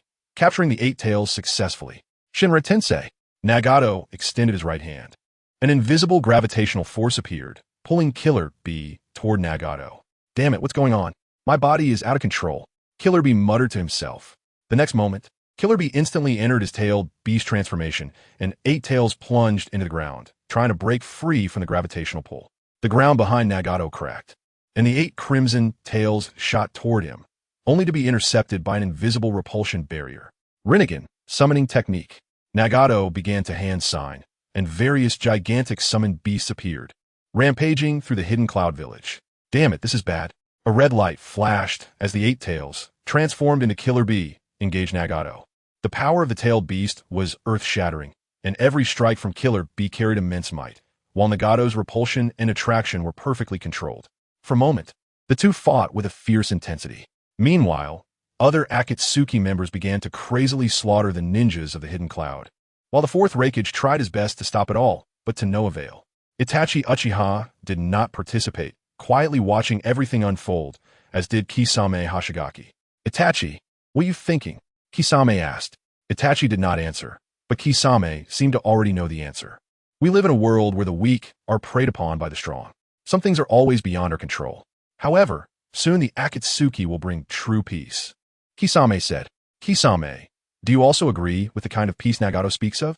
Itachi asked. In this chaotic world, it is not an unfeasible solution, Kisame replied. Upon hearing this, Itachi silently shook his head, thinking that Kisame probably still didn't know the truth about the Moon Eye plan. Itachi, I heard you have a younger brother named Sasuke? Kisame asked. Yes, Itachi nodded. Recently, I received news from the Land of Rice that Sasuke killed Orochimaru and is now searching for you throughout the ninja world, Kisame said. What? Itachi was surprised. He had originally wanted to find an opportunity to locate Sasuke and Orochimaru and use the Totsuka blade to eliminate Orochimaru completely. But he did not expect Sasuke to have grown to this extent. It seems he wants to find you and bring you back to Konoha, Kisame said. Ha, my foolish little brother, Itachi said with a bitter smile. Itachi, you must know about the Moon Eye plan, Kisame said. Upon hearing this, Itachi frowned and looked at Kisame. One day, a man who called himself Uchiha Madara found me and told me about the truth of the tailed beast collection plan. Do you think the ideal world he spoke of really exists? Kisame continued. I don't know. We're just doing our jobs. So whether it is the tailed beast collection plan or the Moon Eye plan, we just need to execute it, Itachi said, turning to leave. Meanwhile, the battle had ended. The 8 tails had reverted to its original form, and Killer Bee had fallen unconscious. As for the Reikage, he had been beaten to a pulp. Carrying Killer Bee on his shoulder, Nagato flew toward the sky. How annoying. Sealing the 8 tails will take several days. Standing there will be exhausting. And the ninjas of the hidden cloud are truly useless, Haiden shouted while waving his scythe. Hey, do you think Konoha will be even worse? Haiden asked. Shut up. Next is Konoha, and they won't be as easy to deal with as the hidden cloud. One mistake, and you could die, Kakuzu said sternly. In a dark room, a fierce-looking monster stood with a dozen men in black cloud uniforms, working together to seal the 8 tails.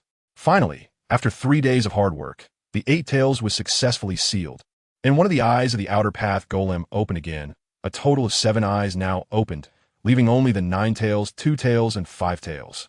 Next up were the 2 strongest hidden villages in the ninja world, Konoha and the Hidden Fire Village.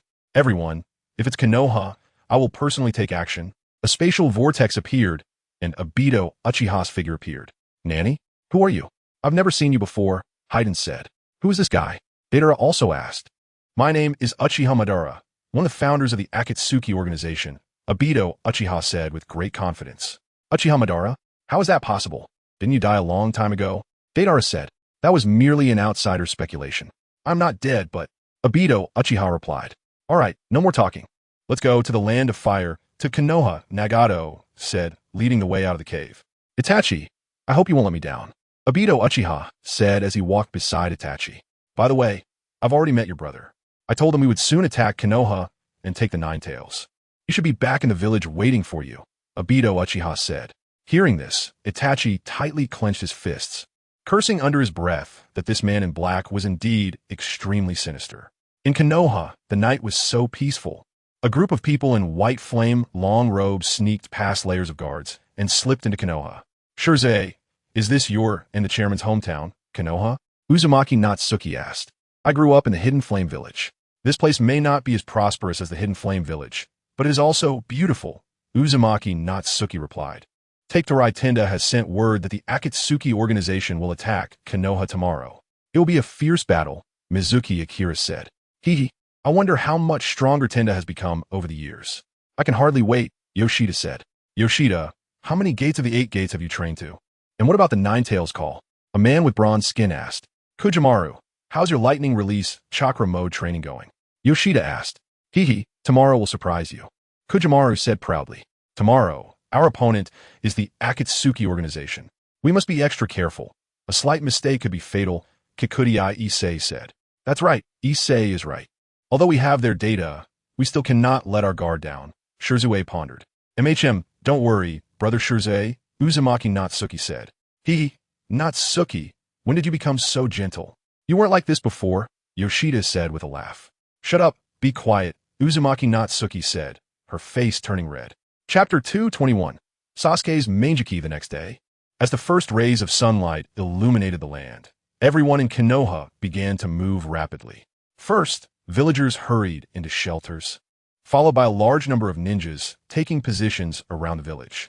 Outside the main gate of Konoha, a ninja squad led by Kakashi was lying in ambush. Sasuke and Naruto were among them. Sasuke, you really came back, Naruto exclaimed. I told you, I left only to become stronger. After this incident is over, let's have a fair fight, how about it? Sasuke asked. Naruto smiled wryly, knowing that he had not only mastered Sage Mode, but could also freely borrow the chakra of the Nine Tails. Even in the tailed beast cloak form, he could perfectly control 4 tails. He truly felt that the current Sasuke was not enough of a challenge. Alright, after this is over, we'll have a real showdown, Naruto said. Meanwhile, the Akatsuki organization had quietly approached. Cross over this mountain, and we'll reach Konoha, Scorpion said. Haha, that's Itachi's hometown. Can Itachi really bring himself to do it? Deidara laughed. At this moment, Pain, flying in the sky, turned to Itachi and said, Itachi, if you don't want to take action, I won't force you. It's fine. I no longer have any fond memories of Konoha, Itachi replied with a faint smile, shaking his head. In that case, let's split into 5 directions and launch the attack, Pain said. You all use your strengths to make your own choices. Then Itachi and I will attack from the front, Kisame said. Deidara and I will enter from the air, Scorpion said. I'll attack from the right with Haiden, Kakaza said. In that case, I and Kagaya Tenti will go directly into Konoha, Uchiha Bito said. The 4th Hokage's Flying Thunder God is quite tricky, and he is a perfect Jinchuriki, so we must not underestimate him. After saying this, Obito took Kagaya Tenti and disappeared into a space vortex. After that, the Akatsuki members paired up and advanced toward Konoha. Uchiha Itachi and Kisame walked silently along the road. The atmosphere felt very tense. At this time, they had already been exposed to Kakashi's team's line of sight, and Sasuke, who was beside Naruto, was trembling with excitement. Just as he was about to call out, Naruto pulled him back, but it still startled the bushes, attracting the attention of Kisame and Itachi. It seems we have guests waiting for us, Kisame said as his voice fell. Countless shuriken and kunai with explosive tags surged toward the two. Water release, water barrier. Kisame quickly formed hand seals, and a massive wall of water appeared out of nowhere. All the shuriken and explosive tag attacks were intercepted, and then Kakashi, Naruto, Sasuke, and many Umbu appeared from both sides. As the smoke cleared, Uchiha Itachi and Kisame's figures reappeared. Itachi, you finally showed up, Sasuke said excitedly. Seeing this, Itachi's lips revealed a bitter smile. Itachi, hurry inside. The Hokage has been waiting for a long time. As for this guy, leave him to me, Kakashi said to Itachi.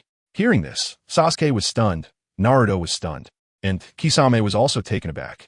Then he smiled bitterly and said, Itachi, it really is you. That's right, I am an undercover agent for the Akatsuki. Kisame, surrender now. With your strength, the current Hidden Mist village will definitely accept you, Itachi advised. Kisame shook his head upon hearing this. A bitter smile on his face as he said to Itachi, Itachi, I don't blame you, because you are different from us. You still have family and attachments. But I'm different. I have nothing left. Today, let me die here in battle. He then turned to Kakashi. I've long heard of your reputation. The Raikiri Kakashi of Konoha. Today, let me see your strength, Kisame said as he swung his sword at Kakashi and the surrounding Umbu. Nisan, what is going on? Sasuke ran to Itachi, tears streaming down his face. Itachi, I did not kill Shursui, nor did I betray. Everything was to protect this village, and of course, the honor of the Uchiha clan, Itachi said, lightly tapping Sasuke's forehead. In the next moment, the three-tomo Sharingan in Sasuke's eyes began to spin rapidly, and a cold chakra surged from within him, followed by a pair of crimson six-pointed star, Manjiki, appearing in Sasuke's eyes. This scene shocked both Naruto and Itachi. Sasuke, your eyes, Itachi remarked. Is this the power of the Manjiki? Nisan? Sasuke smiled, feeling the power contained in his eyes. Ni-san, is the Akatsuki going to attack Konoha? Where are they now? Sasuke had just finished speaking when a white bird appeared in the sky, with two people standing on it, Deidara and Scorpion, who were preparing for an airstrike. Immediately, countless small white birds were released from the belly of the white bird, rapidly falling to the ground. That's explosive clay. It can be effectively countered with lightning release. I'm going up first, Sasuke, Itachi said, casually tossing aside his Akatsuki uniform and rushing toward the village. Naruto and Sasuke were equally unwilling to back down. At the same time, Kakuzu and Haiden, who were preparing to attack from the right side of Konoha, encountered Jakudai, Isiki, and Kajamaru. The battle between the two sides was about to erupt. Fire release, great fireball technique. At that moment, the Uchiha clan appeared, starting to launch their clan's signature ninjutsu, the Great Fireball. Countless explosive clay detonated in the sky. Meanwhile, Uchiha Obito and Kagaya Tenti, who had slipped into the village using space ninjutsu, also began to engage in battle. The two arrived at Konoha, hiding in a concealed location, waiting for the rest of the Akatsuki's attack. However, seeing that the battle had already begun, but the Akatsuki members had not yet entered the village. Kagaya Tenti followed behind Uchiha Obito, and countless bone spikes shot from Kagaya Tenti's fingertips, piercing through Uchiha Obito's body. Kagaya Tenti, the traitor of the Akatsuki, it's you? What is the reason? Uchiha Obito asked in a deep voice. Well, stop acting like you're about to die. You've already activated as an Aji, right? Let me guess. Will you be reborn? It must be right behind me. Saying this, sharp bone spikes grew from behind Kagaya Tenti, just as Uchiha Obito's figure appeared. The bone spikes pierced through Uchiha Obito's body, but this time, it only penetrated his shadow. Chapter 222. Each battle, is this your space-time ocular technique, Kamui?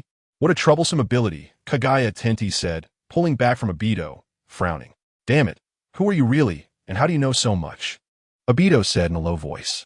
He, who I belong to is not important. What matters is that your Akatsuki will be completely buried in Konoha today, Kagaya Tenti laughed. Let's see if you can survive in my hands, Obito said coldly. Fire release, explosive wind dance. Uchiha Obito formed hand seals with both hands, and a thick fire serpent surged forward. The storm created by Kamui made the speed of the fire attack reach its peak, and in the blink of an eye, it was already in front of Kagaya Tenti. In the next moment, several bone shields grew from Kagaya Tenti's arms, crazily resisting the oncoming flames. Finally, the flames dissipated, and it was clear that Obito's ninjutsu had activated again. Wood release, insertion technique. Countless sharp wooden poles fell from the sky, piercing towards Teuchi Tenda. Bone attachment. Thick white bones covered Teuchi Tenda's body to resist the wood release ninjutsu. Godly might. The ability of the left eye activated instantly. Immediately, the thick white bones on Teuchi Tenda's body were torn open with huge gashes. Then, the wooden poles ruthlessly pierced through Teuchi Tenda's chest. In the next moment, Uchiha Obito appeared in front of Teuchi Tenda, ready to activate his Sharingan Jinjutsu to find out who sent Teuchi Tenda. However, when he invaded Teuchi Tenda's mental world, a pair of silver eyes appeared in his mind, and then Uchiha Obito let out a scream, forced to withdraw from Teuchi Tenda's mental world. Uchiha Obito was shocked. Who could possess such powerful eyes? Could it be the long-unmet SunYan? Corpse Bone Pulse, Ultimate Dance. Just as Teuchi Tenda was about to unleash his ultimate technique, a purple arrow shot through the void towards Uchiha Obito. Obito remained calm as he saw the incoming arrow, activating intangibility. The massive arrow pierced through his body and struck the ground behind him, creating a large, deep pit. Great Ball, Rasengan. At that moment, Naruto also descended from the sky, launching a great ball, Rasengan towards Obito. But it had no effect. The Rasengan passed through Obito's body and smashed into the ground, creating a huge, deep pit. Namikaze Naruto, you really have it easy. Saying this, Obito grabbed Naruto by the neck, and then Godly Might activated instantly. Just as Naruto was about to be sucked into the space, his body transformed into a puff of white smoke, clearly a shadow clone. Meanwhile, Naruto and Sasuke appeared next to Takeuchi Tenda. Hey, are you okay? Naruto asked. Don't worry, I'm not dead yet.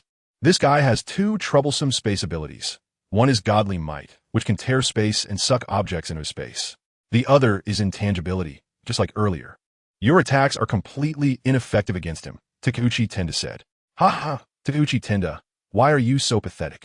This isn't like your arrogant self, a cheerful voice interrupted, and a red-haired woman wearing a white flame-patterned long robe descended beside them. This immediately raised the vigilance of everyone. Vortex Natsuki, stop talking nonsense and heal me quickly. Since you're here, then the others should have arrived too, right? Takeuchi Tenda said. They've all come. Today, everyone from the Akatsuki organization will die here, Vortex Natsuki replied coldly. Meanwhile, the entire Konoha was engulfed in war, with battles and explosions happening everywhere. In the sky, Deidara and Sasori were forced to land under the concentrated attacks of Konoha's various ninja. Uchiha Fugaku and the Hyuga Hizashi brothers began to fight the two. Kikyote Ise and Kogen Maru crushed Kakuzu and Haiden with overwhelming strength. Kogen Maru looked at Haiden, whose head was severed yet still cursing, and black lightning surged around him as he punched Haiden's head. Crack! Exploded. Kisame was also satisfied to leave this world under Kakashi's short blade and purple lightning.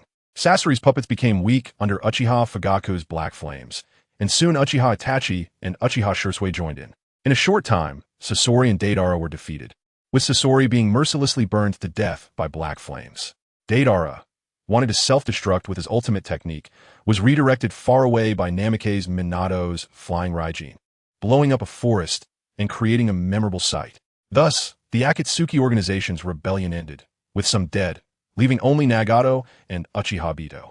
Uchiha Obito's face in front of Naruto and Sasuke was extremely grim. He activated Godly Might and disappeared from the spot. Not far from the outskirts of Konoha, on a towering tree, Nagato was contemplating while looking at Konoha. Nagato, the plan has changed. We have traitors in our organization. Takeuchi Tenda and Uchiha Itachi are both undercover. Uchiha Obito said solemnly. I understand, Nagato replied, rising to fly towards Konoha. Uchiha Obito was confused. Wasn't his intention clear enough? Wasn't the plan to retreat? Why was Nagato still flying to Konoha? However, Uchiha Obito did not stop him and let Nagato fly over. At this moment, Nagato had clearly arrived above Konoha. Fourth Hokage Namikaze Minato, hand over the 9 tails within you and your son, or feel the pain, Nagato said from the sky. You are the leader of the Akatsuki organization. Nagato? Minato said solemnly. That's right. Hand over the 9 tails or die, Nagato replied coldly. Absolutely not, Minato stated. In that case, feel the pain. Rinnegan, summoning technique. A puff of white smoke rose, and then several large summoning beasts were summoned by Nagato, rampaging towards Konoha. In the next moment, 4 energy giants of different colors materialized, with the green energy giant shooting countless energy shuriken towards Nagato in the sky, while the purple giant turned Amaterasu into flames and shot at Nagato. Itachi and Fugaku faced several massive summoning beasts. The Totsuka blade in Itachi's hand would seal anything that touched it into a dream. Seeing this, Nagato's mouth curled into a cold smile. In his eyes, he was invincible, and these flashy techniques were merely the futile resistance of ants. Shinra Tensei, a tremendous force surged from Nagato's body, instantly nullifying the attacks from Sasuke and Shisui. Then Nagato's body rose again, and his hands began to form a prayer. Inside, he shouted, how many floors should a bag of rice be carried? Seeing this, everyone felt an ominous premonition. Chapter 223, The Nuclear Equilibrium of Konoha. As Nagato rose, he frantically gathered his chakra. His hands radiated dazzling light. Feel the pain. Ah, Super Shinra Tensei. Nagato's face grew paler, and his body became weaker. An endless power surged from Nagato's body, and then everything around him was flattened to the ground. The 4 energy giants also shattered under this overwhelming force. Minato, meanwhile, activated the flying Raijin barrier, enveloping everyone and disappearing from the spot. When Minato and the others reappeared, they were already on the Hokage monument. While the Uchiha male group had their Susanoo forcibly shattered and suffered significant injuries. Before them lay Konoha, reduced to ruins. Although Konoha had faced such circumstances before, the scene before them still stimulated everyone's nerves. In the previous catastrophic attack, Minato had only managed to save the few ninjas behind him with his flying Raijin, while a large number of ninjas had perished in Nagato's Shinra Tensei. Damn it, how infuriating! Minato's eyes turned red as he fixed his gaze on Nagato, still floating in the sky. Now you should be able to deeply understand the feeling of pain, right, Namikaze Minato? Nagato laughed. You bastard, you turned Konoha. You turned this place into this state, and I will never let you go. Before Minato could speak, Naruto had already reached his extreme anger. For Naruto, the importance of the village in his heart is greater than anything except for what Sasuke has given him. Crimson chakra enveloped Naruto's body, quickly wrapping him in a red chakra cloak with four tails fluttering in the wind. Meanwhile, in the back mountains of Konoha, the shadow clone gathering sage mode also transformed into a white mist. Naruto's eyes turned into cross-shaped eyes. In the next moment, his body became a red afterimage, and he punched towards Pain. Pain did not back down at all, as a repulsive force enveloped his fist, and the two began an extraordinary duel. Nevertheless, Pain continued to overpower Naruto. The scene before Sasuke's eyes made him feel envious once again, thinking to himself, has that Naruto become this strong now? Damn, even with my Mangekyou Sharingan, I wouldn't be his match. He couldn't help but clench his fists. Tail Beast Bomb.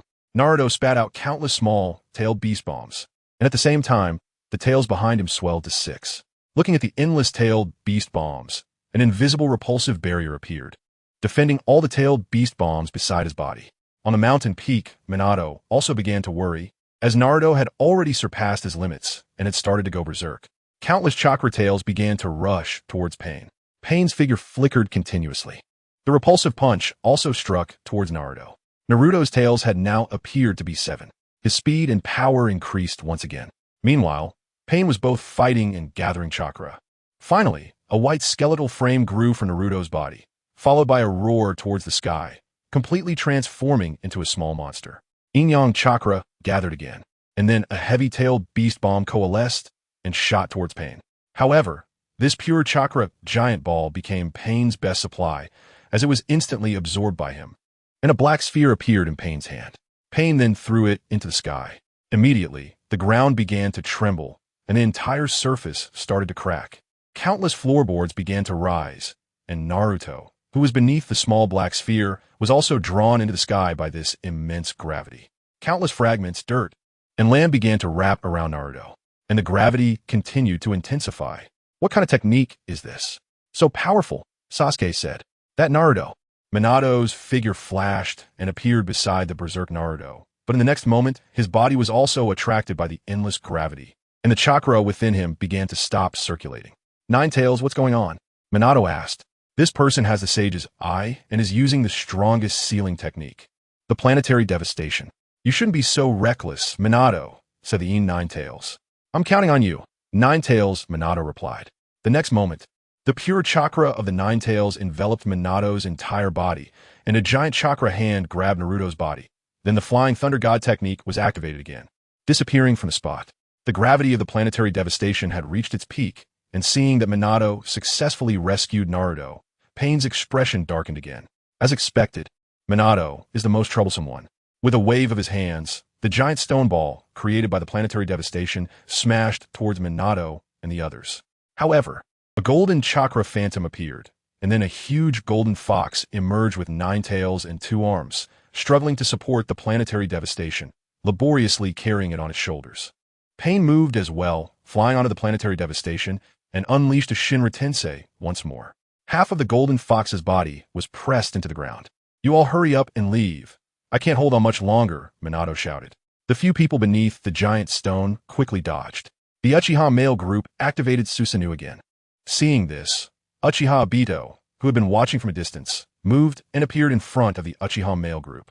Your opponent is me, Susanoo, Uchiha Obito said as he activated Susanoo.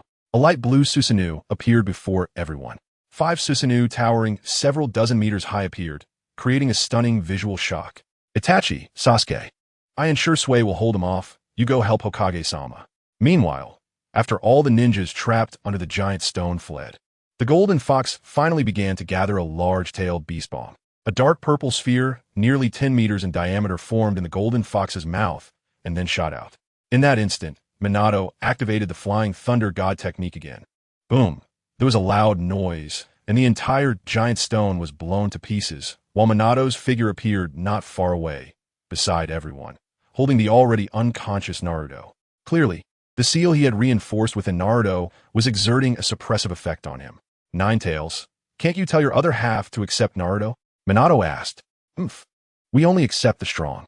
This little brat has not yet earned our recognition. How can we make an exception? Said the Ninetales. That's right.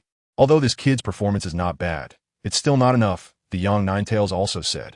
Then let Naruto prove it to you, Minato smiled. Chapter 224, The Final Battle. Pain watched everything before him with indifference from a distance. He had indeed underestimated the strength of Konoha and the power of the Ninetales. However, if he did not continue this time, the chances of capturing the Ninetales in the future would only decrease. Therefore, Pain made up his mind that this time failure meant death. Pain quickly formed hand seals and let out a furious roar. Summoning technique, Outer Path Golem. As a massive white smoke rose, a tall, fierce-looking stone statue appeared in everyone's sight. Pain then stood on the body of the Outer Path Golem, and in the next moment, his hands began to form seals again. And 6 figures walked out from the statue's mouth. They were the Jinchuriki of the 6-tailed beasts, but they no longer had any signs of life. Their bodies were filled with black chakra rods, and they looked coldly at the people of Konoha. These are the Jinchuriki. The Akatsuki organization has indeed gone mad to this extent, Kakashi said. I'm afraid this is the Akatsuki's trump card, Minato said with a frown. Pain, stop being so stubborn. You were once a student of Jiraiya-sensei, clearly possessing the power of Sage. Why not use it to protect the ninja world instead of waging war? Minato asked coldly. Pain replied, Minato, don't preach to me. Coming from a great nation, how could you possibly understand when your great nations bring war to small countries for your own interests? Where were you then? When small countries suffered because of the wars started by your great nations, where were you then? You coming from a great nation can never comprehend the sorrow of small countries, nor understand our pain. But now, it seems you understand quite a bit. Then next, let me deepen your understanding. Saying this, Pain manipulated the Jinchuriki, and in an instant, the 6 Jinchuriki transformed into 6 gigantic tailed beasts. 1 tail, 3 tails, 4 tails, 6 tails, 7 tails, and 8 tails. Tail beast bomb, Pain said in a deep voice. In the next moment, the 6-tailed beasts began to gather chakra, and 6 giant tailed beast bombs were slowly forming. Damn, everyone listen, we must interrupt their gathering process. Otherwise, it will be terrible, Minato said as his figure flashed. Watergate said that the golden fox had reappeared, and he began to concentrate the tailed beast ball with great effort. Itachi and Sasuke exchanged a glance, and Susanoo appeared again. But it was clear that Sasuke had reached his limit, his eyes causing him immense pain. Sasuke, can you hold on? Itachi asked with concern. No problem, Nisan. Why do your eyes have such minimal side effects? Sasuke inquired. Let's talk about that later. For now, we need to defeat this guy first, Itachi replied. Hearing this, Sasuke nodded. The two increased their ocular power output, and the 2 giant figures, one red and one purple, over 50 meters tall, charged toward the 2-tailed beasts. Seeing this, Nagato abandoned the idea of gathering a giant-tailed beast ball and shot the already formed tailed beast balls toward the crowd. Watergate did the same, launching his prepared tailed beast ball. The 8-tails tailed beast ball was the largest, just slightly smaller than the 9 tails. Sasuke and Itachi each used Amaterasu's arrow, and one used the Yada mirror for absolute defense.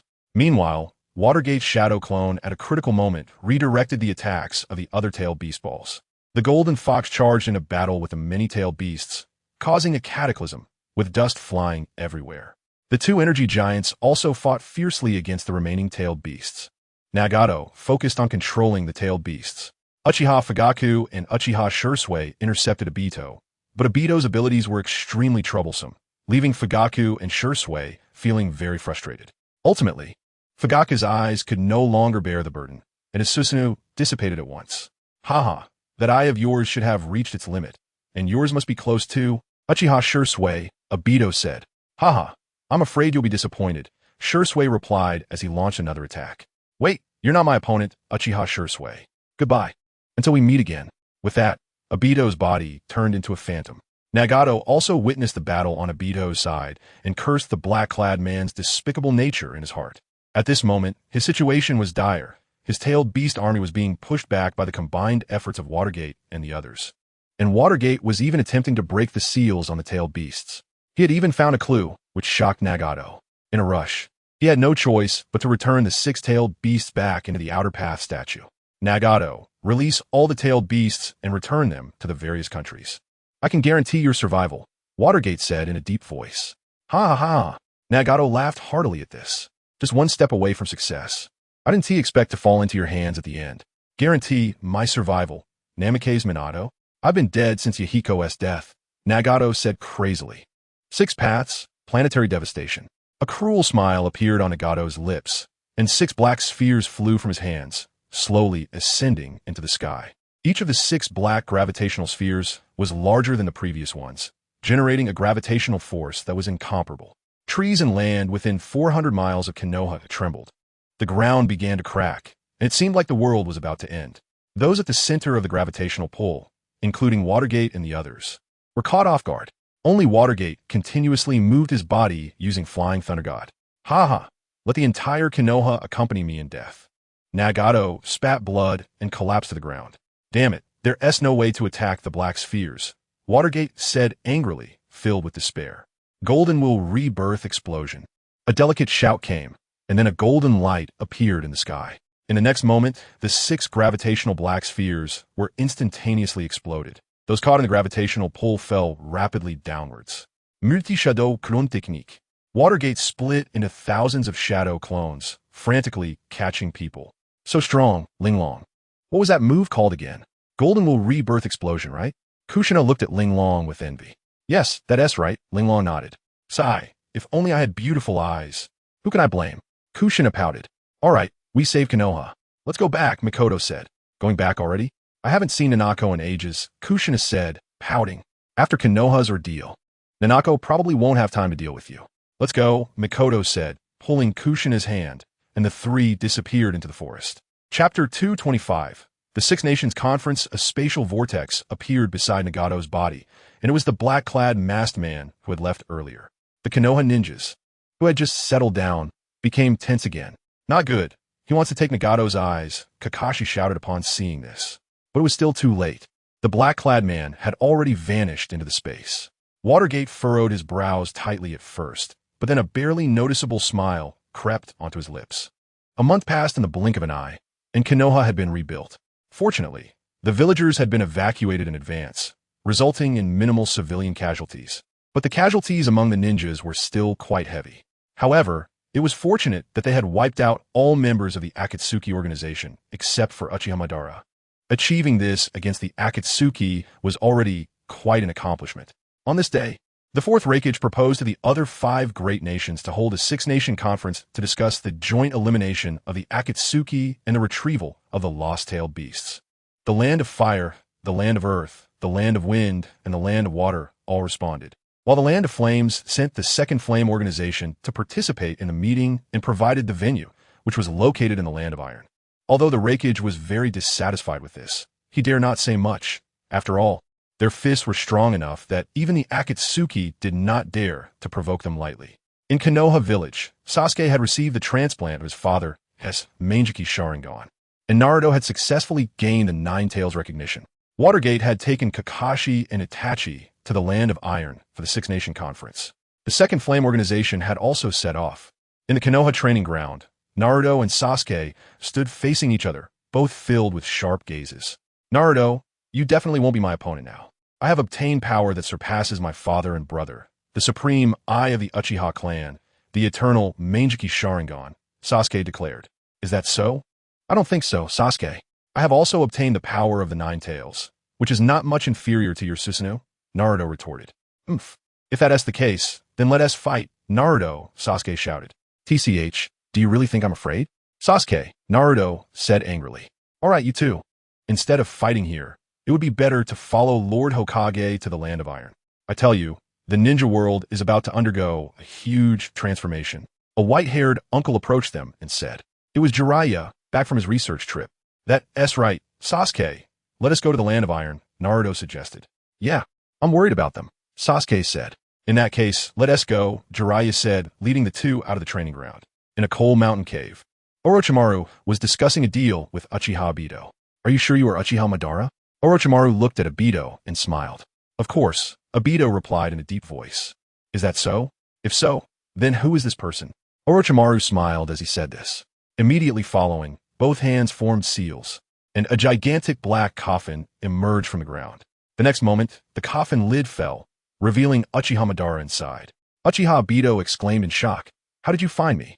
He, so who exactly are you? Orochimaru laughed. Don't think that just because you have some trump cards, you can act recklessly. Some things are beyond your reach. Uchiha Obito replied. In that case, I wish us a pleasant cooperation, Orochimaru said. Uchiha Obito ignored Orochimaru and activated Kamui, transporting himself to a laboratory filled with white Zetsu clones. Upon seeing this, Obito's lips curled into a cruel smile, and he vanished from the spot. In the land of iron, the five Kage and the representative from the Hidden Flame Village, Uchiha Shursui, were engaged in a series of discussions regarding the Akatsuki organization. They first criticized the countries of the former Akatsuki members and then deeply discussed how to eliminate the man in black. Just as the discussion heated up, a massive space vortex appeared above the room, and the man in black appeared in front of everyone. That outfit, it's from the Akatsuki. It seems he is the only remaining member, Inoki said. Bastard, how dare you appear before the five Kage, seeking death? The fourth Raikage transformed into a blue lightning bolt and punched at Uchiha Obito. However, his fist passed through Obito's figure and struck the wall, causing it to collapse instantly. Useless, Raikage. Your attacks are ineffective against me, Uchiha Obito said. Now, let me introduce myself. My name is Uchiha Madara. Upon hearing this, everyone present, except for those from Konoha and the Flame Organization, was shocked. Inoki looked at Uchiha Obito in disbelief, unable to reconcile him with the overwhelming figure of Uchiha Madara. The reason we need to, and then followed a lengthy discourse. What? You want to resurrect the Ten Tails and then cast infinite Tsukuyami, trapping everyone in illusion? Inoki shouted angrily. For us to hand over the remaining three-tailed beasts is simply a fantasy. Chiyo, acting as the proxy Kazekage, also shouted. In that case, there's nothing to discuss. I, Uchiha Madara, officially declare war on the six great nations. The fourth great ninja war begins, Uchiha Obito stated. Prepare for war, everyone. After saying this, Uchiha Obito used Kamui and disappeared from everyone's sight. What a group of arrogance, the Akatsuki. Who gave him the courage? Inoki shouted angrily. The Akatsuki, since they dare to do this, must have their trump cards, so we cannot let our guard down, Terumi Mei said. That's right. I propose we form a ninja alliance to resist the Akatsuki, stop the Eye of the Moon plan, and prevent Uchiha Madara, Minato said. Our Hidden Flame Village has decided to hand over the Two Tails and Five Tails for the protection of the Ninja Alliance, but this time, our second-generation Flame Organization will join the Ninja Alliance, Shursui said. Upon hearing this, the five Kage frowned. Are you saying your Flame Organization will only send your second generation to participate in this great ninja war? The Raikage said with a dark face. What? Raikage? What's wrong with that? Shursui replied with a smile. Uchiha Shursui, this concerns the survival of the ninja world. And your Hidden Flame Village is still thinking about preserving your strength, Inoki retorted angrily. Whether to participate or not is our freedom. Are you trying to interfere in the internal affairs of our Hidden Flame Village? Laughed the figure behind Shursui, Take Torai Tenda. Chapter 226. The Fourth Great Ninja War begins. SunYan can't really think that he alone can stop Uchiha Madara, Inoki mocked. You need not worry, Lord Suchikage. Take Torai Tenda laughed. In that case, you should quickly hand over the Two Tails and Five Tails for our Ninja Alliance to guard. Otherwise, if your Hidden Flame Village can't keep them safe, the entire ninja world will be destroyed by your hands, Inoki said. Naturally, the Two Tails and Five Tails are already on the way, Take Torai Tenda said, as the entire room began to shake violently. It was as if some massive creature was rushing towards them. The next moment, a gigantic blue fireball burst through the wall. A massive cat appeared in front of several people. The Two Tails, the Raikage exclaimed. And the Five Tails, Inoki echoed. That's right.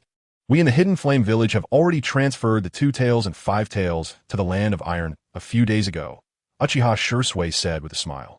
At this moment, the Raikage and Suchikage were at a loss, as SunYan had so easily handed over the two-tailed beasts. When did he become so easy to negotiate with? Humans, you better protect us well, or the ninja world will fall into a great catastrophe, the Two Tails warned. We need to find a safe place to hide the Two Tails and Five Tails, Terumi said.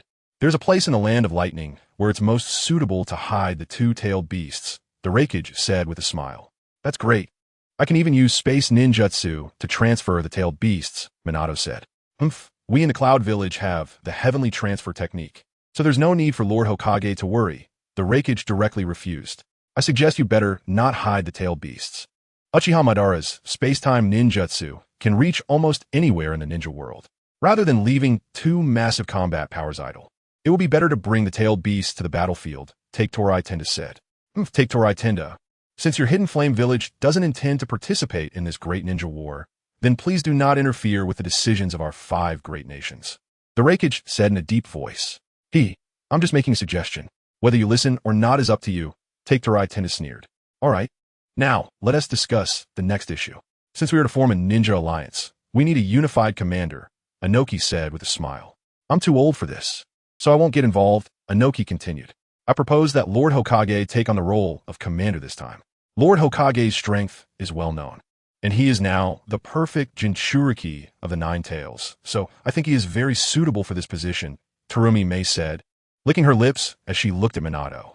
Minato felt a bit uneasy under Terumi gaze, but still waved his hand to decline, while the Raikage's expression darkened, as he also wanted to be the commander.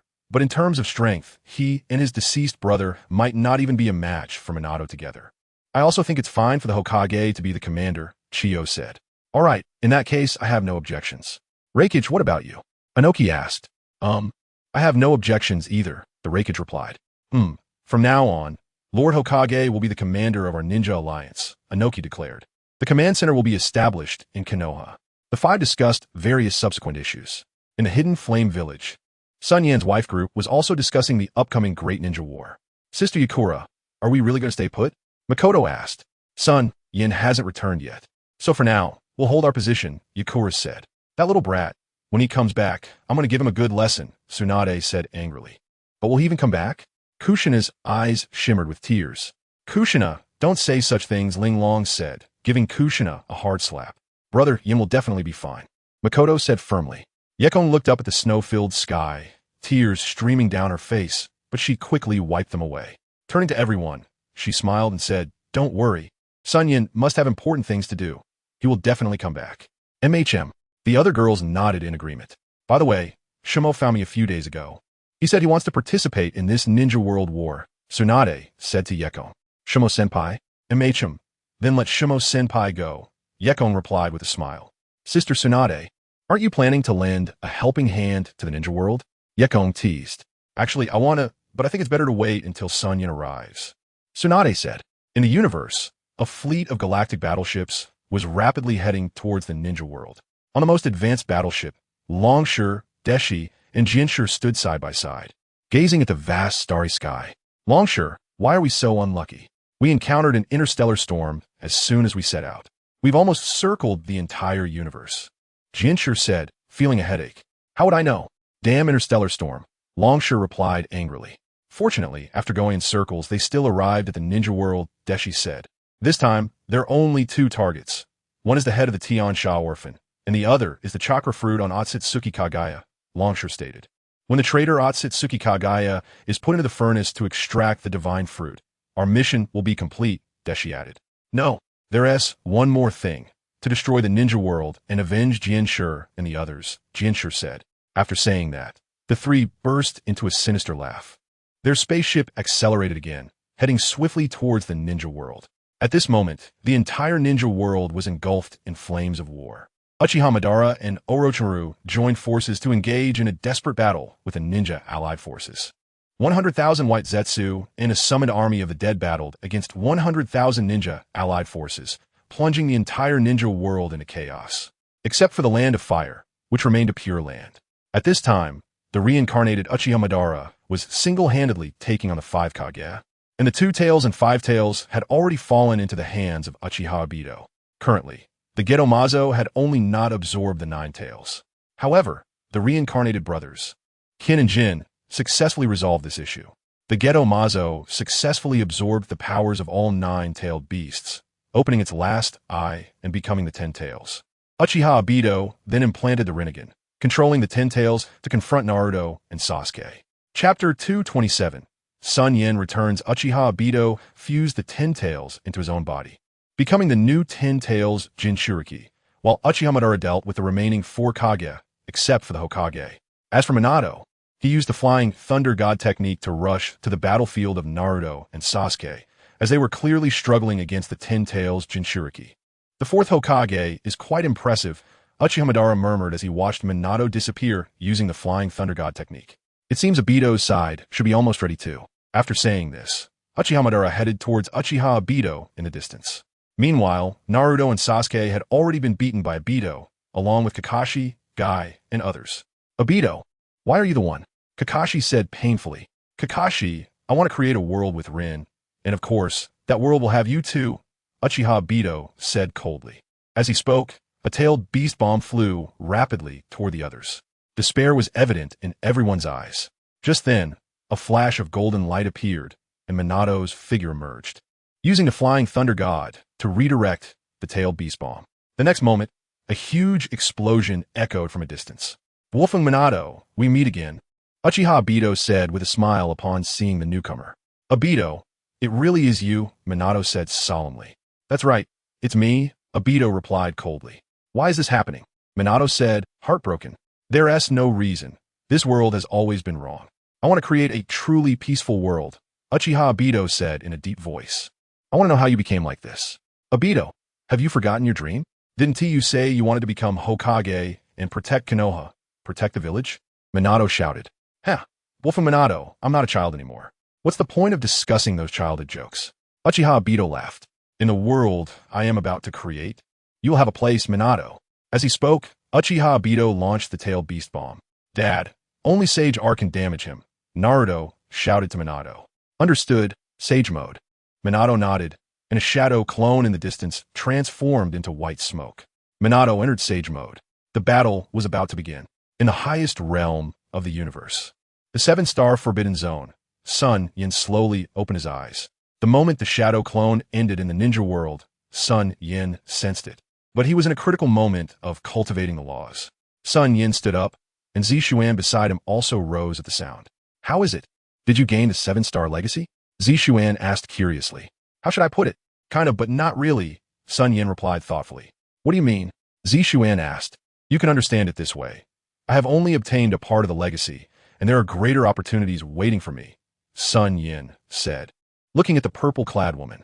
How about your understanding of the laws? Zishuan asked.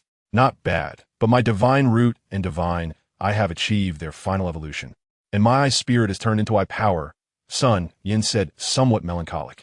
Are you a bit reluctant? After all, it's the I spirit that has accompanied you for many years, Zishuan smiled and said. Yeah, by the way, what is your name? SunYan asked. Tiansha Zishuan. The purple-clad woman replied with a smile. So, Tiansha Zishuan, what are your plans next? SunYan said, smiling at the stunning beauty of the purple-clad woman.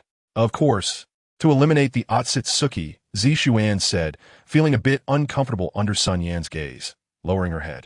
No, your primary goal should be to have children with me. SunYan teased. You are really shameless, the purple-clad woman admired. Thanks for the compliment. I'm so sorry, SunYan said, scratching his head in a humble manner. Why don't we return to the ninja world first? It's quite lively there right now, SunYan suggested with a smile. What do you mean by lively? Zishuan asked. Her curiosity piqued. The 4th Ninja World War is ongoing, and a Dance King is about to emerge, SunYan said with a smile. Dance King? What the heck? Zishuan asked in confusion. Let us go. I'll take you to see him dance, SunYan said, pulling Zishuan's hand, and a huge gap appeared in the sealed space. SunYan and Zishuan vanished into the void. When they reappeared, they were already in the ninja world, in a hidden flame village. SunYan and Zishuan's figures appeared on the rooftop of the flame-hidden building. The next moment, alarms rang throughout the hidden flame village. Moments later, 2 dark portals appeared, and 2 figures stepped out, Otsutsuki Kagaya and Hyuga Linglong. Kagaya had already condensed a sharp bone spike in her palm, while several beads appeared beside Linglong. Linglong, Kagaya. I'm back, SunYan said softly. In the next moment, Hinata Linglong directly pounced into SunYan's arms. For SunYan, it had only been a year since he last met a few people, but for them, it had been a 10-year wait. Otsutsuki Kagaya beside them also shed a tear, while Tiansha Zishuan wore an expression of displeasure, muttering softly, shameless and fickle-hearted. Yin, I miss you so much, Linglong said, her eyes glistening with tears. Well, I'm back now, SunYan said, patting Linglong's shoulder. MHM, Hinata Linglong nodded. Fortunately, you're back. Otherwise, they would have blamed your departure on me, Otsutsuki Kagaya said, clearly feeling a bit jealous. He, you've worked hard. Little Kagaya, SunYan immediately replied with a smile. Tiansha, SunYan, did you bring me here to the ninja world just to show off your love? Tiansha Zishuan gritted her teeth.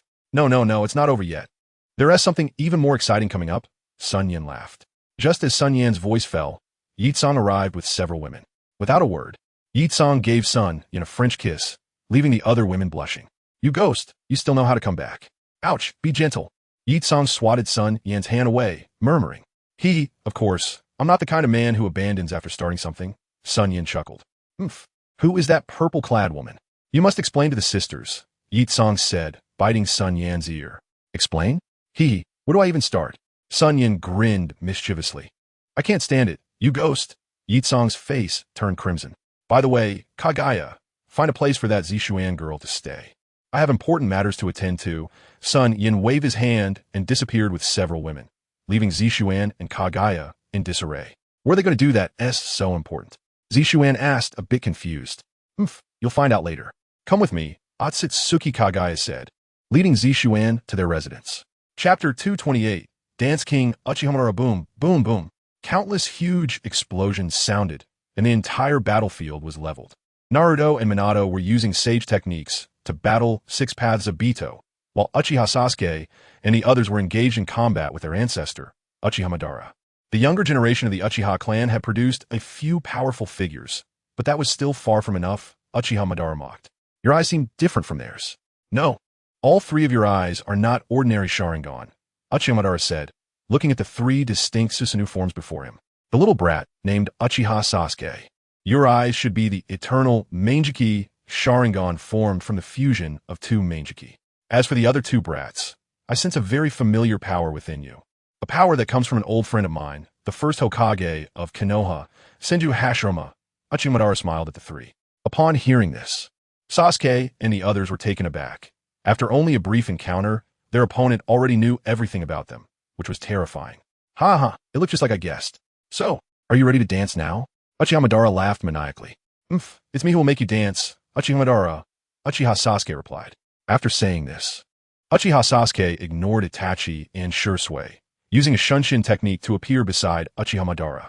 Chidori instantly gathered and stabbed towards Uchiha Madara. Meanwhile, Itachi and Shursui were still stunned, unable to react. An invisible repulsive force blocked Sasuke's attack, and in the next moment, Universal Pull activated, causing Uchiha Sasuke's body to uncontrollably fly towards Madara. Sasuke! Itachi and Shursui shouted in alarm. Amaterasu! Itachi immediately used his ocular technique, and black flames engulfed Madara's body in an instant. However, Universal Pull was still in effect, and Uchiha Madara showed no signs of discomfort from being engulfed by the black flames. Instead, the black flames weakened even further. Useless. Any ninjutsu is ineffective against me. Uchiha Madara laughed. Sasuke's body had evidently reached Uchiha Madara's side, and a black chakra rod appeared in Madara's hand, stabbing towards Sasuke's body. Bang! The black rod struck the purple energy skeleton. A smirk of mockery appeared at the corner of Uchiha Madara's mouth, and in the next moment, Uchiha Madara's body was already above Sasuke, followed by an endless repulsive force erupting from Madara's body. What? Sasuke shouted. Boom! A 100-meter wide pit appeared centered around Uchiha Madara, and dust was thrown up everywhere. Sasuke! Itachi cried out heart-wrenchingly. At this moment, the Crimson Susanoo also reached its half-complete state, while Shursui stared intently at the deep pit, hoping for a miracle. Cough, cough, cough. As the dust settled, a battered figure emerged in everyone's view. It was the beaten-up Sasuke. Just in that life-and-death moment, Sasuke had activated his potential and used the half-complete Susanoo to survive under the Shinra Tensei. At this time, Sasuke's eyes were stained with blood. His clothes were nearly torn to shreds, and he spat out blood. Although he had escaped a calamity by using the half-complete form, The backlash from the shattered Susanoo and the residual power of Shinra Tensei still inflicted considerable damage on him. Oh, not dead yet? He, you're quite resilient, Uchiha Madara said with a laugh. Now, next up, would release, Flower Tree World. Saying this, the reanimated Madara clasped his hands together. In the next moment, the ground began to tremble and countless thick trees burst forth from the ground, enveloping the entire area. At that moment, Uchiha Madara seemed to sense something, his brow furrowing, and then a cryptic smile appeared on his lips. He murmured, Hashirama, is it you? If that's the case, this will be even more interesting. As they looked at the approaching trees, Uchiha Itachi and Shursui activated their Susanoo to launch a furious counterattack. But the pollen released by these flowers seemed to have a hallucinogenic effect, making the two extremely uncomfortable. The black flames burned endlessly through the trees. Yet it was still difficult to stop the tree spread. After all, Itachi's chakra was limited, and the two were not on the same level. Ninjutsu. Summoning technique. A rough voice rang out. Everyone turned to look and saw a thin old man summoning a monkey, which transformed into a thick stick and flew into the old man's hand. The old man then began to swing the stick and strike the trees. Shadow clone technique. Water release. Water bullet wave. A cold-faced, white-haired man appeared, first creating several shadow clones, then unleashing high-pressure water waves towards the trees. Wood release. Wood world. A tall, black-haired man clasped his hands together, performing a wood release technique that was not inferior to Uchiha Madara's. Madara. Senju Hashirama shouted. Hashirama. Uchiha Madara shouted back. The two glared at each other. Madara, I never expected we would meet again in this way, Hashirama said. He, indeed, Hashirama, Uchiha Madara replied. I already know your intentions upon my arrival. Madara, stop, Hashirama urged. Hashirama, do you think you can still stop me now? Uchiha Madara said. Since that's the case, there's no need to waste words with him, brother. Let's take action, Tobirama said to Hashirama. Senju Tobirama, you treacherous thing, you're here too? Uchiha Madara said coldly. Boom. While the few of them were still arguing, a huge explosion echoed from the battlefield of Minato and his son against Obito. Madara frowned, thinking that Obito had clearly lost control of the Ten Tails within him. With that in mind, Madara created dozens of wood clones and headed toward Obito's direction. Can't control the power of the Ten Tails anymore? In that case, let me help you, Madara muttered. The next moment, his hands began to form seals. And countless cursed seals and runes appeared on Obito's body. Obito's screams grew more and more tragic, while Minato and Naruto could only watch helplessly as they had exhausted too much chakra. The next moment, Obito put his hands together and began to form seals. Outer path, samsara of heavenly life. A dazzling light appeared, and then the Edo Tensei Madara beside Obito began to undergo a strange transformation. Chapter 229. Six Paths Madara. The Edo Tensei body of Uchiha Madara began to emit boiling white smoke, and the cracks on his body gradually closed. The Rinnegan in his eyes turned to ashes in an instant. Madara reached out and took the Rinnegan from Obito's body, while white Zetsu emerged from the ground, handing another Rinnegan to Madara. A smile crept onto Madara's lips as he placed both eyes into his eye sockets, then erupted in a maniacal laugh. This is wonderful. Only such a body can let me experience the joy of battle. What a beautiful feeling it is to be so full of bloodlust. Madara laughed. Madara, you actually revived? Hashirama exclaimed in shock. Do you remember what I once told you, Hashirama? By merging two opposing forces into one, you will obtain the power of all creation, Madara said. Madara, it seems that after you left Konoha, you began a series of schemes, Hashirama said solemnly. Not entirely. I also met like-minded juniors who helped me reach this point today. Moreover, one of them helped me resolve my concerns, but he didn't appear here today. Could he have died? Madara said. Resolve your concerns? Who are you talking about? Naruto glared at Madara. He goes by the name of SunYan. Madara replied with a smile. Uncle SunYan, how could that be? Naruto exclaimed in surprise. It seems he isn't dead yet. However, I wonder why he doesn't dare to show himself in front of me. Now, are you ready to dance? Madara laughed. Madara, I must stop you, Hashirama said as he charged toward Madara. The next moment, countless black rods appeared out of nowhere, pinning Hashirama to the ground. Madara then stepped on Hashirama's face. Hashirama, it seems you no longer possess this strength, Madara mocked, placing his hand on Hashirama's neck. In the next moment, pure chakra was absorbed into Madara's body, and a strange face appeared on the human face at his chest. Is this sage art? It's nothing special, Madara said disappointedly. Swish, swish, two piercing sounds came, followed by two shurikens of different shapes. Seeing this, Madara smiled mockingly. Flying Thunder God, slash. The second Hokage appeared, with a shuriken in hand, slashing towards Madara. Madara easily dodged. However, at that moment, another figure appeared between them. It was Minato, who had condensed a Rasengan in his hand and hurled it at Madara. Samsara, Edge of Hell. The next moment, Minato and Tobirama were suddenly attacked, their bodies instantly sent flying. Madara instantly threw out several black rods, pinning Tobirama to the ground. Minato then activated the Flying Thunder God again, disappearing from his original spot, while Tobirama was pinned to the ground for being a step too slow. Tobirama, letting the juniors charge into battle and launching a fatal strike at the necessary moment. Indeed a clever tactic, Madara mocked. Same to you, Tobirama said bitterly. I've long wanted to pin you to the ground like this, but venting anger on a corpse is of no use, Madara said. Now, let's proceed to the final step. Madara said. He activated the Samsara, Edge of Hell again, and the eight-tailed beasts were instantly subjected to a painful attack, knocked down to the ground. What the hell is going on? Naruto asked in shock. The second Hokage was equally astonished. Summoning technique, Outer Path Golem. Madara formed seals with his hands, and a cloud of white smoke rose, revealing the massive Outer Path Golem in front of him. The next moment, 9 chains shot towards the eight-tailed beasts. The eight-tailed beasts were instantly subdued, and Naruto became Madara's target. A purple chain pierced into Naruto's abdomen, and the eight-tailed beasts were instantly absorbed into the mouth of the Outer Path Golem by the purple chakra chains. Meanwhile, Naruto was still struggling. The purple chakra chain had an indescribable control over the power of the tailed beasts, and Naruto had no means of resistance against it. Super Large Rasen Shuriken. Amaterasu, Minato, and Sasuke attacked simultaneously. However, Madara paid no attention. The Samsara, Edge of Hell reappeared, and Sasuke was heavily struck, a large crater forming in his chest as he was sent flying.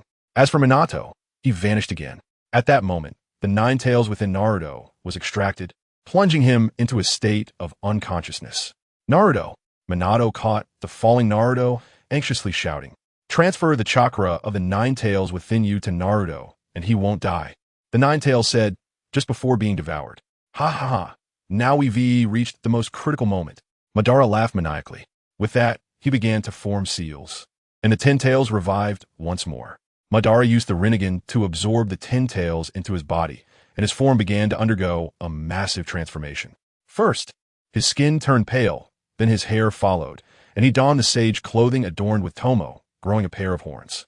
Holding the sage's staff formed from the truth-seeking ball, Madara reveled in the changes to his body, experiencing the boundless energy within him, and once again erupted into heartful laughter.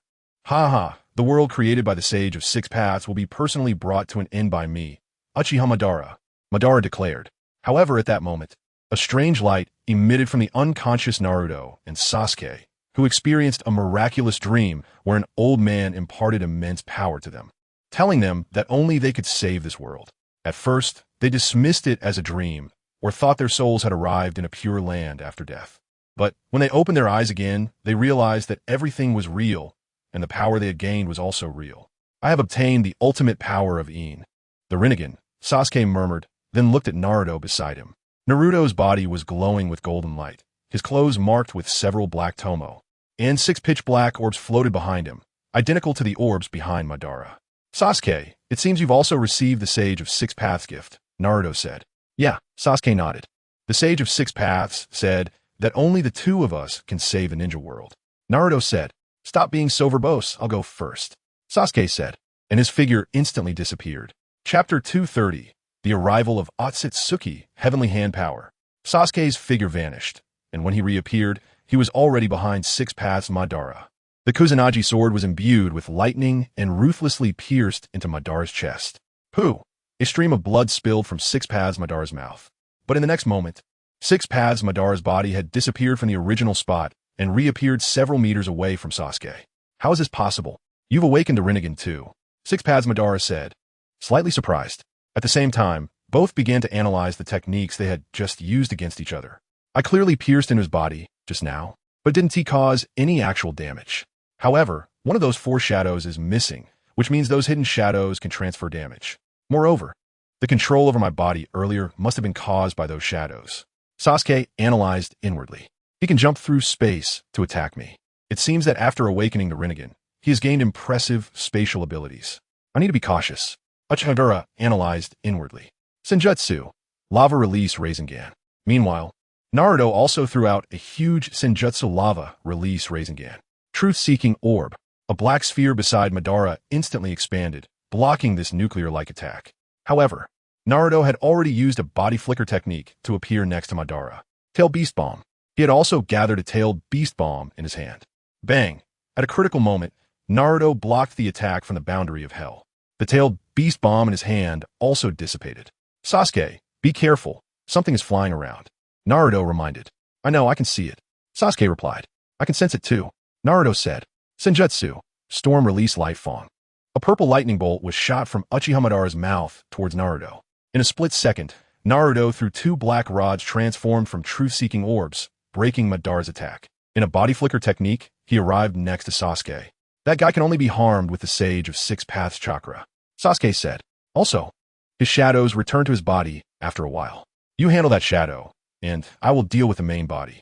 Get ready to control the shadow, Sasuke instructed. Hearing you give me orders makes me feel annoyed. I still haven't managed to change this habit. Naruto self-mocked. All right then, Sasuke, get ready to go.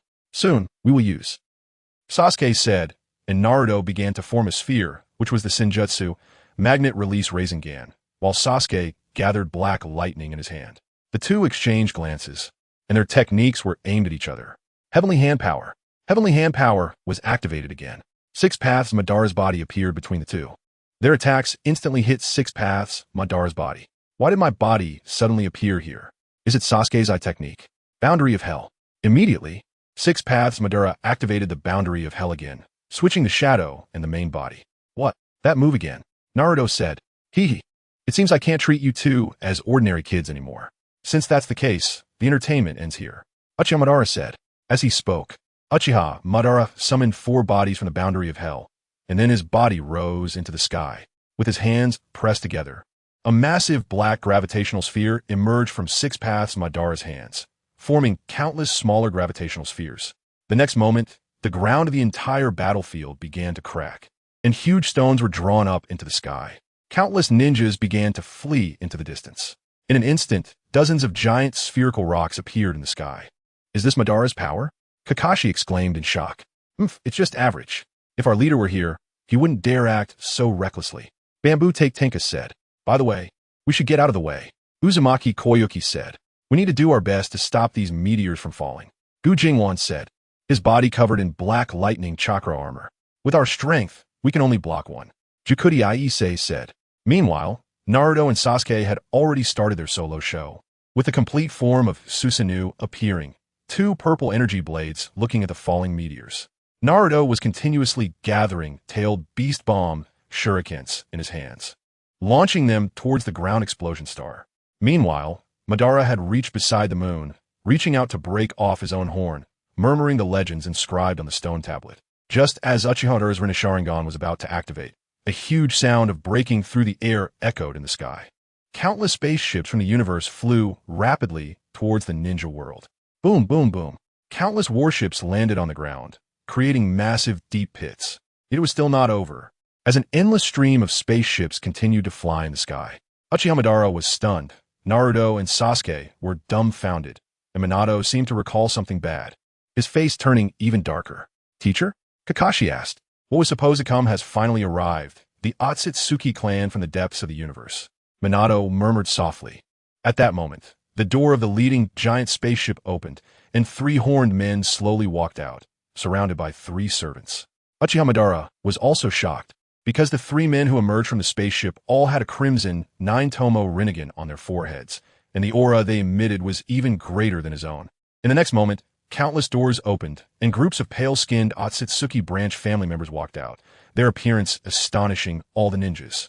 Isn't this the Hyuga clan from Konoha? How could they descend from the sky in a spaceship? Is this the ninja world? We have finally arrived. Otsutsuki Ryoshi said, looking around. Indeed, it is a place where low-level creatures survive, and it seems there's a war going on here. Otsutsuki Hikari said, foolish low-level creatures, always filled with endless desires, will bring about endless warfare. Our arrival is to bring them a sacred baptism. Otsutsuki T-shirt said, oh, That guy in the sky seems to have fused the 10 tails into his body. Ryoshi's gaze shifted to Uchiha Madara. This is fantastic. We just arrived in the ninja world, and there's already a 10 tails to reclaim. T-shirt laughed. Leave it to me, Hikari said and disappeared from a spot. Yomi Hirasaka. A black spatial portal appeared behind Six Paths Madara. A gray bone spike shot out, instantly piercing through Six Paths Madara's body. Chapter 231, Madara's Awakening. What?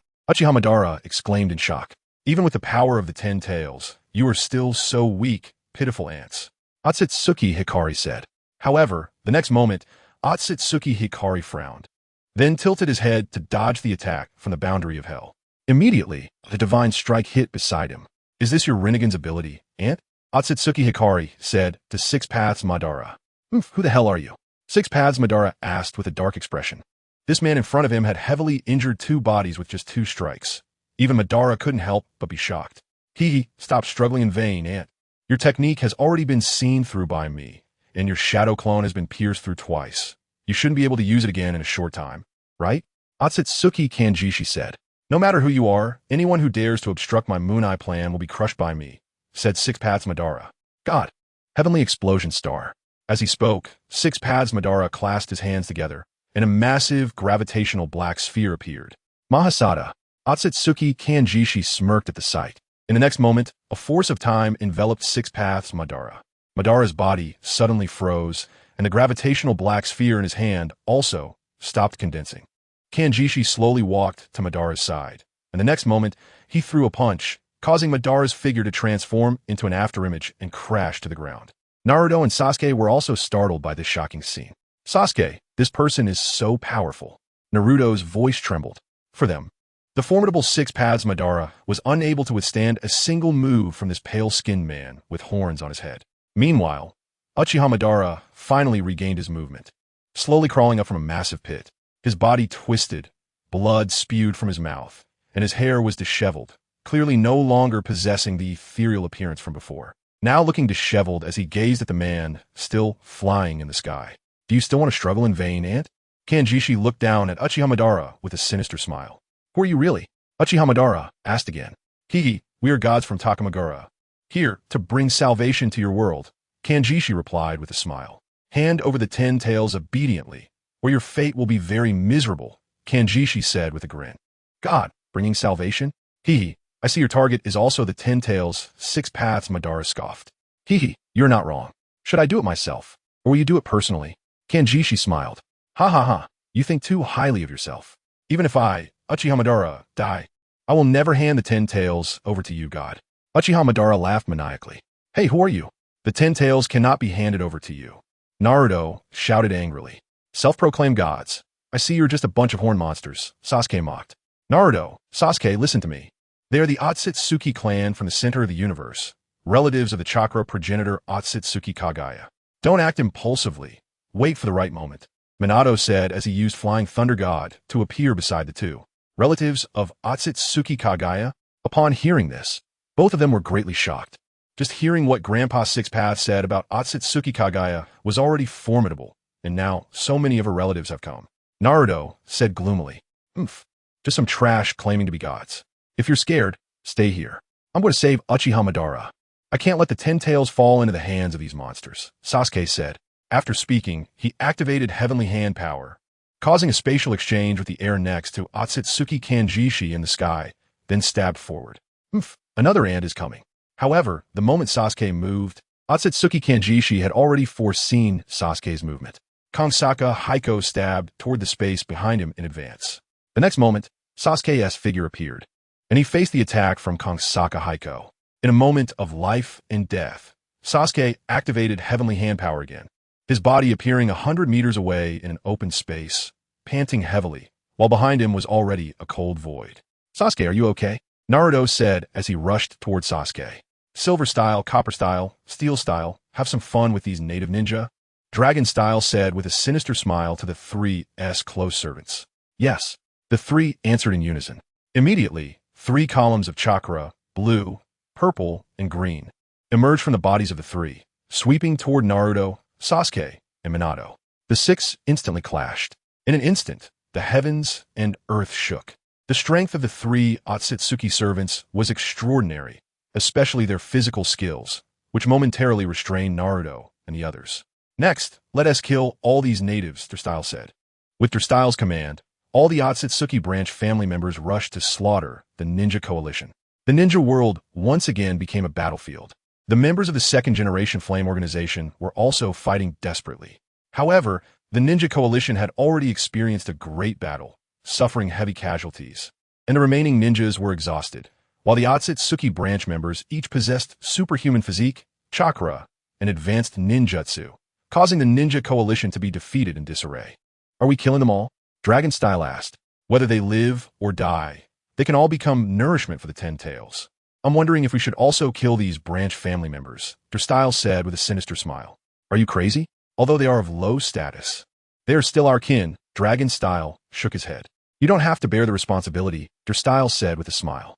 Meanwhile, Uchiha watched the ninjas and Otsutsuki clan members fighting on the ground, recalling the words SunYan had said to him many years ago, and felt a wave of regret. He had thought that obtaining the 10 tails would make him invincible in the world, but in the end, he was still a frog at the bottom of the well. Even if I die, I will perish together with the 10 tails. With this thought, Uchiha formed hand seals and began to control the surrounding tailed beast balls to merge into his body. Nanny, Aunt, are you crazy? Even Otsutsuki Kanjishi was shocked. Even if I die, I will not leave the 10 tails to you. Everything I planned was for peace, but ultimately it was narrow-minded. SunYan, if you're not dead, you must stop these guys, Uchiha said. The next moment, Uchiha body emitted a dazzling light. Chapter 232. SunYan appears. Damn, Mahasada's cooldown is not over yet. Otsutsuki Kanjishi secretly cursed. Uchiha let out a piercing scream as his body overflowed with brilliant light. Seeing this, Otsutsuki Kanjishi had already cast Yellow Springs Hirazaka. Even he could not withstand the power of the 10 tails explosion. Otsutsuki Dragon Style and Otsutsuki Der Style also frowned deeply at this sight. They truly did not expect that this ant would choose such a way to prevent the 10 tails from falling into their hands. However, just as everyone prepared to face the impending massive explosion, a huge crack appeared in the space beside Uchiha and a white figure emerged. The next moment, a force of time enveloped Uchiha body, causing time to begin to reverse for him. Uchiha brilliance vanished, and the truth-seeking ball scattered from his body. Uchiha, long time no see. SunYan appeared beside Uchiha and said with a smile. SunYan, you finally appeared. Uchiha quickly turned around, and then his eyes narrowed as he said loudly. He, I was originally thinking of waiting for you to finish showing off before I came out to slap your face. But it seems now that you can't even deal with the Otsutsuki clan, so I have no choice but to come out. SunYan said with a smile to Uchiha. Upon hearing this, Uchiha instantly felt bad. You're the last survivor of Tiansha. Tiansha, SunYan? A voice echoed through the heavens and earth. It was Otsutsuki Dragon Style. As soon as the words fell, Dragon Style, Der Style, and Kanjishi instantly took to the air, surrounding SunYan and Uchiha. SunYan did not speak, not even glancing at the three. However, the more this happened, the angrier Kanjishi and the others felt. In the next moment, countless spatial portals appeared out of thin air, and numerous flame-hidden ninjas rushed out, attacking the army of the Tsutsuki branch family. A purple streak of light flickered in the sky as Tiansha's Ishuan instantly broke through the defenses of the three from the style and arrived beside SunYan, followed closely by Tsutsuki Kagaya and Hyuga Linglong. Tsutsuki Kagaya, you traitor, you're still alive, the style said with anger. This vile woman is indeed born with a rebellious spirit. First, she betrayed Ishiki, and now she stands opposite the heirs of Tiansha. Truly shameless, the style remarked. As for the Kan style, he remained silent, feeling something was amiss. The mean SunYan had just displayed made him uneasy. The heirs of Tiansha likely possessed time abilities, possibly even stronger than his own, making it exceedingly difficult to deal with this person. The woman in purple beside SunYan was also unfathomable to him. But just by disregarding the defense of the three to reach SunYan's side, it was evident she was formidable. Tiansha SunYan, you dare to ignore us. Longstyle said angrily, looking at SunYan's indifferent expression. The pressure from the Byakugan was immediately released, and the pressure surged forth, making even Uchiha, who stood beside SunYan, feel uncomfortable, while SunYan, Zishuan, and Kagaya remained unaffected. Linglong's expression turned somewhat ugly upon seeing this. In SunYan released his aura to help Linglong resist the pressure from Longstyle. After glancing at the ugly faces of Longstyle and the others, SunYan turned to Tsutsuki Kagaya and asked, "What are these three?" "Don't be careless. They're the top 3 experts of the Tsutsuki main family, excluding the family head," Tsutsuki Kagaya said, frowning. "From their appearances, they should also have consumed high-level divine fruits," Hyuga Linglong remarked. "Indeed, and their abilities are quite strong," Tsutsuki Kagaya added. Hearing this, SunYan disdainfully tapped his ear and then said to Tian Shazishuan behind him, "Little Xian, I'll leave these 3 to you." "What did you call me?" Tian Shazishuan looked coldly at SunYan. "Little Xian, what's wrong with that?" SunYan smiled. "I'm just here to watch the show. I won't bother with your affairs," Tian Shazishuan replied irritably. "Damn it, Tian Sha SunYan, you dare to ignore us. You're asking for death." The most hot-tempered, the style of Tsutsuki, could no longer tolerate SunYan's indifference. His body transformed into a red streak of light and suddenly attacked SunYan.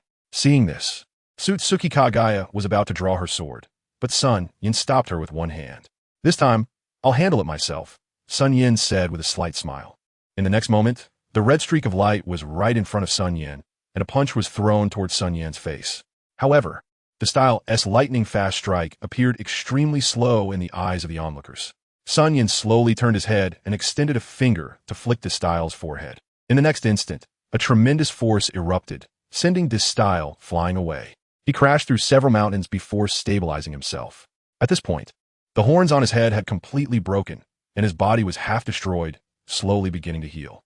"Damn it, this style, the Huangtan!" Longstyle roared angrily, activating his eye technique. In the next moment, the space around SunYan was instantly solidified, and SunYan's body froze in place. Huangquan Biozaka, joint kill of gray bones. In the next moment, countless black holes appeared around SunYan, and several gray bone spikes instantly pierced through his body. SunYan's body began to disintegrate, and seeing this, Longstyle's mouth curled into a wicked smile. Tsutsuki Kagaya panicked and was about to rush forward to help, but Tian Sha Zishuan pulled her back, smiling. "This isn't his main body, it's just a shadow clone." As soon as Tian Sha Zishuan's voice fell, SunYan's body turned into a puff of white smoke. What happened, Kanstyle? Didn't you foresee SunYan's death?" Longstyle asked in shock. I didn't know. This guy definitely has time abilities and is even above mine," Tsutsuki Kanstyle said, frowning. "Longstyle, be careful." Kanstyle seemed to see something and warned Longstyle. Upon hearing Huangquan Biozaka, Tsutsuki Longstyle instantly activated his space ability to prepare for escape. In the next moment, a scream came from Tsutsuki Kanstyle, as SunYan had seized Kanstyle by the throat of fate. In a moment of desperation, Kanstyle activated Tin no Mikoto, but the Supreme Eye technique that could only be obtained through blood inheritance did not activate successfully. The Huang Tian, Longstyle also used his innate eye technique. However, it still had no effect. SunYan was still firmly gripping Tsutsuki Kanstyle's throat. "Your ability should be time ability, predicting the future and stopping time. Quite impressive," SunYan said with a smile. "Destruction. 80 gods air strike." At that moment, a strike containing the law of destruction rushed towards SunYan. SunYan turned his head, looking at the white-clothed man in the sky, his mouth curling into a smile. Chapter 233, Tsutsuki Kamishiki. Watching the incoming destruction 80 gods air strike, SunYan threw Tsutsuki Kanstyle at the white figure in the sky. In the next moment, SunYan's figure vanished, transforming into a white streak of light, actively meeting the purple chakra giant fist. The long sword on his back was drawn, enveloped in dark purple light, and slashed at the giant fist. In the next moment, a purple sword aura shot into the sky, instantly slicing the white-clothed man's chakra giant fist into nothingness. Seeing this, the white-clothed man's eyes narrowed, and the next moment, he crossed his arms over his chest. SunYan's figure had already appeared beside the white-clothed man, delivering a punch to the man's chest, causing him to fly backward. Internally shocked, the white-clothed man realized that the Tiansha heir not only mastered the law of destruction, which was not below his own, but could also utilize space abilities under his 10th tier pure eye. Stabilizing himself in mid-air, the white-clothed man rubbed his slightly numb arm, his gaze fixed on SunYan. "Tiansha heir, why don't you surrender?" Tsutsuki Kamishiki's voice boomed like thunder, causing the ninjas and Tsutsuki branch clan members below to turn pale and spit blood. "Clan head, why did you personally make a move?" The three Tsutsuki Kan style members had also arrived beside Tsutsuki Kamishiki at this time. The ancestor sent me here, saying there were changes. It seems to be true, Tsutsuki Kamishiki said solemnly. Clan head, this can't be blamed on us. It's all Tiansha SunYan's fault for being too strong, the style said, feeling wronged. Clan head, Tiansha SunYan's strength is not below yours. Tsutsuki Kan style whispered to Kamishiki's ear. Hearing this, Tsutsuki Kamishiki furrowed his brows tightly. He possesses time abilities that are not below mine, and he likely has grasped the laws as well, Tsutsuki Kan style said. The power of time is indeed troublesome, but before my pure eye, all abilities will turn to nothingness, Tsutsuki Kamishiki said, frowning. Although he had been pushed back by SunYan with one punch, Tsutsuki Kamishiki did not believe he was not his opponent. In the next moment, Tsutsuki Kamishiki moved. His body disappeared into space, reappearing behind SunYan. Destruction. Joint kill of gray bones. Several dark, purple bone spikes appeared, stabbing towards SunYan. However, the body of Otsutsuki Shinji inexplicably stopped in midair. The next moment, an invisible great power appeared on Otsutsuki Ryoshi, causing Otsutsuki Shinji to fly backward. Precisely the wheel grave, boundary hell of SunYan. He, space shattering. SunYan looked at the retreating Otsutsuki Ryoshi and activated his spatial ability. An irresistible spatial force enveloped Otsutsuki Shinji, instantly shattering half of his massive body. In an instant, blood gushed out, but under his immense life force. The shattered body began to repair itself frantically. Damn bastard, pure eye, spatial blockade. Feeling the endless pain from his body, Otsutsuki Shinji was nearly driven mad. The next moment, an incomprehensible spatial power enveloped the entire area, sealing the forms of everyone present, including Otsutsuki Ryoshi and Otsutsuki Dashi. As for Otsutsuki Kan, he cast Mahaseto on himself, sealing his time to avoid the spatial blockade. However, seeing this, Tiansha waved his hand, releasing a ray of brilliance, allowing everyone within the brilliance to move freely. Upon seeing this, SunYan's lips curled into a smile, and then his own body was also sealed. Ha ha, Tiansha Igong, Tiansha SunYan. No matter what tricks you have, in front of my dual 10-tier pure eye, it's all a futile struggle. Otsutsuki Shinji laughed maniacally. Step into the void, Otsutsuki Shinji said as he activated his spatial ability, appearing beside SunYan. The next moment, dozens of purple Dao jewels appeared around Otsutsuki Shinji. Clearly not ordinary Dao jewels, but those containing the laws of destruction. The next moment, dozens of Dao jewels fused together, transforming into a dark purple sword of light, carrying boundless destructive power, shooting towards SunYan. Farewell, Tiansha SunYan, Otsutsuki Shinji said cruelly. Yin, Meichin, and others gasped at the sight, and the hearts of those sealed by the spatial blockade rose to their throats. In their hearts, SunYan had become their only hope. The purple sword of light pierced through the void, arriving right in front of SunYan. The humming of the sword's edge, the smile on Shinji's lips, were imprinted in everyone's hearts at that moment. Everyone couldn't help but think, has it all come to an end? Even someone as strong as SunYan is no match for these aliens. Just at that moment, the body of SunYan, originally sealed, moved, and the purple law sword also came to a halt before SunYan, unable to budge an inch. Under Otsutsuki Shinji's astonished gaze, SunYan tapped his nose and casually gave him the middle finger. He, just in time to test the current defensive power of the holy light heavenly god. SunYan murmured to himself. The next moment, a layer of dark golden divine source armor enveloped SunYan's body, with 7 stars engraved on the dark golden armor. The next moment, SunYan extended his finger and pointed at the dark purple sword of light. The sword moved, crashing into SunYan's body. Boom! A purple beam of light rose from where SunYan stood, followed by a sound of explosion that echoed through the heavens and the earth. The space that was previously sealed by Otsutsuki Shinji began to shatter under this unparalleled strike. No smoke or dust under destruction, all becomes void. Only a sword-shaped giant pit appeared in its place, filled with lava, and above the lava floated a dark golden energy figure. The dark golden energy armor showed no signs of damage, but instead was even brighter than before. Damn, 6 pure divine fire.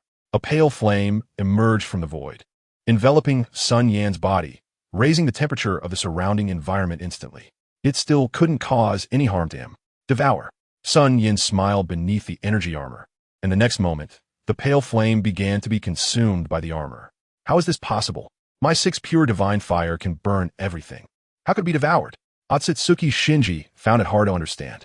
Under my law of devouring, what is there that cannot be devoured? SunYan said, looking at the already pale face of Otsutsuki Shinji, smiling. Next, you had your fun, now it's my turn. SunYan said with a smile. His body transformed into a beam of light, instantly arriving above Shinji, and a massive golden sword of light coalesced in his hand, swinging towards Otsutsuki Shinji.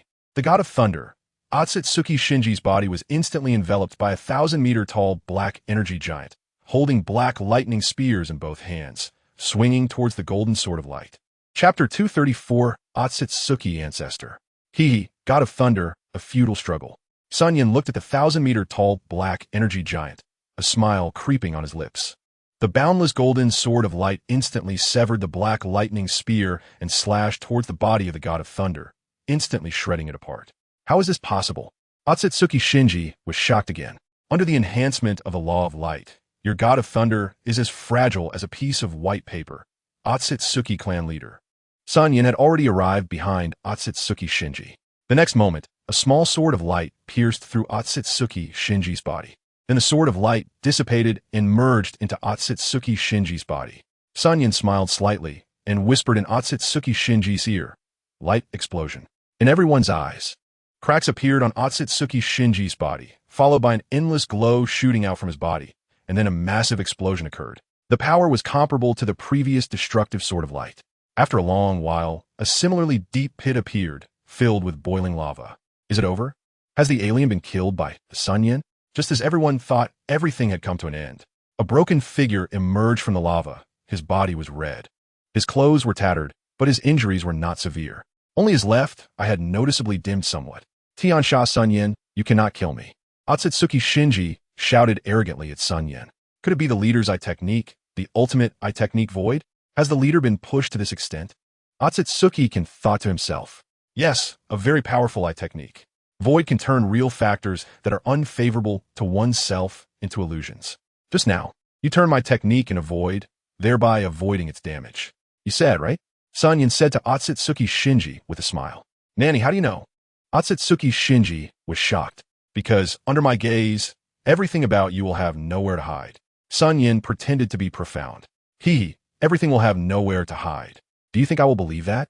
Otsutsuki Shinji scoffed.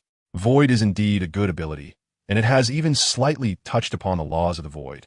But to turn my techniques imbued with the laws of light into void, your eyes can't be used for a short time, right? SunYan said with a smile.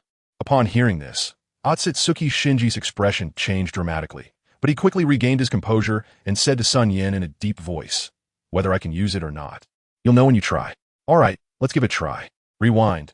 An invisible force of time rewound the time around Otsutsuki Shinji in the next moment. Otsutsuki Shinji's body emitted a dazzling light once again.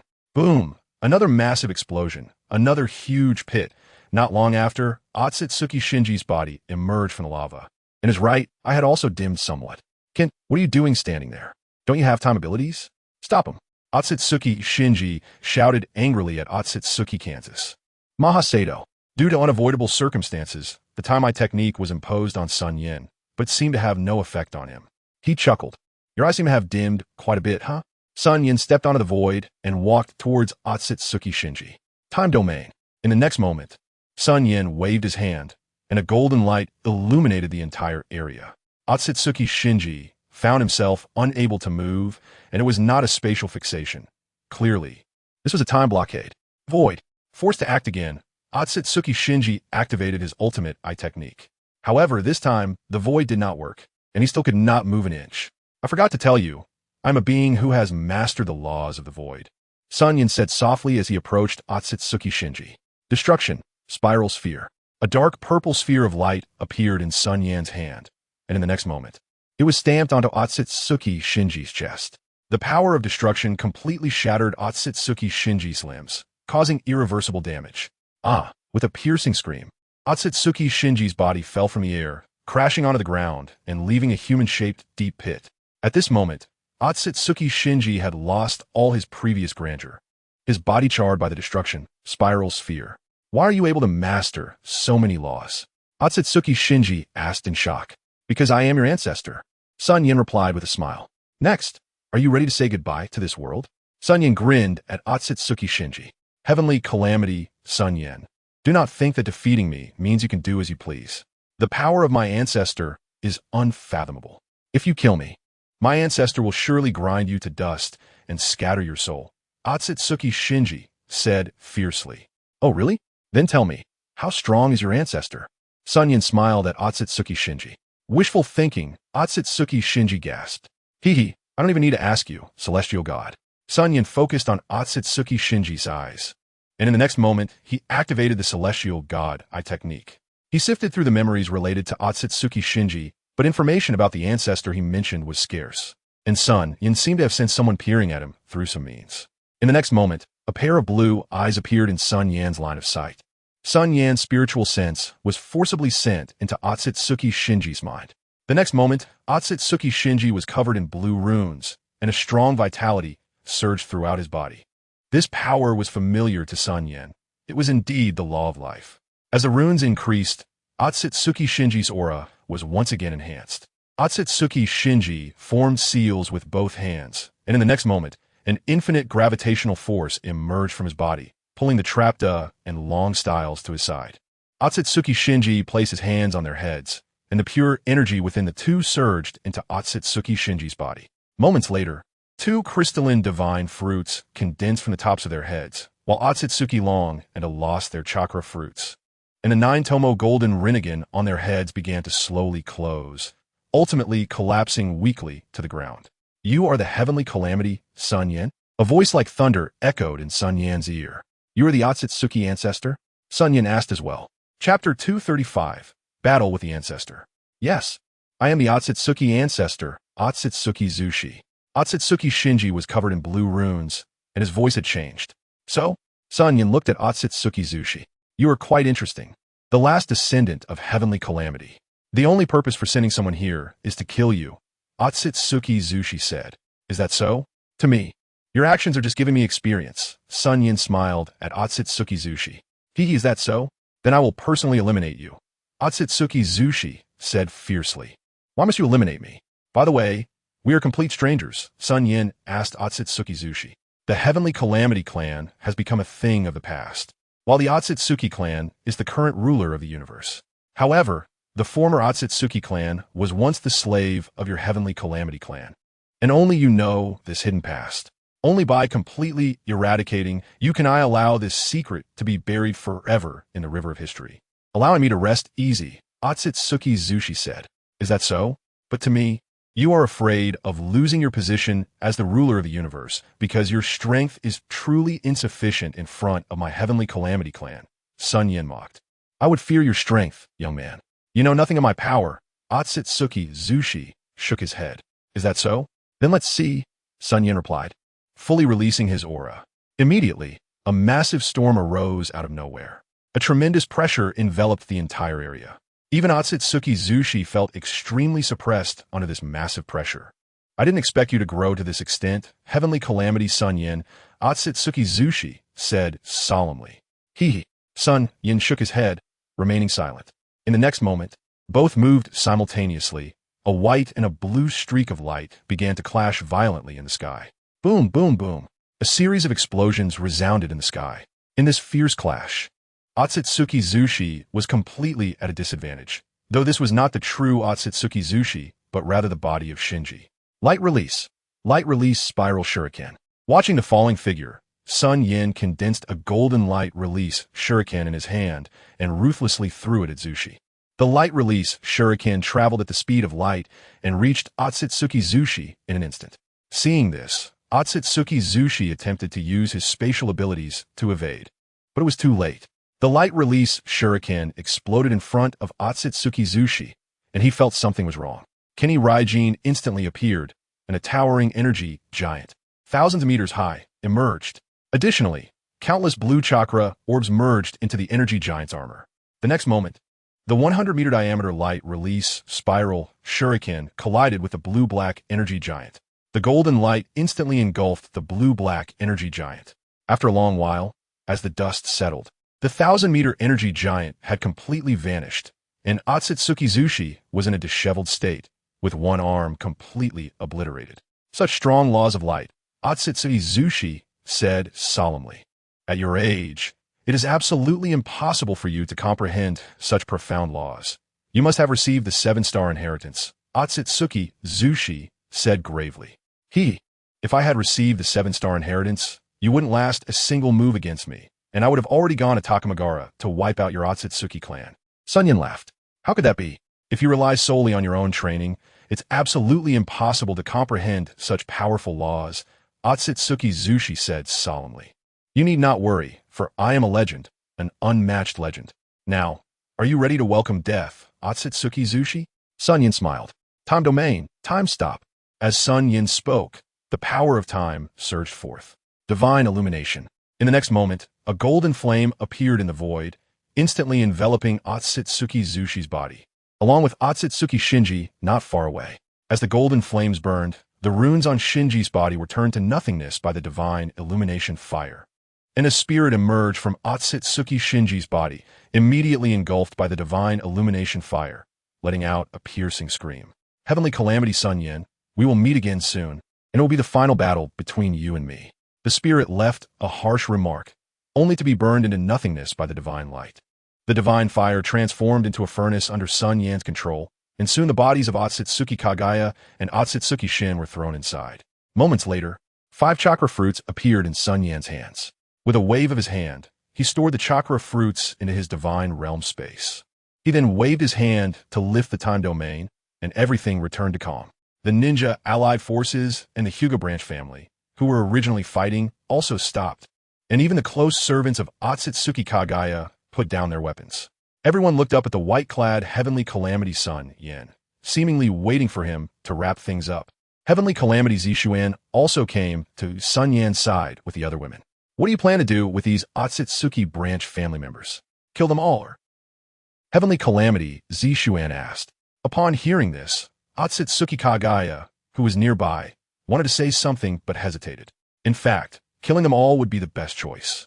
They could extract the giant reincarnation eye from their eyes, and the bodies could be used to condense chakra fruits. However, I am not that cruel of a person. I will leave this to you, Kagaya, SunYan said, looking at Kagaya. Hearing this, Kagaya felt a strange sense of warmth and immediately flew into the sky. Addressing the Atsutsuki clan members, you were originally my kin, oppressed and exploited by the Atsutsuki main family. I know that you didn't want to resist, but you were afraid to. However, now it's different. The Atsutsuki main family is no longer an unbeatable existence. You have a choice now, an opportunity to resist, an opportunity to live for yourselves anew. Below, you can choose for yourselves, surrender or die. Atsutsuki Kagaya continued. Third princess, the main family considers you a traitor, a disgrace. But in my heart, you are a deity. You are the first in 1,000 years to dare to oppose the main family, and the first to rewrite your own fate. Now that such an opportunity is before me, I choose to surrender and will follow Princess Kagaya's orders from now on. A skilled member of the Atsutsuki branch family said loudly. Soon another clan member began to echo, and the voices of surrender grew louder until they became deafening. Seeing this, SunYan smiled, then disappeared with the women and Uchiha Madara. Chapter 236. Uchiha Madara, security team leader in a dimly lit room. 4 beings with horns on their heads and pale skin were imprisoned. They were Uchiha Madara, Atsutsuki Inshur, Atsutsuki Tongsu, and Atsutsuki Gongsu. The strength of the 3 was almost unmatched in the ninja world, but in this small room, they did not entertain any thoughts of resistance. Tongsu, what do you think Heavenly Calamity SunYan will do with us?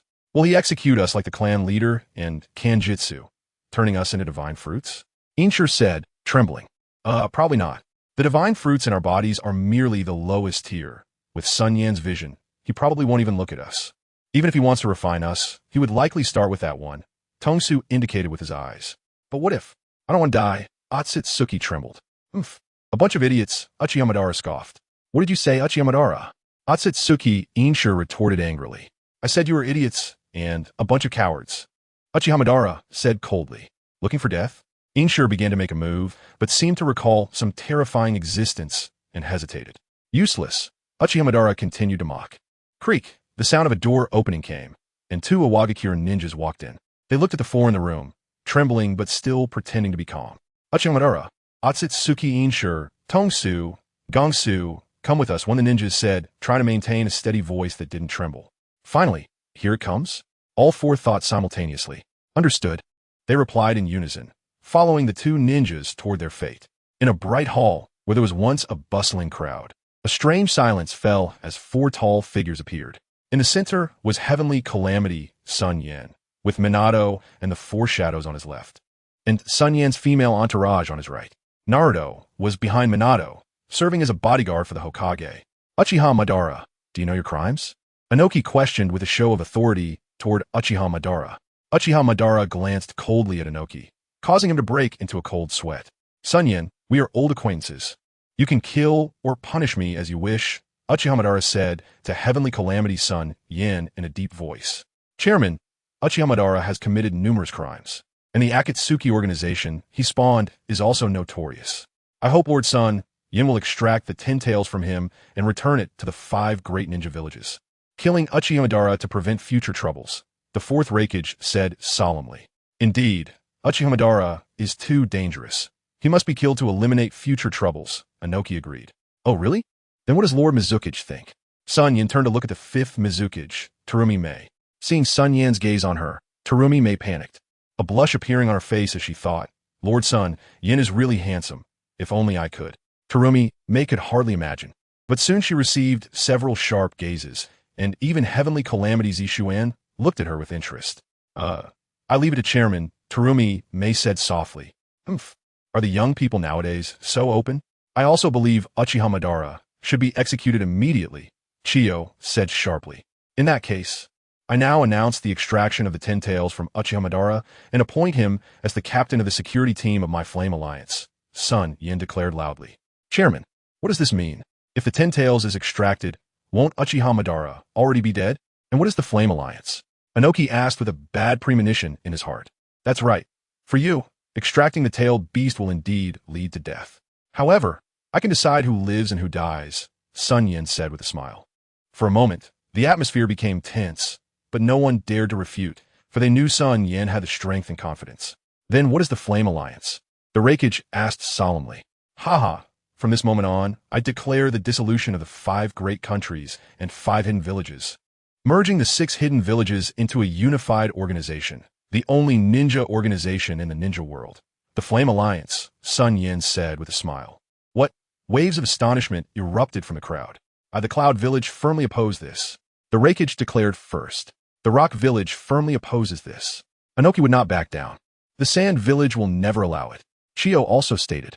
The Mist Village expresses its willingness to join, Terumi Mei said. As for Minato, he merely smiled and said nothing throughout. Everyone, you should understand one thing. I am not negotiating with you. I am making a decision. Those who follow me will prosper, and those who defy me will perish, SunYan said, slightly releasing his aura, plunging the entire hall into silence.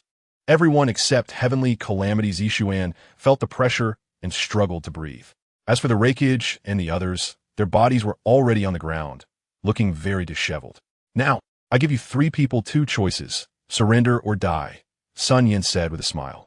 His voice was like a magical sound, lingering in the ears of the 3. Coming and going.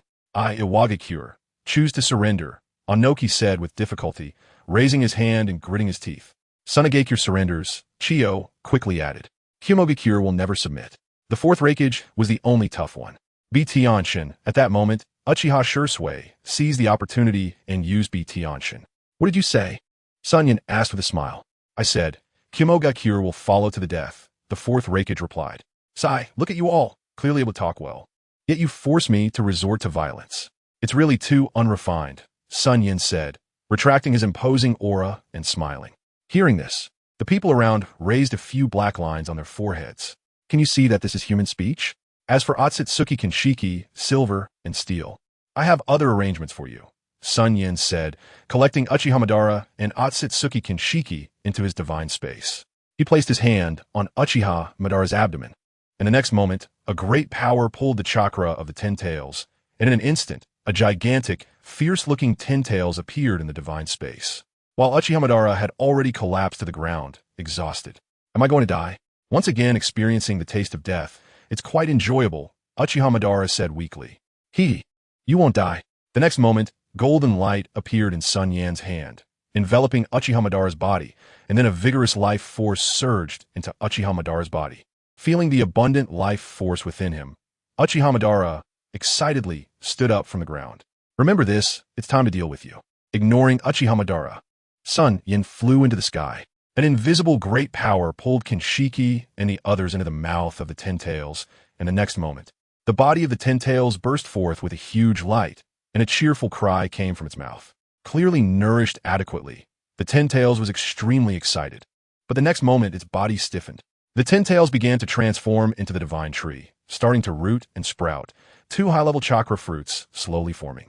After a long while, the high-level chakra fruits condensed, and SunYan waved his hand, collecting them into his own hands, then disappeared with Uchiha Madara from the divine space.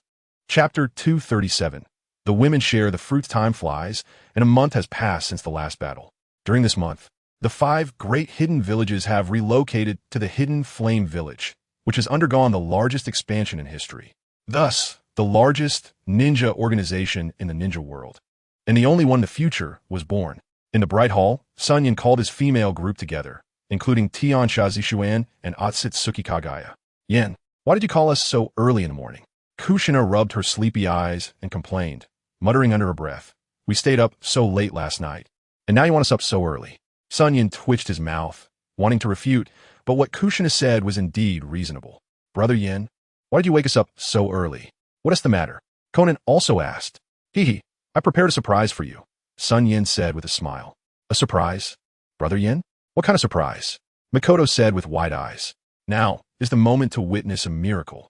Saying this, SunYan waved his hand, and 7 high-level chakra fruits flew out from his sleeves, floating in the air and emitting bright light. Seeing this, the women were astonished, their mouths agape. Even Otsutsuki Kagaya was the same. Yen, is this the surprise you prepared for us? Yakura looked at the fruits in front of her, feeling immensely moved. But she did not want to accept them because she knew the value of these fruits. That's right, this is the surprise prepared for you. Let me count. 1 for Yakura, 1 for Mikoto, 1 for Linglong, 1 for Conan, 1 for Kushina, 1 for Tsunade, and 1 left over. SunYan counted on his fingers, then turned his gaze to Otsutsuki Kagaya. The last one is for you, little Kagaya. SunYan smiled at Kagaya. Hearing this, Otsutsuki Kagaya showed a happy expression, wanting to say something, but SunYan mischievously said, call me good husband, and this divine fruit will be yours. Otsutsuki Kagaya's smile froze, and then a hint of blush appeared on her face as she turned her head away and said proudly, Humph, I don't care for it. Ha ha. SunYan laughed heartily at Otsutsuki Kagaya's aggrieved look. You dare to laugh at me? Otsutsuki Kagaya said. I won't laugh anymore, I was just teasing you. SunYan shrugged and smiled. Humph, Otsutsuki Kagaya snorted. Yen, this gift is too precious. We can't accept it, Yakura said. That's right, brother Yen. You should keep these fruits for yourself. This way, your strength will become even stronger, Mikoto said. That's right, kid. There are even stronger enemies waiting for you. You need these fruits more than we do, Tsunade said with concern. Yen, we can't accept these fruits, Linglong said. The women were still persuading. But Tiansha Zishuan couldn't listen anymore and said lightly, you can eat them with peace of mind. These fruits have little effect on him now. Sister Zishuan, is that true? Mikoto asked. Why would I lie to you? These fruits indeed have little effect on us, Tiansha Zishuan shrugged. That's right. What Zishuan said is correct. Eating this fruit will grant you near infinite lifespan. You wouldn't want to become a yellow-faced woman while I'm still in my prime, right? SunYan said with a smile. Humph. Even if we become yellow-faced women, you must too, Kushina said fiercely. I will, I definitely will. All right. Now find a spacious place and swallow the fruits. SunYan said with a smile. Yen, after we swallow the fruits, will we grow horns and have white skin? Mikoto asked with a sole question. I guess so. You all have some blood of the Otsutsuki clan, so there should be some atavistic phenomena, SunYan said with a smile. What about us? Conan and Yakura asked. I don't know either, but it should be lighter than what Mikoto and the others will experience, SunYan said with a smile. I don't want to grow horns. It would look ugly. I don't want to eat it, Kushina complained. Well then, when you become a yellow-faced woman, don't regret it, Mikoto said. I was just complaining. Eating is a must. After saying that, Kushina was the first to stuff the divine fruit into her mouth. The next moment, a massive energy surged within Kushina, and then her body underwent a tremendous transformation. Under the massive energy of the chakra fruit, her physique began to undergo a crazy transformation, and her body was gradually condensing the power of the bloodline limit. Moments later, a crack opened on Kushina's forehead, and a scarlet nine-tails wheel eye appeared. At the same time, Kushina's eyes underwent a significant change, turning blue with several petals within. The other women exchanged glances and stuffed the chakra fruits into their mouths. The next moment, several massive auras enveloped the entire Flame Alliance, and some weaker individuals were even overwhelmed and found it hard to breathe. Uchiha, who was patrolling with people in the Alliance, also felt these massive powers and couldn't help but be shocked. Naruto and Sasuke, drinking a bowl of Ichiraka ramen, exchanged a glance filled with concern. Could it be that the Otsutsuki clan has come again? Naruto asked, with Elder SunYan here. If it were members of the Otsutsuki clan, he would appear immediately. It should be our people, Sasuke replied. Any one of these powers is stronger than all of us combined, Naruto said with a bitter smile. Yes, with Elder SunYan here. There won't be any more wars in the ninja world. Peace is coming soon, Sasuke said. However, there is still Otsutsuki Kaguya. Only by defeating her can the ninja world truly settle down, Naruto said. I seem to foresee that the final battle is approaching, and I will definitely contribute my share of power then, Sasuke said. It's rare for you to have this kind of awareness. Don't worry, I won't lose to you. No matter what, Naruto laughed. In that case, starting today, we will begin training to welcome the final battle, Sasuke said with a smile. No problem. Naruto also replied with a smile. At night, the entire world fell into a deathly silence. SunYan and Tian stood side by side, overlooking the entire ninja world. When we make our move, Tian asked. In 2 days, we will march to Takamagura, SunYan said lightly. 2 days? Isn't that a bit too rushed? Tian said with some worry. Indeed, the time is a bit tight, but speed is of the essence. For some reason, I feel that the longer we drag this out, the more disadvantageous it will be for us, SunYan said. Are you completely confident? Tian stared at SunYan and asked. Ha. Do you want to hear the truth or a lie? SunYan laughed. What's the lie and what's the truth? Tian pressed. The lie is that I could defeat Otsutsuki Kaguya with one punch. SunYan grinned. And the truth? Tian asked, her gaze fixed on SunYan. The truth is, if I die, you should remarry. After all, our engagement was arranged by the previous generation. By the way, can you promise me to protect Mei Qin and the others, and then help me take revenge once you comprehend the perfect law? SunYan said, looking at Tian with deep affection. Are you kidding me? Tian said angrily. No. SunYan shook his head. How is that possible? You've already obtained the 7-star inheritance. Otsutsuki Kaguya is definitely not your opponent, Tian said nervously. Girl, I haven't truly obtained the 7-star inheritance. What I received is merely the 7-star baptism. My mastery of the 7 laws hasn't reached perfection, so I don't have complete confidence in this battle. In fact, when Otsutsuki Kaguya controlled the body of the divine and fought me, she had already gauged my strength. However, after learning about my abilities, Kaguya wasn't shocked at all. This indicates that she doesn't take me seriously, SunYan said. Impossible. You must be lying to me. Kaguya was clearly shocked by your strength, Tian said. Her eyes wide. Hearing this, SunYan smiled and continued to look at her stunning beauty. That's how it is. By the way, you seem quite worried about me. Upon hearing this, a blush rose on Tian face, and she gritted her teeth, saying, That's right, I'm worried about you. I just don't want you to die. Hearing this, SunYan was taken aback, looking at her beautiful face and softly asked, Why? Are you doing this on purpose? Tian pouted. What do you mean on purpose? Just tell me quickly, SunYan said, suppressing a smile and speaking seriously. It's just because we're the only 2 members of the Tian clan left in the entire universe, Tian replied. Is that all? I guess I was overthinking it, SunYan said, turning away, a hint of loneliness appearing in his eyes. Seeing this, Tian heart trembled. Looking at SunYan's lonely figure, she felt a pang of regret and self-blame. SunYan also pretended to walk away, sadly, towards the edge of the rooftop. SunYan, a delicate voice called out, and the next moment, a pair of jade-like hands wrapped around SunYan's waist, while 2 soft forms pressed against his back, causing his heart to flutter. SunYan called softly. You promise me you can't die. I will fight alongside you. If you die, I will never live alone. Tian said gently.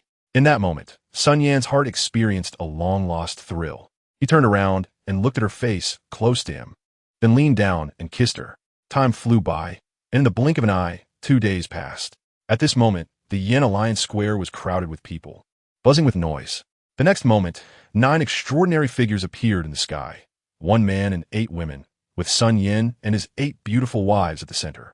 SunYan hadn't originally planned to bring all 8 of them, but Tian Shazi had declared that if SunYan didn't take them, she would use her space ability to go to Takamagara to find him. Left with no choice, SunYan had to agree to bring them along. In the square, Minato, Madara, Naruto, Sasuke, Shikamaru, Jiraiya, Shumo, Kakashi, Raikage, Tsuchikage, Mizukage, members of the second-generation Yin organization, and even Orochimaru and Kabuto were present, each leading a team, waiting for SunYan's order to march to Takamagara. I won't say much more. Everyone should know what this battle means. It means survival. Win and we live, lose and we die. The Otsutsuki clan has dominated the universe for many years, committing countless evils, planting the 10 tails across the universe, plundering resources to consolidate their dominance. Wherever they go, they burn, kill, and loot, committing every possible atrocity, and our ninja world has suffered deeply from their poison. Now that the Otsutsuki clan is severely weakened, it is the best opportunity for us to counterattack. Are you all willing to accompany me to Takamagara, to fight for survival, for peace for the ninja world, and for the universe? SunYan shouted. As soon as he finished speaking, all the ninjas and members of the Otsutsuki branch in the audience were instantly filled with fervor, shouting in unison, "Fight for survival, fight for peace, fight for the ninja world, fight for the universe." Good. Each and every one of you is amazing. I know this journey is fraught with danger, but as long as we work together, we can definitely overthrow the tyranny and strike at the heart of the enemy. SunYan shouted, "Overthrow the tyranny, strike at the heart of the enemy. Overthrow the tyranny, strike at the heart of the enemy." Countless shouts erupted, igniting the blood of everyone present.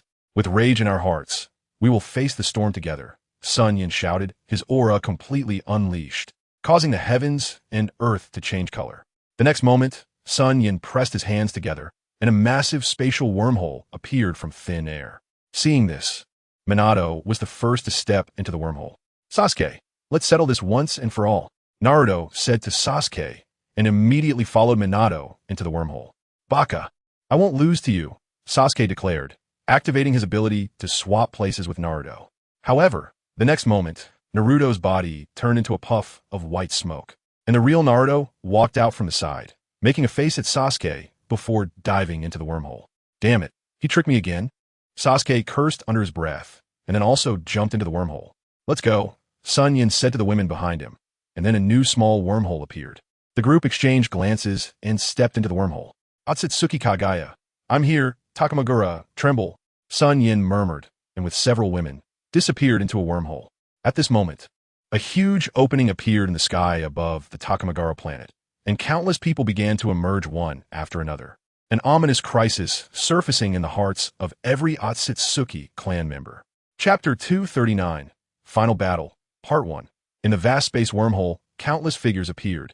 But it didn't stop there. Battle machines powered by natural energy, energy cannons, and energy missile vehicles also arrived in succession. In the blink of an eye, hundreds of thousands of troops gathered here, including 100,000 from the Otsutsuki branch family, 150,000 from the Ninja Allied Forces, and a large number of white Zetsu. Meanwhile, the Otsutsuki main family had also assembled hundreds of thousands of troops, led by the remaining 7 bloodline limit masters of the Otsutsuki main family. "Your ancestor, Otsutsuki Kagaya. Where's he? Call him out to fight me," SunYan said with a smile as he looked at the 7. "You think you are worthy of him?" One of them angrily replied. "Oh, it seems you are well prepared," SunYan said with a slight smile. "Tiansha, SunYan, who gave you the courage to attack Takamagara?" The leader of the Otsutsuki said, a cruel smile curling at the corner of his mouth. "Ancient soul, devouring formation, activate." As he spoke, the 7 began to rapidly form hand seals, and then an immense power surged from their bodies. In the next moment, a dark red light enveloped everyone, including the members of the Otsutsuki branch family. "Nanny? Space ninjutsu can't be used?" At this moment, Minato beside SunYan was trying to use Flying Thunder God to teleport. But within this barrier, space ninjutsu was rendered ineffective. The next moment, countless screams erupted from the crowd as the bodies of these people began to wither at a visible speed, clearly due to the formation. "Our chakra is rapidly depleting," Minato said to SunYan. "My heavenly hand power can't be used either," Sasuke said with a frown. Damn it. Nine Tails, how long can you hold on? Naruto asked the Nine Tails. At most an hour. If it goes longer, I can't hold on anymore. The Nine Tails replied. Hearing this, SunYan frowned as well. Although this formation was ineffective against him, it had already caused a great disaster for these ordinary people. This formation should be ineffective against you, right? SunYan asked Tiansha and the others. We possess the God Tree, and the power born from it is divine energy. This formation is ineffective against us. But for those who have chakra in their bodies, it is a tremendous disaster. Tiansha replied. Mei-chin, how do you feel? SunYan asked. The formation seems to be gradually strengthening. The chakra extracted earlier is far less than the speed at which we generate chakra within our bodies. But now it has surpassed the speed at which we generate chakra, and the rate is still increasing. Mei-chin said. In that case, we need to speed up breaking the formation. SunYan said to Tiansha. This formation was originally a great formation of our Tiansha clan. But after the clan leader left, it was taken over by the Otsutsuki main family. Now, the only way to break the formation is to forcefully break it. Tiansha stated. Let me protect their lives. You go break the formation. SunYan said with a smile. Okay. Tiansha nodded, and the next moment, endless silver flames erupted from her body, coiling into several silver flame dragons that circled around her. Tiansha body was also enveloped in colorful starlight, entering star mode. SunYan formed hand seals, and infinite golden light emerged from his hands, soon enveloping the bodies of everyone present. The ninjas who were already withering and on the verge of death instantly regained vitality under the golden light. Chairman, you haven't given up on us. Long live the chairman. Long live the chairman. The rescued people cheered loudly. Meanwhile, Tiansha had already gathered her technique. Starlight. 9 dragons burning. 9 flaming dragons struck the formation. The flames collided with the barrier, and instead of the expected explosion, they began to spread upwards along the barrier. While the 7 members of the Otsutsuki main family turned pale and immediately spat out a mouthful of blood. They then increased their output of power. But the Otsutsuki branch family within the barrier did not enjoy the same treatment as the ninja allied forces. Hundreds of thousands of the Otsutsuki branch family were consumed by the formation, turning into dried corpses. At this moment, the formation was burned into countless cracks by the flames. And in the next moment, the power of space distortion struck the cracks in the formation, causing the already powerful formation to become riddled with cracks. The next moment, the formation shattered, and the 7 members of the Otsutsuki main family spewed out a mouthful of fresh blood, seemingly suffering great backlash, but their faces revealed triumphant smiles. To be on the brink of death and still laughing. Kushina emerged from the formation and launched an 80-god air strike at the 7. He, we have bought a great deal of time for Lord Kagaya. Our mission is complete. Ignoring the approaching 80-god air strike, the leader said with a smile. The next moment, 7 high-level chakra fruits flew out from their bodies, heading towards the temple. Stop those chakra fruits! Kushina shouted, and then Huang Kwambi Ryasaka instantly activated, reaching out to grab the chakra fruits. However, the next moment, SunYan appeared beside Kushina, hugging her and then punching towards the left. Boom! A huge sonic boom echoed, and SunYan, with Kushina in his arms, was sent flying backward. They slid through the air for nearly 1,000 meters before stabilizing their bodies. Feeling the faint pain in his arm, SunYan looked towards the figure in the sky. Tiansha SunYan, you finally came. The figure in the sky, with sharp eyes and horns on his head, was surrounded by nearly 100 chakra fruits. That's right. I'm here to take your life. SunYan said. Ha ha ha ha ha. Come to take my life, Tiansha SunYan. You should weigh your abilities before speaking such wild words. Otsutsuki Kagaya laughed heartily. Tiansha SunYan. The era belonging to your Tiansha clan has already passed. The era of our Otsutsuki clan has just begun. We can never let him be destroyed by your hands. Otsutsuki Kagaya said. To correct your mistake, the reality is that the era belonging to your Otsutsuki clan has indeed just begun, but it has already ended. SunYan set Kushina down and said to Otsutsuki Kagaya. Then let us settle this once and for all, Tiansha SunYan. Otsutsuki Kagaya roared, and the next moment, hundreds of chakra fruits of various levels were stuffed into his mouth. In the next moment, Otsutsuki Kagaya's body transformed into a beam of light. Chapter 240, Final Battle, Part 2. A terrifying pressure emanated from Otsutsuki Kagaya, causing the void around him to ripple. The aura from Otsutsuki also gradually rose, and his body underwent tremendous changes. The horns on his head grew again, His physique became even more robust, muscles bulging as if inflated. White hair blown straight by the airflow, his clothes instantly torn by the bulging muscles, his eyes glowing red, and the 16-tomo golden rinnegan on his forehead emitting a strange light. Good heavens! Is this a transformation into a scion? SunYan was also stunned by Otsutsuki Kagaya's current appearance. Tiansha SunYan die. Before Kagaya could finish his words, he had already arrived beside SunYan. A punch was hurled towards SunYan. Just as it was said, it happened quickly. Facing an attack infused with the perfect power of laws, SunYan dared not delay. The divine realm was activated in an instant, and the fist of Otsutsuki ancestor pierced through SunYan's body. The residual force of the punch continued to strike towards the earth. With a loud bang, a bottomless pit appeared. SunYan had already activated the divine descent and Otsutsuki ancestor's technique to distance himself, mastering the invincible laws of space, time, destruction, and light.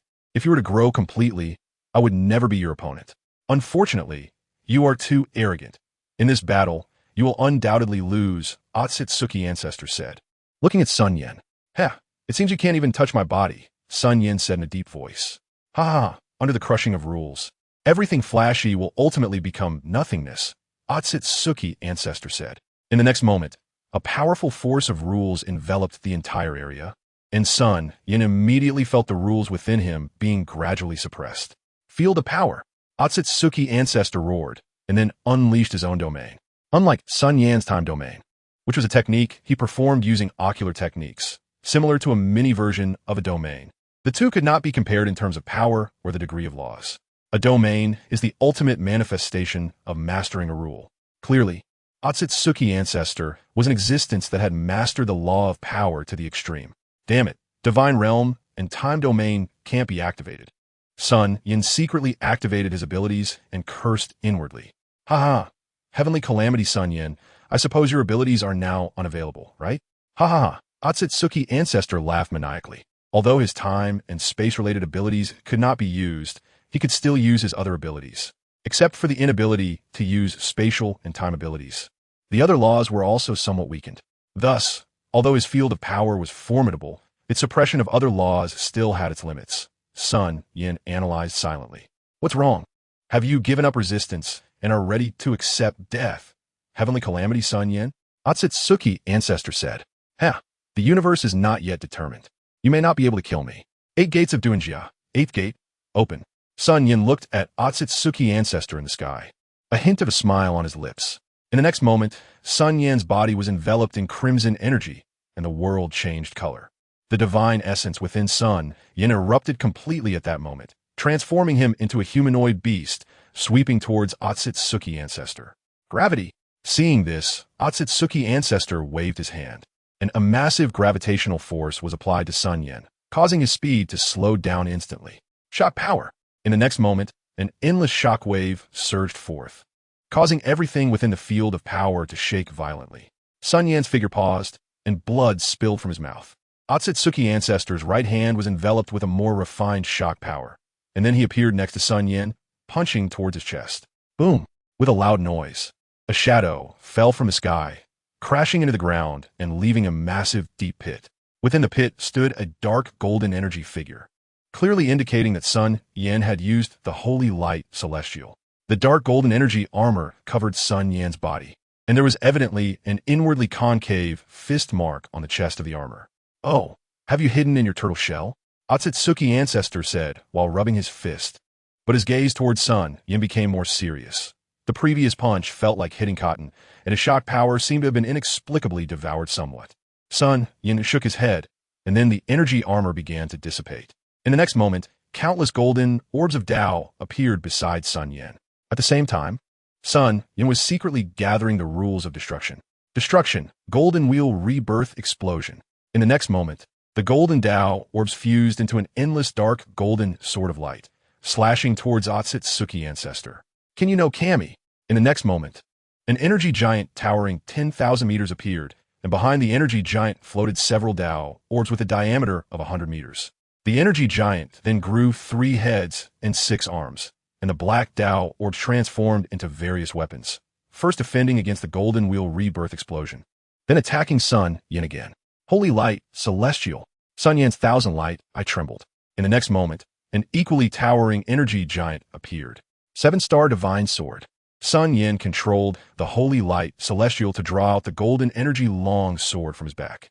The 7 stars engraved on the 7-star divine sword erupted with bright light. And then the 7 ancient stars from the highest reaches of the universe began to spin wildly, with 7 beams of starlight traversing time and space to illuminate the holy light celestial and the 7-star divine sword. In the next moment, SunYan was astonished to find that the power of the laws that had been binding him began to gradually dissipate. Divine power, 6-blade slash. Otsutsuki ancestor manipulated the Kanyu no Kami, swinging the Tao or great sword enhanced with the power laws toward SunYan. Wheel grave, edge of hell. Seeing the incoming attack, SunYan smiled slightly. Otsutsuki ancestor's great sword was intercepted in midair and could not move an inch. What? Otsutsuki ancestor exclaimed. Otsutsuki ancestor, are you ready to welcome death? SunYan asked, looking at Otsutsuki ancestor's astonished expression. Your power of laws is recovering? Otsutsuki ancestor said in shock. As you can see, SunYan nodded. Is it because of the starlight? Otsutsuki ancestor asked. Destruction, all-devouring sword. In the next moment, a dark purple radiance covered the 7-star divine sword, mercilessly slashing towards Otsutsuki ancestor. Chapter 241. The death of the ancestor looking at the incoming destruction divine slash. Otsutsuki ancestor's face turned heavy as he manipulated the Kanyu no Kami to swing the Tao or divine sword to counter it. Repulsion, power god slash. Otsutsuki ancestor shouted. The two forces collided in midair, stirring up clouds of dust. Under the confrontation of the two, SunYan found himself at a disadvantage. Even with the enhancement of the starlight laws, he still could not make up for the difference in laws. The 7 stars are not that impressive. Otsutsuki ancestor realized that he was still suppressing SunYan and immediately mocked him. Ha! Ignorance is bliss, SunYan smiled. Wheel grave, edge of hell. After SunYan spoke, Otsutsuki ancestor's Kanyu no Kami was struck by several fierce attacks, and the 10,000-meter energy giant was instantly shattered. Otsutsuki ancestor was also blasted into the air. Damn it! Shot power! Otsutsuki ancestor wiped the blood from the corner of his mouth, and then his entire body was enveloped in a shock-light shield, turning all attacks into nothingness. Damn it, another troublesome spatial ability. But I can use spatial abilities too, Otsutsuki ancestor said, his hands beginning to form seals rapidly. Spatial freeze. Otsutsuki ancestor roared, and in the next moment, a force of space erupted from his body, attempting to seal off the entire field of power space. At this moment, SunYan flew out from the holy light celestial, soaring in the sky. Watching Otsutsuki ancestor's actions, he smiled slightly. Wheel grave, holy light slash, SunYan murmured. In the next moment, while Otsutsuki ancestor was looking smug, he was struck by several slashes imbued with the laws of light, leaving him with an exceptionally sour expression. How is this possible? What's going on? Otsutsuki ancestor exclaimed in shock. How can it be impossible? Your laws can suppress me, but mine cannot suppress you. Otsutsuki ancestor? SunYan said, looking at Otsutsuki ancestor. Holy light, celestial. Fixed.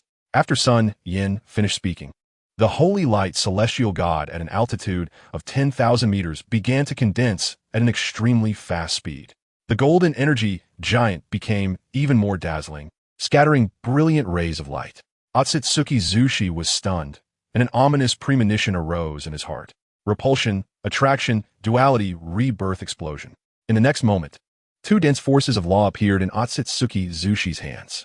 Following that, Otsutsuki Zushi combined the 2 opposing forces into one, and a dark ball of light began to coalesce in his hand. As the black ball formed, immense pressure began to emanate from it. SunYan looked at the black ball, feeling that something was wrong, and sent a message to Tiansha Zishuan outside the domain, urging her to prepare for defense. Tiansha SunYan, let us end our grievances here.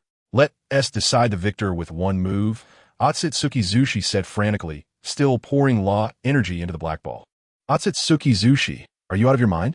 If you do this, the entire Takamagara will be buried with you, SunYan said to Otsutsuki Zushi in a deep voice. Buried because of me? Haha, isn't this all caused by you? If you could accept being killed by me, none of this would have happened. It's all because of you, your resistance that has led so many to be buried for you and me, Otsutsuki Zushi said madly. Accept death? What a comforting thought. Otsutsuki Zushi, you have gone mad. Since you insist, then come on, SunYan shook his head and said. He then accelerated the condensation of the holy light celestial god. The size of the holy light celestial god became smaller and smaller, while its emitted light became more and more dazzling. When the holy light celestial god condensed to human size, SunYan controlled it to raise the seven-star divine sword in his hand. The nearly tangible sword, radiating a peculiar glow from the seven stars. Destruction, light, life, devouring, space, time, nothingness, seven stars unite, seven-star celestial slash, SunYan murmured softly. In the next moment, both moved simultaneously. SunYan swung the seven-star divine sword towards institution.He, while institution.He threw the black ball of light at SunYan. Both unleashed their strongest attacks at the same time. The seven-star celestial slash, infused with seven laws, collided with the duality rebirth explosion, which contained the perfect power law. In midair, in the next moment, the two energies began to devour each other, and then merged into one. The entire Takamagara was illuminated by white light.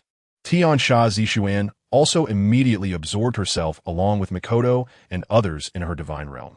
However, it was still a step too late. A ray of white light followed them into the divine realm, shooting towards Tiansha Zishuan and the others. Tiansha Zishuan quickly condensed the power of the time and space laws to nullify the white light. Meanwhile, the entire Takamagara planet had completely disappeared from the universe, leaving only a tattered figure floating in the cosmos. Is it all over? Are Zishuan and the others dead too? Tiansha SunYan muttered. In the next moment, a crack opened in the space beside SunYan, and soon after, a pale Tiansha Zishuan emerged, bringing Otsutsuki Kagaya and a few others with her. Seeing this, SunYan smiled and immediately plunged into Tiansha Zishuan's embrace. Brother Yin, the girls exclaimed. He has suffered serious internal injuries. Let us go back to the ninja world first, Tiansha Zishuan said. She opened a spatial wormhole and took SunYan and the girls back to the ninja world. In Yin village, after sleeping for half a month, SunYan slowly awakened. At this moment, SunYan was sitting cross-legged at the mountain peak, absorbing the seven-star divine light to heal his body. The final battle with Otsutsuki had damaged his divine roots, requiring a long period of recovery to heal. Come with me to the seven-star expanse to heal, a voice came, and soon Tiansha Zishuan in a purple outfit appeared before SunYan. Sigh, that's fine. The sooner I repair my divine roots, the sooner I can revive them. SunYan nodded and said, Yes, ordinary means of revival are ineffective for them. Their souls have been shattered under the laws, Tiansha Zishuan said. Reviving them is very difficult, Tiansha Zishuan continued. Zishuan, you don't need to persuade me. They all died because of me. I will spare no effort to bring them back. SunYan shook his head and said, Tell Yi Tsong and the others. Let us go, SunYan said. Sigh, all right, Tiansha Zishuan sighed, and then turned to leave, leaving SunYan gazing at the starry sky. The seven-star legacy. This time, I must have it. You're the only hope for reviving them, SunYan murmured softly. Chapter 242. The True Seven-Star Legacy in the Supreme Universe. In the seven-star expanse, SunYan's figure was being bathed in rich starlight. Beside him, Tiansha Zishuan was also soaking in the starlight, comprehending the laws, and both fell into a mysterious state. Uncertain of how much time had passed, SunYan awoke from his meditative state. He saw himself draped in rainbow starlight, with bright eyes reflecting the vast starry river. He turned to look at Tiansha Zishuan, who was still in enlightenment, and then unleashed two beams of light that enveloped her body. Moments later, Tiansha Zishuan slowly opened her eyes, also covered in starlight. SunYan, you did it? Tiansha Zishuan looked at him with a smile. Who are you? Do we know each other? SunYan looked at Tiansha Zishuan with a confused expression and asked foolishly. Tiansha Zishuan was stunned. Could it be that SunYan had lost his memory?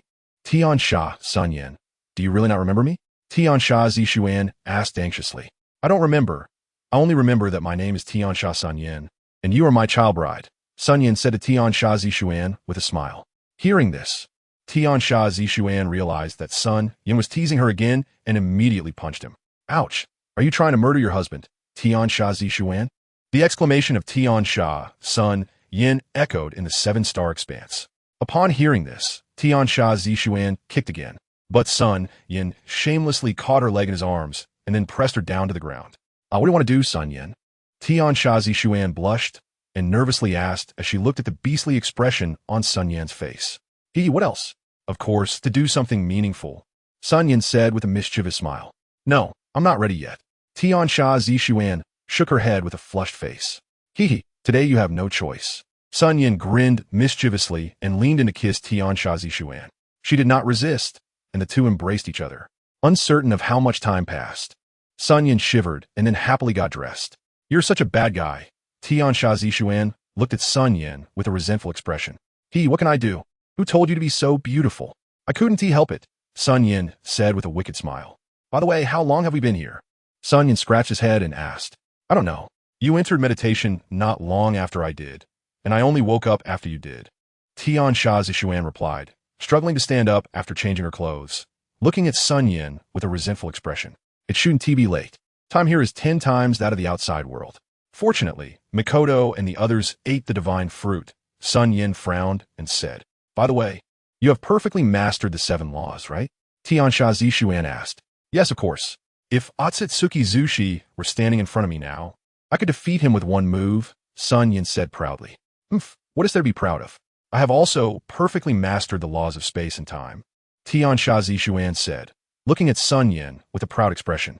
Hee, that's natural. My wife is exceptionally talented and incredibly intelligent. But Zishuan, do you know that perfection is not the end, but a new beginning?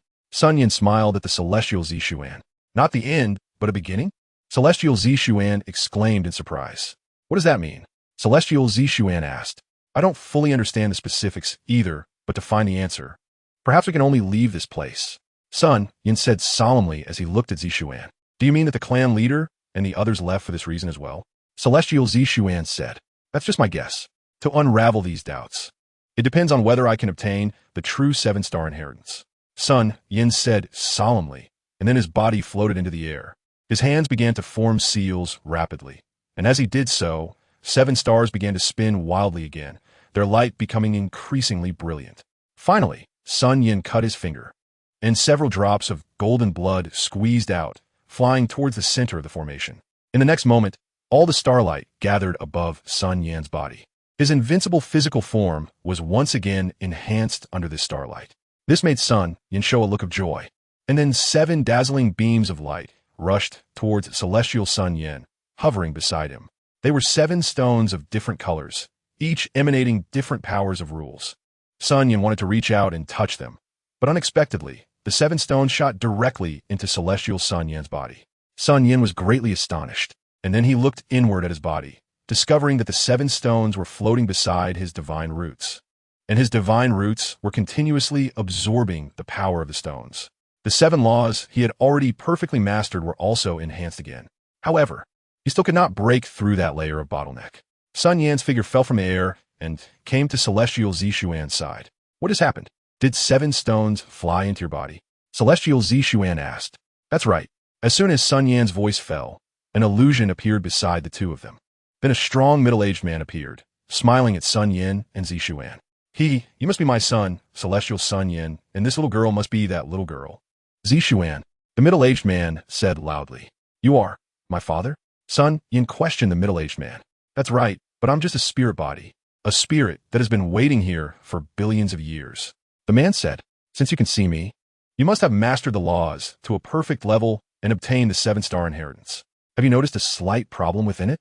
The middle-aged man said, our cultivation and laws have reached a bottleneck, and it is an insurmountable bottleneck.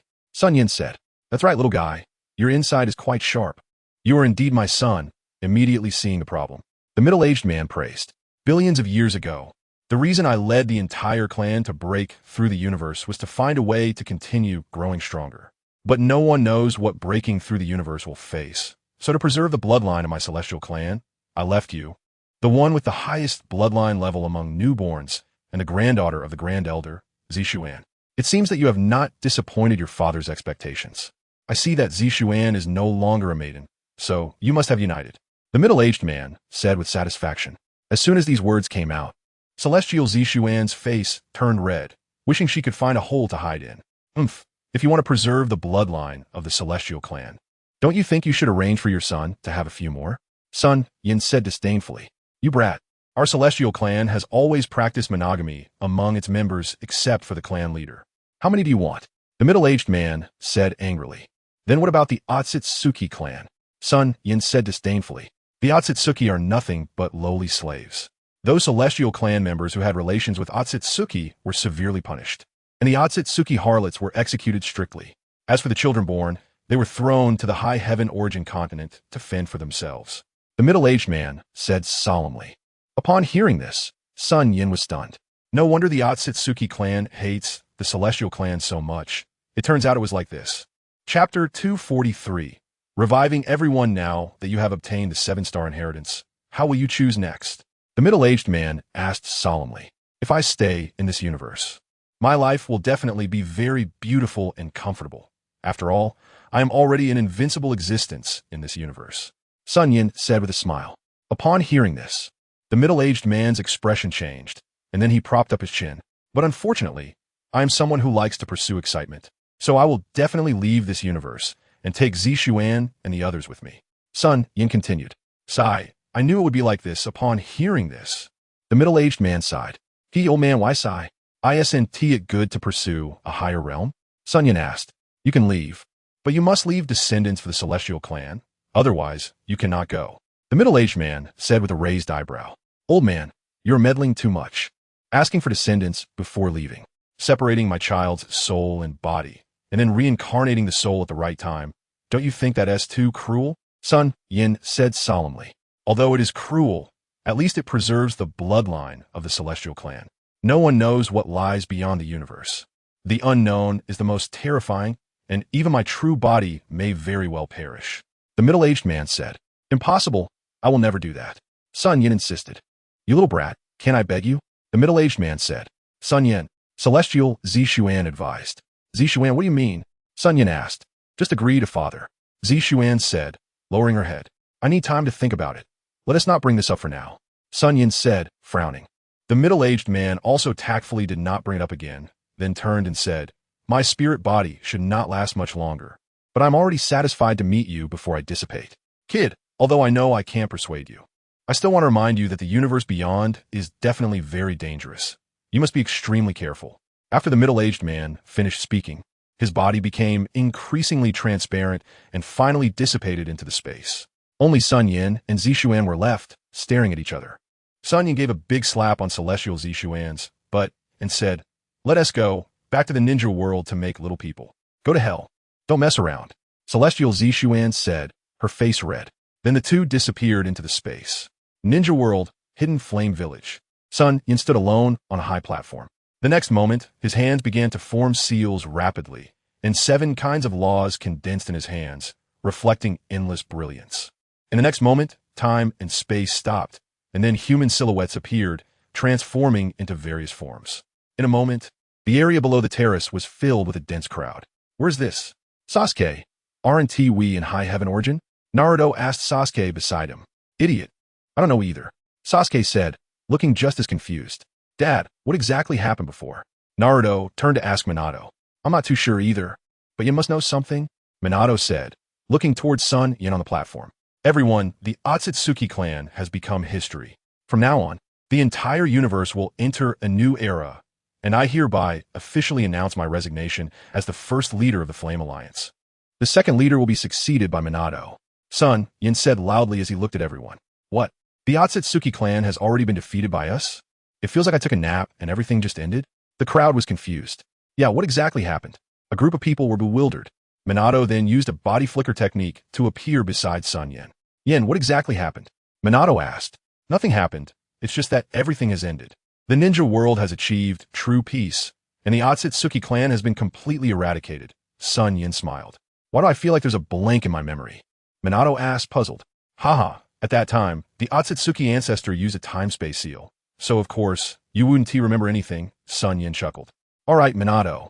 Get ready to take over as the second leader of the Flame Alliance. SunYan patted Minato's shoulder and said, Yen, why so hastily? Minato inquired. Because it might not be long before I leave the ninja world, SunYan replied. What? You're leaving the ninja world again? Minato exclaimed in shock. To be precise, I'm leaving this universe. SunYan smiled at Minato. Leaving this universe? Yen, are you serious? Minato asked. Look at what you're saying. When have I ever lied to you? SunYan rolled his eyes. Upon hearing this, a few black lines appeared on Minato's forehead as he thought. Haven't you lied to me enough? Isn't that dangerous? Minato continued to ask. Of course it is. The unknown is the most terrifying. SunYan nodded. When are you leaving? Minato asked, worried. After a while, SunYan is pregnant. So let's wait until the child is born before I leave. SunYan smiled. Yin, you must be very careful, Minato said, filled with concern and frowning. Come on, we're all grown men. No need to get all mushy, SunYan said, avoiding Minato's strange gaze. After we leave, there might be some people who will cause trouble.